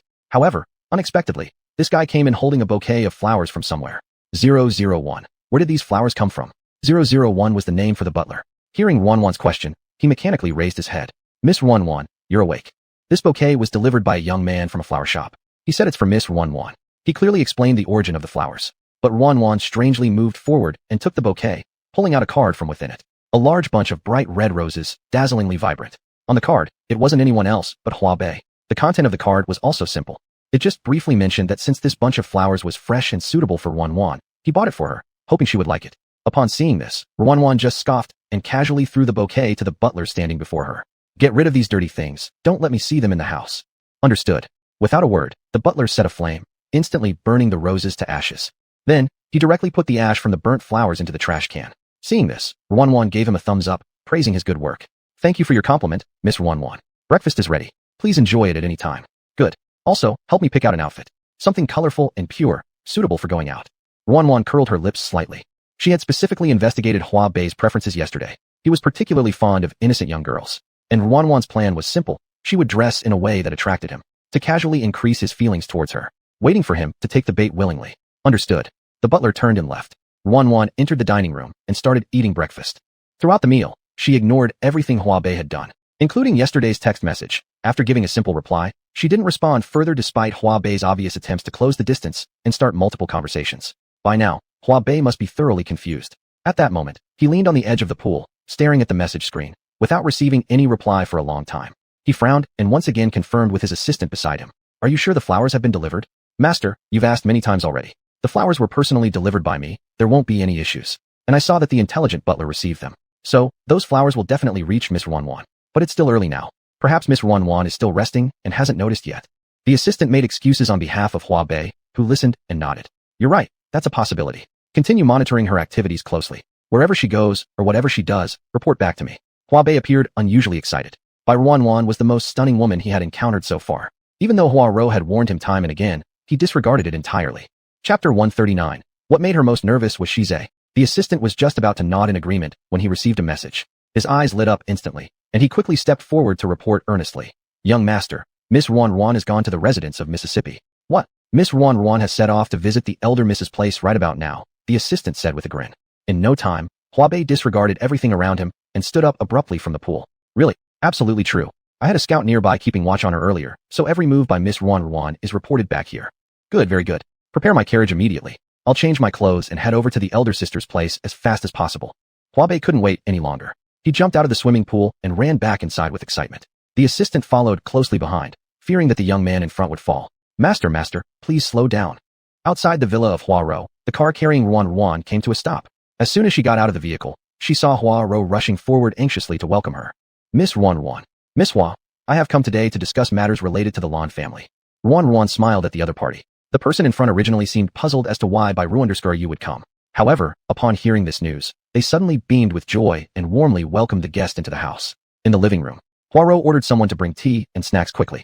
Ruan sat on the sofa and began speaking slowly. Fortunately, I have some rapport with Yun. Therefore, I managed to put in a good word for the Hua family. Although they haven't explicitly shown their stance yet, they will probably consider my face and won't be overly hostile towards the Hua family. Whether or not old grievances can be resolved depends entirely on your approach. Truly? Miss Ruan, we are truly very grateful to you. If it wasn't for you mediating in between, our painter clan would still be at a loss. Huaro was filled with delight. Since Bai Ruan personally showed up and delivered these words, it absolutely meant they were credible. And Ruan simply nodded at the other party. Ultimately, I am doing this for the sake of Huayu. He is after all my servant, and since he's one of my people, if I can protect him, I certainly will. As long as there isn't too much trouble. Moreover, having more friends is better than having more enemies. What I'm doing also counts as forging a benevolent bond with the Hua family. We'll get along better in the future. Her words likely didn't contain a single word that she herself believed in. But strangely, Bai Ruan performed extremely well. Her arguments sounded very sincere, easily fooling those unaware. Just like Huaro at this moment. Yes, Miss Ruan's kindness this time. Flower Huaro will keep firmly in mind. The other party was full of excitement, clearly believing every word Bai Ruan had spoken. Just as the two were chatting nicely, a person who hadn't been stopped rudely barged in. Elder sister. Huabei appeared rushed. This sudden, loud entry made Huaro frown slightly. Why have you come again? Sister, I'm just checking up on you. Huabei looked somewhat nervous, but kept his eyes firmly on Bai Ruan. Bai Ruan seemed unsurprised by his arrival, but did not look up at him at this moment. Instead, she picked up her teacup and started drinking. Do you have something you want? Huaro frowned slightly, naturally aware of what sort of character her younger brother was. At this point, it was clear she wanted to issue an invitation for him to leave. Nothing much, I just came by to check in on you. Is Miss Ruan also here? Huabei walked over and took a seat next to Bai Ruan, starting a conversation on his own. And upon hearing this question, Bai Ruan raised her head and gave him a slight nod. Second young Master Hua. Why would Miss Ruan come here? His eyes were completely fixated on Bai Ruan. He stared intently at her, unashamedly revealing a greedy gaze. I came to talk to Miss Hua about some things. Come to think of it, I've disturbed for quite a while now. I should leave. Ruan seized the opportunity to stand up. Huaro was about to say she'd see her off, but unexpectedly, Huabei intercepted. Then let me see you out? My elder sister has a beautiful garden. If Miss Ruan isn't in a hurry, I can take you on a tour of the place. He completely ignored Huaro's glare behind him and eagerly asked at this moment. And Bai Ruan feigned surprise momentarily before glancing at Huaro. Wouldn't that be inappropriate? After all, it's Miss Hua's place. Nonsense, Miss Ruan is a distinguished guest of our Hua family. If you wish to see it, I will take you right away. He truly paid no heed to Huaro whatsoever. He didn't even give her the chance to speak, immediately gesturing with a welcoming pose, full of anticipation. Thus, Ruan could only nod in compliance. Then I shall trouble you. Miss Hua, would you like to join us? She won't. Once again cutting in before anyone else could answer, Huabei had already left hastily with the person. Huaro watched them leave with a darkened face, her fists clenched tightly. What an idiot. At this crucial moment, he's still thinking nonsense. Miss, what should we do now? What can we do? He is still under my watchful eyes. He shouldn't dare to act recklessly. After sending Miss Ruan away, I'll summon him here. He's out of his mind if he thinks he can just go for anything. Does he even know who she really is? Useless, they're all useless. Always messing things up and only knowing how to eat, drink, and play. Really infuriating. Huaro was boiling with anger. It was obvious to her why Huabei had rushed over to her place. What astonished her was that not one word from her prior instruction had been followed, leaving things as bad as ever. The Hua's influence has truly spoiled him, thinking there will always be the Hua family shielding him no matter what outrageous deeds he commits. Yet, Bai Ruan is far from ordinary, definitely not someone he can simply touch carelessly. Huaro felt extremely exasperated and massaged her temples to calm herself down. No matter what, today brought good news. If Bai Ren's words were true, then their relationship with the Lan family wouldn't be as strained. This was critical information that must be delivered to Father. Contact Father and inform him of what Bai Ruan said. He needs to express our sincerity and apologize properly to the Lan family. Since they've provided us this opportunity to step down, we must prepare accordingly. This is better than blindly apologizing without knowing the situation the Lan family's in. This news is indeed beneficial for the Hua family. Yes. Besides, send some people to keep an eye on Huabei. Once this brute gets certain ideas into his head, he stops caring about everything, and absolutely nothing can happen. Otherwise, it will be difficult to explain. Bai Ruan's situation was thoroughly investigated by Huaro. What made her most nervous was Shize. Chapter 140, Step-by-Step Pursuit. Under the watchful eye of Miss, I imagine second young master won't act rashly. The butler standing nearby reflected on this and thought it unlikely. However, Huarou let out a cold snort. Nothing is impossible. As for these younger brothers of mine, I know their character all too well. Especially Huabei, who's utterly lost in women's charm, unable to move forward. I'm just taking precautions to avoid any mishaps. It wasn't easy establishing contact with Miss Bai. And now that she has helped us by speaking highly of us in front of the Lan family, we must value this connection. She clearly didn't want to refuse, which is why she agreed. Perhaps she gave me some face. But Huabei has become overly confident. You must go immediately. Under no circumstances should you make any mistakes. Huarou was certainly intelligent, perhaps even overestimating herself. She assumed Bai Ruan had only agreed due to her intervention, allowing Huabei to accompany her for a stroll in the garden. What she didn't realize was that this was part of a much larger conspiracy. Who would have guessed that Bai Ruan had actually targeted Huabei? In her view, her younger brother who showed little interest in learning had no worth at all. I understand. This subordinate will act at once. With these words from Huarou, the butler present could no longer say anything. He left the hall hurriedly. Meanwhile, in the other side of the garden, Ruan was led inside, and her eyes brightened as she took in the luxurious decoration of the garden. What a beautiful garden, she commented. Huabei had been closely following Ruan, his eyes firmly fixed on her. The subtle floral fragrance emanating from her person caused him great distraction, yet he held back, mindful of something. When Ruan spoke, he quickly reacted. It's just a garden. People like my sister, they're fond of these kinds of flowers and plants. They often hold tea parties, gathering together to appreciate noble varieties of flowers and herbs. Although I may not fully comprehend them, girls like these sorts of things. If you also like, the last time, my sister had someone search far and wide for an extremely unique peony. This peony is multicolored, shining particularly brightly under sunlight. It's a rare variety, and its scent is distinctive. If you like, I can have her fetch it for you. He eagerly expressed himself, and subtly moved closer to Ruan. His intention to take advantage was plain on his face. Internally, Ruan felt immense disdain, yet she maintained an outward calm. Now, seemingly unconcerned, she distanced herself slightly, shaking her head toward him. How could this be acceptable? After all, it belongs to Miss Hua. How could I steal what belongs to others? It's merely a potted plant. Nothing compares to what you fancy. His statement became quite obvious. Still, Ruan did not respond, while Huabei seemed increasingly eager to seize her hand. Surprisingly, Ruan dodged away as if startled. You, second young master Hua, what do you think you're doing? Miss Ruan, I've fallen deeply in love with you upon our first meeting. Can you understand? My whole life has been spent wandering aimlessly. I have never cared so much about any girl before. Since meeting you, I feel my life finally has purpose. I've struggled hard to get closer to you. Do you know? After getting your contact information, I was excited all night long without sleeping. I sent messages, losing interest in tea or food, just waiting for your reply. Yet you ignored me, making me anxious and uneasy. I feared I had offended you in some way. Later, I went further, sending you flowers. You still didn't respond to me. I don't know what you think of me, but after inquiring about your whereabouts and knowing you were here with my sister, I couldn't contain my excitement and rushed here right away. I just wanted to see you, talk to you. He professed with fervent emotion, his eyes revealing a hint of madness. Bai Ruan stepped back 2 steps, apologizing with feigned regret to him. I'm sorry, second young master Hua. I have no such feelings for you. I came today specifically to find Miss Huarou for important business discussion. I shall take my leave now. As Ruan said this and prepared to leave, seeing this, he quickly blocked her path. Why? I have already revealed my true feelings. Why do you reject me? I am the second young master of the Hua family. Even though I was indeed mediocre in the past, if you are willing to give me a chance and look at me, I will surely be able to shoulder everything of the Hua family. My elder brother is already gone. Now, I am the only son in the entire Hua family. Although my elder sister is very favored by father, our Hua family has always been a lineage passed down through male heirs. This is the rule set by my father's ancestors. So no matter what, Huawan will definitely belong to me in the future. I can also assure you that I will provide you with everything you want. He pressed closer step by step, gradually losing control over himself. And Ruan wrinkled her brow and stared at him. How can the Hua family have only you? Isn't Hua Yu also a member of the Hua family? And compared to you, he seems more suitable. You claim to like me, but I see that women around you never seem to be lacking. What about the woman at the Two Temple? Ruan said this and turned her head away, words that sounded less like an insult and more like sulking. Bai Ruan obviously did this intentionally, clearly aiming to mislead him. But unexpectedly, Hua Bei standing before her actually believed it. Thinking that Ruan was jealous of him, he suddenly chuckled. Those women? They are nothing more than lowly servants. How can they compare to you? If you don't like them, then in the future, I won't have anything else to do with them. The female slaves at Two Temple, since you don't like them, I will dispose of all of them. I absolutely won't let them taint your eyes. What? These women? They are all females. The Federation rules strictly uphold the high status of females. How dare you treat them this way? Ruan pretended to be surprised, fully showcasing her performance skills. Upon hearing these words, the other side just smirked, smiling faintly. What's so strange about it? The influence of the Hua family far exceeds your imagination. They're just a few female slaves who have neither power nor family. They are inherently lowly servants. If you truly dislike it, I promise you I will stop from now on.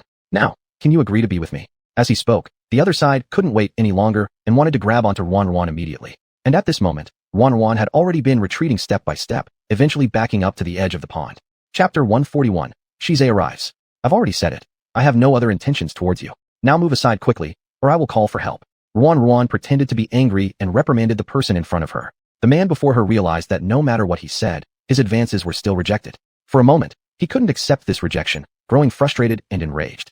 Poor, I am treating you well, yet you refuse my kindness by disrespecting me. It is your fortune that I have taken notice of you. Watching him change demeanor so easily, Ruan's eyes widened in shock. She then asked incredulously, "You've gone mad. Do you even know who I am? If you dare to make any moves, I will surely make you pay the price." By Ruan admonished. She took another step back. Her current fearful expression furthered Hua Bei's disregard. "What price? I know you are an extraordinary SSS class female adult. Very noble indeed. But your special status is only due to your race. You might not know this, but the reason why the Hua family has such power is because we also have connections in high-ranking federal positions. By then, all we need to do is have someone cover up from above, saying that it was your released pheromones that lured me and caused me to lose control. Even if I ended up in jail for a few days, I wouldn't care. No matter what happens, I must taste you." He showed a lewd grin, his wild words clearly reflecting his lack of sense. No wonder they always say how second master Hua of the Hua family is a complete fool. These words truly poured out without thought. By Ruan had already gotten every answer she needed. Therefore, at this point, she walked to the edge of the pond and smirked slightly at him. "You're quite confident, huh? Well, let's see then, whether it's you who suffers, or me." After saying that, without hesitation, she deliberately fell into the pond. This action completely stunned Hua Bei standing before her. Perhaps he hadn't expected her to go crazy and jump into the water like that. Just as he froze there for a second, unsure of whether to call for help, a shadow darted towards them instantly. "Help! Help!" Ruan cooperated perfectly, splashing around in the water and shouting for help. Hua Yu, who had appeared without anyone noticing, didn't hesitate and jumped straight into the pond, pulling her out. The butler who arrived in a hurry looked at the scene with a pale face. Second young master, what on earth happened? What is the situation?" He had come rushing upon Hua Rou's order, but didn't manage to investigate when he got held back by Hua Yu. Next moment, cries for help sounded from this side. Upon hearing it, Hua Yu acted immediately and went to rescue. After realizing the situation, the butler rushed over and saw the scene right before him. Though he didn't know exactly what had occurred, the evident abnormality made him uneasy. Thus, anxiously, he questioned Hua Bei nearby. Aye. Hua Bei stood frozen, dazed momentarily. Then, he immediately began to explain. She accidentally fell into the lake.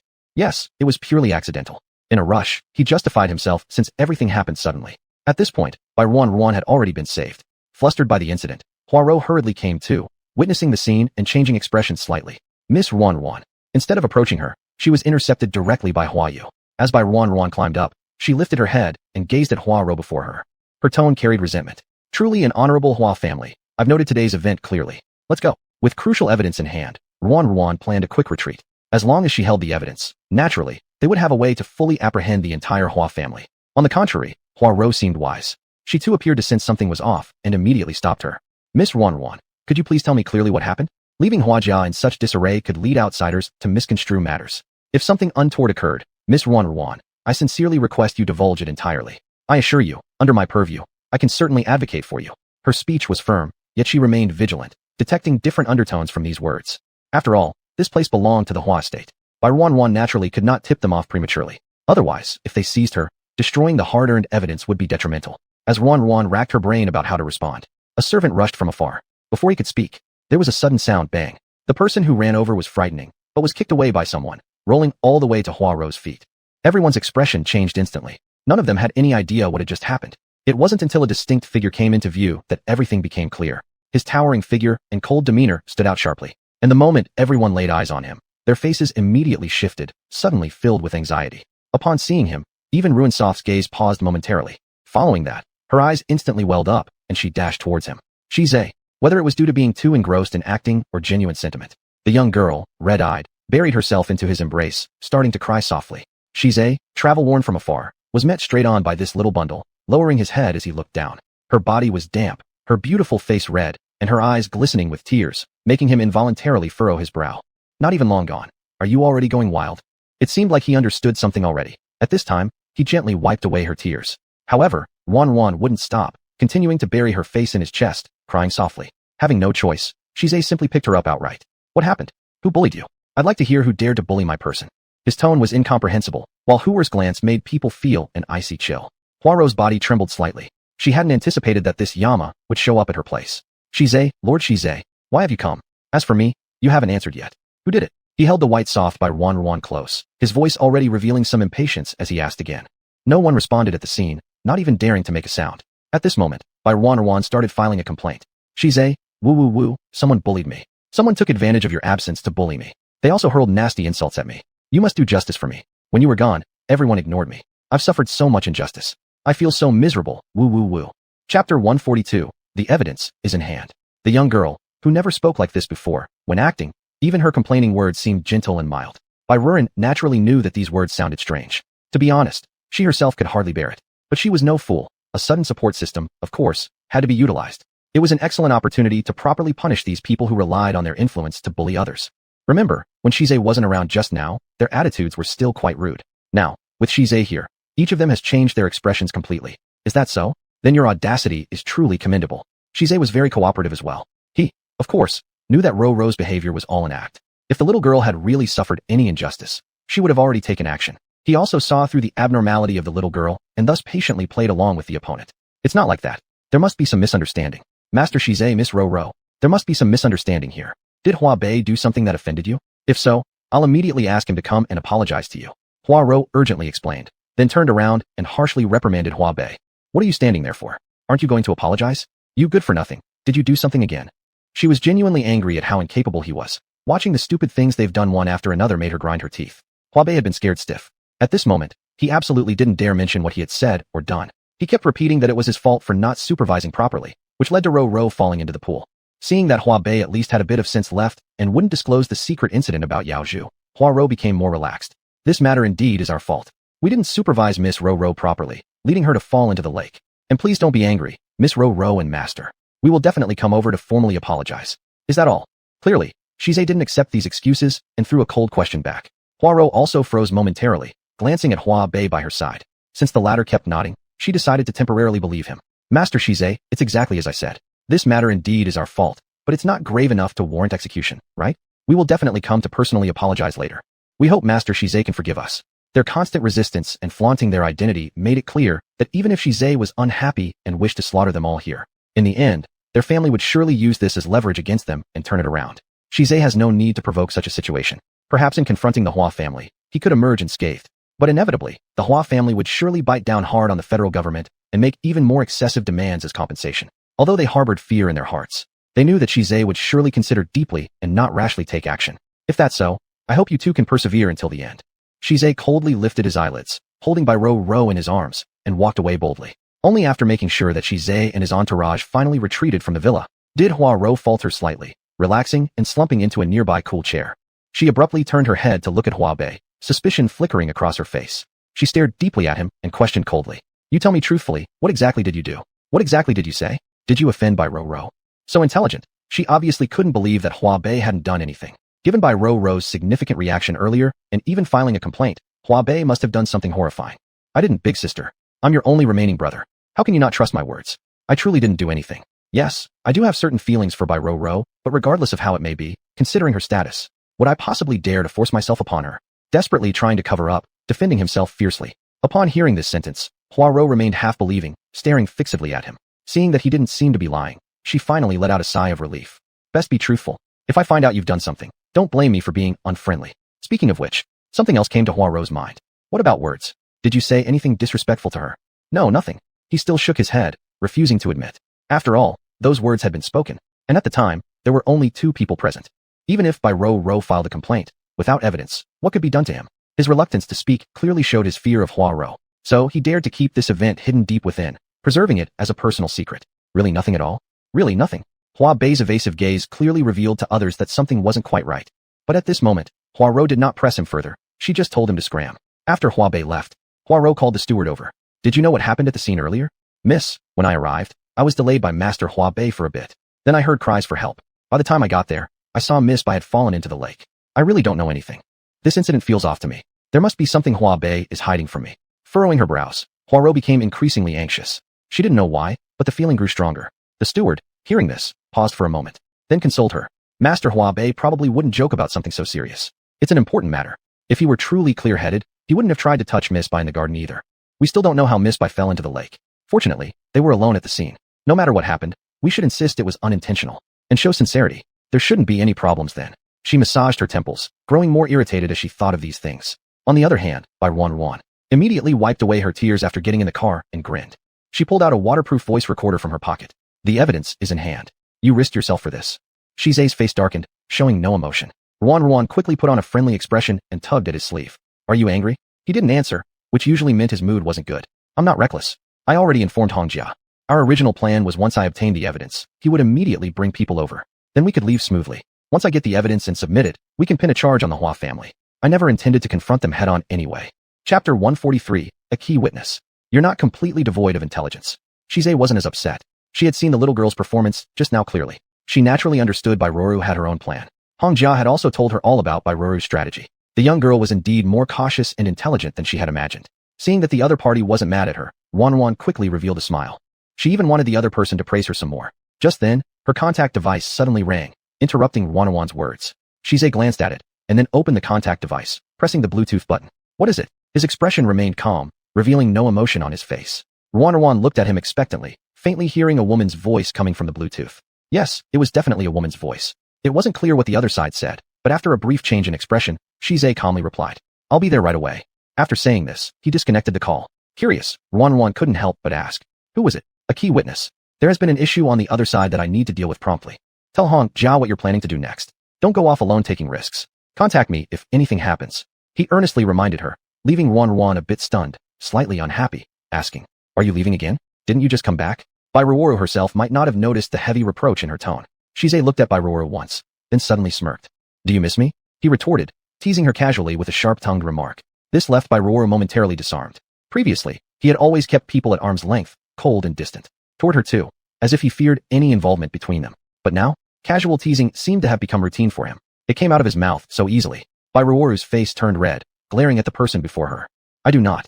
Mumbling under her breath, Shize remained silent, merely smiling and reaching out to ruffle Ruru's head affectionately. At the fork in the road, the car stopped. Shize didn't take his coat, allowing Bairoru to keep it wrapped around herself. As he got out of the car, seeming a bit rushed, he still didn't forget to remind her. As soon as you get home, take a hot bath immediately. Hongjia, prepare some medicine for her beforehand. Take it after eating, and then sleep. Understood. Ruoru nodded her head. Although somewhat reluctant to see him go, she didn't try to hold him back. She understood Shize's identity. If he said he was busy, then he must truly be occupied. Holding him back would serve no purpose. Watching him leave, Wenwen stared blankly out the window for a long time. In the front seat, Hongjia seemed to notice Ruoru's sense of loss and immediately consoled her.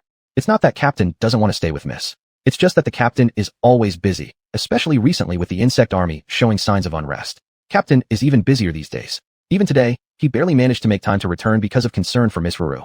To tell the truth, months and months could pass without him returning. This is normal. He is often involved in border defense warfare. This matter is extremely urgent. I hope you can understand, Mississippi. Hongjia's words brought Bairoru back to her senses.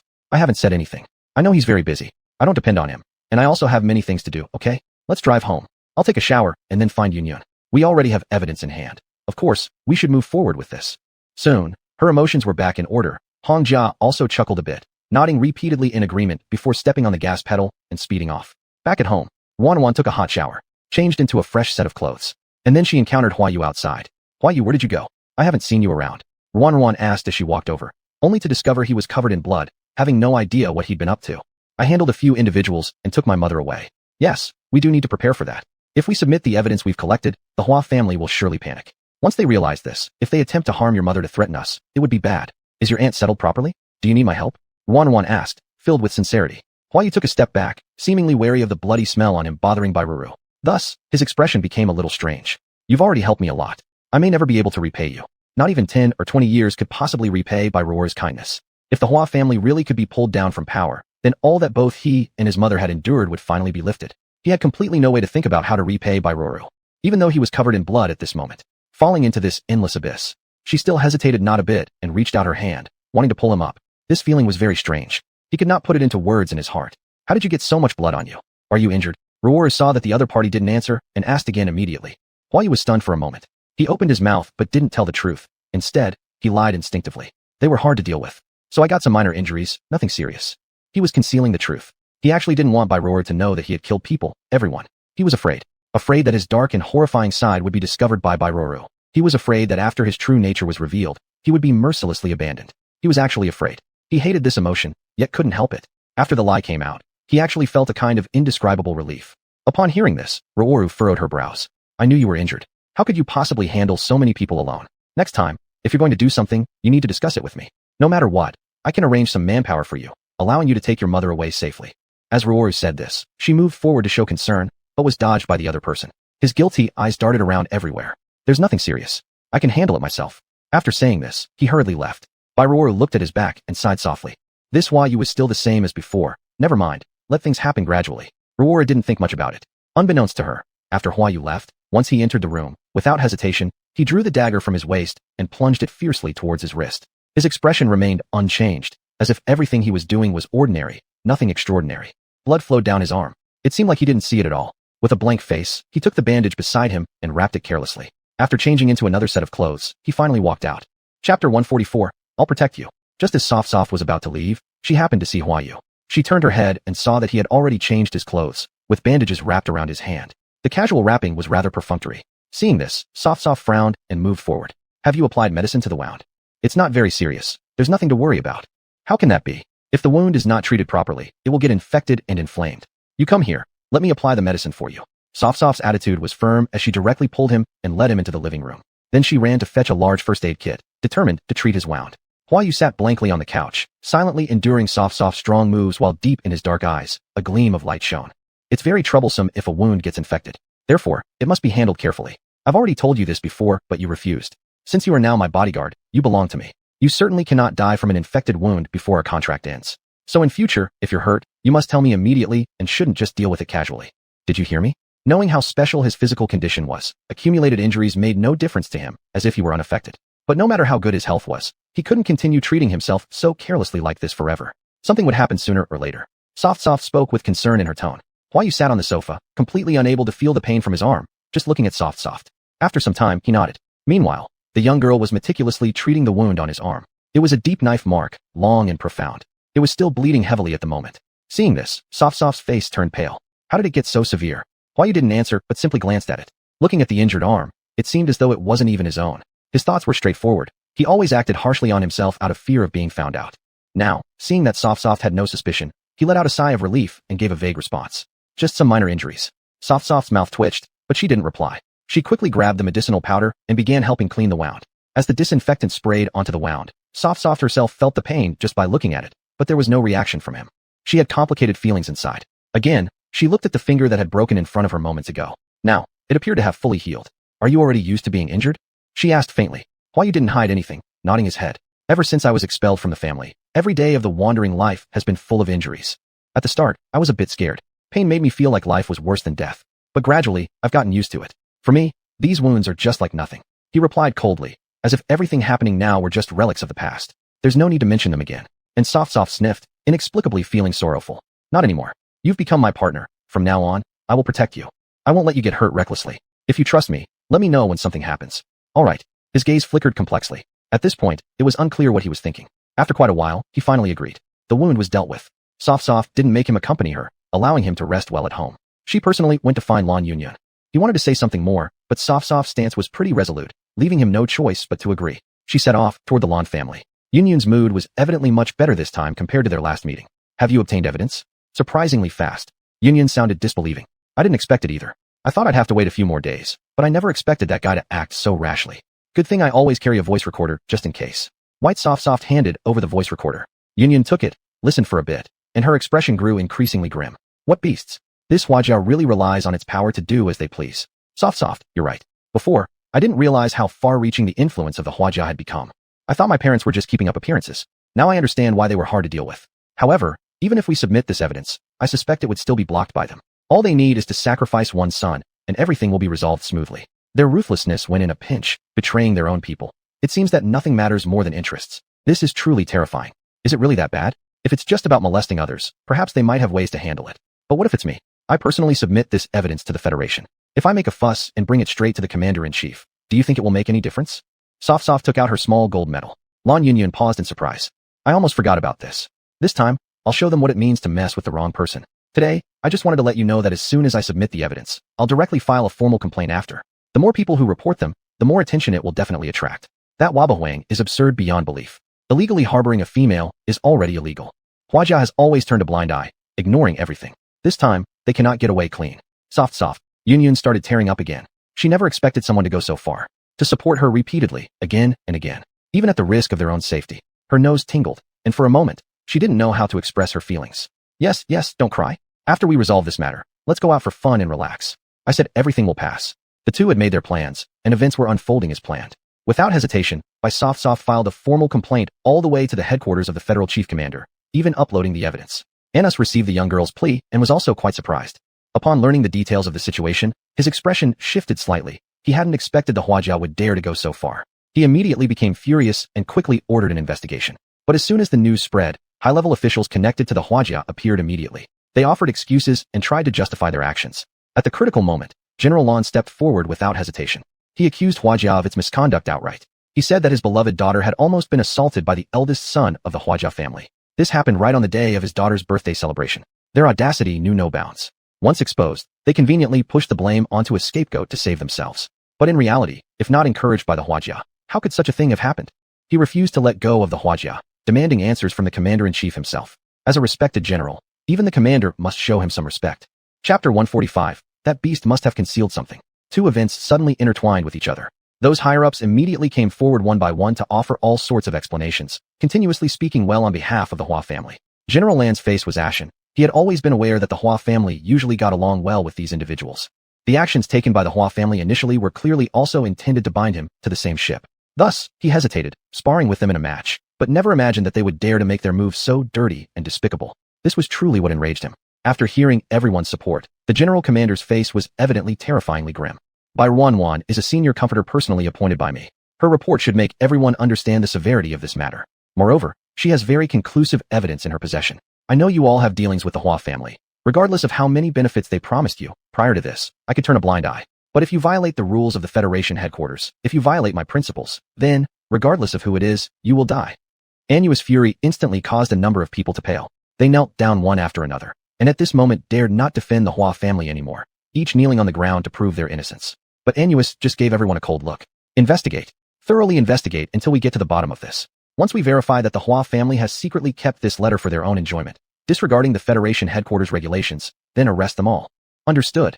It seemed as though a sudden gust of wind had arisen. The headquarters soldiers rushed toward the Hua family. On the other side, the unaware Hua family only realized there were federal soldiers surrounding them, and all of them stared with wide eyes full of confusion.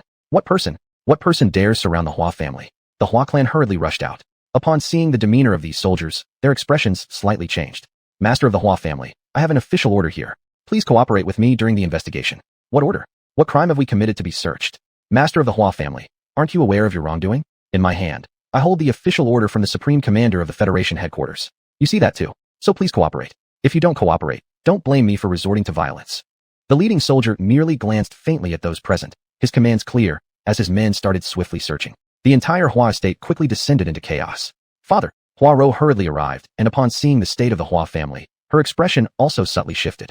What has happened, father? Why do I see federal soldiers surrounding us directly? What is going on? Hua Ro anxiously inquired, but the head of the Hua household appeared even more troubled. He turned around and looked towards Hua Ro. Has anything unusual happened these days? Taken aback by this question, Hua Ro didn't react promptly. Anything happening? Nothing has happened. Her words had barely fallen when she suddenly stopped, realizing something. Seeing the manner of his daughter before him, Hua clan master hastily pressed for inquiry. What has happened? Speak up quickly. Hold your anger, father. It's Hua Bei. A few days ago, he developed improper intentions towards a certain adult female, attempting every way possible to approach her. However, I've already questioned him thoroughly, and he has done nothing except unintentionally causing Lady Bai to fall into the lake. The incident happened suddenly, and at the time, I had already clarified my position and properly apologized. Beyond that, no other incidents occurred. Hua Ro said anxiously, but obviously, Hua family master did not trust these words. Frowning deeply, he understood fully the true character of his few sons. Bluntly put, even a bastard son would surpass those two overindulged legitimate sons. They lack both discipline and any intelligence of their own. For such a vast family, truthfully, it cannot really be handed over to them. This was also an incredibly heart-wrenching point for him. Fortunately, Hua Ro was his right-hand person, smart, helping with everything significant for the future of the family. Presently, regarding the statements made by Hua Ro, she clearly noticed something amiss. Could it truly just be this fragmentary claim?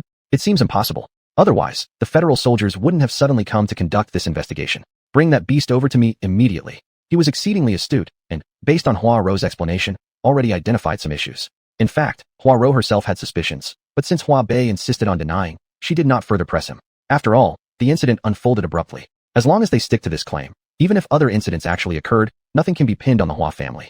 Hua Ro frowned, and upon hearing her father's words, she immediately had her subordinates go contact Hua Bei. Father, could it be that something really happened? That beast must have concealed something. This is a matter of great importance. The Federation suddenly came to search without any warning.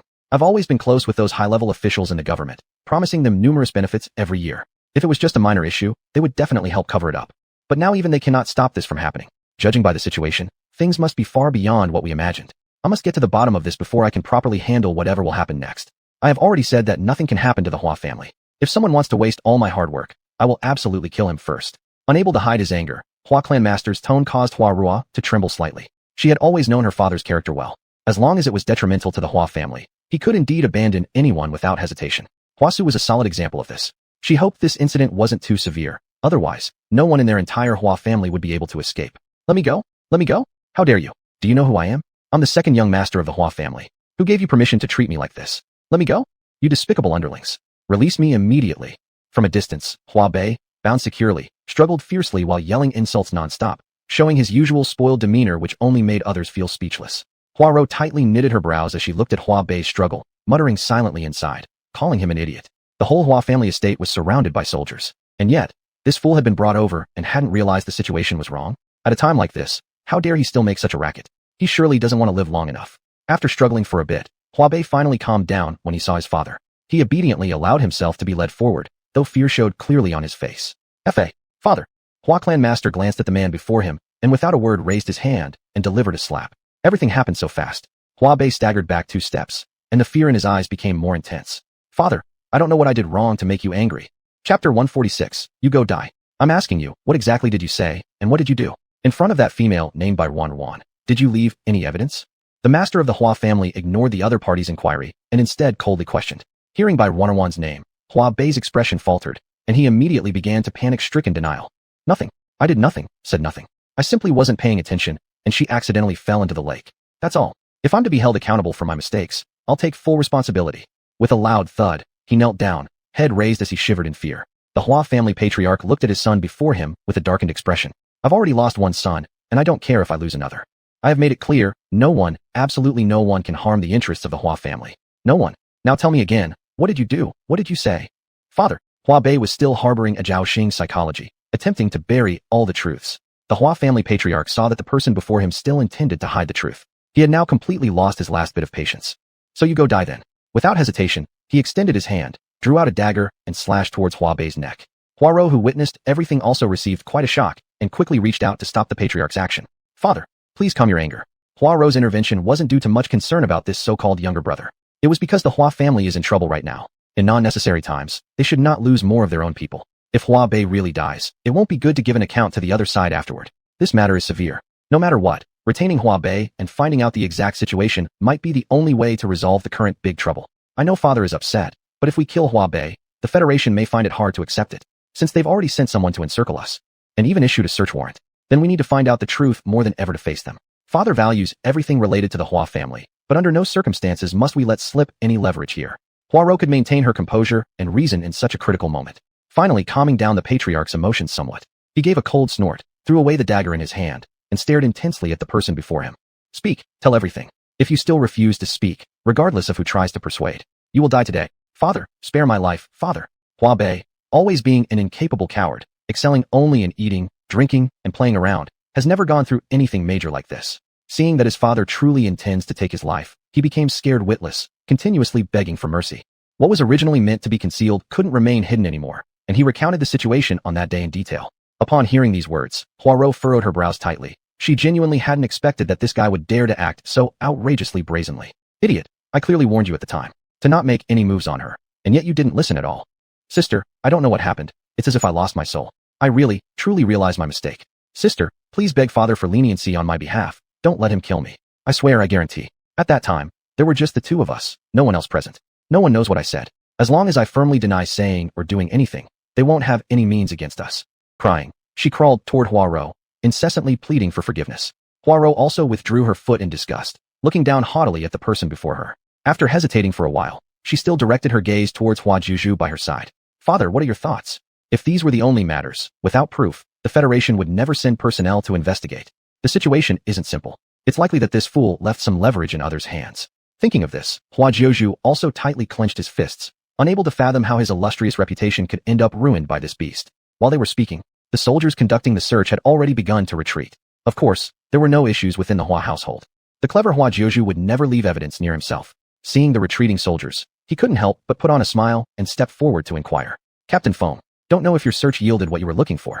Hua Patriarch, I know you're dissatisfied, but we indeed acted according to orders. And regarding what you said we wanted, well, sorry to say, we've already found it. What? His opponent froze for a moment, confused. Our people have split into two teams. One team has already headed to the Earth Temple and searched out nearly 8 females hidden there. Patriarch Hua, privately keeping females for torture and amusement is a violation of Federation regulations. Do you have anything to say? Come with me to meet the Commander-in-Chief. What? What females? The master of the Hua family froze, didn't quite catch what was said, and turned his head to look sharply at Huabei beside him.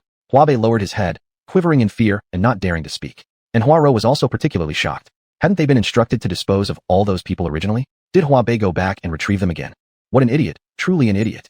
The news of the Hua family being raided quickly spread out. However, upon hearing the news, some unexpected turns might have come from how fast the Federation acted. At this moment, Soft was talking on the phone with Lan Yunyan. The other party's tone was extremely excited, clearly genuinely happy. Do you know, the entire Hua family has been sealed off.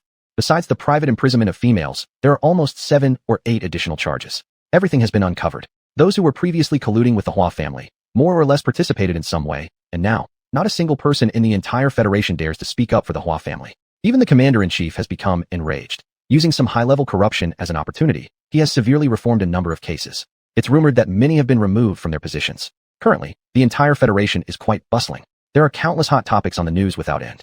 I reckon these next few days won't be easy for some people. That's wonderful. I knew that since the Hua family dared to privately imprison females while ignoring the laws, there must be other misdeeds too.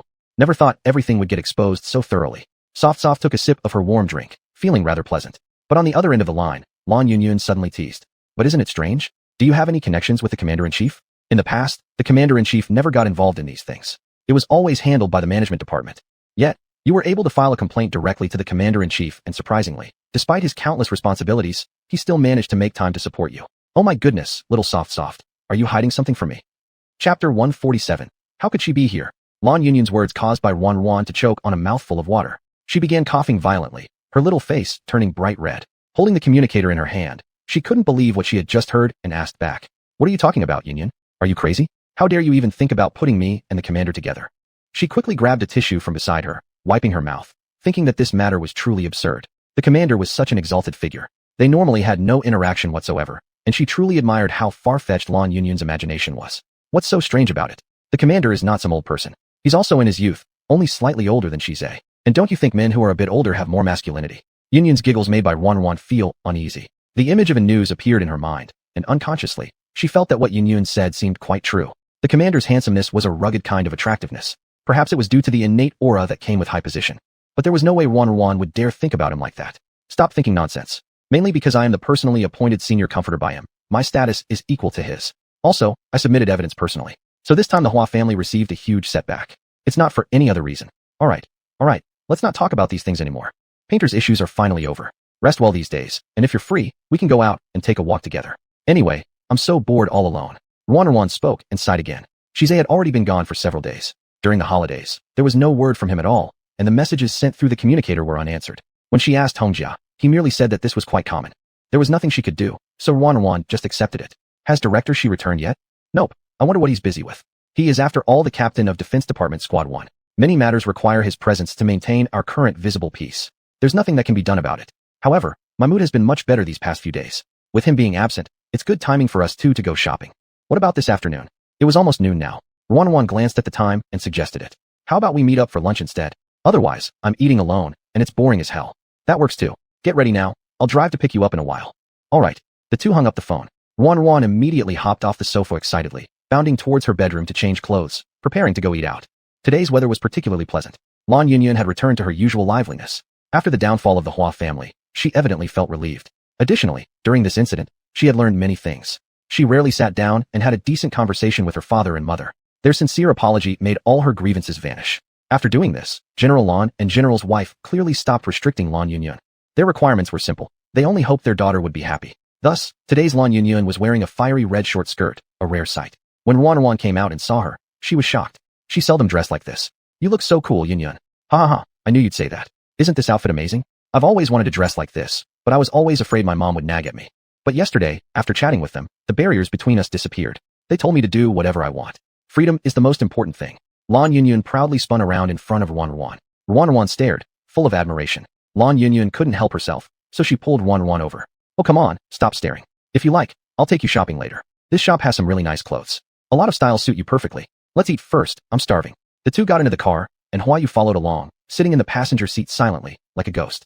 The two girls chattered endlessly in the back seat without pause. Together, they seemed to have endless topics to discuss. Once they arrived at the restaurant, the two enthusiastically pondered what to order. In the middle, Lan Yunyun went to the restroom, throwing the menu in front of Ruan, asking her to order anything. After Lan Yunyun left the private room, she hurriedly noticed a familiar figure. She froze on the spot, rubbing her eyes to make sure, only to find that the person who had just appeared in front of her vanished again. She scratched her head strangely, thinking she must have seen wrong. So, without paying too much attention, she went directly to the restroom. Xiaoji, this is the restroom. You go in, and I'll wait for you outside. Suddenly, a voice came from outside, and Lan Yunyun looked up as she heard it. She clearly recognized the familiarity of the voice outside. At that moment, she quickly came out of the restroom. After washing her hands at the sink, she looked through the mirror and immediately saw who was standing outside. It was Lu Shui. Indeed, there was no mistake. Lu Shui stood right in front of her. She froze once again. How could Lu Shui be here? She didn't step forward to ask or greet, but instead waited quietly. Not long after, a girl came out from the restroom behind her, dressed in a soft light blue chiffon dress with her long hair flowing. She appeared extremely gentle and tender. As she washed her hands and stepped out, Lu Shui immediately approached her. Are you ready? The girl nodded, and Lu Shui led her away. But Lan Yunyun, now snapped out of her trance, followed them right away. She sneaked around furtively, staring intently as the two entered a private room. The moment the door opened, Shizhe appeared inside. Lan Yunyun froze on the spot, incredulously opening her mouth in shock. Then, she reached out to rub her eyes, assuming she had seen incorrectly. Shizhe, is it really Shizhe? How could he be here? Didn't Ruan say he'd gone on a mission? She swallowed hard, a bad feeling surfacing in her heart. Because of her overwhelming curiosity, Lan Yunyun walked towards that direction, trying to get closer to see what the people inside were doing. However, before she could approach, a waiter intercepted her. Miss, ahead is where the guests' private rooms are located. You cannot go any further. It would be against the rules. The interruption by the waiter forced Lan Yunyun to stop her attempt. Having no other choice, she glanced at the private room and asked casually. Oh, I think I saw my friend. Is the one inside Shizhe, sir? With a hint of hope, Lan Yunyun stared at the waiter, waiting for an answer. Chapter 148, First time this style. This is really against the rules, and even we cannot say anything randomly. We kindly ask for Mrs. Cooperation. There were certain rules in the restaurant, so of course the waiter in front dared not gossip recklessly. Thus, they politely declined while slightly apologetically looking at Lan Yunyun. Upon hearing this, Yunyun unwillingly pressed on with her questioning and explaining. I just want to know who is inside, that's all. Shizhe and I are pretty close friends. If it's him, I'll just go in and say hello. That wouldn't count as breaking your rules, right? You only need to give me an answer. I'm not being difficult. As she said this, Lan Yunyun took out 2 bills from her bag and nonchalantly slipped them into the other party's hand. Seeing her generosity, the other party hesitated for a moment before mumbling a response. Indeed, it is Master Shizhe inside, but he has instructed us not to disturb him. Please forgive us, Mississippi. If needed, I can go inform Master. After hearing these words, Yunyun immediately smiled approvingly at the other party. All right, I understand, no need. Since he is busy, I won't disturb him then. Thank you. Also, regarding my inquiry about this matter, I hope you can keep it quiet. It would be a small favor to help me. After saying this, Lan Yunyun pulled out another 2 bills from her bag. The other party saw this, their eyes lit up instantly, and nodded straight away in agreement. Understood, Mississippi. Clearly, the other party felt that merely asking about some information without going inside to disturb was not a big deal. Plus, given Lan Yunyun's generous tip, they happily agreed. Lan Yunyun nodded to the other party and turned to leave with a strange expression. Before leaving, she looked back at the private room behind her. When she returned, Ruan had already finished ordering the food. Seeing her return, she quickly waved her over. You're back. I've ordered 2 lemon delight drinks. They said it's their latest special. Come taste if it's good. If not, we can switch. At this moment, Ruan was focused on eating and drinking, seemingly not noticing the odd look on Lan Yunyun's face. Yunyun went over and sat down next to Ruan. Looking hesitantly at the person in front of her, after pondering a bit, she still asked, Ruan, are you sure Shizhe is on a mission? Her caution made her fear that her odd behavior might have tipped off something. Ruan sipped on her cold drink and glanced at Lan Yunyun. Yes, why? Hongjia told me he's on a mission. He's very busy. I haven't been able to contact him for days now. Not even a single message. So, I've been bored to death at home recently. But it's okay because you're here to accompany me. Ruan gave a silly laugh. Lan Yunyun looked at her and became angrier upon hearing these words. Ruan, I'm saying what if? What if Shizhe betrays you? What do you plan to do? She found it way too strange that they never normally discuss topics like this. Yet today she questioned so earnestly, making Ruan subtly realize something was off. What's wrong with you? Did you see something? Did you see Shizhe? Ruan was incredibly astute. Just a casual few sentences made her immediately associate things. Lan Yunyun was startled and hurriedly denied. What? Isn't he on a mission? How could I possibly see him? I'm just wondering, his long absence by your side truly isn't consistent with a guardian's responsibility. That's why I'm asking this way. Giving you an example. Lan Yunyun almost lost control of her expression. However, upon hearing this, Ruoren just waved her hand dismissively. Rest assured, don't worry, he won't. How will he not? Lan Yunyun got anxious, then realized her tone was overly strong, fearing Ruoren actually noticed something, so she pretended to pout. I'm just giving an example. If such a day really comes, what would you do? The reason she kept pressing the question was that she still wanted to gauge Ruoren's feelings towards Shize to roughly determine how far they went. In case everything really unravels one day, she'd better plan ahead accordingly. If there really is such a day, if he no longer needs me, then we can dissolve our relationship. He will find someone else to protect, and I won't have anything to say about it. Although Bai Ruoren spoke with apparent nonchalance, her gloomy gaze betrayed exactly what Lan Yunyun caught on to. Indeed, she's just pretending toughness. Despite caring deeply, she pretends not to care at all. All right, let's stop mentioning those things. Let's enjoy food and drinks. The topic went back to normal, yet strangely, Lan Yunyun was eating rather hastily. Course after course was served. While serving soft foods to Ruan, she wolfed down her own meals, seemingly eager to leave. In the blink of an eye, Ruan's plate was piled high with food. Looking up, she glanced at Lan Yunyun, who was shoveling food into her mouth in haste, and couldn't help but worry a little. Yunyun, slow down when you eat. We're not rushing anywhere. I'm in a hurry. Let's finish eating and go shopping right away. You should hurry too. Her mouth was already full as she spoke, continuing to eat without missing a beat.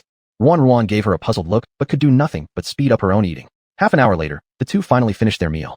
Ruan watched her friend nearly choke on her food and sighed in exasperation. What's wrong with you? I feel like something's off about you. Nothing, are we done eating? If so, then let's go. Before Ruan even managed to take a sip of water, Lan Yunyun was pulling her along in a rush. Wait, Yunyun, I need to use the restroom. Bai Ruoren hesitated, tugging lightly on Lan Yunyun's arm while holding her bag. However, upon hearing this, Yunyun's face instantly changed. She hurriedly suggested an alternative. Let me tell you, the restroom here is terrible. Let's go outside instead. There's a large mall next door with better facilities. Without waiting for Bai Ruoren to respond, she dragged the young girl out of the restaurant in a hurry. Once outside, Yunyun let out a sigh of relief and glanced back at the restaurant, muttering under her breath that she wouldn't come again anytime soon. But fortunately, they hadn't encountered anyone unexpected. Otherwise, she wasn't sure what she would have done. Softy, come on, let's go to the mall. Regaining her composure, she pulled Ruan toward the car, and the two arrived at the mall nearby. Except for her odd behavior at the restaurant, Lan Yunyun acted perfectly normal inside the mall. She cheerfully strolled around with Bai Ruoren and even visited the clothing store she had been to before, helping select some outfits. Any doubts Ruan had earlier were quickly erased as they enjoyed browsing through the racks and happily tried on outfits together. For Bai Ruoren, it was the first time trying such sexy, trendy clothes, so she naturally felt a bit uncomfortable at first. At the moment, wearing a pink V-neck miniskirt, she didn't know where to place her hands to cover herself. Chapter 149, we should go our separate ways. This is too short. Bai Ruoren's face turned red, unable to get over this hurdle. What's so short about it? The clothes here are all this style. You usually wear cute things, it's really a waste. You have a great figure. I think the clothes here suit you the most. Don't believe me? Just look. Lan Yunyun pulled Bai Ruoren in front of the mirror for a look. The little girl in the mirror had rosy cheeks and a fiery short skirt wrapped around her perfect figure, making people feel stirred. Don't be afraid. If you're worried, we can wear best friend outfits together. Lan Yunyun patted Bai Ruoren lightly, showing no big deal. Ruan couldn't say much. Seeing Yuan excitedly asking a nearby salesperson, "Get me a one-size larger piece. I want to wear the same as my best friend." "Okay, miss, please come this way." Yunyun was highly interested, so Ruan reluctantly agreed. Looking at her quickly taking the clothes into the fitting room, Ran could only awkwardly grab the coat beside her and put it on before sitting down to rest on the sofa next to her. She took a sip of tea in front of her. Unintentionally glancing outside the shop, she saw Lu Shui standing beside a woman, chatting happily about something. And when Ruan saw this, she froze for a moment. Lu Shui, she stood up and shouted outside, but probably due to the distance, the other side didn't hear her and continued walking with that girl. Curiosity drove Bai Ruan. She knew Lu Shui should be out on a mission with Shize right now, but now he appeared in the mall. She didn't think much about it and ran out, intending to ask him why he was here and to casually inquire about Shize's whereabouts. After chasing out, Ruan hadn't yet managed to stop the other person when she suddenly saw Shize appear. Then the girl beside Lu Shui rushed forward and hugged him tightly upon seeing him. Ruan froze immediately where she stood, looking far away with a flickering gaze. The woman seemed to be crying, hiding in Shize's arms and sobbing heavily. A rare tenderness appeared on Shize's face as he reached out his hand to pat the woman's head. It wasn't clear what he said, but finally, the woman showed a smile. The two hugged together, then held hands and walked away together. Seeing this, Bai Ruan already felt completely cold and speechless all over. Lan Yunyun got dressed and came out hurriedly. Full of excitement, she asked, "Ruan, take a look at how I'm dressed. I always feel like I don't look as good as you. Your figure is just too enviable." There was no response to her words. Lan Yunyun realized something and found Bai Ruan standing outside. She looked strange, came out, and without noticing Bai Ruan's complexion, she still had no idea what happened. "Ruan, how did you come out?" Yunyun, didn't you see? Her sudden question caused her to stand still in the same place, not moving, back facing Lan Yunyun, but her voice carried a hint of peculiarity. Lan Yunyun didn't react right away. Not until the other side turned around and revealed those tearful eyes did Lan Yunyun freeze in place. What's wrong with you? Weren't you the one who just saw Shize and intentionally hid it from me? After realizing the truth of the matter and connecting with all sorts of strange behaviors Lan Yunyun displayed earlier, Ruan seemed to understand something. Lan Yunyun opened her mouth, not expecting Ruan to suddenly discover it. She quickly reacted and rushed out, looking around everywhere. You saw him. You saw Shize? Did you see him alone? Lan Yuan cautiously inquired, daring not to reveal too much. Upon hearing these words, Ruan couldn't hold back anymore and burst into tears. You obviously know everything. So why did you hide it from me and didn't tell me? Trying hard to contain her emotions earlier, she couldn't bear it any longer now. She didn't know why her heart felt so bad. She wanted to cry. But clearly Shize was only her guardian. They weren't partners. So even if Shize had other women, by reason it shouldn't concern her. She could just end the contract. Yet, thinking about ending the contract with him made Ruan feel unbearable, unable to speak, collapsing and sobbing uncontrollably at this moment. Lan Yuan expected the situation would turn out like this, so initially, she decided to conceal it. Seeing that the truth was still exposed, she was full of regret, blaming herself for not leaving sooner. It just happened to be in this mall nearby. If they went somewhere else for fun, they might not have met. Even though she concealed the truth, compared to Ruan's collapsed emotional state, not letting her know clearly was the better decision. Don't cry, don't cry. It's my fault. I shouldn't have hidden it from you. I just didn't know how to bring it up with you. Moreover, I tried to inquire a few times. I saw that your feelings for Shize were quite deep, so I was at a loss for words. I just thought that hiding it for a while would be better. After waiting until everything is over, I plan to find Shize personally and ask him what he really wants to do. I wanted to seek justice for you and support you. That's why I decided to keep it hidden. It's all my fault. Please stop crying, alright? I'm sorry. Isn't Shize just one person? I'll find you someone better, a better guardian. Let's forget about him. The more Lan Yunyun consoled by Ruan, the harder she cried. Ultimately, having no other option, Lan Yunyun had to take Ruan back home. However, along the way, Lan Yunyun still felt uneasy. What exactly did you see? A woman. They hugged each other, and their relationship looked very close. Sure enough, Shize is such an outrageous guy. What does he think he's doing? As a guardian, he absolutely should not engage in any kind of relationship with another female. Doesn't he know this rule? I thought he was different from other males. In the past, he never bowed down to any female. He was unique among them. Everyone else was eager to make contracts with females of high status. Only he stood apart. Even if his feral tendency skyrocketed, he had his own ways to suppress it. So outsiders always said that he deserved to be called the cold-faced King Yanwan. Not even noble female figures could sway him. This time, he broke his principle rarely and became your guardian. I thought he was moved by compassion for you. You were especially special to him. I was rooting for the two of you wholeheartedly. Now it seems that all males are the same. Unable to resist outside temptations, they all have wandering hearts. If you ask me, Ruan, if you're truly upset, then don't go back. Come stay at my place. Upon hearing this, Ruan was touched. Considering her situation now, she might indeed not be suited to continue living with Shize anymore. They should probably part ways. Chapter 150. Is there any misunderstanding between you guys? Indeed, I shouldn't stay with him anymore. I can move out and find a place on my own. If I go to your place, it will disturb you anyway. Ruan controlled her emotions. Even though her eyes were still red, she was seriously thinking about what to do next. Lan Yunyun heard these words and immediately felt unhappy. Are you still mad at me for not telling you? If you are upset, you can hit me or curse me, but don't say such estranged words to me. We're the best friends. Since this happened to you, of course I should be by your side. We won't even mention if it's disturbing or not. If you feel uncomfortable around my parents, I have a villa outside.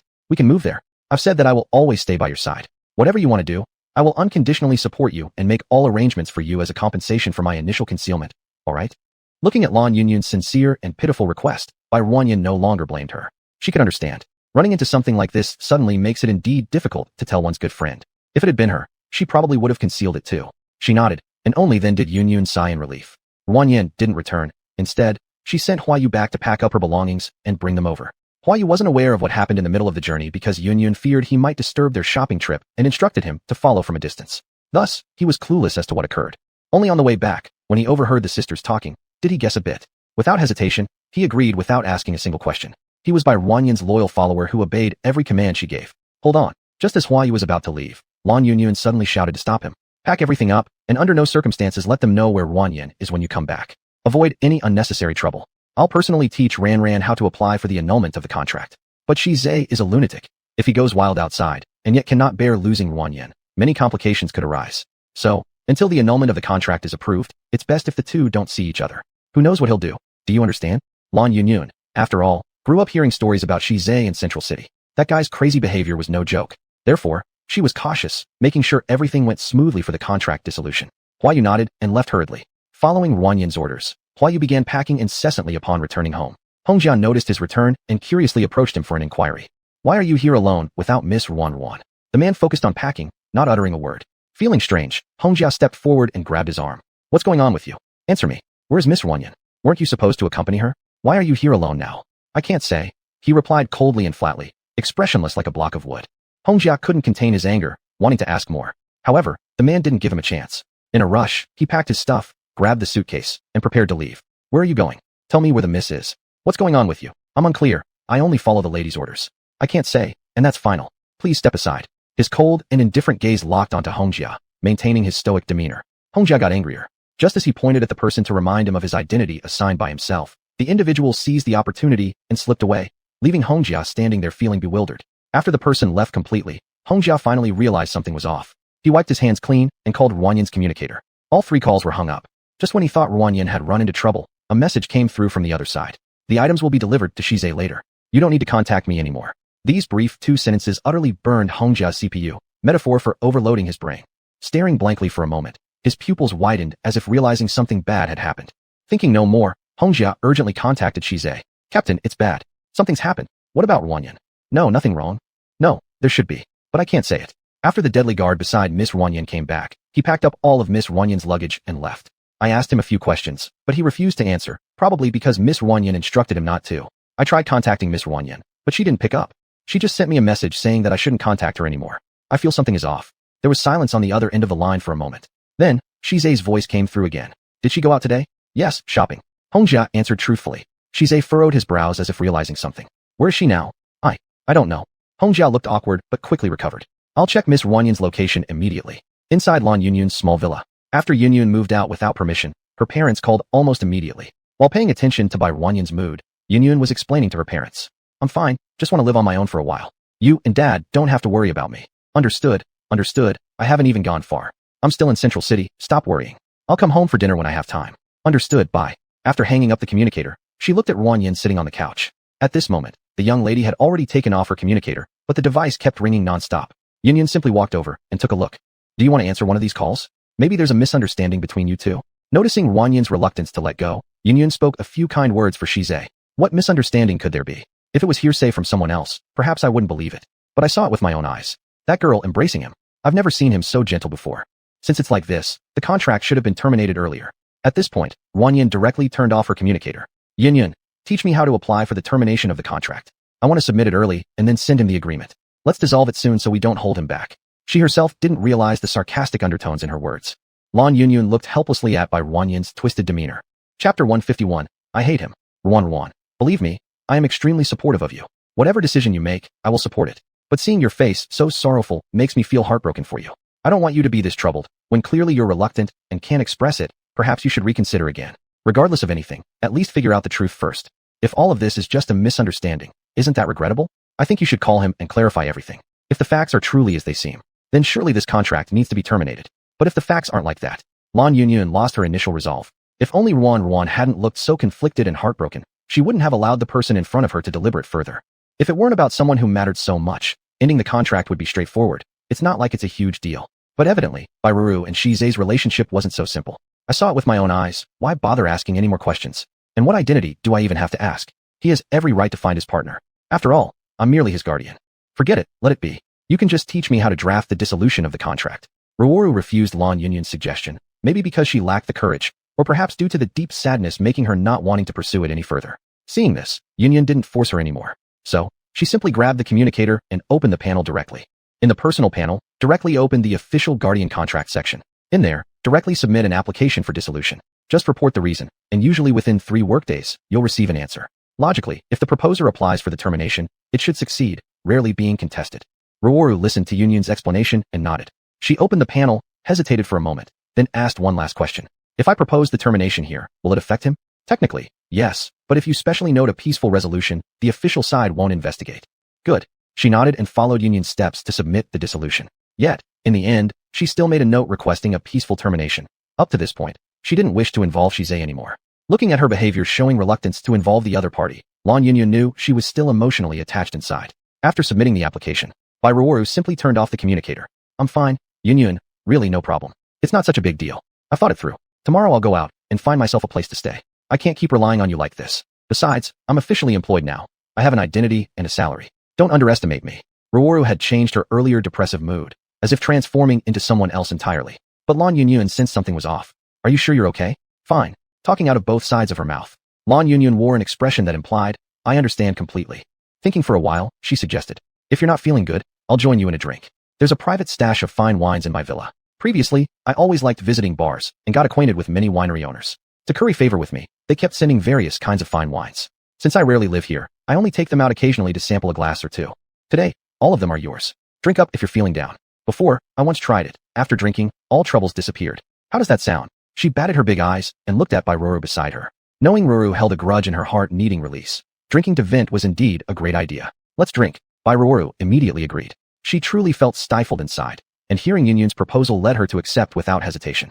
Lan Yunyun snapped her fingers and quickly ran to the wine cellar to prepare some bottles. She specifically pulled a small cart. When she returned, there were 7 or 8 bottles of different wines placed on the cart. She took 2 glasses, preparing a small bucket of ice. Today, just us 2 will drink our fill. These wines are all excellent choices, good for your health. The 2 sat together, and before Yunyun could pick up a wine glass, she saw nearby Ruan grabbing a bottle boldly, opening it straight away to chug from it. Lan Yunyun was startled.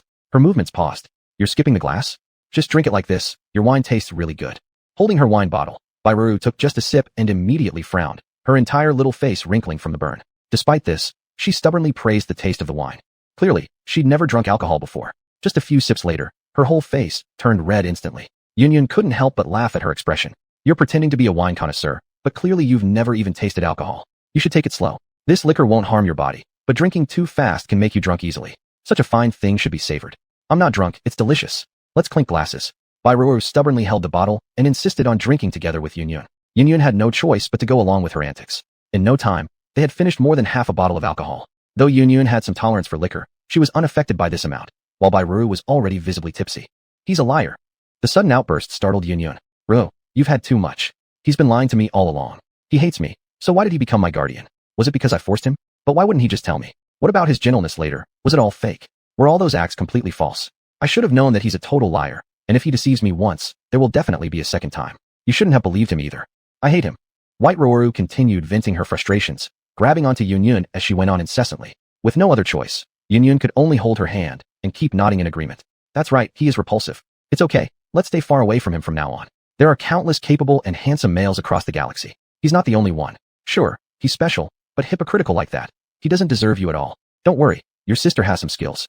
I can find plenty of males better than him to serve as your guardians. As many as you want. How does that sound? Yunyun coaxed her drunken friend, and Ruoru seemed genuinely cheered up upon hearing this. Yes, 7 or 8. She got a little carried away, leaving Yunyun somewhere between laughing and crying. At that very moment, an intrusive ringtone broke the tranquility. Initially, Yunyun ignored it, but the ringing persisted again and again, as if determined not to stop unless answered. Chapter 152, Unconditional Obedience. Who is it? So annoying. Lan Yuan cursed under her breath and immediately opened the communicator. A strange number was displayed on the screen. Even though it was unfamiliar, Lan Yuan seemed to have seen this number somewhere before. She hesitated for a moment and glanced at Yu beside her, who had drunk herself into a stupor, now half asleep and looking ready to doze off. Ru_you, wake up. Do you recognize this number? I think I've seen it on your communicator.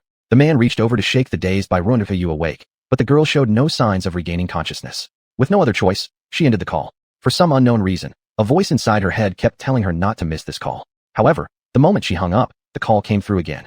Lan Yuan jumped in surprise and simply took off her communicator, throwing it aside. Ding dong, ding dong. The ringing continued incessantly. With no choice, she ran over and deleted the number directly, even blocking it. A brief period of silence finally returned, but not long after, the communicator rang again. Who exactly are you? Annoyance quickly turned to fury as she picked up the device and answered without hesitation. Who's there? Are you crazy? Lan Yunyun. A magnetic, deep voice came from the other end of the line. Lan Yunyun's whole body tensed, and her anger vanished instantly. She's it. It seems you know who I am. Is Ru_are you with you? His tone betrayed no emotion, just a faint chill like falling into an icy cave. Lan Yunyun didn't understand what was going on, but she always felt inexplicably afraid whenever she faced him. Feeling oddly guilty under his questioning, she denied it hesitantly. No, I don't know what you're talking about. You'd better truly not understand. If I find out she's with you, don't blame me for being impolite. His voice remained cold and indifferent, but the last sentence clearly carried a hint of danger. Lan Yunyun's heart shuddered in fear. Afraid but defiant, she retorted. Whom do you think you're scaring? Where did she go? Shouldn't you be the one who knows best? As her guardian, how can you not know where your female charge is? Shouldn't you investigate whose responsibility it is first? If you don't protect her safety or stay by her side, Why are you coming to ask me now? How would I know? Lan Yunyun spoke fiercely, adopting a tone of accusation toward the other party. Strangely, after this speech, the communicator went silent. Shize said nothing more. Lan Yunyun thought he admitted guilt. After all, everything she saw today wasn't just what Ru_you witnessed, she saw it too. How could his actions outside, followed by seeking Ru_you afterward, not be considered the behavior of a cat? Still reveling in her triumph. Just as she was about to hang up the communicator, she heard the two words spoken calmly from the other side. Open the door. At the message, which carried the ominous tone of a horror movie, Lan Yunyun's face paled instantly. She understood immediately and turned to look outside, then hurriedly hung up the communicator, rushing out the door without a second thought. It was dark outside, with no sign of light anywhere. Unbeknownst to her, night had fallen already. The serene environment reassured her somewhat, but when the headlights of a black luxury car not far away suddenly flashed, her heart sank, realizing that the person had truly tracked her down. Knock, knock, knock, knock, knock, knock. The knocking was loud and piercing. Though reluctant, she knew the habits of Shize, the madman. If she didn't open the door, he might very well destroy the entire villa. Having no other option, Lan Yunyun reluctantly walked over and cautiously opened the door. Shize stood right there at the entrance, completely blended into the shadows. His expression was impossible to discern. When the indoor light illuminated his calm and handsome face, she noticed the barely perceptible trace of gloom lurking beneath his eyes. He raised his head with a serious expression, meeting Lan Yunyun's gaze. Where is she? Ru_you says she doesn't want to see you. Knowing full well why the man had come, Lan Yunyun decided there was no point hiding anything. She straightforwardly told him that by Ru_you currently had no intention of seeing him. Whether or not she wants to see you, she must tell me herself. Stubbornness characterized him as usual. Seeing that he had no intention of leaving, Lan Yunyun lost her composure and shouted angrily. What were you doing earlier? You think you can hide what you did outside for long? If you were honest, you should have told Ru_you everything from the start, instead of keeping secrets. Since you've already made your choice, why do you continue to Ju-chan? Do you know how much courage she used to leave, and how much pain it caused her? Now that she's finally trying to heal, you come and bother her again.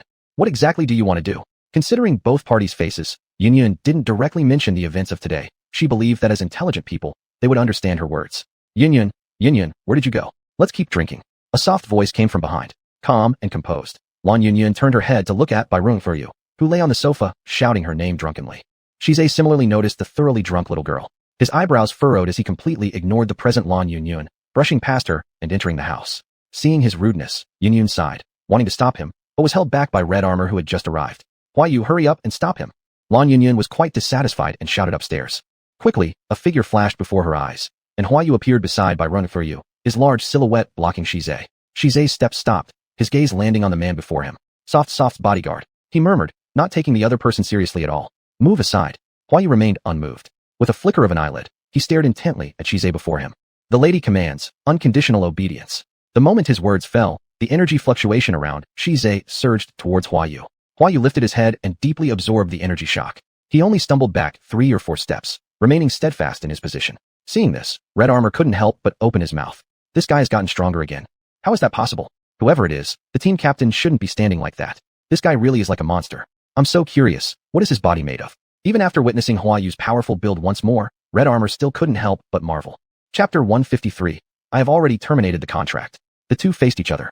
Huayu stood in place, his gaze sharply focused on the man before him. He had abandoned his usual calmness and now slightly furrowed his brow, clearly having sensed Shize's formidable strength. His first reaction was also that this person was very strong. He feared he might not be a match for the opponent. And the Shize before him was also quite surprised that the other party could withstand such an attack from him. Lan Yunyun watched as the two clashed.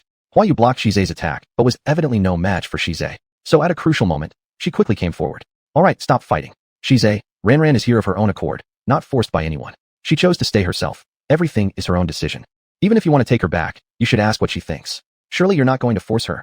Lan Yunyun's words finally moved Shize. He raised his eyelids slightly to look at Ron, who was completely drunk, his frown deepening. It was clear she couldn't handle her alcohol, while yet insisted on drinking herself into intoxication. Now, it seemed like all this was what Ron wanted to do. Ron, wake up. Shize has come, and we can't stop him. Do you want to go back with him? If you don't want to, just say so. If you don't wish to, no one can force you. I'll fight for you if I have to. Lan Yunyun rushed forward and quickly grabbed the antidote nearby, carefully giving some to Ron. After waking up eventually, Ron's face was still flushed. In the moment she lifted her head, she saw Shize standing not far away. Her vision was somewhat blurred, and at this moment she thought she might be seeing illusions, continuously rubbing her eyes. Yunyun, I think I see Shize. It's not think, it's him. Lan Yunyun sighed helplessly. She really overestimated Ron's tolerance for alcohol. She gave her less than half a bottle of the antidote, but it appeared that Ron wasn't fully awake yet. Looks like they shouldn't suggest drinking together next time. Lan Yunyun's words seemed to have been taken in or not. Ron suddenly paused. then abruptly stood up and looked toward Shize. Why did you come? She asked faintly, sadness flashing beneath her eyes. Shize looked at her, struggling hard to suppress his emotions. Ultimately, he spoke kindly. Go home. He reached out wanting to take Bai Wanwan's hand, but was avoided by her. Go back to which home? That place is not my home. She answered, her red-rimmed little girl not knowing whether she wanted to cry or had drank too much, seemingly sobering up quite a bit now. Her dark, bright eyes shone looking at the other person. I have already applied to terminate the contract. From now on, we are no longer related. I won't go back, you leave. As soon as the contract termination was spoken, the scene immediately fell silent. Everyone's expressions turned gloomy and unstable. Especially Hong Jia, shocked with her mouth wide open, fearful glances repeatedly thrown in Shize's direction. Shize's expression certainly wasn't pleasant either. Since coming here, he'd been forcibly suppressing his emotions. Finally, upon hearing these words, he was about to lose control. Bai Wanwan.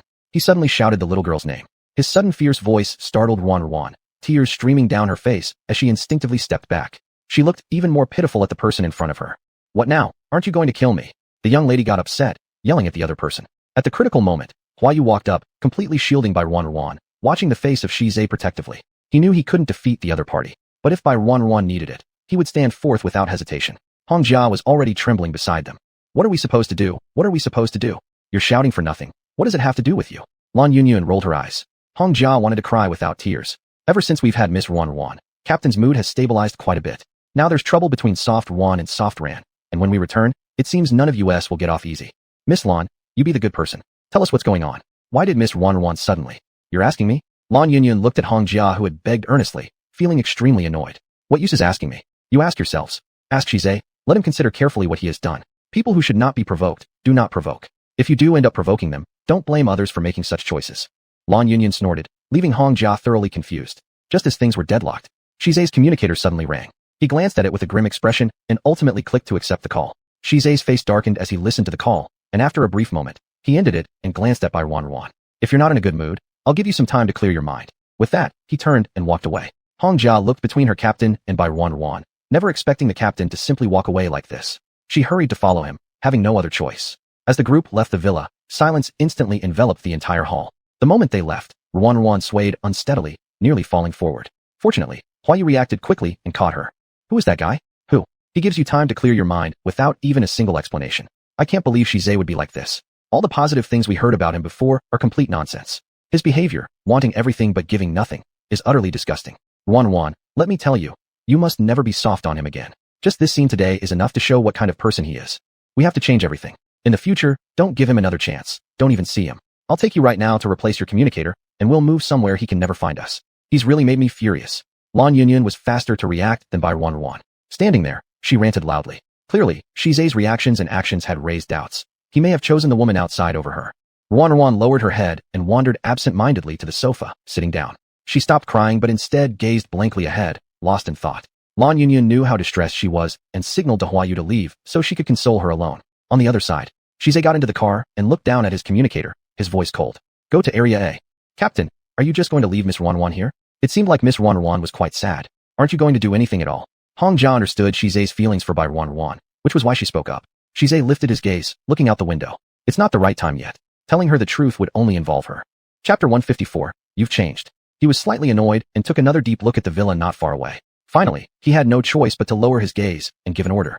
Send another team of people to protect her safety from the shadows. Yes. Shize's complexion was poor, and even in this situation Hong Jia did not dare to frown. He also knew that Shize had his reasons. These days, he had been investigating an insect race mole, and the progress had been relatively smooth. The more things went smoothly, the more one couldn't be careless. This was also the reason why Shize hadn't actively contacted Ruin for such a long time, all to avoid involving Bai Ruin in this matter. This time, he was also anxious, as the information received instantly pulled him back to reality. Until now, nothing mattered more than Bai Ruin's personal safety. He saw through Bai Ruin's heartbroken expression. He tried hard to suppress his heartache. In the end, he could only force himself to leave. Hong Jia didn't ask any more questions, stepped on the gas pedal, and drove away. And Bai Ruin stayed at Lan Yunyun's place for 2 days. Her mood wasn't as depressed as before. There was always a feeling of forced smiles, and Lan Yunyun knew she was doing it so that she wouldn't worry, trying her best to hide her emotions. The more she tried to hide them, the more it made her heart ache. Lan Yunyun couldn't bring herself to mention anything else, and could only cooperate with her by trying every possible way to divert her attention. She took Ruin out to play and have fun everywhere. Ruin, there's a game party this afternoon, I'll take you along. I heard there will be quite a few handsome guys who know how to cheer people up. Want to go change your mood? Yunyun, I know you're still worried about me, but I may have to disappoint your kindness. Because I just received a mission, I have to head to Area A. Ruin took out the notification she received. Lan Yunyan looked at it, and clearly didn't feel at ease. I'm completely fine now, and nothing is more important than restoring the bunny beast race. The commander-in-chief told me. But because of my significant contributions to the Federation, our bunny beast clan will surely flourish. Shize is already a thing of the past. From now on, I will become stronger and more capable. These are the most important things. If you really think like that, then I'm reassured. It's also good for you to go. It will help clear your mind. When working, you won't be thinking about all sorts of unnecessary things. But I've heard that Area A isn't too peaceful recently, so you need to watch out for your safety. Due to her family background, Lan Yunyan heard some official confidential information from time to time. It was during a family dinner when she overheard her parents talking about it that she learned the news. At that time, they instructed her to avoid going near Area A. She remembered that advice well. Don't worry, the authorities will send someone specifically to protect me. And I'm going to rescue people. So, when are you leaving? Lan Yunyan seemed somewhat reluctant to part. The authorities will send a car this afternoon. Wait for me. We'll have a big meal together once I return. As Lan Yunyan looked at Bai Ruin standing before her, she saw that she had truly changed like a different person, unsure whether it was a good or bad change. In the afternoon, Ruin left in a vehicle. Lan Yunyan watched in the direction the car disappeared and sighed softly. Miss seems to be worried about something. Of course, I'm worried about Ruin. I see Miss Ruin acting normal, looking not like someone who has problems. It's precisely because of this that I am worried. She used to be lively and soft-spoken, now appearing so calm and rational, which doesn't resemble her at all. I think it's all due to the great impact Shize had on her. I'm always afraid that if she keeps suppressing herself like this, something might eventually happen. Regarding the butler's inquiry, Lan Yunyan obviously had her own understanding. She was close friends with Bai Ruin, and could intuitively feel all the changes occurring within Bai Ruin. Compared to the current Bai Ruin, who is calm and rational, she preferred the younger girl who used to speak with her, soft and sweet. At least she expressed all her emotions openly. Much better than now. The current Bai Ruin seems too unfamiliar. Miss doesn't need to worry. I think this might very well be a form of growth. The butler smiled and replied. Hearing this, Lan Yunyan nodded. Let's just hope it really turns out to be this way. On the other side, Ruin, it's been a while. The car door opened, revealing Nyo's face. When Ruin saw him, she was also startled, not expecting him to be on this mission either. Commander-in-Chief, you're coming too? Does that mean this A-Zone mission is extremely critical if you must go as well?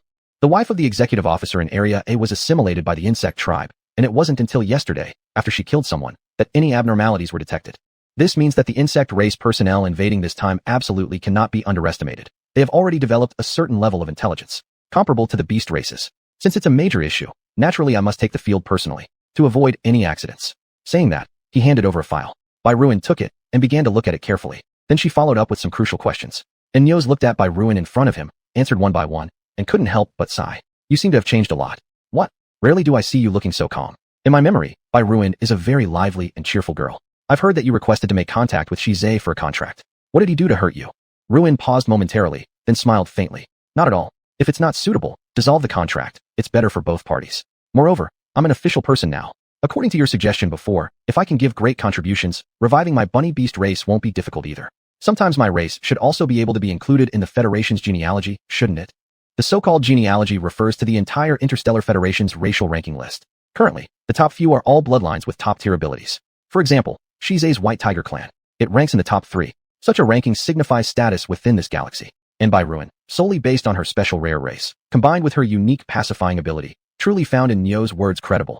If she contributed greatly, she indeed could successfully leap into the top 10 all by herself. Ruin's goal was very clear, and Nyo's looked somewhat disbelievingly at the innocent little girl standing in front of him who had once been so naive, but who now appeared rational and wise, completely transformed like a different person. He chuckled softly and nodded his head. Yes, this A-Zone incident is of great significance and has been rated as an S-class event. If you can step in and resolve it, your race's information will be successfully added to the genealogy. Following that, rankings will depend on your subsequent performances. Currently, the strongest contributor is the White Tiger clan. They were born warriors. The entire galaxy being invaded by the insect race was solved entirely through their efforts. Chapter 155. Good Intentions with Mistakes. Seeing Bai Ruru's indifferent reaction, Anus didn't continue talking. He could roughly guess the situation between Ruru and Shize at this moment. Since the young lady had this kind of attitude towards it, he didn't need to go on much longer about Shize. However, this was actually a good thing for him. He still vaguely remembered how Bai Ruru once rejected him in the past. He hadn't even acted yet when they split up. For him, it truly was a rare and delightful event. What is the main task for this trip to District A? The young lady brought up the topic. Anus's expression turned serious as well. In recent years, the border city has been unstable. Not long ago, the A86 guard city fell, which gave us an important warning. According to our annual assessment data on insect species invading by flesh, the real data might be more than 3 times higher than what we predicted. Otherwise, there wouldn't be these misfortunes happening one after another. And this is also the first time that fairy tale-like insect abilities have appeared. Therefore, the official side takes it very seriously. If insects with a certain degree of intelligence can awaken and soothe their original hosts properly, perhaps we can get some memories after their integration with the host. Your meaning is, does that madam already controlled by the insects know the invasion plan? Bairuru was smart and quickly got to the point, to which the other person nodded. Exactly. The reason why we suspect this is quite simple. They control others using similar topics, but only replace the subject's thinking. But since it's symbiosis, the original host more or less retains some memory from being manipulated. That's according to research department claims. The success will depend on whether you can soothe them adequately. In other words, if your soothing ability is strong enough to completely return them to normal while preserving part of their memory, then this trip would be much more valuable. Enos didn't beat around the bush too much, and he remained very serious throughout because of his private intentions. Yet, he still offered some comforting words after finishing speaking. Of course, you don't need to feel pressured. This is just speculation from our research. So far, no one has truly succeeded. Even if you fail, it would be normal. I understand. I'll do my best. Bairuru nodded thoughtfully toward the man. The journey to District A was rather far. Ruru had been reviewing materials quietly throughout the way, appearing calm and collected. Unlike before, she didn't chatter excitedly everywhere she went. Her quietness made Anna somewhat uncomfortable. It was like the lively girl disappeared all of a sudden. Eat something. The scenery along this route is nice. No need to be so nervous. Relax. Anna handed over a fruit box nearby to Bairuru. The young lady took it, thanking him. The deputy officer nearby watched silently. Ruru opened the fruit box, finding some red fruits inside. She bit into one. It was too sour. She frowned and spat it out immediately. So sour. The sight pained the deputy. My dear grandmother, do you know how valuable each bite you spit out is? This is extremely precious phoenix fruit. Even if the commander gave you the whole box, you still spat it out complaining it's sour. Why not give me some if you won't eat it? It's my fault. I didn't know you don't like something sour. This phoenix fruit indeed tastes sweet and sour. Here, Zhou Huan, go exchange for a box of long fruits. Their flavor is fresh and sweet, probably better suited for her. Anas without hesitation grabbed the box of phoenix fruits and threw it directly to the nearby deputy officer Zhou Huan. Seeing his superior's action, the man was momentarily speechless, dazed for a long while until he quickly followed the order and exchanged for a fresh box of long fruits. Unlike the bright red phoenix fruits, the round fruits were white, glistening beautifully. They looked quite delicious. Ruru picked one up and put it entirely in her mouth. The fresh and sweet juice burst forth in her mouth, lighting up her eyes as she couldn't help but praise. This is so good. Of course it's good, Miss Bai. This long fruit is even more precious than the previous phoenix fruit. Its survival conditions are extremely strict. Every year, the yield is exceedingly scarce. Only about 20 pounds of such quality is produced each year. Long fruit is an excellent nourishing item. It complements the effects of the phoenix fruit. The phoenix fruit you spat out earlier is something others wish they could taste. The concern clearly stemmed from a reluctant explanation about the phoenix fruit due to heartache over it, aiming to prevent the young lady from unknowingly spitting out another precious fruit next time. However, this verbosity evidently irritated Anas. He furrowed his brows and coldly rebuked, "You're talking too much." As his words trailed off, Zhou Huan was startled and immediately lowered his head. "It's my fault," he muttered. "Such preciousness. It's not his fault. I didn't know this fruit was so valuable either. If I had known, that little sourness wouldn't have mattered at all. Commander General, this is too precious. I just ate one. Please take the rest back." Softly truly hadn't realized how valuable these fruits were until hearing Zhou Huan speak like this. Then belatedly, she quickly closed the box and handed it over. "Just a few fruits. No matter how valuable, they are meant for eating. Since you are part of my subordinates, giving a few fruits to my people isn't stingy. I still have more. I gave them to you, so just keep them. If you like them, eat more." Anna spoke with firm resolve, simultaneously glaring sternly at Deputy Officer Zhou Huan as if reproaching him for talking too much earlier. How could the deputy officer dare to utter a word? With head bowed, he appeared as a child admitting a mistake, never expecting that his commander had such peculiar treatment towards Miss Bai. He originally just wanted to provide some information. But unexpectedly, he mistakenly acted out of good intentions. Since Softly couldn't refuse, after some deliberation, she divided the fruits in the box. She took a few and placed them in front of Anas, keeping 2 for herself, and then took 2 more, handing them to Zhou Huan. Zhou Huan, who was unaware that Miss Bai would offer such a valuable fruit to him, froze momentarily, clearly surprised and honored. "I dare not. Just now, I inadvertently offended Miss Bai, but there was no hidden agenda, just trying to inform her. I understand. I can see you had no ill intent. Thanks to you telling me how precious this fruit is, otherwise, it might have been wasted. Here, take it." Chapter 156, Everyone's Heartfelt Hatred. Ruan still brought those 2 fruits to the front of Zhou Huan. "With such a good thing, let's share it and eat together. Otherwise, I would be too embarrassed." Her attitude was resolute. Zhou Huan still didn't dare to accept it and looked toward Anuos beside him. Anuos nodded his head. "Since Ruan has said so, then you should take it." "Yes, thank the master. Thank Miss Ruan." Tremblingly, Zhou Huan accepted the 2 fruits, full of excitement. The atmosphere remained harmonious all along, but Ruan's words were clearly more numerous than at first. When they arrived in Area A, looking from afar and seeing everything normal, Bien Tsusher couldn't imagine that this place would be invaded by insects. In front of Wu family's house, Wukong had already been waiting early. As the executive officer of Area A, the person assimilated by insectoids was actually in his own home, which was really shameful. But he had no choice. decisively reporting the matter upwards. He was always clean-handed and an upright official, and consistently governed this whole area of Area well, virtually working from dawn to dusk. But he never expected that while he was outside defending fiercely, the beastly insectoid would actually attack his family. This made him caught off guard. Commander General. At this moment, the executive officer saw the car stop. A horse led people forward humbly to welcome. Anuos got out of the car, Bai Ruanwan followed closely behind. After both parties met face to face, they immediately saw Wukong calling for everyone to enter the living room and take a rest. Ruanwan followed Anuos. After entering the residence of the Wu family, she looked around this estate. Unlike modern technologically advanced villas, but with a style reminiscent of ancient courtyards. The scenery was very beautiful. But apart from that, it could basically be described as bare walls. There were no signs of valuable decorations or any unique furniture. Other than some particularly elegant designs in the yard, everything else truly was exceptionally frugal. They were led into the main hall. Wukong arranged someone to prepare tea water. Ruanwan followed Anuos as they sat on the sofa. It was an old-fashioned redwood sofa, extremely hard when you sat down, and judging by the condition of the sofa, it seemed rather aged. Some of its redwood varnish had chipped off already. It was indeed difficult to imagine that the executive officer of Area A would be poor to this extent. From the outside appearance, the courtyard seemed quite decent, yet inside it was simply impoverished beyond imagination. Lord Wu, how can you still be like this after so many years? Anuos looked around at the empty hall, frowned slightly, and couldn't help asking. From his words, it was evident that everyone knew about Wu Kang's frugality and austere life. What do I need any luxury items for? All money goes into the defense of Area A. In recent years, the insect invasion has become increasingly severe. Defense cannot be relaxed for even a bit. Otherwise, if anything happened to the numerous people in Area, what face would I have left as the executive officer here? His words were incorruptible, filled with righteousness. Even Bai Ruanwan couldn't help but glance at him a few times. Just then, a servant rushed over, carrying tea water. Not expensive tea leaves, but brewed in transparent glass cups, making the tea appear particularly humble. Yet Wukong did not seem to mind. Instead, he warmly invited everyone to drink the tea. Softly, Ruanwan reached out to accept the tea water passed by the servant. A very pretty little girl approached with a faint scent noticeable on her body. The scent was unique, prompting Ruanwan to involuntarily look up at her. That little girl also seemed to be looking at Bai Ruanwan. When their eyes met, the other quickly lowered her head and hurried away. I really have nothing here. These tea leaves were personally given to me by you several months ago. I normally drink old tea, which is enough for me, so I keep these new teas. Now I feel truly sorry for having to entertain you with the tea you gave me.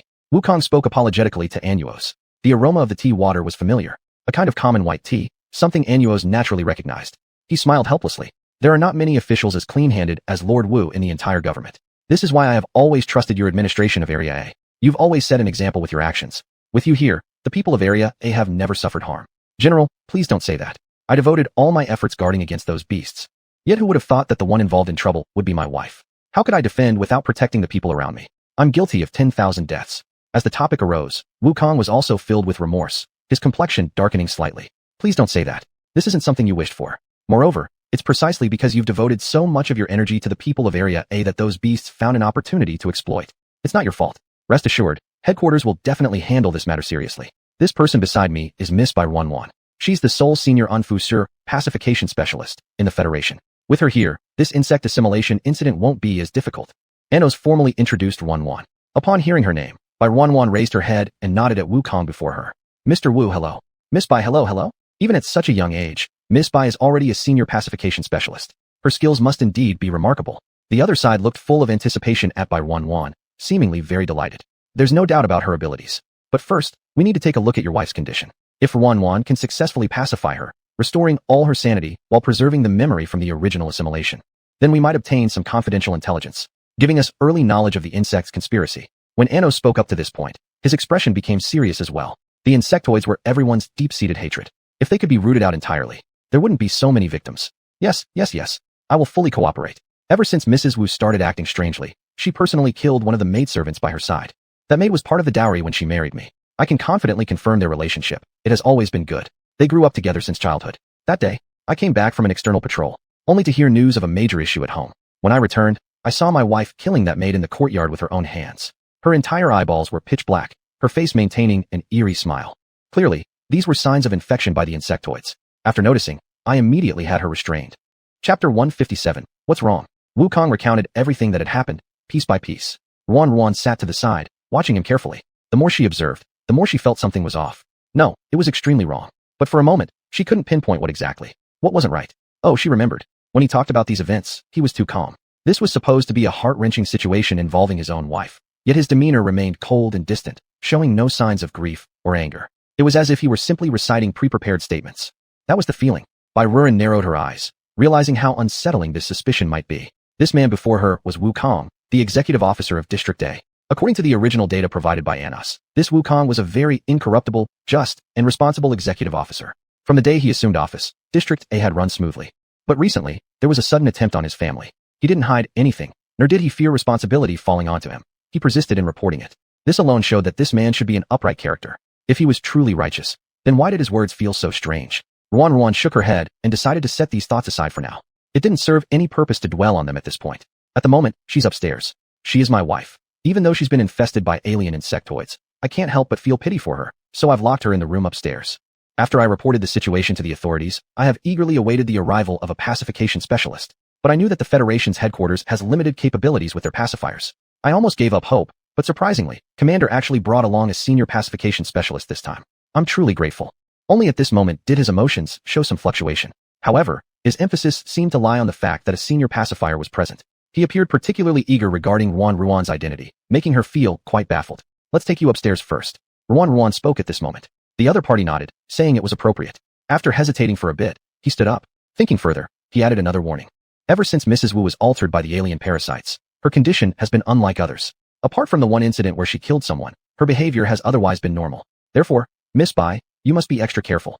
Listening to his warnings, Ruan also nodded her understanding. Then, they followed Wu Kong upstairs. The second floor was entirely sealed off. A large iron gate locked away the whole staircase section. After Wu Kong arrived, the guards outside respectfully saluted. Open the iron gate. Wu Kong gave the order, and the guards promptly took out the keys and unlocked the gate. The second floor was completely silent. Wu Kong led the two people to a certain door. He pulled out the key from his pocket and unlocked the lock gently. But at this point, he didn't rush to push the door open. Instead, he knocked on it carefully and called out softly inside. Mrs. Wu, people from headquarters are here. They're here to help diagnose you. Don't be afraid or worry. Just cooperate quietly, and everything will be fine. His words were spoken with great tenderness, leaving the two people behind unaware of any anomalies. Until the door opened, Ruan saw a composed woman sitting by the bed calmly knitting a sweater. Her head down. Despite the door being pushed open, she acted unfazed, continuing to knit her sweater as though humming a little tune. She looked entirely unconcerned. Mrs. Wu Kong moved forward. Bai Ruren was somewhat surprised at his fearlessness despite knowing that the woman in front of him was infested by the bug-like species. As if noticing Bai Ruren's doubts, Wu Kong gave a wry smile, explaining, though Mrs. Wu has been altered, oddly enough, she's never harmed me. Hence, I entertain a hopeful attitude. I always think that Mrs. Wu still remembers me. Every day, she sits like this, doing nothing but sitting all day long, not talking to anyone unless I take the initiative to say a few words. Only then does she hear me. After Wu Kong finished speaking, he shouted twice toward the woman. Sure enough, the woman lifted her head. Upon seeing Wu Kong, the sweater in her hands suddenly fell to the ground. Immediately after, with an emotional response, she rushed forward and grabbed hold of Wu Kang's clothing. Wu Kong, you're here. Hurry, let me out. Let me out. I'm going crazy. I'm about to lose my mind in here. When can I leave? I'm fine. I'm really fine. There's absolutely nothing wrong with me. Why don't you believe me? Xiao wasn't killed by me. Xiao was definitely not killed by me. Why don't you believe me? Her sudden outburst startled everyone. Wu Kang's face also turned unpleasant as he immediately pulled the woman in front of him and forced her to calm down. Lady, I know you're upset. The situation will be resolved soon. Just hang on a little longer. Just a little longer. Though his words were comforting, the force of his grip was strong, directly pulling the woman away, creating distance between them. This scene was rather hard for some to accept. Not only Bai Ruren, but even the pitiful Anas beside her noticed the abnormality. Almost at the same time, they raised their heads. As their eyes met, strange expressions appeared on both faces. And it seemed that Anas had thought of something, nodding toward the other. Master Wu, there's no need to worry. I'll take care of the examination. Bai Ruren stepped forward to soothe Wu Kang's emotions. Only then did he realize his loss of control, turning to apologize to the two of them. I'm sorry, I got too excited. Since the lady began showing abnormalities, I've always felt very troubled. Her unfamiliar demeanor keeps reminding me of those detestable insectoids. I always think she is no longer my lady. Therefore, her erratic behavior makes me feel disgusted. I know what I'm doing is wrong. She doesn't want to be alienated, nor wants to be infected. Miss Bai, I hope you can save her. As Wu Kong spoke, his eyes reddened, and he genuinely wiped away a tear. Bai Ruren silently observed his expression, asking no more questions, merely nodding. Rest assured, I'll do everything I can. Wu Kong expressed gratitude repeatedly, promptly making room for Bai Ruren. At this moment, Ruan glanced at the woman beside her, noticing her vacant look as she collapsed back onto the bed. At some point, she picked up the yarn from the floor again, lowering her head, humming softly while resuming knitting her sweater. Chapter 158. Can she go back to the way she was? Soft, what do you think? Anas and Bai Ruren left the room and started talking in the quiet corridor. Bai Ruren looked back at the room behind her. She faintly uttered a few words. It's strange. This was unexpected by Anas, so he repeated Soft's words, thinking he might have misheard them. Her behavior doesn't seem like someone infected by alienation. I've had contact with truly out-of-control people. Those soldiers. The soldiers of A86. They were all crazy, without any reason. Like that lady we just saw. Seemingly normal without apparent abnormalities. It is really odd. Anus listened to Byrurin's explanation and nodded in agreement. That's correct. But specialists had come before to conduct inspections. All her physical indicators pointed toward being alienated. Moreover, not long ago, she killed someone. The appearance and characteristics when she committed the murder were recorded. Experts analyzed the video and could preliminarily determine it as a sign of assimilation. This ordinary facade and demeanor may be due to the high IQ of the assimilated insect race, deliberately using this to confuse our vision. Upon hearing Anus' explanation, Rurin finally nodded. She still looked very serious, lost in thought about something. Anus thought that this mission was heavy, and feared that Rurin might feel troubled, so he consoled her again. No matter what difficulties arise, feel free to speak up. If you find it too burdensome or otherwise strenuous, there's no need to force yourself. You may be an official senior consoler, but this event has an extremely high level. No one will insist that you must succeed, so don't feel too much pressure. Listening to Anus' smooth voice, Rurin felt warmth in her heart, snapped back to reality, and shook her head at him. Not that. I just always have a strange feeling. It's indescribable. Especially after encountering that madam earlier, there was a peculiar sense of intimacy. But I know I've never met this madam. Byrurin expressed her strange feelings, and Anus glanced at the house nearby, paused for a while, and slowly began to talk. Wu Kang's wife, when she was young, was a rare beauty. Wu Kang was a workaholic beyond measure. In his eyes, nothing mattered more than his work. Diligently, he worked hard until he was quite old without finding a partner. It was said that they fell in love at first sight. His wife, who was nearly 10 years younger, would marry no one else. Together, they formed a legendary love story. Based on the information I received, that madam did not originate from this stellar system. She also came from another stellar world. But according to the archival records available, there's no detailed information documented. From another interstellar world? Rurin noted this point, yet her mind couldn't retrieve any memories of meeting the other woman before. Just at this moment, Wukong also walked out from the room. He looked deeply worried. Seeing Anus and Byrurin, he approached respectfully and asked with deep concern. Lord Miss Bai, my wife's condition, you have seen it. Can she return to what she was before? We will prepare treatment and make every effort. Byrurin nodded gently toward the man. Hearing this sentence, Wukong sighed deeply, seeming to know that these were merely comforting words. Yet outwardly, he thanked Byrurin sincerely. If there's anything needed, please instruct us, Lord and Miss Bai. Certainly. Rurin nodded toward the person before her. Then Wukong rushed off hastily with his servants, muttering incessantly about preparing food and ensuring his wife consumed it. Byrurin noticed a sense of contradiction in him. Sometimes, he seemed to love his wife immensely, yet at other times, he acted as though he were a complete stranger. Such conflicting emotions within one person were certainly unsettling. As Rurin watched Wukong leave and followed his movements, Anus beside her seemed to notice Rurin's unusual state. What's wrong? Is there something wrong with Wukong? He always immediately perceived the issue. However, Rurin didn't tell him these thoughts. They were mere guesses, and speaking rashly could easily be interpreted as slander. Nothing. I want to go in and see Wu Madam. You alone. Anus understood Rurin had her own thoughts, but since he'd witnessed Wu Madam's crazed state earlier, he wasn't completely reassured. Yes, I won't take unnecessary risks. I'll retreat once I detect anything suspicious. Understanding Anus' concerns, Rurin explained first. Upon hearing this, Anus had no reason to refuse, so he nodded. All right, I'll be outside. Call me if you need anything. Byrurin turned and pushed the door open to enter. At this moment, Wu Madam was still sitting by the bed, humming a tune while knitting wool. She seemed to have little reaction to everything around her. Earlier, it was Wu Kang's attempt at conversation that appeared to have stimulated her. The pink wool ball looked like it was for a child's sweater. Rurin approached, her gaze falling on the other's hands. That's a very pretty little sweater. I've never seen this pattern before. Rurin's words came out quite abruptly. But strangely, the other stopped their actions, looked up, and gazed at Byrurin in front of her. Do you think it's nice? Right now? She looked as though she had returned to normal, looking blankly as she asked. Yes, it's beautiful. Am I planning to make a one-piece sweater dress? That's right. They always say that nowadays you can buy any kind of clothes outside, but it's not the same at all. Absolutely different. This is handmade by me. Our Nian Nian loves to wear the clothes I knit for her. She loves them so much. Rurin seemed to have obtained a key piece of information. Who is Nian Nian? Rurin asked, not knowing how this name had also stirred something within the other. When Wu Madam heard Rurin mention Nian Nian, her expression froze momentarily. Then suddenly, she sharply lifted her head, staring at Byrurin in front of her. Subsequently, it was as though she saw some terrifying thing. She clutched her head, shaking it violently, muttering incessantly about not knowing anything, absolutely nothing. The scene was far too bizarre, sending chills down the spine of anyone watching. Byrurin herself was startled and wanted to step forward to soothe the other, only to see her keep backing away. Eventually, she began attacking Byrurin. Anus rushed in as soon as he heard the commotion outside the door. He immediately placed Rurin behind him, shielding her from Wu Madam's attacks. After letting off steam, the latter quickly retreated to a corner, curling up. Everyone present looked at each other in dismay at this scene. There was no other choice but for Anus to leave with Byrurin first. Chapter 159. She cannot forgive herself. Are you hurt? As soon as the two came out, Anus anxiously inquired. Wan hesitated for a moment and then shook her head. It was too abrupt of me. I should have waited a bit longer before asking these questions. I knew she was emotionally unstable, but still rushed her. She sighed softly, seemingly without any anger toward the person who had just been in front of her. It was dangerous. Her emotions have always been unstable. It's not wise to let you face her alone. If you have anything you want to ask, write down your questions and give them to me, and I'll be the one to ask her.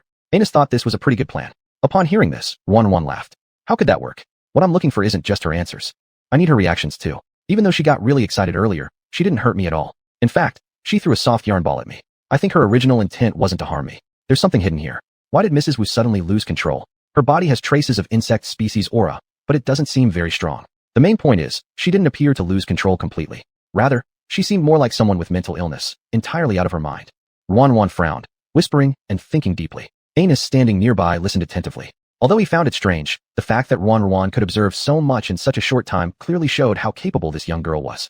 Lord Miss Bai, how is my wife? Is there any way to help her? At this moment, Wukong had returned. A servant behind him held a plate of delicious soup, aromatic and inviting. Wan, being close enough, could smell the enticing aroma of the soup. She quietly shifted her gaze away and nodded at him. Lake's emotions are quite unstable. I've decided to wait until she falls asleep before proceeding with some comfort measures. Perhaps they might work. So, that's fine indeed. Comforting her when she sleeps will work better. Then Lord Bai and Miss Bai, please make yourselves at ease. I'll take the food inside first. My service has been insufficient, but I hope you can understand. Wukong was thoroughly polite in both speech and action. He kept his identity low and respectfully addressed the pair. Given this, Bai Wan naturally didn't interfere, nodding at him as she saw him lead the servants into the room. The door to the room was slightly ajar. Once inside, Wukong immediately went over to pull his wife from the corner. His movements were so familiar that it caused no surprise at all. After pulling her over, he took the nearby food, picked up a spoonful at a time, and fed it to Mrs. Wu. She couldn't resist, opening her mouth to eat bite by bite. But fear remained in her eyes. Strange. Silently, Bai Wan noted everything she saw before her, quietly committing it to memory. General Bai, Miss Bai, we have prepared dinner. We kindly invite the two of you to join us in the dining room. A short while later, the housekeeper hurriedly approached, leading the pair to the dining room. Time passed quickly. It was already dark outside, and night fell before long. The dining room was quiet. Looking at the beautifully prepared food, Wan had no appetite. Her eyes would often dart upward toward the building. After half an hour, Wukong finally appeared. He looked hurried, a part of his clothes appearing dirty, clearly from something recent. It was likely the result of Mrs. Wu accidentally spilling during dinner. Seemingly uncaring, he casually wiped it off before stepping forward and apologizing to both of them. Mr. Wu, I have a few things I'd like to ask. Wan spoke first. By now, Wukong had already taken a seat next to them. Miss Bai, feel free to ask whatever doubts you have. Anything I know, I will tell fully. His attitude was exceptionally friendly, and Wan also nodded at him. Earlier, I went in and spoke to the madam. Everything started off well. She brought up a person named Nian. I was curious and asked about it briefly. The madam immediately became agitated. I want to ask who Nian is. The restaurant was quiet, the sound of only their breathing breaking through. Everyone appeared to act as if on cue, putting down their utensils, lifting their heads, and glancing at each other uneasily. Wukong's expression was the most dramatic, unsure what he had thought of. His face changed constantly, reflecting discomfort. After quite some time, he sighed deeply, as if resigning himself to fate. This matter was supposed to be buried deep within our hearts. None of us ever talked about it, as if we had agreed silently not to. But I know this has always been a source of pain for my wife. But what I didn't expect was that she still thought about these things even now. Sigh. The Nian Mrs. Wu spoke of is our daughter. She got lost over a decade ago, and this event caused Mrs. Wu to fall into despair and become suddenly ill. After that, her health has never been good. She barely leaves the house, saying nothing, but I know she feels extremely guilty. I have been spending most of my time in Area A, with all my money going to help the common people. So, I had no funds left to search for our daughter. For this, my wife once resented me and argued with me. I never fought back, because I knew it was my fault. I failed them. Then, 2 more years passed. Mrs. Wu stopped mentioning Nian altogether, and I thought she had gradually let go of these things. In secret, we were both still searching. But outwardly, none of us mentioned it. And just recently, Nian was found again. This should have been a great joy, but before we could celebrate, Mrs. Wu suddenly had a breakdown. Now her memory is blurred, yet she keeps mentioning Nian all the time. She is constantly knitting small clothes for Nian to wear. I know this must be the most important thing on her mind. Up until now, she still cannot forgive herself. After finishing his words, Wukong covered his head and began sobbing softly. Wan hadn't expected the situation to be like this, and she felt apologetic for saying the wrong things earlier. Since your daughter has returned, why haven't we seen her? Anus, sitting beside her, asked this crucial question instead of Wan. Regaining his composure, Wukong raised his head and let out another sigh. This child was just found, and refuses to acknowledge us as her parents. Recently, we had a major argument, and she stormed out. I simply can't worry about everything at once right now. Perhaps she'll come back in a few days. At this point, Wukong sighed deeply again. The conversation ended on an uncomfortable note. After dinner, We followed the original plan to wait until Mrs. Wu fell asleep so we could comfort her. Chapter 160, Inconceivable. By Ruan Ruan had already prepared herself, but she was directly stopped by Wukong. Miss Ruan Ruan, rest well tonight. What? Weren't we supposed to go to the mistress's side? Ruan Ruan asked curiously but saw the other person shake their head. Since the mistress became abnormal, she doesn't sleep at night. Usually, she sleeps around 4 or 5 in the morning, and her character at night is especially irritable and more easily provoked. Normally, I wouldn't allow anyone to meet with her at night. So, Miss Ruan Ruan just needs to get a good rest today and wait until tomorrow to find ways to comfort her. Wukong explained. Although Bai Ruan Ruan found it strange, she didn't refuse and nodded in agreement. She was arranged in a clean bedroom on the 4th floor guided by the housekeeper. Miss, if you need anything, you can use the phone in the living room. Thank you for your trouble. Ruan Ruan nodded to the housekeeper, watching her leave before the room grew quiet. The retro-style furnishings were very bright and clean. There were simple tables, chairs, and beds, making it feel spacious. Unsure if it was a psychological effect, after entering the room, Ran Ran felt an overwhelming fatigue, rushing to wash up in preparation for sleeping early. The night was deepening. At this point, the entire mansion seemed to have fallen into silence. Ran Ran fell into bed after washing up, drowsy and half asleep. Soon, she stepped into her dreams, surrounded by dense black mist enveloping her completely. In terror, Ran Ran searched everywhere and tried to speak, but realized her throat was as if tightly gripped. She rapidly searched through the black fog, and gradually, the surrounding fog started to dissipate, revealing a house identical to the Wu family's. And she still remained in this same room. A sudden sense of midnight overwhelmed her. Ruan Ruan burst out of the room only to find that the whole corridor was once again engulfed in black mist. Each step was incredibly difficult. Wanting to escape, she realized her body weighed down like 1,000 caddies. Until her vision slowly cleared, a figure appeared before her eyes. Its back was so familiar that Ruan Ruan could recognize who it wasn't. It was Mistress Wu. Why are you here? Ruan Ruan wanted to ask, but no sound came out. Fortunately, the next second, the figure turned around. Her gaze was filled with sorrow and disbelief as she looked at Bai Ruan Ruan before her. Miss, leave quickly, leave this place. Ruan Ruan's heart trembled, unsure of what Mistress Wu meant. Leave here. Leave quickly. By the end, the other party screamed loudly, and Ruan Ruan woke up from this nightmare, sitting upright covered in sweat. The surroundings were pitch black. Ruan Ruan sat on the bed breathing heavily and reached to turn on the small bedside lamp beside her. A gentle beam of light dispelled the infinite fear in her heart. Outside, it was still dark. After checking the time, only about half an hour had passed. She frowned and suppressed the discomfort within her heart. Recalling everything in the dream hazily, she found some things were already blurred. Shoo! Just then, faint footsteps came from outside the door. Being too quiet, even tiny sounds were exceptionally distinct. Ruan Ruan suddenly paused, looking intently toward the door. Carefully tiptoeing to the door, she pressed against it, trying to hear clearly the sounds outside. Silent. Along with insect chirps and bird calls, it seemed as if those faint noises were mere illusions. As she was about to relax and return, the footsteps behind her sounded again. This time she could confirm it wasn't an illusion. Quickly putting on her shoes, she carefully opened the door, sticking her head out, looking around. The 4th floor was still very quiet. According to the housekeeper, the 4th floor was mostly guest rooms. Hence, with her own room occupied, at the end of the corridor lived Anuos. It was late now, and she didn't know if he was asleep or not. But these movements seemed not to catch his attention. Ruan Ruan didn't dwell on this and slipped silently out of the room, closing the door carefully behind her and stepping lightly downstairs. Before reaching the staircase's turning corner, she glimpsed a shadow pass by. She immediately held her breath, swiftly pressing herself against the wall and hiding. Who's there? She questioned mentally, wondering who would be walking around so late at night. Even the servants of the house should not be on the 3rd floor. With curiosity in her heart, Bai Ruan Ruan immediately followed. The shadowy figure moved through the 3rd floor and gradually headed towards the back garden. Ruan Ruan followed at a distance until she saw the person enter the back garden, then crouched down and started digging at a corner with their bare hands. The strange behavior left her puzzled. Not knowing how long the person had been digging, a small pit appeared before them. Subsequently, under the moonlight, Ruan Ruan clearly saw a dagger lying in the pit. It was gleaming fiercely at that moment. Without hesitation, the person picked up the knife and prepared to stab it into their thigh. A pair of large hands reached out and stopped their movement. They were evidently startled, abruptly looking up, and their pupils flickered upon seeing Bai Ruan Ruan. You? Mrs. Wu stood up, looking incredulously at the other person. Wasn't it you who put the incense in my room? I wondered why it felt so familiar. It was a sedative. Staying in such an enclosed space for too long makes one quickly tired and drowsy. The entire Wu family estate has been extraordinarily quiet, except for you appearing here. Just as I suspected, you're not out of control at all. Are you pretending? Ruan Ruan looked intensely at Mrs. Wu before her, seemingly confused as to why she would do such a thing. And at this moment, the person in front of her merely clutched the dagger tightly, staring unbelievably at her, muttering continuously. How could it be possible? How could you wake up? How could you possibly wake up? Are you surprised? Or are you very confident about your sedatives? Our rabbit beast race has never feared such things. We inherently possess powerful healing abilities. These stuff are truly insignificant. Though those scents smelled somewhat familiar to me, they differ greatly from what we have encountered before. Knocking others out might not be difficult, but as for me, don't even think about it. Chapter 161. You are a survivor. Bai Ruor looked confident, feeling very satisfied about exposing the other person's identity. However, the person in front of her remained standing in place, muttering to themselves, showing no hint of panic or fear upon being discovered. At this moment, even Ruoru's expression became serious. What are you preparing to do? When she looked at the person in front of her, she realized that Mrs. Wu still had a sharp dagger in her hand. She was self-harming. Why would you do this? If there were issues with Mrs. Wu in front of her, she could secretly do anything, but it was impossible for her to be surreptitiously harming herself here. Are you the prince? Are you the prince? Ruoru's question received no answer, only being met with another one that left her momentarily stunned. The person in front of her rushed forward earnestly, dropping the dagger in their hand.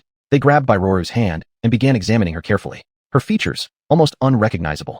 I can't remember clearly anymore, but if the prince has grown up, they should look somewhat like you, she muttered, and unexpectedly a stream of blood tears flowed down her cheeks, filled with excitement. At this point, Ruoru was already speechless, standing there looking at the person in front of her. Who are you? By my master, I am your most loyal follower. Mrs. Wu suddenly made the exclusive gesture of reverence belonging to the Rabbit Beast clan, kneeling respectfully and paying homage to Bai Ruoru. When Ruoru saw this gesture, her whole body immediately stiffened. Unbelieving, she opened her mouth several times. Words seemed stuck in her throat. You are a survivor. Ruoru could not believe that in this world, there were still close family members, people of her own kind. The wave of joy was too great. Ruoru couldn't accept it all at once. She pulled the person in front of her to check closely. After interacting with common pheromones, until she felt that familiar pheromone entering her mind, Ruoru finally accepted this answer. You really are? How did you end up here? When did you come to this star system? I lost some of my memory, but this is not the time to talk about it. Hurry, your highness, leave quickly. It's very dangerous here. She urgently pulled Bai Ruoru aside, offering no explanations, merely urging them to leave. Ruoru, listening to these words, was utterly baffled. Not until the person in front of her rolled their eyes white suddenly, then returned to normal, alternating between expressions of evil and terror, did she have no choice but to walk over and pick up the dagger from the ground, and without a word, pierced her own body with it. The pain caused her cold sweat to flow continuously. It instantly cleared her head, allowing her to gradually return to normal. Having witnessed all of this, Bai Ruoru was struck dumb with shock. You've truly been infected. How could this happen? Our rabbit beast race has extremely strong antibodies. Their insect species toxins are nothing to us. It's useless. They are the Myosho tribe. They're natural enemies. The ancestors of our rabbit beast race suffered terribly at their hands. Later, the two races stopped fighting, but somehow now, they've re-emerged, trying to hunt us down. Your highness, you shouldn't be here. Why are you here? It must be someone deliberately or unintentionally luring you here. So take advantage of this last opportunity, leave immediately, hurry. A nasty smell of blood permeated the air. Compared to that, the person cared more about Bai Ruoru. She desperately wanted Ruoru to leave. I smell the scent of prey. Her normal appearance barely lasted long before changing instantly. Now, she revealed sharp teeth, with a pair of crimson pupils staring intently at Bai Ruoru, as if discovering some prey. The pain made Mrs. Wu unable to open her eyes. She tried hard to control herself, screaming in distress. Ruoru was startled, rushing forward immediately using the healing pheromones within her. The suffering Mrs. Wu finally found relief. She slightly raised her head, seeing Bai Ruoru saving her, and her tears flowed incessantly. Your highness, let me die. Don't waste your energy. Don't waste. Don't talk nonsense. Ever since coming to this star system, I've been alone. You're the only family I've found. In the past, I didn't protect my mother, father, nor my family. Even my life was exchanged for theirs. This time, no matter what, I'll protect you. No matter what. Mrs. Wu's expression froze in surprise as the energy soothed the toxins invading her body. Gradually, she drifted off to sleep. Ruoru promptly caught her as she fainted. Opening her palm, she sensed the restless energy growing inside her, amazed by the changes in her own growth. There was much more energy source now. She felt an overwhelming surge of power throughout her body, a never-ending sensation. She wasted no time and promptly helped Mrs. Wu into the room. At some point, the people inside had gradually awoken. Wukong was frantically searching for his wife. Just as Ruoru entered, she met him face to face. Mrs. Wu, Mrs. Wu, he rushed forward anxiously, snatching his wife from Ruoru's arms. She's fine, just fainted. It's my fault. I don't know why I fell asleep. When I woke up, I realized she was already gone from the room. Thankfully, nothing bad happened. Thank you, Miss Bai. Wu Kang's face showed a hint of relief mixed with fear. Ruoru glanced at him and merely nodded faintly. I just happened to come across her. It's not a big deal. I happen to have free time now, and since Mrs. Wu has fallen asleep again, I'll start treating her right away. What do you think? As Ruoru inquired, her eyes fixed intently on Wukong, trying to discern any clue from his expression. However, the man before her appeared utterly normal. Full of gratitude, he thanked Ruoru repeatedly, saying it was a great idea. It was late at night, yet unusually lively. Anus also regained consciousness at some point and, upon encountering Bai Ruoru, immediately approached her. What happened? Ruoru simply shook her head at him without explaining anything. The two went upstairs. By this time, Mrs. Wu had been assisted by the servants and carried back into the bedroom. She slept soundly, calm and serene, unlike her usual erratic behavior. She looked like a perfectly normal person, showing no sign of anything amiss. Nevertheless, traces of red streaks remained on her cheeks. Of course, Ruoru understood this to be one prominent feature of symbiosis. Earlier, Mrs. Wu had alternated between moments of clarity and being controlled. Her mental state was almost collapsing. But despite everything, she managed to retain her last shred of rationality. When she was conscious, she ventured out, attempting self-harm as a way to preserve her sanity and resist being entirely overtaken. Thinking about this, Ruoru clenched her fists tightly. Chapter 162, Extermination? In her mind, the words that the other party had just said lingered on. The Mishio clan, their natural enemies. What was the purpose of once again returning to search for their traces? Extermination. Why were they so persistent in pursuing them? She had never heard of the deeds of the Mishio clan, and neither of her parents mentioned it. But if the other party really was a member of the Rabbit Beast clan, they must have gone through something and knew some secrets. These words were likely not lies. Soft suddenly remembered the initial invasion by interstellar outsiders. Her entire race had nearly been exterminated. Her mother used her last bit of strength to send her away. Could those invaders also be members of the Mishio clan? Then what was their purpose? Why did they do this? Now, countless questions swirled in by Soft's mind. She also knew that even if she worried now, there would be no use. To figure out these things, she must get Mrs. Wu fully awake. Thinking about all this, Soft raised her head and looked at Mrs. Wu before her. May I ask what your name is, ma'am? Soft suddenly opened her mouth to inquire. Wukong, standing behind, was stunned for a moment. She is called Mingyu. Mingyu, such a nice-sounding name. Not knowing what she had gone through, one way or another, she needed to save her. And Soft had never made a decision like this so resolutely. Perhaps the guilt from before had instilled such a mentality within her. She extended her hand, tightly gripping Mingyu's wrist. Feeling the icy temperature of the other party, her face began emitting thick green pheromones. The originally sleeping person seemed to feel something. Her sleep was somewhat restless, causing constant twitching. Soft never let go, focusing intently on the person before her while the body continued releasing pheromone energy. After 2 minutes passed, a touch of redness slowly appeared on the other's face. But this redness didn't last long. It was like a flower that had just revived only to wither instantly. Soft could clearly feel all the energy in the other's body being drained in an instant. Though disbelieving, she immediately strengthened the energy fluctuation. Who knows how much time had passed? It became obvious she couldn't maintain the effort, yet her stubbornness wouldn't let her stop in time. Fortunately, Anus noticed the abnormality and quickly stepped forward to interrupt her actions. That's enough. Looking at the pale face of the young girl, Anus frowned deeply, somewhat confused. No, I can still continue. I have more energy. Let me try again. Ignoring everything, Soft pushed Anus aside, wanting to continue. But how would Anus allow her to recklessly persist? He swiftly caught by Soft, forcibly dragging her out of the room. By Soft, calm down. I've told you, no matter what the mission is, your personal safety comes first. Any behavior that jeopardizes your safety is unacceptable. We agreed upon this before, and you promised me. So why are you now so single-minded and not seeing reason? Anus was becoming somewhat angry, so his voice turned cold as well. If it were any other matter, he might still explain rationally, but since it now endangered her life, Anus set aside all rationale and attempted to awaken the person before him with this tone. By Soft stood frozen in place. Ignoring her pale face, she lowered her melancholy gaze, sliding down the wall and sitting on the ground. I haven't done anything wrong. Why can't I accomplish anything I want to? She muttered to herself, looking down at her hands. Am I too weak, or am I still too weak? Because I'm too weak, I wasn't able to protect mom and dad back then. Now I can't even protect my only remaining family. Tears streamed down her cheeks. Drip drop, they fell onto the floor. Seeing this, Anus, who was originally mad, instantly froze in place. Unbelievably staring at by Soft, he stammered, full of regret. How come you're crying? He suddenly stuttered. I didn't mean to blame you. I only wanted to ensure your safety, so my tone got harsh. Don't cry, it's my mistake. I should have explained properly. It's my fault. Who would have imagined that an imperious commander-in-chief, such a grand personality, would unhesitatingly lower himself, so humbly apologizing? More importantly, Soft ignored him. The two of them sat on the ground, bowing their heads and crying. As for Anus, who took all the responsibility upon himself, he clearly wasn't feeling great. With complex emotions, he squatted down and kept comforting and apologizing. His words became jumbled as he spoke. After venting her emotions, Soft quickly wiped away her tears, looked up, and when she saw the person in front of her, her expression carried a hint of embarrassment. Commander-in-Chief, I'm not blaming you. I just blame myself for being incapable. She stood up. The young girl who had composed her emotions returned to her usual self. Upon hearing this, Anna sighed in relief. It's not your fault. This incident appears very unusual to me. I've already notified the higher-ups, preparing to apply for the special drug formulation. So don't dwell on it. There must be other solutions. Damn it, the insect race involved in this invasion is the coded 001 Mishio clan, extremely powerful. Moreover, they are notorious for their wicked and bloody deeds. They specialize in invasions, using their unique abilities to invade other races. Then, they refine those invaded races into monstrous puppets that resemble nothing like their original selves. Anus took a deep breath. Realizing the difficulty of the current situation, he provided some crucial information while consoling her. After hearing this, Soft's expression changed slightly as she grasped the key point. Mishio clan. It matched what Mingyu had said. The Mishio clan truly exists. What's wrong? Commander, do you have any records or data about the Mishio clan? I would like to see them. Our rabbit beast race has a very strong calming and healing ability.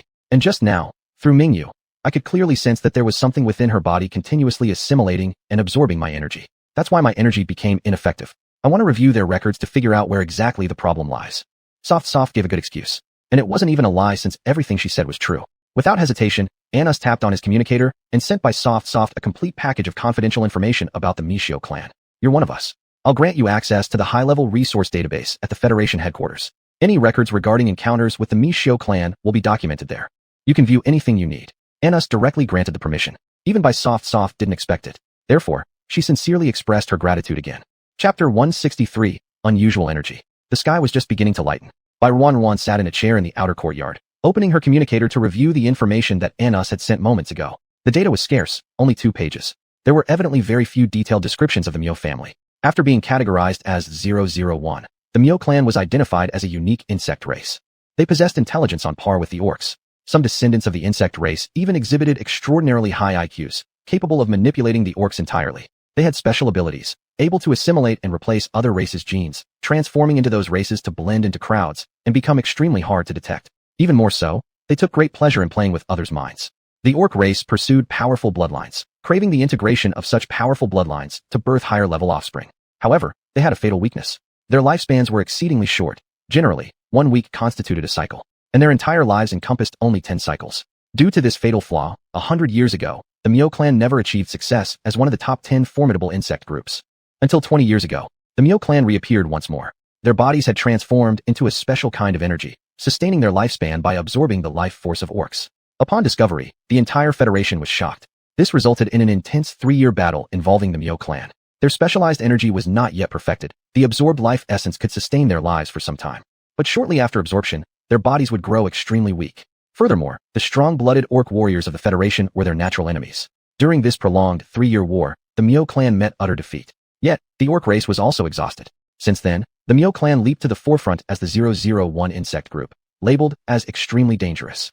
Even in recent years, the Mio clan remained active across various star systems among the orc populations. They were laying low, possibly plotting an especially terrifying and bloody conspiracy. By this point, Ruan had already frowned deeply. Below, there was basically just an introduction to some characteristics of the Mio clan and their racial appearances. Particularly emphasized were methods to identify them specifically through their unusual energy. Other controlled orc races typically wouldn't last beyond 3 days. Within that time frame, they would become complete puppets of the Mio clan. As for why Mingyue could endure for so long, it must be because of the unique energy and bloodline of the rabbit orc race.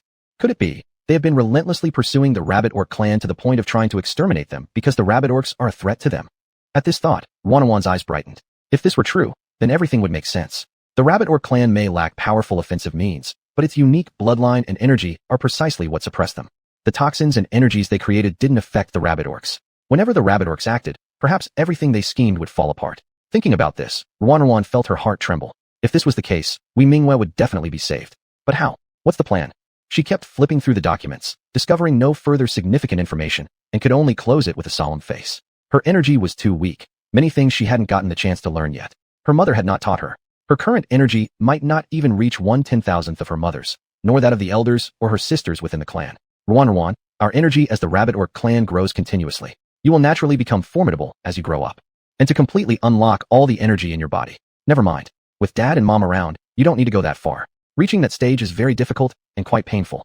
All we want is for you to grow up well. No matter what, leave everything to us. These were words from her mother that came back to her now. Ruan's eyes watered slightly. Had she been more eager to learn and followed up on inquiries before, perhaps she would already know. Back then, she naively believed that no matter what happened, her parents would always be there to take care of everything. She lived carefree, doing nothing every day. Now, she realizes just how off the mark she had been. She shouldn't have indulged in play. The elders of the clan all recognized her potential as the best. But her parents always spoiled her, preventing her from going through the arduous process of unlocking all her inner energy. Young Bai Ruan back, then innocently thought it was fine that way. Mama, Papa, I've finally met my clan's people. This is the only home I've encountered since leaving. After stepping out of our homeland, I've been lost ever since. I truly didn't expect to meet family again. Sister Mingyue, something must have happened to her. Therefore, no matter what, I need to unlock all the energy within me. I must save her. Somewhere along the way, a heavy downpour began outside. Bai Ruan, standing under the pavilion and looking up at the sky, felt a sudden sense of foreboding from this unexpected rainstorm. Quickly, the front courtyard became bustling with activity. She could vaguely see servants rushing back and forth as if they were preparing for someone's return. Ruan stood up and walked through the corridor directly to the front yard. Stopping one of the busy servants, she asked, "What's going on? Why is it so noisy?" "Oh, Miss Bai, it's you. It's our young miss who has returned, and we're currently helping her move her belongings. The servants spoke joyfully, excitement clearly evident in their voice. Ruan gave them an odd glance, trying to recall who they were referring to. Is it Miss Nyan? Yes. Miss Bai, do you have any other business? If not, I need to hurry back and help our miss unpack her luggage. The servant seemed almost too eager to leave. Ruan immediately waved a hand dismissively. You can go ahead. As soon as the words left her mouth, the servant disappeared in a flash. Then, Ruan noticed two other servants nearby arguing over something. This is what the young miss gave me, so of course, I should carry it inside. How could someone clumsy like you manage it properly? Look at my strength versus yours. You're as thin as a monkey. What if you break something belonging to the young miss? I'm not weak. And just because you're bulky doesn't mean your strength surpasses mine. The young miss was speaking to me, not to you. Now step aside. The two bickered incessantly, their faces red and flustered, seemingly on the verge of coming to blows. Confused, Ruan stared at the pair, not understanding why such an argument arose over carrying luggage. It wasn't until she approached them that she sensed an unusual energy emanating from their bodies. Bai Ruan's expression changed immediately, and she swiftly waved her hand toward them. Chapter 164. Who are you? The two suddenly shivered, then looked at each other in confusion, completely bewildered. Bai Ruan walked over and glanced at the pair, asking calmly, Where's Miss Nyan right now? Miss Bai, our young mistress just came back and is currently outside. We are helping to move her luggage. It's strange. Weren't we moving the luggage? Why did we stop here all of a sudden? Clearly both were completely puzzled, looking left and right without knowing what had happened. Their gazes fell on the luggage in front of them, as if they had already forgotten the argument from moments ago. Bai Ruan nodded to the two without saying another word and turned to leave. Apart from these two, the other servants were obviously affected. A bewitching ability? Ruan wondered quietly inside as she was leaving and saw a car parked in the outer courtyard. A young woman dressed very brightly and fashionably stood within the yard. Wukong had come out early to greet her. Seeing his daughter return, he was almost excitedly exchanging pleasantries with her. There was something strange about the way they interacted. Wukong didn't act like a father, but more like a respectful subordinate. He appeared overly humble before the young woman standing in front of him. Perhaps sensing Bai Ruan, both immediately stopped their conversation, and their original postures changed. When Wukong saw Bai Ruan, he hesitated for a moment, then quickly introduced her after recognizing who she was. Nyan, come, let me introduce you. This is Miss Bai. She has come this time specifically to treat your mother. With enthusiasm restored, Wukong made the introduction. Bai Ruan stepped forward and nodded to the other party before turning her gaze to the young woman. Big sister Bai, you're a healer. How is my mom? Is she alright? Before Bai Ruan could respond, the young woman quickly grabbed Bai Ruan's arm with emotional urgency. Her behavior clearly looked like that of someone worried about her mother. But Bai Ruan, watching the transformation in demeanor from just earlier, felt an obvious disconnection. Before Bai Ruan could reply, she felt a strange presence penetrating her body. Her expression changed sharply as she abruptly stared at the person in front of her, opening her mouth slightly. Who are you? Oh, you've sensed it so quickly. It seems that indeed, as the secret intelligence stated, you are an orphan of the Rabbit Beast clan. A pure-blooded holy maiden. That's why you can sense the energy I'm emitting so quickly? Looks like this trip was truly worth it. Not only do I get to eliminate one of the Rabbit Beast clan members, but also a proper holy maiden. If you die, the entire Rabbit Beast clan would likely have been wiped out as well, right? Then no one would be able to stop our grand plan anymore. The girl laughed maniacally while Bai Ruan remained stiff where she stood, evidently under control. Dark clouds gathered above them. Bai Ruan frowned deeply, her teeth gritted tightly. Looking at Wukong, who stood motionless beside her, realization struck her. He's been controlled by you too. Of course, not just him. The entire Wu family is under my control. This is the first place I've settled in. So naturally, everyone here is under my command. Honestly, it was my good fortune to invade this Wu family first. I easily uncovered many secrets of the Intergalactic Federation without any effort. From there, I discovered your identity information, finding out that you are a descendant of the Rabbit Beast clan. I've put in quite some effort to get close to you, but unfortunately, Mingyu, that woman, was extremely perceptive and quickly discovered my true identity. Our two races have always been natural enemies, and the innate energy of your race naturally suppresses ours. However, this time, we've gained sacred evolution. Mingyu has stayed too long on this planetary system, and her energy has gradually degraded. Moreover, the energy from my 5 families' influence is eroding her heart veins. She doesn't have much power left to fight against me. Yet, surprisingly, she hasn't been fully assimilated by me, which shows that your Rabbit Beast clan is indeed difficult to deal with. Therefore, all of you must be exterminated thoroughly, every single one. Only then will nothing stand in the way of our grand scheme. At this point, the girl's appearance had completely transformed. She became evil and brutal, her eyes flashing with infinite killing intent. Ruin stood still. Looking at the person in front of her, she finally understood why she had sensed something unusual. Apparently, the entire Wu family had been taken over. It seems you're very confident, but do you know you're not dealing with just me here? The commander-in-chief of the Federation is also present. Will you dare risk inciting the Federation's fury with your actions? Ruin stared intently at the person in front of her and questioned in return. And upon hearing these words, the young girl suddenly giggled. Commander-in-chief? I know him, he's a born war god. If we were to fight him, we'd have no chance of winning. But you forget, what we excel at is control. From the moment he entered the Wu family, apart from you, no other race could withstand my energy domination. By now, I doubt he even has the strength to clench his fists. Moreover, the girl paused and smiled slyly before turning to glance at the car behind her. A man stepped out of the straight-line carriage. Ruin felt her vision blur momentarily as all her emotions froze the moment she saw Shizei appear. The girl, however, walked up confidently and wrapped her arm around the man's neck, snuggling against him in an affectionate embrace. Not only have I taken control of this war god, but who else could escape my grasp? Rather than worrying about others, you should better consider what you're going to do next. Doesn't he look familiar to you? At the beginning, I tracked down your trail and found Shizei. He's truly mesmerizing. His powerful bloodline just makes me heart race. Imagine combining with him. Our Mu offspring would become even stronger. Haha. When that time comes, not just this planetary star system, any other powerful interstellar systems will hold no importance to us. After finishing her speech, the girl didn't wait for a reply anymore. Shortly after, a group of controlled people appeared around them, evidently becoming her captives. Take her onto the car. There's no need for a hasty retreat to the base. Capturing a holy maiden from the Rabbit Beast clan this time is sufficient for research. Uncovering the secrets of the Rabbit Beast clan's bloodline energy. Why does it specialize in suppressing our Mu clan? Yes, Mississippi. Without hesitation, the group moved forward and shoved Ruin into the car. Throughout the entire process, Ruin did not struggle, her disbelieving gaze fixed on Shizei. Chapter 165, You Just Keep Bullying Me. The opponent seemed to have lost all vitality, his eyes hollow as if he were an obedient machine. He stood behind the girl, unresponsive to whatever she said or did. He simply appeared exceptionally compliant. Ruin never expected to meet Shizei again in this manner. The two were crammed into the back compartment. Shizei was assigned to guard Ruin, and he remained silent beside her, coldly staring at Ruin. Ruin sat across from him, her eyes slightly reddened. Idiot. She couldn't help but scold him. She had originally thought he liked someone else, but now realized that he was under someone's control. For such a formidable person as him, how could he have ended up like this? Ruin still didn't understand. The girl sitting in the front compartment overheard Ruin's words. She smirked. The bond between you two is truly remarkable. Although I've taken a fancy to him, your presence unsettles me even more. So, I deliberately revealed myself to create discord between you two. I placed a kind of goo poison on him. Whenever he gets close to you, I can control you without you even realizing it. But there were some unexpected incidents.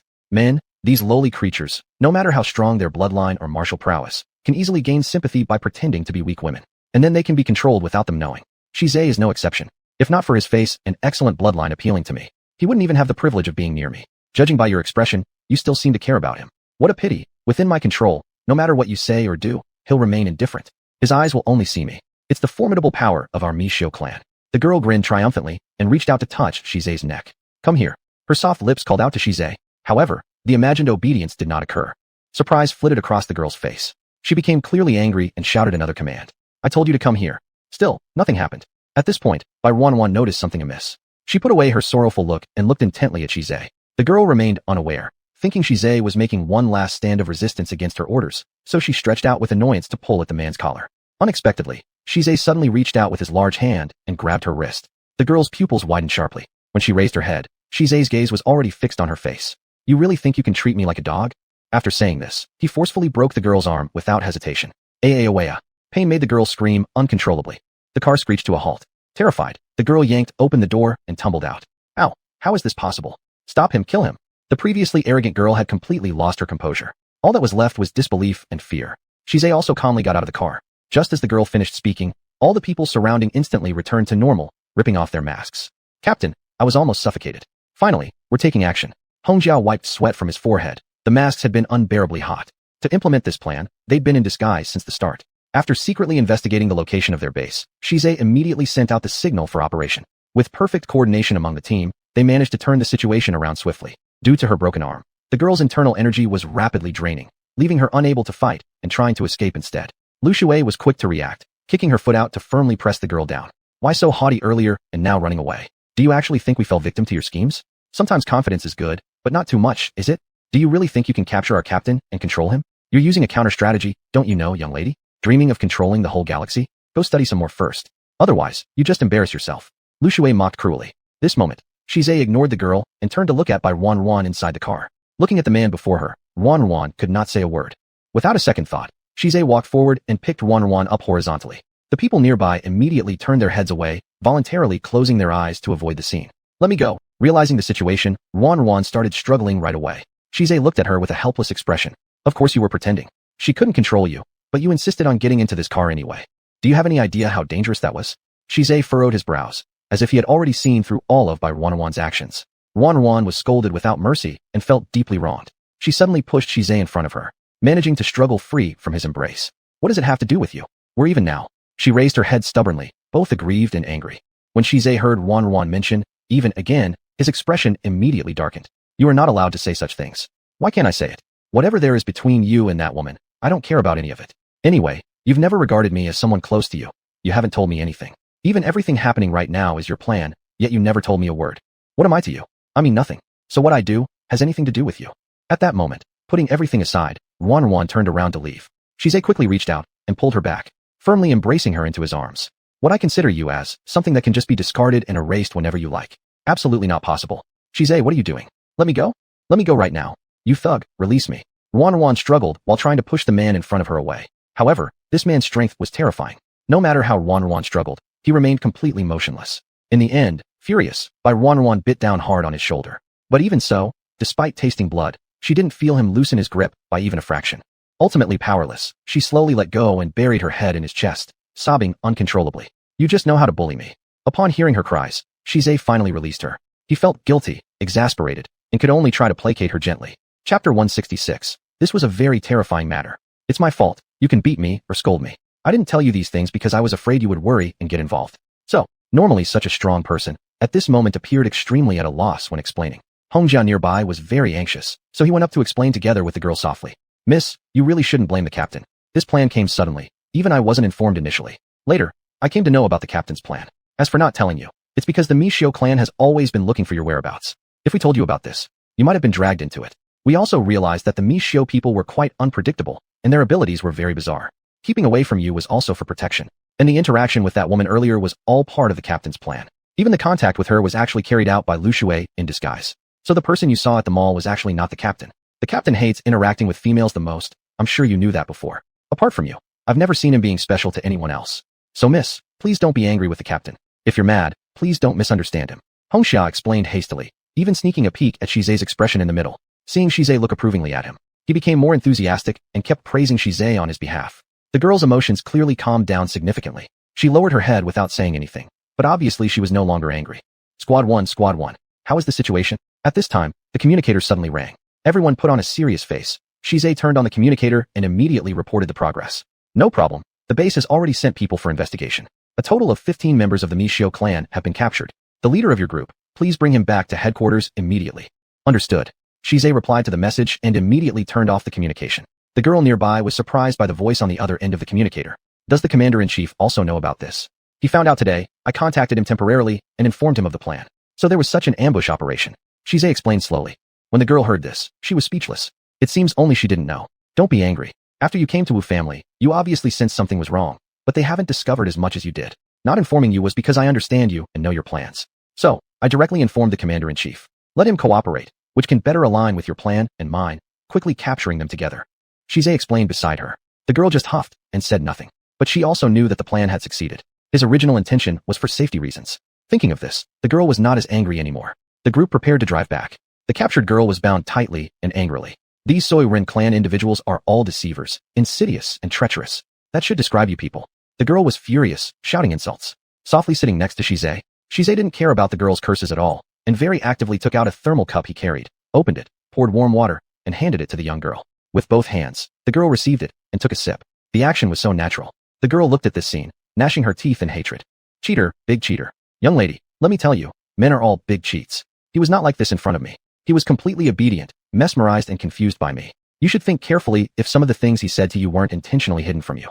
Because we used to be very close. Even at this point, the girl tried to create a rift between the two. Shize still ignored her. That's when Lu Shui spoke. Hihi sister. The one who was mesmerized and confused was me. Indeed, I must admit, your enchantment energy is very effective. When I was alone, and no other females paid attention to me, since you didn't mind me, I was actually pretty happy. Lu Shui chuckled, scratching his head. Upon hearing this sentence, the girl was thoroughly stunned. What? Lu Shui, fearing she didn't understand, simply took out a hood, then directly put it on his head. Then, his facial features completely transformed into Shize. Seeing this, the girl froze. How could this be? How could this be?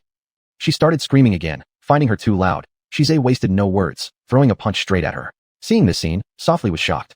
The girl was forcibly knocked unconscious and now lay limp on the back seat, silent. Shize coldly flicked his eyelids. His indifferent demeanor was something the other team members had grown accustomed to, detesting interactions with women, showing disdain towards females. This was the real Shize. It was only the arrival of Softly that broke this rule. But Shize's rare tenderness and uniqueness were solely reserved for Softly. To other females, he still showed no warmth. Upon returning to headquarters, when Shize appeared with Softly, and news in the distance witnessed everything, he quietly retracted his gaze as if he understood something, yet he didn't ask further. Commander Duran, we've brought the person back. Lu Shui grabbed the unconscious girl and threw her over without ceremony. Seeing the face full of injuries and the unconscious figure, even the commander looked puzzled. What happened to her? Oh, she just wouldn't shut up, chattering endlessly during the way back. I simply couldn't help myself from punching her into unconsciousness. She should be fine though. They say these insect races are tough and hardy. Lu Shui scratched his head and asked with apparent seriousness. The commander waved casually, and immediately people behind him carried the girl away. She's fine. The opposing base has also been completely captured. They were indeed plotting a very big conspiracy. However, we'll need more time to thoroughly investigate what it specifically is. We managed to obtain some documents. Their plans are ambitious. There's one notebook. It records the number of alien species they infect periodically through assimilation. We've discovered that the quantity of their puppetized individuals exceeds 1,000. Among them, there are already many who've mixed in with other beast tribes. This means the puppets controlled by these insectoids have invaded our galaxy at an alarming rate. This is a terrifying matter. So many of them. Lu Shui was astonished. They had spent a great deal of effort to capture the girl. After much difficulty, they finally uncovered information about the enemy's base. Chapter 167. In short, you must go and see them. So, that girl's confession is very important. It's from her we can obtain sufficient confidential information. It's also crucial for us to find the other hideouts. Shize, I'll leave that person to you. This is what your unit does best. Your unique interrogation methods will undoubtedly yield satisfactory results. After speaking, Anus left without further delay. He turned his gaze to Bai Ruanyan, his expression turning serious. Mrs. Wu has just woken up and keeps saying she wants to see you. What do you plan to do? Has she awakened? How is her condition? Upon hearing that Mingyue had woken up, Ruanyan hurriedly asked follow-up questions. She's doing fine, don't worry. We've captured the head of the Miao clan, and we can force them to hand over the antidote. She hasn't been completely assimilated or controlled. If we act in time, there shouldn't be any damage. However, as for Wukong, he may be more problematic. And the citizens of that fairy tale city. Thinking about this, Anus frowned deeply. Although they'd made some progress, the losses were obviously greater. All the hidden messages from before are now public knowledge. This is both good news and bad news. I'm going to see her. Ruanyan couldn't wait either. She rushed upstairs and went straight to the bedroom. Mingyue, who had already regained consciousness, looked much better. Once the young girl was captured, it was as if the dark clouds that had been hanging over my house quickly dispersed. The residual energy left by the other side had also been completely eradicated. Their group of rabbit beasts had a natural healing ability, so once they caught their breath, Mingyue's complexion appeared significantly rosier. As Bai Ruanyan pushed the door open, Mingyue heard the sound and looked up immediately, standing up without another word to respectfully bow towards Bai Ruanyan. Your body isn't fully recovered yet. No need for formalities. Ruanyan quickly moved forward to support her. Mingyue gazed at the person in front of her with excitement. Your Highness, I simply can't believe it. I have actually encountered your Highness again during my lifetime. That's wonderful. Our kind wasn't wiped out. With your Highness still alive, our rabbit beast race can continue on. Bai Ruanyan could sense Mingyue's emotions. Therefore, after hearing those words, she felt somewhat guilty. It's my lack of ability. I couldn't protect father and mother. Your Highness must not say such things. Our rabbit beast race has always been non-aggressive, but those individuals insisted on exterminating us entirely.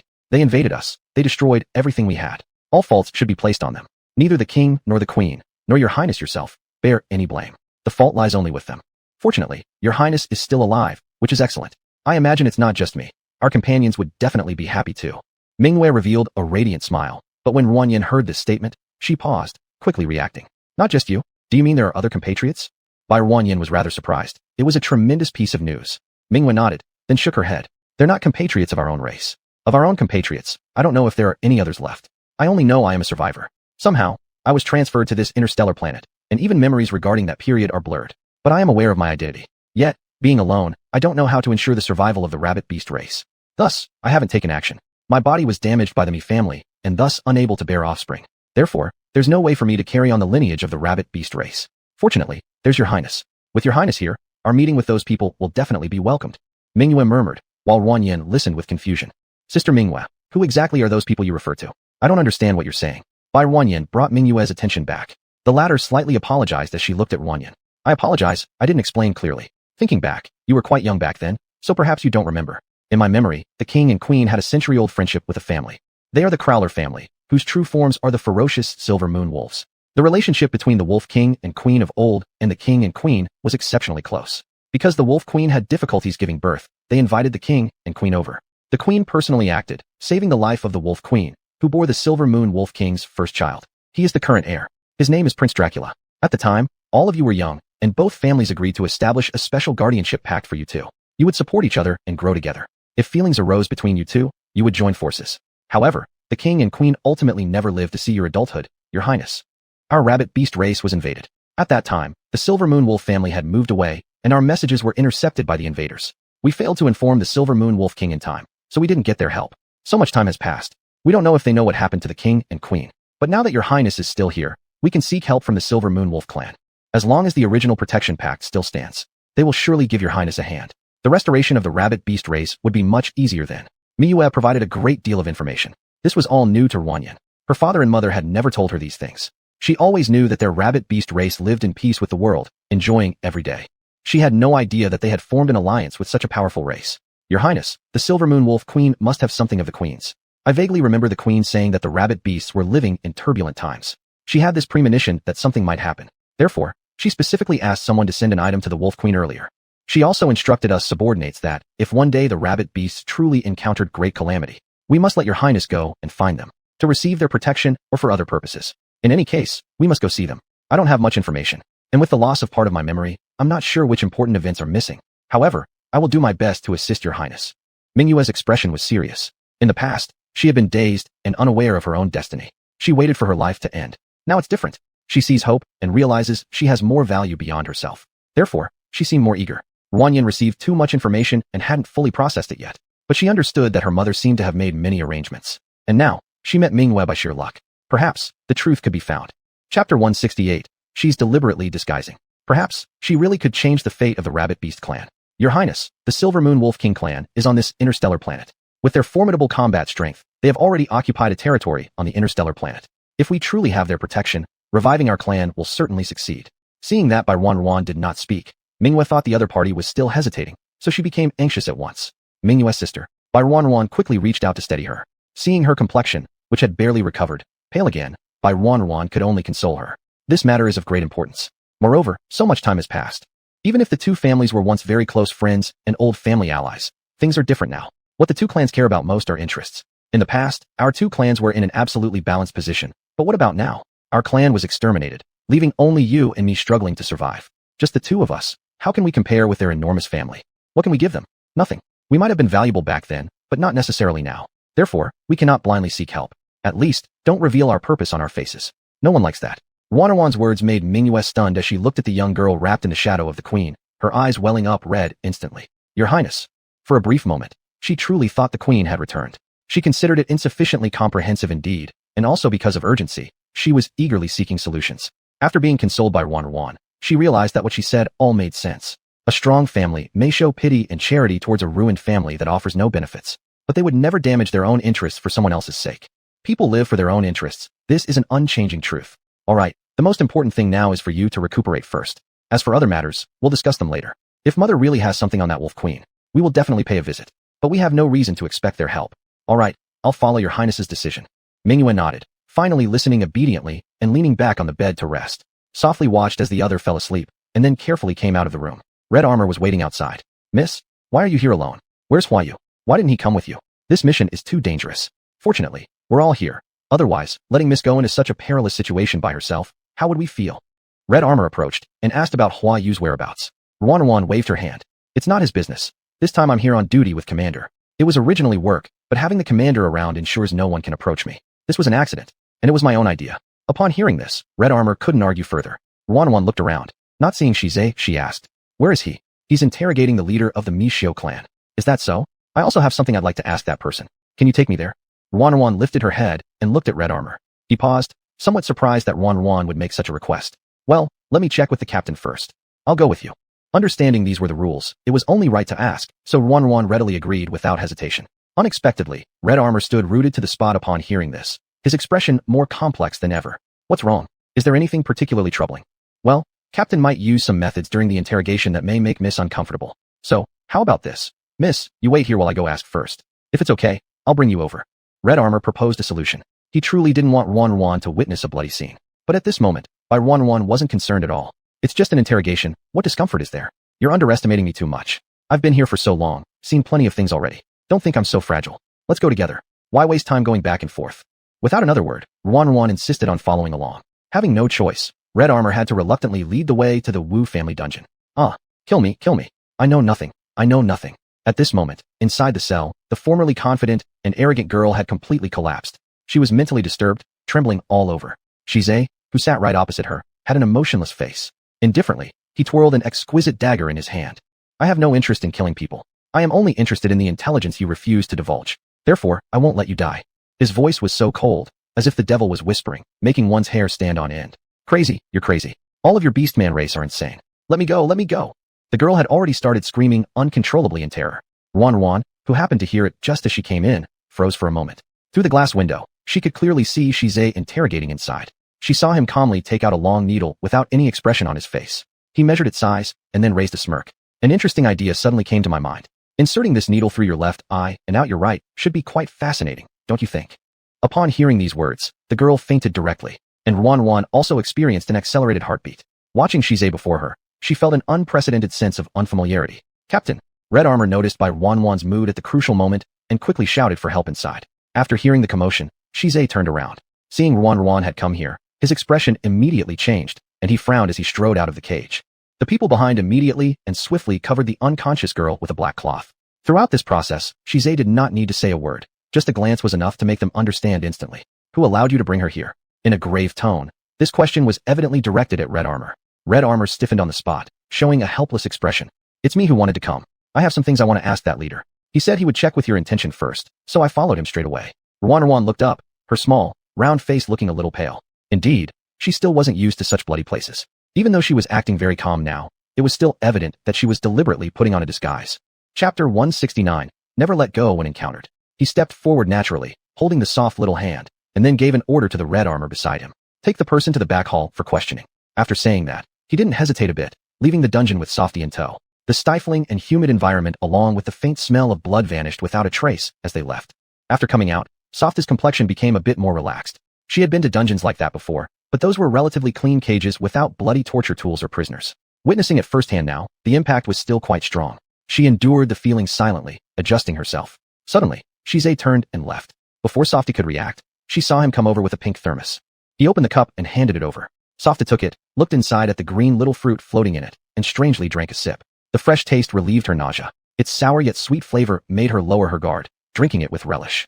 I've ordered someone to keep her under control in the back hall. If you need anything, just call me. I'll be outside. Shize seemed to know what Softy intended to do. Instead of staying by her side, he gave by Softy absolute space for solitude. This was something unexpected for Softy. Is this all right? Isn't it somewhat against the rules? She innocently lifted her head and asked. Upon hearing these words, Shize laughed softly. Have I done many things that don't follow the rules? And indeed, that was true. Feeling slightly embarrassed, Softy scratched her head and quietly said thank you. Shize hummed in response, his originally pitch-black pupils briefly flashing a hint of tenderness. After calming down her uncomfortable emotions, Softy readjusted her mood and headed to the rear hall. Sure enough, that girl had already been brought up. Her body burdened with heavy shackles. There was now a special staff carrying a device chair. The girl was immediately strapped into the chair, immobilizing her entirely. Red Armor even produced a solution, making them force it down the woman's throat. Not long after, she gradually woke from being unconscious. As others gradually withdrew, only by Softy remained. So, when the girl woke up, she first laid eyes on by Softy. Fear lingered deep in her eyes. But after glancing around and realizing that Shize, that madman, wasn't present, she let out a sigh of relief. Why are you here? Her breathing was weak, but she felt strange about by Softy's presence here, so she initiated the inquiry. Why have you exterminated our clan? 3 months ago, wasn't it your group invading the rabbit beast tribe? Are all of these events part of your conspiracy? Softy sat on the sofa, expressionless, coldly questioning. Upon hearing this sentence, the girl burst into laughter suddenly. Are you coming to condemn us? Ha ha ha, so what if it's me? You deserved it anyway. If you blame anyone, blame your unique abilities. You're naturally suppressive towards us. Our Myoshio clan possesses incredible learning capabilities and extremely strong energy controls. Once we spread toxins to assimilate these stupid beast clans, the entire universe will belong to us. But unfortunately, because of your existence, again and again, you have destroyed our plans. So, we used a few small means to hunt for information about your rabbit beast clan. We won't let go if we encounter any. Upon hearing this, Softy, who had already adjusted her emotions, abruptly stood up from the sofa. Her eyes filled with anger, tightly locking onto the person in front. It is you, indeed it is you. Softy's intense aura caused a powerful fluctuation of energy around her. The girl before her clearly sensed a searing pain all over her body and began screaming loudly right away. Kill me. If you dare, kill me. She continued, yelling defiantly, but Softy suddenly retracted her energy, gazing emotionlessly at her. You want to die? I won't grant your wish. My mother, my father, my family, my fellow clanspeople, everything has been destroyed by you. Someday, you will experience all this. Therefore, I absolutely will not let you off so easily. Looking at by Softy in front of her, the girl was momentarily confused, thinking she saw Shize. Trembling all over, she never expected these beast races would all be lunatics. As she watched Softy turn to leave, the girl screamed out in frustration. Shize is nothing but a total madman. Your name is by Softy, right?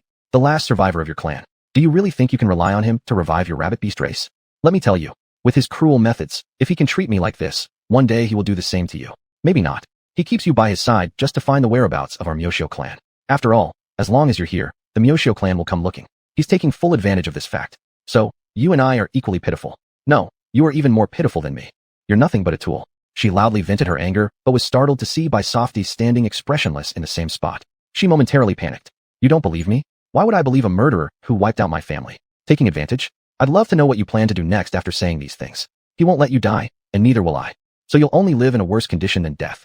Soon after, your entire Myoshio clan will be captured one by one, and all of your grand plans and conspiracies will be completely ruined. Think it over carefully for yourself. A little white rabbit who looked so soft and promising stretched out its claws at that moment with such power and intimidation. The girl froze in place, speechless. After Softy left, her eyes were already red.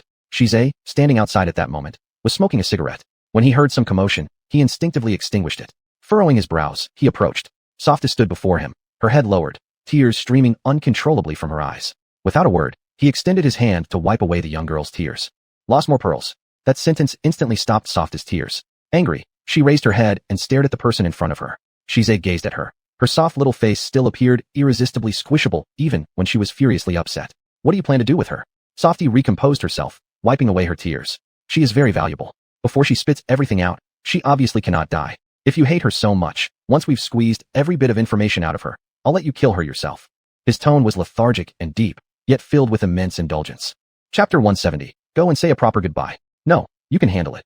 All the questions that needed to be asked had been asked, and everything that needed to be understood was clear. Knowing that the person wouldn't die soon, she realized she would inevitably endure the same pain as before. District has suddenly experienced a heavy rainstorm, as if signaling the end of events and washing away all traces. Wan stayed behind to continue helping console the affected people in the Wu family. Wukong had been under influence for a long time, and after the toxins were expelled from his body, he was left extremely weak. Even so, he still held on to this last breath of life, unwilling to let go. When Wan saw him, she felt he had reached his limit. Is there any unfulfilled wish on your mind? You can tell me. If it's within my power, I will help you fulfill it. Continuing to hold on to this breath will only bring you immense pain. Me, miss. He struggled to say these two words. Despite being pale and emaciated, his eyes were wide open, revealing an unshakable obsession. When Wan heard these two words, she paused momentarily, then seemed to understand. You want to see Sister Mingwe? Me, Mississippi. He repeated those two words, but with noticeably more emotion now. Wan glanced at him, thought for a moment, then left the room. She went to find Mingwe. I and him were merely a nameless couple in form only. I never expected he has come to this point. After being controlled, he did countless wicked deeds. But I also know, that was because he was controlled. And never did I think, right before his death, he wanted to see me. Mingwe sighed deeply. After such a long period of suffering, she indeed had no feelings left for that man. In her mind, all she remembered was the fear towards him and disgust for his actions. But now that he is dying, her previous judgments gradually faded. The one who committed all those terrible acts was just a puppet, not the real Wukong. Since he is now dead, if he wants to see her, then let him see her once. Mingwe thought about it, then nodded at Wan. Your Highness, since he wants to see me, I shall see him. Good. His time is limited, and enduring this breath must be painful. Say a proper goodbye to him. Wan could empathize with Mingwe's emotions. Enduring this torture for so long must have been difficult for her. Watching Mingwe enter the bedroom, Wan waited outside. Inside the quiet bedroom, Wu Kang's gaze remained fixed on the door, clinging to that last breath. When Mingwe entered, he became so excited that he attempted to rise. Seeing this, Mingwe hurriedly stopped him. You're in poor condition. I'm here. Tell me what you wish to say. Miss, I am sorry to you. The sudden apology startled Mingwe. She stared disbelievingly at the man in front of her, her eyes brimming with tears. I don't blame you. I know, the person who did those things was not you. You were just controlled. You haven't done anything wrong. In fact, it was you who sheltered me initially. Without you, I don't know where I would be now or whether I would ever meet your Highness. So I still feel gratitude towards you. That's why I came to see you. Go peacefully, experience less pain, and rest in peace. Standing before Wukong, Mingwe spoke gently. Wukong was moved and tried to reach out to grasp Mingwe, attempting to hold on to something, but his physical condition clearly didn't allow him to do so. Touched by his gestures, Mingwe thought for a moment, then approached closer, reaching out and holding his hand. Finally, upon sensing Mingwe's proximity, the breath he had been hanging onto finally eased. Tears streaming down his face, his eyes burned into hers. The first time I saw you, I fell in love with you. Someone like me, I thought I'd never have someone I loved. But why is fate so cruel? Give me a little more time, let me be with you. Mingwe, please live well, live well. After saying these words, he instantly lost his breath. Hearing these words, Mingwe burst into tears. Unbelieving, she stared at the person in front of her. Their marriage title back then had been absurd. Mingwe sought an identity in this world and wanted to use some power from this world to investigate her clan. Thus, she willingly stayed by Wukong. The taciturn man always treated her politely. Mingwe couldn't imagine how deeply he cared for her. As the door to the bedroom opened, Mingwe quickly composed herself and wiped away her tears. Ruan walked over and silently handed her a tissue. She took it gratefully with a word of thanks. I never knew he actually had feelings for me. We barely knew each other before he was assimilated and controlled. I hardly understood him, and in my memory, there was only his ruthless image. I should have realized earlier that wasn't him. His body will be properly taken care of. He was the leader of District A and always worked diligently before this calamity struck. Just hope he can rest in peace soon. Ruan comforted Mingwe by her side as she said these words. Hearing this, Mingwe nodded slowly. The two left the bedroom. Ruan began contemplating Mingwe's next plans. Sister Mingwe, there aren't many people left in the Wu family now. Since we've recognized each other, why don't you stay with me? Highness, as you already know, our safety is uncertain in this star system given the current situation. Although the beastkin race here has no hostility towards us, the insectoids are relentlessly searching for our traces. It's nearly impossible to guard against them at every turn. The most pressing matter right now is to visit the Kroll family, to meet the Wolf King and Queen. If the Queen truly holds something from the late Empress, it might help solve our predicament. When our race was wiped out initially, we don't know if there was a conspiracy involved. If we can uncover some critical clues, it will give us an edge in dealing with matters going forward. Mingwe considered the long-term plan deeply. Moreover, being one of the surviving subordinates, safeguarding Ruan's safety became his top priority, determined to protect Ruan until death. He also aimed to assist Ruan in restoring the Rabbit Beastkin clan entirely. Sensing Mingwe's urgency, Ruan did not decline. Then after we return, we will look for the Kroll family. I understand what you mean. I value Mother's legacy very much too. If Mother really left behind any crucial information, I would like to know first. Highness, you were still young yet had to endure living alone in this star system for so long. You've endured much hardship. Chapter 171. He is a good person. Mingwe looked at by Ruan full of guilt, feeling that it was her own incompetence that had caused so much waiting for her highness to suffer outside. Ruan listened to these words with a hint of helplessness. Sister Mingwe, actually I haven't suffered any waycheck. After coming to this star system, I met the first strongest person in this star system, Shize. He is a good person. When I first saw him, he had been attacked by someone else, so I helped him. Later, he has been protecting me, and we've already bound the contract. He has become my guardian. I can stay safe until now because he constantly protects me. Even when I originally wanted to track the traces of the Myo family people with my own strength this time. He also took action ahead of me. He is always beside me all the time. Sister Mingwe, this interstellar planet is not as dangerous as you think. There are still a lot of good people. I've also made quite a few friends here. As Ruan spoke about Shize, her lips involuntarily curled up. When Mingwe heard these words, her expression staggered a little. As someone who has gone through things before, how could she not guess what's on Ruan's mind? Moreover, Ruan is young, which is exactly the age when emotions can't be hidden. They are members of the same race and lineage. Any random mood wave from the other side can be clearly perceived. If it were earlier, Mingwe would only marvel that Ruan has grown up.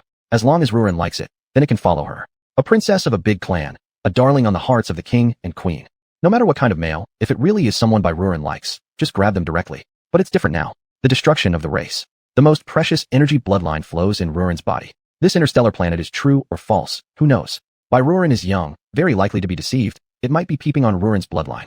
After much difficulty, I, Mingwe, finally found my master. Naturally I have to guard her with my life. I will absolutely not allow any slightest unexpected occurrence. Highness, alien personnel have deep scheming minds, full of calculations. Most of the time they're mixed with truth and falsehoods, making you unable to distinguish. Highness, one must be careful first. Ruan didn't care about what Mingwe said, taking it as the other party considering herself. However, it's evident that Ruan has a deep trust in Shize. They have experienced so much together. She can also distinguish Shize's goodness towards her. I understand, Sister Mingwe. I will pay attention. Nevertheless, according to my understanding, Mule Planet has absolute federal rules. Here, the status of females isn't low. It better ensures our rights. That's also why I'm willing to stay. But what's most worrying is that there are some pests from the insect tribe mixed among them. Forget it, no problem. Now, our meeting is already the best thing. In the future, I will stay by your side, Your Highness, and definitely protect your safety. Ranran was naturally deeply moved inside. This feeling was like the old days when the family protected themselves. For so long, Ruan has gradually gotten used to being alone. Now, suddenly having love from the family, she couldn't help but have red eyes. After area affairs were settled, the large tribe was already preparing to retreat. On the way back, Ruan applied to the commander-in-chief to request Mingwe return with her. After pondering the situation with the Wu family, the other party agreed directly. This is a trivial matter. If she wishes, it's fine. I have another matter to tell you. What? Ruan looked at Anna's serious face and became serious herself. In order to ensure your safety, the information department has carried out confidential certification for all your information. After this event, we obtained intelligence information, They are looking for the Rabbit Beast clan's information. After hearing this, Ruorin felt a jolt in her heart. Have they already confessed? You can still trust Shize's methods. There's nobody who can live without spilling everything under this living king of hell, either worse than death, or revealing all information. He has his ways. So investigating these messages isn't surprising. Mulel planet unites with the Beastmen race resisting external invasion of the insect tribe. Furthermore, selling a rare and prestigious race is unheard of. Now you have even moved into Mulel planet, becoming an official person of the Federation. We naturally have the duty to ensure your safety. Anna's words sound extremely comforting. Even Mingyue, not far away, upon hearing this speech, felt somewhat emotional. Indeed worthy of a superstellar system. Female supremacy here is indeed true. Especially being a rare and special race. It will surely be treated exceptionally. Mingyue, upon reflecting on this, unconsciously raised her chin slightly. Their Highness is the only bloodline of the king and queen. Naturally, they inherit the most supreme energy, possessing absolutely high-level soothing power and healing power. The loyal protection they offer can only bring 100 benefits with no harm at all. It seems that the supreme commander of the upper echelons understands the situation well. Therefore, it appears that neither she nor the Highness are in an extremely difficult situation at the moment. The biggest concern is only those detestable insect races. After returning with Softy, Mingyue didn't slack off. Instead, she proactively sought out the Kroll family. Unexpectedly, the Kroll family, having heard about their origin and identity, were eager to meet them. Naturally, Mingyue relayed this message to Softy. Is what you're saying true? Yes, after revealing my identity, the Wolf Empress was impatient to meet me. She even inquired about your whereabouts. The Wolf Empress had an excellent relationship with the Queen back then. They've been searching for information about the King and Queen for all these years. They are still trustworthy. Would the Highness like to meet them? Softy hesitated. She originally didn't plan to meet them so soon. She wanted to gather more news from their side first. But it turned out that Mingyue had moved faster than her. Now, since they had already located people and the other side had shown intent to meet, rejecting them now might not be ideal. If that's the case, then we'll meet once. Good. Highness, I will make the arrangements immediately. Before leaving on this trip, Softy informed Hongjia in advance. Shize was still investigating the Myo Shio clan's information, so Softy didn't disturb him. However, she knew that informing Hongjia would be the same as passing on the message. He would deliver the news to Shize. Hongjia didn't restrict Softy's movements. This was something Shize had prearranged. But the one condition was to ensure Softy's personal safety. If the young master wishes to go out, then Hua Yu must come along. That boy has solid skills as a bodyguard. His strength surpasses even mine. With him around, the captain will have peace of mind. I understand, I'll take Hua Yu along. Chapter 172, almost exactly the same. Ruan did not refuse. The Kroll family, after all, was still a strange figure to her, even though they were friendly on Mingyue's side. But so many years have passed, who could know what might have happened? So, it was reasonable to be vigilant and have someone around. Mingyue had already prepared the car outside. Ruan followed her out. Hua Yu walked behind them and silently got into the car. Mingyue noticed that Hua Yu's expression changed slightly. Your Highness, who is this? My loyal assassin. Ruan naturally regarded Mingyue as her own person, so she didn't hide anything. And after looking at him for a moment, Mingyue mumbled. Looks like he can't even handle a breeze. Is his strength really enough? How come we find such a person as an assassin for our Royal Highness? It wasn't that he deliberately looked down on him. On their planet, those strong and fierce assassins were all extremely large in build, looking immensely powerful. Upon hearing this, Ruan also chuckled. Actually, the assassins from Mueller planet are similar to ours. However, he is special. And Sister Mingyue, you mustn't underestimate him. Never judge a book by its cover. He is very powerful. Ruan smiled while explaining. Mingyue was startled for a moment. Although she found it hard to believe, she still took Ruan's words seriously and couldn't help but glance at Hua Yu again. He remained silent the whole time, sitting quietly in the back seat. As if when unnecessary, his presence seemed minimal. The car continued driving forward. Ruan just saw them pass through 3 or 4 lush jungles. The sky grew increasingly darker around them. She began to feel a strange sensation creep up. The Kroll family, being the Silver Moon Wolves after all, they are born preferring to live in remote forests. And the Kroll family resides in the castle within the Black Forest. On the night of the full moon, they can absorb the essence of the moon more effectively. The entire Black Forest belongs solely to the Kroll family. The environment and everything here are absolutely advantageous for their family. Any outsider who invades will never escape their notice. We managed to enter smoothly because they welcomed us. Otherwise, we would merely wander endlessly lost in this Black Forest. Mingyue explained beside her. Upon hearing this, Ruan glanced out of the car window. The pitch-black forest alone made one uneasy. Especially those towering trees growing in bizarre angles, with faces of extreme terror seemingly carved into the trunks. Although they were only patterns on the tree bark, they always induced fear in anyone who looked at them. These patterns were too strange. After merely glancing twice, Ruan quickly averted her eyes. The journey through the Black Forest was extraordinarily strange, yet it was extremely smooth. Mingyue obviously had a map beforehand, which allowed her to drive straight to the Kroll family's castle without obstruction. A particularly distinctive black castle stood in the center of the forest. Everyone got out of the car. In the distance within the grove, a flock of crows flew up. One could hear them cawing, seemingly bringing boundless fear of death. Ruan felt somewhat uncomfortable. She didn't like places like this. Creak. Just as everyone got out of the car, the big gate of the black castle suddenly opened. Immediately thereafter, an elegantly dressed old man emerged with utmost respect. He strode forward, wearing white gloves on both hands. After giving a standard bow towards everyone, his deep, magnetic voice gradually came. "Welcome. I am Yudo, the steward of the castle. Is the guest this time princess of the rabbit clan?" An impeccably polite greeting. Upon hearing this, Ruan snapped back to reality and immediately stepped forward. "Yes, I am." He raised his head to take a look at by Ruan, seeming a bit dazed for a moment. "Your Highness, please follow me." Following the steward in front of her, Ruan slowly entered the grand castle. As soon as she went inside, before she could react, she saw a shadow rushing towards her, with excitement brimming in his tone. Ruan. Upon hearing this voice, Ruan abruptly raised her head. She saw a woman dressed extravagantly, full of excitement, rushing towards her. Before she could react, the woman directly hugged her tightly. "Indeed, it's Ruan. Let me take a closer look. Goodness, looks almost exactly like Alan. Really, it's Ruan. You've grown so much. Child, I truly didn't expect to see you again." Tears filled the woman's eyes, red-rimmed as she gazed at Ruan, overwhelmed with emotion. Ruan opened her mouth, staring at the woman in front of her, not knowing how to address her. Mingwei reacted quickly behind her and reminded them promptly. "Your Highness, this is Queen Wolf. I greet Queen Wolf." When Ruan heard the identity of the other party, she also respectfully prepared to bow. But the person in front of me directly grabbed Ruan. "Stupid child, why should you bow to me? Why are you so polite? When I was a little kid, I called me Dry Mom. I got along well with Alan, and we became each other's godmothers when our children were born. Don't you remember that, Ruan?"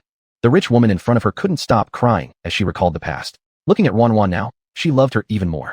And Ruan, seeing the person in front of her, seemed to have some vague memories in her mind, but they were very blurry. After all, she was too young back then. Limited memory made it normal not to remember. "I'm sorry, It doesn't matter, it doesn't matter. You were just a little kid, forgetting is alright. Come, I've had someone prepare food and drink since I heard about your coming early. I'll take you there. Let's sit down, eat while chatting."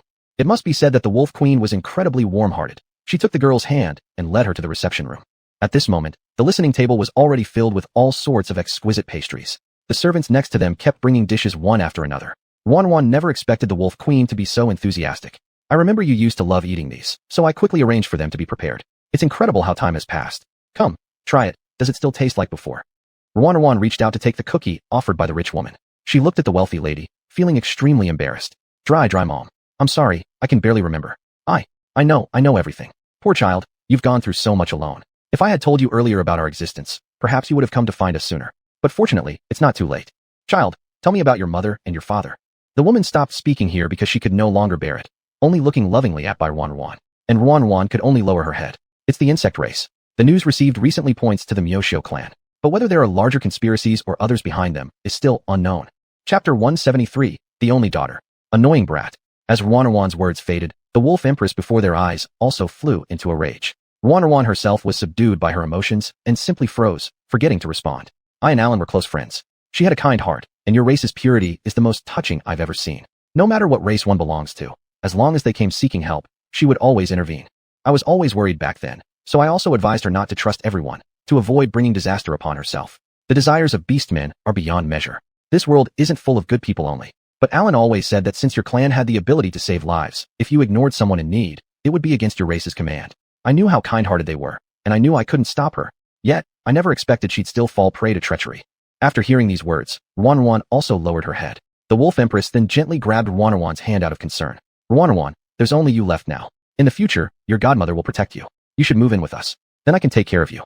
This interstellar planet is relatively safe, but I have heard countless stories about insectoid invasions. It's dangerous for you to live alone outside. Besides, you're still young, without anyone to take care of you, which just won't do. You've been on your own for such a long time already. Alan must have been extremely worried. But don't worry, I'll be here from now on. Let's consider this place home." The warmness from the Wolf Empress made Ruan feel somewhat overwhelmed. Thus, she delicately declined. "Thank you, godmother, but I'm actually doing well this week. I've successfully become a member of the federal headquarters.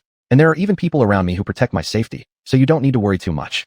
I mainly came here today to inquire about my mother's affairs." After refusing politely, Ruan officially began the purpose of her visit. Upon hearing this sentence, the Wolf Empress looked slightly surprised, then understandingly nodded. "You want to ask about your mother's relics, right? The last time, when Mingwei from your tribe came, it was already mentioned. I really didn't expect something like this to happen, but hearing that you're still alive has put my mind at ease. At least your father and mother have left behind a bit of lineage in this world. Your mother did indeed leave me a letter." As she spoke, she turned her gaze towards the nearby butler. He quickly went off and fetched a wooden box. Seeing the Wolf Empress reach out to take it, she then handed over the box to Ruan. "It was your mother who asked someone to give it to me. There are 2 letters inside. One is for me, and the other is for you. In the letter addressed to me, she discusses your marriage with Dracula. She wrote in the letter that, should anything unforeseen happen to him one day, and if you came forward, I hope I could complete your wedding to Dracula. I agreed to your marriage immediately. That wasn't a joke at the time. Alan and I were close friends. Back then, we had arranged the engagement between our children even before they were born.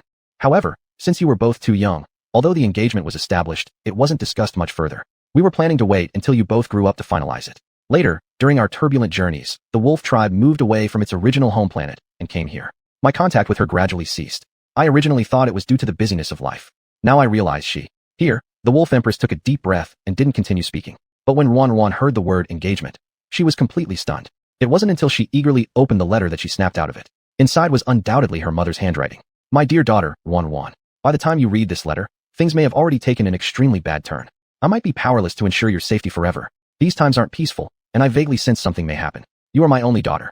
I only wish for you to grow up healthy. If one day, neither your father nor I are by your side, go seek out Lady Silver Moon of the Wolf Tribe. The marriage has already been decided. Dracula is a good boy. If you marry into the Wolf Tribe, the Wolf Empress will surely ensure your safety. My dear daughter Wan, please take care.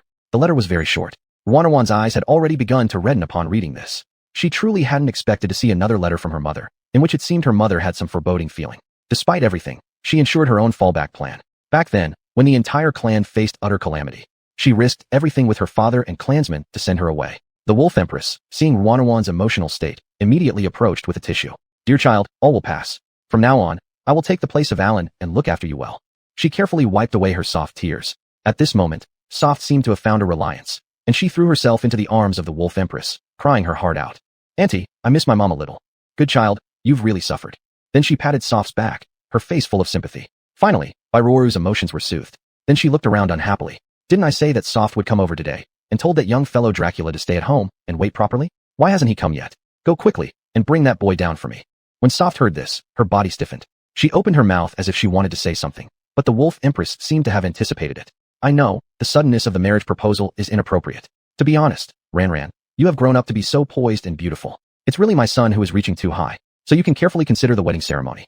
I understand Alan's intention. She probably wants to protect you through this marriage, but she was truly foolish. With our friendship, even without this marriage, I would still take good care of you. You are Alan's only daughter. To me, you are just like my own daughter. Feelings need to be cultivated slowly. Speaking of which, haven't you seen Dracula for quite a while? After he grew up, he has changed quite a bit. You'll see when you meet him. As they spoke, there was movement from upstairs. Ran naturally didn't want to say much upon hearing those words. Since she was visiting their home, whether or not her purpose was achieved, saying she wanted to leave right away wouldn't be polite. Besides, the relationship between the current Wolf Empress and her mother and father was extremely good. A bit of courtesy was necessary. Just seeing an old playmate wouldn't matter too much. Soft obediently sat on the sofa waiting. Soon, there was someone descending from the stairs, a youth dressed in a suit with a cold expression on his face. His pair of unique heterochromatic eyes shimmered with a bloody glow. Mother, what's the matter? His indifferent tone and imposing demeanor made people involuntarily glance at him several times. In Soft's mind, an indistinct face flickered. Chapter 174, Dracula. A chubby little boy, his whole body round and plump. His cheeks were especially fleshy, and what was peculiar about him was that he had heterochromia iritum. Back then, he would follow Wan around all day, calling out sister, sister. But Wan seemed uninterested in playing with him, finding him too clingy. In the vague memories, the chubby little boy had a gentle disposition, chattering nonstop, quite different from his current demeanor. The most vivid memory was when Wan was playing with some playmates. When he arrived, several athletic boys bullied him. He sat on the ground, rolling around as he wailed loudly. Wan, strong and sturdy, could not bear to see this and stepped forward to stop them. But those boys were defiant, wicked, and upon seeing Wan coming to help, they turned to bullying her too. Though Wan's character was soft and malleable, she never made a sound when bullied by others. Even though she was terrified inside, she always urged the little fat boy beside her to run away quickly. At that moment, the sniveling little fatty didn't choose to leave. Instead, he stood in front of Wan, his tear-streaked face lifting as he fiercely shouted at the group. You must not bully my sister. You must not bully my sister. From that point on, Wan changed her attitude towards him. Later, when those boys ran away, he kindly helped Wan up and asked if she was in pain or injured. Wan found it strange, looking at him, his clothes dirty, his face scratched. She curiously asked him whether he wasn't afraid. He replied, saying that his mother had told him to always protect sister Wan no matter what. These disordered memories brought back only these scenes, giving Wan a sense of familiarity. It seemed like there was really such a segment of memory in her childhood. The two were indeed acquainted. They might even be called childhood sweethearts. You kid, don't just focus on family business matters all the time. Relax occasionally, don't tighten yourself up so much. Look, do you still remember who this is? Then with a smiling expression, he pointed at the nearby by Wan. Wan also raised her head, meeting eyes exactly with the person in front. Dracula's expression slightly changed. Just when everyone thought he had remembered who it was, he abruptly said, "Who? You fool. I see these years handling official affairs have numbed your mind. It's your soft sister, Wan. Weren't you the best of friends back then? Whenever we went back, you were never willing, always clamoring to play with your soft sister. How long has it been since then? And how could you forget? Even at such a young age, you two got along exceptionally well. I thought you'd remember her forever. And when you parted, you were angry because of it, and your temperament completely changed. I assumed over all these years, you still kept Wan in your heart. Why now? It's all in the past." Before the Wolf Empress finished her words, Dracula cut her off directly. Surprised, the other party helplessly pulled at the corners of her mouth. "Your soft sister hardly comes once. Today weren't you planning to go out and play with your few friends? Take Wan along. You'll coexist henceforth. You can't get estranged just because you haven't seen each other for a few years." The Wolf Empress took the decision without consultation. Upon hearing this, Wan was also taken aback. "Godmother, there's no need. I won't disturb any further. I've already received my mother's letter. I'll leave shortly." "What nonsense are you talking? We finally meet. Even considering wedding matters, why rush to distance yourself from us so hastily? Now that you've come with difficulty, you should stay for a few days here. Speaking with me would be good too." This. Wan hesitated. Seeing the earnest request from the person before her, it felt inappropriate to say no. "These years, we've gathered quite a lot of information within the star system. If you stay, we can research together regarding those trash bugs. If anything critical is uncovered, letting me know who harmed Alan. Our wolf clan will absolutely not let it rest." She was not just enthusiastic, but full of deep friendship. After Wan heard this sentence, she no longer continued to refuse. To say she wasn't moved would be a lie. Anyone alone outside, hearing such a speech, would feel warm inside. "Then it's settled, you'll stay here." "All right." Hearing Wan agree, the Wolf Empress smiled contentedly. She glanced at the time, then exclaimed, "I almost forgot. I made an appointment with the lady from the Wei family to discuss certain things. Wan, you follow Brother Dracula. Let him take you around for some fun, and the two of you can reconnect." Then, after finding an excuse, she departed. She didn't even give Wan a chance to refuse. Once that person left, the entire hall fell silent instantly. Dracula, standing there expressionless, remained completely silent the whole time. Perhaps due to the awkward atmosphere, Wan could only cautiously raise her head to glance at him, then quietly said, "You don't need to bother with me." What was going on? She was so nervous that her voice trembled while speaking. Most importantly, his gaze felt oppressively heavy, making her instinctively lower her head. "Let's go." He truly valued every word he spoke. An abrupt single word made Wan pause in surprise. "If she finds out I didn't bring you, it would be troublesome." As if sensing Wan's confusion, he actually patiently explained. Upon hearing this, Wan had no choice but to get up and follow him. When she finally came to her senses again, Wan was already sitting inside the carriage. "Actually, I could have mentioned something to Godmother. She wouldn't blame you. How about you drop me off somewhere random, then you go by yourself? I'll return later when the time is right," Wan suggested. However, upon hearing these words, the other party did not respond, simply continuing to drive. The carriage was too quiet, and behind the car, Huayu followed neither too close nor too far. Wan found herself getting bored, wishing she had let Huayu ride along as well to avoid this uncomfortable silence. She still wasn't sure what his intentions were, but Wan had already considered the Wolf Empress as someone trustworthy. This could be seen from the latter's bond with her mother and the carefully preserved letter. Thus, for this childhood sweetheart, she naturally regarded him as a good person. So, not knowing where they were heading, she wasn't overly anxious. The scenery outside the car window was pleasant. It was obvious the car had driven out of the Black Forest. The carriage was quiet once more. Bored out of her mind, Wan couldn't help but probe the man beside her. Dracula. But in her memory, that chubby little boy seemed entirely different now. Chapter 175, A Little Sister. As the saying goes, a girl undergoes 18 changes as she grows up, but does a boy also go through 18 changes? Wan couldn't figure it out, but only felt that the person in front of her had nothing to do with the chubby little Pongduan from her childhood. His tall nose bridge and profound facial features looked particularly moody and handsome. But the cute and joke-loving chubby little Pongduan was an entirely different character. Who could possibly fuse these two together? If it weren't for memory being so clear, Wan would truly think that the chubby little Pongduan was her own random imagination. "Are you done looking yet?" Just as Wan was spacing out, she suddenly heard Degra's voice in her ear. It was still low and indifferent as always. Once Wan came back to her senses, she quickly retracted her gaze. "I'm sorry, I just can't quite believe that you've changed this much." How awkward. It seemed even more embarrassing after being caught. She wasn't originally trying to stare, she was just curious about why he'd changed so much. Degra's expression turned cold upon hearing this. "Hearing you say this, you seem to remember me from when I was a child. I thought you had long forgotten." His cool and deep voice sounded strange, almost sarcastic. Wan didn't know if it was her illusion or not. Her lips twitched. She laughed somewhat pitifully. "The memory is blurry, but in my impression, you seem to be chubby. And very fond of laughing, talking a lot. You're nothing like the cold person you are now," Wan cautiously said. After hearing this sentence, it seemed the other party faintly clenched the steering wheel. Even though it was just a small movement, Wan still noticed it. She didn't know if she had said the wrong thing, so she quickly shut her mouth and stopped continuing. And Degra did not respond. They each left separately, and finally stopped in front of a bar. The security personnel saw the license plate number and immediately approached respectfully. "Master Degra, you've arrived. Degra got out of the car and casually tossed the car keys. The guard quickly took them, then saw someone in the passenger seat and rushed over to open the door. Upon seeing by Ruan, the other party obviously paused. Perhaps because Ruan was too unfamiliar, or perhaps they were surprised that Degra had brought another female companion. You see, the female companions who usually appeared with Degra were all familiar faces. Everyone knew who she was.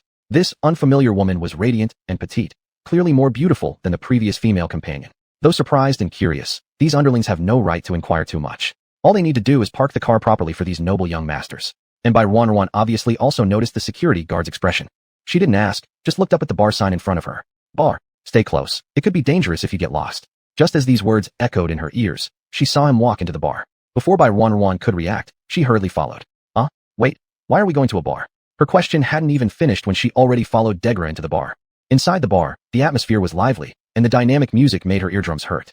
Ruan has never really liked such places. She could only keep following Degra despite feeling uncomfortable. Finally, when they entered the second floor, the noise from the bustling music diminished significantly. The VIP room area on the second floor was a separate zone. Generally, it wouldn't be as noisy as the first floor hall. Wolf Jr., you finally come. We've been waiting for quite some time. When Degra pushed open the VIP room door, several men standing inside rose up immediately. They were dressed splendidly, evidently all aristocratic young masters. Degra did not answer, but turned around to glance behind him at by Ruan after entering, seemingly checking whether she had followed along. The young lady wore an unhappy expression on her face. Only when Degra finally looked at her did she open her mouth slightly, wanting to say something. Why are we here? To talk with a few friends. Since Mother told me to bring you along, you can just play around here. Come in. His words left no room for refusal. Having no choice, she steeled herself and went in. Fortunately, the VIP room was spacious, odorless, quiet, and as soon as the door closed, it instantly isolated the noisy music outside. An elegant piano tune played softly inside the VIP room. It instantly erased by Ruan's discomfort. However, by Ruan's arrival clearly startled a few of the men present. They stared incredulously at this unfamiliar girl, her whole self soft and tiny, her skin white like porcelain, and her appearance akin to that of a doll. They stared at Ruan unblinkingly, their gazes like hungry wolves fixing on the only little lamb. Ruan was startled by their looks and instinctively retreated behind Degra. Among so many people, Degra was the only one she recognized, so naturally she subconsciously relied on him. When Degra noticed Ruan's small movements, his expression flickered with surprise. Then, he raised his head and glanced at the group of people in front of him. If you keep staring, I'll gouge out your eyeballs. He could always say such terrifying words without any fluctuation in his tone. After hearing this sentence, everyone immediately snapped back to reality, scratching their heads awkwardly and not continuing to look. Who is she? We've never seen her before. They were clearly curious about Ruan's identity. Degra didn't rush to answer them. Instead, he led Ruan to sit on a clean sofa nearby. The bartender approached as Degra lifted his hand. 1 orange juice, 1 whiskey. He was very decisive. Jiubao hesitated for a moment, but quickly went to prepare. When the orange juice was served, Degra thoughtlessly placed it in front of Ruan. She nodded and said thank you before holding the cup and taking a sip. Seeing this scene, they were astonished and couldn't close their mouths. Softly, sticky-like, Ruan really seemed like a little lamb. Their gazes grew passionate as they looked at Ruan, full of curiosity. Degra, come on. Aren't we good brothers?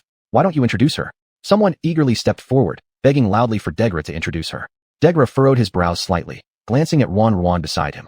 She's my little sister. His response was cold. After hearing this, everyone immediately started clamoring excitedly. Suddenly, someone in the crowd asked a question. Does Xiang know about this?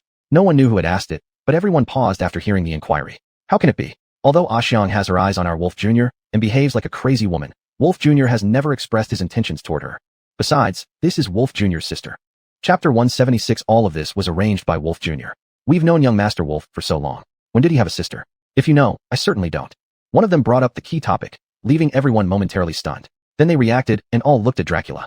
Right, young Master Wolf, when did you have a sister? Besides, this pretty little female is soft and sweet-looking, whereas your family members are tall and strong. There's no way she could be your real sister, right? Shall I keep nagging? Dracula had no patience to chat idly with these people. With one sentence, it quickly became clear that everyone else got the message and promptly averted their eyes. No more questions, no more questions. Everyone knows Dracula's habits. If they upset him, none of them would get away unscathed. Everyone behaved themselves. The private room fell silent instantly.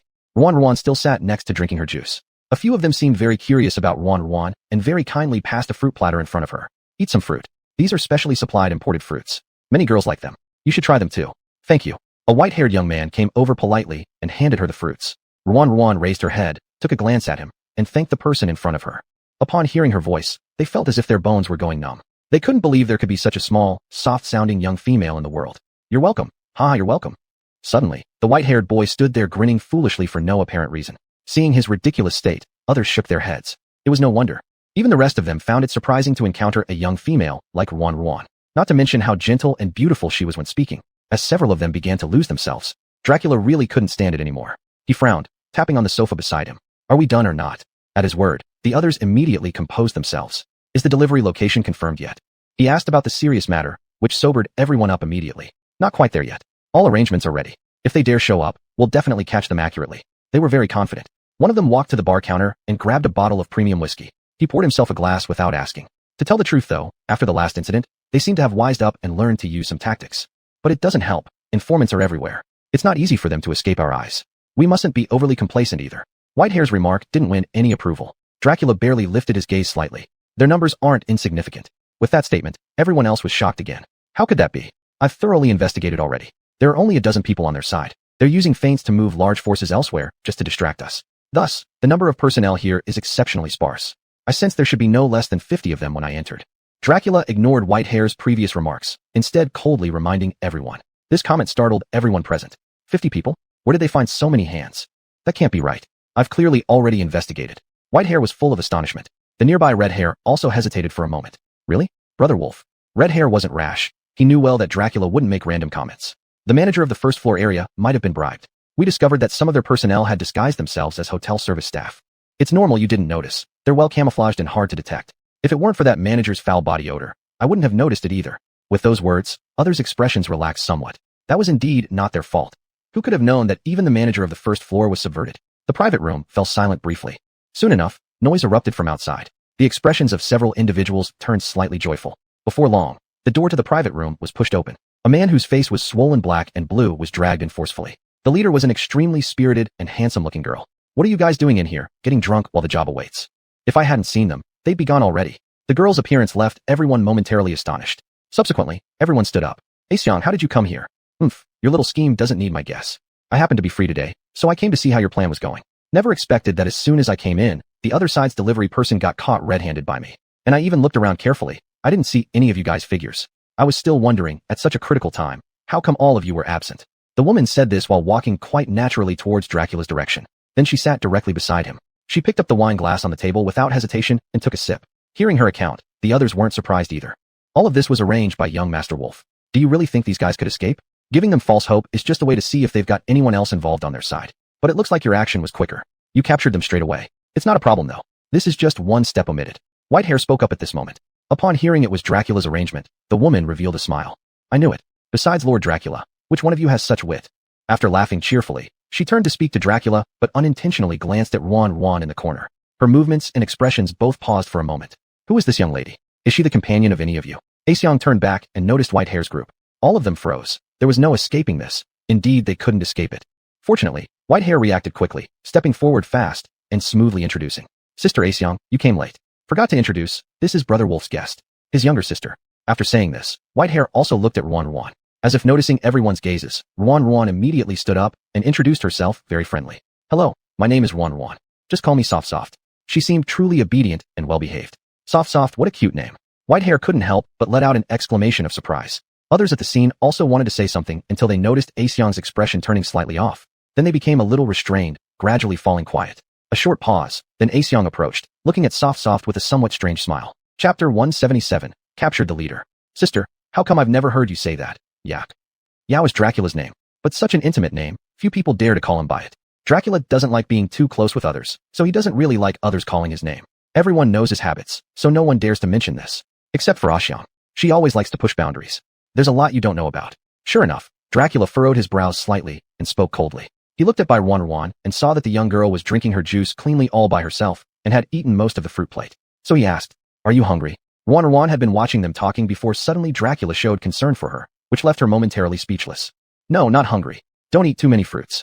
Order a plate of flour cakes that girls like instead. He signaled to Bai Mao. The latter immediately received the signal and hurriedly went to prepare. The other people dared not breathe loudly. They seldom see Dracula care so much about another person. Each person had their own guesses, but all uniformly glanced towards Aseong. Everyone was observing her emotions. Aseong, having gotten this response, obviously wasn't very happy. Her smile froze on her face, and seeing the other party ignore her while taking care of this girl made her jealousy even harder to suppress. Soft, right? How old are you? What's the point of coming to the bar to drink beverages? Drinking alcohol is more fun. She walked over on her own initiative, casually picked up a bottle of whiskey nearby, sat in front of Soft, poured a glass without saying a word, then smiled sweetly and placed it in front of Soft Soft. Soft Soft blinked, obviously sensing the hostility from the woman in front of her. She seemed to have misunderstood something, but now since Dracula didn't explain, she couldn't say much either. As for the glass of wine in front of her, she hadn't even had time to take it when Dracula had already blocked it off. She can't drink alcohol. Yow, you said she's your sister, but she's not your real sister, right? She looks like she's an adult too. What's wrong with drinking alcohol? Since you brought her to the bar, not offering her a cup of wine and just letting her drink some fruit juice isn't proper, right? Xiang clearly wanted to continue, but Dracula's hand that came out of nowhere had already proven his stance. In the end, she could only withdraw the glass, silently raise her head, and drink it all at once as if pouting. The atmosphere in the private room started to become a bit strange. When Bai Mao rushed in, there were no pastries, but instead, panic spread as he shouted, "Brother, we've captured the leader." Following his words, behind him, a large and robust man was dragged in. Apart from a corner of the private room where someone was caught, this big guy they all recognized. Old Zhang-san. It's really you, sneaking around in the dark. What kind of hero or brave man are you?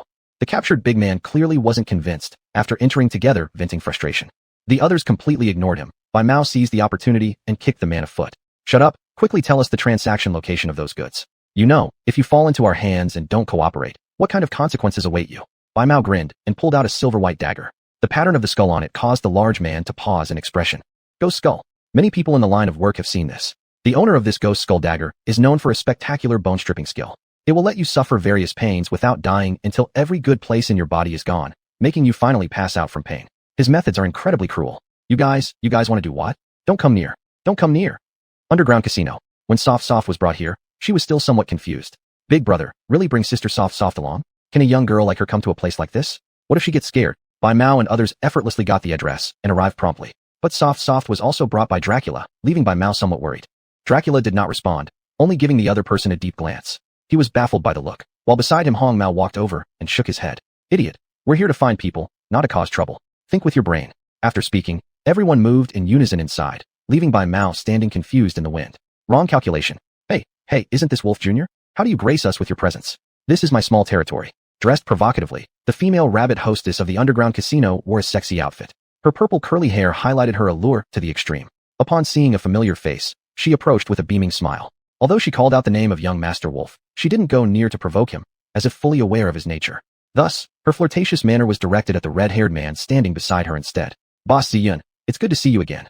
They all recognized each other as they were part of the same circle. This wasn't unusual. "Master Xiaoxian, you're still so courteous. But tell me, why have you and your companions come to a place like this? Your arrival certainly makes me feel honored. Why, aren't you happy we came? We just found ourselves with some leisure time and thought it might be fun to visit. Don't worry, we're here only for entertainment, not trouble." Bai Mao said this with a bright smile. Hearing these words, Ziyun covered her mouth slightly to conceal her smile. With wise people, there's no need for veiled talk. "I know why young Master Wolf has come. All of us are businessmen and running our trades isn't easy. Knowing I can't stop you, I'll share some information. However, I beg of you, young Master Wolf, to show restraint and refrain from starting anything in my small establishment. It would truly cost me dearly. How would I survive?" Ziyun was indeed shrewd. She cut straight to the chase without any beating around the bush. But obviously, she wanted to give Dracula a chance to save face. "Where is he?" Hearing that, Dracula didn't bother with pleasantries and asked coolly. Ziyun's expression softened slightly. Her face grew serious. Under normal circumstances, customer privacy isn't something to divulge. However, this clearly isn't an ordinary mission. And since young Master Wolf is involved, it's partly to minimize our losses on this end. They're on the second floor. However, young Master Wolf, the foreign race man with the distinct features, is accompanied by someone very powerful. That person gives off dangerous vibes. He seems to be of no small importance. You'd best be cautious. Ziyun whispered these words softly. Her large casino obviously couldn't afford any mishaps. On the upper floor, there was someone she couldn't drive away and had already recognized as far too formidable to contend with. It would be better to do her a favor and simultaneously resolve this massive nuisance herself while accommodating them. Chapter 178, Truly Beautiful. Ziyun, if you're saying this, then the buyer that the Chun family contacted this time must be someone with significant influence, right? Bai Mao stepped forward, his face showing a bit of shock. They all knew Ziyun's true strength. Don't be fooled by her seemingly inappropriate demeanor. This large casino fully depends on Ziyun to keep it running. This woman may appear fragile on the outside, but everyone knows how capable she truly is. Moreover, this person never breaks the rules. The casino's rules are set in stone. Normally, when they secretly infiltrated today, they didn't want to make too much noise, mainly to avoid Ziyun noticing and putting an end to their plan. But they didn't expect the other side to approach them first and extend an olive branch. This shows that this outsider has already made things difficult for Ziyun as well. You know my temperament. After all, we've known each other for many years. I am willing to give you some respect, which is also for my own good. I can frankly tell you, the aura emitted by that person, I am no match for him. If it were only me being outmatched, it wouldn't be so bad. But Uncle Hao, who oversees this casino, told me that he isn't a match either. Uncle Hao isn't a match either. Bai Mao exclaimed in shock. They all understood the reputation of Uncle Hao. He always operates in the background, but he is one of Ziyun's main supports. A very powerful individual. Even Dracula has commented on Uncle Hao's abilities. Now, telling them that even Uncle Hao admits he can't win against this newcomer. Just how terrifying must this person be? Brother, our arrival this time was too sudden. Should we go back and gather more reinforcements? Bai Mao felt a bit hesitant and wanted to retreat. Just a few of them weren't enough, and there wasn't anyone particularly strong downstairs. If they got suppressed, it would look bad. Xiao Bai Mao, though you have these concerns. Wolf Xiao is already here, so why worry? I've heard Wolf Xiao underwent another blood purification recently. His current strength must be quite terrifying. Ziyun was indeed not lacking as the boss lady of this underground casino. She seemed to know every relevant detail. Everyone else was surprised. They clearly hadn't been aware of this information. Upon hearing this, Bai Mao immediately became arrogantly smug. Say this earlier. You don't treat us like much. How could such a good thing happen without letting us know beforehand? And we had to hear about it from Ziyun. She really knows everything. That's enough, stop slacking off. The guy upstairs has a formidable presence. Don't underestimate him. Dracula furrowed his brows throughout. It was clear that he also sensed the strong aura coming from the second floor. White Ruanan followed behind him and had felt uneasy ever since entering this casino. Dracula seemed to notice something. He perhaps realized how dangerous the current situation might be, so he intended to send Ruanan away from this place. I'll have someone escort you to the car first. This sentence was obviously directed at Ruanan. The young girl then looked up and stared at the man in front of her. It doesn't feel right. A familiar kind of energy. I'll stay with you. Ruanan detected insect clan vibes, a very obvious sign. Ever since experiencing the Mishio tribe incident last time, she had become increasingly skilled at sensing insect clan presences. As they were getting closer now, that aura was becoming incredibly strong and almost unbelievable. If it really was the insect clan, her presence could help prevent certain problems. After all, her skills at pacification and healing were quite strong. If an emergency occurred, she could quickly respond with aid. Little sister Ruanan, this isn't something to joke around with. What if, during a fight, you get left out and something happens to you? What do we do then? Xiang finally spoke up after staying silent. Clearly, she wasn't concerned about White Ruanan's safety, but was upset that Ruanan continued to cling to Dracula even now. Naturally, Xiang wanted to separate the two. Only when they were apart, when Dracula couldn't focus on her, might there be an opportunity to act. I can help, Ruanan said seriously. With a pair of bright, beautiful eyes, she gazed at Dracula intently. Their eyes met. The usually expressionless Dracula, for a moment, hesitated and eventually retracted his gaze. Moved. The next moment, he surprisingly agreed to Ruanan's request. All right. Both parties paused in surprise. However, Bai Mao and Hong Mao, knowing Dracula better, were aware that he didn't agree because he thought Ruanan could provide any real assistance. Instead, keeping Ruanan close under such circumstances might be safer for her. In a private room upstairs, Chun Hu, drenched in sweat, solemnly placed the box in his hands onto the table. All the potions are here. Here's the cargo of this batch. You can take a look. He basically didn't dare to look up, only sneaking a glance at the evil guy in front of him, wearing a black cloak with unseen face, but full of skulls. He had never expected that. The buyer they contacted this time would be so strange. The flickering aura around his body was equally bizarre. But the deal was already halfway done. The person had arrived and showed ample sincerity. They had brought out 2 huge cases of gold bars. Even if an abnormality was noticed now, it was impossible to back down at this point. With the questionable identity of the other party, if the deal were to stop now, perhaps he wouldn't be allowed to leave. Thinking of this, he couldn't help but steal another glance at the motionless Hulk standing in the corner. He also wore a set of black cloaks. The oppressive aura emanating from him was much stronger than the one in front. It seemed to indicate that if he dared to resist even slightly, he would die immediately. The person eagerly opened the box, looking at the 2 palm-sized transparent liquids inside. His eyes filled with longing as he carefully picked them up, making them sparkle under the light. Beautiful, it's truly magnificent. He couldn't help but exclaim, his hoarse voice betraying a hint of madness. Chun Hu's people exchanged looks, becoming increasingly uneasy, until one of Chun Hu's subordinates slowly stepped forward, whispering cautiously in his ear. Master, this guy doesn't seem like a normal beast man. If they're an invasive alien race, would there be serious consequences if we deliver this batch of goods into their hands?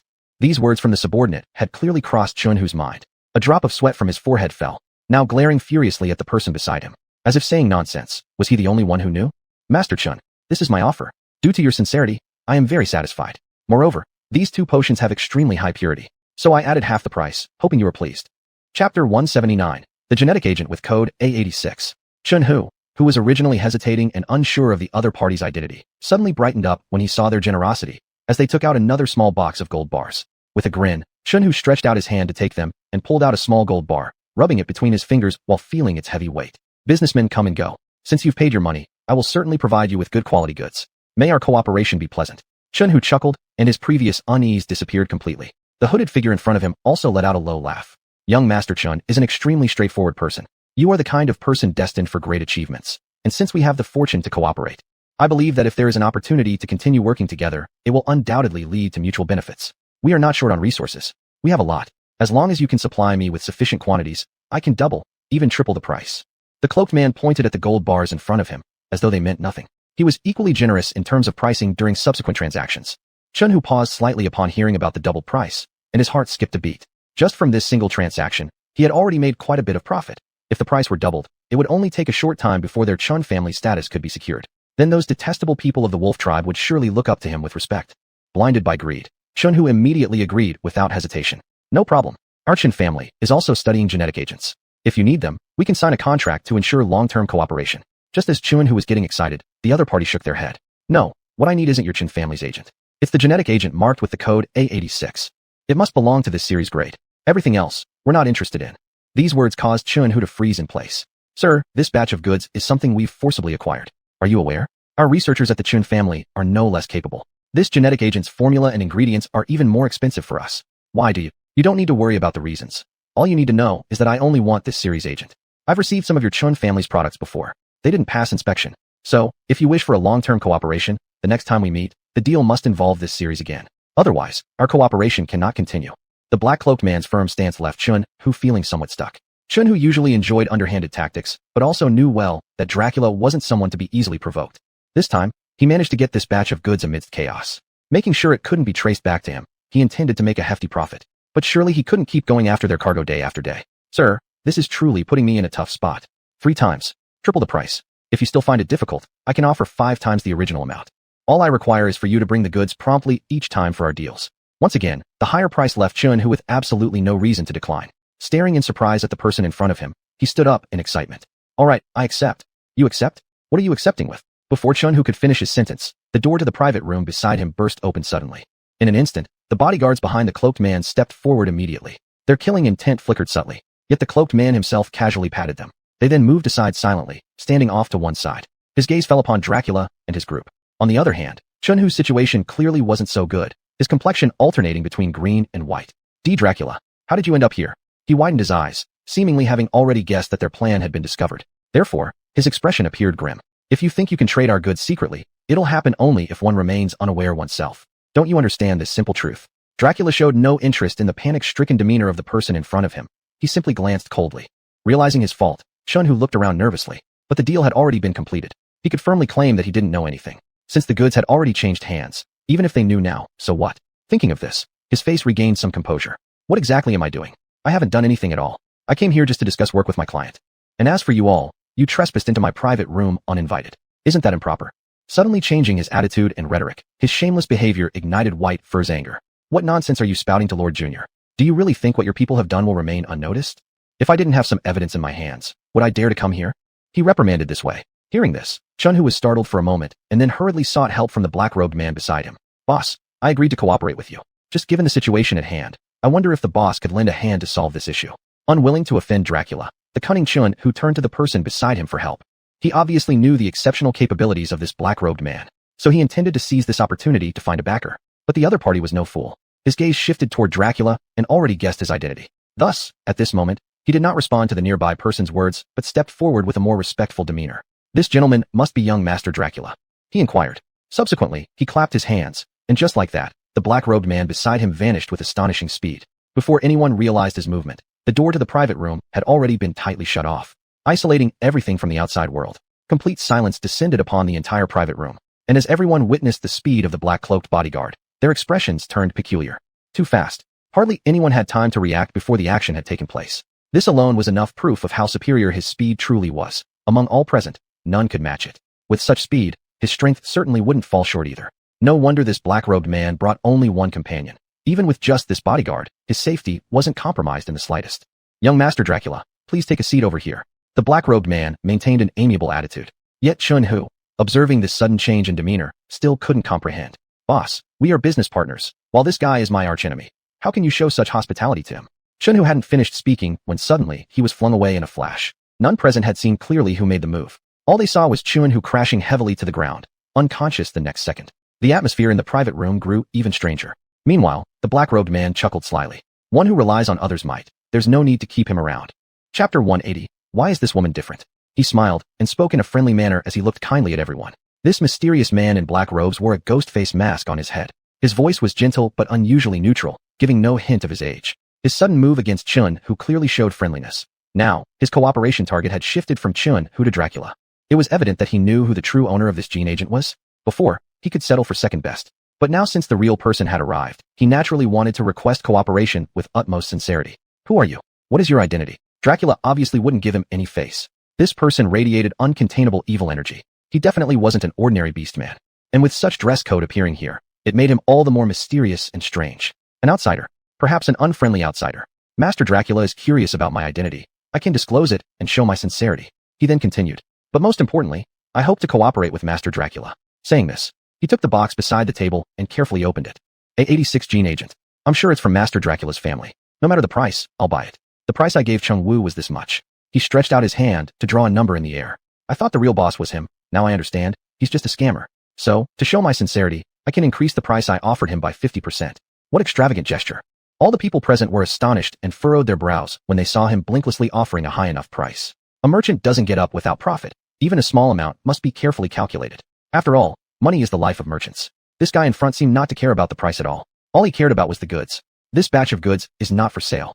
Understanding the other party's meaning, Dracula merely raised an eyebrow indifferently. Although he was sitting lazily on the sofa nearby, his attitude was relaxed and casual, his tone cold. The black-robed man was clearly startled for a moment. He still spoke kindly to Dracula as he looked at him. Why? Could it be the price I offered is not satisfactory enough? No, just because invaders have no right to take any goods from me. Dracula's words hit like thunder, stunning everyone. Bai Mao and Hong Mao obviously reacted quickly and immediately approached tightly to guard. As for that black-robed man, after being stunned for a second, he suddenly tilted his head back and burst into laughter. Ha ha ha ha. Good. Interesting, extremely interesting. But Master Dracula, I think I've already shown enough sincerity. This isn't about whether you agree or not. If you agree, it will be good for everyone. If you don't, then you will never leave this room. When his last word fell, the bodyguards in black robes instantly rushed forward. Watch out. Xiang reacted quickly, rushing forward to protect Dracula. But either deliberately or unintentionally, she bumped by Wan standing beside her. The little girl was pushed off balance, seeing the sharp claws of the black-robed bodyguard heading straight for Wan's throat. Wan, reacting quickly, was about to raise her hands to block. Dracula appeared next to her out of nowhere, gripping Wan's waist and grabbing the sharp claw of the black-clad bodyguard with one hand. In the next second, snap! The black smoke-wrapped sharp claw broke instantly before their eyes. Aya-waha! A piercing scream tore through the sky. The black-robed man, realizing something was amiss, immediately retreated. Let's go. Instead, he quickly fled toward the window. Catch them. Dracula gave his icy order, and Bai Mao and Hong Mao understood immediately and chased after them. Your hand. When things calmed down, Wan saw Dracula's injured hand and was immediately shocked. What? It's injured? Xiang, hearing about Dracula's injury, hurried over anxiously, intentionally pushing Wan aside. She wanted to reach out and grasp Dracula's arm to check, but Dracula dodged away directly. It's nothing. He answered coldly and turned towards Wan, asking seriously. Are you hurt? He asked seriously, and Wan shook her head. Everything happened too suddenly. She probably couldn't have imagined that Dracula would rush to protect her. She looked uneasily at his injured arm that continuously exuded black gas, and immediately asked, How is your mental state now? Do you feel any abnormal sensation in the wound? Wan asked seriously. Dracula, hearing this question, seemed to carefully sense his condition. Chills. He simply muttered twice. But upon hearing this, she immediately changed expression and hastily pulled up his sleeve for a close inspection. A long wound appeared at the center of his palm. It must have been from intercepting the other party's claws barehanded just now. Even though he possessed absolutely formidable strength, those people were clearly insidious and deceitful to the extreme. They would strike back at you even on their deathbeds. As she watched the continuous flow of black blood from the wound, Wan rushed over to the nearby bar counter and grabbed a bottle of high-proof liquor. Dracula merely observed without interfering. On the contrary, Xiang stood by watching their interaction, jealousy making her eyes redden. What are you doing? Yao has sustained such a severe injury, and we should immediately return to seek a doctor. Xiang said solemnly. I know, but there's no time. I need to give him emergency treatment first. Wan explained earnestly. By this point, she had opened the bottle of liquor, found a clean cup, and poured all the high-proof alcohol into it. Xiang continued to observe as Bai Wan busied herself next to them. The more she watched, the more uncomfortable she felt. Her words became increasingly unfriendly. What do you know? His wound has already become very abnormal. We should hurry back and find a doctor. What you're doing here right now will only delay his treatment. I trust her. Before Wan could respond, Dracula had already interrupted Xiang. Xiang was momentarily stunned, unable to believe what she saw before her. A usually emotionally detached man who was currently showing consideration towards this young girl. Xiang didn't understand it, nor did she comprehend why. After all, it was her who had met him earlier. Even after so much time spent together, he had never shown even the slightest extra emotion towards her. Why was this woman different? She could even detect warmth and indulgence in his eyes. Chapter 181. This is their choice. Xiang stood rooted to the spot, her fists clenched tightly. Her expression was unreadable, her face pale and grim, her pitch-black pupils flickering with barely perceptible resentment. She wasn't stupid. She naturally understood the implication behind Dracula's restraint of her. At this point, saying anything more would only invite further humiliation. Meanwhile, Ruan was earnestly tending to Dracula's wound. A full glass of high-proof liquor sat before her. She glanced at her palm where green energy pulsed, then slowly infused it into the glass of alcohol. As the energy mixed with the liquor, it began to boil violently. Seeing this, Ruan knew it was time. She quickly pulled back her hand, picked up the glass, and gave a serious look to Dracula before her. It's going to hurt a bit. Try to bear it. With that, Ruan swiftly poured the alcohol over the man's palm. Black and even somewhat foul-smelling blood was gradually flushed away. An intense burning sensation spread throughout his palm. Dracula's brow furrowed as he remained motionless despite the excruciating pain that almost overwhelmed him. It felt like his entire hand was being roasted in a fire. Ruan firmly held onto his large hand so that he wouldn't move, ensuring that the alcohol could clean his wound thoroughly. The pain eventually subsided. The full glass of alcohol had been completely poured out, leaving the wound clear of blackened blood, revealing fresh red blood now flowing from his palm. Witnessing this scene, Dracula was somewhat astonished. It worked. However, to be safe, we still need to extract some more impure blood. Ruan said this casually before taking no hesitation and leaning forward with Dracula's hand still grasped. She pressed her lips directly onto the wound on his palm and began sucking the infected blood out. Everything happened so suddenly that Dracula clearly didn't expect it. Only when he felt the warm pressure of her lips did he shudder slightly, an indescribable change crossing his features. Xiang, meanwhile, glared daggers at by Ruan, her sharp nails deeply embedded in the flesh of her palm. She seemed entirely unaware of her own action. A surging wave of fury threatened to overwhelm her. In haste, she turned around and stormed out of the room, slamming the door behind her. Ruan looked up in the middle of sucking the blood, toward the direction Xiang left. She spat out the extracted impure blood with a hint of confusion. Why did Sister Xiang leave? You don't need to worry about her. What are you doing? Dracula stammered mid-sentence, his gaze growing fervent as he looked at Ruan. When the girl spat out the blood and attempted to continue, this time, Dracula reacted much faster and immediately stopped her. It's dirty and dangerous. I know, but my blood energy can counteract it. If these toxins invade your body further, it will cause serious trouble. Ruan replied seriously. Hearing this, Dracula didn't refuse any longer. He quietly sat beside her, his beautiful phoenix eyes deeply focused on Ruan. She, seemingly unaware, meticulously continued tending to his wound. After a few sucks, the blood she spat out returned to a normal color, without a trace of contamination. Only then did Ruan seem satisfied and smile. All done. Given the limited conditions on site, she tore off a piece of her long skirt, obtaining a perfect white cloth. Carefully and seriously, she bandaged Dracula's wound and tied it off with a butterfly knot. The pain in his palm had diminished significantly. Previously, he'd experienced a slight dizziness which now became even more pronounced. Dracula stared deeply at Ruan, faintly sensing his vision swaying while her image started blurring. He grew anxious and immediately grabbed hold of Ruan with a firm grip, fearing that the person in front of him might disappear. Ruan gave him a strange glance upon feeling his grip. What's wrong? I'm feeling dizzy. You must stay here by my side. Get my communicator and contact by Mao. Tell them to hurry back. As his body neared the point of collapse, he became increasingly urgent, losing the initial cool composure and anxiously reminding Ruan to call back someone she trusted. Clearly, he was worried that if he fell unconscious, Ruan might be in danger. It's okay, dizziness is normal. Go ahead and sleep peacefully. Everything will be fine when you wake up. Ruan consoled him, gently patting him. But upon hearing these words, Dracula became even more agitated. I won't hear it. You're just going to do the same as before. Coax me into eating that cheese laced with alcohol, and then sneak away again, right? He questioned harshly, his tone sounding fierce. At the sound of these words, Ruan was abruptly pulled back to that memory. Mommy, is little Pang leaving us and not playing together anymore? Dracula is leaving here. Your godmother is preparing to move away. This is their choice. But Dracula keeps making a fuss and refuses to leave. So we need Softy's help. Softy, will you help Mommy? In the memory, her young and beautiful mother smiled gently as she rubbed little Ruan's head. Back then, Ruan didn't understand the meaning of separation. She thought that after they left today, little Pang would come back tomorrow. So, in order to make her good mother happy, she agreed immediately. Then she took 2 bowls of cheese. With a smile on her face, she walked up to little Ruan, placed the blue bowl in front of her, and carefully instructed her. Little Softy, this blue bowl is for little Pang. After he finishes it, he will behave, and your godmother can be at ease. But this boy is very naughty and smart. No matter what I give him to eat or drink, he refuses, clearly afraid that I'll take him away. So I can only rely on you, little Softy. Take this bowl of cheese to him and make sure he eats it. And this pink bowl is for you, Softy. Everything depends on you. Back then, her godmother's words were hard to understand, but seeing the expectant look in her godmother's eyes and her mother's gentle smile, Ruan nodded and agreed. She, being so small, went with a servant. The servant carried the 2 bowls of cheese and found Dracula. He had snuck off alone under a flowering tree outside, swinging on a swing. Ruan ran over and said she brought some delicious food. His originally sad expression disappeared instantly. Sister Softy, you are so kind to bring me food. Don't worry, I won't leave. I won't leave with mommy. I want to stay with you forever, sister. Ruan still couldn't understand what he was saying. Her mind was focused solely on the task at hand. She brought the blue bowl of cheese to him. Dracula was extremely delighted. Laughing cheerfully, he ate the entire thing scoop by scoop. Chapter 182. Do you still remember this event? Bang. Without warning, Dracula crashed heavily to the ground.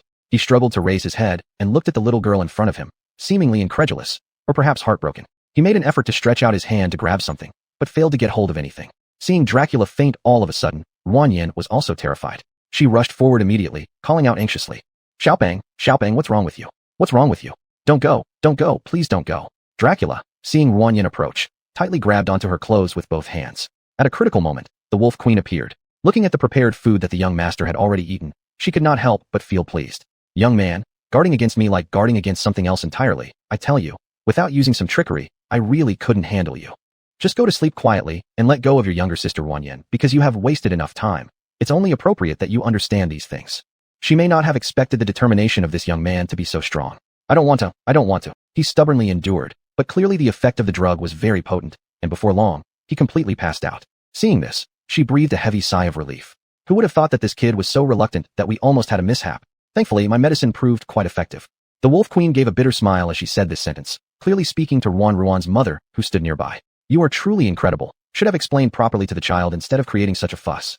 Even she, watching from the side, felt pity for this child who persisted until the end. Even as he fell into unconsciousness now, his little hand still tightly clutched the corner of Ruan's clothing, refusing to let go no matter how one tried to pry it open. You must know the obstinacy of this kid is just like his father. Once he has made a decision, he will never turn back. If I were able to explain properly, I would have done so long ago. It was impossible, which is why I had to resort to this measure. All right, we've delayed for far too long. We need to leave immediately. After finishing her statement, she moved forward and hugged the fat boy with one hand, but found that his hand still clung firmly to Ruan's dress. Next to Ruan, her big, watery eyes were filled with tears as she worriedly looked at the face of Dracula in front of her. Only after being reassured multiple times by her mother did she calm down, knowing that nothing bad had happened to Dracula. Boy, let go. Then, tugging on Dracula's hand, she found that he still wouldn't release it, making her burst into anger. Beside them, Alan could only smile, then pat Ruan's head gently before softly speaking. Ruan, take off your outerwear. Mama, Auntie, where are Xiaopeng and Annie going? Haven't I already told you before? They're moving to another place to live. They're in a rush now. Xiaopeng is holding onto your clothes and won't let go. You take off your outerwear so we don't delay Annie. Hearing her mother's words, Ruan obediently followed her instruction. None of them realized that this simple action would make the person in front of her harbor resentment for many years. Her thoughts drifted back. Ruan couldn't help but glance compassionately at the man before her who, though obviously in poor condition, continued to persevere. Do you still remember this event? Of course. Do you think everyone is as heartless as you, ready to abandon without a second thought? His expression seemed somewhat unnatural, as if his words were full of reproach. The more Ruan listened, the guiltier she felt, eventually lowering her head and scratching her nose. I didn't know. At the time, I didn't realize what your departure meant. I thought it was simply returning home temporarily, and either tomorrow or the day after, you would come find me to play again. But I didn't expect that it turned out to be a separation. Later, I hadn't seen you for a long time, so I asked my mother. My mother said that you were busy and naturally we would meet again later. Because of this, I argued with my mother for a while. It wasn't that I didn't want to be friends with you. I just didn't catch on at the time. Those familiar with Ruan knew that when she was young, the girl looked innocent and naive. She was different from Dracula, who had been precocious even when young. Therefore, everything she said here was undoubtedly heartfelt. Dracula remained silent, only gazing intently at Ruan in front of him. Truly, absolutely true. I treasure each of my friends deeply. Especially you. You were my childhood companion. Initially, I thought you had forgotten about me. So even after meeting you, I never properly greeted you. That's because you abandoned me back then. Dracula squinted his eyes. He was evidently angry, yet this dense girl before him couldn't figure out his feelings at all. I'm sorry, I really forgot. Full of regret. If she had known this, she should have apologized to him from the beginning. So much time had passed, and she really hadn't expected that Dracula still remembered all these things. Upon hearing the sincere apology, the expression of the man in front of her softened somewhat. He seemed a bit unsteady, clearly unable to hold on any longer at this point. Ruan moved forward, wanting to catch him. And at this moment, Dracula also collapsed completely into Ruan's arms. He extended his hand and tightly embraced Ruan's waist. As he drifted off into unconsciousness, his hands clutched onto her fiercely, just as they had when he was little. He feared that she might run away again. He dreaded waking up alone once more. Last time, he had foolishly only grabbed onto her clothes. Now, with his whole body firmly holding onto her, surely she wouldn't escape this time. At this thought, he sank into complete unconsciousness. When Ruan saw that he had fainted, she called out anxiously a few times. Just then, Bai Mao and Hong Mao hurried back. Unexpectedly, upon pushing open the door, they were greeted with such an intense scene, leaving both of them momentarily frozen in place. Sorry, wrong room. Bai Mao gave an awkward laugh, reacting quickly and preparing to drag Hong Mao away. After waiting so long to see someone, Ruan wasn't about to let them leave so easily. Don't go. He's fainted. We need to get him back right away. Ruan's words ultimately overcame their curiosity. They rushed forward immediately. What happened? Their expressions turned serious, obviously concerned. Ruan briefly explained what had just occurred. Upon hearing that the person who injured Dracula belonged to another race, their faces darkened noticeably. Get back quickly, we need a healer. I suspect the identity of the assailant. It's very likely one of the invading insect tribes. Having pursued them for quite some distance, judging by their previous strength, there was no way those two could have escaped. But just now, those two released a hallucinogenic gas, disrupting their vision and making a swift retreat. They immediately identified the identities of those two. Right after receiving Dracula's message, they hurried back. Now that Dracula had been injured, they knew the dirty and despicable methods of the insect tribe well. Chapter 183. Indeed, it's you. A group of them hurriedly left the underground casino. Just as they were leaving, the boss Ziyun came out. Thank you all for your help. If there's ever anything I can do for Ziyun in the future, please don't hesitate to ask. Boss Ziyun, the situation is urgent. There's no time to chat with you now. We'll see each other again later, said Bai Mao. Someone who usually appreciates beauties but understood the urgency at this moment and didn't prolong the exchange. Ziyun naturally realized what had happened. She gave a deep look at Dracula, who was already unconscious, her brows furrowing tightly. I noticed that Lang Xiao's condition isn't good. Remember to urgently contact the top comforter from the Federation after you leave. Comforter? Bai Mao was startled upon hearing this. Lang Xiao's condition was probably caused by the insect race, and it will likely result in loss of mental control. The top comforter recently recruited by the Federation has exceptional abilities. Their powerful soothing skills are sure to be able to treat young Master Lang. Considering my access to various sources of information, I provide this message as a way to repay your saving grace today. Ziyun smiled and nodded toward the group. Bai Mao and the others didn't say much else, quickly rushing off. Of course, except for Bai Ruru, who wore a peculiar expression on her face. Has my reputation become so great? But it seems like she didn't recognize me. Is this what they call having a widespread reputation, yet remaining unrecognized, even when standing right in front of someone? Everyone got into the car. In a rush, Bai Mao prepared to activate his communicator to make a connection. That top comforter must surely be a person of high status, not one we could simply summon whenever necessary. I need to see if I can reach any connections within the Federation. Hong Mao drove, while Bai Mao anxiously opened the communication device, flipping through his network. Ruoru couldn't help but interrupt him at last. What is it, Sister Ruoru? Let's talk about it once we're back home. Let me try contacting someone first. It's not necessary. She hesitated and looked up shyly. What? Both seemed puzzled. I said it's not necessary. The person you are looking for, it's me. The cabin instantly fell silent. After a long while, Bai Mao let out an astonished scream. You're the top comforter? What kind of international joke is this? This little sister looks so delicate and vulnerable, needing protection. Can this really be true? Having no choice, Ruoru had to take out her identity gold card. You all can rest assured. I've already treated his wounds as soon as possible. He passed out just due to some minor side effects. Resting well, and there should be no issues. However, he will likely have a fever and remain unconscious for a few days. During these days, he will be somewhat weak, and he will need care, along with nourishment. As she spoke, Ruoru turned her head and glanced at the person beside her. Besides, he saved me. So in the next few days, I will definitely take good care of him. Her sincere words completely stunned the two people in the car. After holding it in for a long time, Bai Mao finally couldn't help asking. So, Sister Ruoru, what exactly is your relationship with Brother Lang? They were absolutely curious, but since Dracula never liked explaining too much, they couldn't quite figure it out. Now, seizing this rare opportunity, Bai Mao quickly began to inquire. Relationship? I've known him since I was little. We might as well call each other close friends. Ruoru said earnestly. Upon hearing these words, Bai Mao suddenly became excited. Childhood sweethearts. He paused for a second and then recalled something. Are you Nan Nan? This sudden memory made Bai Mao immediately ask Ruoru. When Ruoru heard this name, she also momentarily blanked before her cheeks flushed red. She felt very embarrassed and flustered. How do you know my nickname? Only her mother and those very close to her called her by that name. Why would Bai Mao know it? Indeed, it's you. I've known Brother Lang for a long time. He has a small figurine, a cute little girl. I never thought he'd have such preferences or be interested in these types of things, which families often like. Once, I overheard him calling the figurine Nan Nan. At the time, I wasn't clear on what it meant. Only now, as you mentioned it, have I pieced everything together. That figurine he's carried around with him all these years has always been you. Turns out, he's harbored feelings for someone for so long. Looking at his usual behavior of keeping distance from women, I assumed he simply didn't like them. Who would have thought he'd already had someone in mind all this time? My goodness. Now that you're back, Brother Lang must be overjoyed. Bai Mao had taken the front line in this gossipy situation. His words made Ruan also momentarily become bewildered. What kind of small figurine? What kind of memento? All seemed so unbelievable and absurd to her. The attitude of the two people in the car toward Ruan suddenly changed, something Ruan herself was unaware of. Finally, the car stopped outside the castle. The two quickly got out and hurriedly helped carry Dracula out. They carefully moved him into the bedroom. Looking at the person still asleep, even though he had no consciousness now, his hands were tightly gripping Ruan's wrist, unwilling to let go. Rwan. Soon, anxious calls came from outside. All eyes turned to see Wolf Empress rushing over. Upon seeing Rwan, she immediately went forward to check her thoroughly. I heard something happened. Are you alright? Are you injured, darling? Godmother, I'm fine. I'm perfectly okay. It's Dakula who protected me. He's passed out. Rwan looked at the person on the bed, a trace of self-blame on her face. Then hearing this question, glanced at the speaker. It was clearly a look filled with concern.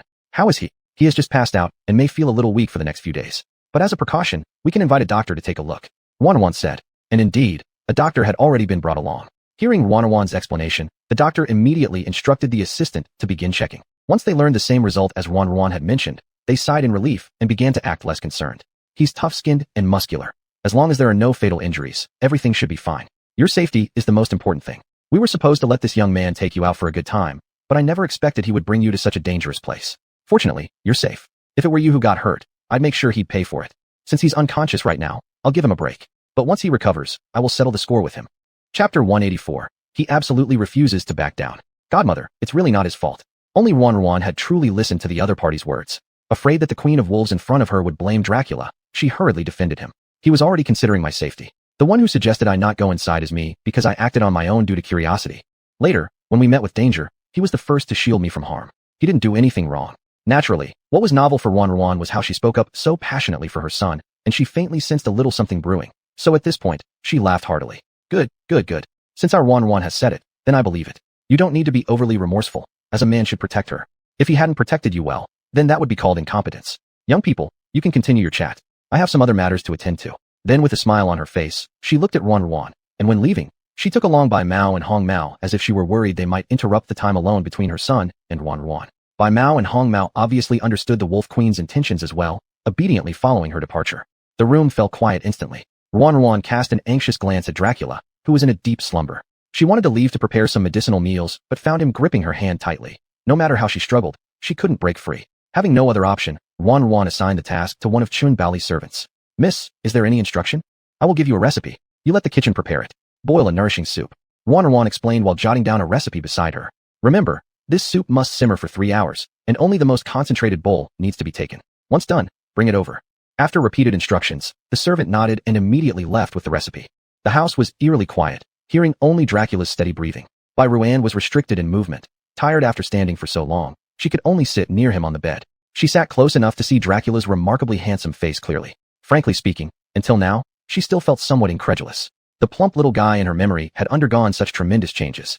Vaguely, she remembered the chubby boy being round all over, yet now, angular features, high nose bridge, like a completely different person. Almost instinctively, she extended her hand, slowly landing it on his face.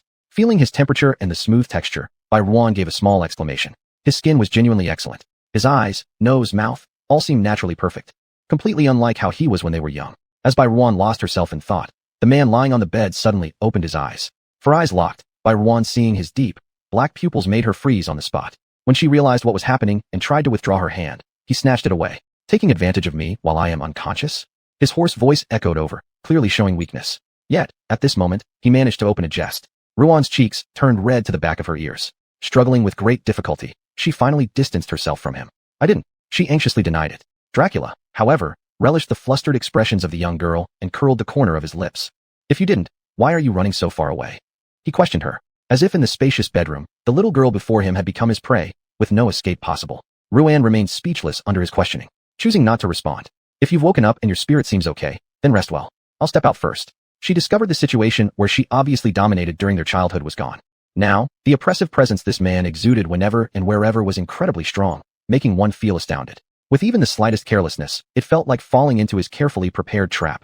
Just as Ruan intended to leave the door, a servant rushed in, knocking on the door. Mississippi. In his hands was the medicine soup. Startled by seeing Bai Ruan about to leave, the medicine soup is ready. Bai Ruan responded affirmatively and glanced behind at the man. You can serve it directly to him. Saying this, Ruan was about to leave again, but at that moment, Dracula suddenly started coughing violently. Master, what's wrong with you? The servant was frightened by this scene and quickly asked. White Ruan couldn't help but stop her steps, slightly tensed, turning her head to look. Someone really has no conscience. After all, it was for her sake that he acted, and now I am feeling weak. Yet she just walks away without a care. It's exactly like when we were kids, heartless and oblivious. He kept bringing up the incident from their childhood. It seemed he wouldn't let go of it easily. Yet undeniably, Ruan had been at a disadvantage in this particular matter. After all, the other party had genuinely acted to save her.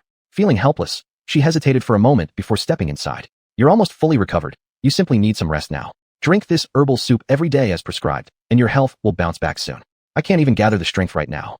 He refused to listen, regardless of how carefully Ruan tried to explain. The young girl flushed with anger. She shot a quick look at the servant standing nearby. If you're so incapable, why don't you have her feed it to you? Even rabbits bite when they're desperate. The seemingly soft and gentle girl seemed to finally realize that she was being toyed with, and thus chose not to play along anymore. Pointing at the servant by his side, she ordered, "Your master is frail, and if he cannot drink it himself, then you should help feed it to him."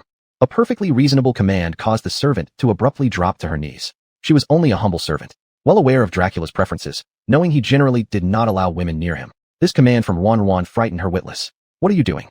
Ruan was startled by the sudden move, but the person before her began sobbing. "Please, Miss Ruan, have mercy. I can't possibly do this. I'm clumsy and afraid of disturbing master. Please, miss, forgive me." Hastily, Ruan moved forward to lift the trembling maid. All right. Forget what I said. If you can't do it, then don't. No worries. There's no need to be scared." She couldn't help but feel she'd dug herself into a hole. Without hesitation, she accepted the medicine bowl from the girl. "I'll do it. Let me take care of it. You may leave." Seeing the previously sobbing servant sigh with relief, Ruan dismissed her immediately. Chapter 185. Only she is the one. Upon hearing this sentence, the relieved maid crawled out of the room without looking back. Yes, she actually crawled out. This sufficiently shows how panicked she was about the cost of staying behind. Her flustered appearance startled by Ruan slightly. Those who don't know might think how much Dracula mistreats them daily. Considering this possibility, Ruan indeed glanced over.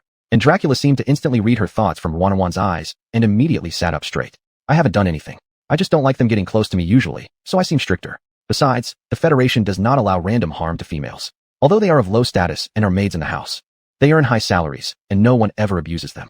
Listening to Dracula's explanation, Ruan still chose to believe him. That girl earlier had nothing unusual except for the fact that when she heard Ruan ask her to serve Dracula, her expression changed oddly. Otherwise, everything was normal. Her flushed face looked healthy, and she clearly did not look like someone who had suffered abuse for a long time. So it could only be said that Dracula's proximity made them feel extremely terrified. Meanwhile, on the other side, the girl who had escaped was gasping for breath. Young girl Zylf, who was also working at the same time, saw her with great confusion. "What's wrong, Xiaotsue? Are you alright? I almost died. Miss Ruan just asked me to take care of young master's eating. Fortunately, I reacted quickly and knelt down to beg for mercy. Otherwise you would have never seen me again." Xiaotsue obviously just recovered from her fear. When Zylf heard this, she was also greatly alarmed. "My goodness, the young master dislikes us getting close the most."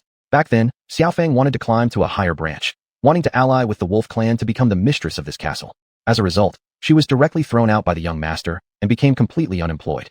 Exactly, the work in the castle is very good, with high wages. The lady and the master are very good to us. The young master has never bullied us. He just doesn't like us to get close, so I only want to work here well, earning a high salary every month and being happy. I've never had any other thoughts. Just now, I was really scared to death." Xiaotsue strongly agreed with Zylf's words.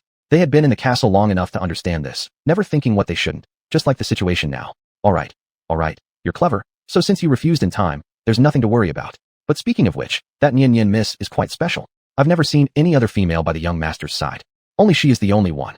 Zylf suddenly started talking about gossip as the two walked downstairs. "That's natural, and that Nian miss must have noble bloodline. She's an exceptionally dignified female adult, naturally different from us. Yes, she's incredibly beautiful." Zylf strongly agreed. At this moment, Xiaotsue looked around and seeing no one, quickly lowered her head and whispered some gossip to Zylf. "When I came out just now, Miss Nian said she would take care of the young master, and he didn't refuse at all. And I faintly noticed that the young master seemed to be smiling." Really, Zylf still found it somewhat unbelievable. "Why would I lie to you? I saw it with my own eyes. The young master must have feelings for Miss Nian. Perhaps our castle will really welcome a new mistress." The two were chatting noisily, coincidentally letting the passing wolf empress hear everything. "What are you two babbling about? Do you both have nothing to do?"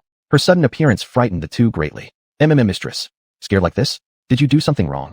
Then, looking at the two girls' frightened appearances, she narrowed her eyes. No, we'll go back to work right away." The two instantly behaved properly and hurried off to leave. However, the wolf empress stopped Xiaotsue, glanced at Zylf, and gave an order. "You go first." Zylf hesitated for a moment, but eventually could only helplessly glance at Xiaotsue before rushing off. Not knowing what mistake she made, Xiaotsue obediently stood there, lowering her head in an apologetic manner. "I'm asking you, were the things you said just now true?" Changing from her previous serious demeanor, she excitedly questioned. Xiaotsue wasn't able to react for a moment, and after a pause, she immediately nodded. Yes. When I left, I did indeed see the young master smiling. Therefore, we started talking about it, but it won't happen again. It absolutely won't happen again.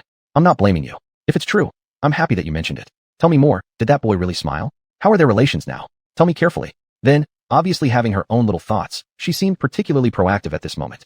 Inside the room, Ruan held the nourishing soup in her hands and walked over to place it in front of the man. Drink this. Dracula remained still, leaning back against the bed. I'm completely weak all over. Forget it, you don't have to worry about me. Drinking or not drinking this thing is the same. His eyelashes hung low, obscuring the emotions in his eyes. Yet when he spoke these words, there was an inexplicable sense of pitifulness. Ruan looked at him, hesitating for a moment, and could only act herself. You will recover faster if you drink this. If you're too weak, I'll feed you. She was indeed innocent. Precisely because of this innocence and simplicity, she was so predictable. Dracula heard what he wanted to hear, and, sure enough, his eyes brightened. He raised his head, his expression changing slightly, but remaining as cold as ever. Wouldn't that be troubling you? Not at all. After all, you got injured saving me. It's only appropriate for me to take care of you now. Ruan had already found an excuse for him. Upon hearing these words, Dracula reluctantly agreed, and then cautiously said sorry. That troubles you. It was unclear whether it was Ruan's misconception or not, but she felt something was off about the person in front of her, though she couldn't quite put her finger on it. The entire bedroom was silent, their interaction remarkably harmonious. Ruan's nourishing soup, he drank obediently sip by sip. At this moment, the door opened slightly. The wolf empress outside was almost grinning from ear to ear as she watched this scene. She had just gotten some news from Xiaotsue, thrilled and curious to see how things were going. Now watching their interaction, she really believed these two had potential together. The wolf empress was so absorbed that she accidentally stumbled into the room. The sudden movement startled both of them. Dracula furrowed his brows upon seeing his mother. Mother? Sorry for interrupting you two. Chapter 186. Xiang Wang has intentions, but the goddess has none. Godmother, are you looking for Dracula for something? Then you two can talk. I've just finished here anyway. Ruan saw Queen Wolf and thought she was looking for Dracula, so she got up obediently, preparing to leave. Seeing this, Queen Wolf quickly held on to Ruan and smiled as she spoke. What could I possibly have in mind? It's just that seeing how well the two of you get along makes me very gratified. It suddenly occurred to me that the two of you used to play together so happily when you were kids. Now, blink an eye and you've both grown up. Honestly, it's too fast. And watching the two of you makes me feel happy.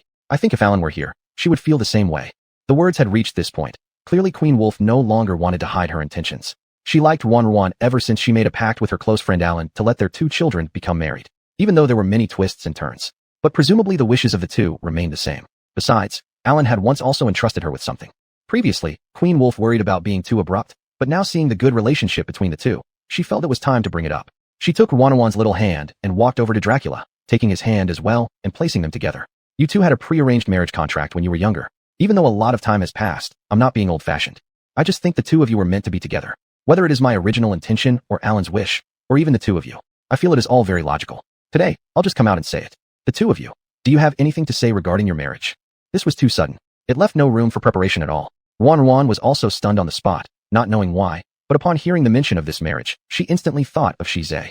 There was a vague discomfort. Dracula, upon hearing the news about their prearranged marriage, showed a clear gleam in his eyes, yet he didn't make it overly obvious, just slightly focusing his gaze on Ruan. My feelings have never changed. He said these words sincerely, gazing intently at Ruan. Even if the girl didn't look up at him, she could still feel his gaze. But at this moment, Ruan was clearly trying to evade. Ruan, you're alone now. Actually, Godmother has long considered you part of the family. You've both grown up. If you can marry, then that would naturally be double happiness. Moreover, it's also your mother's wish. I'm sure your mother hopes that you marry this little rascal, Dracula. When I just saw the two of you in such peaceful harmony, I became even more moved. Then, she grew increasingly excited. Not until she noticed Ruan's emotions seemed somewhat off, did she slowly calm down. What's wrong, Ruan? Do you have something to say? Tell me. Godmother, I've always considered Brother Dracula as a sibling. Moreover, there's someone else I like. So regarding the matter of marriage, I might not be able to agree. White Ruan, who had already gone through much, seemed to understand what her heart truly needed. She knew that Shizai meant something different to her. Very different. As for Dracula's existence, in her heart, it seemed he had never changed. Since childhood, she viewed him as a brother, and even after growing up, nothing had altered. As for getting married, she had never even considered it. These words instantly changed the atmosphere within the room. After being momentarily shocked, he laughed it off with a carefree remark. Looks like our Ruan has someone she likes. No problem. Absolutely no problem. If you're in love and mutually fond of each other, that's fine. If Ruan likes someone else, then in the future, the two of you will remain siblings. She wanted to continue saying something, but at this moment Ruan's communicator rang. The young lady apologized politely and hurried out to answer the call. This left only the two of them in the room. Watching Ruan leave, she helplessly sighed. Originally I hoped she'd be my daughter-in-law, but now it seems I don't have that kind of fate. You came too late, kid. She turned to look at Dracula, who looked cold and exceedingly gloomy. Seeing his appearance, she vaguely guessed at something. Dracula, some things just can't be forced. I know for all these years, you've always thought about her. But this thing, she must be mine. Back then, you forcibly took me away and cut off our relationship. Now, are you going to sever it again? His cold voice sent a jolt through Queen Wolf's heart. She knew. She had always known that this child blamed her for acting on her own back then, and for leaving, which caused them to be separated for so long. She also knew this child had secretly been searching, quietly looking for traces of Ruan all along. Although he didn't say it outright, all these years he had been deeply unhappy. The once cheerful and lively boy had completely disappeared without a trace. Ever since his return, he seemed like an entirely different person. Initially, they thought that after some time, everything would be fine. But up until now, he still harbored this deep secret inside, unwilling to let her go and also unable to forgive himself. This child was stubborn to the extreme, and when it came to emotions, his obstinacy was terrifying. She often wondered what to do about this situation, if perhaps with more time, the feelings would naturally fade. But reality showed her that the longer time went by, the deeper this thorn pierced. It wasn't until now, when Ruan had finally been found, that she privately rejoiced, believing everything would be resolved seamlessly. If both truly loved each other, then all would be peaceful from then on. However, it was clear things were not going as planned. She glanced anxiously at her son before her, and could only offer her advice in the end. Dracula, there's still a way back. This obsession has been planted deep in your heart for so long. You should know you can't force it, and you need to let go. Moreover, there are still many wonderful females in this world. In the future, you can just see Ruan as a sister. Get out. His cold voice cut through, and thus, with no choice, she eventually turned and left. On this side, Ruan had ended her communication and upon turning around, saw Queen Wolf emerge from the room, walking forward cheerfully. Godmother, I have nothing urgent here right now, so I plan to head back. Ah, leaving already? Can't you stay another day or two? Didn't we agree that you'd stay here for a few days? I still have some matters to handle. I won't stay. Brother Dracula will be fine. He just needs a few more days of rest. I'll come visit him again later. All right, good girl, you go ahead. And then, it appeared that any hope had been abandoned. Given the current state, it was clear that Xiang Wang had intentions, but the goddess had none. She naturally believed one must let things unfold naturally, unlike Dracula who held on to such strong attachments. Chapter 187. His sacrifice, just to gain by Ruru's heart. Ruru obediently nodded and was about to leave when the door behind her suddenly swung open. Both were stunned for a moment. Upon seeing Dracula, Ruru prepared to greet him amicably and let him know she was leaving. Unexpectedly, he lunged forward immediately. In an instant, she was pulled towards him, and the surroundings quickly became bathed in a bloody red halo of light. I swear on my heart's blood, I shall sacrifice my most essential soul and gain only your undivided loyalty. His deep, hoarse voice echoed by her ear. Before Ruru could even react, the wolf empress beside them had already collapsed into despair, roaring furiously. Dracula, you are insane. You've dared use the secret taboo spell of our clan. Have you no regard for your life, Dracula? Halt immediately. She tried frantically to break through this layer of barrier, but failed. A blood sacrifice taboo spell was one of the fiercest ones. He did not hesitate to offer his own heart's essence daily as tribute, all to gain by Ruru's heart. The wolf empress had always known her son to be resolute and courageous, yet never anticipated he would go mad to such an extent, risking everything without restraint. Mother, I cannot endure the thought of losing her. I have waited 20 long years. I can wait no longer. If I continue to wait, I will perish completely. Muttering, a massive magical array appeared high in the sky, dark and bloody. It began steadily extracting energy from Dracula's body while the surrounding barrier grew stronger, tightly imprisoning Ruru so that the young girl had no way to escape. Ruru apparently noticed something unusual. She reached out to pound against the barrier, vaguely sensing some memories within her mind being continuously drawn out. Dracula, what are you doing? Let me out, let me out. No, do not take away my memories. Shize, do not leave me. Do not. As the memories seemed to fade away bit by bit, Ruru frantically reached out, trying to grasp them, but couldn't hold on. Dracula raised his eyes and watched the memories being siphoned off, all the happy recollections between Ruru and a handsome tall man. Watching this, his eyes turned bloodshot with jealousy and fury. Clutching his fists tightly, at the blink of an eye, all the memory light orbs floating in the air disappeared.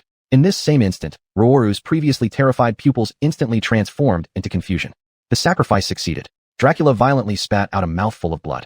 Seeing this, the wolf empress rushed over, catching her son firmly in her arms. Dracula, you are mad, absolutely mad. Why have you done this? Do you not realize how slight a mistake would have cost you your life, you? Ruru. Dracula seemingly did not hear, unsteady and nearly collapsing. Still, he kept murmuring Ruru's name. On the other side, Ruru lifted her bewildered gaze and stepped forward. Seeing Dracula, she softly called out, "Brother, what is wrong with you?" Then, seeing her current state, knowing she had lost all emotional memories except those involving Dracula, now only recognizing him. Watching Ruru come closer, he smiled and extended a hand to caress her cheek. A trace of satisfaction flickered across his sinister and handsome face. Even though he was heavily wounded at that moment, it mattered little to him. The wolf empress stood silently beside, both heartbroken and furious, yet knowing nothing could undo what had happened. Ruru stayed on there. The moon goddess seemed to also be aware of what transpired around Ruru, yet she didn't intervene. Xianfan helped the wolf race handle the aftermath. Firstly, they cut ties with Shize, terminating their relationship officially using Ruru's voice. They temporarily changed communication devices, cutting off every possible tie at the bud. Still, the Wolf Empress believed it improper to proceed thusly. You are someone close to Roru. Doing this is akin to deceit. My son has gone crazy. He's a complete lunatic. We should not make decisions for Roru this way. Your Highness Wolvis Queen. All I remember is the Queen Mother's final wish for unity between the two clans. Lord Dracula's deep infatuation with Our Lady is evident. Hence, I believe this is sufficient. As for others, they aren't the best match for Our Lady. Though grateful for the care she received in her youth, we must not allow Our Lady to act recklessly. Moreover, I firmly oppose any union with races we do not understand. What if later they abuse or exploit Our Lady, leading to disastrous consequences? Who would bear responsibility? Our Lady carries the last royal bloodline of Queen and King. She is my sole master. I must ensure she leads a peaceful life from here on. Therefore, Lord Dracula is naturally the best choice. Moreover, the Queen Mother had a very good relationship with our Wolf Empress, and the two families had already discussed an alliance through marriage. We're just following through with those plans. Princess Mingyue's words completely silenced the person in front of her, but although she had acted out of conscience, she still felt somewhat dissatisfied. I know everything. But even so, I asked Roru directly, and she said no. What we're doing feels no different than deception. If Alon knew about this, she would definitely blame me. She would. Your Highness Wolvis Queen, that will never happen. We're doing all this for the sake of Our Lady. Besides, didn't the Queen Mother's last letter contain similar instructions? I think this is the best decision. Princess Mingyue's determined tone forced the Wolf Empress into silence. Still, an unease gnawed at her, deep and persistent. At this moment, the steward appeared in a rush, reporting with panic. Madam, what happened? An unexpected visitor has arrived. It's Commissioner Shi. The Wolf Empress understood full well who Commissioner Shi was, an incredibly powerful white tiger with S-level bloodlines. Whether in terms of race or bloodline talent, he ranked among the elite. His connection with Ru wasn't trivial either. It was possible they were mutually infatuated. By interrupting their bond like this, success was far from guaranteed. Just look, it hadn't been long before he'd already tracked them down. The Wolf Empress frowned deeply, but Mingyue calmed her first. Wolf Empress, there's no need to worry. In federal society, even with his prestige, he wouldn't dare to act recklessly. Moreover, the Silver Moon Wolf King clan represents a significant threat to him as well. He came because he believed Our Lady was coerced into accepting this situation. When we let Our Lady speak to him personally, she now doesn't remember him and harbors no feelings for him. She will certainly reject him. After rejecting him and cutting off his hopes, he'll surely realize his position and leave gracefully. Mingyue's reasoning eased the Wolf Empress' mind slightly. Now that the ship had sailed, stepping back seemed impossible. Chapter 188. I'm about to get married. Since you have already made the decision, there is no need to ask for my opinion.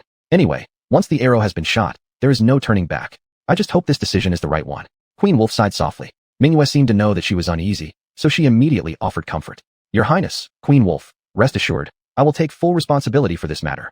Knowing that your Highness cannot bear it, I will also ensure she does not feel troubled. I only hope our princess can marry Prince Dracula smoothly, and if I can see her having someone to rely on in the future, I will be satisfied. This matter, I will handle personally. With Mingyue's words, Queen Wolf's heart felt slightly better. Even letting Mingyue do these things, there were still some things she herself couldn't quite bring herself to do. On the other side, Ruan stayed by Dracula's side in the bedroom. The person who had fainted was still physically weak. She looked worriedly at the figure in front of her and wouldn't leave. At just that moment, Mingyue walked in. Princess, you're here. What happened to Brother Degula? Why did he suddenly fall ill? Mingyue, I suddenly realized that I don't remember many things. I feel something strange, but I can't put it into words. Ruan believed Mingyue and told her everything. But as Mingyue listened, she remained silent. Your Highness, your excessive worries caused this state. You and Prince Dracula have a very close relationship, and now his illness is a cause of concern for you, which is normal. Also, you two are engaged, and the wedding will be held soon. It must be this that makes you worried. Wedding. At these unfamiliar words, Ruan instinctively felt some repulsion, but those thoughts disappeared instantly. She indeed had no reason to refuse, and her memories contained only Dracula. They grew up together, and their families arranged this marriage when they were young. It all made perfect sense. Bai Ruan knew this clearly. So, when she looked again at the man in front of her, her face flushed with embarrassment. So fast. Are you feeling shy, Your Highness? Your Highness isn't exactly young anymore, and the wedding is inevitable anyway. There is currently a major event that might require Your Highness to personally intervene. Mingyue's expression suddenly became serious, and Ruan, upon hearing this, also immediately paid attention. What happened? Mingyue came forward and embellished a story about Shiza's relentless pursuit. He had personally come to seek them out this time, and Ruan would need to persuade him to go back, preferably using harsh words to cut off any hope. Shiza? How could I have forgotten such a person? Ruan asked curiously. He has always pestered you before, and I was the one blocking him each time. That's why you have little impression of him. Your Highness is beautiful, naturally attracting many male suitors. But to you, they are all passers-by. Except for this Shiza, who shows unusual determination. I tried to stop him multiple times, yet he persisted. Now, even my involvement seems ineffective, so it can only be resolved by Your Highness personally. Remember, you must make your stance clear, cutting off all his hopes. Your wedding with Prince Dracula is happening soon. Whoever interferes at this crucial moment is certainly not acting with good intentions.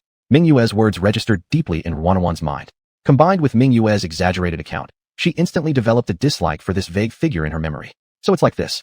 Then I will deal with it myself. I'll explain well to him. Don't worry, there won't be any issues. Hearing these assurances, Mingyue breathed a sigh of relief, smiling approvingly at Ruan before nodding. Ruan stepped out of the room. The queen wolf waiting outside saw her and looked slightly tense. Mingyue gave her an assuring glance, which relieved the queen greatly. Auntie, what are you doing here? My brother is still asleep. The healer has already visited and said he is fine, though somewhat weakened. He just needs to rest a few days to recover. I heard there was an unexpected guest, so I'll go check with Mingyue and be back shortly. All right, you go ahead.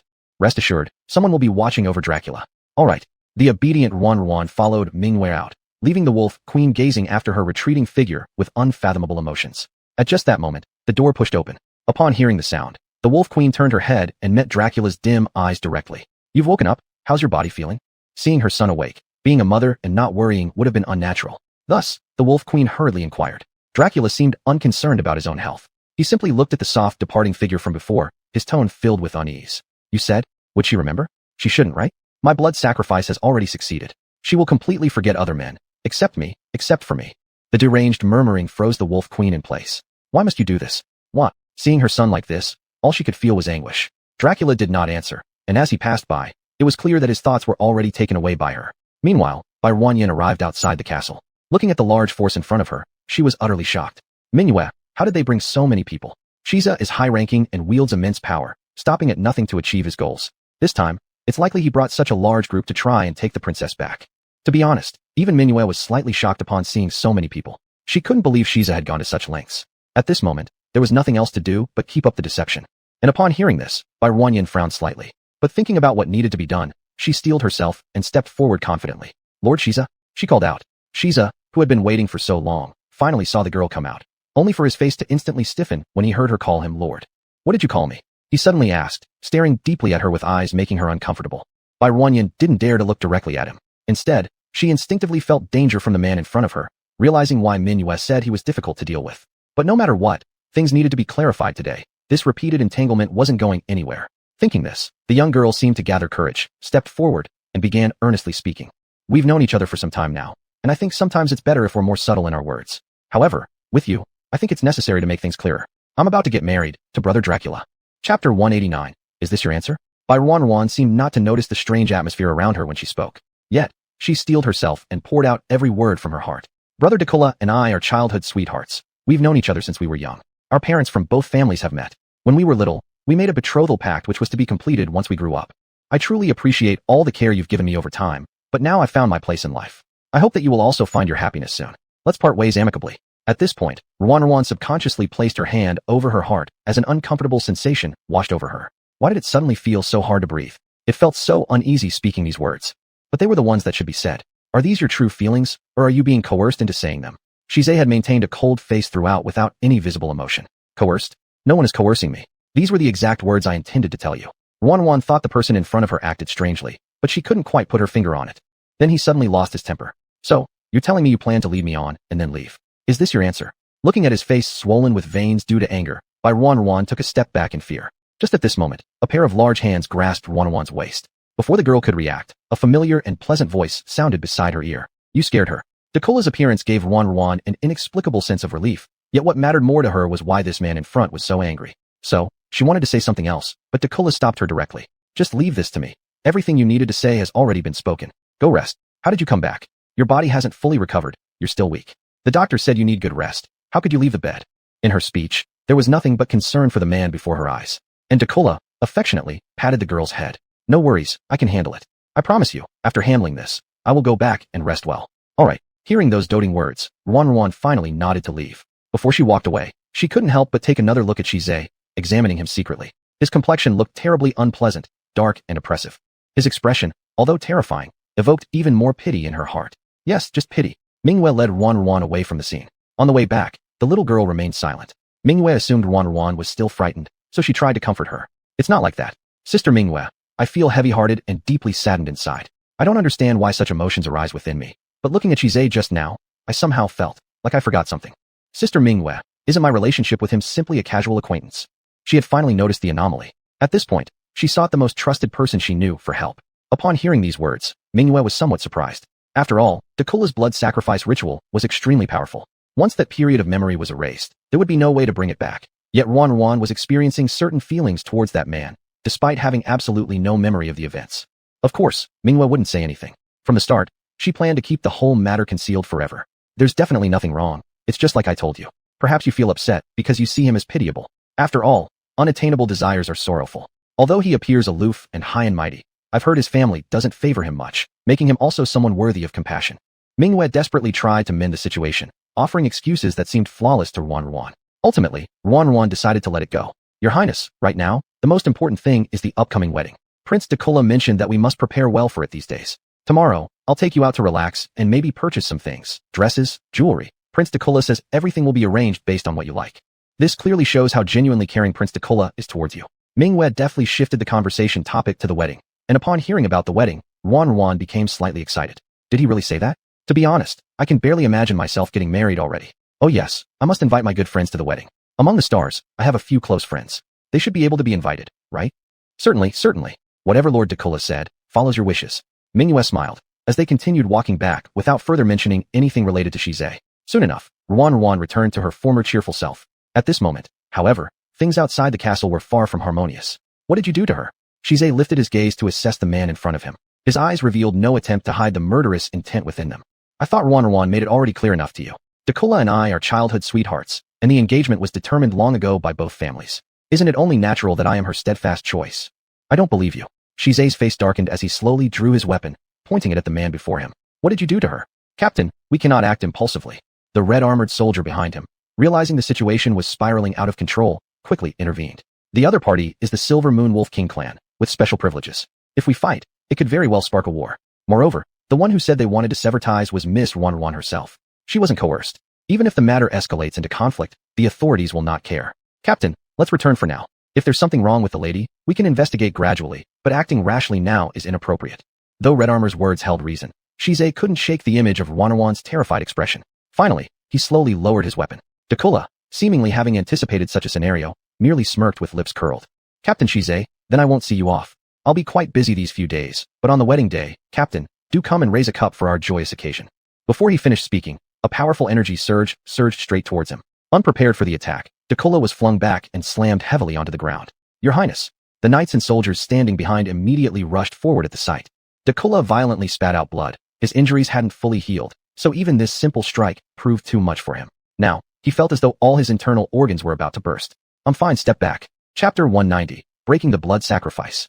With one command, he immediately had the knights and soldiers around him withdraw. His intention was never to fight Shizai. Given his current condition, he couldn't possibly fight back. His only goal was to persuade the other party to back off and make him realize that Ruan now belonged to him. If he could understand this principle and retreat accordingly, then everything would be fine. Even if he got injured in the process, he would accept it. Dakula looked up, and there was no denying that the man before him still inspired a certain kind of terror. He was a born warrior, with an immense energy source swirling around him ceaselessly. This guy truly harbored murderous intentions. If they continued to provoke him, he might really lose control and kill everyone. Go back. With Dakula's order, they hastily retreated and returned to the castle.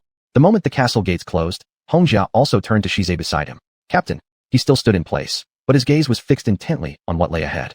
Finally, after an unknown length of time, without a word, he turned and left, Hongjia quickly following suit. The entire team's atmosphere was exceptionally subdued, and no one dared to speak. Even breathing heavily seemed forbidden. In the car, Hongjia had lost count of how many times he'd wiped cold sweat from his forehead. He observed Shizai's expression through the rearview mirror. After a long while, he asked, Captain, what should we? Before he finished speaking, a figure suddenly appeared in front of the car, blocking their way. Acting swiftly, Hongjia slammed on the brakes, stopping the vehicle. Who is it? Do you want to die? This area was the Black Forest. Logically, there shouldn't be any stray individuals. However, when Hongjia saw who was in front of them, excitement instantly lit up his face. Huayu. Huayu, that guy? Captain, it's Huayu. He turned and addressed Shizai. Just then, Huayu, who had appeared in front of the car, walked over. The car door opened, and he climbed in directly. Huayu, how did you end up here? Didn't you receive our messages contacting you? I saw them. Hearing these words, Hongjia became even more irritated. If you saw them, why didn't you respond? Aren't you supposed to protect the young miss closely? Why are you alone out here? Also, young miss, what happened on your side? Why does she suddenly seem like a different person? And why haven't you reported this? Hongjia wanted to ask dozens of questions in one breath, but Huayu remained composed throughout. His eyes shifted from Hongjia's face to Shizai sitting by his side.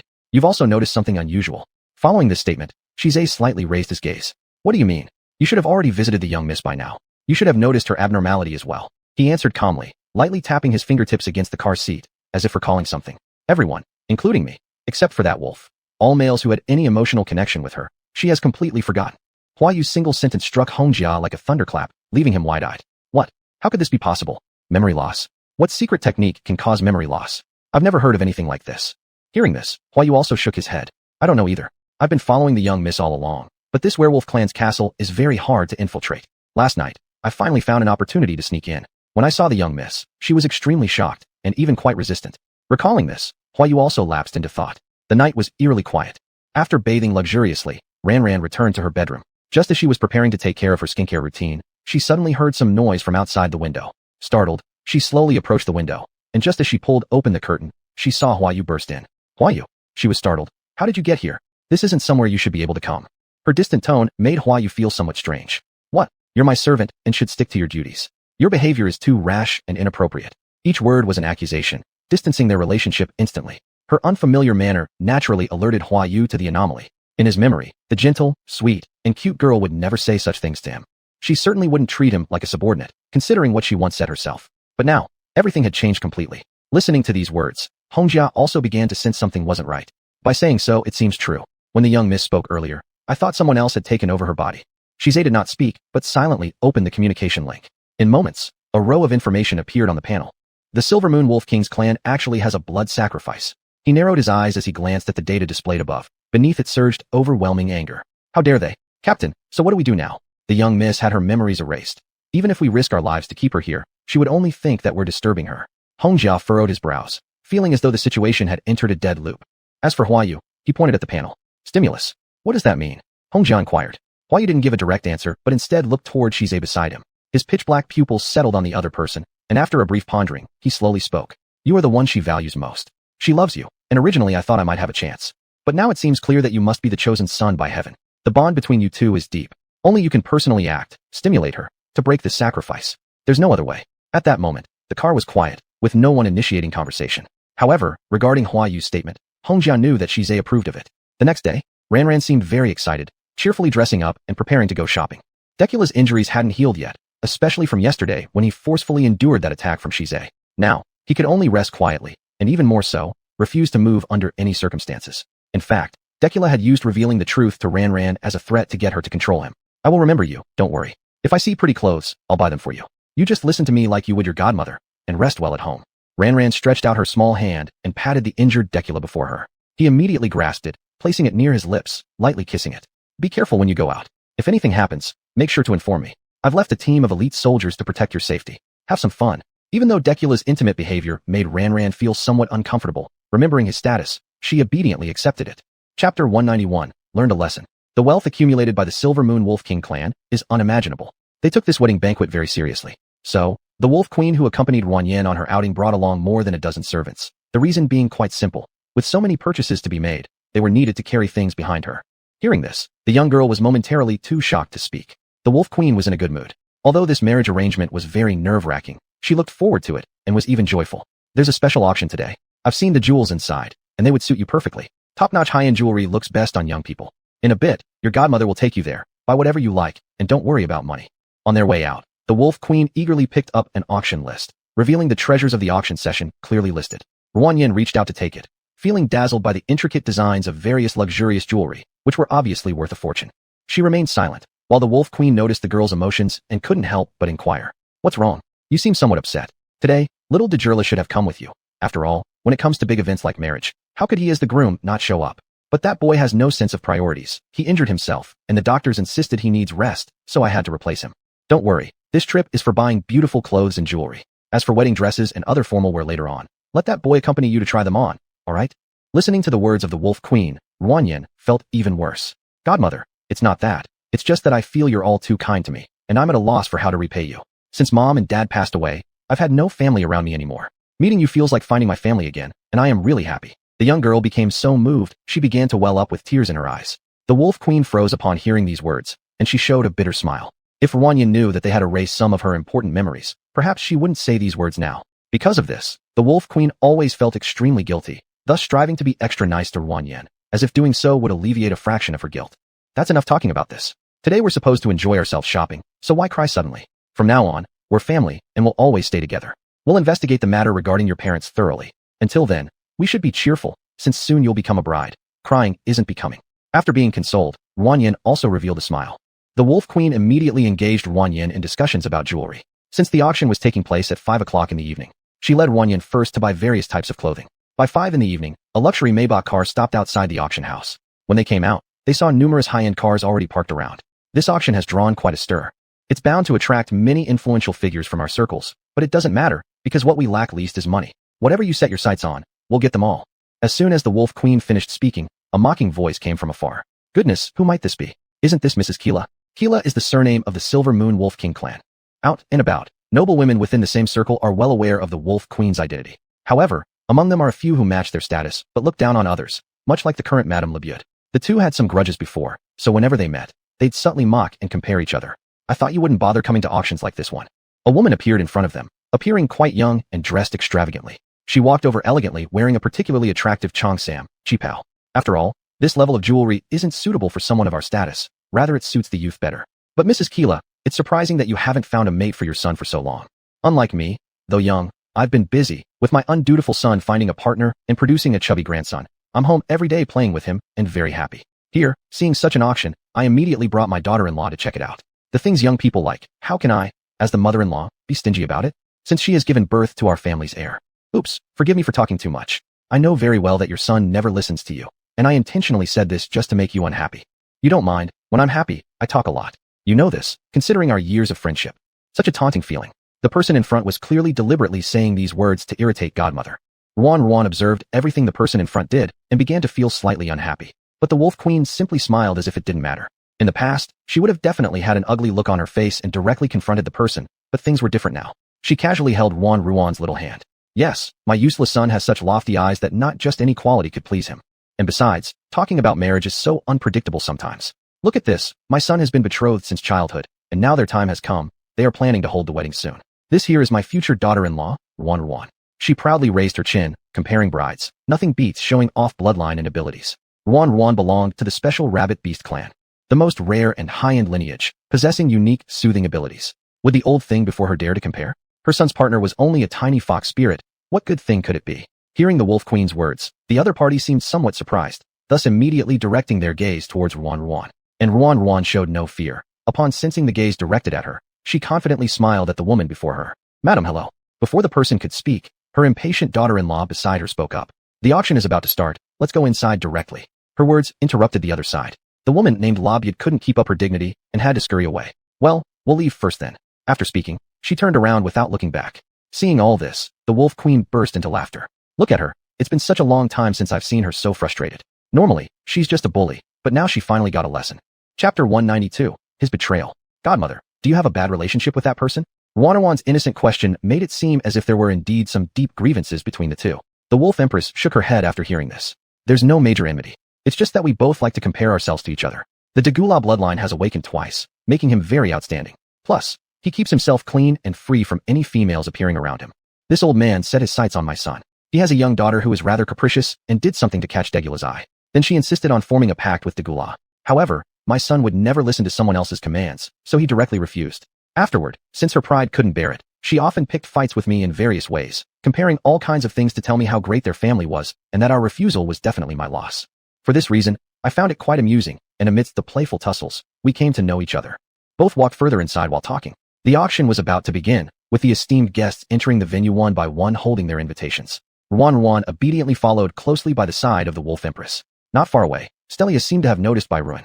They passed by each other, but acted as if they hadn't seen anything. Seeing this, Ruan was taken aback. By Ruan. Stella called out her name. Ruan heard her own name, and turned her head to look. Are you calling me? By Ruin seemed slightly bewildered.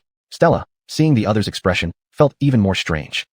Don't you recognize me? What? Ruin shook her head, but, upon looking hard at the other person, could faintly recall some sense of familiarity. Sorry, where have we met before? In the erased memories, Stella had been the connection between her and Shizei. Hence during the memory removal, all memories related to Stella had also been entirely cleared. When Ruan saw the person again, she merely felt a vague familiarity, but remained unclear about the other's identity. Truly peculiar, you really don't recognize me? Stella asked again, believing the other was tricking her. But Ruin continued to shake her head. Ruin, come over here quickly. It's about to start. The Wolf Empress called out not too far away, waking up the little girl instantly. She agreed immediately, and then said to Stella, I'm sorry, I need to go first. With that, she hurriedly left. Stella stood in the original spot, perplexed in expression. Up until now, she hadn't said much. During the ensuing auction, Stella continuously paid attention to Byruin's actions. The little girl didn't show any particular abnormalities and was chatting and laughing happily with the Wolf Empress nearby. Moreover, the Wolf Empress was extraordinarily generous, lavishing large sums of money freely for whatever treasures appeared at the auction. It was clear enough that she genuinely aimed to please the little girl. As the auction was almost concluding, by the end, Byruin went to the restroom once. Seeing this, Stella immediately followed after her. Don't you remember me? But do you remember Shize? Why are you alone here with the Wolf Clan lady? And what about Shize? Wasn't he always supposed to be by your side? Why is he absent now? Stella asked strangely. Ruan, washing her hands at this moment, was startled by the voice behind her and looked at the odd woman in front of her. Thus, she furrowed her brow. Do we have a close relationship? But honestly, I don't remember you. As for Shize, I just had a passing acquaintance with him. Why should he be following me? As the little girl spoke, the other person immediately became aware. You don't remember me nor him? Speaking here, Stella might have found it funny and threw her head back, laughing loudly. How bizarre. How can this happen? To such lengths he went for you. Yet you simply claim forgetfulness. Or perhaps you've discarded him already. Upon pondering this, Stella found it exceptionally ironic. Meanwhile, Ruin, observing the rambling statements from the woman in front of her, always maintained a furrowed brow. I can't understand what you're saying. Don't understand? You will understand, because you forgot things you shouldn't have. I wonder, what might Shize feel right now? Previously, when I pursued him relentlessly, I didn't think I was inferior to you. I showed him the greatest sincerity possible, but he consistently treated me coldly. Then later, you came along, and time and again I felt unsatisfied, wanting to do something about it. But it turned out, no matter what I tried, the result was always the same. So, I gradually gave up and became lazy to continue Juchan with you. But I didn't expect that in the short time I was gone, you two had already come to this point.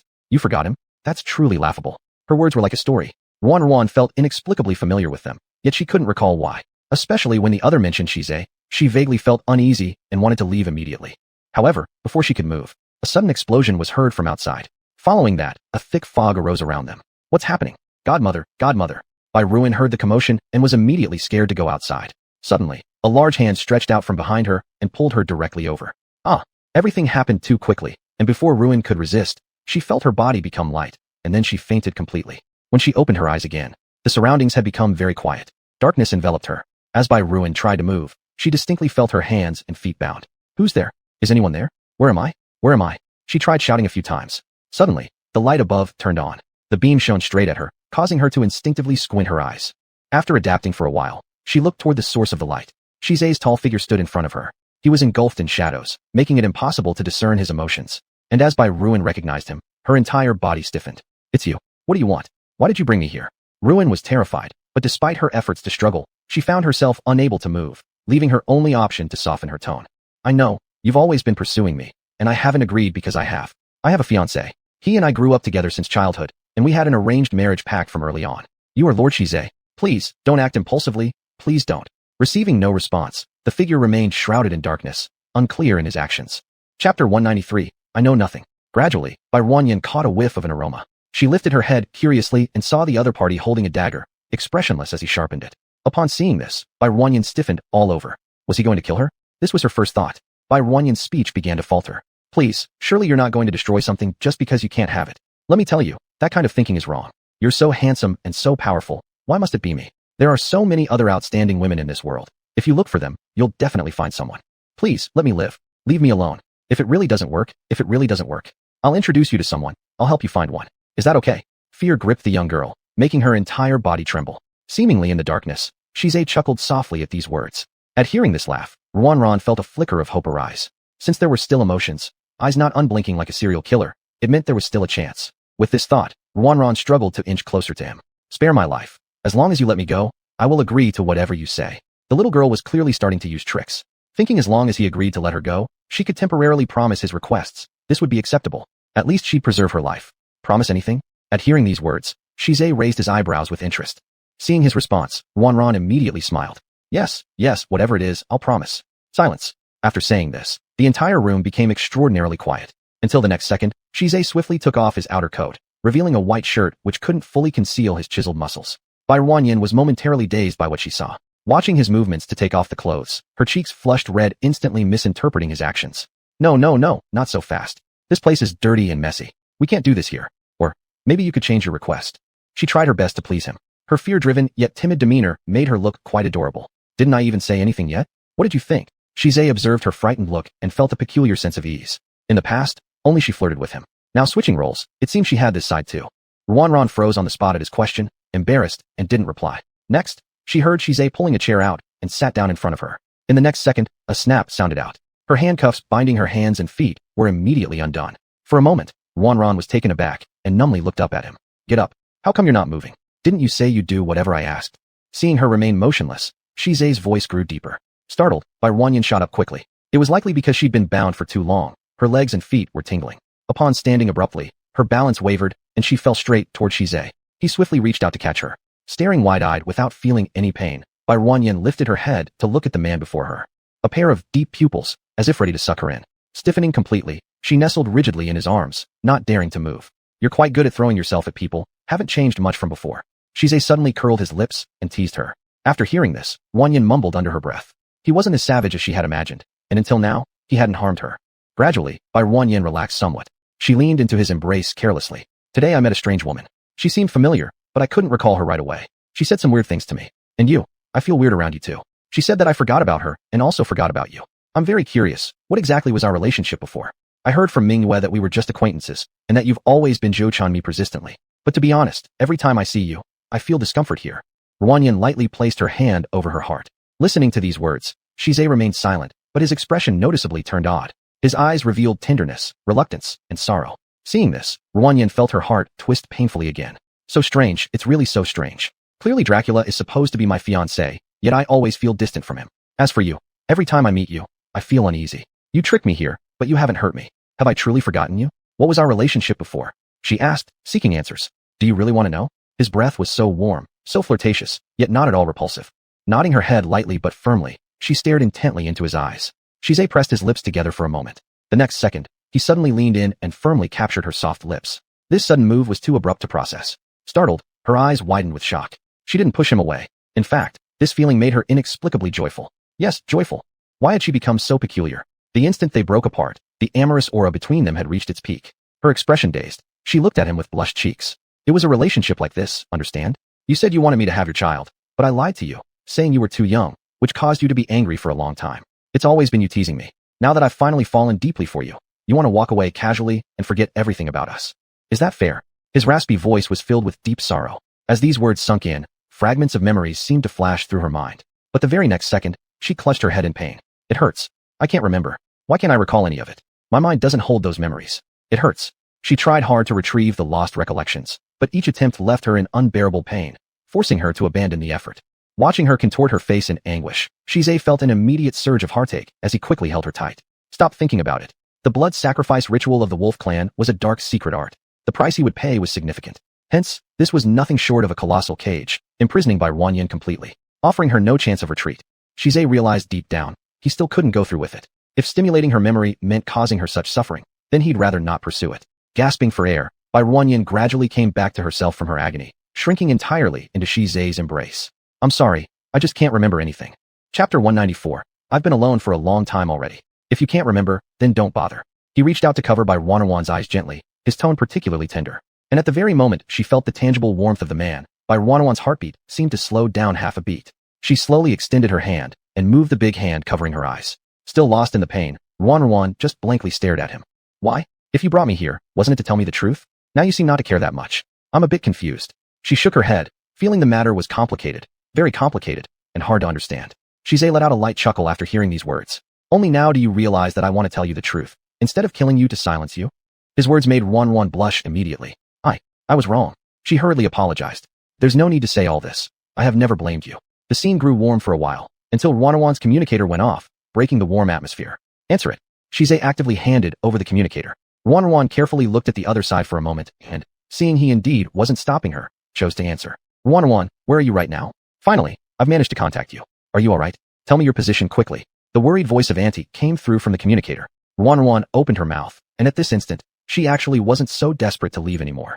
Instead, she wanted to stay a little longer. Auntie, I'm fine, I got lost for a while. Lost? Then where are you now? Send me a location quickly. The Wolf Empress on the other end had no suspicion whatsoever. The young girl's tone was completely normal. At least, it wasn't part of her worst possible plans. Alright, I'll send it to you in a moment. After hanging up the communicator, before Ruanran could even speak, Shize took the initiative to grab the communicator and send a location of a nearby small forest over to them. Are you going to send me back? How about staying here? Do you not want to leave anymore? He joked lightly as if trying to lighten the atmosphere. Ruan immediately denied upon hearing that. Not at all. I don't even remember who you are. How do I know whether what you told me is true or false? Her response was also defiant, though everything she'd shown so far indicated that she was gradually accepting his narrative, aside from the missing memories, which still left her doubts. Shize lightly chuckled but remained silent. He stood up unhurriedly and walked towards the kitchen. Only now did Ruan get around to exploring the room surrounding her. It wasn't large, yet tidy enough, like a place where a single man lived. What are you doing? Getting familiar with the surroundings, the girl became braver, daring to move around the house. Shize carried 2 bowls of noodles from the kitchen and placed one in front of Ruan. It's my birthday today, have a bowl of noodles with me, and I'll take you back afterward. His tone was still rather cold, as if he truly was merely asking for a bowl of noodles. The steaming noodle soup, rich with appetite-stimulating ingredients, featuring large slices of beef paired with chili peppers, tempted anyone to drool. Ruan didn't hesitate, grabbing the bowl and walking to sit by the table nearby. You should have said earlier we were eating noodles. I'm hungry. She acted fearlessly, memoryless but still maintaining an alarming lack of vigilance. Shize shook his head and sat opposite Ruan. Watching the girl eagerly eat her noodles, he couldn't help but sigh. If it were a bad person, you would have died many times over. Can you randomly eat what strangers give you? Can you believe whatever strangers say? With a face full of questions, it seemed he was educating Ruan on some principles. While swallowing meat slices in large bites, Ruan nonchalantly raised her head. As she swallowed and wiped her mouth with a napkin, she said, "You're not a stranger. Didn't you say that we are lovers? Just because I have no memory doesn't mean you can harm me. Moreover, I'm not stupid. I do know how to observe. You've never shown any hostility toward me from the start, naturally making you a good person." She had her own set of logic, leaving Shize speechless upon hearing it. Ruan was enjoying her meal thoroughly, while the person across from her observed silently. Ruan seemed somewhat uncomfortable under his gaze and began to eat more delicately. Why do you keep staring at me? Aren't you eating? I'm not very hungry yet. He shook his head. Ruan seemed to have realized something. I get it. You're saving your appetite to have dinner with your family later tonight. She looked like the smartest one in the world. When Shize heard the word family, he just let out a cold snort. I don't have a family. What? This statement made Ruan think she had misheard. I don't have a family. I haven't had one since I was 5 years old. He explained indifferently. Ruan's movements of eating slowed down after hearing this sentence. In my memory, you do have a family, a big white tiger clan. Did you say something wrong? Birthdays are usually spent with family, right? The white tiger clan values only profit. Their eyes are solely focused on gain. Your worth is determined by how much you can benefit the family. When I was young, my bloodline wasn't awakened, so I was considered very lowly, and they abandoned me. I survived somehow without dying. Then later, they came up with the idea of marrying me off. Unfortunately for them, their plans failed. After I awakened my bloodline multiple times, they lost control over me. Their attitude towards me changed significantly, from initial surprise to gradually flattering and courting favor. Finally, when they realized I have an irascible temper and would strike down anyone who angered me, they grew fearful and distanced themselves from me. So, I've been alone for a long time already. He would never reveal these words to others, as if they were secrets buried deep in his heart. And this time, he willingly bared his soul, exposing all his past struggles to her. Ruan was already stunned where she stood, gazing at the man in front of her with pain in her heart. She had no idea that such a powerful and capable person could have endured all this. His experiences were exactly the opposite of hers. Ruan had loving parents who cherished her dearly, but due to someone else's wickedness, they left this world too early. As for the man before her, even though his parents were alive, they didn't love him. Their eyes only held greed for profit. It doesn't matter. They will surely regret it someday. And besides them, you still have friends, which should make you happy. Her attempts at comforting him seemed somewhat clumsy. Chapter 195. He chooses to let go. The communicator had already rung more than once. Finally, under this bittersweet emotion, Ruan obediently followed Shize, and he took her into a nearby small forest. Throughout the walk, both were silent, but as they got closer, they could hear the voice of the Queen of Wolves in the distance. Just then, Ruan stopped in her tracks. Shize turned his head when he heard the noise. What's wrong? He asked with concern, thinking that the young girl might not be feeling well. Shize, although I don't remember all the memories I had with you, I feel that what you said shouldn't be false. Although I don't know why I forgot our memories, and why I married Dracula. I can't even piece it together myself. There are so many things that have been forgotten. I've always gone with the flow, doing what they told me. My mother wanted me to marry Dracula, and Dracula's mother is my godmother. Our two families have good relations. If I hadn't met you, my life was probably planned out like this. But now, I'm a little confused. Maybe I shouldn't have made such a choice. Shize stood there and listened to Ruan. He didn't say a word, but one could see that emotions were flickering beneath his eyes. Shize, I want to ask you, aside from this time, will you come on the day when Dracula and I hold our wedding? Ruan asked, longing for an answer desperately. If you've forgotten everything and if what's happening right now satisfies you and you're content willingly, I'm willing to let go. His voice was very soft, almost impossible to hear any emotion. And when Ruan heard these words, her heart skipped a beat. Ruan. The voice behind them was getting closer. Ruan collected herself and left without looking back. Standing there, Shize did not follow her further. Instead, he looked at Ruan's retreating figure with a hint of melancholy in his eyes. Only when the young girl's figure disappeared completely did he silently withdraw his gaze and prepare to leave. Captain, why did you let Miss Runyon go? According to the original plan, we were supposed to control her directly and then find ways to restore her original memory, right? Hongjia hurriedly ran out from somewhere, clearly astonished by Shize's actions. This wasn't his usual style, and it went against their previously agreed-upon plan. Now seeing him just letting her go home, Hongjia was left puzzled. Recalling memories would cause her great pain. Moreover, this man is her childhood friend. If that's the case, let it go. Even if she regains her memory, how can someone so small endure the agony in between? The cold words froze Hongjia in place. He likely never expected that at this moment. Shize was first considering Bai Ruanyon's feelings. He feared the girl would be hurt or uncomfortable. He feared the process of regaining her memories would be excruciating. So he ultimately chose to let go. Hongjia's mind was restless, hesitating for a moment before slowly speaking up. But when Miss Runyon left just now, I thought she seemed to change her mind. She didn't seem as resistant as she was when we first met. Perhaps she's waiting for you, Hongjia said passionately. As an onlooker, he could see it clearly, especially because he had known Shize for so many years. He had always been clear about what kind of person Shize was. Not one to fall in love easily, but once in love, firmly choosing that person without ever changing. They had watched each other grow through the years together. To see the two part ways under these circumstances left even Hongjia, who was on the sidelines, feeling deeply unsatisfied. The wind picked up around them. The leaves rustled softly, responding to Shize's current conflicted and complex emotions. On the other side, finally suitable for meeting the Wolf Queen, Ruanyan remained silent throughout the way. On the return journey in the car, they kept calming the young girl, assuming she was frightened. It's not because I'm not careful. Such a complicated place should have accompanied you. Otherwise, you wouldn't have gotten lost. Fortunately, it was close by. Otherwise, I really wouldn't know what to do. Speaking of which, such a large auction venue. How could chaos suddenly break out? The matter was terrifyingly strange. No one at the scene was injured or dead, and when I came to, you were gone. I thought some rogue had kidnapped you, so I immediately prepared money and waited for the criminal's phone call. Thank goodness, everything turned out fine. Her rambling words were evidently filled with care. Once Ruanyan regained her composure, she showed a trace of a happy smile. Thank you, godmother, for your care. I won't run around recklessly anymore. It's not your fault. It's fine as long as nothing dangerous happened. That's the best. This time we also had a great harvest. We bought quite a lot of things. After we go back home, you can look and match them together. After all, it's still something to be happy about. Just a little episode, no big deal. What she said was indeed correct. The Queen of Wolves had spent lavishly today, almost millions in total at the auction. Ruan kept trying to stop her, but failed, as the Queen had her eyes set on the jewels presented by the auctioneer. Once they were displayed, she immediately assessed whether they would suit Ruan, checking if the jewelry would look good on her. In the end, she didn't bother measuring anymore. As long as the gemstones were rare and the jewelry valuable, she bid them down without hesitation. There were several wealthy ladies from noble families present.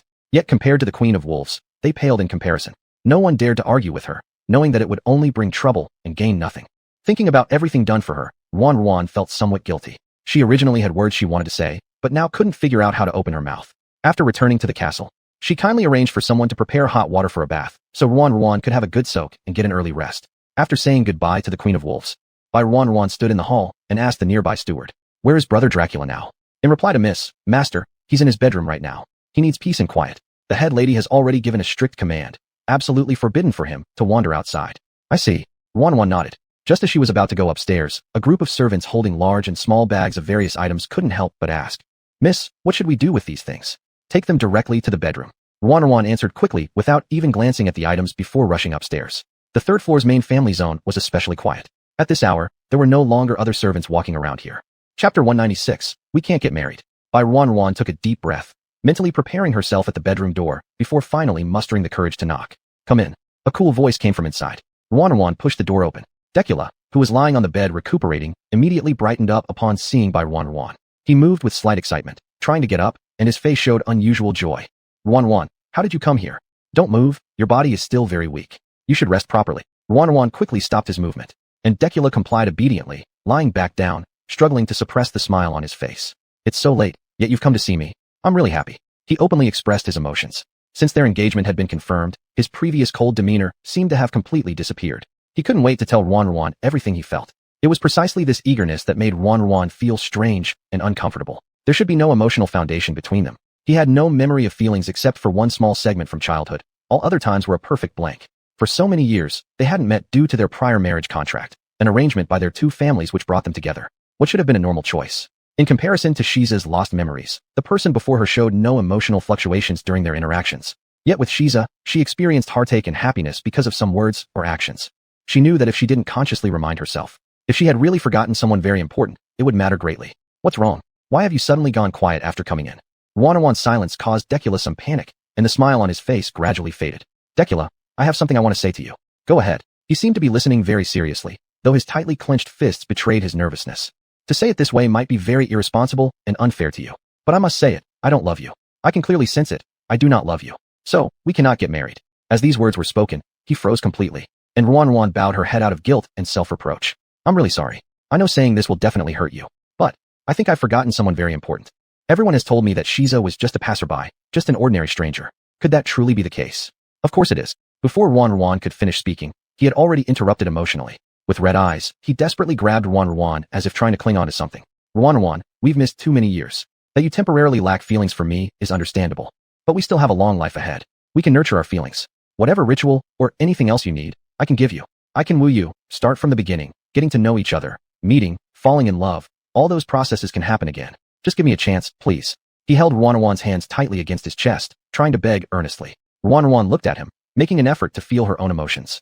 Guilt and regret, but not love. At this moment, she suddenly understood. She slowly withdrew her hand and stood up. No, we shouldn't continue like this. Sometimes, things are predetermined. You either love or don't love. Persisting further will only wound both of us deeper. I can confidently tell you, I do not love you. So I don't want to waste your time or deceive you. I don't mind being deceived by you. You can delay me if you want. As long as you stay by my side.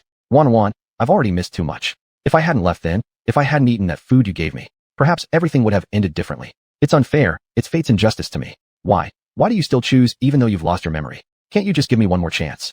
Because of his agitation, his whole body started trembling and he began coughing up blood. Seeing this, Ruan became frantic. Don't get excited, I'm sorry. I shouldn't have said this right now. Rest well, and we'll talk about this later. Doctor.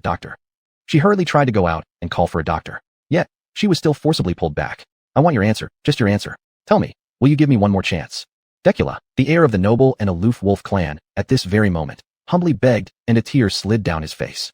Ruan opened her mouth, but at this critical moment, even the harshest rejection couldn't be spoken out. His condition was truly worrying. He kept coughing up blood, but didn't seem to care at all. It was as if his life, compared to Ruan's, was not worth mentioning. Let's not talk about this. Can you let me go call for a doctor? Ruan pleaded. The person in front of her still remained unmoved, instead moving forward to tightly embrace her. Since I was here first, since I met you first, why? Ruan, don't leave me. The hands that clung tightly around her waist gradually loosened. Suddenly, Decula fainted, causing Ruan to panic, her face turning pale. Without thinking twice about anything else, she loudly called out towards the door. Help! Someone please! Fortunately, the family doctor hadn't left yet at this hour. Due to being extremely worried about Decula's physical condition, he had temporarily stayed in the guest room. This allowed him to rush over urgently and start treatment immediately. When Dr. Liang walked out of the bedroom, he sighed deeply. I did warn beforehand how fragile Master Decula's body is right now. The most important thing now is recuperation. Because of losing control due to anger this time, his condition has worsened. Thankfully we came in time for rescue. Otherwise, the consequences would have been unimaginable. Dr. Liang's words were thunderous. Ruan, rigidly leaning against the wall, lowered her head filled with self-blame. She had only intended to discuss things well with him, but never expected Decula to get so emotional. It was all her fault. She shouldn't have said those things while he was sick. The Wolf Queen sensed Ruan's emotions and immediately approached, placing her hand gently on her shoulder. Don't be afraid, Ruan. It's not your fault. It's all right. Everything is over now. Auntie. Chapter 197. Did you remember? Godmother, it's all my fault. I should have waited longer and not brought up the marriage contract right after coming back, thus stimulating him. But I feel this marriage needs reconsideration. I can clearly sense that what I feel for Brother Dracula isn't romantic love. I don't want to marry him in such a muddled way. It would be unfair to him, and to us both. Yet, I didn't expect he'd react so strongly when I merely mentioned it. It's all my fault. Ruan was genuinely scared, so she couldn't help but burst into tears. And before her, the Queen of Wolves, hearing these words, became somewhat complex in her expression. Did you remember? The words slipped out of her mouth instinctively, causing Ruan to raise her head blankly. Remember? Did I forget something important? Tears hung on her eyelashes. From this sentence, Ruan clearly sensed something as well. When the Wolf Queen realized she had spoken incorrectly, she hastily tried to mend her words. It's nothing, I said the wrong thing. We've been wandering all day today, you're tired early. Go rest quickly. As for Dracula, I'll have a good conversation with him shortly. If you think this marriage really isn't suitable, we can properly discuss it. Don't worry. Upon hearing these words, Ruan let out a sigh of relief. She nodded at the person in front of her, hesitated to take a glance backward, and gradually departed. After the person left, the Wolf Queen, who had been forcing herself to remain calm, stumbled 2 steps and hastily supported herself against the nearby wall. Almost, it came close to being exposed. She already knew how to mend this lie. However, why did Ruan suddenly not want to get married? There must be an issue with the sacrifice ritual. She knew very well that using such methods couldn't avoid consequences forever. There was always a day it would come to light. Just never expected it to come so soon. Lady Principal, I will go downstairs and prepare some medicine for Master. Master's condition truly requires proper rest. I understand, go ahead. With an unsettled mind, the Wolf Queen dismissed the servant with a wave of her hand. Once the person left, she pondered further and decided to knock on the bedroom door, then walked inside. There wasn't a single lamp lit within the room. Darkness enveloped everything, including Dracula lying on the bed, his face contorted in agony. Why are you making things difficult for yourself? Standing still in the dark, without lighting the lamp, she could still feel Dracula's despair. Mother, if I've already gone to such lengths, even sacrificing my blood to bind her, why does she still reject me? In the quiet room, Dracula's voice of bewilderment slowly spread. Upon hearing these words, she took a deep breath. The hardest thing in the world is love. Falling in love is a magical occurrence, not something you can forcefully demand or achieve by resorting to every means possible. I told you before, your obsession runs too deep, and eventually, there will be repercussions. You always insist on doing things your own way. I know everything stems from me, which is why you resent me and won't let me interfere in what you do. Because of this, I have given enough leeway, hoping to make you happier. She is the daughter of my best friend. I don't have many friends in this lifetime, and Alan once saved our lives. I endure watching you torture Ruan because of you. Now, have you achieved what you wanted? Ruan has noticed something unusual. I don't want our two clans to sever the last strand of connection due to these matters. If you still retain any sanity, you should know what to do next. Her earnest advice was uncertain if heard or understood. There was a brief silence in the room. Finally, the Queen of Wolves sighed deeply, deciding not to say more. You need to think about it carefully. I'm leaving first. My body is weak now. The doctor says you need to rest. After you've rested well, we'll consider the matter of your marriage again. After speaking, she turned and left. This night was bound to be sleepless. On the way back, she just happened to hear the steward mention that the Wolf King had already returned. Her face lit up with joy. Several days of busy work had already left her utterly exhausted. Right now, she needed someone to confide in, to share her burdens. Where is he? The king looks very tired. Went straight to the room without ordering food. I see. Then, she hurried toward the bedroom. As soon as she pushed open the door, a tall figure appeared before her. The person actively stepped forward and embraced the queen. Wife, you still remembered to return? You've been gone for days. Do you know how chaotic the whole castle has become? Now, with your unworthy son, it's even more troublesome. The Wolf King looked utterly bewildered after being scolded, only daring to reveal a pitiful expression. Did that brat upset you again? I'll go beat him up right now. He was quite straightforward, ready to act immediately on whatever his wife said. Fortunately, she stopped him in time. Wait, let's talk about this later. That foolish son of ours has already hurt himself all over. If you were to go and beat him up again, he might really lose his life. I only have one son. No matter how mischievous and annoying he is, he's still our flesh and blood. After speaking, she sighed again. The Wolf King had no idea what was going on. Seeing her sigh repeatedly, he immediately started asking questions. Then, without holding back, she recounted everything that had happened recently. Alan's daughter has come? It's that little Ruan. I haven't seen her for a long time. She should be around the same age as that foolish boy by now. Yes, your son has been pining for Alan's daughter for so long. You should know that very well. Now that she's here, he immediately wants to marry her without a second thought. The queen couldn't help but complain. Upon hearing this, the king raised an eyebrow. Can you believe it? I thought he didn't like females because there was something wrong with him. Looks like he has someone he likes after all. They've known each other since they were young, and they even made a marriage pact when they were little. Isn't this wonderful? He chuckled, feeling the excitement of seeing his son growing up and becoming a grandfather soon. Ha ha ha. I'm serious with you about this. Do you know what your son has done? If they truly loved each other, it would be fine. But Ruan has always regarded him as a brother. She doesn't feel anything romantic for him, and I think Ruan may have feelings for someone else. Your son deceives her, forcing this situation upon her, and even offered his blood as a frozen sacrifice. Chapter 198. I want to verify something. When it came to this, her anger flared even more. Originally, the other party was still cheerful, but upon hearing the two words sacrifice, their expression changed. What did you say? I'm not lying. He's now covered in wounds. With you not around, he's been completely reckless. Before, he was relatively obedient, but ever since meeting Ruan, it's like someone else has taken over his body. I know I owe him from before, so I haven't pursued this matter. I thought if we really let the two children get married, that would be good too. In the future, we just need to treat Ruan well. And the letter of legacy that Alan gave me also says so, hoping the two children can marry. But currently, Ruan seems to have noticed something strange. She has lost her memory of that boy, yet she still feels that she doesn't like Dracula. This is simply too unfair for her. We've done something too inhumane. After venting, she felt much better. She is the most reasonable one, and isn't the kind who spoils her own son regardless of fairness or logic. Ruan may not have grown up under her watch, but as the orphan of her best friend, she treats her as if she were her own child. This rotten kid is truly out of control. How can he go to such extremes? Well, stop worrying. I'm back, and I'll make the decision on this. If Ruan really refuses, this marriage cannot happen. The Wolf King is undoubtedly a doting husband, naturally prioritizing his wife's orders. Knowing that the other party is upset about something, he took the lead in making decisions. Hearing these words, the Wolf Queen's expression softened slightly, and she allowed the Wolf King to embrace her. With you taking charge, I feel much more reassured, but Dracula has always had his feelings sealed away inside, and no one noticed it in time. It's also my fault. Now I've realized how obsessive he is. This time, he might not stop until he achieves his goal. Husband, I'm genuinely worried. If the child refuses to let go, what will we do in the future? This concern caused her to hesitate and take no action. Otherwise, with her abilities, she could have completely controlled Dracula. Because she feared harming him, she has remained indecisive. After doing such disrespectful things, does that boy even have any right to complain? Can blood sacrifice be used at will?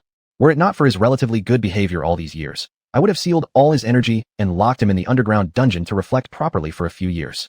No, he is pitiful too. Don't treat him this way. Let us deal with it ourselves.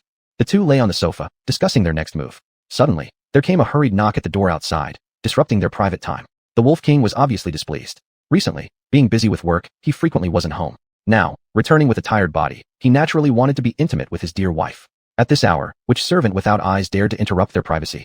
Who is it? The Wolf King glared and shouted toward the outside. The steward's body trembled, realizing they had interrupted. Given the urgency of the situation, he couldn't worry about it too much. My lord, my lady. The young master is missing, and Miss Wanyan is missing too. With the steward's words trailing off, the bedroom door burst open instantly. The Wolf Queen rushed out, full of horror. What did you say? Miss Wanyan asked the servants to bring her a glass of warm water when she returned to her room. In summer, warm water was prepared, but when it was delivered, it was found that Miss Wanyan wasn't in the bedroom. That servant thought Miss Wanyan had gone to see the young master and planned to check the young master's room. Upon arrival, they discovered the young master's bedroom door was slightly ajar. She called out several times from outside but received no response inside, so she decided to enter on her own initiative. The result was that the young master wasn't there either. Fearful something serious had happened, I thus dared to disturb to report. The steward explained the causes and effects. The Wolf Queen rushing out nodded at them. You did the right thing. That little rascal definitely isn't behaving correctly. Following the Wolf Queen running out, the Wolf King quickly followed behind. Currently, the entire castle was bustling with activity, specifically ordering people to search. A whole round turned up no trace of the two individuals. The steward specifically went to the garage and discovered one vehicle was missing.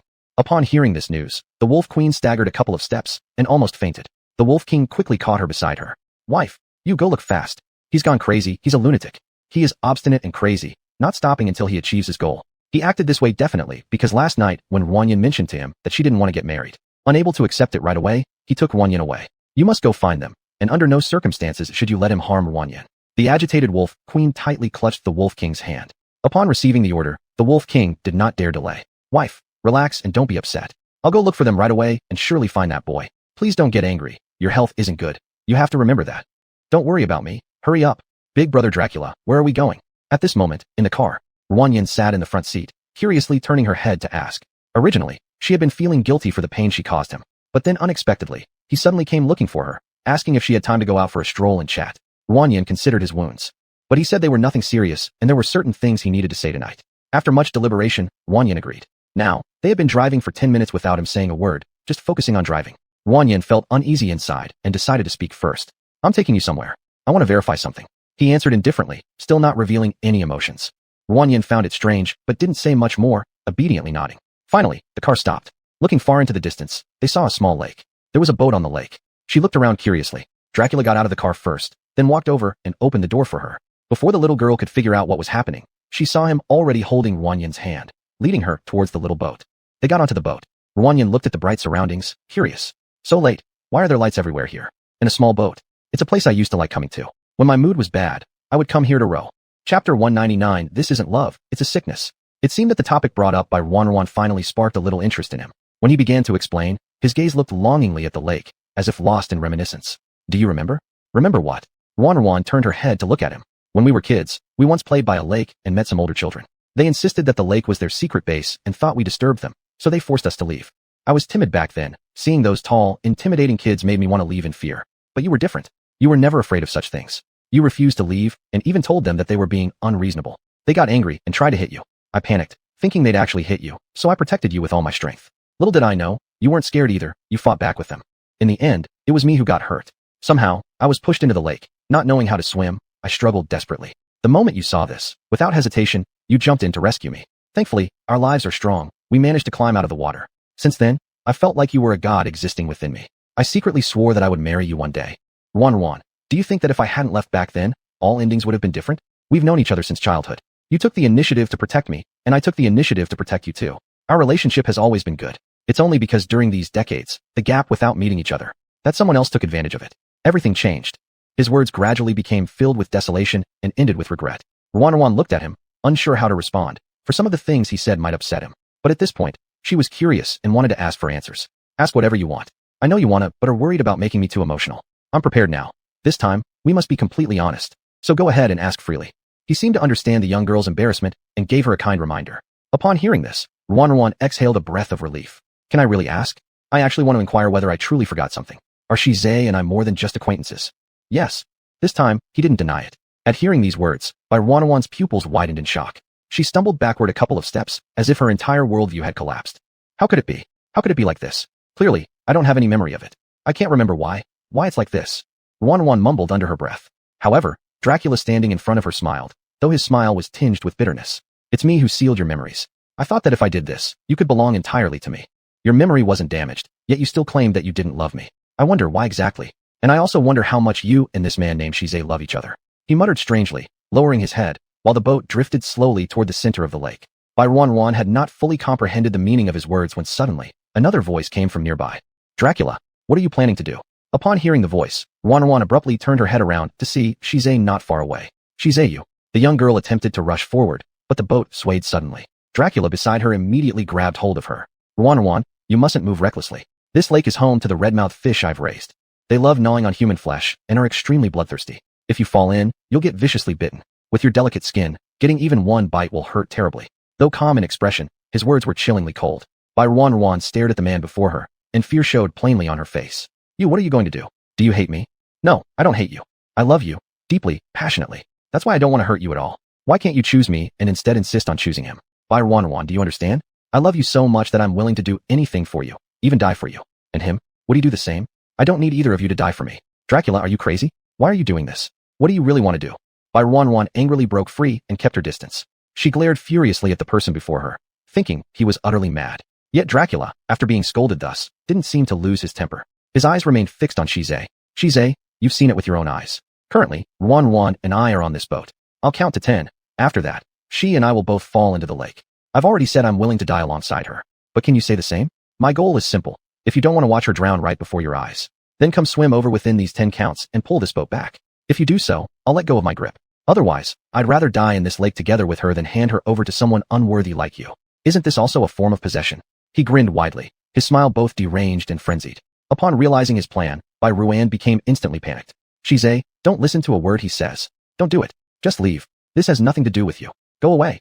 Ruan screamed loudly at the person on the riverbank. Dracula beside her made no attempt to stop her. His gaze remained firmly locked on Shize in front of him. Shize stared coldly at the lake, clearly seeing all sorts of fish swimming inside. These were piranhas. What's wrong? Standing there frozen. Are you afraid? So you don't love her that much either, huh? You obviously value your life more than her, right? A thrilled Dracula, assuming Shize was frightened, grabbed hold of Ruan nearby and forced her to look at the man before them. Ruan, look. What exactly did you see in this coward? I would do anything for you. Why can't you feel the same way about me? Don't you understand how deeply I love you yet? Crazy fool, Dracula. When loving someone requires sacrificing one's life, it isn't love anymore. It's obsession. It's a sickness. We were good friends when we were kids, and I always considered you as my older brother. How did you turn into this person? The small boat could barely accommodate 2 people, and now due to their intense emotional fluctuations, the entire vessel began to sway dangerously. Chapter 200. I'll only have babies with you. Ha ha, why did I end up like this? I don't even know. All I know is that for all these years, I've thought about you day and night, never a single day without wishing to meet you. And as for you, you've forgotten me completely, truly making one's heart cold. Ruan, it's best not to move recklessly. The school of fish below isn't something to be joked about. If you fall in, I will accompany you immediately. But before that, I'd rather want to know what the decision of this man you love so dearly will be. Dracula reached out and grabbed Ruan nearby, just in case the young girl fell into the lake accidentally. At this moment, his gaze already fell onto Shize. Are you still going to stand there? So much time has passed, your choice was simply cowardice. Are you just going to watch helplessly as Ruan and I become a pair of ghostly lovebirds? I'll go down into the water to pull this boat over myself, to ensure Ruan's safety. Dracula's provocation didn't receive any response. Instead, Shize had already given his answer. Seemingly taken aback by it, Dracula stood frozen for a moment. Nearby, Ruan immediately shouted loudly to stop him when she realized Shize was coming over. Don't come over. Are you insane? These are man-eating fish. You're going to die? Don't come near me. I don't believe he would actually kill me. Leave now. Let me talk to him myself. Go away. Ruan was shouting loudly, clearly not wanting to involve Shize. She was naturally afraid inside. She was more afraid at this moment that Shize would risk everything for her and really dive into this lake. The agile fish in the lake revealed their sharp teeth, and she believed wholeheartedly in Dracula's words. These fish absolutely could injure people. Dracula didn't respond. Instead, he tightly gripped Ruan, forcibly covering her mouth with his hand. 1, 2. At this moment, he started counting. Without hesitation, Shize quickly moved toward the lake. No. All struggling words were smothered. But due to heightened emotions, the boat began swaying continuously. In the front view of the lake, large patches of bright red blood water were seen floating upward. Bai Ruan stared wide-eyed at this scene, on the verge of fainting from crying, until Shize's hand rapidly seized the edge of the boat. Decula looked high and mighty, watching this person in front who swam over without sitting down, also stunned completely. What are you waiting for? Shize suddenly raised his head and issued a shout. Decula didn't react fast enough. Behind him, a black shadow darted out of the lake water and immediately struck him down on the boat, pinning him firmly. It was Hongjia. He was wearing a protective suit. Captain, we've captured him. Are you alright? After being freed from Decula's grip, Ruan went mad and extended her hands to pull Shize. Soldiers rushed hurriedly from afar, quickly performing rescue operations. On the shore, Ruan knelt beside Shize, sobbing uncontrollably. Why do this? Why? I remember nothing. I've completely forgotten you. Yet why do you still do this? She cried while trying to check his wounds. Because she was utterly distraught, her entire body was trembling nonstop. Leaning against a tree-like object, Shize managed a helpless smile despite his weak breathing. Why are you crying again? I'm not dead, am I? He strained to raise his hand to wipe away Ruan's tears. Ruan quickly grabbed his large hand with both hers, crying and choking through sobs. I remember everything. I remember it all. Shize, don't die. I don't want anyone else. I only want you. I want to be with you. I'll only have babies with you. Don't die, Wu. It's often said that when feelings run deep, anything hidden within one's heart can surface. Just like by Ruan right now, the young girl was thoroughly scared witless and blurted everything out from her heart. Leaning on the wooden support, Shize, whose face had been very pale and weak just a moment ago, brightened up instantly upon hearing this. He suddenly turned his head, staring intently at Bai Ruan with burning eyes. What did you say? The little girl was crying too hard, completely unaware at this point. Yet, unsatisfied, Shize asked once again. I said I want to be with you. Really? After receiving her second reply, Shize became excited to the point where he no longer seemed as feeble as he had been originally. Unfortunately, soft-hearted Ruan still hadn't noticed anything unusual. Yes, as long as you're fine, as long as you don't die, I will always be with you. I will cling to you. I will give you babies, and if you die, then it's only you or no one else. I will remain a widow for your sake my entire life. She wailed, getting more and more agitated as she spoke. Then, Shize pulled her into his arms and held her very, very tightly.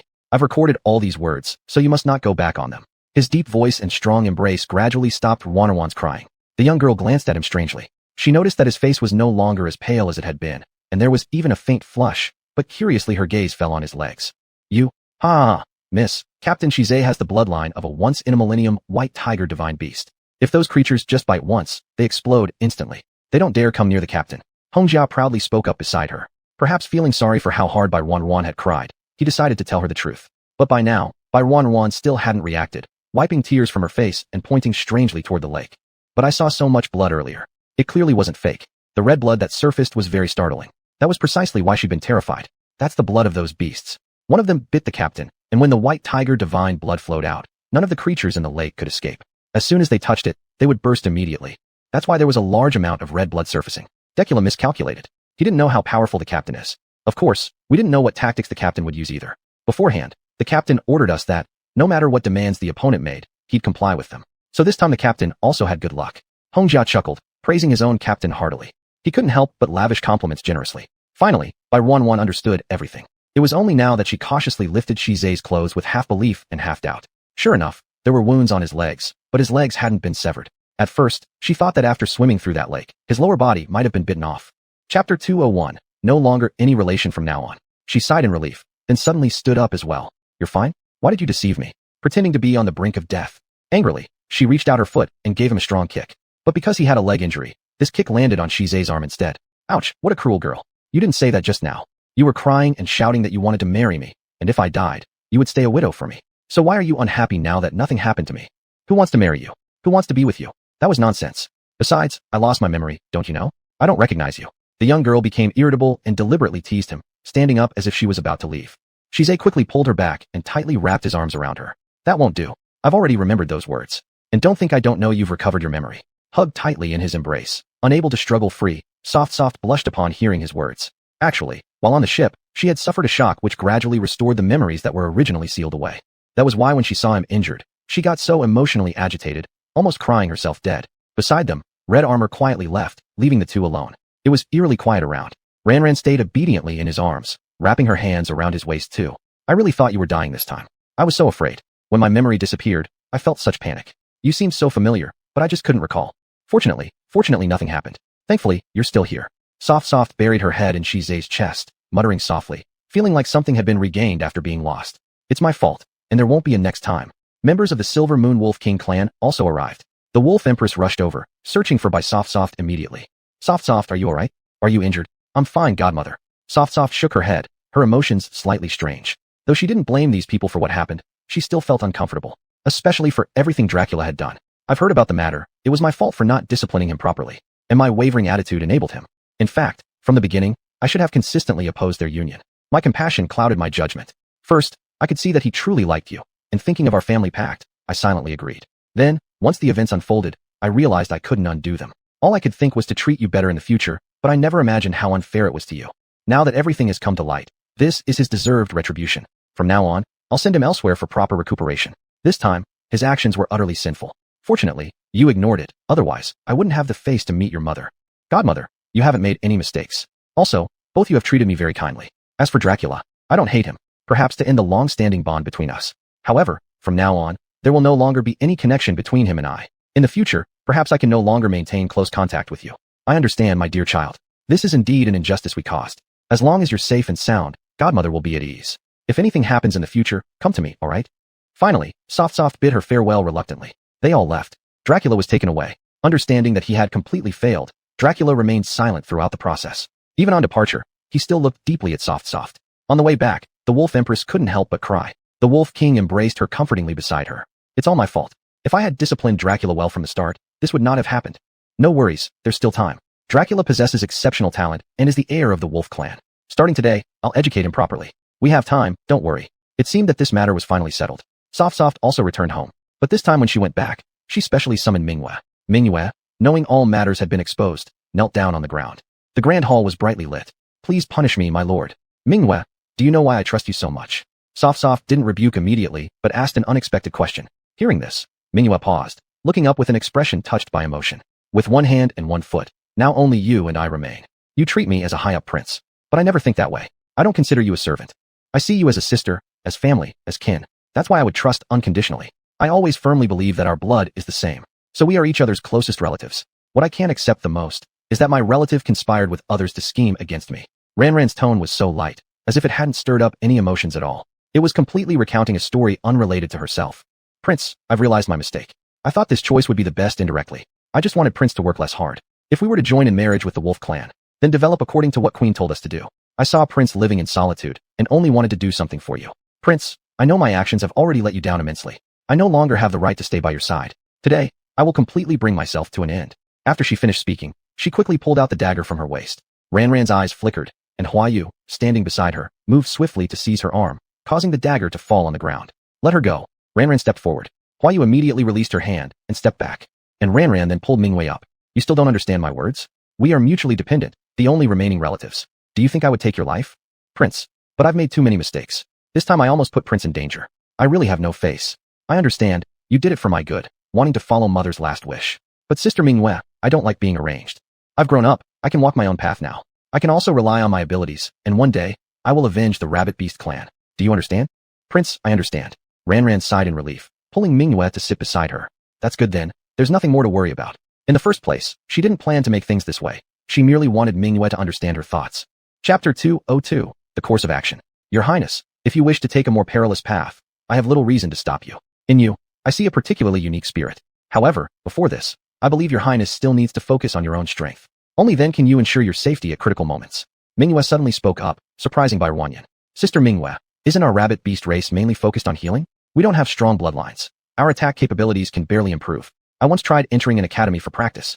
I found that my energy couldn't be released. Apart from the energy for healing and calming which grows continuously, everything else is unusable. In fact, Wanyan had already noticed her own issues. She originally thought it was due to her race and bloodline. She hadn't yet had the chance for systematic study because of certain events in the family, making her half-trained, without fully understanding the reasons. That's not correct. Isn't the necklace on your body supposed to be removed? Mingyue suddenly looked at Wanyan. The little girl was startled by the question, but soon remembered something. Is it the necklace mother gave me? Exactly. After each newborn is born, the mother combines some energy to seal their inner energy. Our Rabbit Beast clan has an extremely powerful bloodline energy. Although it's not powerfully offensive, it's almost incomprehensible when it comes to control. After Mingyue finished speaking, her gaze turned cold as she stared at the cup on the nearby table. Immediately, several cups levitated into the air and smashed against the wall with incredible speed. This is control of energy. Once the blade-like energy reaches a certain age, it will usually unlock, then through systematic learning, spread throughout the body. When one can use this energy as their own force, they transform it into spiritual intent. This can control all things, and even the powerful elders within our clan can kill someone's nerves with just a thought, causing total death. Back then, those who surrounded us were a group of insect races. They lacked complete nervous systems. Hence, our energy couldn't kill them. So we endured everything. But I once entered the treasure chamber of our clan and read a book there. In it, it was mentioned that completely pure bloodline abilities could evolve into spiritual intent. The special control abilities obtained can kill enemies, reducing them to dust. At that time, no matter if it's insect races without any nerves or immortal bodies, turning them into ashes would cause absolute death. After Mingyue finished, a hint of excitement flashed in her eyes. Wanyan, hearing this, couldn't help but swallow hard. So amazing. Then why doesn't anyone in the clan use it? Because this process is extremely painful and even dangerous. Back then, we lived carefree lives, peaceful and without contention. With a few grand elders sitting in our family, one could say there was nothing to fear. We didn't need such skills. Moreover, there's a special requirement, bloodline compatibility. Nowadays, unless it's the royal bloodline, others likely wouldn't succeed. And right now, Your Highness is the last bloodline of the king and queen. Only you have the qualification. I want to learn this. By Wanyan, upon hearing she was qualified, stood up immediately without hesitation. Your Highness, don't get too excited. We should deliberate carefully. Mingyue appeared somewhat hesitant. Wanyan, looking at her, narrowed her eyes curiously. What is it? Are there other requirements? This secret art is rather special. Your Highness currently lacks one thing. What? A partner. After Mingyue said this, she awkwardly coughed. Wanyan blushed. Sister Mingyue, what are you talking about? Does this really relate to the techniques we're learning? Yes. If Your Highness can join forces with a male of advanced bloodline, retaining traces of his energy source within you, it will reduce the pain while learning this technique. Because a male's high bloodline energy can act as relief. This is what I saw written in that book on fate. Since Your Highness is young, attempting this technique alone would cause unbearable suffering. Hence, I recommend first. As she spoke, Mingyue lowered her head out of embarrassment. Wanyan's face grew red as well, becoming uncomfortable. At exactly this moment, there was a commotion outside. Frantically, she stood up, trying to appear calm while asking towards the door. Has Shiza returned? The master has returned. Hongjia's voice was heard. Wan immediately ran out. Sure enough, she saw Shiza walking over in his team uniform, with quite a few bloodstains on him, striding forward. He instinctively pulled Wan into his embrace and naturally kissed her. Perhaps because she had just been talking about this matter with Mingyue, the young girl was suddenly startled by his intimate behavior like a cat whose fur had been ruffled. Oops! She sprang away, increasing the distance between them. This strange behavior made Shiza instantly stop and look confused. What's wrong? He casually asked with a faint tone, then took off his jacket and threw it onto the nearby sofa. Nothing. Why is there so much blood on you? You'd better wash up quickly. She nervously pushed the person in front of her. Shiza looked down at himself and then at Wan. Without overthinking, he got up obediently and went to the bathroom. Your Highness, you need to start making more plans.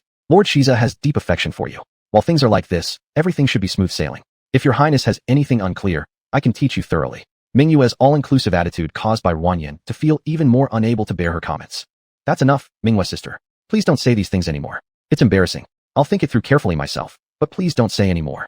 Previously, when she knew nothing, she used to yell every day about wanting to have children with Shiza. Now grown up and understanding some matters, she was extremely shy about such topics. Seeing that the other party was clearly embarrassed, Mingyue simply smiled and did not force the issue further. All right then, Your Highness, consider it yourself. She decisively chose to leave, dragging Hongjia, who had been standing motionlessly nearby, along with her as she left. Caught while being dragged out, Hongjia wore a puzzled expression. Mingyue, what are you doing pulling me? Don't you see any cues? Didn't you see that our young lady needs private space with your lord? When it's time to leave, you leave. Don't stand there like a wooden statue. Chapter 203, A Natural Progression with a Male. TSK, you person are truly strange. I distinctly remember that you didn't like our master. How is it that you've suddenly changed your stance? You're even giving them private time together now? Quick, tell me, do you have some sort of motive behind this? Hongjia did not harbor any friendly attitude towards Mingyue, as he was fully aware of her past actions. If not for her interference, their captain might have already been together with the beauty by now. Why would there be so many complications?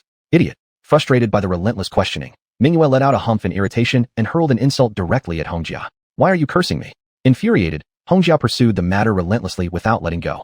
Are you trying to annoy me? Our young master is of royal blood, and he is the sole heir. As one of the most loyal members of the clan, it is my duty to protect his safety at all costs. He is still young and cannot discern between right and wrong, so naturally, I must pay more attention to these matters. At first, I didn't know much about your captain, but I am well aware of the Wolf King clan. Moreover, it's also according to our queen's wishes. So naturally, I intended to arrange an alliance between our young master and the Wolf clan. It turns out I misjudged the situation this time, and I admit it. Therefore, from now on, I will no longer obstruct anything the young master wishes to do. I can see the decency in your captain's character now.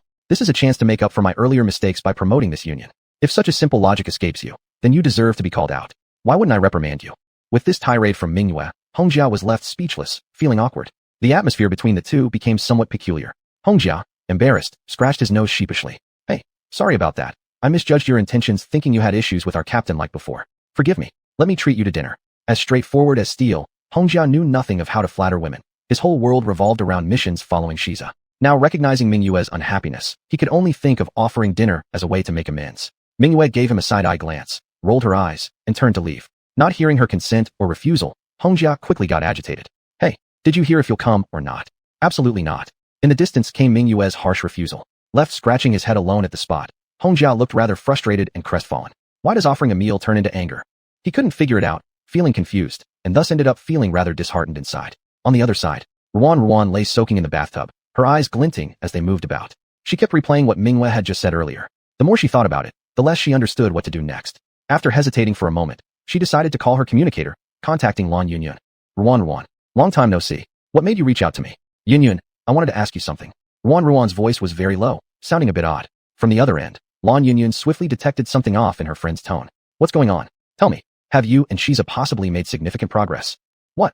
No. Ruan Yuan felt flustered, utterly unable to comprehend why the other immediately guessed correctly. Well, stop being secretive with me. Your timid voice practically spills it over. Under such circumstances, what else could this possibly be about except for your relationship with Shiza? And, considering you're calling me at this hour, that makes it even more suspicious. Ruan Yuan, this behavior is too unfair. Aren't we best friends? How dare you keep this from me? Lan Yunyun sounded exactly like a detective at this moment, spilling every detail she could about what might be going on inside Ruan's mind. Ruan soaked in the bath, her face already flushed red from the heat. And now, it appeared even redder than before. I just wanted to inquire. If you're busy, then never mind. Realizing she was growing too shy to continue finding excuses, Ruan hung up abruptly. No. Take back everything I said just now. We're best friends too. We should discuss everything openly. Hurry and tell me what's going on. I won't mock you. Terrified the gossip would slip away, Lan Yunyun swiftly adjusted her tone. Blushing furiously, Ruan hesitated for a while before finally blurting out. What should I do? How do things happen naturally, with a male? Had Ruan stayed silent, this wouldn't have happened. But once she spoke, it seemed monumental indeed. This sentence almost completely blew Lan Yunyun, who was on the other end of the call, out of the water. The other party just stared blankly for a few seconds before letting out a terrified shout. What? You're going to have relations with Shiza? Her voice was extremely loud. Ruan immediately pulled away from the communicator upon hearing it, lest her eardrums get damaged by the explosion of sound. She then turned bright red and covered her face with her hands. Keep your voice down. And anyway, I didn't say it was him. Don't make things up. Ruan became even more flustered, feeling like her scalp was tingling and regretting her decision to call Lan Yunyun at this time. No, I'm too excited. Should I come over right now? Oh no, that's not good. If I go over there, I'll definitely interrupt you too. Heavens, are we really going to take this step? Lan Yunyun was still so excited at this moment. Her expression was that of a diehard shipper who leads CP fans. Yunyun, Ruan's frustrated voice came through the communicator, finally calming down the overexcited Lan Yunyun. It's my fault. Let me calm down. Softy, since you've already made this decision, why not act boldly without any hesitation? What do you mean? Ruan obviously didn't understand what the other was trying to say. Doesn't Shiza already have clear intentions toward you? You're so special, so important. I'm sure he's probably had you in his heart long ago. But because of considerations for you, he hasn't taken the first step. Now that you've already agreed, isn't this perfectly matching? In my opinion, you don't even need to do much. As long as you stand in front of him and beckon, he'll lose all control. Lan Yunyun confidently asserted this, followed by strange and lewd laughter. Goodness knows what sort of scenario she's fantasizing about alone over there. Ruan had a vein popping on her forehead, but seemed to fall into deep thought regarding the other's words. Just standing in front of him and beckoning him? Will this really work? Isn't that going to be a bit too weird? Chapter 204, Ruan, you can do it. Ruan buried her whole self in the bathtub water, leaving only a pair of eyes exposed. She would always perform a series of small actions when she felt guilty and restless, to ease her anxious mood. Why not? You just don't know how much attraction it is when someone you like appears before your eyes. A wave of the hand, that's actually being too modest. All you need to do is dress nicely and stand before him, send him one bit of information, then tell him your intention. I dare guarantee he will not refuse. Oh, right, I remember now. Didn't we buy a lot of sexy outfits last time we went shopping? Isn't this the perfect time to put them into use? Lan Yunyun's mind worked quite quickly, immediately bringing up the last shopping trip. And Ruan was also brought back to her thoughts, remembering that there indeed was such a thing. Those clothes. She pondered for a while. Right? Didn't you throw them all away? No, those clothes are too revealing. Ruan blew a few bubbles underwater with a gulp, then revealed her face. Idiot, it's supposed to be revealing. That's called sexy, that's called tempting. Just listen to me. Wash yourself clean, then pick out a pure-looking sexy outfit. You don't even need to say much. He will definitely lose control. Lan Yunyun was still imagining things at this moment. Before Wan could answer, she heard a knock on the door outside. She got a fright, and the entire continuous machine fell into the water. I understand. I'll stop talking to you first. She anxiously hung up hurriedly, then got up and took the nearby towel to dry herself, putting on a bathrobe before running out. Opening the door, there stood a servant from the house. Miss, master has sent me to bring you a glass of warm milk. Rwan reached out to take it, feeling the temperature of the cup and nodding. As the person in front of her was about to leave, Rwan hesitantly called them back. Wait, what is it, miss? The servant had a peculiar look on their face. Has he gone to sleep? The captain. Rwan nodded. The captain is currently in the study right now, seemingly urgently handling official duties.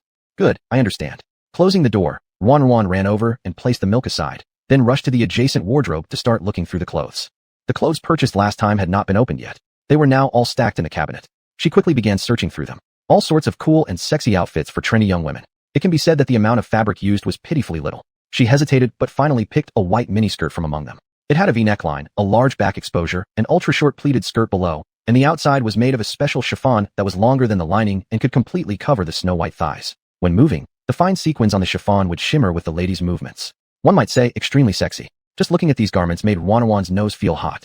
She exhaled heavily, thought about it, then decisively changed into the clothes. Her skin was fair, and she had just finished bathing. Her burning fever left beads of sweat on her body. Her long hair, like a waterfall, hung behind her shoulders. The white miniskirt made her appear sexy and alluring to the extreme. She lightly gathered her hair, loosely pinning it up, ensuring that her fair back was exposed. With this, it should be okay, right? She looked at herself in the mirror. The person in the mirror blushed red, with alabaster skin, and her movements were very bashful as she looked around. Such an innocent and charming expression contrasted strongly with her voluptuous and sexy figure. After getting dressed, Rwan didn't hesitate, rushing out the door directly toward Shizi's study. Subsequently, it was already quite late. The resting area of the upstairs master no longer had other servants around. So under the quiet environment, Rwan walking on tiptoes was rather relaxed. But upon finally arriving at the third-floor study door, she hesitated again. How about forgetting it? Wearing this to find him, it's just too strange. No, once a decision is made, how can one give up halfway? Besides, the clothes are already on. All you need to do now is knock on the door, then walk in. Everything will fall into place naturally. That's right, let's do it this way. Anyway, I've mentioned it more than once, wanting to have babies with him. How come now, after both sides have confessed our feelings, am I backing down? Rwan, you can do it. For the sake of the family, for getting stronger, for everything. You can definitely do it. Rwan lingered outside the door, muttering to herself and giving herself a pep talk. Her appearance at that moment was undeniably cute. How much longer do you plan to stand outside before coming in? Just as Rwan was still hesitating, a voice came from inside the study. Startled, she froze for a moment, then watched as the door to the study slowly opened. Shizi had certainly not expected her to be dressed so provocatively when she arrived. So upon seeing her, he was visibly stunned. Hi. I heard you're still in the study. At this hour, aren't you going to sleep yet? Everything happened too suddenly. It didn't give anyone time to react. So, Rwan quickly came up with a topic, though it felt a little awkward as she spoke. Shizi did not answer seriously, still seeming dazed as if he hadn't snapped out of it. His gaze remained fixed on Rwan, burning intensely, making her feel quite uncomfortable. Deciding to act boldly, Rwan walked straight into the study. She was fully committed now, so I thought I'd check on you. It shouldn't bother you, right? It's fine. Do as you please. He finally tore his eyes away, turning back to the desk to resume his work earnestly. It seemed as if nothing had happened. Sitting on the sofa, she watched him typing on the keyboard, absorbed in work. She suddenly fell silent. Didn't Lan Yunyun say all she needed to do was stand in front of him and beckon? She had already dressed like this, so why didn't he have any reaction? Feeling somewhat annoyed and disappointed, perhaps due to frustration, Rwan suddenly stood up and moved closer to him. What are you busy with? As she approached suddenly, Shizi paused in mid-motion. His breathing seemed to quicken slightly. In the end, he sighed helplessly and looked up. There Rwan was, right before his eyes. Before she could speak, he reached out and pulled her directly into his arms. Caught off guard by the sudden loss of balance, Rwan found herself sitting on Shizi's lap moments later. Their breaths intertwined, creating an intensely intimate atmosphere. Chapter 205. Shizi is not human. Intentional. Shizi's hoarse and deep voice echoed. One could vaguely hear his extreme restraint and a tone of helplessness. The soft face flushed red at the accusation, stammering in response. What are you talking about? She began pretending to be oblivious, acting as if she understood nothing. Dressed like this, and smelling so fragrant. Shizi hesitated not at all, fully exposing the young girl's thoughts. He leaned closer, using his nose to smell the scent of body wash radiating from Rwan's body. Very aromatic, it was her beloved rose fragrance, which indeed smelled wonderful. I just took a shower, and what I'm wearing is new clothes I bought. Isn't it fine for me to wear them? Rwan, being exposed, still couldn't let go of her pride, and was trying hard to argue back. Whatever you say goes. Anyway, you've already made me feel disoriented. You coming at this hour means you're asking for it. Shizai didn't care about Bai Wanwan's explanations and simply held her tightly in his arms, with his cold lips already pressing against the little girl's snow-white skin. It's itchy. She was startled by the action, more so out of unfamiliarity. Bai Wanwan suddenly shrank back, and then Shizai, as if marked by fate, left a hickey on her neck. That hurts. Wanwan immediately pushed him away, touching her neck with an aggrieved look. You're complaining about the pain, yet dared to come and tempt me? Are you ready for what comes next? Can you handle the pain that's coming?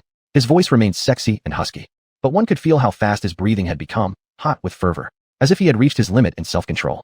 You have one last chance. Leave here while I still retain some rationality. His grip loosened slightly. It seemed like he still cared for Wanwan but wasn't willing. At this moment, he decided to give her one last opportunity. Bai Wanwan lying completely flat in Shizai's embrace had accepted what was going to happen next. So when she heard those words, she refused without hesitation. She firmly wrapped her hands around the man's neck. If you dare, let's see what happens. What's there to be afraid of? Her confident stance indicated she might regret it later. Shizai thought so in his heart. Such a delicate young lady now appearing brave. How long would she hold up under what's to come? Shizai's guess was correct. Bai Wanwan almost screamed the entire night. From initially having no fear of heaven or earth, to gradually regretting and pleading for mercy. Shizai had completely lost his reason and wouldn't listen to any of these pleas. There's no turning back once the arrow is shot. Does this young woman understand anything? As dawn broke faintly, Bai Wanwan had forgotten how she fell asleep. She only remembered that Shizai on the bed was definitely not human. Not at all. Fierce, with great stamina, hungry like a starving wolf. In the end, she was utterly depleted, yet even then, he insisted on holding Wanwan close and demanding more. Wanwan passed out from exhaustion, woke up, and then passed out again. She was finally liberated as dawn approached. She painstakingly opened her eyes. The soreness throughout her body made Bai Wanwan wince and grit her teeth. In the vast bedroom, it was quiet. There was no sign of Shizai next to her. He must have already left. She struggled to glance at the time. It was already noon, 12 p.m. After sleeping for such a long duration. When she attempted to get up, she found her body felt like it was falling apart. With tears welling up in despair, she managed to push herself up, hearing a knock at the door outside the bedroom. Mingyu hurriedly came in. Your Highness, you're awake. A smile hung on the other person's face, clearly knowing something. Wanwan's face reddened slightly, glaring irritably at her. It's all your fault. What a terrible idea did you suggest? Just the previous night, she almost thought she wouldn't see the sun rise today. For Wanwan's angry curses, Mingyu didn't mind at all, and instead giggled. It's my fault for not telling your Highness to be more careful and moderate for the first time. However, Lord Shizai genuinely cares for your Highness. He specially ordered the preparation of ointment beforehand. I've already brought it all over. As soon as you apply the ointment, you'll recover quickly. You and Shizai are a pair.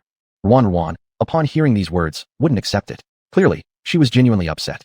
Mingyu helplessly revealed a hint of bitter laughter. I didn't expect Lord Shizai to possess such terrifying endurance. How could he have worn your Highness down to this state?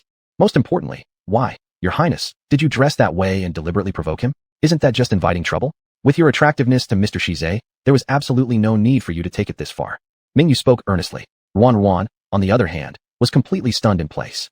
Her eyes fell on the clothes beside the bed, which were already torn to shreds beyond recognition. She vaguely remembered that yesterday's Shizai had been extraordinarily excited. Her face turned red again. Now she couldn't possibly show her face to anyone, so she buried herself directly under the covers and didn't say a word. Your Highness, you can just leave the medicine there and go. I want to sleep some more. Knowing how embarrassed Wanwan truly was, Mingyu could only smile and put down the ointment before leaving. Outside the door, as soon as Mingyu came out, she saw Hongjiao approaching from afar. He had something in his hands. Upon seeing Mingyu, he eagerly stepped forward to greet her. Mingyu, she ignored him, preparing to walk past. But noticing what he was carrying, she paused. What do you have in your hands? Oh, our captain asked someone to prepare a nourishing soup. It's intended for Miss Wanwan. Then just give it to me. Without hesitation, Mingyu stepped forward and took it over. Hongjia didn't refuse, but just as he wanted to say something, the person in front of him walked away. Hey, how can you be like this? I greeted you. I apologized to you, but you don't even acknowledge me. Even if you're upset, I already made amends last time. I also promised to invite you to dinner, but you wouldn't talk to me, so why are you still acting this way now? Hongjia persistently followed up. Mingyu, holding the soup, prepared to return to the bedroom. Seeing him catching up, she finally stopped. I don't like you. Isn't my attitude clear enough? Mingyu's words hit him like thunder, instantly freezing Hongjia in his tracks. His face showed an expression of disbelief. Why? Why not? How many whys are there? Disliking someone is just a natural emotion. It's like how you dislike me at first. And now, I dislike you. Is that not allowed? Chapter 206. Can he keep it secret? I don't dislike you. Red Jia became flustered and denied immediately. Mingyu gave him a strange look. It doesn't matter whether you do or not. It's unimportant now. With these words, Mingyu left without looking back, leaving only Red Jia standing in place as if he hadn't yet come to his senses. Suddenly there was movement nearby. Green Shui didn't hesitate before walking out.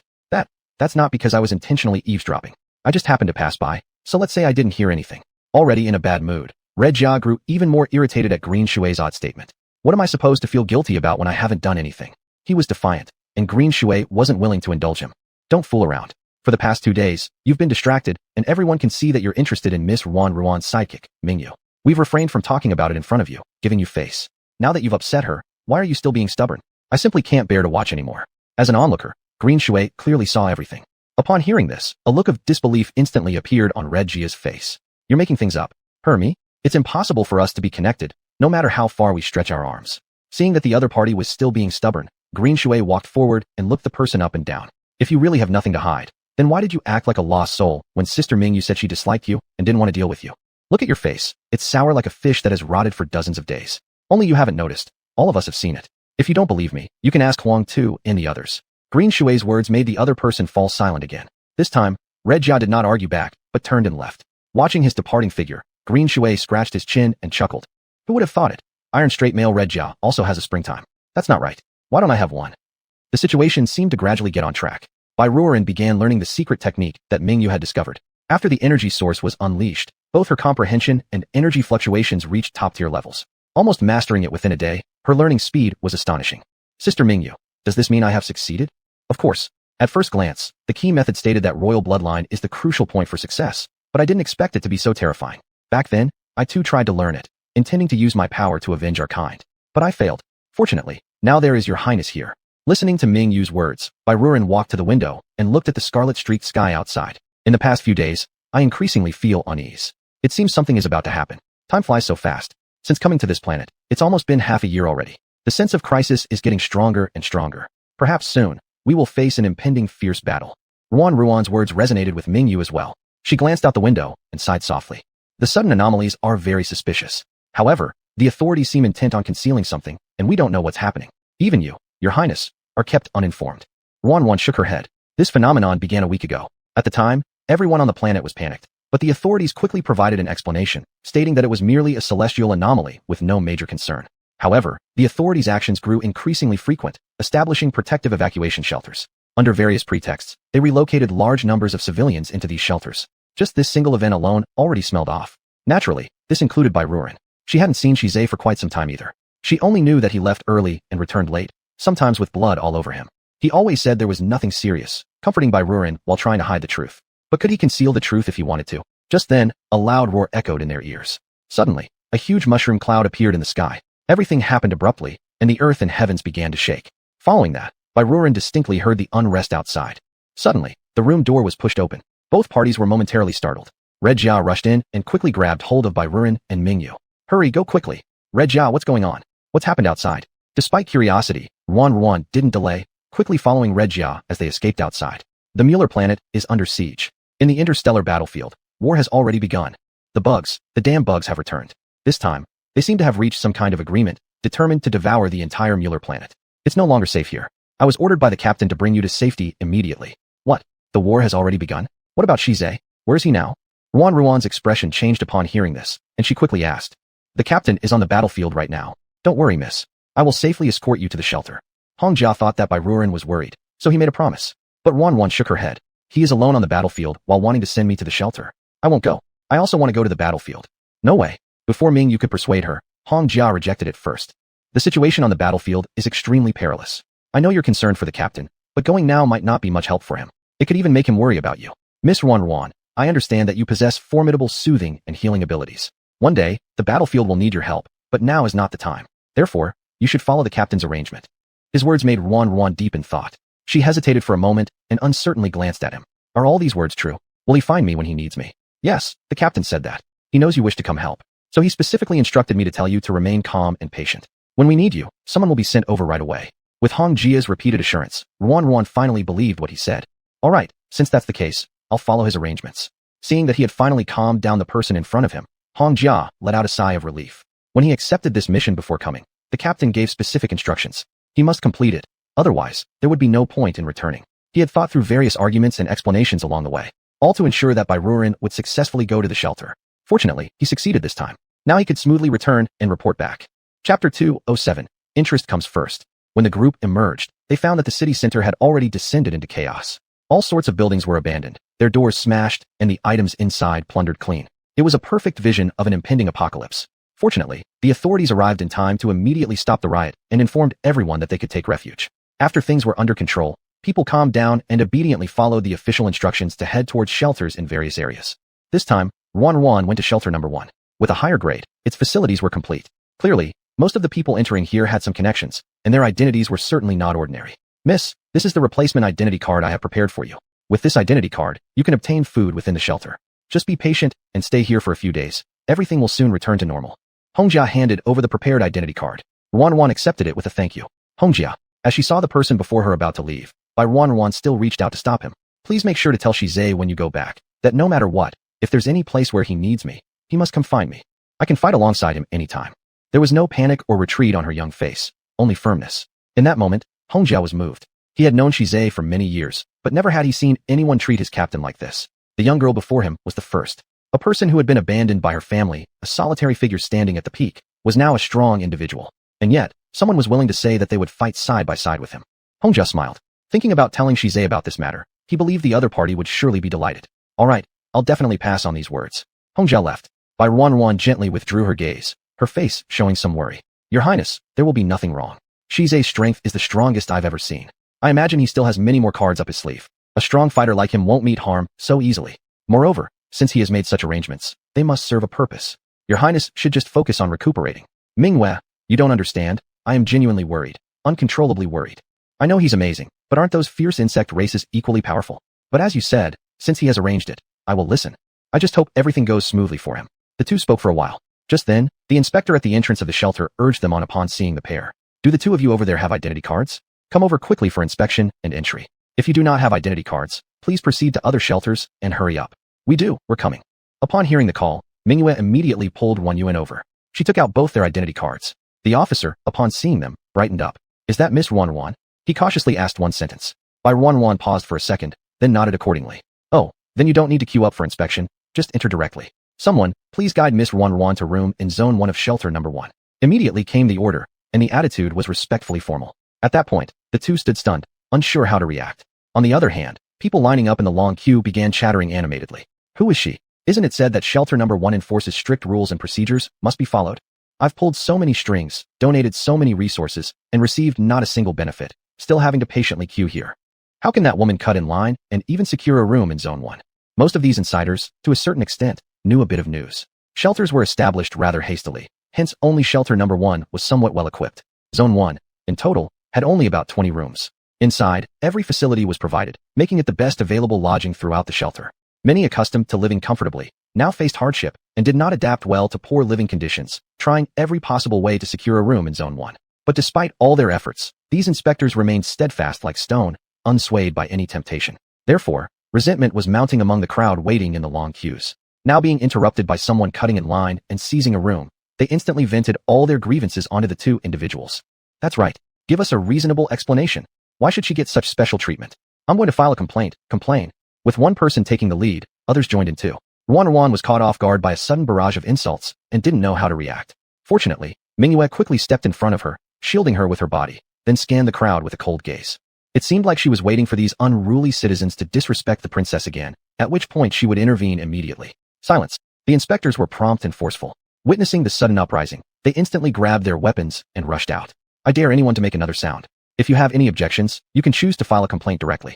But if anyone dares to disrupt order again, Shelter Number 1 will not welcome you. No explanations were given, only strong attitudes. This left the crowd fuming but silenced. They etched Ruan's face into their memory but dared not to cause trouble at that moment, as being expelled was worse than swallowing their anger. Your Highness, let's go. After confirming the information, Mingwei pulled Ruan away. In times of national crisis, everyone's true nature will be exposed. Interest comes first. Therefore, Your Highness must be careful of these villains. You and Captain Shizai have contributed immeasurably to this planet. Yet these people are still only after pleasure. Now, in times of national crisis, they even seek personal gain. It's laughable. Mingwei cursed as they walked. Ruan just chuckled upon hearing her words. In fact, it doesn't matter where I live. Your Highness, I know you're kind-hearted, but at this point, the kinder you are, the more they will exploit you. Moreover, this is something you deserve because of your skills. I assume it was specially arranged by Shizai. However, Your Highness, your status in the Federation should be the most important thing. That's why they treat you with respect. As for those unreasonable citizens, they don't deserve your good attitude. Mingwei was right. Ruan did not respond further as she listened. The two were escorted to a courtyard in Zone 1. This building was meticulously constructed. Upon entering, they found a perfectly arranged room, equipped with everything they could need. Chapter 208, The Old Rule. Your Highness, you should rest first. I'll go around and check the situation. Whenever she arrived at an unfamiliar place, Mingyu would naturally choose to observe her surroundings to ensure the environment was safe. This is the official shelter. There's nothing serious here. You should rest as well. We've been on the road nonstop, and you're the most exhausted one. You've been protecting me the whole way. As for the surrounding environment, I'll take a look later. It's no big deal. Under by Wanyan's strong insistence, the other party had no choice but to agree reluctantly. Alright then, I'll go tidy up your bed, Your Highness. She really didn't have anything to do. Even a moment couldn't pass without doing something. Hearing this, Bai Wanyan helplessly shook her head. Leaving the room, Bai Liyuan looked around the surroundings and found that there didn't seem to be many people living here. She must be related to some officer from the authorities, which is why she can so easily enter Zone 1. Why us? We work our asses off our entire lives, paying countless taxes to the authorities, yet when we seek housing in Zone 1, we get rejected time and again. This chick just walks right in. It's simply unfair. Big brother, those who can enter Zone 1 must have pretty complicated backgrounds. Do we really dare to? The young man behind the large guy seemed a bit scared. It was his first time doing such things. Everyone now knew how chaotic things were outside, with all sorts of disputes over houses in Zone 1. Currently, within this refugee shelter, there were complex and intertwined gangs, and this large guy was the leader of one small team among them. This stemmed from the fact that the large guy had a breathtakingly beautiful girlfriend. He would willingly do anything for her. Once trouble arose, he spent a great deal of money buying her an identity card to ensure she entered the shelter safely alongside him. That woman played with him like a dog. Everyone could see this clearly, except this large guy who was deeply trapped in this situation and satisfied beyond measure. My wife said she must live in this house. She has already been arguing with me for several days. Do you know that she doesn't even let me hold her hand anymore? If this continues, she will surely break up with me. Therefore, regardless of the means, I must grab a house in Zone 1. Listen to my command shortly, got it? Big brother, is what we're doing really worth it? In my opinion, sister-in-law doesn't entirely think of you either, otherwise she wouldn't make such demands. Besides, we all saw that sister-in-law privately flirts with those officers frequently. Shut up. If I hear you slander my sister-in-law again, I'll chop you into pieces. This large guy was all muscles and no brains. Despite what his subordinates had said, he still refused to believe it, seemingly having lost his mind. Upon being scolded, the others quickly shut their mouths. Among them, those who were smart enough quickly gave the one who spoke a warning glance, as if telling him not to say more. Silence immediately fell around them. The large guy continued to observe Bai Wanyan's movements. The little girl circled around the yard, as if observing something. The security in Zone 1's houses is very strong. Just rushing in blindly will likely alert the patrolling soldiers outside before we can threaten anyone. They were all contemplating their next move, one of them hesitant about the dangers involved in their plan. Do as I say, following the old rules. The large guy seemed to have a strategy and gave a subtle hint to the person beside him. Though stunned momentarily, despite some discomfort, the other person obediently followed orders. Very soon, after that person left the group, they returned carrying a child. The little one cried noisily in the arms of the man, apparently restless. Dad, I don't want to, I'm scared. Be good, Xiaohua, listen to Dad, and Uncle will give you a big piece of beef. You'll drink beef soup tonight, okay? The large guy bared a mouthful of yellow teeth and smiled on the surface, while lacking true patience underneath. But for the moment, he coaxed the child gently. The little girl sobbed intermittently. Apparently, she had often been used as bait and had grown quite afraid. At this point, she only dared hide in her father's embrace, resisting in such a way. The father of Xiaohua was also helpless and could only sigh deeply. Xiaohua, listen carefully, just this once today and never again, alright? Dad, I'm truly scared. Every time she was sent out, it wasn't long before the people nearby would fight, and she had witnessed many bloody scenes. Once, she almost got a high fever from being scared. She was only 5 years old, but had gone through one bloody scene after another. Even though she clearly said she didn't want to participate, her father wouldn't listen. She couldn't understand why her dad had suddenly changed so much. It scared her, it really scared her. You be good, look at that sister over there. All you have to do is go over there and cry loudly, then Dad will take care of it. I promise I won't make Xiaohua scared. Really? The little girl lifted her face, still somewhat uneasy. Are you ready yet? Hurry up. The large man on the side was already getting impatient. With no other options, the man could only push his daughter forward. Although the little girl was still resistant, seeing her father's serious gaze, she ultimately had no choice but to walk over reluctantly. She wore ragged clothes and stopped near a yard not far away, sitting on the ground as usual and crying out loud. Bai Wanyan naturally heard the cries from outside the yard. Out of curiosity, she peeked out and saw the child not too far away. Child. She paused for a moment, perhaps surprised to suddenly encounter a child in this place. And there were no adults around. Little friend, what's wrong with you? Ruan walked out of the yard but didn't get too close. Her cautious behavior made the men hiding nearby draw a sharp breath. This woman is quite vigilant. Be patient and wait for my signal. The large man also frowned despite keeping his cool at this point. Sister, it hurts so much. I want my dad. The little girl sobbed non-stop, unsure if it was an act or genuine distress. Either way, it was heartbreaking to watch. Hearing this, Bai Wanyan's expression changed. How did you end up here alone? Are you injured? Upon hearing the question, Bai Wanyan predictably stepped forward. The girl sitting on the ground revealed her foot full of wounds, making a harrowing sight. Chapter 209, The Test of Human Nature. They're taking the bait. The group hidden in the shadows saw Bai Wanwan approach and smiled with satisfaction, knowing that she had fallen for their trap. Now, they just needed to wait for Bai Wanwan to take the little girl inside, so they could barge in and accuse her. Everything would go smoothly then. Their lack of sanity was clear as they had planned this scheme around a child, which showed that they must have used this method many times before and succeeded each time. How did you get such serious injuries? Unaware of what was happening, Bai Wanwan quickly moved forward to pick up the injured little girl upon seeing her. Sister, I'm in pain. She seemed to be genuinely feeling pain, tears streaming endlessly as she kept asking Bai Wanwan for help. Don't worry, don't be afraid. Are your family not around? Wanwan continued asking patiently, but the crying little girl refused to say anything, whether from too much pain or being too frightened. Finally, there was no choice but to bring the little girl indoors. At that moment, Mingyue inside obviously also heard the cries of the child and walked out following the sound. Your Highness, is something wrong? Sister Mingyue, I encountered a kid outside. She looked very young, alone outside crying persistently. After checking, it turned out her foot was injured. Could you look for the first aid box? I'll help clean the wound and treat her. Holding the little child who appeared quite young, softly comforted her while answering Mingyu's question. Mingyu was startled by the sudden appearance of the child and carefully glanced outside the door. Why is there suddenly a child at the door? Could someone have intentionally placed her here? I've suspected this too, but the child really seems pitiful, so I brought her back first. If the parents come later, we'll ask them to state their identity, and we'll directly call an official over to investigate the matter. If this were done deliberately, they'll have to pay for their actions. Bai Wanwan, who had already grown into a mature person, was clearly no longer an innocent little girl. She saw through the strangeness of the situation, but still felt compassion for the little girl in front of her. Looking at how poorly this little girl was doing, full of injuries and emaciated, it seemed like she might be malnourished. Such a cute little child was evidently made a tool by others. This made Bai Wanwan extremely angry. After hearing Wanwan's words, Mingyu nodded and quickly found the first aid kit in the room.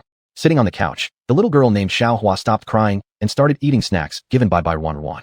She ate quietly, devouring them greedily, as if she hadn't eaten a proper meal in a long time. Slow down. There's no rush. Still seeing this made her feel incredibly sorry, so she fetched a glass of milk. The little girl said thanks and gulped it all down. After eating and drinking to her fill, the little girl looked up at Bai Wanwan seriously. Finally, as if making some decision, she thanked Wanwan and was about to leave. Wait, where are you going? You haven't dealt with your foot injury yet. Bai Wanwan saw her movements and immediately reached out to stop her. The little girl's eyes reddened again upon hearing this. Sister, you are truly kind. You gave me food and drink, and even cared about my pain. Xiaohua has never received care from her father. Xiaohua is sad. I don't want to harm sister. Please send me out, or sister will be in trouble soon. The little girl clearly had a grateful heart, recognizing Bai Wanwan's kindness for helping her, and thus didn't want to continue staying and endanger Bai Wanwan. Upon hearing this sentence, Wanwan completely understood the oddities involved, but she simply chuckled nonchalantly. It's fine. Don't worry. Is your name Xiaohua? Sister won't be harmed. Come over. Let me handle your wounds. She smiled and beckoned Xiaohua towards her. The little girl hesitated, eventually choosing to walk closer. Sister, they will come soon. They will blame you and hurt you. Sister, you can just throw me out. She persisted in trying to persuade Bai Wanwan. Did they cause your injuries? Wanwan did not agree with her approach, but asked a counter-question instead. The little girl instantly lowered her head, seemingly afraid to tell the truth. Wanwan understood everything, but continued to carefully treat her wounds. Just then, Mingyu hurriedly entered the bedroom. Your Highness, a group is coming from nearby straight towards us. It seems there may be trouble. Already anticipated they would come. No worries, I'll handle it. From her brief interaction with Xiaohua, Bai Wanwan had already uncovered the truth and remained calm. Mingyu, upon hearing this, nodded slightly, understanding that their young mistress must have a plan in mind, so she didn't intervene further. Just then, there came a loud banging on the door outside. Open up. Several burly men suddenly swarmed forward, looking menacing. The door slowly opened, revealing Mingyu's face. What's the matter? What do you want? Mingyu asked coldly, while those present merely smirked when they saw her. They had already found out that only 2 women lived here, so their boldness increased even more. I just saw my daughter come this way, and now she's gone missing. It must be that you've taken my daughter inside. Step aside, or don't blame me for being rude. The man spoke with an undertone of threat. Mingyu furrowed her brows at these unreasonable men, about to retort, but was cut off by Bai Wanwan behind her. Let them in. Hearing Bai Wanwan's words, Mingyu reluctantly pulled the door wide open. The group immediately rushed in, taking in the sight of the house before them, their eyes lighting up. In times of great hardship, people like them could only cram into tiny dilapidated rooms, with around 10 people living in one room that was both crowded and suffocating. Almost unbearable. It was simply impossible to live decently. Yet the 2 women before them could reside in such a large house, fully equipped with everything. As the saying goes, during the end times, human nature cannot withstand tests. At this moment, everyone's eyes were filled with greed. They could already imagine occupying this place. Xiaohua, while the intruders hadn't lost all control from their greed, they quickly regrouped and began their act. One among them soon noticed Xiaohua sitting on the couch and called out. Ah, I knew it. My daughter is here indeed. You dare to kidnap children. How vile. Chapter 210, Extortion. The accusation of a fabricated crime came directly. Mingyue, who was standing nearby, was almost about to burst out laughing in anger. You people just say whatever comes to your mouths. It was this little girl who appeared outside our door. Our young lady has a good heart, so she brought the little girl back. How can you accuse us baselessly? Blabbering nonsense. My Xiaohua is very well behaved. She's always been fine by my side. How could she suddenly show up here and even get injured? Clearly, it was your doing. People like you don't deserve to live in a house in Zone 1. If this matter becomes public, with accusations of child abduction and harm, you'll be expelled. They had already begun their threats. Mingyue, watching these ruffians, felt her fury rise uncontrollably. Do you think we'll just believe anything you say? How dare you slander our young lady like this? Are you looking for death? Her temper was fiery. Under normal circumstances, she might endure such things, but when it involved harm to her young lady, that was unacceptable. What? Do you actually intend to lay hands on us? That would double your sins. However, if you're willing to negotiate properly, I might choose not to make this incident too serious, allowing you to stay safely in shelter number 1. What do you say? Sure enough, they moved on to the next step, stating their conditions. Mingyue wanted to retort, but was immediately stopped by Ruan. Fine, let's hear your conditions. With a calm flicker of her eyelids, she observed these intruders barging in aggressively, already aware that they had come well prepared. What White Ruan was most curious about now was their purpose. Was it extortion? Upon observation, it seemed unlikely. They had all entered the shelter together, and at this point in time, money likely had no real value anymore. So what was their condition? Give up this house of yours, and we will leave this matter alone. The leading burly man stated bluntly. When Bai Ruan heard this, she was somewhat stunned, perhaps not expecting such an outrageous demand. Because of this? Yes, exactly this. As long as you agree, we won't pursue this matter any further. You will be left in peace. Bai Ruan furrowed her brows, a trace of anger evident on her face. Willing to harm their own daughter just because of a house. Ruan confirmed this absurd reasoning once more and couldn't suppress her emotions. Is she really your biological daughter? Bai Ruan lifted her head and looked toward Xiaohua's father in the crowd. He hesitated for a moment, his expression betraying a hint of unease. Of course she is. His reply was resolute, yet there was also a streak of helplessness hidden within. He was indeed the biological father, but he didn't quite qualify as one. He knew full well what he had done, so during Bai Ruan's questioning, he opted for silence. Lao Wu, why are you wasting so many words on this woman? Hey, have you decided yet? If not, don't blame us for being unfriendly. The burly man asked anxiously, his impatience growing increasingly obvious. Despite the weather not being overly sweltering, he oddly broke out in a cold sweat, his emotions becoming restless and unsettled. Ruan noticed his abnormality, but didn't inquire further. At this point, she simply shifted her gaze coldly. Do you have any evidence for what you claim? I haven't done anything, yet you want to impose this baseless accusation on me. Filthy woman, you dare refuse our kindness with hostility. The burly man, upon hearing this, realized he'd been played, instantly boiling with anger. Played? From start to finish, I've never agreed to your request. For something I haven't done, how dare you force me into admission? Sorry, I have all the evidence. Ruan promptly opened the recorded video by her side. This included a series of dialogues between Xiaohua and herself after entering the room, serving as undeniable evidence. No one might have expected that Bai Ruan would pull something like this out of her sleeve. Now, it could only be said that they were unlucky and failed to extort successfully. Others started to feel a bit uneasy. This young girl before them, despite her tender age, exhibited surprising composure, making it clear she was no ordinary person. Thus, those with a sense of reason understood it was unwise to continue, and they should quickly withdraw. Boss, let's go. This operation has flopped. We didn't expect them to be so cautious, recording videos beforehand. If this serves as evidence and falls into the hands of the patrol team, all of us will likely be expelled from the refuge center. Entering the refuge came with strict rules, which they were well aware of. Thus, they absolutely dared not commit even the slightest mistake. If expelled from the refuge center due to this matter, their situation would certainly worsen. Rumors had it that some shadowy groups of the invading insectoids had secretly infiltrated into the central city. Venturing out would be nothing less than a suicide. Hence, in comparison, life certainly took precedence. The large man continued to pant and seethe with anger. His emotions, instead of calming down, were growing even more agitated. Get lost. This place is mine. This place is mine. It's the place I want to give to my wife. She likes it the most. Her orders can't be disobeyed. It belongs to me. Suddenly, he let out a roar. The energy sources in his body started to fluctuate. The onlookers' expressions slightly changed upon seeing this. It was clear that none of them knew exactly what was happening with this big man. And when Bai Ruan detected the odious aura of the insectoids on him, her expression immediately shifted. Mingyue, she called out. Mingyue instantly rushed over. Princess, the situation isn't right. This guy must have been altered. Restrain him. Without hesitation, Bai Ruan gave an order, putting Mingyue into an instant battle mode. As for Ruan, she harnessed all her energy, glaring steadfastly at the giant man in front of her. Just as well, your timing couldn't be better. After practicing the secret techniques for so long, it's about time to try them out on you. Bai Ruan formed a barrier with both hands. As Mingyue immediately began to restrain the opponent, she swiftly formed the necessary seals and threw a strike towards the man. With the power of sun, moon, stars, and planets, I seal thee. After such extensive practice, these fundamental control spells had become second nature to her.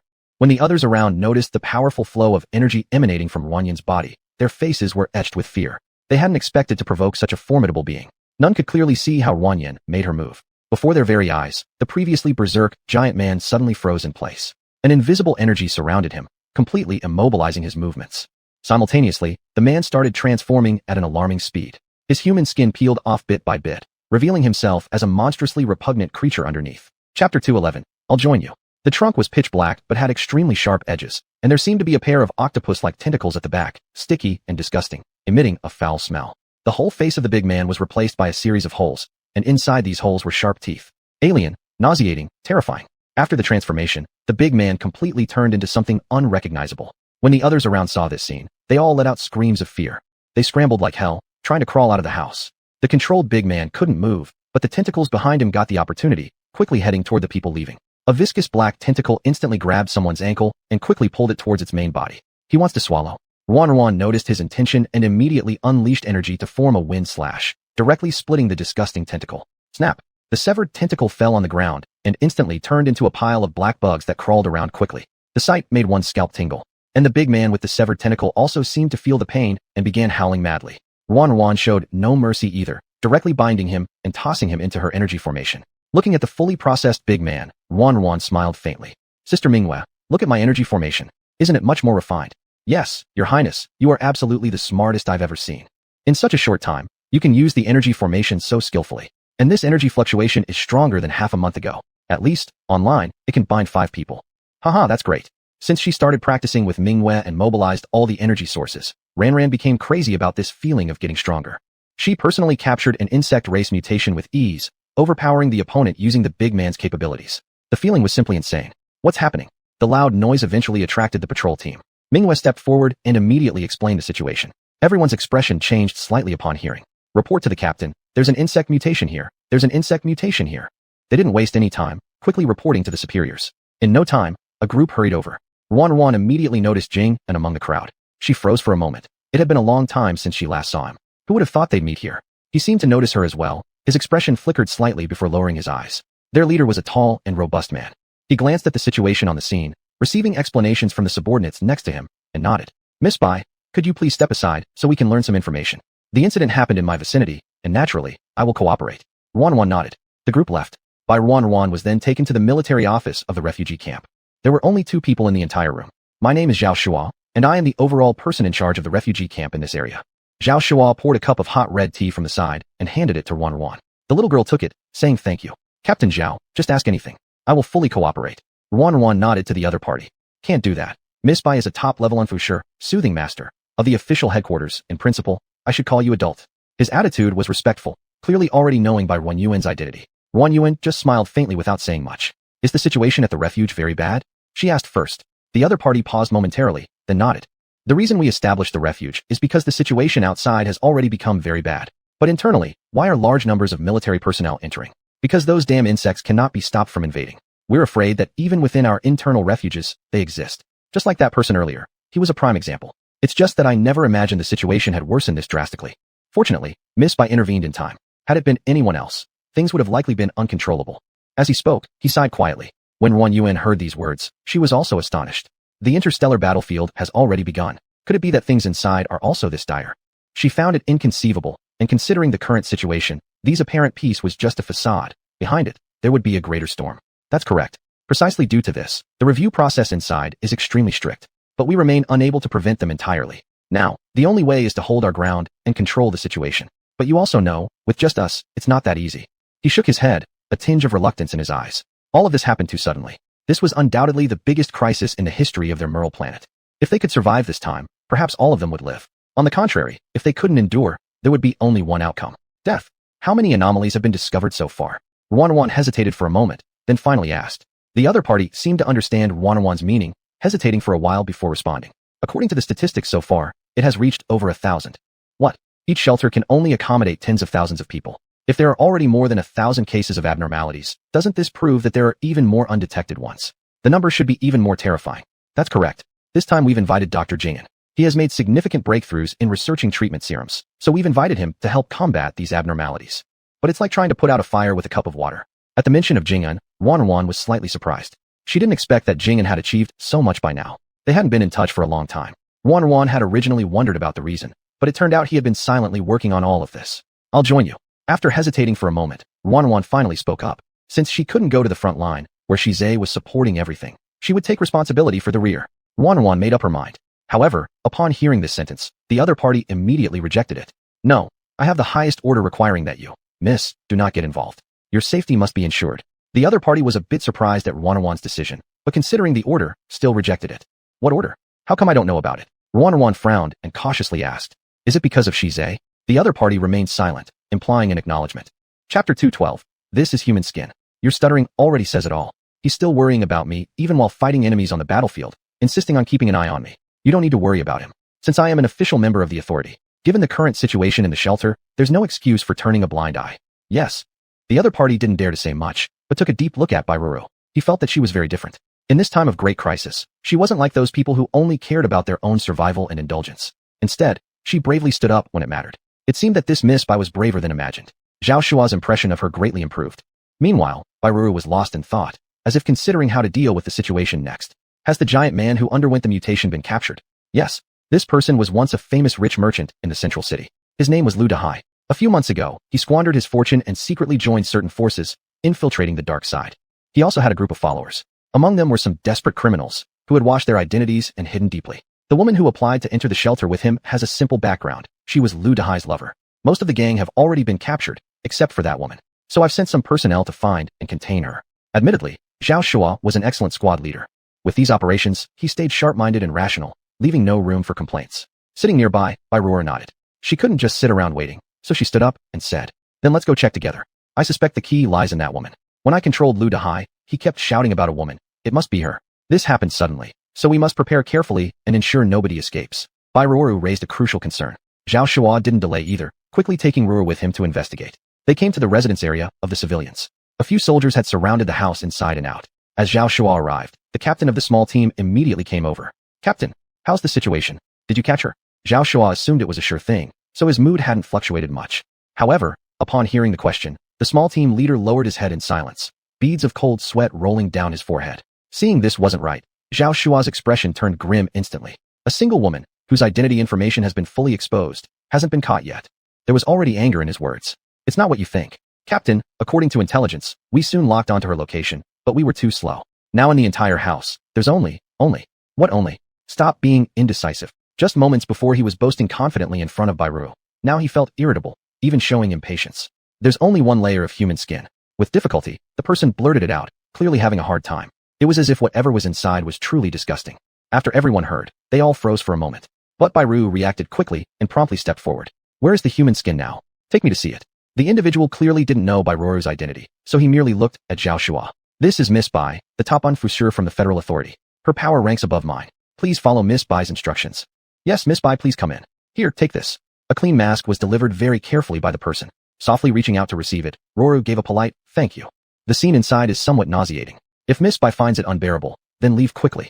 War-hardened men who had seen countless dead bodies could still feel uncomfortable with the scene inside. Hence, they assumed Bairuru, looking so gentle and delicate, would surely be unable to endure such a sight.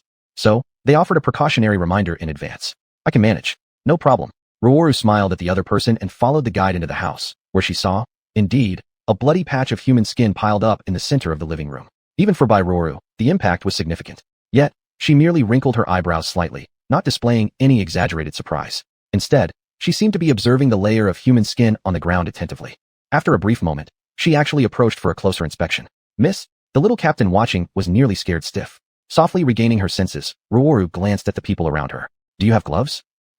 The other party was stunned for a moment, but very soon, they sent someone to bring clean gloves. After putting them on, Bairuru squatted down and moved the piece of human skin with her hands. Seeing this, everyone else took a step back, gritted their teeth, and felt their scalp tingle. Had they seen it wrong? A girl with such a sweet and soft appearance actually dared to reach out and touch this bloody piece of human skin. Moreover, she showed no emotional fluctuation at all. This was too strange. It was forcibly peeled off from behind, then worn like clothing. She abandoned the skin after realizing she'd been found out and escaped, didn't she? So, her next move will definitely be to find a new piece of human skin. Bairuru muttered under her breath. Zhao Shua, who approached, had clearly heard what Bairuru said. He paused. Miss Bai, are you saying that the person will continue to commit more crimes? It's inevitable. She discarded this piece of skin. She can't possibly show up here looking so bizarre without being discovered. That's why she rushed away. The next step will certainly be to find a new piece of human skin. What do we do about that? The enemy is in the dark, while we are in the open, leaving us completely defenseless. Upon hearing this sentence, the others began to get restless. Don't panic. Don't lose your cool. Have you forgotten our responsibilities? Seeing the sudden restlessness of the crowd, Zhao Shua immediately reprimanded them. Hearing these words, everyone gradually calmed down. Meanwhile, Bairuru beside them was still calmly analyzing the situation. The professor noticed that Bairuru had something on her mind, so he actively came forward to ask, Miss Bai, do you have any different views? Since Zhao Shua was trustworthy, Bairuru didn't hold back. That's right. Changing human skins must consume a great deal of energy. The mysterious object that managed to escape probably cannot control another puppet like Lu Dehai anymore. She desperately needs a new human identity based on skin now. In this shelter, where people stick together, she will certainly go after a lone woman and strike. At this point, Bairuru's eyes lit up as if she had come up with a good idea. However, Zhao Shua twitched his eyelid, sensing something amiss. Chapter 213. Are you infected? I'll be the bait and lure her out directly. This is the fastest method, and it's bound to succeed. Wan confidently explained her plan, but seeing Zhao Shu's expression of shock and inevitability made her realize something was off. What's wrong? Isn't my plan good? My analysis should be accurate. She hasn't escaped for too long yet from here. She must still be in the process of finding a human skin. Placing a decoy would be very easy. And I'm the best choice, since I have the ability to protect myself. Wan tried to persuade him, but the man before her shook his head in terror. No, Miss Bai, this matter involves you, and it comes with great danger. If Mr. Shizai finds out, we simply can't take the blame. Although your method is indeed effective, we will use our own people internally. Miss Bai can guide from the side. Looking at Zhao Shu's terrified face, Wan couldn't help but feel frustrated. I've already said it. You don't need to consider him. Why won't you understand? How strong are your internal members? Can they deal with the monster as well as me? If something goes wrong and we fail to capture it, what if lives are lost instead? Bai Ruanan knew her current abilities, so that was why she volunteered herself. But they were more concerned about her safety. Things had reached this point. There was no reason to fear or worry about anything anymore. They were all on the same rope like fleas. No one was better than the other. Together they needed to fight their enemies. Zhao Shua hesitated for a moment and then quickly turned around and gave an order to the subordinate standing beside him. Soon, a tall-looking teenage girl was led up. Miss Bai, we have special operations personnel. This is Daodu, the female member of our team this time. She has rich combat experience, so she suits the job much better than Miss Bai, Zhao Shua introduced. The girl named Daodu walked over, but appeared somewhat uneasy. She was scared, yet she endured as much as she could. Speak, Daodu, what are you doing? Where did all your usual professional training go? Seeing that the girl showed no reaction, Zhao Shua became extremely angry. Just as he was about to question further, Ran stopped his action. Have you been infected? Ran asked sternly, staring intently at the young girl before her. When the girl heard this, she jumped back in panic. I haven't, I don't know why. I really don't know why. I don't want to die. I don't want my little brother to die. He's the only one I have left. We live together. If he dies, what do I do? What am I supposed to do? Those damned animals, why did they do this? Why? Why snatch away my only family? What am I supposed to do? Captain, please save me. Please save my little brother. Captain. Suddenly, the girl who had been silent burst into uncontrollable tears. Everyone present was stunned, looking incredulously at Daodu, full of sympathy in their eyes. Daodu, how foolish. You went to see your younger brother again, didn't you? He is an infected abnormal person. If you continue interacting with him, you'll surely get infected too. Didn't I specifically instruct you not to? I can't. He was locked alone in that tightly sealed room, crying nonstop for me, telling me how much pain he's in. I just can't bear it. I can't just sit there watching him. Captain, what should I do? What on earth should I do? At this point, everyone fell into uniform silence. All felt pity for this young girl who wasn't even that old, both of whose parents died at the hands of those beasts. Infected and turned into some monstrous creature that was neither man nor ghost, eventually getting killed. Now she only had her last relative, an 8-year-old younger brother. The boy was always so obedient, never cried, and yet still got caught by these demons. In the moment Daodu found out her younger brother was also infected, she broke down entirely. Afterwards, she seemed like an entirely different person. Everyone understood the immense pressure this young girl was under. Every time someone could lend a hand, they helped out. Now, she herself was infected. This news shocked and saddened everyone involved. With a cold face, Zhao Shua remained stoic, though inwardly empathetic towards this young girl. Even though he didn't show it on the outside, he sympathized greatly inside. You stand up. Right at this moment, Wan stepped forward and helped the girl stand up. If it's just an infection, I can calm it down. At the moment, the most important thing is to catch that beast first. Captain Zhao Shua, there's no need for discussion. Let me handle it. None of you are a match for that guy, and only I can prevent her from becoming abnormal. Wan's words were unusually firm this time, and Zhao Shua no longer continued to refuse, nodding helplessly. Miss Bai, please be extremely careful about everything, and under no circumstances should anything happen. Understood, don't worry. After setting aside everyone's concerns, Bai Ruanan began discussing the next plan with everyone. On the other end, a suspicious figure wrapped in layer upon layer of coats, hiding her completely from view, was concealed in the bushes. Her eyes were pitch black as she looked around curiously. Damn, all these buildings are communal, with everyone living together. It's impossible to make a move. She cursed angrily in her hoarse voice. She had been without human skin for quite some time now. She must find new skin or she would surely die. It seems I'll have to try my luck at the individual residences. But those who live there are either rich or powerful, so they're sure to have some tricks up their sleeves. I must be extremely cautious, or else things could escalate into something bigger. With that thought, she once again disappeared into the darkness. Time passed, and as night fell, the entire refugee camp quieted down. The person in the bushes finally made a move. Zone A was a separate area, offering great privacy, and it contained very rare single rooms. The shadow quickly infiltrated. After smoothly entering Zone A and conducting a search, she finally found a building with lights still on. She crept inside quietly. Unbeknownst to her, she was gradually walking into the trap set up by everyone. Ruan sat alone in the living room. There was food laid out on the table. Other than her, there was no sign of anyone else. Ruan acted completely normal, eating dinner on her own, while the pair of eyes behind her fixated on her. There's really a solitary, unlucky one. From the attire and demeanor, this person must not be of a simple background. Chapter 214 definitely will save them. But then she thought about it again, and excitement surged within her. If the identity was not simple and could infiltrate deep into the upper echelons of the Mule planet, it would be a great feat indeed. Her head was instantly clouded with greed. At this very moment, she couldn't wait to take action. The light in the room flickered suddenly. Ruan sat on the sofa, sensing that the guy was ready to make his move. At the critical moment, she quickly stood up with an exaggerated performance pretending to be startled. What's going on? Is there something wrong with the circuit? She muttered softly and decided to go out to check. And just then, the lights in the living room went out in an instant. The next second, Ruan's terrified scream echoed immediately. That groan in the darkness had been waiting for a long time. With a smirk, she rushed straight toward Ruan. It seems like you're truly a worthless miss, so your skin is mine. Her hoarse voice carried a trace of excitement. But before she could even touch Ruan, she was suddenly nailed to the spot. The smile on her face disappeared instantly without a trace. What's going on? Why can't I move?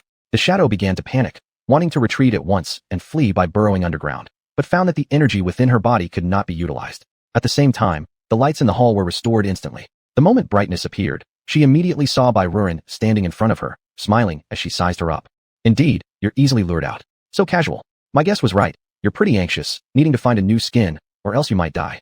Ruan circled around her, looking up and down at the monster in front of her who was covered in black mist, shaking her head slightly in disdain. You? Who are you? What do you want to do? What exactly did you do? She panicked. Under Ruan's gaze, she felt extremely uneasy. She had hidden so well. Why had she been discovered? This was one point she could not understand. Most importantly, Ruan in front of her gave her a dangerous feeling. Just being stared at made her feel cold all over. People outside had already come in one after another. Zhao Shua, seeing the black monster trapped in place, also showed a look of astonishment. Missed by this. I set up a magical array across the entire hall. As soon as this guy appears, they will be caught immediately. I've only been sitting here for an hour, and I really didn't expect this guy to be so impatient, taking action so fast. It really took no effort at all. Ruan curled her lips, satisfied as she adjusted her strength, and the magic array in the entire hall contracted rapidly. The black shadow trapped inside immediately screamed. It hurts, feeling as if her whole body is about to break. Spare me, spare me. I will tell you everything, spare me. The shadow kept begging for mercy. Ruan immediately stopped her actions, expressionless as she looked towards Zhao Shua beside her. The person is handed over to you. Whatever information you can investigate depends on Captain Zhao's ability. Yes, Miss Bai has helped a lot. We will certainly handle these minor things beautifully. Zhao Shua nodded immediately, comparing it to their first meeting. Now, this guy's attitude had become increasingly respectful. Zhao Shua immediately instructed his subordinates to start apprehending the person, capturing them quickly afterward, and he immediately left with his team. Captain, that Miss Bai is really too powerful. She actually managed to control that black monster. Yes, I am somewhat shocked.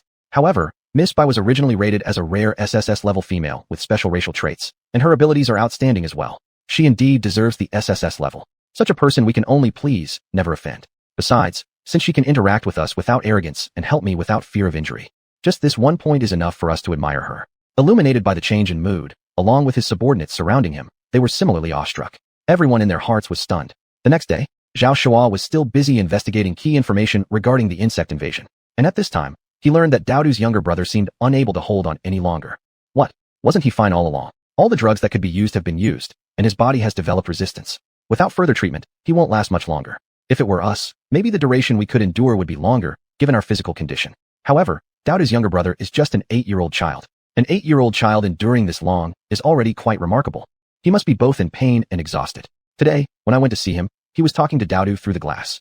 He said he couldn't hold on any longer and wanted Daodu to let him go. Daodu fainted from crying. Her mental state was very poor. The subordinate beside them spoke softly and sighed. For such a pair of siblings, they all felt especially sympathetic. Zhao Shua's face also grew heavy. Although he was the captain, there was not a single solution for matters like these. He just felt powerless, guilty, and self-blaming. Yesterday, didn't Miss Bai say she could help with consolation? She is a top-level consoler, officially recognized. Her ability must be extraordinary. Should we? Suddenly, someone in the crowd mentioned this. Everyone lit up as if they'd found hope. Even Zhao Shua was the same. Big Tiger, go ask Miss Bai immediately. See if she would be willing to provide comfort. Never mind. I'll go personally to show our sincerity. Zhao Shua didn't dare waste time. He would even go personally, just to find a glimmer of hope for his team member. The others did not stop him. They didn't think it was an insult to their captain for Zhao Shua to personally invite Miss Bai. Everyone had seen Miss Bai's skills, and they believed that such a high-ranking female adult was worthy of admiration. Consolation? Yes, I almost forgot about that. How are the brother and sister doing? Ruan had just finished breakfast, and upon seeing Zhao Shua who came asking, understood the reason behind his visit. She hurriedly wiped her mouth, losing interest in eating further. The most important thing now was naturally to save the boy. Daodu's younger brother is too young, and it seems he won't last much longer. So, that's why I'm coming so urgently, to shamelessly request Miss Bai's help. I promised, I will definitely save them. You're a great leader. No need to be overly courteous. Just lead the way, I'll come right away. The two of them set off together in haste toward the medical area. Chapter 215. This was an unprecedented dilemma. Duku, stop your nonsense and open the door immediately. What exactly do you want to do? You're so young, what kind of choice is this? There must be a way, there has to be one still. You mustn't do anything foolish. Come out quickly. The medical room had been completely locked from the inside. The official soldiers outside were extremely anxious, using every possible method they could think of to persuade the young girl inside. Duku, who had locked herself in, tightly hugged her 8-year-old brother and shook her head repeatedly. Stop interfering with me. I know my fate will be the same as my brother's. I absolutely cannot bear to watch him leave, leaving me alone and helpless in this world. Without him, living holds no meaning for me. So, I must stay by his side. If he dies, I'll follow without hesitation. Deputy Captain, both you and Captain have treated me kindly, but unfortunately, I may not have another chance to repay you. In the next life, I promise to work tirelessly for both of you. After she finished speaking, she held the boy even tighter in her arms. Hurry up and move aside, Captain is back. Just as everyone was preparing to break down the door, someone in the crowd shouted. Everyone looked over in unison. Zhao Shua appeared with Bai Ruren. Upon seeing them, everyone straightened up at once and greeted respectfully. Captain, where is Duku? This girl is incredibly stubborn. After she returned, she forcibly locked herself together with her younger brother. She said that once they undergo complete mutation, we should exterminate them immediately without hesitation. We've been trying to persuade her, but this girl refuses to come out no matter what we say. It seems like she knows there's no turning back. This child is so young, yet already so mature. She only has her brother left, a single family member, and events like these are indeed hard to accept. However, her actions are just too extreme. Captain, you must try and counsel her well. Duku is young but extraordinarily sensible. These old captains love her dearly, treating her like their own daughter. Therefore, they naturally disapprove of Duku's decision. Zhao Shua wasn't surprised by Duku's behavior. This little girl always exuded a tenacity, and if she set her mind on something, there was no changing it. Thus, mere verbal persuasion would be futile. The issue could only be resolved when the root problem was dealt with. Let me handle it. A group of big men scratched their heads in helplessness. Bai Ran, standing nearby, listened carefully to the situation, then stepped forward voluntarily. Miss Bai, we entrust this to you. Zhao Shua understood clearly. This matter would definitely require relying on Bai Ruren. The task won't be difficult. Just wait. Bai Ruren said confidently before walking towards the door. Then, she knocked lightly. Inside, the familiar voice of Duku answered. Don't make me open the door again. Stop calling my name. Little girl, I am Bai Ruren. You remember me. I promised yesterday that I would offer solace therapy to both you and your brother. You haven't forgotten, right? I'm here specially invited by your captain. Your captain and the others care deeply about you and have been thinking of solutions for your situation. Now I've come. Are you really going to give up this opportunity and decide to die? Bai Ruren's words hit straight to the heart, making Duku suddenly silent inside the room. A group of people standing far away couldn't help but marvel. All these words truly spoke to Duku's inner feelings. That stubborn girl. If any of us try to talk, she wouldn't listen no matter what. It's only Miss Bai who can change her mind. Miss Bai's ability. How could we compare? Miss Bai is a top-class solace master, and she genuinely possesses the capability to save both Duku and her brother. Of course, this would be different. Who doesn't wish to live? Everyone wants to remain in this world. This little girl Duku is so young. Her life has barely begun, yet she insists on tying her fate to her brother's. Truly pitiable. People whispered among themselves, all showing sympathy for Duku. At this moment, the door to the ward finally opened. Bai Ruren looked at the tearful girl in front of her, her eyes swollen red, and felt her heart soften involuntarily. Are you alright? She asked gently. Duku nodded, then questioned anxiously. Miss Ruanan, can you really save my brother? Comforting treatment will deplete a great amount of your energy, but if you're truly willing to help, I hope you'll save my brother first. As for me, I can endure myself. If not, let the officials handle me directly. But I hope my brother can survive. Her tone was very humble, as if she was afraid that the two of them would ultimately be a burden, so she rather offered the treatment opportunity to her brother. Silly girl, since I've said I will treat you, naturally both of you will be treated. Rest assured, none of you will die. She still smiled and reached out to pat Duku's head. Can I go in now and take a look at your brother? Really? Thank you, Miss Ruanan. Please come in. A joyful smile appeared on Duku's face, and then she quickly moved aside. Miss Bai Ruren walked in, and the entire ward was already filled with the smell of special disinfectant. This disinfectant was used to suppress the mutation speed. And on the bed lay a dying little boy. His body was already very weak, but he was still barely holding on. This little boy had an incredibly strong will. If it were any other 8-year-old child, they might have given up long ago. Miss Bai Ruren, upon seeing this scene, felt somewhat disheartened. His condition is very dire. Now, I'm going to start the soothing purification process. You go close the door. Then we'll begin. Miss Bai Ruren didn't hesitate, even though she knew it would be an unprecedented challenge. The door to the ward closed again. People outside looked at each other, not knowing what had happened. Miss Ruanan must be preparing to start the soothing procedure. Let's just wait outside. Zhao Shua seemed to understand something and provided an explanation. The others suddenly realized, and their curiosity about Bai Ruren's identity grew even more. The entire Federation hasn't seen such a powerful comforter before.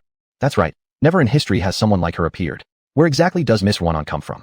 As soon as she arrived, she became the top-level comforter of the official authorities. It said that she was directly appointed by the Commander-in-Chief. Her status is as high as the Commander-in-Chief's. At such a severe case of mutation, she didn't hesitate and immediately accepted the task. Chapter 216. She's truly a superhuman. If I hadn't seen her actually go in and start the treatment, I would have thought it was all a dream. Those who don't know the truth might think someone pulled strings with the officials. But now it seems that Miss Ruan probably does possess an incredible soothing ability. What kind of existence could this be? Yeah, if it were just about comforting the patient, that'd be fine, but her combat abilities aren't weak either. How is this even possible? To my knowledge, Miss Ruan isn't originally from the Mular planet. She belongs to an outside race. Her race is rare and her abilities are unique. Her appearance initially caused quite a stir throughout the Federation, so it's understandable that she possesses abilities unattainable by others on this planet. Just didn't expect that her strength far exceeds our imagination. Outside, everyone was discussing. Regarding Bai Ruan's identity and powerful abilities, they held attitudes filled with awe and fear. In contrast to the lively discussions outside, the ward inside remained eerily quiet. No sound could be heard from outside. Time passed slowly. No one knew what was going on inside. Every so often, people looked over with anxiety covering their faces. The affairs of the shelter were ultimately still busy. Therefore, Zhao Shua specially left 2 teams for rotating shifts. And in a blink, it was already evening. From morning till night, more than 10 hours had already passed. Deputy Leader, it's been such a long time, and there's not even a bit of movement inside. Should we go in and take a look? No. The captain specifically instructed us that Miss Bai mentioned to him that as long as it doesn't exceed 24 hours, we absolutely must not disturb her. The deputy team leader's attitude was relatively firm. He follows orders from the main team. Since these instructions were already given, naturally, he couldn't allow them to act recklessly. But it's been so long. Even if things inside are going smoothly, wouldn't she need to eat or drink? After more than 10 hours without food or water, wouldn't Miss Bai be exhausted? Another person also voiced their concern kindly, without any ulterior motive. At this, the deputy team leader fell silent for a moment before opening his mouth slowly. You should keep the kitchen ready with food. Once Miss Bai emerges, bring the food over immediately. He considered everything thoroughly. The other party listened attentively. Right at this moment, the door of the ward was slowly pushed open. As soon as everyone saw this, they immediately stood up. Miss Ruan's complexion was slightly pale, but she seemed to still be in decent spirits. Miss Bai, the others finally saw Bai Ruan and hurriedly ran forward. Are you all still here? This treatment has taken too long. You could have gone back to rest.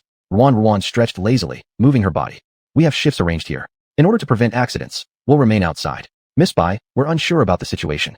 The deputy team leader couldn't help but glance into the ward. On the bed, Dushu's brother and sister were sleeping soundly. He felt somewhat uneasy inside. Rest assured, everything went very smoothly. They showed more resilience than I imagined, and during the entire calming treatment process, there wasn't a single mistake. Their sibling bond is incredibly deep. It was precisely because of this bond that they kept each other alive through peril. Ruan also turned back and glanced at the siblings behind her, deeply moved by their relationship. Their feelings surpassed many others. Success. That's good, very good. Thank you, Miss Bai. The canteen has prepared meals for you already. You should return and rest a bit, and we'll have someone send your meal right to your door. All right, thank you. I also have some things I need to handle.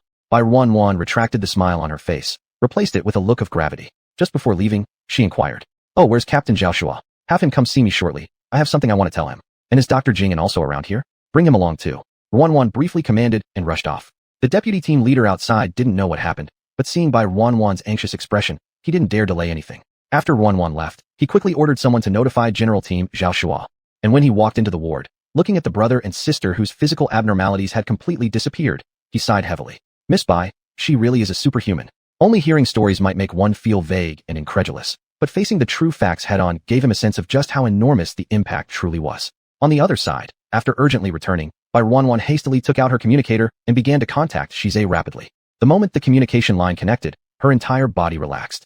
Ruan. The other end soon transmitted Shizhe's warm and gentle voice. You jerk, you actually dared to answer. Ruan, what's wrong? Still mad? Shize immediately laughed upon hearing Bai Wanwan's extremely angry voice. How dare you laugh? You jerk, why do you not allow me to go to the battlefield as well? Wanwan, it's truly dangerous here. I'll go back to find you right away after I settle things. Alright, Shize's tone had a tinge of helplessness. He endured being scolded. Never had anyone seen him so low before. And Bai Wanwan took a deep breath. If it wasn't because she knew some facts, this guy might still be keeping secrets from her. Settle? Can you really settle this? The Mishio clan doesn't retreat or advance. They just drag you out on the battlefield. Can you resolve it in a short while? Wanwan counter-questioned, and upon hearing this, Shize's expression instantly changed. How did Wanwan know? Did Hong Jia spill the beans to you? He frowned deeply. The situation on the battlefield was extremely grave. By unknown means, the opposing side kept refusing to retreat or advance. Both sides were at a deadlock like this. For this reason, he was pondering how to solve the problem, when unexpectedly Bai Wanwan made a call to directly expose it. It's not Hong Jia. You know, the Mishio clan is insidious and deceitful. Their aim has never been victory on the battlefield. Their influence has already spread throughout the entire Mular planet. There are their puppets everywhere in the shelter in Central City. And what they're doing right now is delaying time. Delaying the time for you to stay on the battlefield. By the time they have swiftly controlled the puppets and swallowed everything inside, they'll attack you both internally and externally. As Wanwan said these words, her whole body was trembling. If it wasn't because she received their memories while treating the Dooku siblings just now, and obtained this crucial information, everyone would still be unaware. Shize on the other end of the call fell silent for a moment. After a period of time, he asked, "Where are you now? Are you safe?" Chapter 217. She is their savior. After frantically blurting out a string of words, the other party seemed to miss the crux of her concern and instead inquired about her situation. Softly almost exploded with frustration, her tone becoming increasingly urgent. "I'm trying to tell you that your situation is more dangerous. Don't you understand? I'm fine now. I'm safe inside the shelter where you gave me the safest place. What could possibly happen to me? What's critical right now is your safety." Softly, "Don't get so upset," Shize responded, trying to calm her down. "Aren't I fine? Moreover, wasn't it our Softly baby who quickly realized something was off, saving my life?" Shize watched as the little girl fumed, quickly jumping in to console her. Bai Wanyan had no choice but to simmer down, feeling like someone had doused her anger from head to toe with a bucket of cold water, leaving her too deflated to continue being angry. "Shize, I'm not joking around. You're in serious danger, and I'm worried about you." Her voice softened as she said this, and upon hearing her words, Shize felt his heart almost melt. "I understand. I feel it too. Don't worry, I'll be fine. Since you caught on to this point, we still have time to deal with it. Softly, since you've contacted me, it must mean you have an idea you want to share, right? Speak your mind, I'm all ears. Whatever happens, I'll listen to you." Shize truly was skilled at comforting people with his words, leaving Bai Wanyan powerless against his charms. She let out a deep sigh. "You're absolutely right, I did come up with a plan. Originally, I thought you should leave immediately, but then I reconsidered. If you leave, they will probably just invade us outright. Therefore, you can't go. Now, the exit lies within us. I intend to cooperate with Jing'an." Jing'an. Upon hearing that name, Shize's eyebrows twitched slightly, betraying some hesitation and reluctance. "That guy is also there with you?" His tone suddenly became strange. Of course, Wanwan understood the jealousy laced in his words. "Yes, why do you sound so concerned? If you really care, the best thing for you to do is stay alive and return safely. Otherwise, if anything happens to you, I'll run off with Jing and without hesitation." "You dare." As expected, he was provoked. Ever since establishing contact, his demeanor had been calm, and after learning that Softly was safe, nothing else seemed to matter, even his own life. Only now, with her mentioning Jing'an, did his emotions start fluctuating. "So what? We'll see if I dare or not. No matter what, you must stay alive and come back safely. After a while, I will contact Jing'an and discuss with him how to handle the puppets inside the city. Wait for my message. As soon as I succeed here, you can act. Shize, you absolutely must return safely." Her tone carried deep concern. At hearing those words, Shize couldn't help but smile. "All right, I promise." With that, their communication ended. And Softly, who had been so worried earlier, finally felt her heart settle. Just then, Mingyue hurried in. "Your Highness, Captain Zhao Shua has arrived." "Let them in." Softly walked forward, and then saw Zhao Shua accompanied by Jing and glanced at Softly and smiled warmly. "You two may enter." Softly opened the door, let both men in, and closed it again behind them. "Miss Bai, is there something the matter?" Without hesitating, Softly relayed the memory fragments she had gained during her treatment of the Dooku siblings. While Jing didn't reveal much emotion, Zhao Shua looked startled. It seems their true aim isn't actually focused on the battlefield, but internally. That makes sense. That explains why the situation on the battlefield has been so tense, yet we haven't seen any real action from them. They've been waiting for the perfect opportunity all along. "Captain Zhao Shua is indeed sharp. You grasped the truth so quickly," Softly complimented him, realizing that Captain Zhao truly possessed some insight. In reality, this should have been obvious early on. Given that their goal clearly isn't on the battlefield anymore, all their actions indicate they're trying to dismantle things internally before eliminating everyone at once. "These damn bugs never give up," he exclaimed angrily, pounding his fist on the sofa. "From what we currently see, the greater crisis likely doesn't solely affect us. Other shelters and areas may already have been invaded. The number of these creatures is massive, far beyond what one person can control, especially relying only on my pacifying energy. Bai Ruanyan lowered her head as she spoke. Her strength felt overwhelmingly insignificant compared to the countless puppets. Even treating them day and night without rest wouldn't prevent the catastrophe from happening. I understand what you mean. Jing'an agreed. So, you brought me here this time because you have a new plan. Jing'an spoke slowly. Ruan looked at him and nodded. I want to ask if it's possible for you to develop a purifying serum. My energy comes from my blood and flesh. I can provide my blood for your research. Ruan spoke up, having already been considering this since she returned. She thought that her blood was the greatest source of energy. If she could offer her flesh and blood, and there was a competent medical researcher, perhaps this method might work. The other party was momentarily stunned, not expecting Bai Ruan to be so willing to sacrifice herself. Jing'an's expression was complex. In a certain sense, it's feasible. But for you, don't worry about me. I will recover anyway. Just leave me with one last breath. If this method really works, then we still have a chance to win. Jing'an, you're the only person I can think of. Your ability in medicine is undoubtedly strong. So, I hope you can try. No matter what, give it a shot. Ruan pleaded, looking at the man in front of her. Jing'an hesitated for a moment, but ultimately agreed. Since you said it, I will definitely do my best to try. This conversation was shocking enough, especially for Zhao Shua. He couldn't express how he felt with words. Bai Ruan's sacrifice was profoundly moving for everyone present. At this moment, the Ruan before them seemed to be bathed in a saintly glow. She was their savior.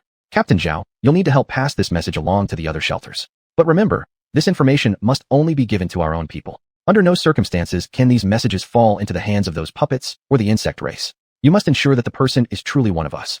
I don't know much about official internal matters, so I can only request your help. Miss Ruan, you protect us like a deity. I'll take care of this small task, and there won't be any delays. Chapter 218. The battle is imminent.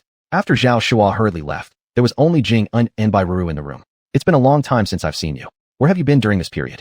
No word at all. Ruora looked at Jing'an in front of her and smiled faintly. But it seemed like he had changed a lot. I originally thought if I became stronger, then perhaps I could be worthy of you. But later on, I heard that you and Shizhe went through one event after another, and I realized I can never catch up with his steps anymore. So I let go. However, if you need me, I am always here anytime. He had changed, but somehow hadn't. Ruoru revealed a hint of smile. I've always considered you as a friend, and I hope we can remain friends forever. And this time, maybe I really need to rely on your strength.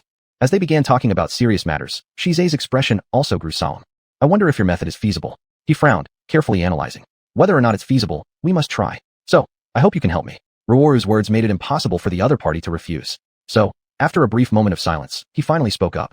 When do you plan to start? Now, as soon as possible. All right, let's head to the lab. Since they've decided to take action, they will do it thoroughly. He may feel fear and worry, but because it's Ruoru, he is willing to spare everything he has. Thank you.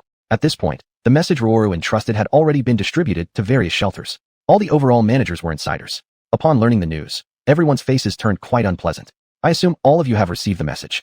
Let me ask again, has this been confirmed? Lao Ma, the incident happened in my Zone 1, so the intelligence is absolutely accurate. Moreover, Miss Bai is also in our Zone 1. Her outstanding abilities averted a disaster. Without her, things would have been very complicated. How can this be? It's too sudden. This matter is grave. We cannot afford to let our guard down. I've heard that Lady Bai has already come up with a countermeasure. Well, we need to assist. Everyone was surprised in their hearts, but naturally couldn't panic at such a time. I cannot reveal Miss Bai's plans right now. This is Miss Bai's intention herself to ensure complete secrecy. However, it's likely that we'll need all of you to make an effort. There are definitely puppets within each shelter. Therefore, you must quickly identify them. But remember, investigation is one thing. Absolutely don't alarm them prematurely. I believe everyone understands what I mean. With someone leading the way, though everyone was a little flustered, this was precisely the time when everyone needed to stand together. Hence, everyone agreed. This minor issue can be handled. As long as Miss Bai truly has a countermeasure, we will surely survive this unprecedented crisis. Correct, we certainly can. The meeting didn't last long, and it seemed people were also concerned about being detected. After the meeting dispersed, everyone pretended as if nothing had happened, continuing to manage the situation within the shelters. On the other side, Shize's camp also claimed victory. After receiving Roar's message, Shize no longer intended to sit idly by. The soldiers from Mishio's army, however, remained completely carefree. A group of them gathered, eating and drinking merrily, full of joy. Is this really okay? The opponent is the most powerful individual from Mueller Planet. Shouldn't we be more prepared? One soldier seemed unfamiliar with this lifestyle, finding it too comfortable. Looks like you're new around here. This is a trick our general frequently uses. Why worry? Because the other side wouldn't dare engage us directly. If they did fight us, the Mueller Planet might not withstand it. We have many people in their central city, I can affirm that. If they dare attack, we will indeed have something worth celebrating. What? Our men have infiltrated their ranks. That soldier appeared shocked, opening his mouth slightly. What's the big deal? Our general and several lords are brave and cunning. This is just a small strategy among many. The other person spoke confidently, boasting endlessly. The crowd gathered together, most drunk by the wine. After hearing the video content, everyone became extremely excited and joined in drinking with others. The entire military camp could be described as 10 points lax. But such a condition, everyone accepted without question. Just at this moment, an alarm suddenly rang. Everyone's expression changed, stunned for a long time before one of them finally reacted. I seem to have heard the alarm. Don't scare yourself. It must be a false trigger. We've been so carefree for so many days. How could the alarm suddenly sound now? The general said, let us put our hearts at ease. Just staying here is enough. Anyway, it's only meant for show. Another person was obviously already heavily drunk, swaying unsteadily, and completely uncaring about the alarm. There are enemies attacking. There are enemies attacking. Somebody come, somebody come. The soldier on the watchtower noticed the overwhelming war troops approaching from the enemy's side, instantly changed expression, and began shouting with a megaphone. At this moment, everyone in the camp froze momentarily before rushing over in a hurry. What happened? Did you see clearly? What enemy attack? It's the people from Mueller Planet. They've already attacked. How could that be? The general said they wouldn't dare make any rash moves. Am I lying to you? You all indulge in eating and drinking every day while I, fearing something might happen, have always been keeping watch on the tower, closely observing their situation. I watched as they launched the attack. You idiots, what are you still standing there for? Hurry up and report to the general. If something happens, you'll answer for it. The soldier on the watchtower was also getting angry. Fortunately, he was smart enough to know that the watchtower couldn't be left unmanned. Otherwise, if anything happened, they would pay dearly for it. But even though he discovered it, the group in front of him were all frozen on the spot, looking utterly at a loss. The battle was imminent. Shizei and his men smoothly arrived at the enemy camp, the journey surprisingly smooth.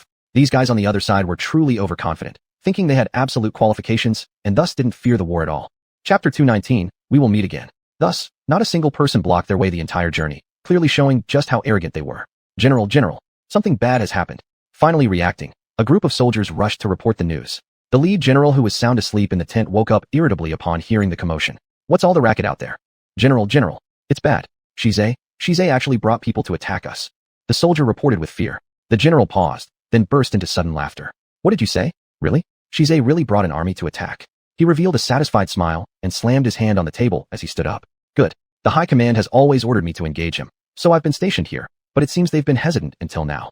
Now that they've made their move, I'll immediately contact headquarters so they can also take action. Once this fight starts, Shizei won't have the time to care about what's happening in Mueller Planet Central City. Our people are already in place, having cleaned out their internal defenses. This time, Mueller Planet is mine for the taking. The man looked very excited and immediately began contacting headquarters, completely unaware of the massive trap waiting for them. On the other side, Bai Ruanyan and Jing'an were in the research lab. After only one blood analysis study, they achieved perfect success. So she quickly sent a message to Shizei. How's your physical condition? My body is fine. I just gave some blood, it won't affect me much. That's good. I've already prepared to wipe them out. You must be extremely careful. I'll wait for you to return. Here, don't worry. This serum is complete. We've begun preparing its deployment inside the central city for distribution. Once this happens, all the puppets will be under control. Central City won't fall. Ruanyan informed him excitedly. Good, I trust you. Be extremely careful with everything. Contact me if anything happens. Gotta go. His signal was poor, so after delivering the urgent news, they both ended the call. At that moment, Ruanyan sat on the sofa, holding the vial of medicine tightly, and took a deep breath. We succeeded. Finally, everything is almost over. Jing'an was still in the lab, mass-producing the serum, which was then distributed according to the plan. Professionals piloted helicopters to distribute it like rain locally. When the serum mixed with water, it would purify the entire central city when the rainfall covered it. Therefore, by evening, several aircraft appeared in the sky. Everyone at the shelters noticed the sign. A few leading managers watched the scene before them and smiled. This battle, we will surely win. Miss Bai is truly here to save us. Without her, it's unimaginable how this crisis on Mueller Planet could be dealt with. Yes. The people beside them also sighed. As the crowd retracted their focus, commands started being issued. Have all suspected personnel been controlled? Yes. All of them have been secretly controlled, including from other refuge zones. Anyone detected as abnormal has been restrained. The total number is more than 100. In our refuge, it's only dozens. But still, we compiled a list of suspects. Following the principle of better safe than sorry, all have been restrained. Good job. These guys are really terrifying, quietly sneaking right under our noses. They're probably about to act. Inform higher-ups immediately and start operations. Everyone began to act. Bai Ruanyan stood on the second floor, watching the sky as it began to gradually rain, reaching out instinctively. Jing'an, can we detect the medicine efficacy components in this rain? I've already checked. It's perfectly fine. Good. Ruanyan nodded, her face pale. In the next second, she collapsed. Jing'an quickly caught her. Ruanyan. In the darkness, it seemed like someone was calling her. Bai Ruanyan looked around, finding nothing but emptiness. She followed the voice, searching and searching but couldn't find its source. Until then, another voice came from behind her. Ruanyan, my darling. Mom. She heard her mother's voice and swiftly turned around. Sure enough, her mother stood there surrounded by white light. Mom, it's really you. I finally met you. Do you know how much I missed you? She couldn't help but rush forward to embrace the figure, yet she could never quite reach out and touch her. Good child, I know how hard you've worked. and it hasn't been easy on this journey. But you succeeded, and your mother has seen all that. Baby, there may still be a long road ahead that you have to walk alone. But don't worry, your mother will always protect you from the shadows. You must be happy, you must be content, and you must grow up full of joy. Her mother lovingly reached out to caress Bai Ruanyin's cheeks, causing the little girl to burst into uncontrollable sobs. I don't want to be separated from you anymore. Mommy, can you please stay? Can we be together forever? I miss you so much, so very much. She continuously poured out the unspoken longing in her heart. The mother looked at her with boundless compassion. At that moment, her father also appeared before her eyes. Nian, you've grown up. Dad sees someone by your side who's willing to stay with you, and he feels very happy about it. I hope you will always be happy, my child. Someday, we will meet again. He held his wife beside him and slowly began to vanish from her sight. Bai Ruanyin desperately tried to reach out and grab them, but her hands just passed through their forms, turning everything before her into nothingness once more. Mom, Dad, softly screaming, Bai Ruanyin woke up in terror. Familiar surroundings came into view. Bai Ruanyin instinctively wiped the sweat off her forehead. She'd had a nightmare. You're awake. The door opened, revealing Lan Yunyun. Yunyun, what are you doing here? You're asking me this? You suddenly fainted. Jing'an found out you lost too much blood. Later, when I contacted you, he answered the communicator. I learned about your condition and rushed over right away. What kind of hero are you trying to be? Even if you're going to be a hero, take care of yourself first. Luckily, this time was fine. Otherwise, what would we do? Lan Yunyun scolded her with a hint of worry behind every word. And although they were reproaches, they were filled with deep concern. Ruanyin softly pressed her lips, listening to these words, and suddenly seemed to recall something. Chapter 220, Pregnant. By the way, the situation outside has already calmed down. All the puppets in the central city are completely under control. Shize's side also won a victory smoothly.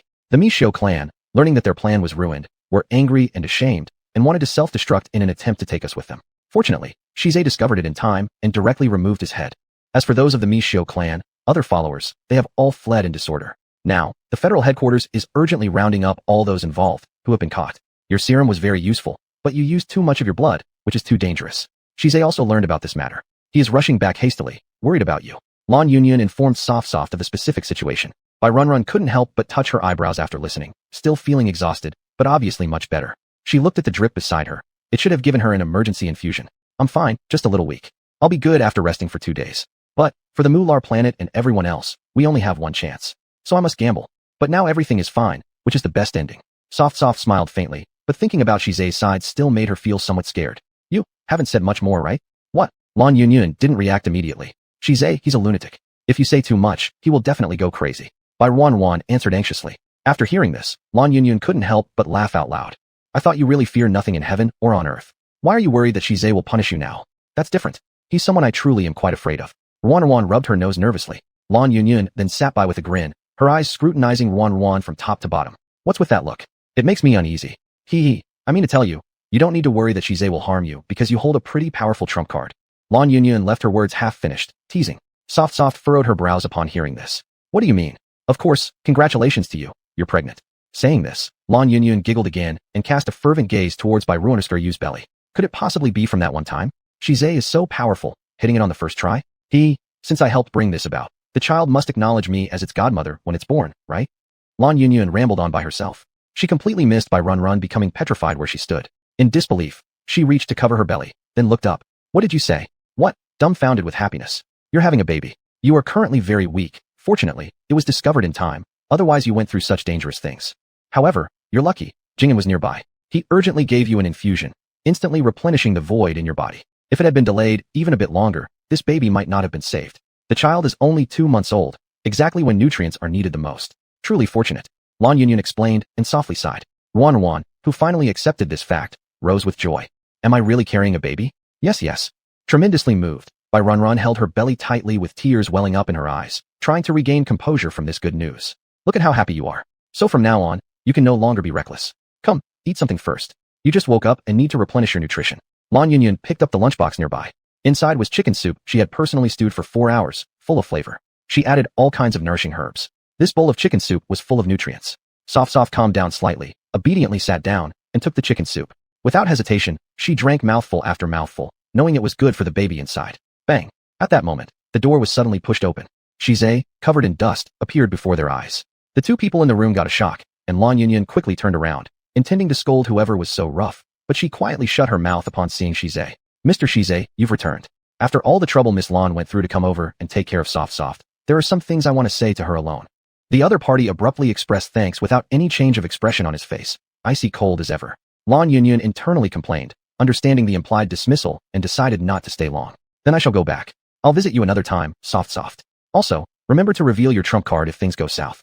I noticed his expression didn't look quite right. These last two sentences were clearly whispered by Lan Yunyun as instructions to Bai Run. Soft, leaning against the bed while drinking her chicken soup, smiled and nodded. She watched Lan Yunyun leave. Before departing, Lan Yunyun couldn't resist offering some advice one last time. Lord Shize, we can always have a conversation about this. Don't do anything rash. Soft's body is truly weak. Without an answer from the other side, Lan Yunyun didn't prolong her own discomfort and helped close the door behind her before hurrying away. The room was now quiet. Soft still held the lunchbox in her hands, continuing to drink her chicken soup. From time to time, she would glance at Shize. Their eyes finally met. She giggled, trying to act mischievous. You're back. Shize said nothing but took large strides over to her. Looking at her pale little face and the needle marks on her hand, he felt immense regret. Hadn't you promised to take care of yourself? His voice was slightly hoarse, full of heartache. Hearing those words, Soft paused for a moment, then placed the lunchbox to the side. She gently reached out to pull Shize closer. I'm fine, I just have a bit of anemia. Look, I had in 4 drip, and Yunyun even made me this chicken soup. I'm having a good nourishing session. I think it's worth the small price to ensure everyone's safety. You've been fighting out there, how could I fall behind? Now everything has passed. As she spoke, she teasingly rubbed her hand against Shize's face. He suddenly grabbed her, intending to press forward and kiss her, only to be stopped directly by her. Wait, don't get too rough. Is something wrong? Does your body hurt anywhere? Shize was startled, fearing that she might have other injuries. It's not that. The young girl blushed, shyly turning her head away. The baby inside is fragile. She muttered softly, but her words were evidently heard by Shize.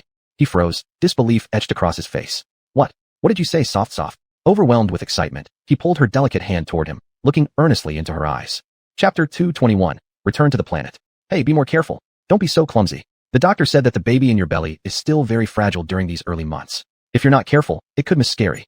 Upon seeing how excited the other person was, Bai Ruin was also startled and quickly intervened. Shize was indeed overwhelmed with joy, realizing he had gotten too carried away. Thus, he forcibly calmed himself down. It's my fault. I got too excited. Is there really our baby in this belly? He still couldn't believe it. Bai Ruin's belly was still flat, showing no signs of change, yet she told him that there was a little life inside. The doctor wouldn't lie. This is our child. Bai Ruin lowered her head, smiling tenderly as she placed a loving gaze on her own abdomen. She herself couldn't quite believe it either. She never thought she'd become a mother so soon. The small life within her seemed always tightly connected to her, and it seemed that this child had come just at the right time. After all the tribulations were over, this was the beginning of new hope, and this child had arrived. In the following days, Shize was even stricter about Bai Ruin's diet and daily routine. The young girl's meals were carefully selected, and various nutritious snacks were closely monitored. Shize exaggeratedly hired several family doctors at home, all specifically for Bai Ruin's dietary safety. Everything that Bai Ruin was about to consume had to pass under the eyes of these 2 doctors. They ensured everything was safe before it reached Bai Ruin. Thus, the young girl received extraordinary treatment but felt suffocated inside. It had only been a week since then. Shize, being a special official staff member, was still busy wrapping up matters, so it made sense for his workload to increase. On the other hand, upon learning that Bai Ruin was pregnant, the commander directly approved a long leave and smoothly allowed Bai Ruin to stay at home to rest properly. Now, Bai Ruin was the only one left in this vast courtyard, feeling utterly bored. The sun was shining brightly at this moment. Following the nutritionist's requirements, she lay in the courtyard's chair basking in the sunlight. From the moment the child was conceived until its birth, Shize had already fully prepared for the little one inside her belly. All kinds of activities during this period were for the children to grow up healthily before their arrival. Bai Ruin naturally had no objections. Except for being a bit bored, everything else was fine. Miss, it's about time we go back inside. At this point, the nutritionist reminded her. Lying in the lounge chair, Bai Ruin was almost asleep, but slowly opened her eyes and stood up upon hearing this. Her sleep, meals, and activities were all scheduled tightly. She sighed faintly. So boring. Next up will be Miss's personal activities. As long as Miss doesn't do any intense movements, you can do anything else. When dinner starts, I'll come and call you. Seeing how bored Bai Ruin was, the nutritionist immediately adjusted the plan for the day. She perked up upon hearing this. She liked nutritionists who could adapt flexibly and didn't stick to rigid rules. They could adjust plans promptly whenever they sensed a mood change in the expectant mother. That's great. Thank you, Xiang sister. Bai Ruin quickly ran into the house, her mood noticeably brighter. Nutritionist Chung Xiang merely smiled behind her, but seeing the improvement in the pregnant woman's mood made her satisfied. They all understood the importance of flexibility, knowing clearly that the series of pregnancy activities revolved mainly around the pregnant woman's emotional state. If the pregnant woman wasn't in good spirits, none of the planned activities would have much meaning. Only when the pregnant woman was cheerful could the child inside truly be born peacefully and successfully. Then we'll reschedule tomorrow's activities accordingly. Let's take a moment to ease the emotions. She took out a notebook and made some adjustments on it. Before long, the butler rushed over urgently. Miss Qingxiang, Miss wants to invite Miss Lan over for a chat. Would this affect the upcoming activity arrangements? These people were all responsible for coordinating and hosting pregnancy activities. So when the butler learned of Bai Ruin's needs, he hurried to seek Chung Xiang's approval immediately. There's no problem, follow Mrs. Wishes. As long as Miss hasn't finished her meals, hasn't engaged in strenuous activities, or hasn't consumed oily food, the most important thing is Mrs. Mood. She explained, and the other person nodded understandingly before putting their mind at ease. Lan Yunyun arrived at the courtyard 10 minutes later.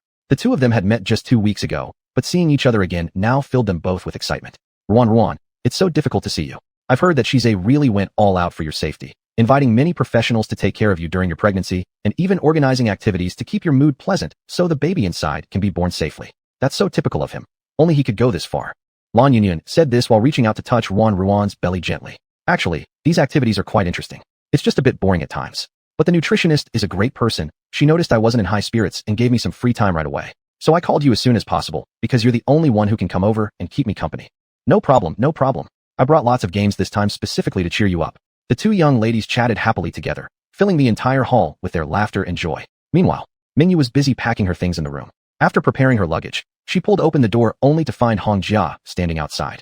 She paused for a moment, choosing not to ask any questions, and instead silently dragged her luggage past him. Where are you going?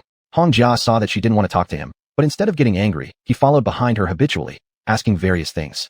You're not my master. Why should I have to tell you where I'm going? Mingyu felt that the person in front of her was strange. Was this guy really so idle? He came looking for her every few days.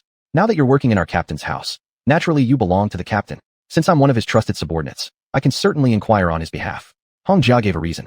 The other side didn't contradict it, merely raising an eyebrow indifferently. Of course, it's about returning to the planet.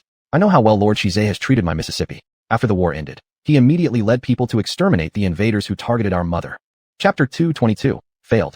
I have also received news that the invaders fled in disarray. Now that the prince is here, I feel at ease, so I'm going to take this opportunity to go back and check on my home planet situation while tidying up a bit. When team leader Shize returns with the young lady, they'll see what home looks like. When he spoke of his home planet, Mingyu rarely showed a flicker of a smile on his face. The other party was slightly surprised upon hearing about the person returning to another planet. Are you going alone? The team leader hasn't returned yet, and the situation on that planet remains unknown. If there are hidden dangers, it could be disastrous. You can wait a few more days. Or else, I will go with you. The intentions of Hong Jia were laid out plainly on his face, but Mingyu, having experienced too much, truly failed to understand such pure feelings. As such, she was left only with confusion. You're such a strange person.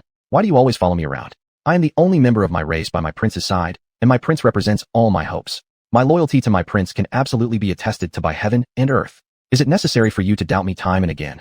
As she spoke these words, Mingyu felt somewhat angry, assuming that the other party believed her not trustworthy, which was why they always wanted to stay close by and watch for any mistakes she might make. What? I absolutely don't mean anything like that.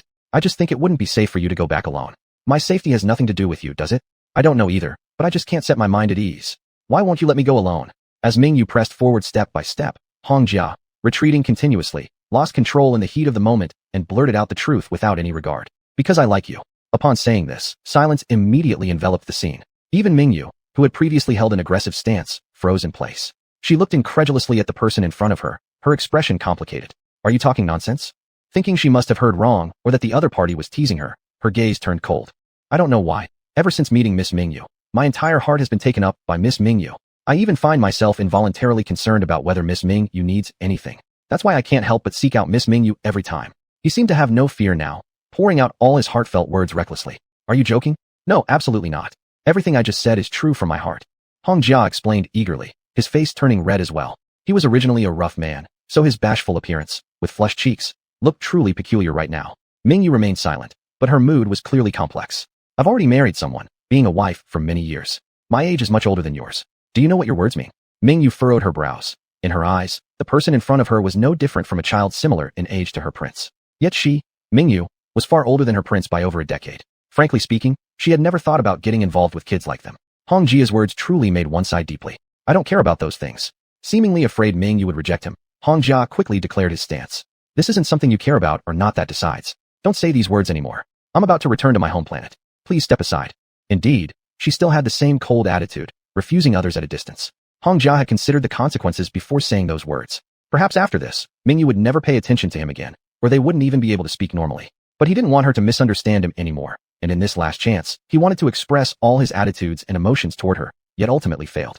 The wind outside lightly brushed against him, making him seem inexplicably lonely. Mingyu still left, carrying her suitcase away without looking back. Not far off, LV Shui, who had seen everything, sighed quietly. Could love in this world ever be that simple? There are always those painful, unrequited loves. Hongjia had been their colleague for so many years, yet they'd never seen him develop feelings for anyone. Now that he finally had feelings, they were rejected cruelly. This was truly heartbreaking. Bai Ruoren and Shi Zhe's wedding was planned to take place in half a month. During this period, Ruoren was extremely excited, practically unable to sleep day after day. Even when she slept at night, she dreamed of her parents, but this time, she didn't cry, nor was she afraid of them leaving. Instead, she happily sat before them narrating her happiness. The sky was just beginning to grow light. From afar, faint voices were already heard nearby. She turned her head with a strange look and saw Shi Zhe getting dressed. So early, where are you going? Didn't you say all the things on your hands were already solved? You would stay with me recently. Why do you want to leave again? Looking at the man in front of her getting dressed, it seemed that he was about to leave. Bai Ruoren immediately woke up. Did I bother you? Shi Zhe looked at the awakened Ruoren and pinched the little girl's cheeks. Bai Ruoren, who had originally been emotional, became unhappy right away. You lied to me again. You haven't stayed with me for a long time. You're always busy. When will you be done?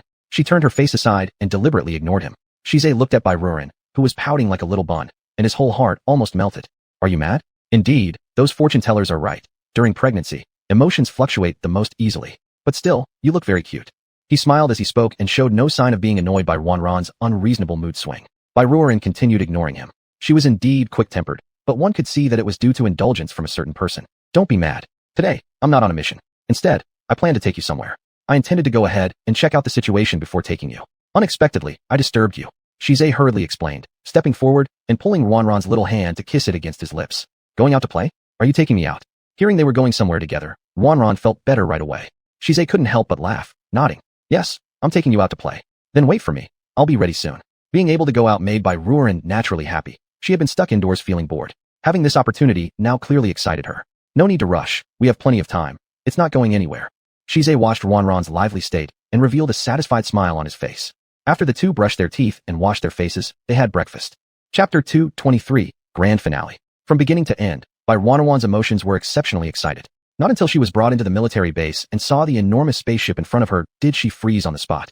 What are we doing here? Didn't I say I'd take you somewhere? Shi Zhe smiled, and Dashi came forward to pull Ruoren by the hand. After the little girl went in, she felt a bit strange inside, as if she had some vague guesses. The moment the spaceship entered the mother planet, she couldn't help her eyes welling up with tears. Did you bring me? Did you bring me home? Incredulous, she ran down from the spaceship and looked at everything familiar in front of her eyes. Finally, Ruoren couldn't help but break down into sobs. What happened? I originally wanted to make you happy. Why are you crying? Don't cry, don't cry. Shi Zhe was startled and immediately reached out to wipe Ruoren's tears. The little girl gasped for breath, unable to speak because of her excitement. When did you rescue my mother? When did you do it? Why didn't you tell me? I planned to give you a surprise, but I didn't expect this result. Stop crying. It'll look bad if you keep crying. Shi Zhe helplessly pulled Xiao Renner into his arms, trying to comfort her emotions. After Bai Ruoren cried for quite a while, she finally calmed down from her joy. She smiled and looked around. Seeing Mingyue nearby, she rushed over immediately. Sister Mingyue, the prince has arrived. Master Shi Zhe indeed wanted to surprise you with this. I came a few days earlier and cleaned up here. Fortunately, our planet is still the same as before, without much change. However, Prince, this is only part of the good news. Mingyue's emotions also seemed excited. Ruoren's breathing slowed slightly as she gazed at her. What do you mean? Our people, those who were captured, have all been rescued by Master. Although 1/4 of them died, the rest are still alive. They can't wait to meet you. Prince, they've always been waiting. Our people are still alive. Upon hearing this news, Bai Ruoren was naturally thrilled. She stood there in shock, then remembered that the invading insectoids had merely captured them at the time. That's great. Everyone is still alive. Where are they? Take me to see them quickly. Bai Ruoren couldn't wait. Mingyue didn't waste any time either and immediately took Ruoren to the top floor of the central building. But below, there was a dense crowd. Everyone knelt down and hailed the prince unanimously. Seeing this scene, Ruoren, whose emotions had just calmed down, became emotionally moved again. Everyone is really alive. Yes, everyone is still alive. Our planet has returned, and the king and queen can finally rest in peace. Ruoren turned around and suddenly threw herself into Shi Zhe's arms. Shi Zhe, thank you. She knew that all this was done by this man standing before her eyes. He gave it to her as a gift. Bai Ruoren was also surprised by this gift. It was valuable enough. I never asked for anything else. I only hope you will always be happy, and I can solve all your troubles. We still have a long life ahead. I also hope I can always guard by your side. He tightly embraced the person in his arms, and the two embraced happily atop the tower. As Mingyue stepped away, she looked at the scene in front of her, memories involuntarily stirring within her mind. Shaking off such thoughts, she quickly cleared her head. Bai Ruoren decided to stay on her planet for 2 days. In her good mood, the planet had gradually returned to normal. Thus, Shi Zhe also agreed to stay here with her for a few days. Mingyue thought she could leave them alone, but her departure was stopped by someone. Shui. Mingyue knew something about the other person and understood that Shui was one of Shi Zhe's confidants. Is there anything, Master Shui? Do you truly have no feelings left for Hongjia? This question was odd, but when Mingyue heard Hongjia's name, her heart skipped a beat. What happened to him? Almost instinctively, she questioned Shui. Upon hearing this sentence, Shui revealed a smile, realizing it wasn't an unrequited love after all. It appeared Mingyue still harbored some affection for Hongjia. I thought you were completely cold-hearted towards him, uncaring about him. Hongjia helplessly chuckled. After hearing this, Mingyue quietly retracted her gaze. I don't really know him well, but if something happens to him that is related to me, I won't be able to explain it to my prince. My prince is with Shize now. They got married and will always be together. Hongjia is also the most trusted subordinate by Shize's side, so I absolutely cannot cause trouble for my prince. Her explanation was icy enough. He said everything he did for you does not need to be repaid. He knows it was all his own wishful thinking. So every day he drowns himself in drink and has been on sick leave for quite a while now. He keeps this all buried inside and doesn't talk to anyone. I just stumbled upon it accidentally. I mean, no offense. I simply feel that Miss Mingyue pushes people away too harshly. It seems like there's some concern there. But I can tell you without a doubt that Hongjia is the purest person. Growing up, he has never had much contact with females. And I've never seen him develop feelings for anyone else. Of course, these words aren't meant as moral coercion. I only hope that if you do not reciprocate his feelings, give him one final farewell. After saying this, Shui left. Mingyue thought for a moment before finally speaking up. Where is he now? At the Nightshade Bar. In the private room, Hongjia sat alone in the corner, drinking sorrowfully. The door behind him opened, but Hongjia didn't even look, assuming it was Shui. You guys don't have to try and convince me anymore. I'll get through this myself. What are you getting through? Mingyue's voice came, startling Hongjia into abruptly standing up and turning around toward the woman. Me? Mingyue. Mingyue glanced briefly at the liquor bottles around, then frowned. There are many fine men on my homeworld. If you could surpass the greatest warrior of my home planet, I'd agree to your feelings. Hearing this, Hongjia lit up immediately. Really, believe it or not, it's your choice. Mingyue threw this statement out, then turned and left, a slight curve forming unconsciously at the corner of her lips. News of their interaction naturally reached Wanwan's ears. At that moment, the young girl lay resting in bed, leaning against Shize. She gently stroked her belly, filled with relief. Mingyue has finally begun opening her heart. That's good. Everything is going in the right direction. Shize, I hope you, and everyone, stay safe forever. We will always be happy. Shize placed a kiss on Wanwan's forehead as the sun set in the distance, creating a beautiful scene. The end.